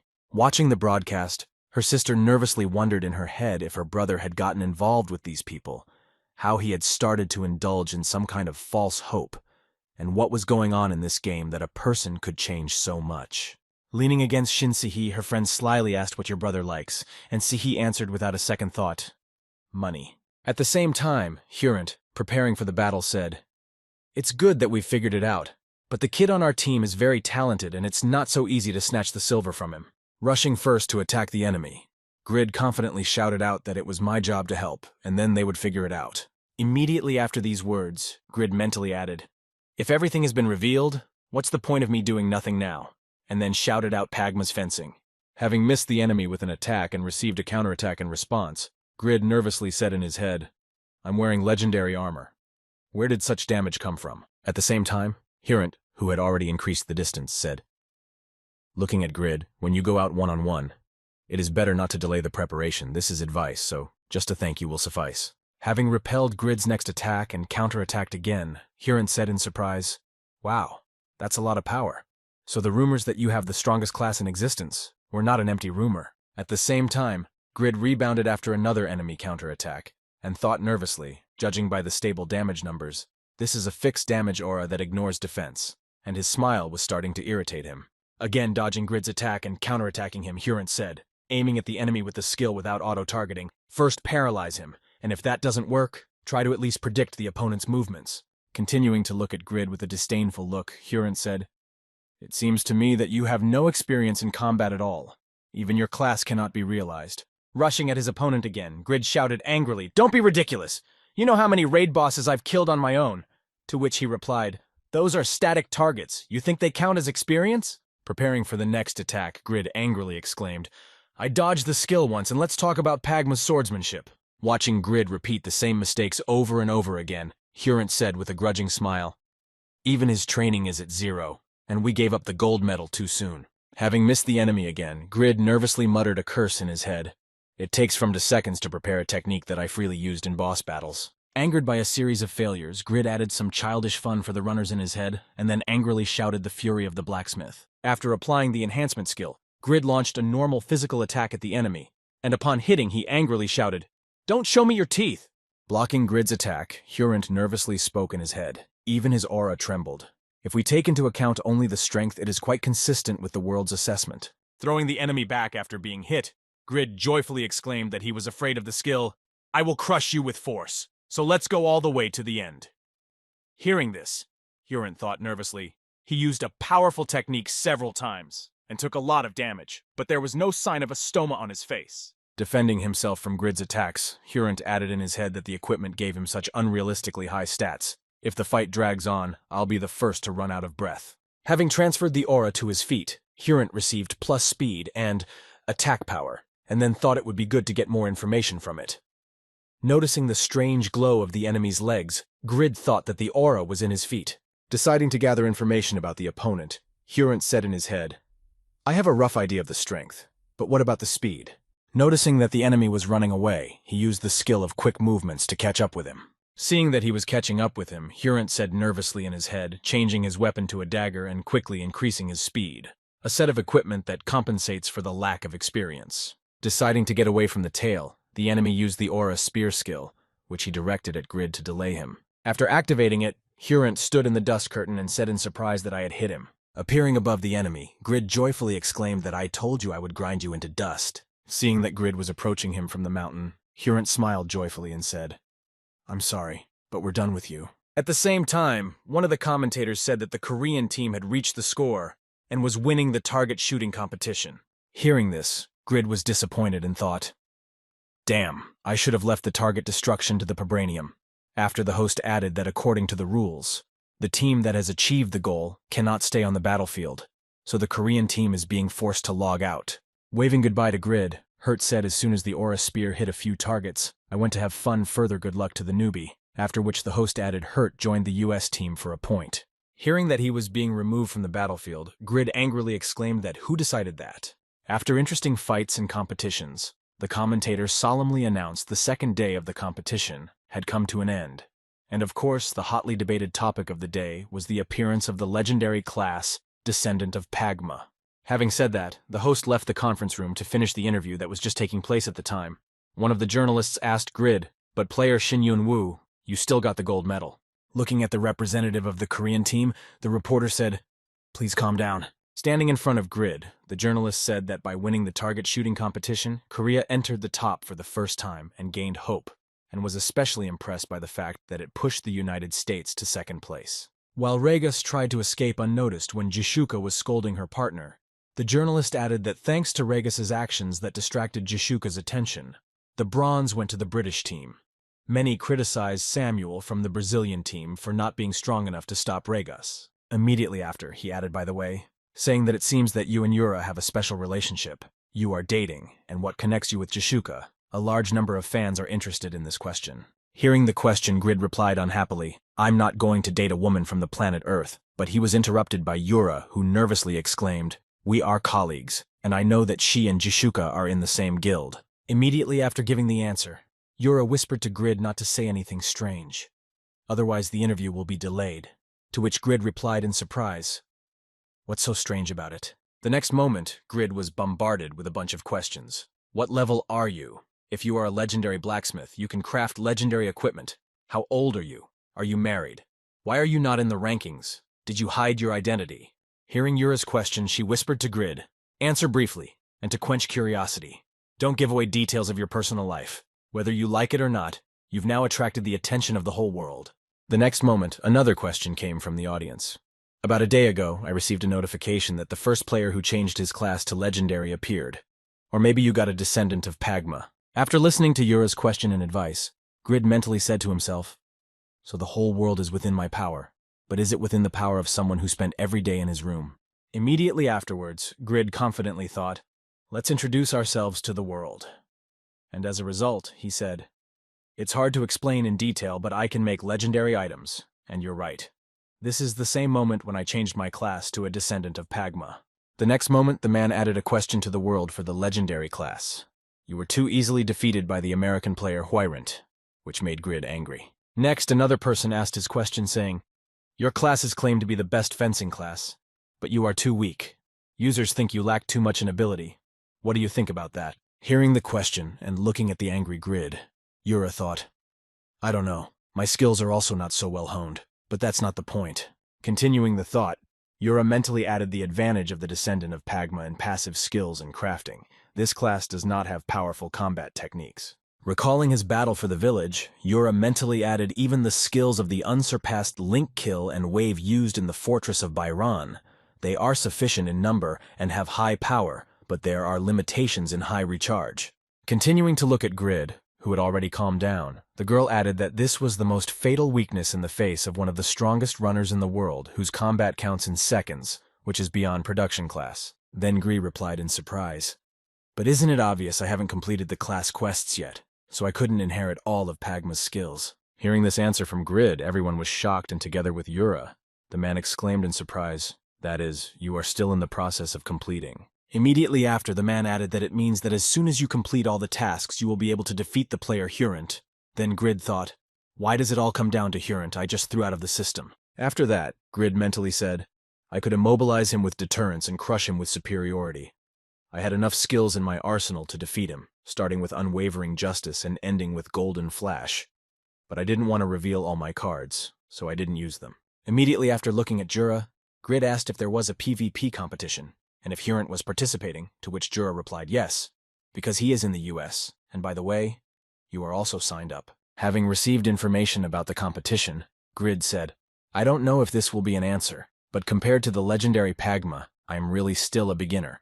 But I am still a beginner. Remembering the words that Huirant had said to him during the battle, he smiled slyly. You can't even realize your class. Grid confidently said, hovering over the microphone for seconds in a PvP competition, I will knock him out in seconds. After some time on the news, the anchor said, welcome to Satisfy Daily. The second day of the competition has come to an end. Today we had a target practice, a fortress assault, and a treasure hunt. In the studio, the host said that about a third of the competition has passed from the total schedule, but the organizer country has not been able to distinguish itself, to which his colleague answered correctly because Korea is considered a weak opponent among the countries. Recalling the results of other competitions, the host said disappointedly in the storming of the fortress and treasure hunt they took last place. Even the unsurpassed strategist Yura could not pull the team out. Immediately after, a colleague added in surprise, but who would have believed that in Korea, who was predicted to take last place, a star would be lit? His comment, I will knock out Huirant in seconds, made the websites abuzz. Walking down the hall behind Grid and Yura, the journalist said, are you sure you can do it in seconds? But we're talking about a runner who is ranked in the top. And Yura replied that the press conference was over. Heading out of the conference room, Grid nervously asked if it was okay that we cut the interview short, to which Yura replied, that was enough in the future. There will be even more of them, so let's go back to the waiting room. Heading to the waiting room, Grid continued to say, you're a master of your craft. Thanks to you, I didn't embarrass myself in the interview. To which she replied, You'll say the same. Walking next to Grid to the waiting room, Yura said disappointedly, "We lost in other competitions. The atmosphere in the team is not the best. But thanks to you, the players have lifted their spirits a little." Immediately afterwards, Yura smiled happily and said, "Even though it was my selfish request, thank you for participating." Hearing the girl's words of gratitude, Grid smiled and said, "Well, the main thing is that it's fun, and as it turned out, the stage loves me." Arriving at the Korean team's waiting room, a couple of players went inside. Bowing his head in front of the players, Yura said guiltily, "I'm sorry. You tried so hard, especially for the fortress, and as a leader I should have been more responsible." Hearing Yura's apology, the Korean players nervously replied, "What are you talking about? We have to apologize all the time because we lack skills." Immediately afterwards, the Korean team ran up to Grid and said, "You're Grid, the first player to change to legendary class who was Korean. If you had only participated in other types of competitions, your scores would have been much higher. It's such an honor for us. Save Korea." The next moment, the door to the room opened to a woman's voice saying, "I'm sorry." As soon as the door was fully open, Jishuka threw her arms around Grid, who exclaimed with joy, followed by Regas and Pawn. Trying to break free from the girl's tight embrace, Grid nervously wondered in his head who it could be. Looking closely at the girl who had attacked Grid, one of the Korean team members said in astonishment that it was Jishuka from the Brazilian team, to which another added Pawn and Regas. Loosening her grip on the hug, the girl said excitedly, "Grid, I wanted to see you so badly." To which he mentally replied that Jishuka was. Trying to control himself, embarrassed by the situation, Grid added in his head, "Even Regas and Pawn didn't come, but most importantly, she is so beautiful." Looking at the joyful greeting of Jishuka, who threw herself at the poor guy, Pawn said, Hey, Grid, are you really the same in the game everywhere?" To which Regas added, "Not like some." Leaving the competition arena with Grid, Yura said to her friend, "You did a great job considering that you had to fail in the competition." Hearing the girl's remark, Grid replied as if nothing had happened, "I'm fine. And I noticed that you had killed a lot of energy on your own, but it was useless." Looking up at Grid's question, Yura replied thoughtfully, "You're right, it's offensive, but I can't say that it's all for nothing. Hard work with other players on the team makes you move forward." Immediately after looking at Grid and smiling happily, the girl confidently added that without this, the results lose their main meaning. Even if you fail, you can enjoy compensation.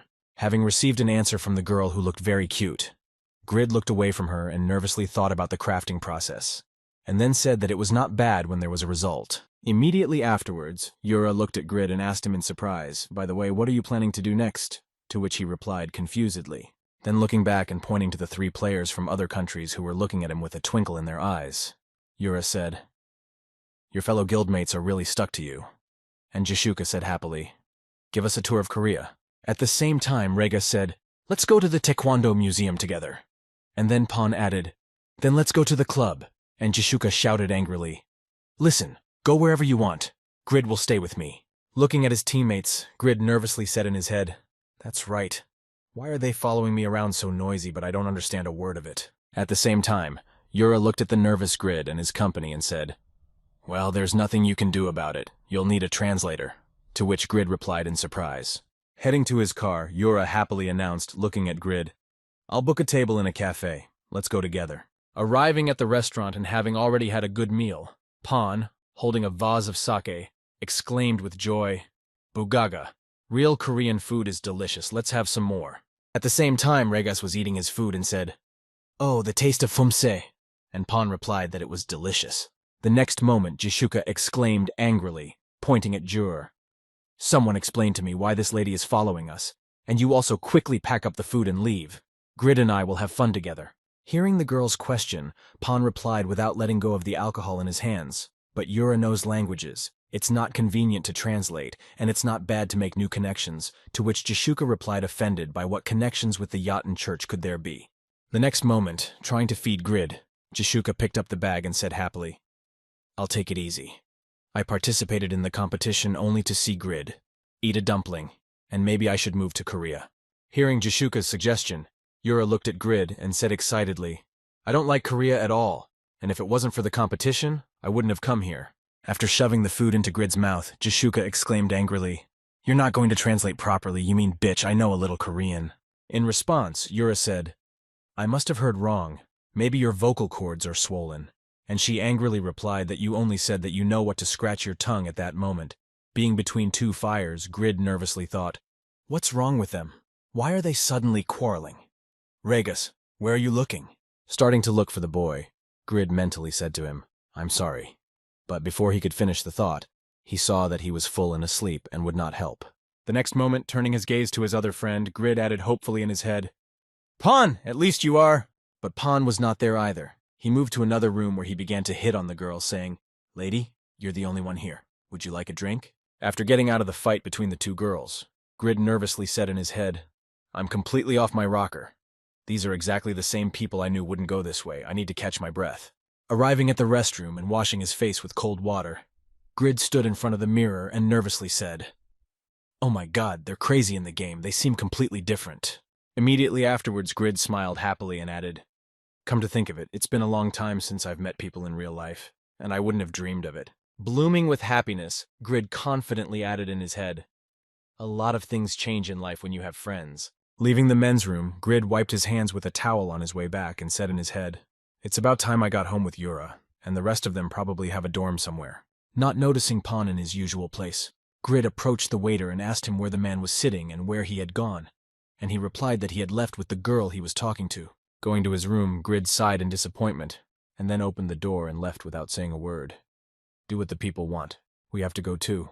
Before he could finish, he saw that Yura and Jishuka were already sleeping, tired and hinting at it. Not noticing another guest in the room, Grid turned to the waiter again, and nervously asked him what happened to the man inside, to which the employee replied that he was drunk and ran out muttering something about taekwondo. Hearing that Pan and Rega had run away without saying a word, Grid said in his head that he had run away, blaming everything on me and to hell with your friends. The next morning, while Grid was taking a shower, his sister opened the door to Grid's room and Seiki screamed nervously. One of the parents came running to hear their daughter's scream and asked Seiki what was wrong, to which she nervously replied that her brother was in his brother's room. Looking at the pair of sleeping girls lying in his bed, Seiki nervously added something that should not have been there. Arriving also at the screams of his sister, Grid, with a towel over his head, said unhappily that I shouldn't have them in there, that I had to put them in a taxi at all. But don't be surprised, they are players who are currently competing in a tournament. They are very famous. I had to bring them home. Looking at her brother with a menacing look, Seiki said, Tell me, brother, did they threaten you? To which he replied with a grudging smile that he'd better wake them up. Bringing breakfast to a couple of guests, the father of the family said, Help yourself, so yesterday you had a corporate party. To which they replied, Sorry for causing you so much trouble on the first meeting. After receiving breakfast, Jishuka happily said to her father, You should eat too. To which he replied confusedly that I had already eaten breakfast. The next moment her father, adjusting his glasses, said nervously, You know that, but I'll remind you that polygamy is forbidden in Korea, to which Grid replied, I'm not saying that. Turning on the TV at breakfast, Grid said, Today we both have no competitions, to which Yura replied that one player can only participate in 3 types of games. At that time, the 3rd day of the national competition was broadcast on TV. Today, there will be a crafting competition in this area. All the runners and blacksmiths will participate, and many fans are disappointed by the absence of Pagma's descendant because they had high hopes for him.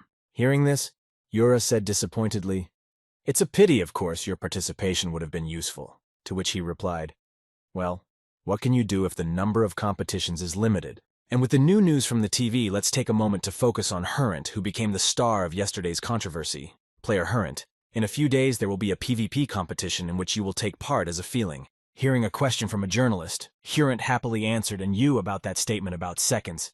It sounds like a childish thing to say. What can you expect from a child? Hearing his friend's speech, Raoul said to Javal, Don't you think that Hurrent is acting too relaxed, judging by the outfit of the descendant of Pagma? If he uses all his strength, it will be difficult for Hurrent to win. Hearing this question from his comrade, Jival looked around and said that our newcomer was rather cautious. Hurrent's aura could be used in a variety of ways. Immediately after, the man confidently added more than that. He did not demonstrate all his capabilities, and this guy relies only on his equipment. At that very moment, from the TV screens, Huron confidently said, This friend is many steps behind me. I can say this with absolute certainty. Hearing Huron's interview, Grid said unhappily that PvP and the Pet Marathon are individual competitions, not group competitions. And if you try hard enough, you can collect medals for both types of competitions at once. Looking at Grid, Yura also heard that apparently the American team was going to get a lot of medals and take first place in the overall score. But there was a serious mistake in their calculations. Looking at Hurent bragging on the TV screen, Grid smiled slyly and added, I'm planning to do the same. The next day, the happy voice of the host sounded in the arena. The last fifth day of the competition had finally arrived, and the highlight of the program would be PvP and the Pet Marathon, which would take place in the morning and afternoon respectively. After displaying the grid of battles on the screens, the host added that the PvP player competitions were distributed by drawing lots. It looks like the candidate for victory, ranker #Riss and #Bondre, will face off in the final, which also became a hot topic of discussion. After that, having brought the first battle to the main screen, the presenter added the player Grid, publicly declaring victory in seconds, will face another contender for victory, Hurent, in the final. Moving the camera to the arena, the commentator said that the player Hurent had already joined the system, apparently going through the minds of his opponents. Preparing for the fight, Hurent told the world rankers how #Bondre, #Agnos, #Chris, #Gibble, and Krausel. Activating a red aura on himself, the man mentally said, by taking out these 6, I can take the place of the great swordsman Chris Bondry. You are the first in line in this PvP. Hearing the shouts of Hurent's name, one of the commentators was surprised to hear the support of the player Hurent is amazing, to which another added that many companies are also confident in Hurent's victory. Moving the camera to Grid, who was just getting into the capsule, the host said in front of him, Grid is being ridiculed 2 days ago, when the public broke an article that said he was seen with drunken Jishuka and Yura, after which he disappeared and was re-evaluated on the first day of the competition. Hearing the stands shouting go away, he got in the middle and took all the laurels, a talentless rat aimed only at popularity. Yura nervously said something, and they parted ways. Hearing the girl's question, Grid smiled happily and replied, It's not like I've received any support before. I'll come back with a gold medal. Looking at the broadcast from the arena where Grid appeared, the commentator said that maybe it was because of his attitude to the competition, his brash behavior, and the challenge to the existing fandom, but in 2 days the public hated him. Immediately after, the host added, Well, let's put aside all these trifles and start the first match. Only these words were heard as Grid said, Pagma fencing. Hearing that Grid was once again using the same skill that had been taking a long time to activate, Hurent said haughtily, My god, I suspected this round would be easy, but to start with fencing is a bit predictable. Attacking Grid with his aura, which the Vibranium failed to deflect, Hurent exclaimed confidently, I told you that such a slow skill wouldn't work on me, nor would you be able to block my skill with it. Having inflicted a fixed damage to Grid, Hurent said confidently, preparing for the next attack as a pity, even after taking damage, you cannot give up fencing, and then thought, this skill has a long recharge. If I fight using aura as a defense, then victory is in my pocket. When the training was over, Grid used his restraint skill, which immobilized the enemy for 3 seconds, and Hurent lost control, thinking, my body is not listening. Nervous at the sudden change of events, Hurent put up an aura shield, nervously thought he hid this ability. First of all, I will concentrate all my aura on defense. The main thing is to survive once and prepare. The next moment, Grid used his assassination skill to pierce the shield for a point of damage absorption, and dealt a point of damage to the opponent himself, destroying him in 1 hit. Disintegrating into pixels after his death, Hurent exclaimed in confusion at the end of the game, This can't be right. At the same moment, all the stands and commentators who did not expect Grid to win in any way fell silent. Stopping after the deadly attack, Grid, holding his sword in his hand, said, You must be confused that you were defeated by a stranger, of course. The attention of the crowd is much more pleasant when you have an advantage. Immediately afterwards, Grid smiled slyly and said, At the end of the battle, here is the appearance of the thief. At the same time, the timer for the duration of the fight stopped at 2 and 3 milliseconds. Looking at the screens where Grid was, the crowd erupted in cheers, shouting, and the player Hurent, who was a contender for victory, crashed out of the system not in seconds but in seconds, going crazy, knocked out of the fight. It was definitely not a bug. I was betting on Hurent. My money was on the side of the devs, and the betting on Grid tripled. Watching the game with my friends, Ibelline exclaimed with joy, I knew he could beat Grid's Wantner, and Pan added, Just look at our bets. With this we can ask Grid for new equipment. For many people, this came as a real shock, but for those who knew Grid, the results were quite expected. However, the only thing that upset Grid was himself, coming out of the capsule. Grid said disappointedly, A weapon with an attack power of and plus the effect of the level of the kill, and it's a pity that it's only a few. Hurent is really a tough nut to crack, but some people will definitely shut up now. Approaching his friend who was sitting in the capsule, Raoul said, Come out, Mr. Hurent, you've lost. After coming to his senses after such a rapid loss to Grid, Hurent nervously said the perfect combination of SS and the final blow that defies calculation Did I really not have his equal from the very beginning? Leaving the capsule, Hurent added, "Here he is. A legendary class. I need to strengthen my aura if I want to match him." To which Raoul replied, "I'm not sure. The difference in equipment alone is amazing." Hearing this, Hurent said sternly, "Raoul's envy is felt in your words, and you, such a newcomer, were promised a huge funding for joining the Snake Guild." Looking at Grid, who was coming out of the capsule room, he said happily, "You heard, Raoul. Let's be honest. There's nothing wrong with being enamored with power. And besides, I don't have the title of rookie by itself to catch up with the runners. I need equipment." Smiling happily, the boy added, "Weapons are much more important than control. I will join the Sidak Guild, and I advise you to think again about Mr. Jival's offer." Hearing his friend's conclusion, Hurent replied awkwardly, "It's your final decision. I can't get along with someone who can change his mind at any time without fail." Watching the replay of Grid's battle with Hurent, his next opponent said something incredible to Hurent in just a few seconds. "Grid, you should be more careful with your fencing. It's harder to use fencing on slippery ground, and during the siege of Bayran he seemed to use flight, so it's even more convenient if the arena is an island. It's quite humid. The skill with huge damage learned with the help of an S-class grimoire is absolutely zero. Despite the long response time, such unrealistic damage will significantly weaken even Yura and Hurent at a time." Reflecting on the coming battle, Bondre mentally added on the battlefield with increased hostility, "That earth, that sky, you have nowhere to hide." At the same time, Yura was quickly walking to the waiting room, nervously thinking about Grid's next opponent, Bondre. If he uses an ice prison or a web, Grid will have no room to move. Searching for him with her eyes along the way, she added that she needed to advise him where he was going this time, as the slightest levity could lead to defeat. At the same time, speaking to the newcomer, Grid said, "I know Evelyn has often talked about you. You're like a genius, as they say, a newcomer from the top." Bowing to Grid, Raoul said, "My real name is Rail Smith. I use the nickname Raoul. Please accept me into the guild, not as your escort, but as your loyalty." Hearing the request, Grid replied, "Wow, what a strange Korean you have studied from historical dramas. I got goosebumps." Hearing the question, Raoul said confidently, "Yes."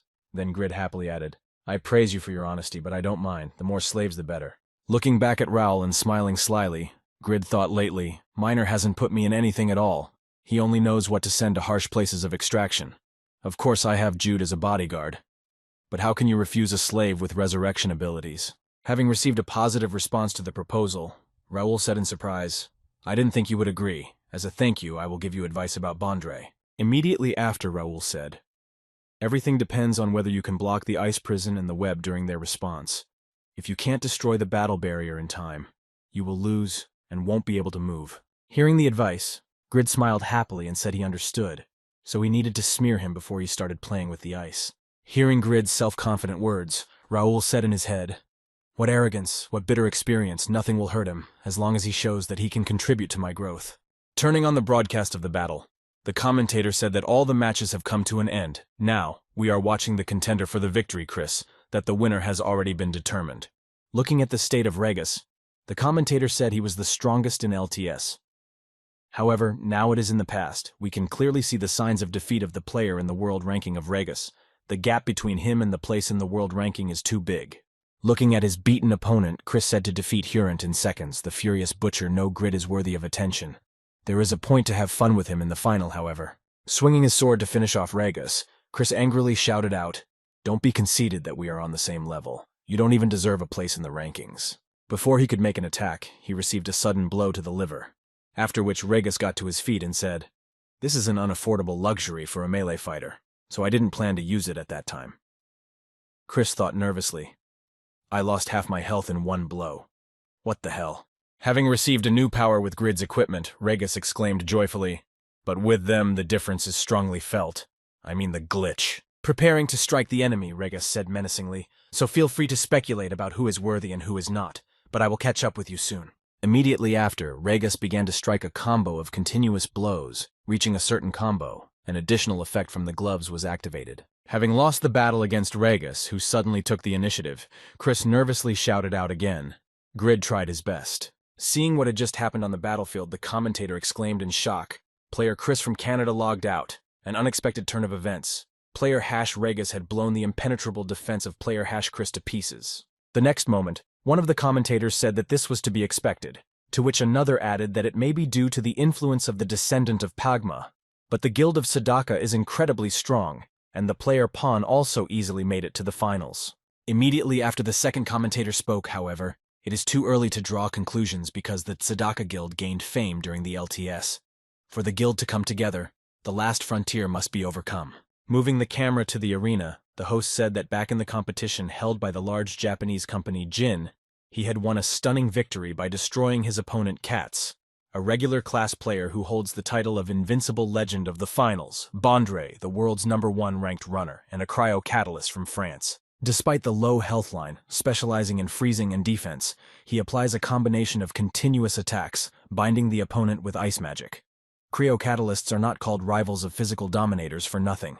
Moreover, the current arena with high humidity can enhance the cryo-catalyst's magic and response speed, and Bondre put Grid at a disadvantage in this match. Looking at Grid, who appeared in front of him in the arena, Bondre smiled evilly and said, "The sword you used to defeat Hurent looked pretty impressive, but this time it's different. But you're not in a position to show your relaxation." Using his skill, Bondre added that you need to take at least a few steps to your swordplay, because wherever you stand on this slippery ground, ice spikes will grow and hinder your swordplay. Immediately after, the man thought, "The only thing you have to do is fly up, and then I will immobilize you with an ice web and destroy you with absolute zero." And then he shouted, "And that is the world of runners, boy, the ice barrier." The next moment, Grid, without even moving, used a golden flash that instantly pierced the enemy, and he received points of damage, losing health, after which he thought in confusion what the hell was going on without fencing. Looking up at Grid, Bondre mentally added an ice barrier, the strongest shield against physical attacks. His skill was able to pierce the shield and inflict such damage in a split second. Grid is able to do this unlike ordinary warriors because he has magic, and Grid's current mana of 1 has increased the damage tenfold. Preparing for the attack, Grid quickly finished off the enemy, a blow that the cryo-catalyst with low lifeline could not defend against. Smiling happily after his victory, Grid said, "Finish your house games. Binsu has had enough, now you can go away, Elsa." This match lasted only seconds, which impressed the audience even more. At the end of the final, the commentator nervously announced that something unexpected had happened. The players Hurent, Bondre, and Chris, who were predicted to win, were eliminated, and the 4 strongest who made it to the final would fight for the throne. Against the backdrop of the elimination of the strongest players, a rather interesting situation developed with 3 of the semi-finalists being members of the Tzedakah Guild. The intense battle between the aces is in full swing, and it's still hard to tell which side has the advantage. Apparently, they were influenced by the participation of the player Grid. The status of the guild is now at an all-time high, while Jashuka joyfully shouted from the stands that someone should win. Continuing to confront Regas, Pan tensely exclaimed that at least someone I do not agree to this. At the same time, Regas stood behind Pan and struck him a powerful blow, saying, "I didn't expect your spear to be so fierce. Without those fists I could have lost." Preparing for the final combo, Regas confidently added, "Do you think we can finish everything in one blow? Or do you think we should save the equipment we invested all the money in?" Hearing the offer, Pan said, "Don't make me laugh. I know that look on your face. You just want to see what your fists can do, but it's not a bad offer." Taking out a second spear to confront Regas, Pan exclaimed, "Now I just have to unshield both of my spears. Only victory is mine, so don't be too disappointed." After that, there was a powerful explosion, which was commented on as an incredible shockwave of the collision of 2 frightening techniques of damagers. After this explosion, the commentator predicted that the player who would emerge victorious in this fierce battle was this. Regas continued to stand on his feet and said, "That's right. You're thirsty for victory. You did a good job, Pan." And then the commentator shouted out, "Regas, it's the player, Regas." Smiling slyly after the loss, Pan said, "Don't relax too much. You're going to face an incredible blacksmith." Then the commentator added, "Pan is logged out. Regas is in the final." Incredibly, it was a real triumph of first-class skill. Well, after a short pause, the second stage of the semifinals awaits us in this battle. The most sensational player Grid takes part in this battle. Having defeated the strongest contenders for victory, Grid proved that he can be equated to the level of a star. But after the battle, a new dispute arose. While conducting a dialogue with a colleague, one commentator said correctly this time, the controversy was caused by a miscalculation in the development of the class.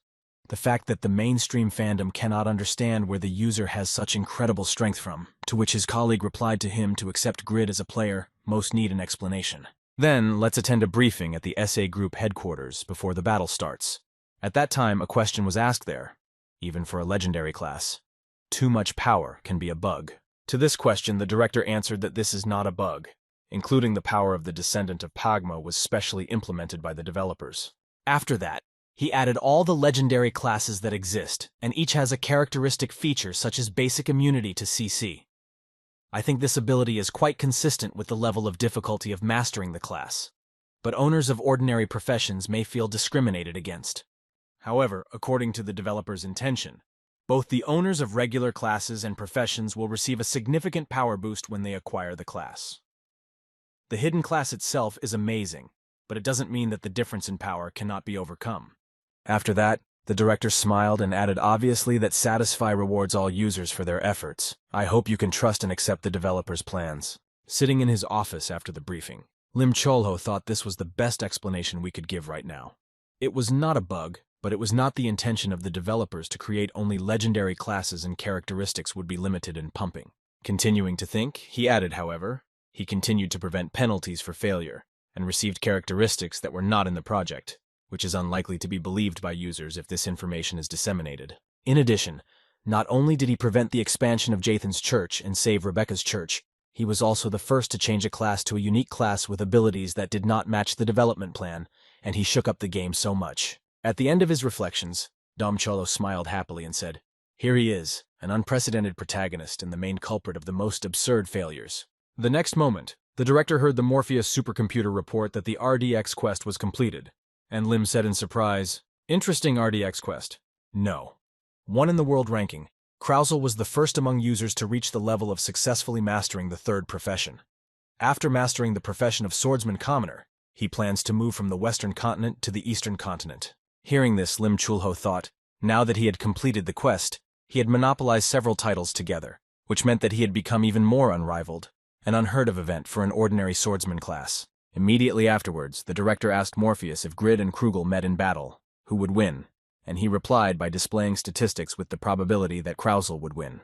Hearing this, the director was surprised to hear a regular class surpass Grid even before receiving the new title. A good precedent. But Krauzel is a lonely player, unlike other users, and this percentage of victory was achieved only because of his unsurpassed genius. Comparing the two players, the director thought Grid, who began to gather genius players around him, and Krauzel, a loner, are two protagonists who stand on different sides in terms of both ability and development. After that, he thoughtfully added, "Who would rule the world I created, a genius or a mediocrity?" At the same time, the commentator turned his attention to the match and said, "So, let's get back to the scene." And Grid's fight in the semifinals took an unexpected turn. Grid's opponent in the semifinals was an expert in the powerful SS player Bubat. But Bubat decided that with his abilities, he would waste time, and announced his withdrawal. Thus, the player Rega became Grid's opponent, who automatically qualified for the final. Receiving blows from Regus, which he did not have time to dodge, Grid heard Mr. Grid, "Your attacks are too strong. They cannot hit the target." Moving behind Grid to attack him from above, Regus said, "Be careful. If I can move at a speed that allows me to dodge, that means you won't have time to use your sword." Receiving a powerful blow, Grid was thrown back from his seat, gritting his teeth and thinking, "This is the power I shouldn't have put a weapon in his hands." As he charged at his opponent, Grid nervously said in his head, "I wish I could immobilize him with a restraint, but he'll definitely dodge at this speed." Preparing to attack, Grid shouted out Pagma swordsmanship at that moment. Going for a close call, Regus said, "Despite the short time, I've learned a lot about your fighting technique." Regus confidently exclaimed, having punched Grid with an uppercut. Preparing to throw another punch while he was still in the air, Regus added, "Being a famous personality, you should be careful when using the techniques you have already used."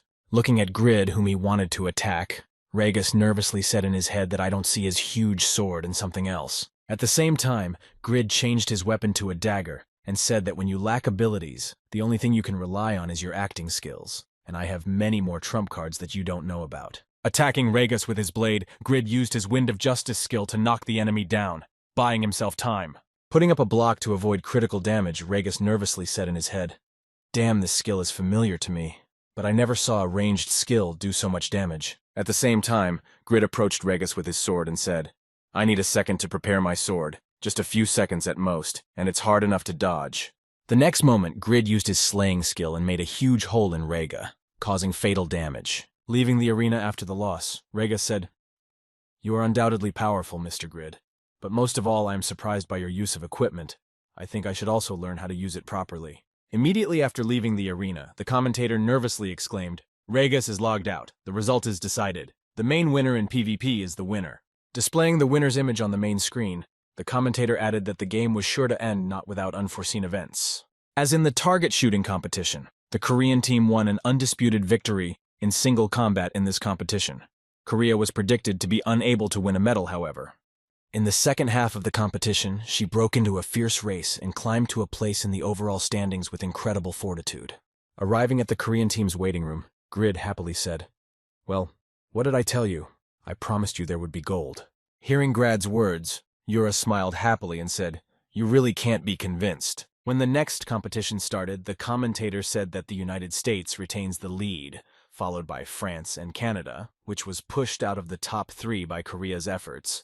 The battle for a place in the ranking has become tougher, and the results will depend on the last competition of the Marathon of Pupils, which will take place after a short break. If we talk about the strongest pet, it can be called a pterosaur that has incredible speed and endurance and also has excellent fighting skills, but at the moment it is quite rare.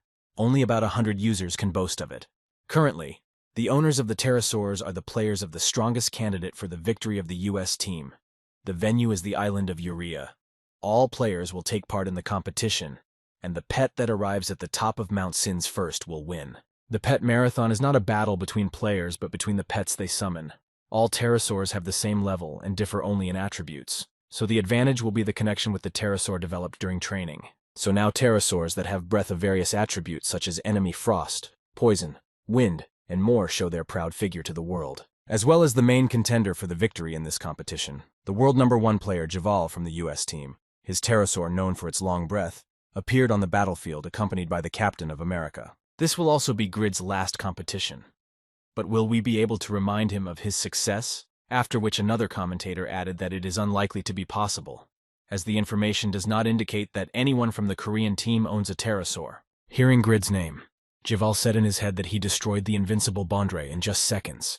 Those who think he won with the help of tricks are just losers. I can say this with confidence. Immediately after imagining the top of the world rankings in his head, the man added the only one to whom he is inferior in strength is Krausel Grid. At first he seemed witty, but did a second monster appear in the arena. Nervous about Grid, Javal added nervously, but it was worth thinking about his authority after the competition. He couldn't let this force exist, especially if victory in a battle without the players themselves was at stake. Continuing his thoughts, the man mentally added, "You can't hold your nose anymore."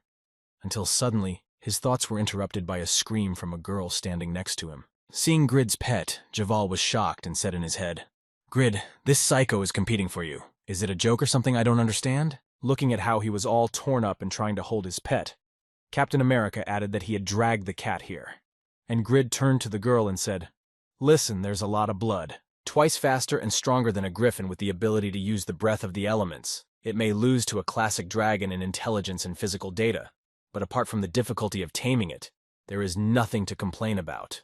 It is the strongest pet created by a dragon, a sky dragon." The spectators thought that this match would turn into a battle of sky dragons, but when one of the spectators saw Grid's pet, he said, "I thought he would bring some rare sky dragon, but this cat is incredibly cute." Looking at Grid, Javal thought, "I can understand if he took another pet because of the difficulty in taming a dragon, but not a cat. What an idiot." Trying to escape from Grid's grasp, No screamed in fear. "Dragons are so scary. Even though Memphis are the strongest demonic beasts in hell, surpassing even the highest level demons. But the only ones who can instill fear in them were the strongest living creatures. Dragons." Looking at his pet, Grid whispered angrily, looking him straight in the eye. "Hey, you're the strongest beast in hell. Don't disgrace me in front of people. If you want to live, then get to the goal while avoiding the sky dragons." Hearing the threat from Grid, No scared exclaimed, "You devil, let me go save No." Then the commentator exclaimed, "Such an animal in the participants can easily be eaten by the sky dragons, no matter how good he is. Isn't this a mockery of animals? For sure he knows how to speak, by the way think only the cat's name is Noe." To the stormy condemnation of the player Grid by society, we move on to the final of our competition. A magical explosion means the opening of the pet marathon. The pet marathon begins with the sky dragon simultaneously taking to the skies heading for the top of Mount Chings. At the start, the player Grid, who is still busy fighting with the pet, and the player Javal, apparently because of the high speed of the sky dragon Javal, who has the attribute of wind, that's how confident he is. Folding his arms in front of him, Javal said in his head, I recognized your abilities that you demonstrated in this competition, Grid, but I can't let you make a similar mistake in the final. Immediately after he said that, I confidently exclaimed that an idiot like you is perfectly suited to the role of a clown whose circus has left without him. There is no reason to worry about going forward, Captain America. At the same moment, Grid pulled the cat away from him and angrily shouted, "Hey, you asshole! You're embarrassing me in front of people. You're not going to take off. We're actually the last commentator to see it," Grid said. And given the speed of the Sky Dragons, his delay will cause big problems. Noe refused to participate in the competition and shouted out in fright, "Die and go to hell, no he can't. No way the dragons will eat me." Continuing to make noise, Noah suddenly calmed down and after a short pause said in surprise, "Dragons will eat me." Sensing something unusual, Noah immediately calmed down and then thoughtfully said, "Neon, that smell is dragons." The next moment, No unleashed his soul absorption skill on the dragon Javal to punish the lizard that had been scaring him all this time. After the attack was completed, the dragon froze in place in fear, and the commentator said that something gigantic had just burst out of the cat and completely swallowed the Sky Dragon. Having absorbed the soul of the dragon, half of whose power was transferred to him, Noah said, "Usually I transfer the power to the master, but this time I will absorb it myself." Licking his paw after the meal, the cat said angrily, "I will not leave those lizards who pretend to be dragons." Seeing that something was wrong with his dragon, Jival nervously said in his head what the hell happened after the attack of this cat. His speed slowed down significantly, but he seemed to be fine. Getting ready to go to the competition, Noah confidently said to his master, "You're so scared, you coward. Or do you think the strongest beast from hell will lose to some lizard?" Listening to Noah's arrogant exclamations, Grid thought, "I have flown a few times on a Huroi Sky Dragon, and I know how strong and enduring they are. This fool has a reason to be boastful, but I learned it during the battle with Helgao and the soul absorption effect. When the effect of the soul absorption effect took effect, and Jival noticed that his dragon had regained consciousness, he shouted, 'Hooray! Now! Now show everyone what you can do.'" When all the enemies had already left, Grid shouted angrily to his pet, "Stop talking here and go to the competition!" Using the soul absorption attack on Captain America again, Noe confidently shouted as he walked along the route, "I can't lose to some lizards even if I really want to." Watching the speed with which his cat started, Grid nervously said in his head fast even faster than the Vibranium, and knew that the beast was not ordinary. When Noe finished off the rest of the American dragons, he used the soul absorption skill on them. Then the commentator said that whole players were participating in the marathon of pets from the United States, but everyone froze in a daze. Then one of the players shouted out, "Javal, it's dangerous." At this point in the U.S. gold medal table, the team was confident of its victory, but at this rate it would equal Korea in terms of the number of gold medals. Watching the competition, Jival nervously thought it was all because of him, and then angrily shouted to everyone to kill this cat. Obeying Jival's order, all of America's Sky Dragons aimed at Noe and released their deadly breath with attributes. Then the commentator said the U.S. team launched a joint attack from the breath of different elements impossible to dodge. Seeing his cat falling to the ground, Grid nervously thought badly. The second buff was removed. Apparently the characteristics returned to normal. No is still at the first level. This will hit him hard. Watching the competition, the commentator said the American Sky Dragons rushed to attack Grid's outstanding pet No. The tails of the Sky Dragons, known for their destructive power, headed towards the pet. Noticing that the cat was able to easily dodge the tails of several dragons, Jival was impressed by the cat's fluidity. After Noe avoided being attacked again, the commentator then said the American Sky Dragons attack again with their breath.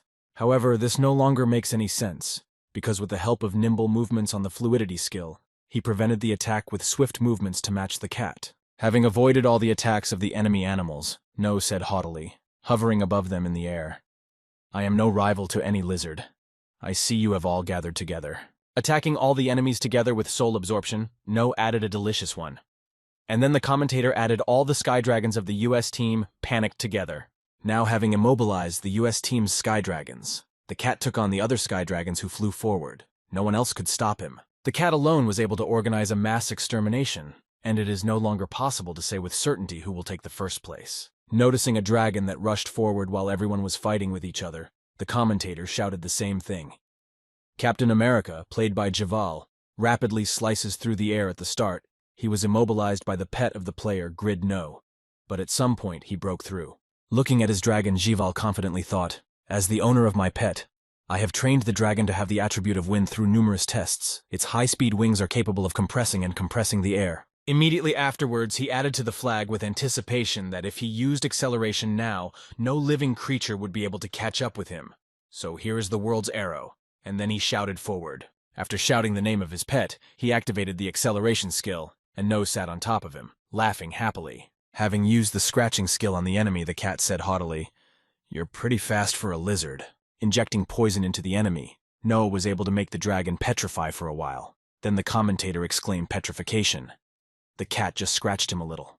The cat quickly rushed forward. Seeing what had just happened to his pet, Javal thought in confusion what the hell was going on.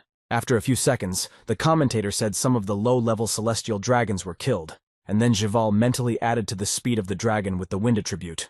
What the hell is this skill? After No took the lead in the race, he joyfully exclaimed that this body belonged to the strongest demonic beast in hell, meowed. Hearing the cat's words, Javal nervously thought that there was a demonic beast in hell, but how? The next moment, the commentator spoke, revealing his essence.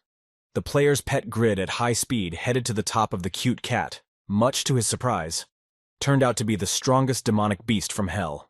At the same time, Javal nervously added in his head the location of hell has not yet been explored, how he got the beast from there. You want to say his adventure experience is so great that it allowed him to explore even hell. When No reached the top, the commentator said, "That's right, the beast was not an easy one. Contrary to all the predictions of experts, the pet was the first to reach the top of Mount."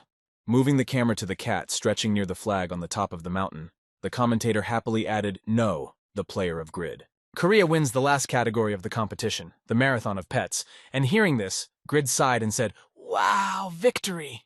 After losing the competition, Jawal gritted his teeth and thought, "I was sure I was the best pet owner, but my defeat was a stunning one." The U.S. team, confident of its victory in the pet marathon, failed to win even a bronze medal, and the national competition in Satisfy ended. As a result of the overall ranking of the USA, Korea, and France, the U.S. team was predicted to win a stunning victory. But the results of the standings were contrary to expectations. Although it was an event competition, its results had an impact on the country's authority in the game itself, because capturing the strongest country would inevitably lead to an increase in human resources, information, and more. However, their plans were destroyed by exceeding all expectations by just one user whose name was spread across the world as the name of the national hero of the Republic of Korea. After the competition, Grid and Yura were heading to a certain place when they heard Ina say, "We've arrived," and he replied with surprise, "You're helping me so much, just like you did during the interview." Recalling the interview, Grid added, "I was overwhelmed with offers to appear in the show's commercials, and I couldn't even walk around my neighborhood in peace. So I tried to avoid them, but I didn't even think it would be that big." Hearing this, the girl replied, "Of course. And yet she did not think that you had a dream of such a scale." To which Grid nervously replied, looking at what was in front of him, "I had to rake everything out, even the cash prize, so I was temporarily on the run." Looking at the house that was being built in front of them, Yura said, "To be honest, I was a little hesitant when I asked to know the location, but it really worked out. So be calm, according to my information, this is the best location and market price." To which Grid replied, "The building is only a few floors, but it's so high you did me a great favor, and you even introduced me to a good accountant." After Grid's words, Yura looked at the boy and thought in her head that a person who can make dreams come true. I need to find out about the buildings nearby. At the same time, Pan, who was already at the airport with his friends, said that on the day of my departure I had learned some fantastic news, to which Regus replied that Grid was building a building. Immediately after, Regus added that maybe I should move then, because I wanted to concentrate on Taekwondo, and Pan added that I was with you in Korea. There are so many beauties, and you are Jishuka. Hearing Pan's question, the girl confidently said that if the competition was over, then Grid was now completely ours and mine, and I couldn't let Yuri act on his own, so I had to take action. Sometime after the competition in the kingdom of Hakan, in the greatest city of Yubatakan, a maiden's voice boomed, "You have been defeated by the cat, our poor and unfortunate great lord Javal." Hearing the mockery of the guildmaster, Yashik said to Asuka, "Watch your expression. Even if you are in charge of the guild's finances, you still need to be more restrained." To which she replied that what does it mean to be more restrained? Seems to me that the Black Bear and I were made to laugh when we lost. Hearing this, Javal lowered his head and said guiltily, "Please accept my sincere apologies. This has become a serious obstacle for the Snake Guild on the way to dominating the entire continent." After receiving the man's apology, Asuka said, "I understand, by the way. I can't get in touch with Hurant and Raoul. So I'm guessing it doesn't matter if you learn a third profession or if you poach cats who has recently gained strength. But we need to restore our reputation. Hearing Asuka's remarks, Javal said that up until that moment, Satisfy had an era of specialists who could barely provide players with high-end equipment, but this guy changed the course of the game with a level-up item. Immediately after, he added to counterbalance him, "We will poach Panmir the blacksmith #2, who is now preparing to change his profession to a hidden class in the sacred crafting lands of Dwolf City." The appearance of Grid here and there encouraged the players to new beginnings, and it also affected the enemies who had lost their past greatness, the land of the Duchy of Bunkos, the third temple of the Church of Yatan. Standing in front of the pedestal, one of the servants said, "Now everyone has rejoined the god Yatan." Immediately after these words, the servant added, "Followers, meet the new priest." Also being at this event, Yura nervously thought, that is, the descendant of Malachus NPC level who changed to the 4th class. Then how strong is the first servant who controls this monster? The next moment, the second servant of Yatan's church, Rikaus, said in a supercilious tone, "You need to be among the closest to the god Yatan at the front, such a weak follower. You need to become stronger. Go 8th servant of Yatan." Seeing the quest that appeared before her after the servant's words, Yura nervously thought, "Finally, I will be able to meet the first servant. But for the highest level quest, the explanations are too vague at this rate. I will not be able to help N, who needs the blessing of the Church of Yatan." Remembering the guy who is now immersed in the celebrity industry, Yura mentally added, "In any case, we will soon face changes. I wonder what Inu will prepare." After the filming was over, the director said, "You've done a great job on the set. You must have been very busy lately." And Grid replied, "Yeah, I've only had an hour of sleep in a couple of days. I'll be going then." Leaving the studio and heading for his car, Grid said tiredly, "I'm finally going home. This is not for me. The wrong choice of competition can get you killed." Powdering his head in front of the mirror, Grid said disappointedly, "All I got after filming the show and the commercials was a bald spot and black paint, and there are still months left to go before the end of construction. If I want to make money, Satisfy will do the best." Having finished painting, Grid turned on the GPS and said, "From now on, I'll spend hours a day on Satisfy." Yura also advised me to select unique equipment to maintain a stable income, but I haven't even been able to review epic gear in the last month. Opening the news windows, Grid mentally added, "Come to think of it, I haven't checked what's been going on in the discussions lately." Seeing what was happening in the game during his absence, Grid said, "Wow, the discoverer of Seiren. I have no idea who it is, but he was clearly lucky to get titles, so no. Stop being jealous at least for the sake of his hair." Arriving home, Grid exclaimed in amazement when he saw the table with dinner waiting for him. "Wow! What a table and what a reason for it." In response to his mother's question, she happily said, "You don't feel sorry for yourself at all. You should at least eat well." To which Grid replied, "I have been eating only campfire lately." Immediately after the dialogue ended, Shinsehi said to Grid that lack of sleep increases the risk of premature death, to which he nervously replied, "Don't you study too much?" The next moment his father spoke up and said, "Thanks to your efforts, we were able to return all the things in the house to Iun. Thank you and forgive me for my mistake." Immediately afterwards, the father added, "However, you no longer need to feel responsible for taking care of the family. You also have the right to follow your dreams." Listening to the warm words from his father, who added, "I don't understand much about your business, so I'm no use to you.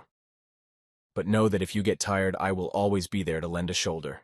After dinner, everyone went to their rooms, and in the middle of the night, Seki came out of her room, and her throat was dry. As she walked to the kitchen, she was surprised to find the light on.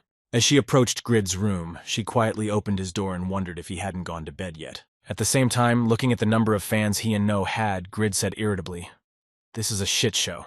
His fan cafe has more participants than mine.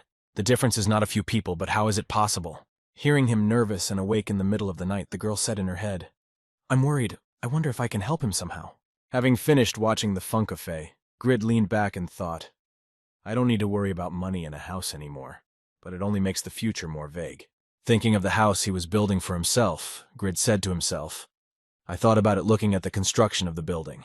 Everything has come true. But what do I do now?" Looking at the ceiling of the room, the boy thoughtfully said in his head, "The drawing is complete. Now I need a bigger canvas. I will decide tomorrow." Sometime later in the kingdom of Winston. Arriving at Grid's place of work, a large number of customers shouted out that this was Khan's forge, which Grid often visits. Just look at the iron armor. The goods of other forges were not near. "Please show me the bastard sword and the iron helmet. How much does this blade cost?" Wiping the sweat from his face in the middle of the day, Khan said tiredly. Even with 4 workers, he could not catch his breath. Glad that the forge bequeathed to Grid was prospering. But where did so many people come from?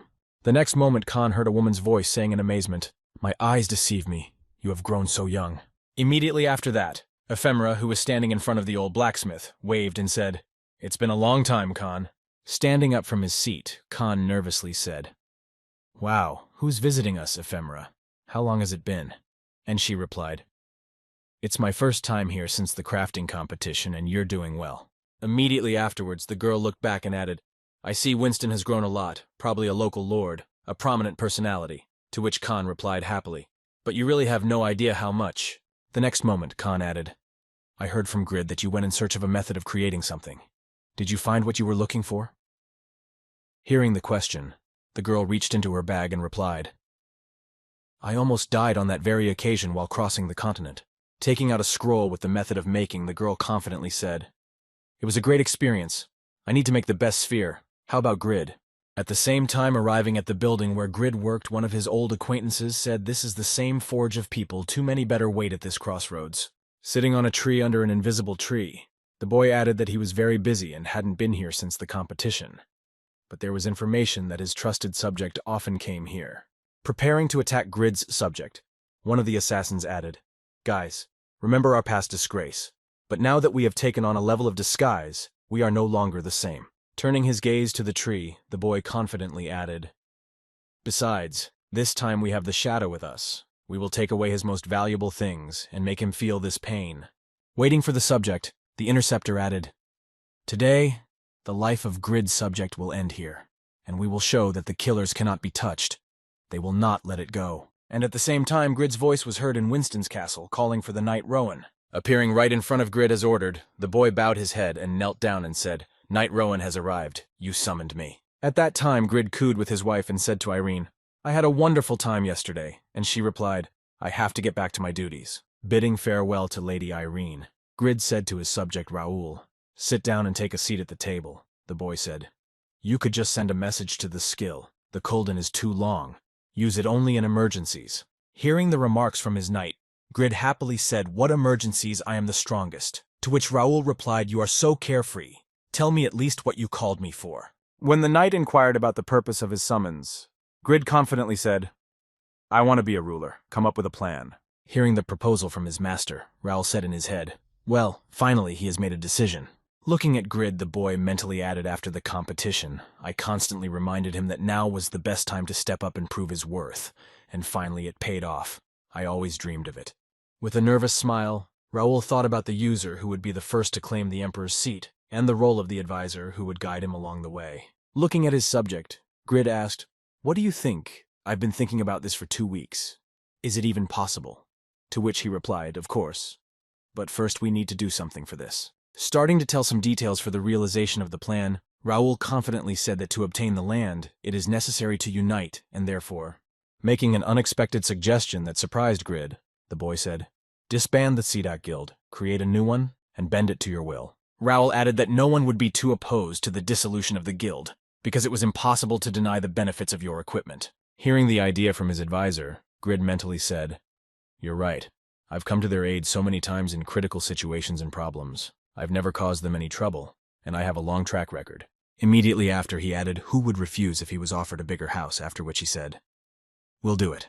But suddenly, while he was talking to Raoul, Grid heard a notification sound and then said in surprise that it was a message. Looking at who had written to him, Grid was surprised to see that it was from Ephemera, saying that she was in Khan's forge. Frightened by the message, Grid nervously exclaimed Ephemera, and hearing the frightened tone, Raoul asked what was going on and who was this person. Having received the question, Grid answered the owner of the epic class, "A terrible personality.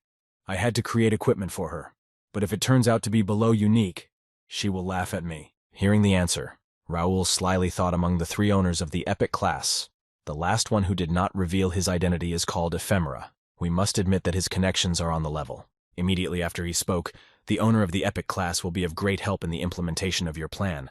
How about bringing her to the guild?" To which Grid nervously replied, "It's quite difficult to deal with her, but you're right.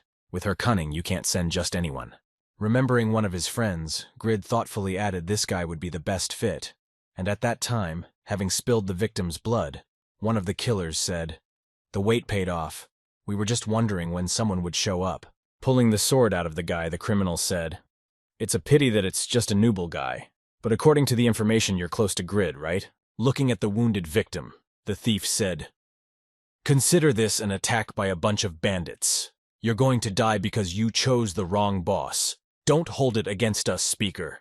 Of the weapons, only a book poor in attack power and the skill of insult, which due to an arbitrary knockdown can be called an attacker with a stretch. The complete absence of the skill of defense and escape health is even lower than that of mages. The speaker who passes tasks and battles only thanks to the skill of the narrator is considered the worst class that is not taken because of the difficulty. Thinking about the interesting person who reports to Grid, Raoul slyly thought that, judging by the fact that he was given only small errands, Mr. Grid did not know about another good way to use the orator. With a sly smile he added, He not only raises the morale of the army but is also able to change public opinion, which is simply indispensable for the aristocracy. This class is capable of staging a coup if you know how to use it. However, the question now is who will survive in this chaos. Looking at Hiroi, who fought back, Shin nervously exclaimed, No way! Some orator fought off a group of assassins. To which Border added, There's no way he could have blocked a punch with a regular book. Wait for it. Paying attention to the guy's weapon, the killer nervously exclaimed the sword of that crazy mad butcher. At that moment, Hiroi began his story. Shin tried to interrupt him, saying, Fight! Why all this nonsense? But he ignored him and continued. I was a weakling who barely survived on eloquence. But in the hashish, the first time I met with the master, I was given an S-class assignment. It was quite torturous. No matter how hard I tried, it didn't get any better. And at the moment when my will slowly began to fade, my king, Mr. Grid, opened the door of pitch black and saved me. But that's not all. He gave my worthless body new strength, and on my way I met an incredible hero. Listening to the story, one of the bandits thought I was overwhelmed with emotion. What a touching story Grid is. What a great personality. The next moment, grabbing his head, the thief nervously exclaimed, Oh, what the hell, guys, come to your senses. This is some strange skill, to which Kuroi also replied to me, How dare you say the golden words of a great master? Applying the insult skill, Hiro shouted menacingly, and your mothers shoved baby bottles into those filthy mouths. Noticing that their attack power and defense had dropped by, one of the bandits nervously exclaimed, Dangerously begins. Looking behind him to see Huroi dealing him fatal damage, Shin nervously exclaimed, It can't be that some pathetic orator is highly skilled in the chaos binding technique. Rushing at the enemies with his sword, Huroi exclaimed, My lord has given me strength and weapons, taking pity on me and my weakness. Jumping up, the boy confidently added, And only he can conquer me. Watching the enemy, Shin thought not to dodge. Nervous of the situation, the thief thought that they had come to deal with Grid to die at the hands of the speaker, and then shouted Kasim. Immediately after calling out to the assistant, a man appeared who blocked Kuroi's attack and also dealt him damage, after which the boy jumped out of the shadows in confusion. Swinging his dagger again and preparing for the confrontation, Kasim said he dodged the fatal blow with good intuition. Immediately afterwards, one of the enemies charged at Kuroi, exclaiming happily, The spell is broken. You're going to regret crossing the line. Pointing to Kasim, one of the criminals said, We spent a lot of money to kill Grid, having completed the S-rank quest from the Association of Assassins. This is an NPC who has mastered a minimum of professions. Drinking Kuroi's regeneration potion, Kasim thought. So somewhere I've already heard this name. In any case, I will not be able to defeat such an NPC, however. Summoning his dragon, Kuroi shouted menacingly, How can I be called a knight if I pass by those who are plotting evil against my lord? Hearing the noise and raising his head, Shin nervously exclaimed the celestial dragon from the best equipment to the best pet, and it is Grid's small bipod. Then Kuroi shouted, Sky Emperor over the steppe expanse, turn the scoundrels to ashes as my sky dragon, you will definitely be able to do it. Reinforcing his dragon, he used his fiery breath to blow out a fire that the guard in the fortress could see, and then nervously shouted an explosion on the hill outside the fortress, setting off a fire to alert the guards. Having gathered the army, the subject said to Captain Jude that he should hurry to the site of the explosion and give the order. Hearing the request from the subject, Jude said Jude to put out the flames, prepare to put out the flames to perform. Preparing to go to the site of the explosion, Jude added a fan to extinguish the flames, prepared to extinguish the flames.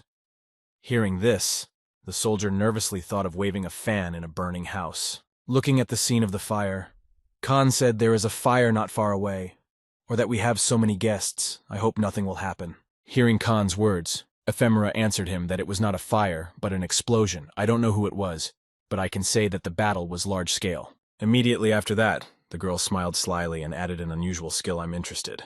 At the same time, Grid inspected his armor and said, The armor of light is skillfully forged. It will take a long time to finish it. Suddenly, his work was interrupted by a boy who ran to him and nervously exclaimed, Mr. Grid. Looking back, Grid replied in surprise, Raoul. Immediately after, Raoul nervously shouted out a report from the guard. A large explosion occurred within the city. The boy reported the news and added the location near Khan's forge, and Grid nervously wondered what happened to Khan. Looking at the pile of smoke, Kuroi nervously thought that even the strongest players cannot withstand the breath of a celestial dragon. Seeing that his enemy was still standing in front of him, the boy anxiously added a killer with weak defense to block him. Then Kasim said the Shadow Warrior awakening. Using his technique, Kasim was able to change his position behind Kuroi and attack him. Gritting his teeth in pain, the wounded Kuroi exclaimed, I remembered hearing rumors during my travels that an assassin with a trade had mastered an unusual art like the use of shadows. Feeling the pain again, Kuroi opened his eyes and noticed that the shadows were attacking him, and mentally added, so the NPC nicknamed the Master of Shadow Art is the guy. Trying to survive the battle, Kuroi thought that he couldn't let him get to his master, and then activated the skill of the Associate of the Apostle of Justice, unusually brave, and shouted out Knight Huroi for nothing. Looking at Huroi and his condition, Shin haughtily exclaimed, Boogeyman, what do you think about our future? To which his comrade told him that the onlookers had already gathered here. Looking around and seeing the witnesses, Shin thought, damn it, they were attracted to the explosion. We need to hurry and get out of here, and then shouted to his mercenary, Kasim, finish it up quickly, we're retreating. Swinging his dagger at Kura, Kasim said menacingly, it's time to finish my orders and I've lost my interest. Just as he was about to attack, his stroke was blocked by the shadows of the vases, and the NPC assassin jumped back, nervously thinking that these were not my shadows. Seeing the girl who had presumably summoned the shadows, Kasim said in surprise, judging by your snow-white skin, you can't be a killer, but you still use shadow art. It's some kind of magic. Having created an army of shadows around her and Kuroi to protect them, Ephemera said in surprise, what's so hard about it? Creating new shadows to strengthen the defense. The girl confidently added that even a cow or a dog could handle this technique to humiliate the enemy. Hearing the provocative phrase from the girl, Kasim smiled and said, your nonsense sounds like an insult. The next moment, the angry murderer rushed towards Ephemera and shouted, let's see what else your worthless magic can do. Before he could get to the girl, his attack was stopped by the Pabranium, and one of the criminals looked up and shouted in anger, Grid, you scoundrel, to which he replied, who the hell are you? After that, turning his attention to the wounded Kuroi, who was now being protected by Ephemera, Grid said unhappily, what a scoundrel turned my night into a bloody mess. Arriving at the scene, Raoul approached Kuroi and said, fortunately we were not late thanks to Mr. Grid's flight, so heal quickly. Seeing how many enemies appeared in front of them, Shin nervously thought, damn, the boy held out longer than I planned. In an instant their numbers increased. Looking at Grid who descended from the sky and stood before him, Kasim wondered in his mind, an artifact that moves on its own, but more importantly, looking at Grid's hand, Kasim wondered in his mind if this boy was wearing Doran's ring. Realizing that he had nothing to catch here, Kasim confidently said in his head, it's interesting enough to find out about him before mindlessly entering into a conflict. At the same moment, Shin, who was standing behind the mercenary, said happily, it's great. In any case, we would have to kill Grid at some point, Kasim. I'll leave Grid to you. We'll take care of the rest. As soon as the order was given to the mercenary, he disappeared into thin air, leaving the battlefield.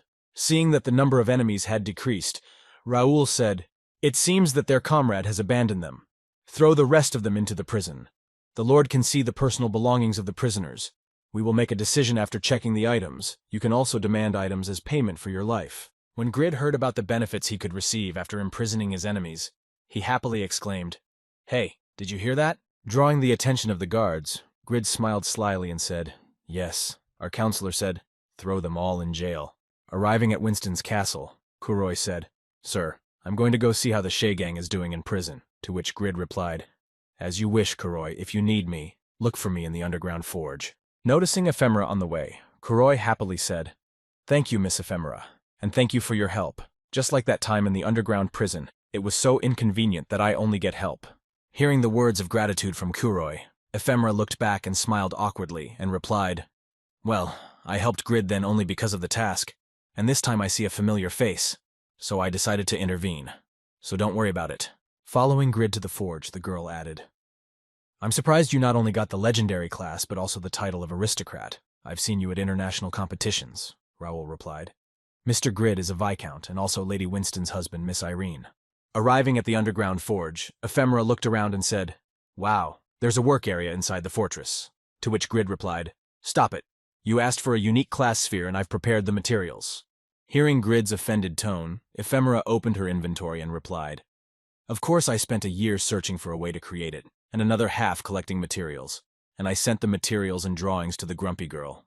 Looking at the girl, Grid nervously thought, "It took me a year and a half to craft one item and she's just crazy. Although wait, did I used to be the same?" Looking at the hopeful girl who was beaming with happiness, Grid thought, "In any case I must succeed, or she may suddenly use her powerful spells on me. I can never get mad at crazy people who have great power." Recalling his past self, Grid mentally added that unlike a one-time save, the attribute can be used on a permanent basis.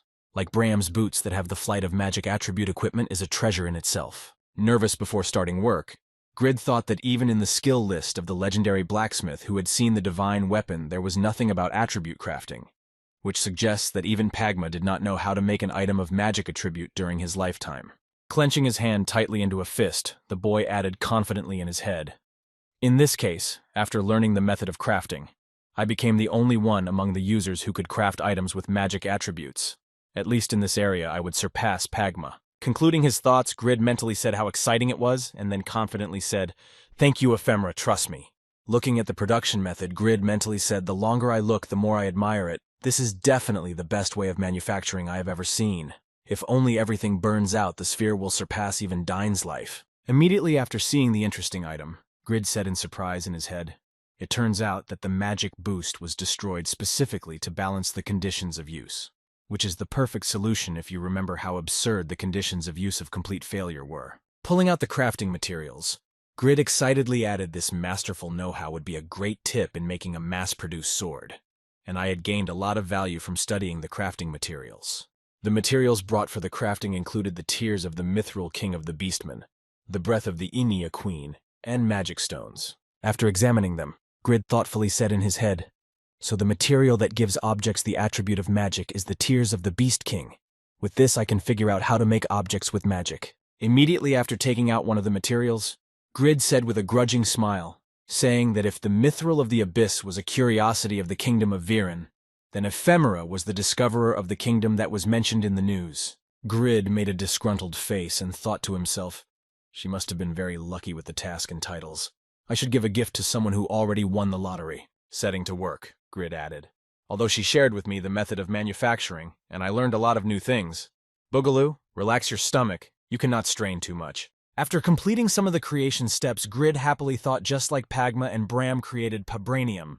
Millip created a material called blue crystal, seems to be liquid with strength, like steel amazing. Immediately afterwards, Grid added disappointedly in his head, "I knew I couldn't work with materials of this quality. I had to work hard to get it right." And then added unhappily, "I wonder how much she earned when she found them. Now that I think about it, her level had risen to..." Overcoming his dissatisfaction over and over again, Grid confidently said no. "And yet, thanks to Ephemera, I learned a lot of new things. Let's try," and then exclaimed, "I'll make my stomach rare. Let her kill me if she wants." And so 2 days have passed since then. Arriving at Grid's office, Ephemera joyfully said to Raoul, "I was told the production was completed," to which he replied, "Yes, come in." Entering Grid's office, Raoul saw that he was hiding and exclaimed in surprise, "Oh, sir, what's wrong with your face and why are you wearing armor?"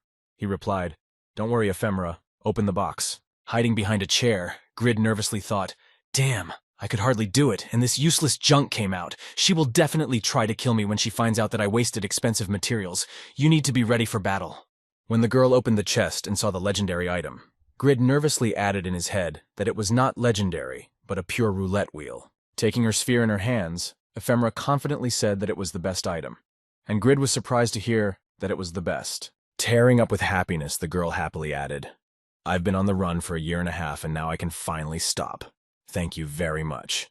Remembering himself searching for the Pagma book for a long time, Grid mentally said to himself to have a specific goal. Looking at the happy girl, Grid smiled nervously and added in his mind, "Isn't it obvious that she doesn't have to worry about death either?" While the girl was still impressed, Raoul said confidently, "Mr. Grid, if it's done, let me make a suggestion." Raoul looked back at Ephemera and said, "How about we make Miss Ephemera our comrade? What do you think, Miss Ephemera?" Hearing the proposal from the guy, the girl replied confusedly that she was a friend, but I have never been in anything like this before. Not letting her finish, Grid put his hand on the girl's shoulder and said confidently that there was nothing to think about. You have seen my abilities. Nothing will stop me. You will be with us, Ephemera. Hearing the question about cooperation, the girl smiled happily and thought that during the time that I worked hard, he also changed a lot. Even his aura was different from the past, and then said yes, if my candidacy is suitable, I am ready. Hearing the girl's agreement, Grid threw off his armor and said, Since we're talking about this, we should get going, Raoul Ephemera, and you can rest here. To which Raoul nervously replied, Right now, you'll be fine.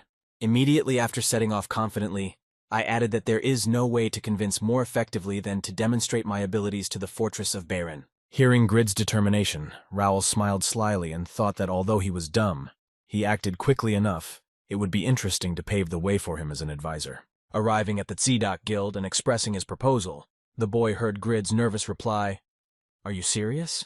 Sitting in front of his comrades, Grid confidently said, Yes, I'm leaving the Tsidak Guild. The next moment, Ibelin clenched his hand into a fist and exclaimed angrily, Raoul, what nonsense have you managed to put in Grid's head?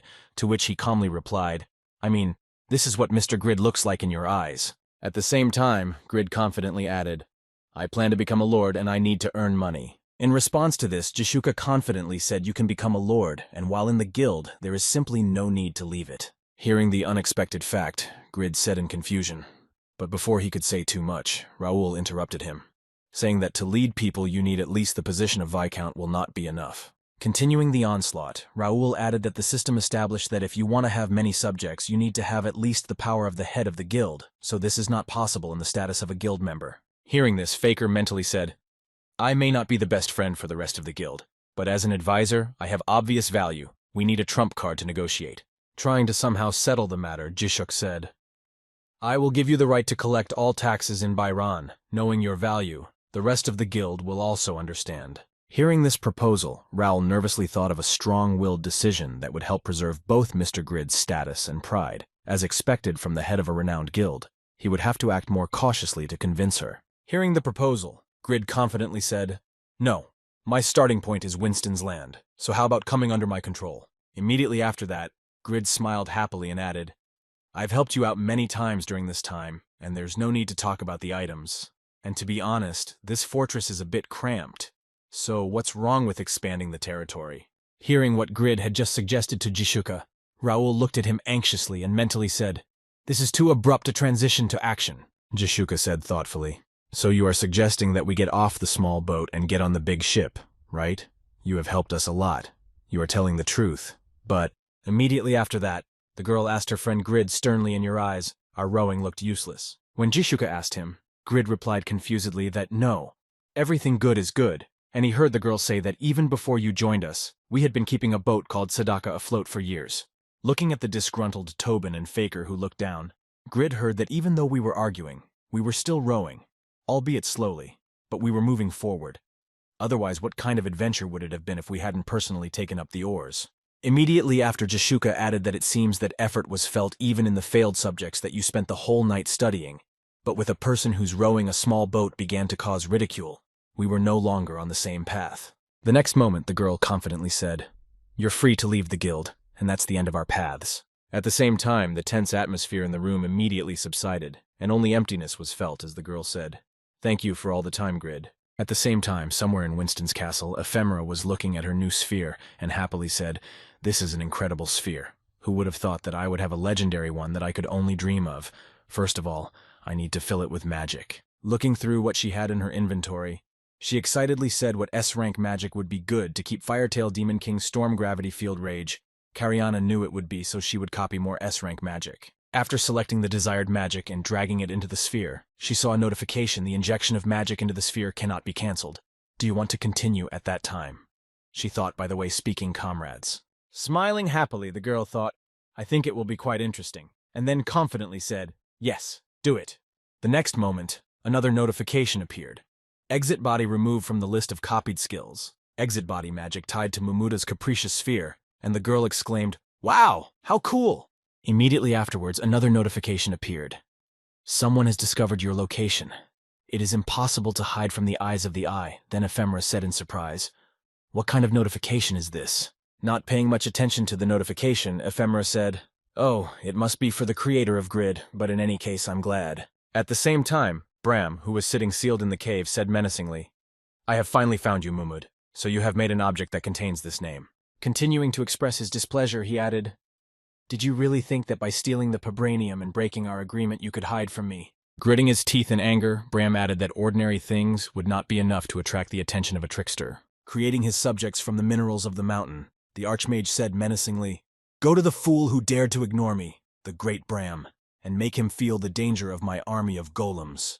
The next moment, an army of stone warriors appeared from the ground and began to march towards the kingdom. After a while, in the southern part of the kingdom of Etnal, the big city of Pedro, the base of the giant guild Acellus nervously shouted out, Destroy, we must protect Pedro. Trying to harm the stone monster that was heading in their direction, Acellus nervously shouted out an anti-magic shield as something like a golem can use S-rank defense magic that deflects all spells. Raising his head up, the wizard exclaimed in surprise that it was the magic of that giant golem that made our wizards powerless. The next moment, a swordsman appeared on the battlefield and shouted Acellus, Leave the giant golem to the dominators with physical damage. This swordsman was Mr. Zirkin.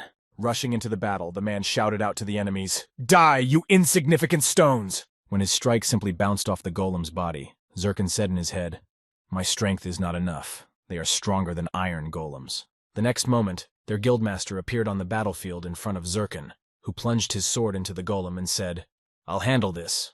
And the man happily exclaimed, Mr. Chris. Trying to resist one of the golems that attacked their territory, Chris exclaimed, Despite their high defense and health, they are very slow.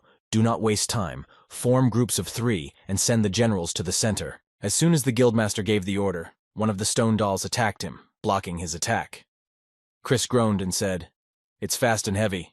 Can it be that there are opponents of my level of strength here? Trying to somehow resist and repel the attacks of a strong opponent, Chris nervously added in his head that the power alone was pulling on the mid-boss. What kind of magician created such monsters? Preparing to strike the enemy while he had the opportunity, Chris nervously added in his head the level of ordinary guild members could not handle.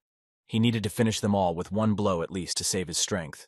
Having dealt with the enemy with his skill, Chris saw one of the 7 generals next to him who told him well done to the other groups. They also barely managed to hold everyone back. The mages spent all the magic stored in the spheres. I was already getting nervous. In response to his words, Chris looked back at the fortress and said, I was the first player to receive the title of Viscount in Pedro's fortress, and spent a year and a half developing it. I need to reach the title of Count in the land where it all began and surpass Javal. Hearing this, another of the generals said, Although this is an S-rank task, we lost half of the guild in the first 10 minutes because of some golems, and if it wasn't for the size of the guild, which has a lot of people, it would be very difficult. Hearing this, Acellus also added that judging by the target set by the golems, they were clearly controlled by someone. But even if all the wizards of the continent gathered together, they would not be able to take on such a huge army of golems. Hearing this, Chris confidently answered him, We'll know soon enough. The main thing is that South Pedro repelled the attack of the golems that targeted Lionheart. One of the generals nervously said, Wait, leader, but... Continuing to look at the quest that never disappeared after defeating the golems, the boy added why the quest still did not disappear. Looking at the language of the task in which new numbers appeared, one of Chris's subjects nervously exclaimed to the leader, Something is wrong with their number. Immediately after, the quest was updated again and now read Defensive War S. Fight back against the golem army and defend the kingdom. Seeing the large enemy army, the guildmaster nervously shouted to the entire staff to gather again. At the same time, the news was already broadcasting on TV, in which the anchor announced the external news of Satisfy. A month after the competition ended, a grand event took place immediately after the news of Krausel's mastery of the profession. We are glad to inform you that the kingdom of Ethnal was stormed by a large army of golems, and the base of the giant guild, Pedro's fortress, located in the south of the kingdom, became a symbol of ruins. 3 days later, the capital of the kingdom of Ethnal Lionheart, right on its square, 2 girlish voices sounded to open the inventory. You need to shift the view to the left, and do this wow. It really appeared. And what kind of elixir is this restoring wow? For the first time I see someone stuck on the first level. Admitted in games you are a complete noob. Immediately after that, Ariam said to Seki, How does it feel to join the game anyway? Seki said, Oh, should I call you Ruby? To which she replied, Don't call me that. It's not that unusual. And what else is there to call me a sexy high school girl? Immediately after Seki, I added, Although it was my first time in virtual reality, it feels like I'm in the real world. I can even feel the air, to which Aram replied coolly. But this is the capital of the kingdom of Ethel Lionheart, and it's best for beginners to start there. The next moment, Aram asked her friend, You suggested going to the capsule room, but you hid it from your brother. Why don't you tell him he can help you buy a capsule?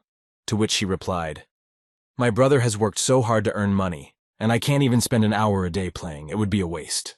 Turning her head to her friend, Seki added, Besides, he works hard, sacrificing sleep.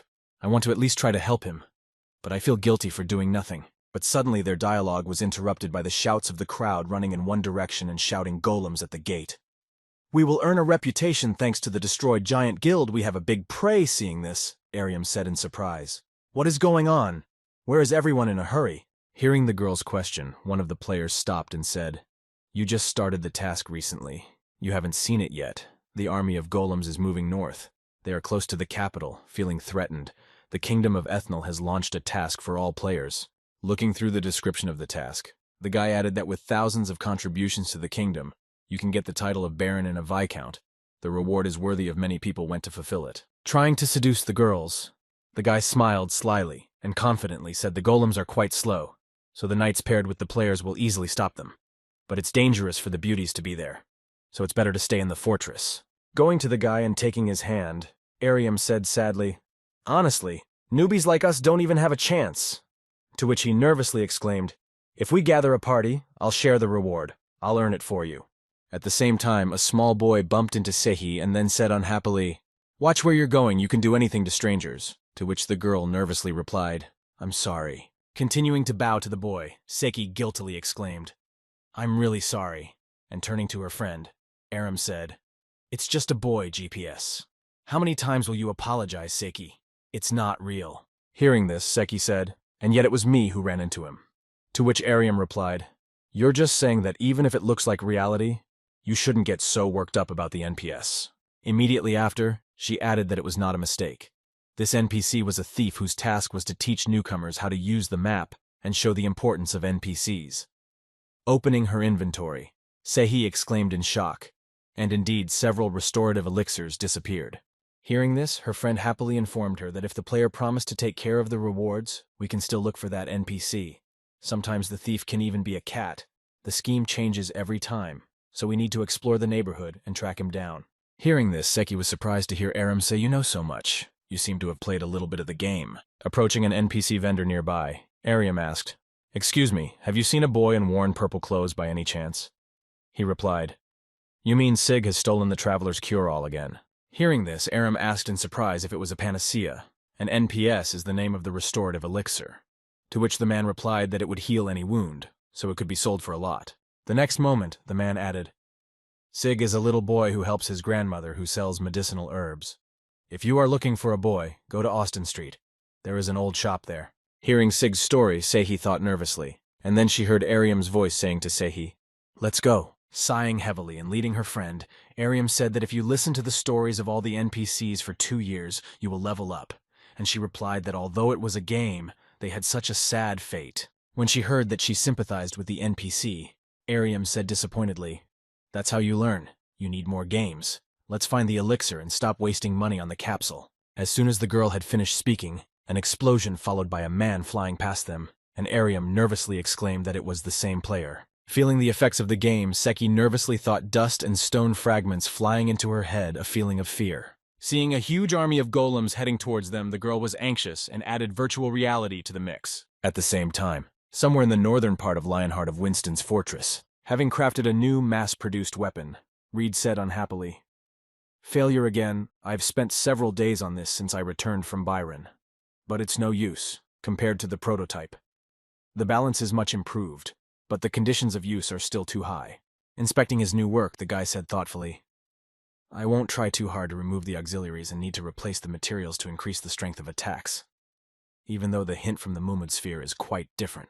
Thinking of all the legendary items he'd created, Grid mentally said Sword of Superiority, Holy Sword Spike, Deep Insult, Blacksmith Hammer, a complete failure as well as wavy armor, the Fantastic Pickaxe, and the Capricious Mumud Sphere. I've only created 8 legendary items in a year and a half. Recalling his small achievements over the long time of work, Grid added disappointedly, And this is all the legendary blacksmith is capable of. I'm on the verge of committing suicide. Recalling the debate that he faced after creating the legendary craft, Grid said in frustration in his head, trying to console himself. I'm not creating legends to avoid getting banned anymore, I won. After leaving the game after hard work, Grid after a while heard a knock on the door. Opening it, he heard you ordered ganchachian, to which he replied, So how much is it for me? Putting the ordered food on the table, Grid picked up his chopsticks and said boogaloo to the ganchajan's delight, and away with the bad thoughts. At the same moment, the memory of the very moment when Jishuka said it was time to say goodbye to Grid came to his mind. Looking down at his head after this memory, the boy said sadly in his head, I messed up. As soon as I got a little strength, my excesses skyrocketed. Thinking back to the moment when Jishukapon and Regis had visited him at the competition, Grid mentally added, They were the first to welcome me outside of the game. I was like a prisoner in the walls, but they reached out and shed light on me. Putting the chopsticks on the table, Grid added sadly, They called me friend and comrade, and how was I different from Lee Junho then? Leaning back in his chair, the boy added, I never thought to find out what was important to them and where I was protecting them. Realizing his guilt at what he had done at that moment, Grid looked at the ceiling with a blank stare and said, What a bastard. After all, I turned into a filthy rich man. After that, Grid turned on the TV and heard that eventually the army of golems reached the capital of Etnal Lionheart. Immediately afterwards, one of the hosts added that the kingdom of Etnal takes a neutral position and is not at enmity with any kingdom. So why exactly was it attacked? All the processes on the Western continent that unites countries' interconnected neutrality does not play a big role. In response to this, the guest of the TV studio answered that, on the other hand, it is unlikely that only one country is capable of controlling such a huge army of golems. Even Pedro's fortress in the possessions of the giant guild was destroyed without lasting even a minute. Hearing the news, Grid nervously said to the giant guild, Those guys who made a mess in the forge heard it was a giant guild. How could their fortress collapse from some rocks? After that, the host added that ancient golems and ancient weapons appeared in the offensive. Or can we assume that this is somehow connected with the past, to which he was answered yes. Judging by the ability to control, we can safely assume that someone very influential is acting from the shadows. In the past, there was a legendary magician Bram. Perhaps this is his student. If you track the route of the attack, you will notice that the target is the northern part of the continent. According to our assumptions, Lionheart will be attacked next, and Winston, which is also located in the north, may also be attacked. Looking down at his food, Grid said in frustration, Oh shit, I don't even have time to eat Ganshajan in peace, but if Winston is safe, I have to protect Irene. Rising to his feet, the boy confidently said, Irene, your humble servant will quickly resolve everything and return before the Ganshajan swells. Switching the broadcast to the game, the host added some sad news. In the end, the wall of the Lionheart fortress, guarded by thousands of players, was destroyed by about 1,000 golems, brutally killing the players. Seeing his sister in the frame, Grid exclaimed in shock that Seki, What the hell are you doing there? A few minutes later, Lady Irene's nervous exclamation, my dear, was heard in Winston Castle. After meeting with his wife, Grid heard a report from Roel. You have returned. The current situation in Lionheart is rather sad. It seems that Lady Irene is very concerned about Earl Stam, who joined the 1,000-strong army yesterday. Immediately afterwards, the girl pulled away from Grid and spoke in a worried tone. Tens of thousands of innocent lives have been lost, and the killing still continues. My dear, I am very worried about my father. Hearing this, Grid thought for a moment while I decided to take a break. In reality, they managed to perform the game time is 3 times faster than real time, and then said to Raoul, What is the distance from Winston to Lionheart? Hearing the question, Raoul said even with the use of flight, the journey would take a day, to which he replied it would be too late and Noah is too small. I can't fly him. I wonder if the Sky Dragon Huroi would be faster. Hearing Grid's suggestions, Raoul said no. I have prepared another way of traveling, although I did not think we would need it so quickly. Pointing to Ephemera behind him, Raoul added, You can use the teleporter saved by Miss Ephemera, and then added, I've been keeping this rare magic as the apple of my eye, but I'll be happy to use it for you.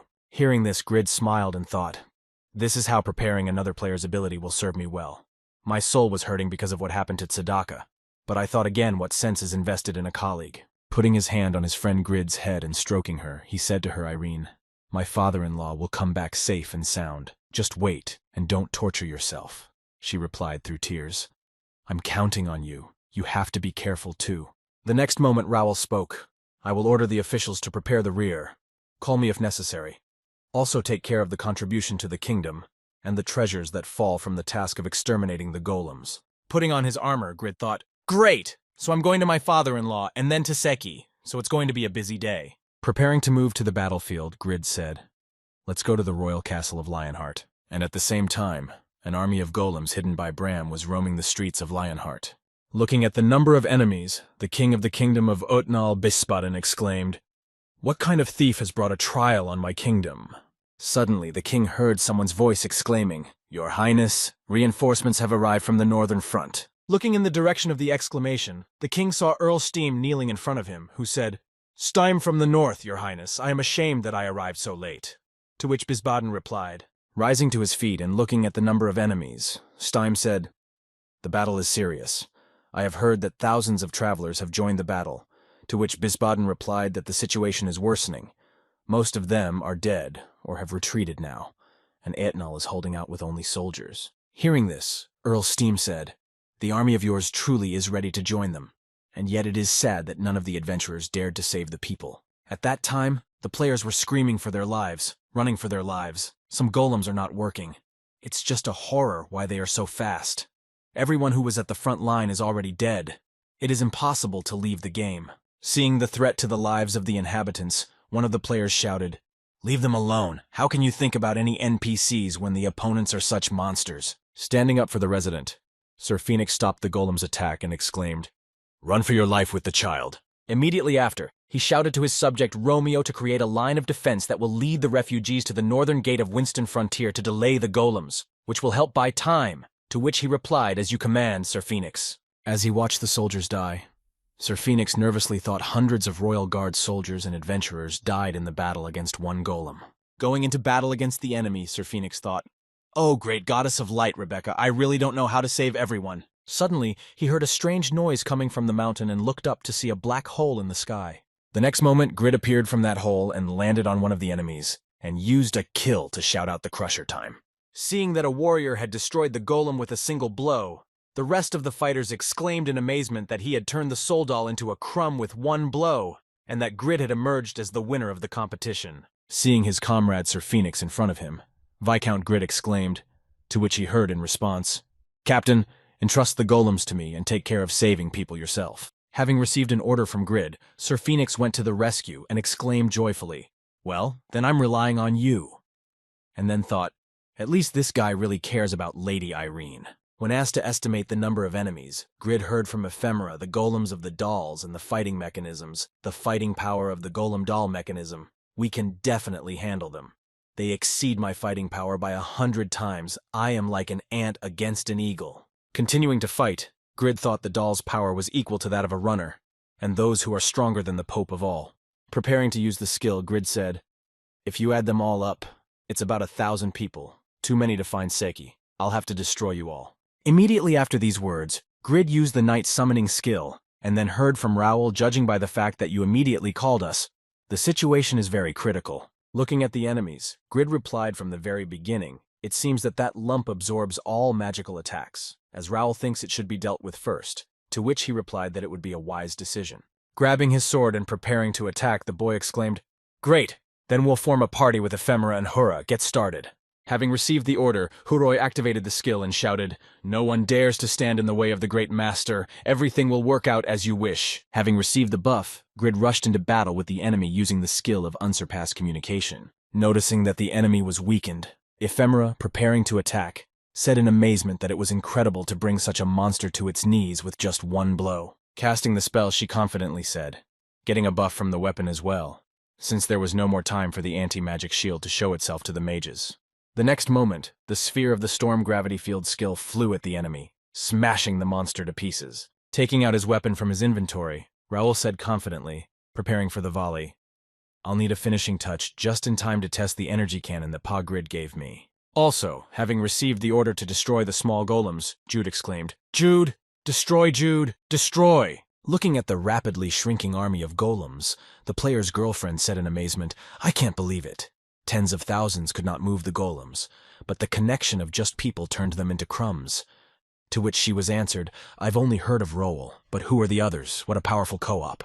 Rushing into the depths of the city, destroying enemies, Grid shouted out to everyone to continue to destroy the golems, and then thought he needed to find Seki. Seeing how much the course of the battle changed with the appearance of new warriors, the king was amazed and said, "Who is this brave man who defeated the golems? Perhaps the goddess Rebecca heard our prayers." Looking at Grid's fight, Earl Stein replied, "I didn't see him during the army gathering, so we couldn't come together. But although he arrived late, he is my son-in-law who can be called a legendary warrior."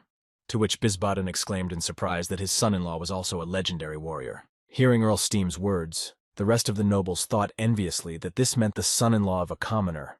Earl Steam, a legendary warrior who had appeared for the first time in years after Pagma for a generation now. They had been guarding our lands in the north among the nobility. Earl Steim had the greatest authority. Looking at Count Steim, one of the nobles added in his mind that if his words were true, the time when he would be named Marquis was not far off.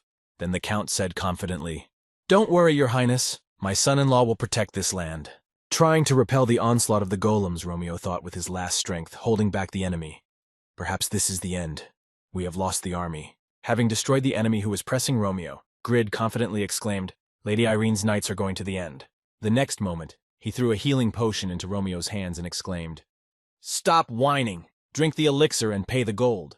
To which he nervously exclaimed, "But it costs." At the same time, while running away from the golem that was chasing them, Ariam exclaimed to Seki, "Come on, catch up a little." Having burst into the battle and destroyed his sister's threat, Grid angrily shouted out, "Don't you dare touch my sister!" Seeing that they were saved, Seki exclaimed in amazement to her brother, and then Aram added brother Ina. Immediately afterwards, Grid shouted angrily to his sister, "What are you doing here? Your duty is to study, so go away quickly." Shaking her head after hearing this, Seki said, and then Aram added, "Come on, you're a rascal. That's too rude. You could have asked how she is first." Immediately afterwards, Ariam exclaimed angrily that Sehi started this, because she was worried that she could not help you while you were up all night working. That you were too cruel to someone who cared about you. Recalling the moment when Seki checked the presence of his organs, Grid mentally said, "Oh, this grown-up child, start acting like one." Immediately after that, Grid said in a stern tone, "First of all, you are disturbing me. Hide somewhere if you can't get out of the system yet." Hearing Grid's order, Sehi, running away with her friend, exclaimed, "Then be careful," to which he replied, "I understand how it will end. Don't do anything stupid, but rather delete your account." Preparing for the confrontation with the enemy, Grid mentally said, "I spent too much time to master this power, Seki.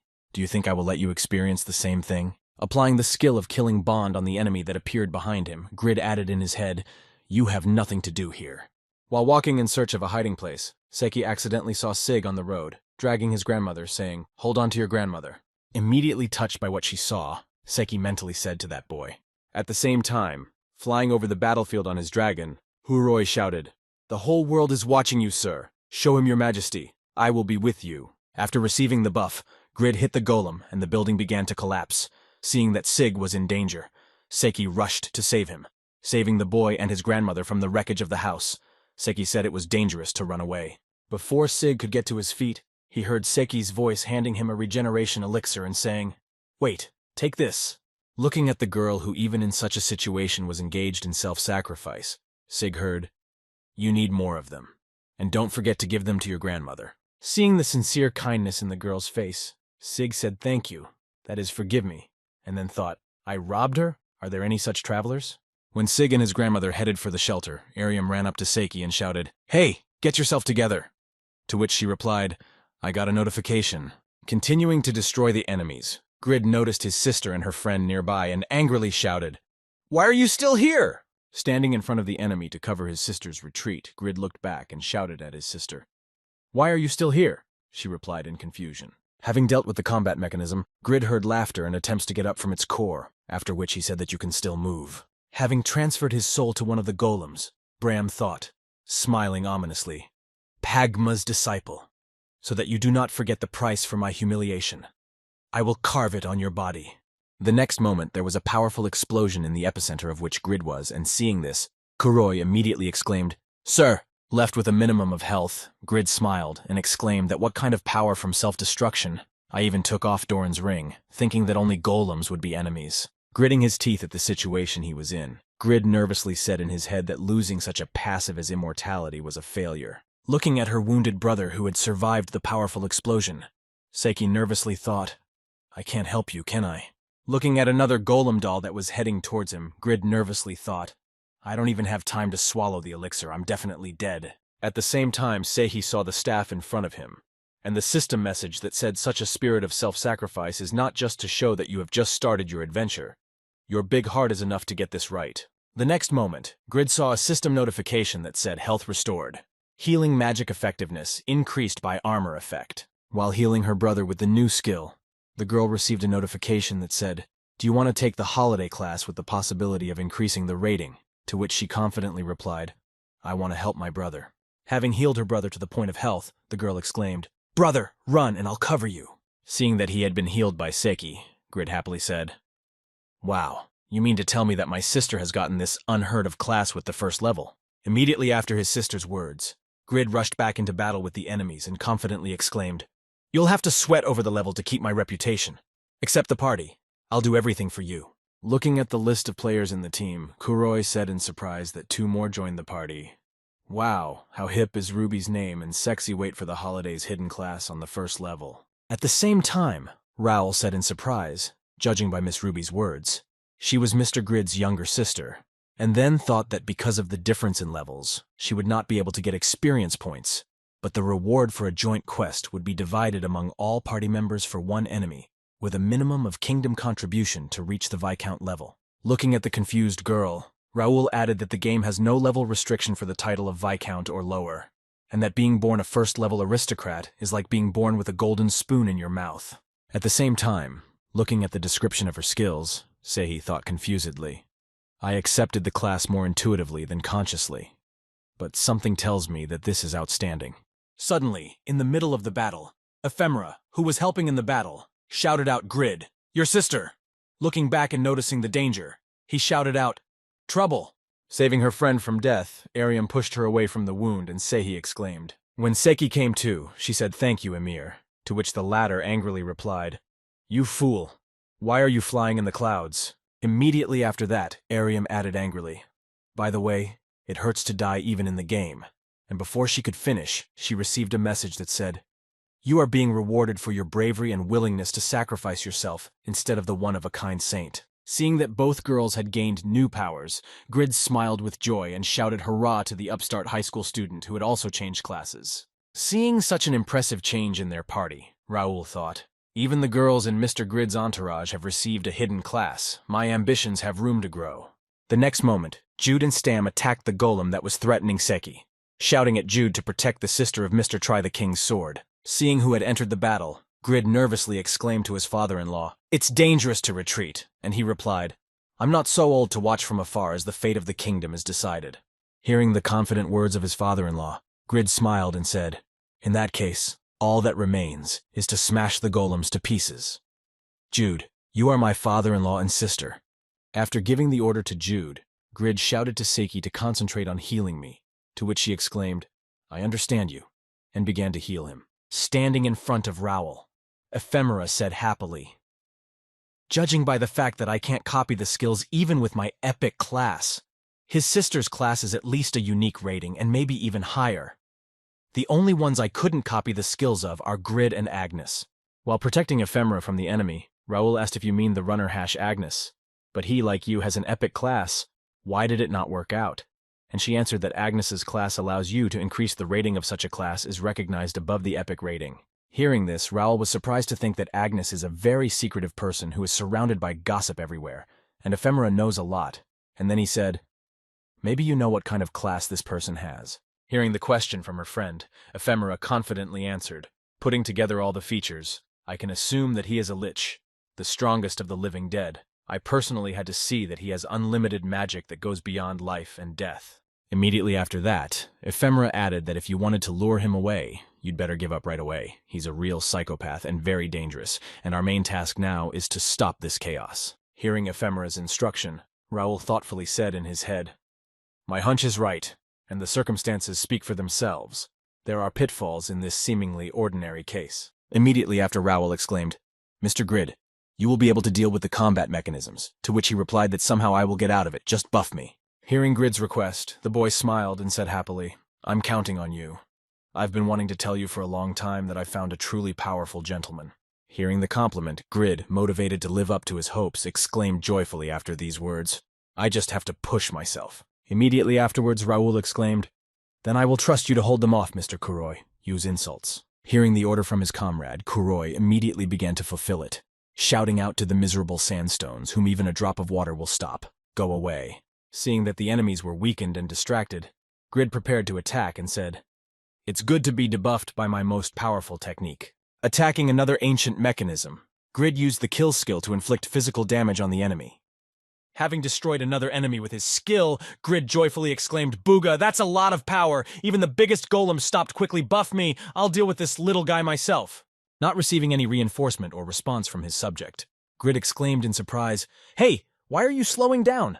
I told you to buff me. Receiving only the noise of golems in response to his order, Grid looked around and saw that there was no one behind him but enemies. Nervous that so many enemies were coming at him, Grid shouted out that there was a connection between the crowd and the communication. At the same time, Raoul thoughtfully spoke about the news reports that the appearance of the golems probably involved a great magician of self-destruction of the combat mechanism can be regarded as evidence of their evolution. Looking at his commander, the boy added that Mr. Grid is the only one who can keep the golems on the battlefield, and it is obvious that the golems have begun to realize this obstacle. Hearing these words from the boy, Ephemera nervously said, That's right. There are about a dozen golems left, so we should think about endurance and better gather them in one place and destroy them. Preparing to fire a joint volley into the crowd of enemies who were aiming at Grid, Ephemera added impressively, You're good at playing dumb, he replied. That's the basics. Aiming at the enemies, the guy confidently added, although he also has a talent for playing the obvious role of bait. Hearing his name and his role in this situation, Grid angrily exclaimed, That's why you called me sir, and the scoundrels covered their mouths. At the same moment, Ephemera and Raoul launched a joint attack, using several skills at once, and defeated a large number of enemies. After the joint attack was completed, Grid looked back and saw a combat mechanism that was accumulating energy and said nervously, This health barrel is also going to explode. Thinking about what he should do in this situation, Grid nervously exclaimed, Immortality is spent this time. I will definitely die. Even Doran's ring would not help. At the same time, approaching Grid, Raoul used his Earth Dragon Rising skill to save his master from death. After the end of the mass destruction operation, Grid angrily exclaimed to Raoul, Hey, you call me master and use me as bait, but I'll forgive you for your intelligence. To which the guy replied, The strategy was executed only because of the greatness of the master. You are simply incredible. Hearing the praise, Grid immediately calmed down and spoke joyfully, Great sir. After which Ephemera said that there were still golems of soul dolls and mechanisms left. Even with the hunt for live animals, there was no end in sight. We could definitely handle it. Once again rushing into battle against the enemies, Grid said confidently, They are just stones that crumble when hit. It's just a matter of time before we finish them off if we keep up the pace. At some point, dusk fell on Lionheart, but the military campaign did not even think of ending, and more golems attacked the city. But despite the criticality of the situation, the golem army that had defeated hundreds of warriors of the giant guild was suppressed only by humans. And now those you see on the screen can rightfully be called the saviors of a kingdom that is on the verge of destruction, although it looks like a beginner. But this player, along with his assistant, uses a treatment that is incredibly effective. Number 1 in the ranking of speakers who flawlessly owns buffs and debuffs, an incredibly powerful NPC knight whose effectiveness is not inferior to players. The number in the ranking of the master, although his class is considered to be support, but he acts prudently on the battlefield, combining his powerful attack power, and also a mage, assuming a hidden class that freely uses the magic of any attribute without using a spell. And finally, a player who boasts the absolute physical strength of the superstar of international competitions, Grid. Continuing to destroy heaps of enemies, Grid joyfully exclaimed Seki, I'm telling you, you're the best. I'm telling you, Bugaga. Watching the battle in which Grid fought like a lion, Earl Steim said in amazement, My son-in-law is a real hero. The kingdom can rest easy, to which Jude added, My lord is strong. Rowan also kept his eyes on Grid, thinking that by drawing the golem's attention to himself, he had destroyed the entire front line, and it would not be an exaggeration to say that he gave people hope for resolving hopeless situations. Looking at the behavior of the enemies, the boy thought anxiously, if the golems continue to act as they are now, we will not have to come up with a new strategy. But if my prediction is correct, seeing that one of the golems used a long-range magic attack, Raoul mentally added, We're going to have a crisis very soon. After receiving damage from the golem's magic attack, Grid exclaimed in surprise. Where did the mana energy come from? They changed their Seki Hill attack tactics. The next moment, looking at the enemies, Grid nervously said in his head, something in these stones had definitely changed. Being on the ground after being attacked by a golem, Ephemera thought not only her speed had increased, but also her damage. Noticing that his comrade was in danger, Raoul used the skill of the Orb of Reprimand and destroyed the enemy by crushing it to pieces. Immediately afterwards, he shouted to his commander, Mr. Grid, hold your horses. This is a completely different type of golem. While defending himself against the onslaught of the enemies who suddenly became stronger, Grid thought that their speed and attack power had indeed increased. Seeing that Grid was in danger, Kuroi, who was flying in the sky, shouted, I must help the master go away in his mountain of stone dust. Seeing no effect from his insults aimed at the debuff of his enemies, Kuroi thought that they had grown immune to debuffs. Noticing that golems were attacking Kuroi even in the air, Raoul used the Earth Dragon Claw skill to block the enemy's attack. At the same time, while Seki was healing everyone she could, they themselves were also attacked by an enemy trying to protect her friend. And Ariam called out to Seki cautiously. Intervening in the girls' fight, Jude destroyed the golem and shouted to Ruby, Sexy high school girl, don't put yourself at risk, Viscount Grid ordered. Seeing that his sister was saved, Grid thought defending himself from the enemy's attacks. Jude's physical strength reached its highest point of development is over 1,000, something even the strongest runners can rarely boast of. But even with my plus Dinesleaf, we are inferior in strength. Seeing that their allies are being pressed by Count Steim, exclaimed to the heroes to have a hard time standing the wall of the kingdom of Ethnal, the great warriors of Winston. Rushing to the fighting vehicles, the soldiers shouted, so forward we must stand. However, in just a few seconds, the entire army of Winston's soldiers was defeated by the golem's magical attack. Seeing this, the Count thought in confusion, my army of which I am so proud is so powerless. Immediately after, he angrily exclaimed, well, wait here. The rascal who is behind the golems, Stem from the north, will definitely find you. Seeing that Count Steam wanted to go into battle, Grid shouted to him, son-in-law, it's dangerous to save yourself. And then thought I can't fail the task. Having failed completely, which becomes more powerful in the dark, Grid thought the combat capability of the ancient war machine that made up the battlefield had grown too. Rushing back into the battle against the golems, Grid confidently added in his head, I have to figure this out, and then shouted Seki Hill. Seeing that Grid again began to slaughter enemies left and right, Raoul was surprised to hear in his head that Mr. Grid had not shown all his abilities in the competition. At the same time, Ephemera used the Demon King's Firetail skill to destroy the reinforced enemies. When the golems jumped out of the infernal flames unharmed, the girl exclaimed in confusion that it didn't work. Looking back at the battlefield and his comrades, Raoul gritted his teeth and thought, the insults didn't work for my Kai. They are also immune. Even the strength of the anti-magic shield has increased, and she was the one who was supporting the destructive power of Mr. Grid's attack all along. Turning his gaze to the tired Seki, the boy mentally added the holiday is also on the verge of being overwhelmed during the time she was healing Grid-san. Her level quickly rose too, but she had no place in the battle of levels from the beginning. Preparing to fire his cannon, Raoul added about a dozen golems left, given the old combat mechanisms. But they should be considered a new type of golem from now on. Miss Ephemera and I will have a much lower rate of destroying golems. Turning his gaze to Grid, who was using brute force to reduce the number of enemies, he added that this meant that Mr. Grid would have to drag most of the opponents alone. And Mr. Grid was barely holding on, his stamina almost at its limit. Immediately after these thoughts, the boy said in his mind, but what scares me more is that we don't know the reason for the attack. Who organized such a large-scale campaign after all? Watching the battle of the golems against Grid, Bram smiled ominously and exclaimed, Boogaloo, now you've got it, stupid boy, descendant of Pagma. Directing all the mechanisms at Grid, he added, I will make you remember this lesson of what happens if you forget your promise to Bram. Applying the skills of killing the connection and the advantage, Grid confidently said in his head, I must survive. Cutting down the enemies that came his way to carve a path to victory, the boy mentally added, my strength is enough to protect the milestones, I can protect them. As soon as one of the golems pinned him to the ground, Grid immediately remembered the words he had spoken to Jishuka. I have helped you so many times. Good is good. Raising his head up and seeing more enemies rapidly approaching him, he remembered what Jishuka had said to him then. You have helped us in many ways. You speak the truth. But Grid, in your eyes our rowing looks futile. Gritting his teeth at the realization of how weak he was, Grid thought in frustration, I can't protect everyone by myself. Looking at death breathing down his neck, Grid prepared to take the last blow from the golem and thought, I'm sorry, I was too arrogant. Saving Grid at the last moment, Jishuka said, I knew this would happen when you said you could do it alone. I wonder how the boy who was thrown ashore feels. Pulling the bowstring of her bow to cover the boy until he escaped from the war zone, Jishuka shouted, "Get up quickly or we won't help you, stupid Grid." Looking at the boy's condition and expression, Jishuka said, "It looks like you've already realized your mistake and we've made a decision." Turning her gaze to Grid, who was looking at her, Jishuka confidently exclaimed, "We will row together on a boat that will reach the goal by joint efforts."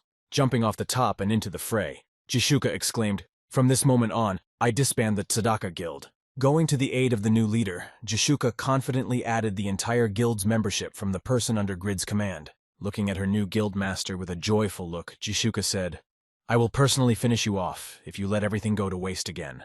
Seeing how the course of events had just changed, Raoul thought in amazement.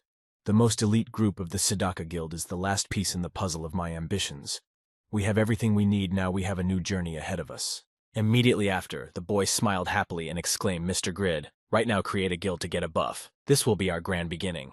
Creating a guild, Grid received a system notification, set the guild name, and then smilingly said, "The fools started before I apologized." The name of the guild was Overgeared.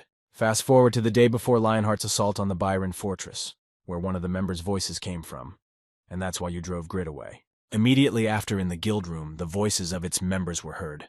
"So it is quite sad he had great power that is sad only, and knows that the money to think about the place of the head is not his.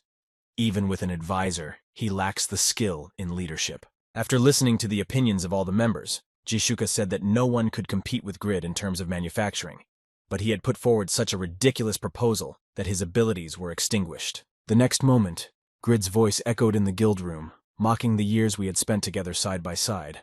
I realized that I cared more about the process than about the crafting of equipment and the power of one person.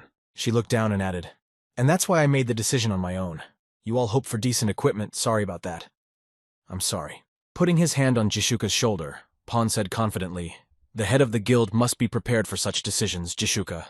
The choice was hard for you, but you did well." Jishuka looked back at the man who was telling her this and heard Pon smile and add, "You shouldn't apologize for wanting to be in love. It's unlikely that breaking up with this guy would upset anyone more than you." Hearing this, the girl nervously exclaimed, "What are you talking about, someone like him?" To which Pon added, "I'm saying that it's enough that you put us above your desires." Trying to calm Jishuk's guilt, Pon added happily, "You explained well what the duty of a guild leader is. Why not give him a chance? If you think about it, everyone here was selfish."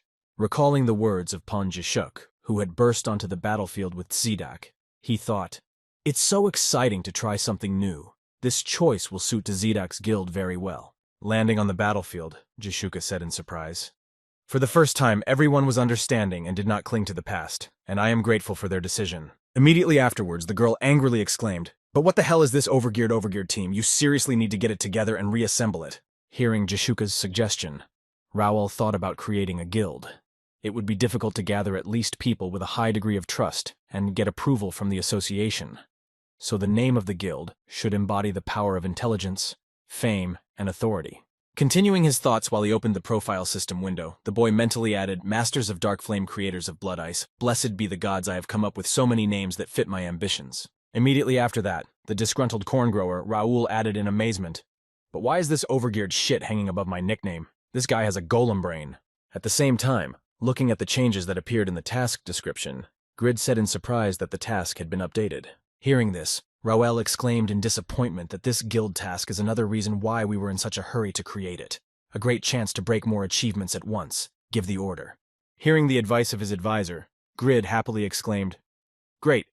Then let's start with the combat mechanisms, the first trace that Tobin and Kuroi will leave in the guild." Having received the order to buff his comrades, Kuroi exclaimed, "Overgeardians, let's announce to the whole world the appearance of the Overgeared Guild and raise the authority of our leader." Seeing the effect of Kuroi's bash, Tobin was surprised to hear the buff on critical hit. Then the paladin could not stay away from the blessing of the god Ajudar. When the team received all the buffs, Grid shouted to everyone to disperse, attack the targeted combat mechanisms, divide into groups and destroy them.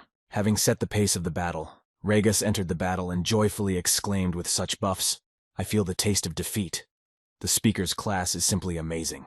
Using 10 consecutive strikes, Regus was able to activate the additional skill of the gloves and launch a thundercart.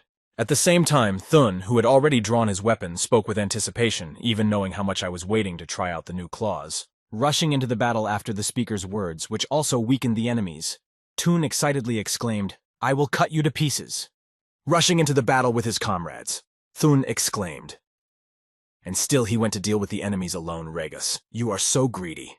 Tanking the damage from the enemy's magic attacks, Wantner, defending Pan, shouted out, "Shoot as much as you want, you fools. You will never break through this armor." The next moment Tobin felt some pressure on his back and suddenly bent down, after which he noticed Pan in the sky and said to him, "It's not for nothing that you were working out after the fight with Malachus. You had a great springboard."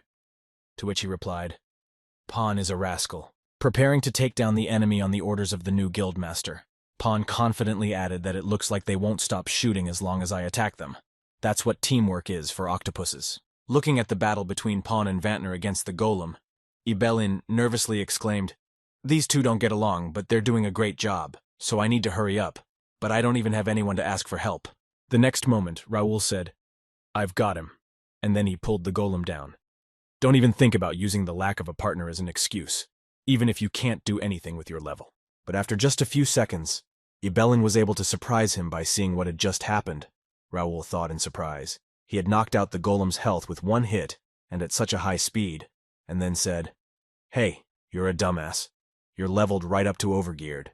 In response, he heard the confident voice of his partner, who smiled and said, "First, take this thing off your back, then we'll talk. Although I admit I was surprised at your level, but you understand."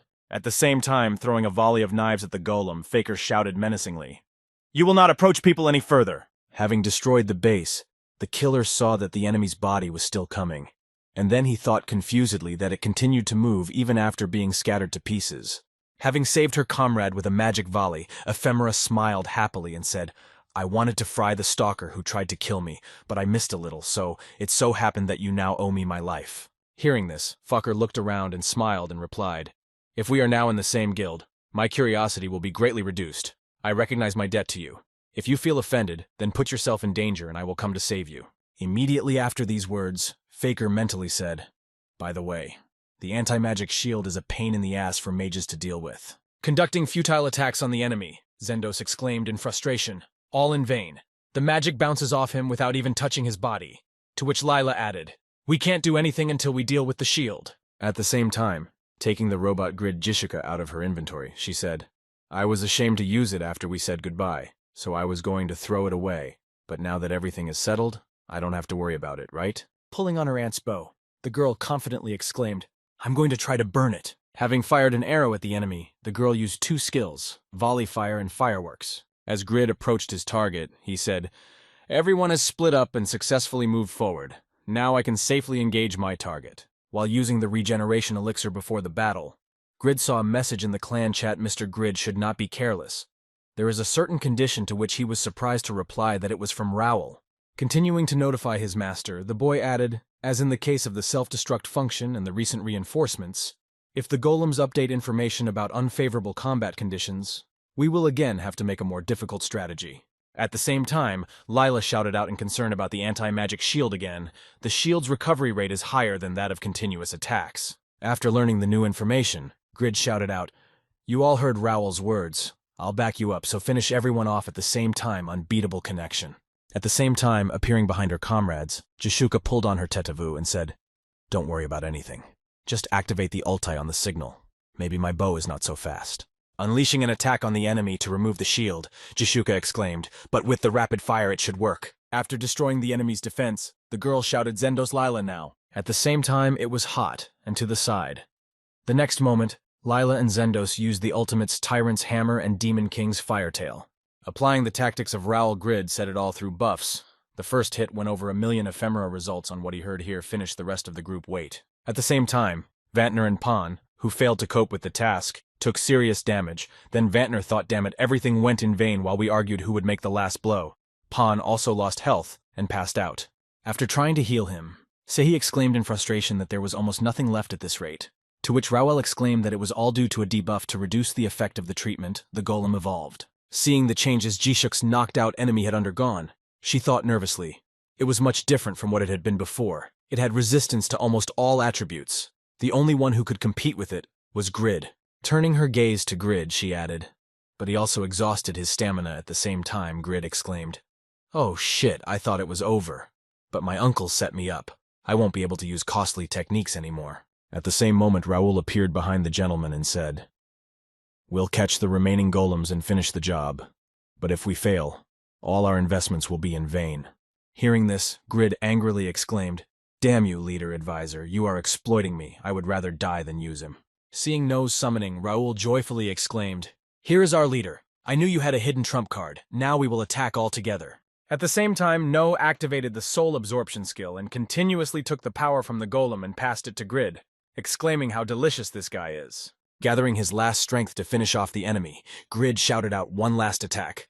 "I'm too annoyed, so let's finish it off." Before attacking, Grid looked at the overeating No and said unhappily, "This guy's got more followers in the Funkafay because of the fight with the rock." The next moment, he used the kill skill and rushed at the enemy. Heading towards the end of the fight, Grid steadily gained and still provided a spectacular pre-fight ceremony. Sometime later, in the ruined kingdom of Lionheart, one resident shouted out that there were jobs for people in the queue, and that adventurers who helped rebuild the building would be rewarded. At the same time, on the street, the mayor giving out a reward speech to the people who destroyed the golem to the whole group belongs gold and contribution to the kingdom. So next. Seeing the next uncle was amazed and exclaimed, "Oh, Sir Happy, you destroyed the golems and the doll. I give you gold and contribute, thank you." Then someone from the queue added the same runner with a top weighty reward. Having received the reward, Happy thought that this invasion, from the task of destroying the golems to the restoration of the city, was a great opportunity for the players to envy me. If I had made the effort, I could have risen to the top with them. At the same time, bowing their heads to the king, the former Tzedaka heard in gratitude for saving the noblemen of the kingdom, Count Steam, and destroying the mechanisms. Baroness Jishika and the warrior receive gold and contributions to the kingdom. We are witnessing the birth of Viscounts before our eyes. Until now, only 3 Satisfy players have held the title of Viscount: Grid, Javal, and Chris, an unexpected turn in the formation of power. Moreover, all persons who have received the title of Viscount are under the leadership of Grid, since one Viscount can have a knight. Grid can get about knights as a result. And even despite the bad reviews about the name of the guild, it is now undoubtedly attracting the attention of the majority, after which the king's subject called the next brave men to step forward. While they were walking, the subject announced that for helping Viscount Grid in defeating the golem dolls and mechanisms, as well as for your feats on the front line, I give you gold and a contribution to the kingdom. I hereby confer upon Huroi Rowell Ephemera Ruby and the sexy high school girl the titles of Count of the Kingdom of Ethnal. Although the number of aristocrats of rank in the kingdom is limited, the fact that 2 people have been simultaneously awarded the title of Count is such a great feat that the royal treasury is in danger of being emptied. Immediately afterwards, the king called his subject and said, "The last thing I will declare is Aiden himself. Give me the scroll," to which he replied, "Yes, your highness." Waiting for Grid, Wantner said haughtily, "We are very late. The difference between their reward and ours is huge, don't you think to?" Which Jishuka replied, "I think it is an excellent payment in exchange for a clear formation of the future course." The next moment the king exclaimed, "Viscount Grid has performed an unsurpassed feat by leading all the soldiers, and I hereby call him a hero, a defender of the fatherland, and I give him an untold amount of gold in contribution, and I order a statue to be erected in the Hall of Fame to immortalize his deeds for posterity." Hearing this, Jishuka said, "There is nothing to regret. I know it is not so easy, but the difference now does not matter much. The new head has made the first step ahead, and there is still plenty of time to accumulate merit." After bowing his head to the king, Grid heard the title of Duke being conferred on Viscount Grid, after which Grid received many buffs. After the king's words, Grid said, "Your humble servant Grid swears his eternal loyalty to His Highness the King." And then Raoul thought and advised him to swear allegiance not to the entire royal family, but only to the King of Bisbaden. Looking around at the nobility, he mentally added, "The rest of the aristocrats are already looking at me with suspicion, because the king's love is a basic necessity." The king bowed before Grid and said, "Thank you again. Words cannot express how this soul feels." Hearing this, Grid thought that with such achievements, his duty was more than fulfilled. It was time to receive a reward, and then said, "Your humble servant believes that His Highness will appreciate my efforts." To which Bisbaden replied, "It does not compare with your feat, but I hope you will accept it as a reward. I give you the great city of Raiden." Hearing the name of the city, Raoul nervously said in his head, "Raiden," the same Raiden on the edge of the western kingdom of Ethnal. Smiling ominously, the boy added, "King Bisbaden just threw us the work, beautifully wrapped in the wrapper of a big city. What a great reward to add to the hemorrhoids of the advisor. Immediately after, Earl Steam put his hand on Grid's shoulder and exclaimed joyfully, "Thanks to you, my son-in-law, I have also been promoted to Marquis. Now I need to call you your highness." To which he replied, "Thanks to me too. Haven't you brought the largest reinforcements among the nobility?" Hearing this, one of the disgruntled aristocrats said who would have thought that the kingdom was saved by the son-in-law of this bump on Steam's eye, to which another added that if he himself was a marquis and his son-in-law was a duke, then they could be considered the strongest faction. We are at a disadvantage. Having received the notification of the completion of the missions, Grid mentally said, "Let's finish this. Now it's time for the story of my challenge." Turning to his comrades, Grid mentally added, "It is better to explain now," after which Jishuka and the others spoke. Bowing before them, Grid thought about where my starting line was and where I would begin my journey, and then said, "I am a little late with my apology, but I hope you will accept it. My own power has intoxicated me, and I have forgotten the meaning of the word together. Without you, I will continue to make the same mistakes, so please stay by my side and watch over me together as friends." Hearing this, Jishuka was surprised to think that he had decided to apologize at a time when the world's attention was focused on his person. Immediately after, the girl added that this rascal, though slowly, is advancing step by step, and then replied, "Fortunately, at least you didn't do it with malice." Knocking Grid in the chest, the girl added in a stern tone, "We will trust and take care of you, because that's what it means to be together." Hearing some strange reaction to his words, Grid replied confusedly, "Yes, thank you all." Immediately afterwards, the king joyfully exclaimed, "Now it's time for a consoling reward for the people. Let's all wipe away yesterday's fatigue. Let the banquet begin in honor of Duke Grid and the Overgeared." Looking at the new skills, one of the attendees was amazed to hear the title savior of the homeland increased all characteristics by and runners from types of characteristics, and higher if they increase by. To which the other answered him that it was all the same, that we were just unrealistically lucky to raise the level. Sitting at the table, a tired Grid said everyone was completely delighted, and I could only dream of getting 1,000,000 gold. For Zoraul replied that since the task was completed in the guild, it was common property. Stop being stingy. The next moment, Sehi spoke frightened. Her brother and I were rewarded with gold, and Huroi told us that it was more than 1,000,000, so help us manage it properly. And then Ariam added, "It's dangerous. I've seen people who won the lottery end up at the bottom." Hearing this, Grid said unhappily, "I don't know who suffered here. I didn't even have time to eat. Who are you blaming now?" And Raoul added, "When I got my first big sum, it also raised the whole realm's ears." Immediately after, Raoul added that it is safer when you have them than when you have knobs who do not know the game, and if they want to continue playing for the guild, paying for equipment and other things will be a plus. After hearing this, Grid said to me, "It's not hard, but you're not going to school in real life. It's been hours." To which Sehi replied, scared that we had to go. Immediately after, Raoul added to the matter on a large scale. Schoolchildren with a capital S intervened, to which Grid replied, "Hey, you're actually a child too." Hearing this, Raoul spoke joyfully, "And yet you have a guess whose hands it was, given that he was able to control so many golems and endangered the whole kingdom. Many say that only someone of the level of the great wizard Bram can do it." In addition, the boy added that if you think about it, a strange object fell out of the last combat mechanism, to which Grid replied that there was definitely something like that, but I didn't have time to check. All my thoughts were busy apologizing to Tzedaka. Opening the box, the description of which said that magic of unknown origin generates someone's voice, Grid said in disappointment that the letter from the stone not only cut off experience points, but also dropped a drop about nothing. Opening it, Grid heard, "This time I will not limit myself to mere warnings, descendant of Pagma." Then Grid nervously thought, "Right in my head, moreover, this voice." Listening to the voice message from Bram, "Grid heard you broke the contract. Don't think I didn't know you were secretly collecting Pabranium.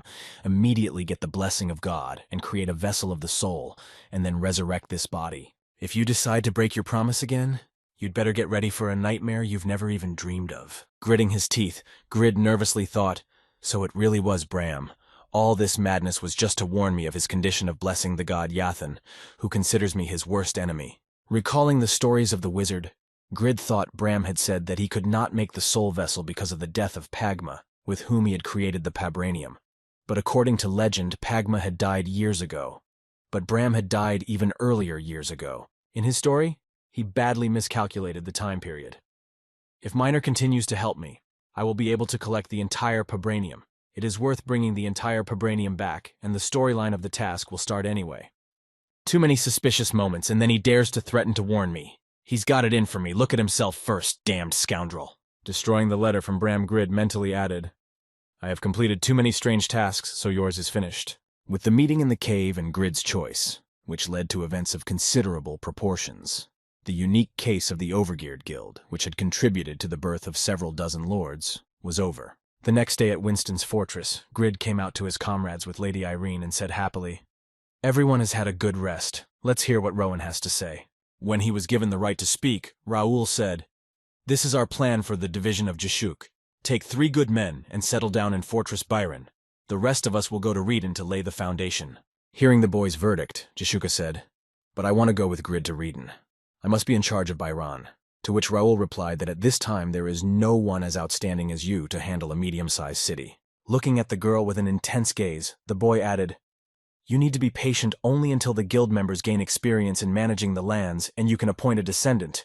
Do not forget to raid the forest guard and farm ore. Immediately after, he added, he drove the girl into the paint.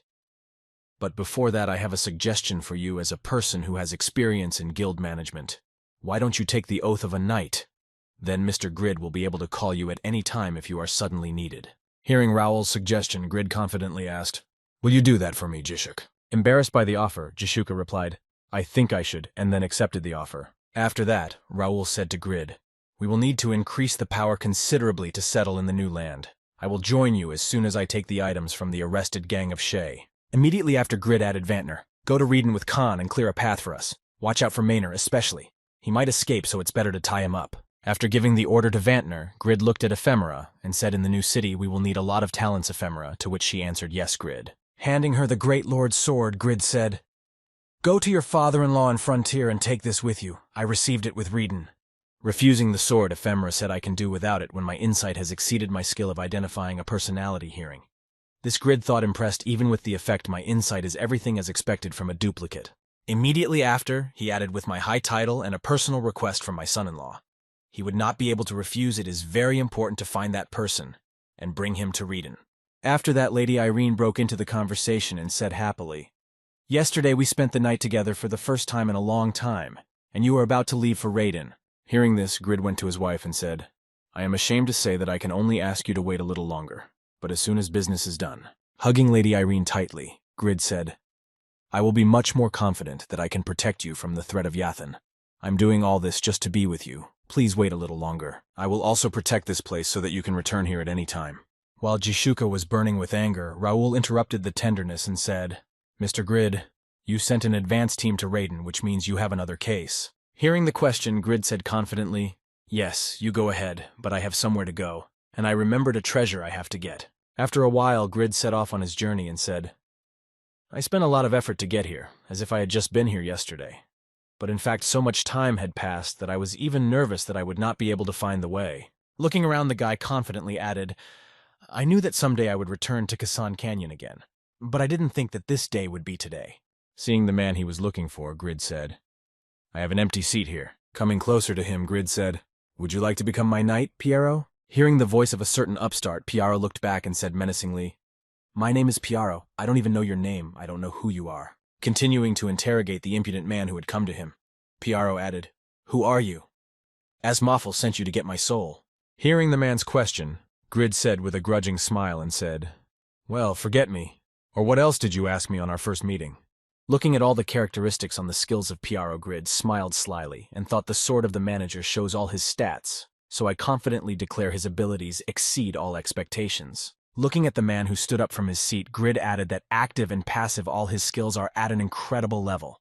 His stats have no limitations on pumping. The next moment, Piero said, Judging by your energy, you're not at the level for someone like Asmophel to control you. Or should I mention that starting with an introduction would be a basic courtesy? Looking at the man, Grid thought, this NPC is on a completely different level. He has a name and is capable of unlimited growth. And then he said happily, My name is Grid. I am a descendant of Pagma and the Duke of the Kingdom of Ethnal. You will be my knight. When Piero heard who was standing in front of him, he was surprised to hear the descendant of Pagma speak in his head. Looking at the joyful boy, he replied, What you said is true.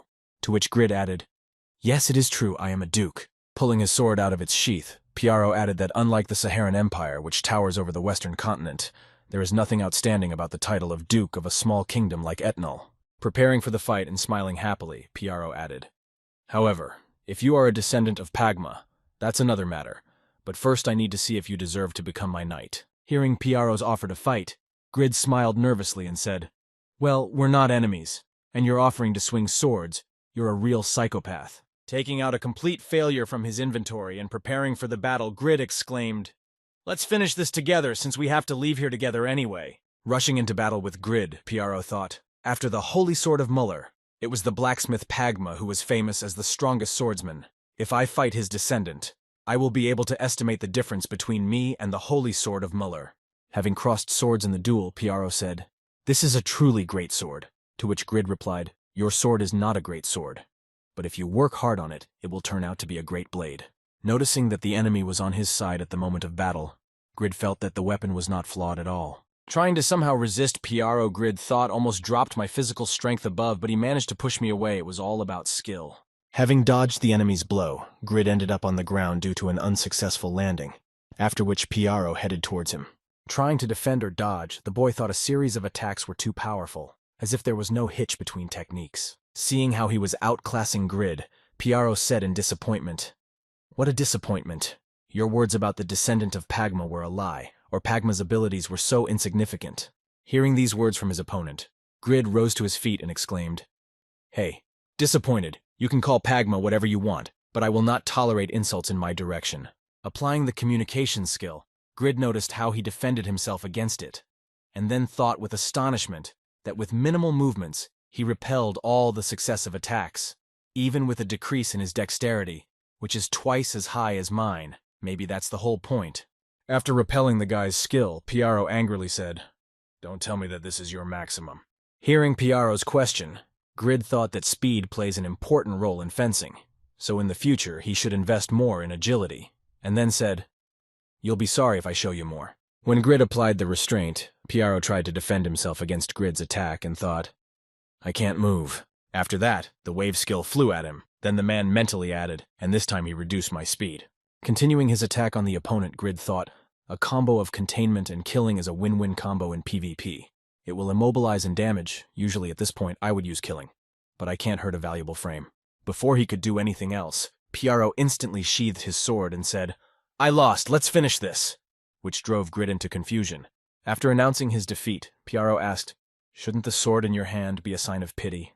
I can't resist a swordsman who isn't driven by the intent to kill." Hearing this, Grid replied disappointedly, "You were too easy to deflect attacks for a loser," and then thought, "What a slippery man, he still has the inevitable death." Immediately after that, moving his sword to the inventory, Grid said, "Well, I'd rather you fulfill my request. Since I won, you will become my knight." In response to Piaro's request, he replied that I was only checking whether you were worthy or not, but I did not promise to become a knight, to which Grid replied that it was impossible to do that to someone who entered the battle full of hope. Hearing Grid's words, PR stopped in his tracks and said that a knight must swear an oath of loyalty, and loyalty can only be built on trust. After these words, looking back at the boy, the man added in a stern tone of voice, "Without trust there can be no loyalty, and I have firmly decided that I will not swear loyalty to anyone else for the second time." Looking at Grid, who was dissatisfied with this answer, Piaro added firmly, "I'm sorry, but I can't accept your offer." At the same time, somewhere in the labyrinth of one of the Bram caves, all the magic of this world, the fruit of my work and merit, muttered with dissatisfaction. The magical progress and the influence of words were all made possible by my majesty. And yet to ignore a serious warning from the great me is a damned descendant of Pagma. My best student, the descendant of Pagma, has perfectly recreated your sphere, even restoring the celestial eye with the magic I secretly implanted in the sphere to keep an eye on you. Mahmud is a genius who is known all over the world, who simplified the magic formulas, and I have been following you without ceasing to follow you to the very top. But only your achievements will forever remain in memory, as will mine, because the title of the greatest sage should belong only to me, Bram, and I will return to life to take this place. And you will not be able to free yourself from my gaze until the vessel of the soul of the descendant of Pagma is created. And so 3 days have passed since we left Keeson Canyon. Destroying enemies on the way home, Grid exclaimed in frustration how annoying these forks are and why I so often encounter level hordes. Standing in a stance to repel the enemy's attack, Grid added, "Not that I can't kill them. but while I'm trying to remember the basics to defeat them, time is wasted. Gritting his teeth in frustration, Grid thought in disappointment. Damn. If I had come at least a day earlier, I could have enlisted the support of the ogre troops, and it took Piaro too long. Recalling the moment of their dialogue after the battle, Grid recalled what he had said then. Your obsession with trust is a result of the trauma of being betrayed by your master. Looking back, Piaro said, You know, it's not polite to speculate about other people's circumstances, to which he replied, But you're a fugitive who was falsely accused by his own comrades. Looking back, Piaro heard that since the Emperor had turned his back on you, it meant that he doubted your loyalty, and chained by the feeling of betrayal from your comrade and master, you decided to sever all ties with the earthly world, didn't you? Hearing the details of his fate, Piaro said, My story is not meant to be shared with the Empire, but you know it in too much detail, so you are indeed in league with Asmawful. Hearing this, Grid said, But you told me about it 6 months ago and asked for revenge, and you don't even remember that. Recalling the masked man who had said the curse, Better kill me, Piaro exclaimed that it was really then. Immediately afterwards, Piaro said in surprise, That's amazing. You mean that pathetic boy has changed so much? To which Grid replied angrily that he meant pathetic. Immediately after, he added confidently, Isn't it a shame that we have to waste our lives because of some traitors? Come with me. Trying to persuade Piaro to become a yogi, Grid added, I will help you take revenge. Hearing the offer to fulfill his desire, Piaro exclaimed in confusion, Wait, why are you so obsessed with me? Etnal remains neutral. No one will drag him into wars. What's the use of a warrior like me? Then he added nervously, And as you said, I can't serve anyone else. Listening to Piaro's groan, Grid said sternly, Listen, uncle. I'm still far from the stage of maturity when you start to empathize with other people's stories. But I'm not such a bad person to force loyalty from someone who has experienced betrayal. And yet I am. You can be my guest, and together we will open the door to whether there is something worthy of trust outside. Continuing to chop the enemies to pieces, Grid angrily exclaimed, Damn it! I'll deal with him in one blow. No need to complicate my life. I have great armor. Why throw problems at myself in battle? Destroying enemies, the genus is dependent on these things, so your abilities are in complete chaos. Lower your center of gravity, and swing. Having destroyed the enemy with one blow, Grid exclaimed, Nonsense, it's all nonsense. Watching Grid's training, Piaro, who was standing nearby, said, Look at the power of your sword. It's grown quite a bit. Every move, every stroke is also part of the training. So stop grumbling. Consider it a gift from an invited guest, for I look forward to the next destination you show me. Hearing this, Grid looked back at Piaro and said, I'm just thinking about how I shouldn't have brought you along. We'll talk after we arrive at the site in Farshan. Seeing the familiar terrain, Grid joyfully exclaimed, Hurrah! Well, finally the last hill. And if we had been flying, we would have arrived long ago, to which Piaro replied that if the body is comfortable, what are you better than a pig? Immediately after these words, Piaro added that he was somehow too irritated since we came here, to which Grid replied that this place does not bring back the best memories. For me, this is the homeland where I first set foot, and I happily lived here for about a year, accomplishing many feats in the city of Fortress Phaetrian. Moving on, Grid said to Reedon, You have 4 more days of traveling to do. You can continue your mockery tomorrow, but for tonight, I suggest you spend the night here. As they approached the town, something shiny glinted in one of the tree hollows. It was a spyglass through which the Baron of the town was looking, and said, Who is this? He was displeased to see that this fool had returned to the town. Clutching the magic ball in anger, Count Asher said angrily, I installed magic devices all over Phaetrian under the pretext of protecting the kingdom of Gauss, and was waiting in the hope that you would get caught at least once. Immediately after summoning his subject, Count Asher said, Hey, quickly call the knights, to which he replied, Yes, your grace. Watching Grid through the bullet, Asher said angrily the thief climbed over the fence again, not knowing the time to open the hunt. The borderline that separates the western and northern parts of the kingdom of Etnal, as well as a strategically important unit on the front line of the kingdom of Etnal, closely borders the kingdom of Gauss. This fortress city located on the way to Grid's new possessions is one of the starting cities in Satisfy. Sitting in a cafe, one of the visitors said to the owner when it will become tastier, to which he replied that you should look for it not in the fortress but in a tourist city. Immediately after the owner's answer, one of the visitors angrily shouted a curse if the food is like cardboard. At least the stench was removed so as not to spoil the taste of alcohol. They let all kinds of rotting homeless people into the inn. Hearing this, a level knight named Cock confidently said that when you need to concentrate on hunting and pumping, nothing should bother the big cock. He will take care of everything. Approaching the pair of visitors, the knight exclaimed disdainfully, Hey, gentlemen vagabonds, we have a precious moment of rest, but your stench is ruining it. Could you please leave and ignore it? PR said, oh, the stewed tail tastes pretty good. Hearing this, Grid replied that it tasted like chokpal, to which Piaro replied that he had never heard of this dish in the Aharan Empire. Approaching the visitors, Cock angrily exclaimed, judging by the color of the mark, you are NPCs, so you cannot ignore adventurers. I'm actually already on the level, behave. Before he could finish speaking, a bone from Grid's hands flew right into his face, knocking him back a few meters. Standing up after the knockout, Cock nervously said in his head that the tailbone of the cannibal had taken away his health with such a trifle. While Piaro looked back at the soldier who had been beaten, Grid said disappointedly, that's why I told you to change your clothes, or at least fix your hair. I don't care about the smell, but do something about your appearance. You're only a little old. Hearing Grid's remarks, Piaro said in displeasure, you're not satisfied with the way I look. You're chasing my appearance. When Piaro took off his cloak, Grid said, I don't care if you're comfortable, but you attract a lot of attention. To which he replied, you're too focused on trivialities. That's why the base is in such a mess. Hearing the remark from his friend, Grid said thoughtfully, you will never forget the orcs we captured on the way, you said. Why do you need skill when you have great equipment? When Piaro heard this conclusion from Grid, he said, if you think armor is so important, why do you wear lighter shoes instead of heavy boots?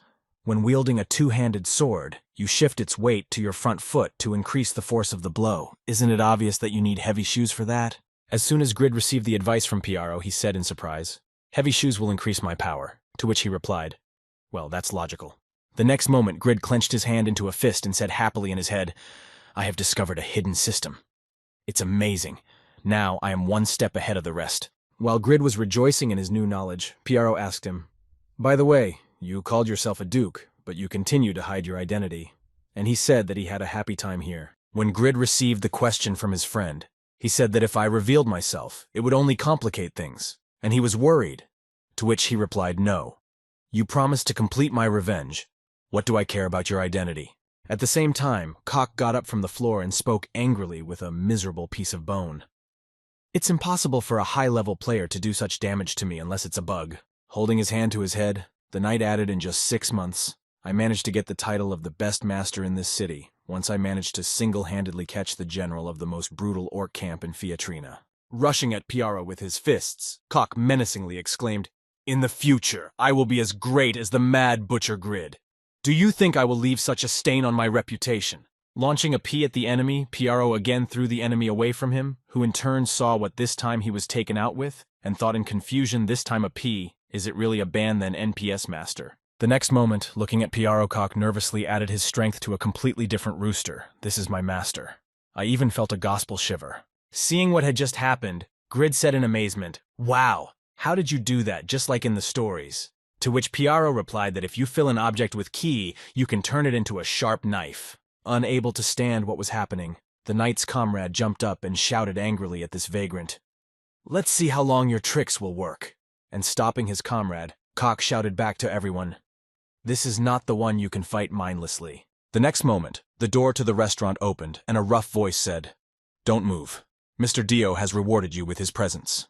Hearing who had arrived, one of the visitors said unhappily, Dio is a knight of these lands. And a girl nearby added, he gave me a leveled task and at the same time acted arrogantly. Why is he here? Taking out a handkerchief and reaching for his face, Dio said, what a stench, and how can people eat and sleep in such a pigsty if not for the Count's order? I would quickly burn everything here. Immediately after these words, the knight said, people, answer my question. Is there anyone here who has seen Duke Grid with his own eyes? Hearing who the royal knights were looking for, Cock nervously thought Grid was the same Grid. The knights had caught all the high-level monsters in training, so there was nothing for the runners to do here. Heading across the hall, Dio spoke haughtily, looking at the visitors, hence the zero reaction. He really hasn't been seen by anyone, not you and not you. As the knight began to approach Piaro and Grid's table, the guy said, I'm getting bored. If you're done, let's get out of here. Seeing that one of the visitors got up from the table in defiance of his order, Dio said haughtily, hey, you're not mine to get up until we check everything, and disobedience will be punished. Just as he was about to approach Grid, he smelled the stench of Piaro, which made Dio vomit, and covering his face with a handkerchief, he exclaimed, what a smell, you bastard. At that moment, following Grid, Piaro also stood up from the table, and then Grid added that we don't have time to waste on flies, to which Dio exclaimed irritably. Immediately after that, grabbing the guy by the cloak, Dio exclaimed angrily, first annoying with his stench and now with his behavior, Let's see who is hiding under the cloak. As soon as the cloak was thrown off, Grid spoke menacingly as Dio froze in place, seriously wanting to walk by in peace. But even that was not allowed. Looking in the direction of the guy whose cloak had just been pulled off, Cock wondered in his head who the man was. Looking at Grid's ominous appearance, Cock mentally added, "Mad Butcher Grid," after which he said menacingly, "Well, there he is. What do you want? And where did your lordship's appeal go? Am I your friend or what?" Seeing who was in the same building with them, the audience nervously exclaimed to the Mad Butcher Grid what such a person was doing in Fatriana. Approaching Dio's face, Grid said thoughtfully, "Wait, but I've seen you somewhere." While Dio thought frightenedly what was going on, the pressure was just insane. The next moment, Grid added in a stern tone of voice that's exactly what it meant. After slapping the knight, Grid said, "I will not forget any of the scoundrels that were in that place that day." Grabbing the place of the blow, Dio exclaimed in confusion that you are doing, even if you are an aristocrat. But you can raise your hand to a knight whenever you want, to which Grid replied, "Whenever you want, you dare to say such a thing." Then he angrily added that only your manners matter to you, but you don't care about the promises made to users who are making every effort to complete the task in this way. Continuing to slap Dio Grid, he added, "You know how much time I spent on that task, and you stabbed me in the back. And after all that, you dare to appear in front of a man who was wrapped around your finger and deprived of everything he had." Rising to his feet and reaching for his sword, Dio nervously exclaimed to the scoundrel, "Although the Count ordered you to be brought back in one piece, such behavior towards a knight will get you executed." The next moment, standing in front of Dio and holding his sword to his throat, Grid said menacingly, "Don't worry. The head on your shoulders only means that I have not yet made up my mind." Immediately after, he added, "Thank a generous man like Kang. He is the only reason you're still alive." After these words, moving the sword to the inventory and heading for the exit, Grid said, "Let's go, we'll have a safe trip." To which Piaro replied disappointedly, "I'm already tuned into the show, so do as you wish." No sooner had Grid gone far than Cock ran after him, exclaiming joyfully, "Wait, Mr. Grid." And looking back, Grid said, "You've got to tighten the volumetric screws, it's not going well." Immediately afterwards, he added that if the man from town pretended to know me, he would have a hard time telling me that I would be leaving soon. To which Cock replied excitedly, "It's all right. I wanted to apologize for my rudeness the other day, but most importantly, it's such an honor to meet my idol in person." Putting his hand to his chest, the knight joyfully exclaimed, "My name is Cock, and someday I will definitely become like you and find you. Please remember me." Hearing that he was being admired, Grid awkwardly said, "Wow, your idol," to which Piaro added as simple as a penny. Handing Grid a pen, Cock said, "Will you sign my autograph here on your chest?" To which he replied that you're not a fan of no. Having received the inscription on the chest of the cat below the owner, Cock happily said, "So cool," to which Grid replied that you are quite noisy. Leaving the city and finding himself somewhere in the forest, Piaro said revenge is my only goal, so I was going to refrain from asking too many questions. But your situation looks too strange for the Duke of an entire country. Immediately after, the man added what eventually happened, to which Grid replied in due time, "I spent a lot of energy on this place until one nasty incident happened." Hearing about some interesting detail, Piaro asked what the nasty incident was, to which Grid replied, "The situation itself is different, but I felt the same way as you. Let's say something like a betrayal." In the next moment, Grid added that this was the starting point of my journey as a descendant of Pagma. I was lucky and was able to capitalize on it, but then I lost all my investments. Continuing his story while a portal appeared above them, Grid added the one who entrusted me with the task killed me immediately after reaching the goal. That night was then with them. Appearing in the way of Grid and Piaro, Asher said, "Grid, did you really want to just leave once you were in our area? We still have an unsolved problem between us." Looking at the enemy who appeared before them, Grid added menacingly, "Here in Fatrian, the man who betrayed and killed me is his lord." "He was the lord of Fatrian, Count Asher." Bringing his knights with him, Asher said haughtily, "What was the point of entrusting Sir Dio with that? It is true what they say. If you want to do something, do it yourself." Putting on his armor and preparing for the battle, Grid said joyfully, "I was just thinking that someday we would find a winner, and you are here as if by chance. But I am not the one who can be offended by people like you.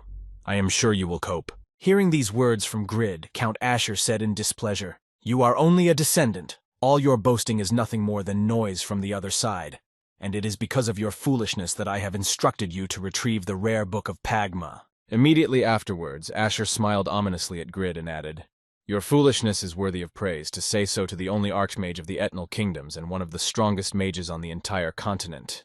Looking at his rival, Grid gritted his teeth and thought, due to the mutual ill will between the Kingdom of Gauss and the Kingdom of Ethnal, Fatrian is located on the border and is in the heart of the conflict. The Kingdom of Ethnal has claimed the right to neutrality to limit the monopolization of products by the Kingdom of Gauss-fomented cross-border conflicts. However, the reason why the kingdom cannot act as it pleases at the moment is the superior strength of Archmage Asher, who immediately suppresses all such attempts. And this is not an exaggeration at all. Count Asher is the strongest unit of the Kingdom of Ethnal, and he is able to suppress the conflict by his mere presence. At the same time, Piaro, who stood before Grid, happily said, "The best mage of the kingdom. Now I have felt the benefits of opening the door to this world with you." Seeing that another enemy had appeared in front of him, Asher said unhappily, "Your partner doesn't know where he belongs either, if he interferes without thinking." Hearing the warning from the Archmage, Piaro happily said, "I'm curious. I've never had to fight an Archmage before. I'd like to test your abilities as a mage who is one of the best on the continent." Feeling the oppressive atmosphere from Piaro, Asher thought frightened. Who is he? His energy even made me feel afraid. Was there really such a monster hiding in the kingdom? Immediately after these thoughts, Count Asher said unhappily, "I refuse. I only care about that boy. There is no reason to fight you." Smiling happily at his enemy in response to his wish, Piaro said, "I'm not asking, I'm saying I wish it." Rushing into battle against an interesting enemy, Piaro said happily, "You have no choice." Seeing that his opponent was already approaching him, Count Asher, hiding behind his subjects, exclaimed, "Buy me some time," and then thought that the way Grid had shown himself in Lionheart was not to be taken lightly. There is no need to waste energy on fighting a man who is currently stronger than Grid. We need to set up a barrier and create a battlefield for Grid and me alone.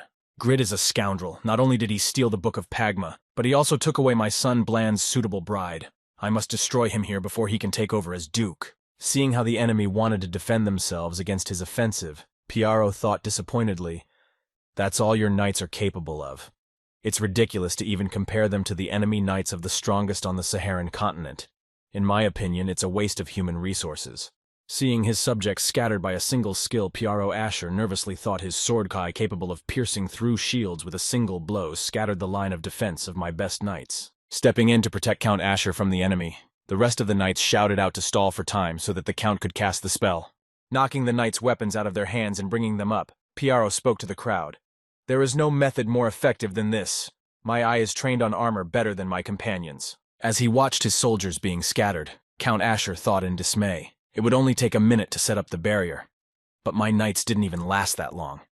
I've heard of a crazy organization called Overgeared.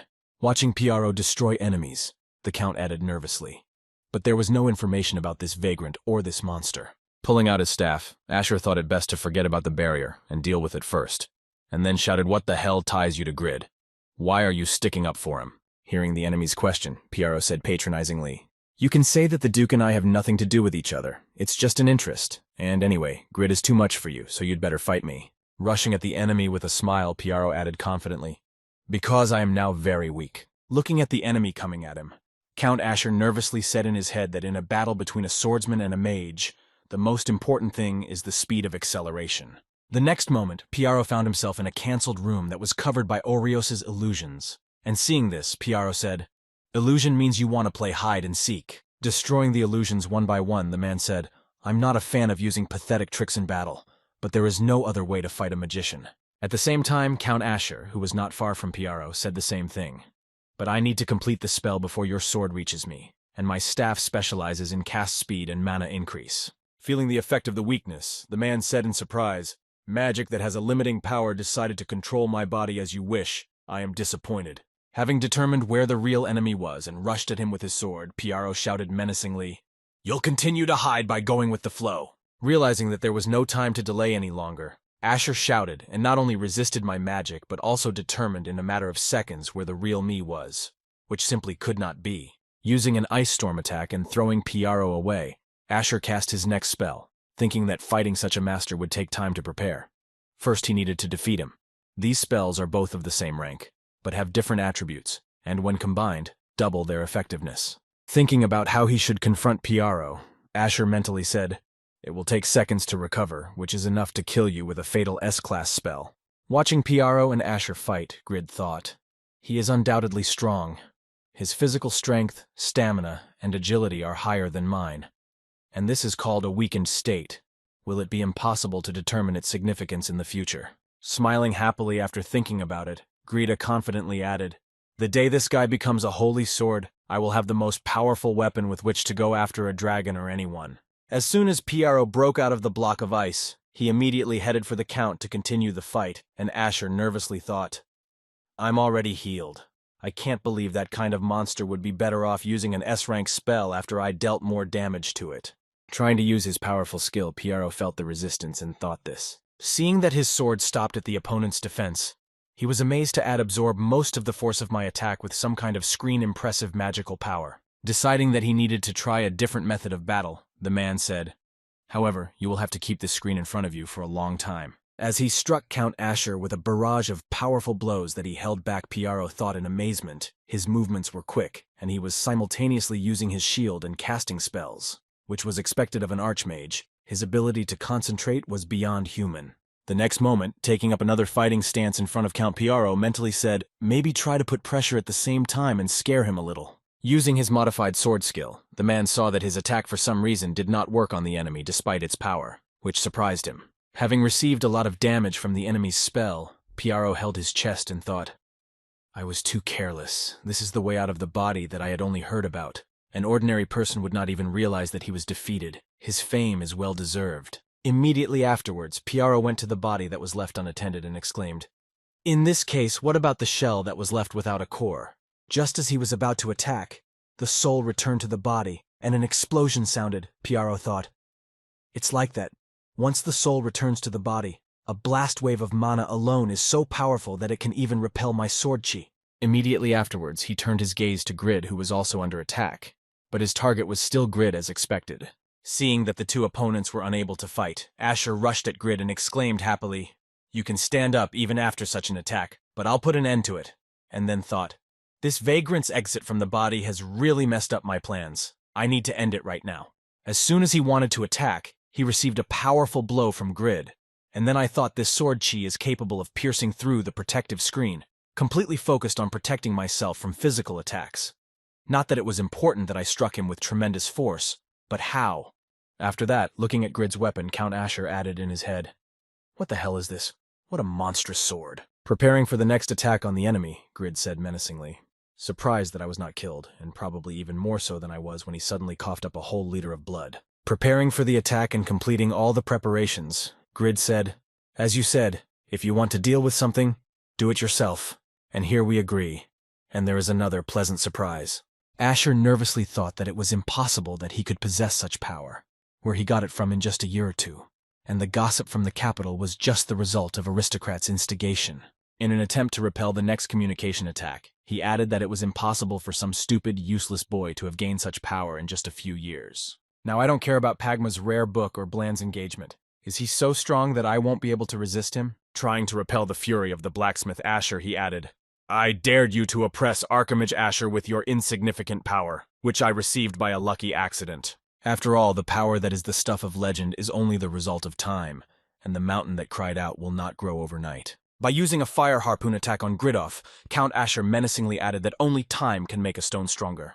Observing the effects of the magic, Asher exclaimed, Feel the power of Asher, who has defended the walls of Etnal for decades. I will never give in to the hands of some lucky boy. Jumping out of the flames with a complete failure, the clan shouted out, Time is telling. All you have to do is get close. Swinging his sword and using his killing skill, Grid added to the non-crook's time to think about it. The next moment, Grid struck at the enemy, launching him into a tree a few dozen meters away and causing critical damage. Approaching the defeated enemy, Grid said menacingly, Now repeat after me, Your Grace, Duke Grid. I beg you to have mercy. Raising his head and looking at Grid, Asher thought, I remember when he was a boy with a weak body and no abilities. He didn't try to understand himself. He was just jealous of other people's things and burned with the desire to possess them.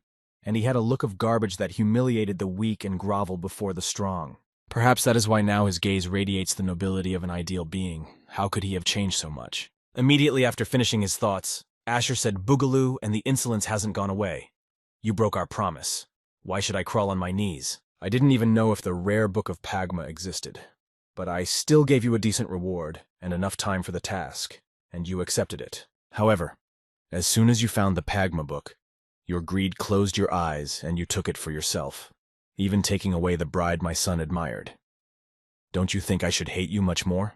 Hearing Asher's words, Grid said angrily, But you deceived me by entrusting me with a thoughtless mission, and I wasted so much time and lives, and you also planned to kill me." In response to Grid's words, the Count said, "Now that it's over, I just wanted to put a final point on it, but it looks like today will be that day for me." Looking at Grid, Asher added in disappointment, "The pride of decades of defense of the kingdom will be destroyed by you, by someone who did not even imagine the threat in the past." Looking down, he added, "And yet I entrusted you with this task because I appreciated your tolerance, and your noble appearance today suggests that you have been through many trials." "You have defeated me, so all my dissatisfactions will sound like nagging. I cannot obey, just kill me." Grid made a disgruntled expression and thought, "Pagma's book and my efforts after changing classes are all my own. But the truth is that only because of the chance he gave me could I become Pagma's descendant. Even in the past, when I was working my butt off but still couldn't keep up with the others, I just ran away, blaming him for my failures."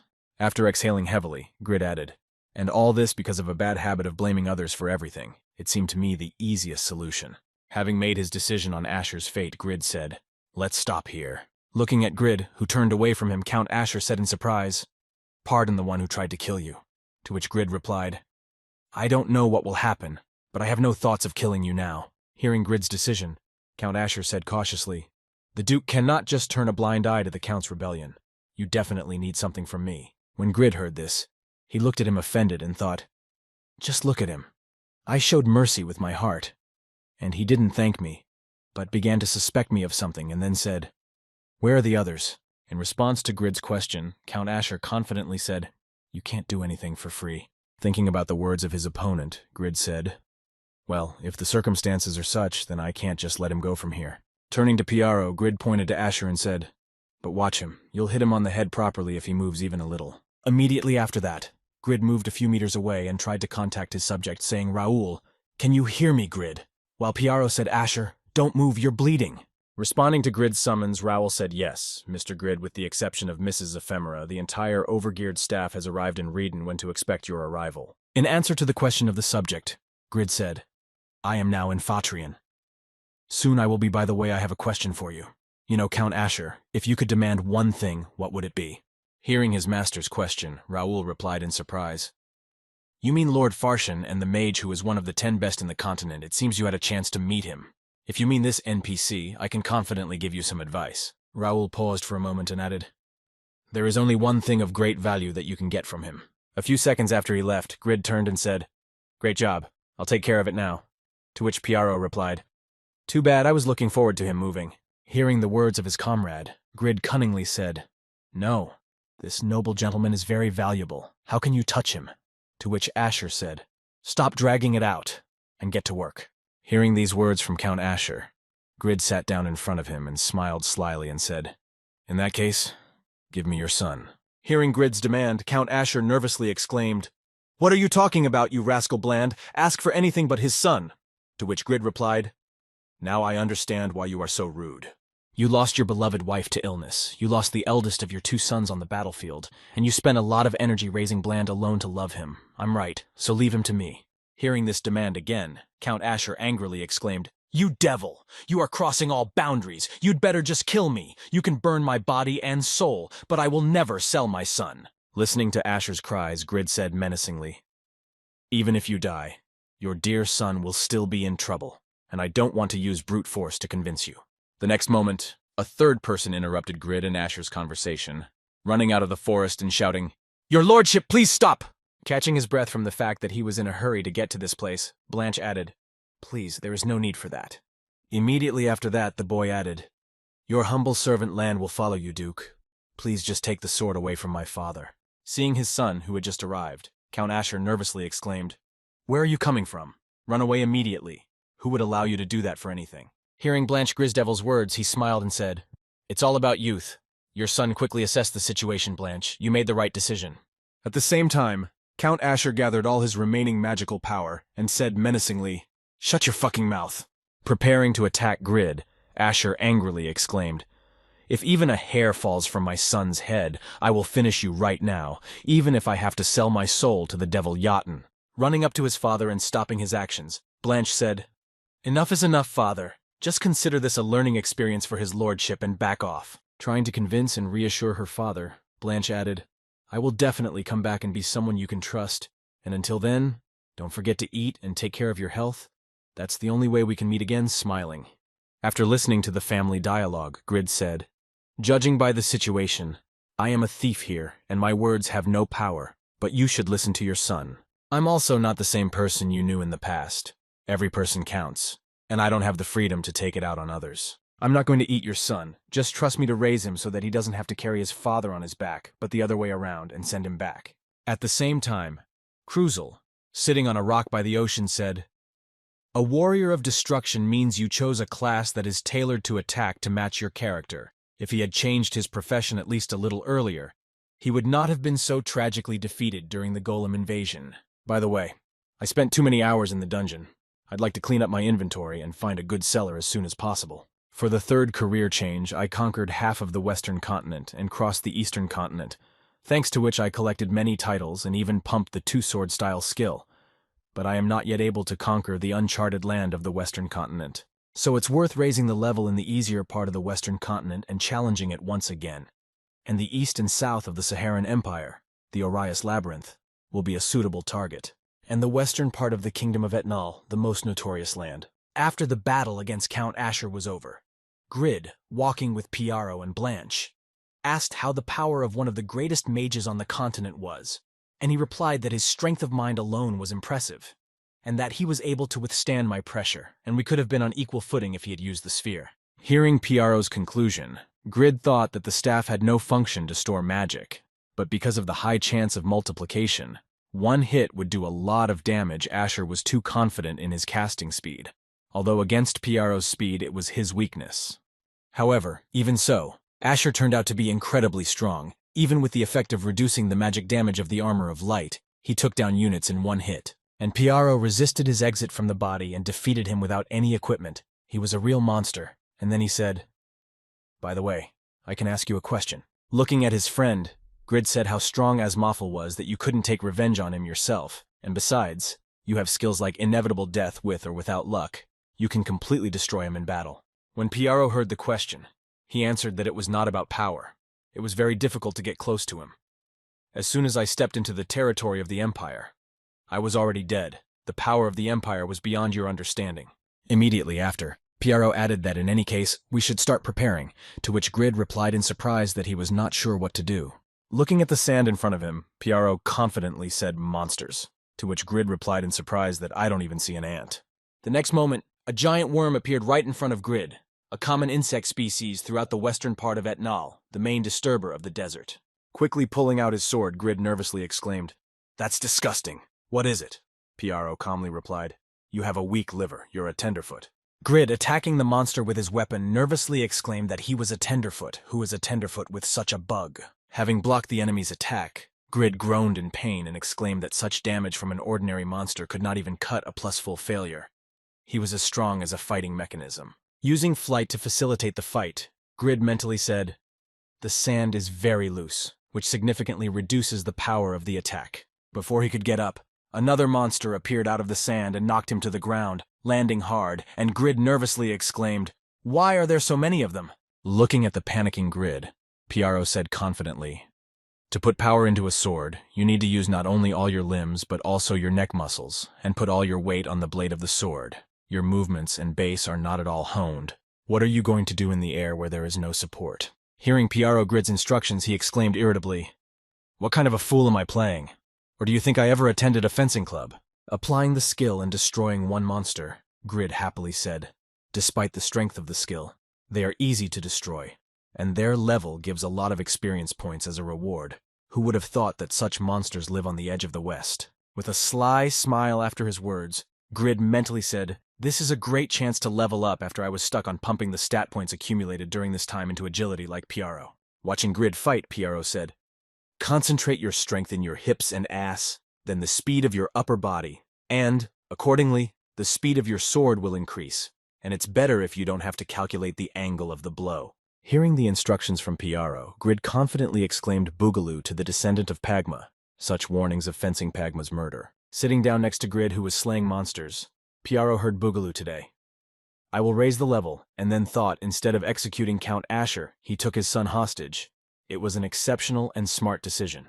It seems that he is not so stupid, but nevertheless his abilities at this level must be overconfidence clouding his eyes.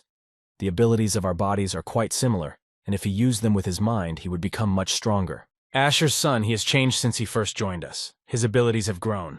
He listens to everything I advise Grid. He has inherited all the magical power of his father, and is also skilled with a sword as expected of a lion cub. It will be interesting to train him before we arrive in Reedon.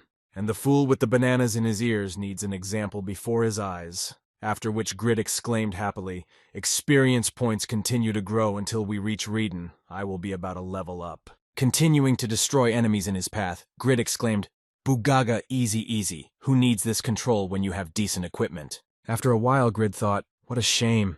Even Bram's army of golems could not easily pass here, by the way. Maybe for this reason King Bisbaden gave me Reedon. The kingdom's forces were simply not enough to compete with the monsters of the western part, so they kept silent about the monsters that covered the land. The next moment, one of the monsters fired a poison at Grid, which he tried to dodge, and then, losing his guard and not knowing about the skill, he fell into the mouth of a frog, which resulted in a nervous curse. At the same moment, Blanche entered the battle and saved Grid, after which he asked if you were okay. Then Grid was surprised to think that when he suddenly managed to become stronger. Just a few days ago he could barely cope with a level monster, and now he is able to withstand the onslaught of monsters at least a level higher. Looking at the boy, Grid added in surprise. Comparing to the beginning of our journey, he only slightly pumped up his stats and raised his levels. Nothing special, while how the hell could he become so strong? At the same time, Piaro said, "Way to go. You finally understood, son of Asher. A sword is not a thing to relax with. Instead of dodging, concentrate on defense and counterattack. The moment the sword is in contact with the sword, your movements are guided." Hearing this, Grid was surprised to think that this was all because of Piaro's instructions. Even if he is a great swordsman, how can he have such great growth with just one piece of advice? Looking at the situation in the battle, Blanche Piaro said, "You are constrained by the concept of a magical swordsman. Using both cast and fencing at the same time exposes many weaknesses in your technique. Your magical talent is superior to your fencing skills, so concentrate only on magic if you face an opponent stronger than you, and use your sword as a minimal defense." The next moment, as Grid approached Piaro, he awkwardly said, pointing at himself, "I want to do that too." To which Piaro replied, "You said you didn't need it." Looking at the boy who was interested in his advice, Piaro said he could not watch Bland in silence, a blow to the pride of the descendant of Pagma, to which he replied, "No, I like to be strong too." Hearing this, Piaro smiled happily and said interestingly, "Well, get ready to have your ears burn," and then thought, "Hey, youth." After a while, on the battlefield, they were talking about how many times I should fix my head so that you would remember your stupidity breaks all boundaries. Maybe I should take it off and fight like that. I tell you that you should try not to use the magic of flight. A warrior must get used to different types of surfaces. My feet are buried in the sand like a sword. It's annoying to use it. Didn't I explain that you should use your muscles wisely? After the training was over, a tired Grid happily exclaimed, "Bugaga, now I can catch local monsters without skill," and the level rose to level 1 in just a few days. Hearing Grid's praise, Piaro told him that this is just the basics. The way is still long, to which he replied, "I will practice and become better. Keep teaching me." Hearing this, Piaro said, "I refuse. It doesn't look like your skills have room to grow." To which Grid exclaimed in surprise that this was a surprise. Listening to the conversation between Piaro and Grid, Blanche thought, "No. Mr. Grid has already overcome the level of an ordinary swordsman. Then the greed of Master Piaro comes into play." The next moment, looking down, Piaro tiredly said, "By the way, let's cross this mountain and be there by tomorrow." To which Grid replied that he would. Immediately after smiling, Grid said happily, "We have finally arrived the largest city after the royal fortress of Lionheart. Very soon you will become my land of Reedon." Let's rewind the time back to Reedon the day before Grid met with Count Asher at that time. Someone's nervous voice sounded in the tower that you said the new lord's subjects had already arrived. Why didn't you tell me earlier? Sitting down in front of the governor, the soldier said, "We realized too late that the army was opposed to the people." To which the governor replied, "What a pitifully armed army trembling before a handful of people with stones in their hands." Straightening his tie, Auric Baronet, the governor of Reedon, added that everyone would have been slaughtered long ago and it would have become much quieter, but we would be looked down upon because we were late for a meeting with the Lord's subjects. Heading to the meeting, Auric added how annoying the change of the crown prince was. "Quickly kill all the rebels inside the city," to which the soldier replied so accurately. At the same moment, Faker appeared behind Auric's back and put a dagger to his throat, and said that it would be more correct to kill such garbage in a managerial position. After leaving the castle and hearing some noise in it, the soldier was surprised to hear the governor exclaiming, Where are the new officials? Sometime later, in the city's jail, Raoul said how difficult the situation was before arriving in the city. All the guild members had fully enjoyed the strong monsters of the western lands. Immediately afterwards, the guy added, "But who would have thought that they would have such a fatal impact? So it was worth seeing for yourself. All the capital in Overgeared and the amount of millions of gold will be squandered in an instant. And there is also information that traders who are well aware of the situation in Reedon are already negotiating exit fees and profits. And all this because of a garbage collector who took advantage of the Lord's absence to make a luxurious life for himself, Mr. Faker. We will always have time to punish him now. We need the information he has." The next moment, Kuroi added, "First of all, after dealing with the monsters in the river area, the guild members began another task, to which Raoul added, 'We will also need to join them soon, Mr. Kuroi.' After that, looking at the manager, Faker said, and still nothing that we did not get permission from Grid. He will definitely raise a fuss about the budget spending without his knowledge." Hearing this, Raoul said disappointedly, "It can't be helped. If Mr. Grid sees the city in its current state, he will be very disappointed to learn that the huge city of Reedon can accommodate at least thousands of people. In fact, with thousands of NPCs on the verge of starvation, if we don't splurge on material aid right away, we won't even have NPCs left to work." After a while, Grid arrived in Reedon and joyfully exclaimed, "Lord Grid has arrived. Stretch out your hands to him and greet the new lord." Seeing some poor residents, Grid disappointedly said that there were many workers as expected from a large city, and then thought that somehow some poor people looked suspicious. Seeing the characteristics of the city, Grid nervously exclaimed, "What is it with this fortress? Why is it all skin and bones? The king of Bisbaden has deceived me to the fullest." To which Raoul replied, "Please calm down. It can also be seen as faith in your abilities if the king has entrusted you with the development of barren lands. First, my lord, let me tell you about the root cause of Reedon's lagging behind. As revealed by the interrogation of the steward, the devastation of the area began years ago with large-scale attacks by desert monsters. However, the monsters were so strong that even the royal army could not cope with them, which is why the country stopped helping the lord left the land. The kingdom tried for a long time to find a talent who could restore Radon, but the only one capable of doing so was Count Asher, who could not leave Phaetrian. And as a result, the people themselves had to look for a way to exist. The choice of the people fell on the Saharan Empire. For the Saharan Empire, it was a chance to absorb the land of the Kingdom of Ethnal, so they agreed to a request for help. However, the strong monsters of the western part proved to be a heavy burden even for the Empire, and it requested tribute to protect only one river, the Gavona, which was the heart of Reedon. The amount of taxes grew every year and proved to be an unbearable niche for the inhabitants of Reedon, so very soon they were abandoned even by the Saharan Empire. Hearing this, Grid said, "What a pity, and what about those who stayed here? They will soon starve to death, but still don't go fools or something." To which Raoul replied that even before the devastation, the security of Reedon was threatened by special creatures. We're talking about vampires, and every year a considerable number of people became their food. Hearing about vampires, Grid immediately remembered one and scared in his head. Vampires like Marie Rose gave him goosebumps. Looking out of the window where the memorial service was held at the grave, Rowan said that the last Lord of Reedon could no longer stand the growing number of victims and led a punitive squad. It happened years ago, you know what I mean. Hearing this, Grid said in surprise, "Wait. Then those who remained are most likely to be the ones who died." Confirming Grid's guesses, Raoul said correctly.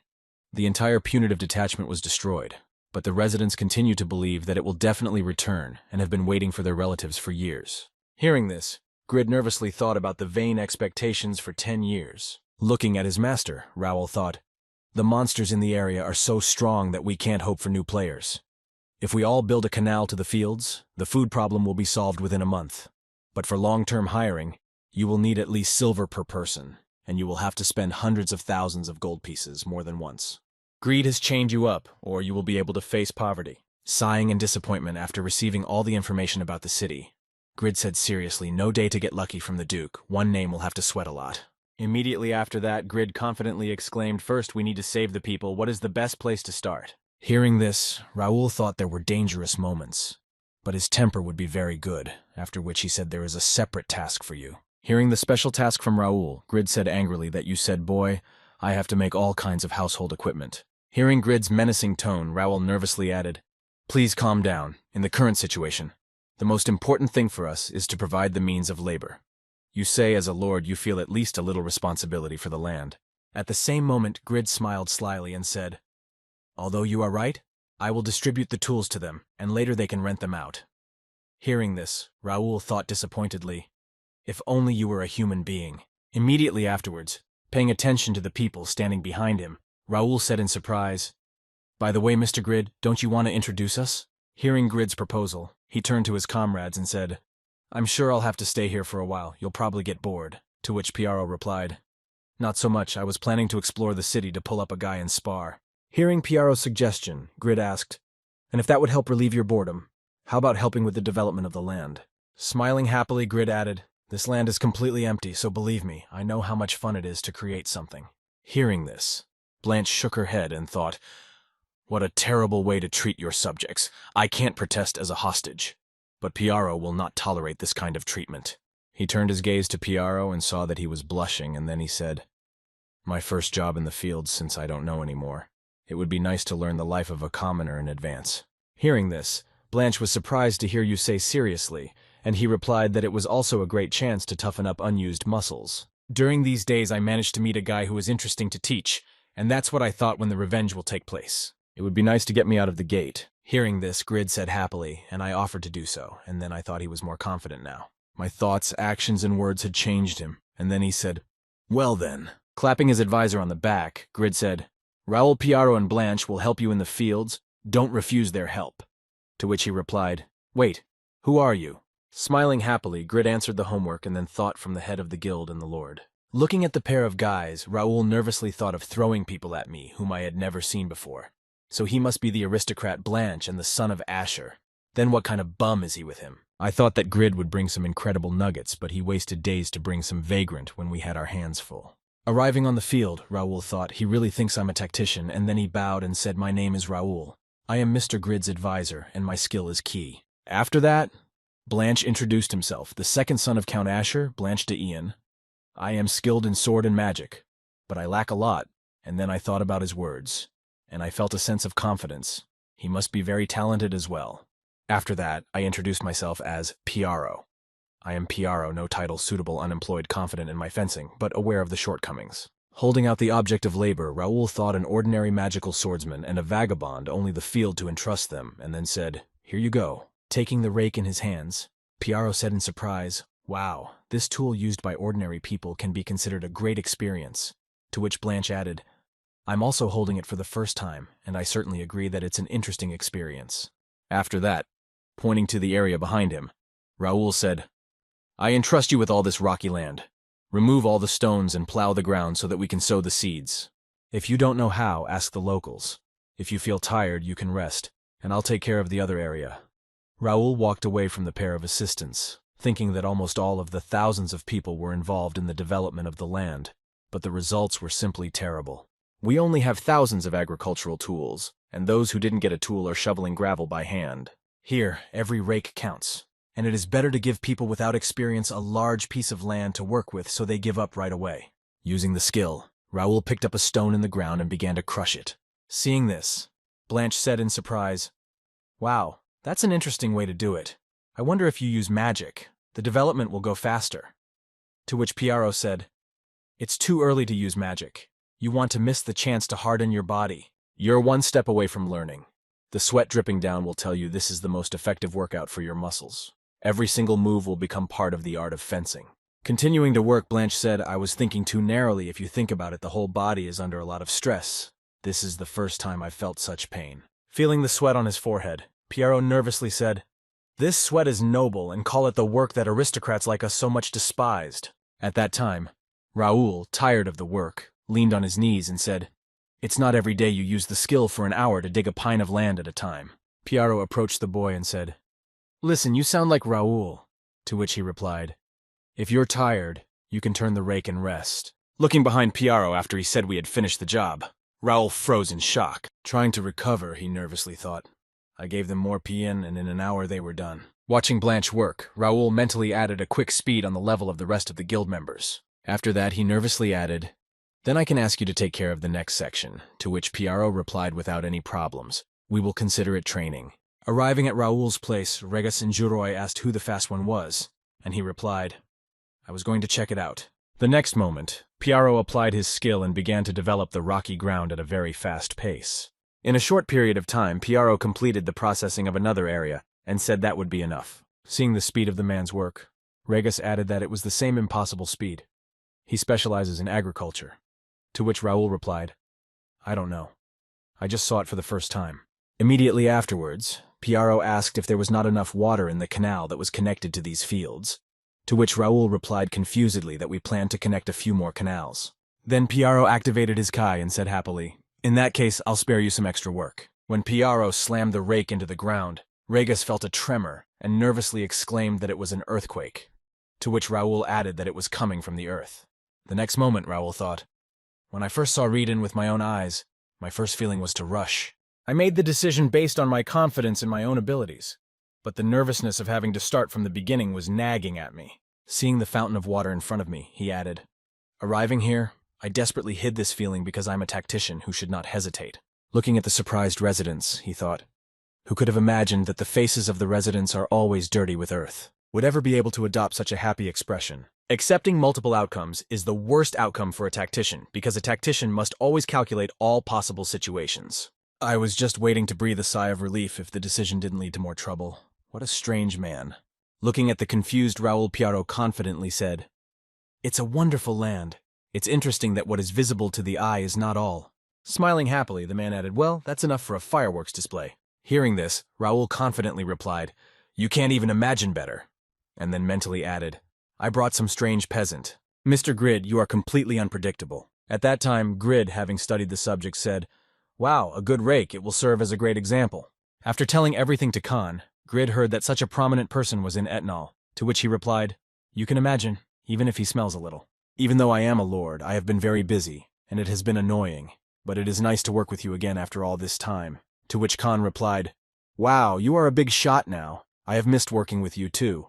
Throwing the rake to the side, Khan added that despite the large volume of work, we will do it quickly to exhale calmly. To which Grid replied that he had already done a lot of work, not even an hour had passed. In response to Grid's words, Khan said, Count Raoul asked me to do a lot.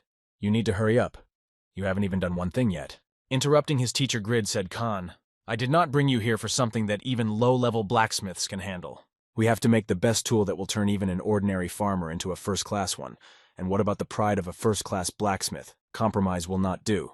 Hearing this, Khan was surprised to think that this greatness was the legendary blacksmith, a descendant of Pagma. Thinking about Grid's words, Khan said, you were right 100 times, I was too inexperienced, to which Grid replied, it's not that you didn't understand.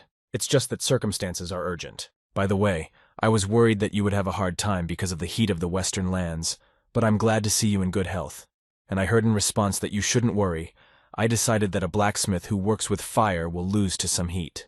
Smiling after hearing this, Grid said to Khan, be well, where we are working with you will be my starting point to a place where we can return. Hearing this, Khan was touched and said in his head, I have a son now. There is a home where I can go back to, and then smiling happily, he said, you and I are right. In response to this, Grid said, I think it should be so, and besides, we have a decent blast furnace for the first time, so we need to use it to the maximum. From the outside, the forge looked very small, but inside, with all the big blast furnaces, it was almost like a factory, and dozens of people could work here. After that, Grid confidently said in his head, now I'm starting to realize that this was a big city. We need to come up with a plan to recruit blacksmith players. Looking at his products, he said, although they are few, they will have a beneficial effect on the development of the land. After which Raoul said, as expected from the legendary blacksmith Mr. Grid, his creations are incredible. Raising an ordinary rake above him, Grid said, are you kidding me? To which Raoul nervously added, it's the work of Mr. Khan. Immediately afterwards, he added, Mr. Grid, I need to discuss something with you. Please come to the castle. To which he said in surprise that he was fine. Arriving at the castle, Grid spoke in the central tower of the castle, which was a great height, to which Raoul added that the height of the pointed tower also symbolizes the power of the lord of the land. It seems that the past Lord Reedon had rights that were not inferior to the king. Only in the main palace there are rooms and additional palaces, a large military camp designed for 1,000 army and stadiums, to which Grid replied, I was really surprised. I thought if the city was in this state, the castle was just a ruin, even if there were no utensils and everything was quite old. But in general, it was well preserved. After that, Raoul added that to cover the taxes demanded by Harn, the inhabitants sold all the utensils and maintenance in the city, but they left the castle as a symbol of Lord Reedon. The peasants gave up their own lives to preserve what could be called the last shreds of pride. Looking at the throne, Grid said in surprise, "None of them could even take this place, so why?" Putting his hand on it, Grid added, "Juroi Raoul, you said I could be king. Do you still hold that opinion?" In response, Kuroi said confidently, "Of course, sir. Reden's tower can be higher than the royal tower." And Raoul added, "I think so too, and I am the only one who recognizes it." After that, Grid looked at the throne and thoughtfully said in his head, "This throne contains a lot. Can I take it? I can say with certainty that my insignificant life has changed because I became a descendant of Pagma. But before the change of class, I achieved it all on my own. Then will I be able to become a good lord who will give all the answers?" Grid said with a heavy sigh. "And yet our people are the main source of income. But for some reason it seems to me that being a ruler for the people is not my thing. However, at least I have to respond to their unconditional trust. Raoul, don't cause the people to suffer, even if it's on purpose." Hearing Grid's order, Raoul was surprised to think that he hadn't realized he was capable of such words, and then he replied, "I will remember." Taking the throne of Lord Grid, he added, "I myself am not yet familiar with the local people, so I cannot make promises, but if there are those who believe that I can become king, it remains only to prove it as Lord of Raiden." Seeing Grid, Kuroi exclaimed happily, "You're so cool, sir," while Raoul smiled and thought he had made a firm decision to continue on the path of greatest achievement. Looking at his lord, Raoul said, "If you're ready, let's talk about plans for the future. Reden's goal is to restore the population and industry to the level of a major city as soon as possible. I plan to start with agriculture to help increase the birth rate and consumption, as well as increase resources to fortunately solve the food problem. They were solved because the legendary farmer and feng shui specialist Mr. Piaro discovered a water vein." Hearing this, Grid was surprised to hear how Piaro became Taoist. Then Raoul sternly said, "I'm going to turn Reden into an industrial city, at which time massive blacksmithing training will be held here. Also, the task and goal of Overgeared will be to destroy all the monsters of the event, especially the giant worms. Their base, which will launch a special scenario, should be hidden somewhere underground. If you destroy that place, they will no longer appear. The plot of the event will move to the next stage." Hearing this, Kuroi said that it will give us a lot of experience points, and with the master's equipment, we will be able to level up faster, which is what I'm talking about. It's a little uncomfortable to talk about this, but if you wait for what Grid got up from the throne and went to his subject, he said, "I know you want me to keep pounding the hammer in the forge, whatever the weapon or equipment. If you need a masterful plan, then that's your part of the strategy. It's completely in your hands." Hearing this, Raoul confidently said, "You can count on me." And the honest tactician gave a full-fledged impetus to action by starting the wheel of the city's reconstruction. After a while, Tobin arrived with a report and told Raoul that preparations for the reconnaissance of the nearest territory were completed. "I'll look for villages in Reden's district, which could increase the population." To which Raoul replied, "Don't look for villages yet. There's a chance that a settlement in the middle of the desert could be a vampire nest. The minimum level of a vampire is reached by some individuals, and until the situation in the city stabilizes, we must avoid anything that could cause excitement. The key mission of Overgeared is to get the necessary lumber for reconstruction, which may seem insignificant, but the only thing we can do so far is to get the desert monsters outside. To revive a dead city, it is important to revive its main activity first. Mr. Piaro and Mr. Bland have taken full responsibility for farming. Jude was entrusted with training the soldiers for endurance. They need only stamina, and attack power can be replenished with Mr. Grid's weapon, and the limited turnover of manufactured goods that follows after all of the above. Thinking about the next stage, Raoul mentally said, "We need to draw up a turnover plan again and the last piece of the puzzle." After a while, someone began to approach the walls outside the city, and seeing the stranger, one of the guards shouted out, "Stop, who's coming?" Stopping in front of the guards who pointed their spears at him, the man said, "Welcome, I've come here on important business." To which the guard replied, "We won't let a stranger in just like that." With a sly smile, the man said, "Raiden, so I've heard the rumors, but he's really huge, and the guard's clothes don't match the fortress. I think I already know why Lord Grid has summoned me here." Looking at the report from Raoul, Grid said in surprise, "It's only been a few days and the report is already so big, so running a city is not easy." After that, Raoul said that thanks to the equipment you and Mr. Khan made, the effective farming has increased dramatically, and Grid replied that it would take a few more months for the city to fully recover. Hearing this, Raoul said that at the current speed we will never catch up with other cities, to which Grid replied in surprise, "But why are we quite active?" Then Raoul said we missed a key point that supports the viability of the city. I'm talking about money. Hearing this, Grid was surprised to hear that we have money received with the land, to which Raoul nervously replied that there was almost nothing left. We used it as material support for the city. Food, transportation costs, and everything else takes about 1,000 gold pieces a day for the residents, and that's what we need most of all. Hearing this, Grid said confusedly, "No, not my building, I don't want it." Then, Raoul nervously exclaimed, "In the future, for some time to come. The food supply will provide the residents with the grown crops and goods necessary for the development of the city." Immediately after that, Raoul nervously added, "And the only alternative in our case is your property. Don't you remember how you said you would meet other people's expectations as a ruler?" Looking at what was happening in the forge, Khan said nervously, "The atmosphere was not the most pleasant," and Raoul said, "Remember, please, for the good of the world," to which Grid replied, "I don't remember, I was out of it." Not feeling that the puzzle of it someone is standing, Khan spoke, "Need to place an order for materials, but it will be difficult." The next moment, a voice came from behind the blacksmith and said, "What a familiar picture, Mr. Khan. Now I am calm." Khan looked back and said, "Who is it?" in confusion. Seeing a famous person behind him, Khan nervously exclaimed, "You." At the same time, in the forge, Raoul exclaimed, "Stop it, you have to invest money. Set an example for others." To which Grid replied, "The earth, if sprinkled with sugar, can be eaten anyway." To which the boy replied, "Please shut up." Immediately afterwards, Grid added, "What if we gathered the guild members? You're a crying baby." To which Raoul barely held back his tears and exclaimed, "The rest of the guild members can't even go hunting because of the reconstruction. You can't force them." The next moment, Khan interrupted the argument between Raoul and Grid and said, "Listen, I'm sorry to interrupt, but we have a guest." Taking off his cloak, Rebbit spoke joyfully, "You're just as noisy and even more troublesome than before." When Grid saw who had arrived, he smiled slyly and said, "You're later than I thought. Still, Ephemera knows her stuff, Raoul. This man must know the answer to your torment." Immediately afterwards, Grid happily said, "Come quickly to Rebbit." To which he bowed and said, "Long time no see, your highness."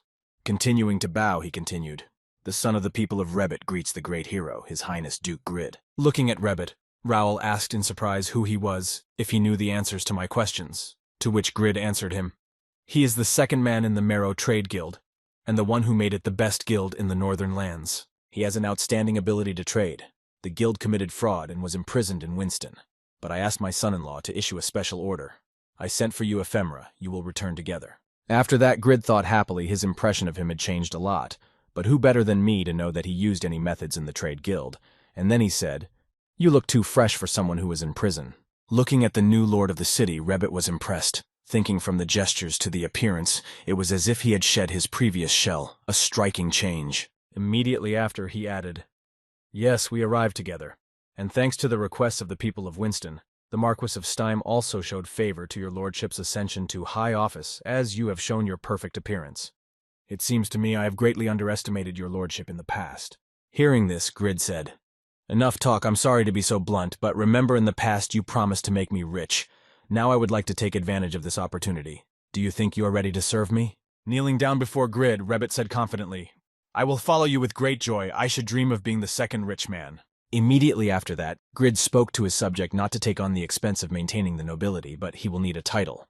Although I said that you cannot sell titles to users. But in this case you can, right, Raoul? Hearing this, Raoul thought that Mr. Grid's acquaintanceship had not yet done any harm, and then said there should be no problem in making him your vassal. So just put your sword on your shoulder and speak out loud. Following Raoul's advice, Grid put the sword on Rebbit's shoulder and said, "From now on, you are the Viscount of the Kingdom of Etnal. But since I pay you a salary, you must be loyal to me alone." Hearing Grid's words and receiving the title of Viscount, Rebbit said, "I and my descendants will be loyal only to your lordship." Smiling happily after receiving the title, Grid thought that Rebbit had such an ability. It was not for nothing that I brought him here. Immediately after being conferred with the title, Rebbit stood up and said, "Then let me express my opinion right away. On the way here, I toured the area of Raiden. The farming is impressive, but I felt that you overdid it." Raoul was surprised to hear this and asked what he meant by overdoing it. "First, we will raise capital by reviving the city's economy through agriculture. And then we plan to grow to the level of an industrial city, and for this purpose we select and grow the highest quality products."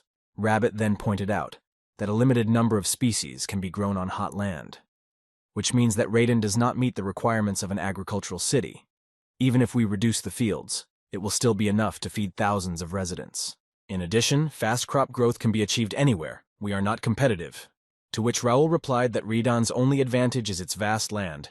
The only way to accumulate capital is to use this land to make some profit. Immediately after that, Raoul looked at Grid and asked if he would be useful as a trader if he did not know even the basics. To which Grid held out his commanding sword and said it was better to make sure of everything himself. Taking the sword in his hands, Raoul said unhappily, "Is it worth the effort? I doubt a son from a trade guild will be able to grasp the essence of my plan." Seeing the characteristics of Rebet, Raoul was amazed to hear every trade skill in his head at S+ and SS. Moreover, the management skill is at S level. As far as I know, even the manager of Winston, which is considered the second city in the north, has a B level. Seeing Raoul Grid's reaction, I happily thought, as expected from a named NPC, his skills are so impressive that I don't even know whether to use him as a manager or a trader.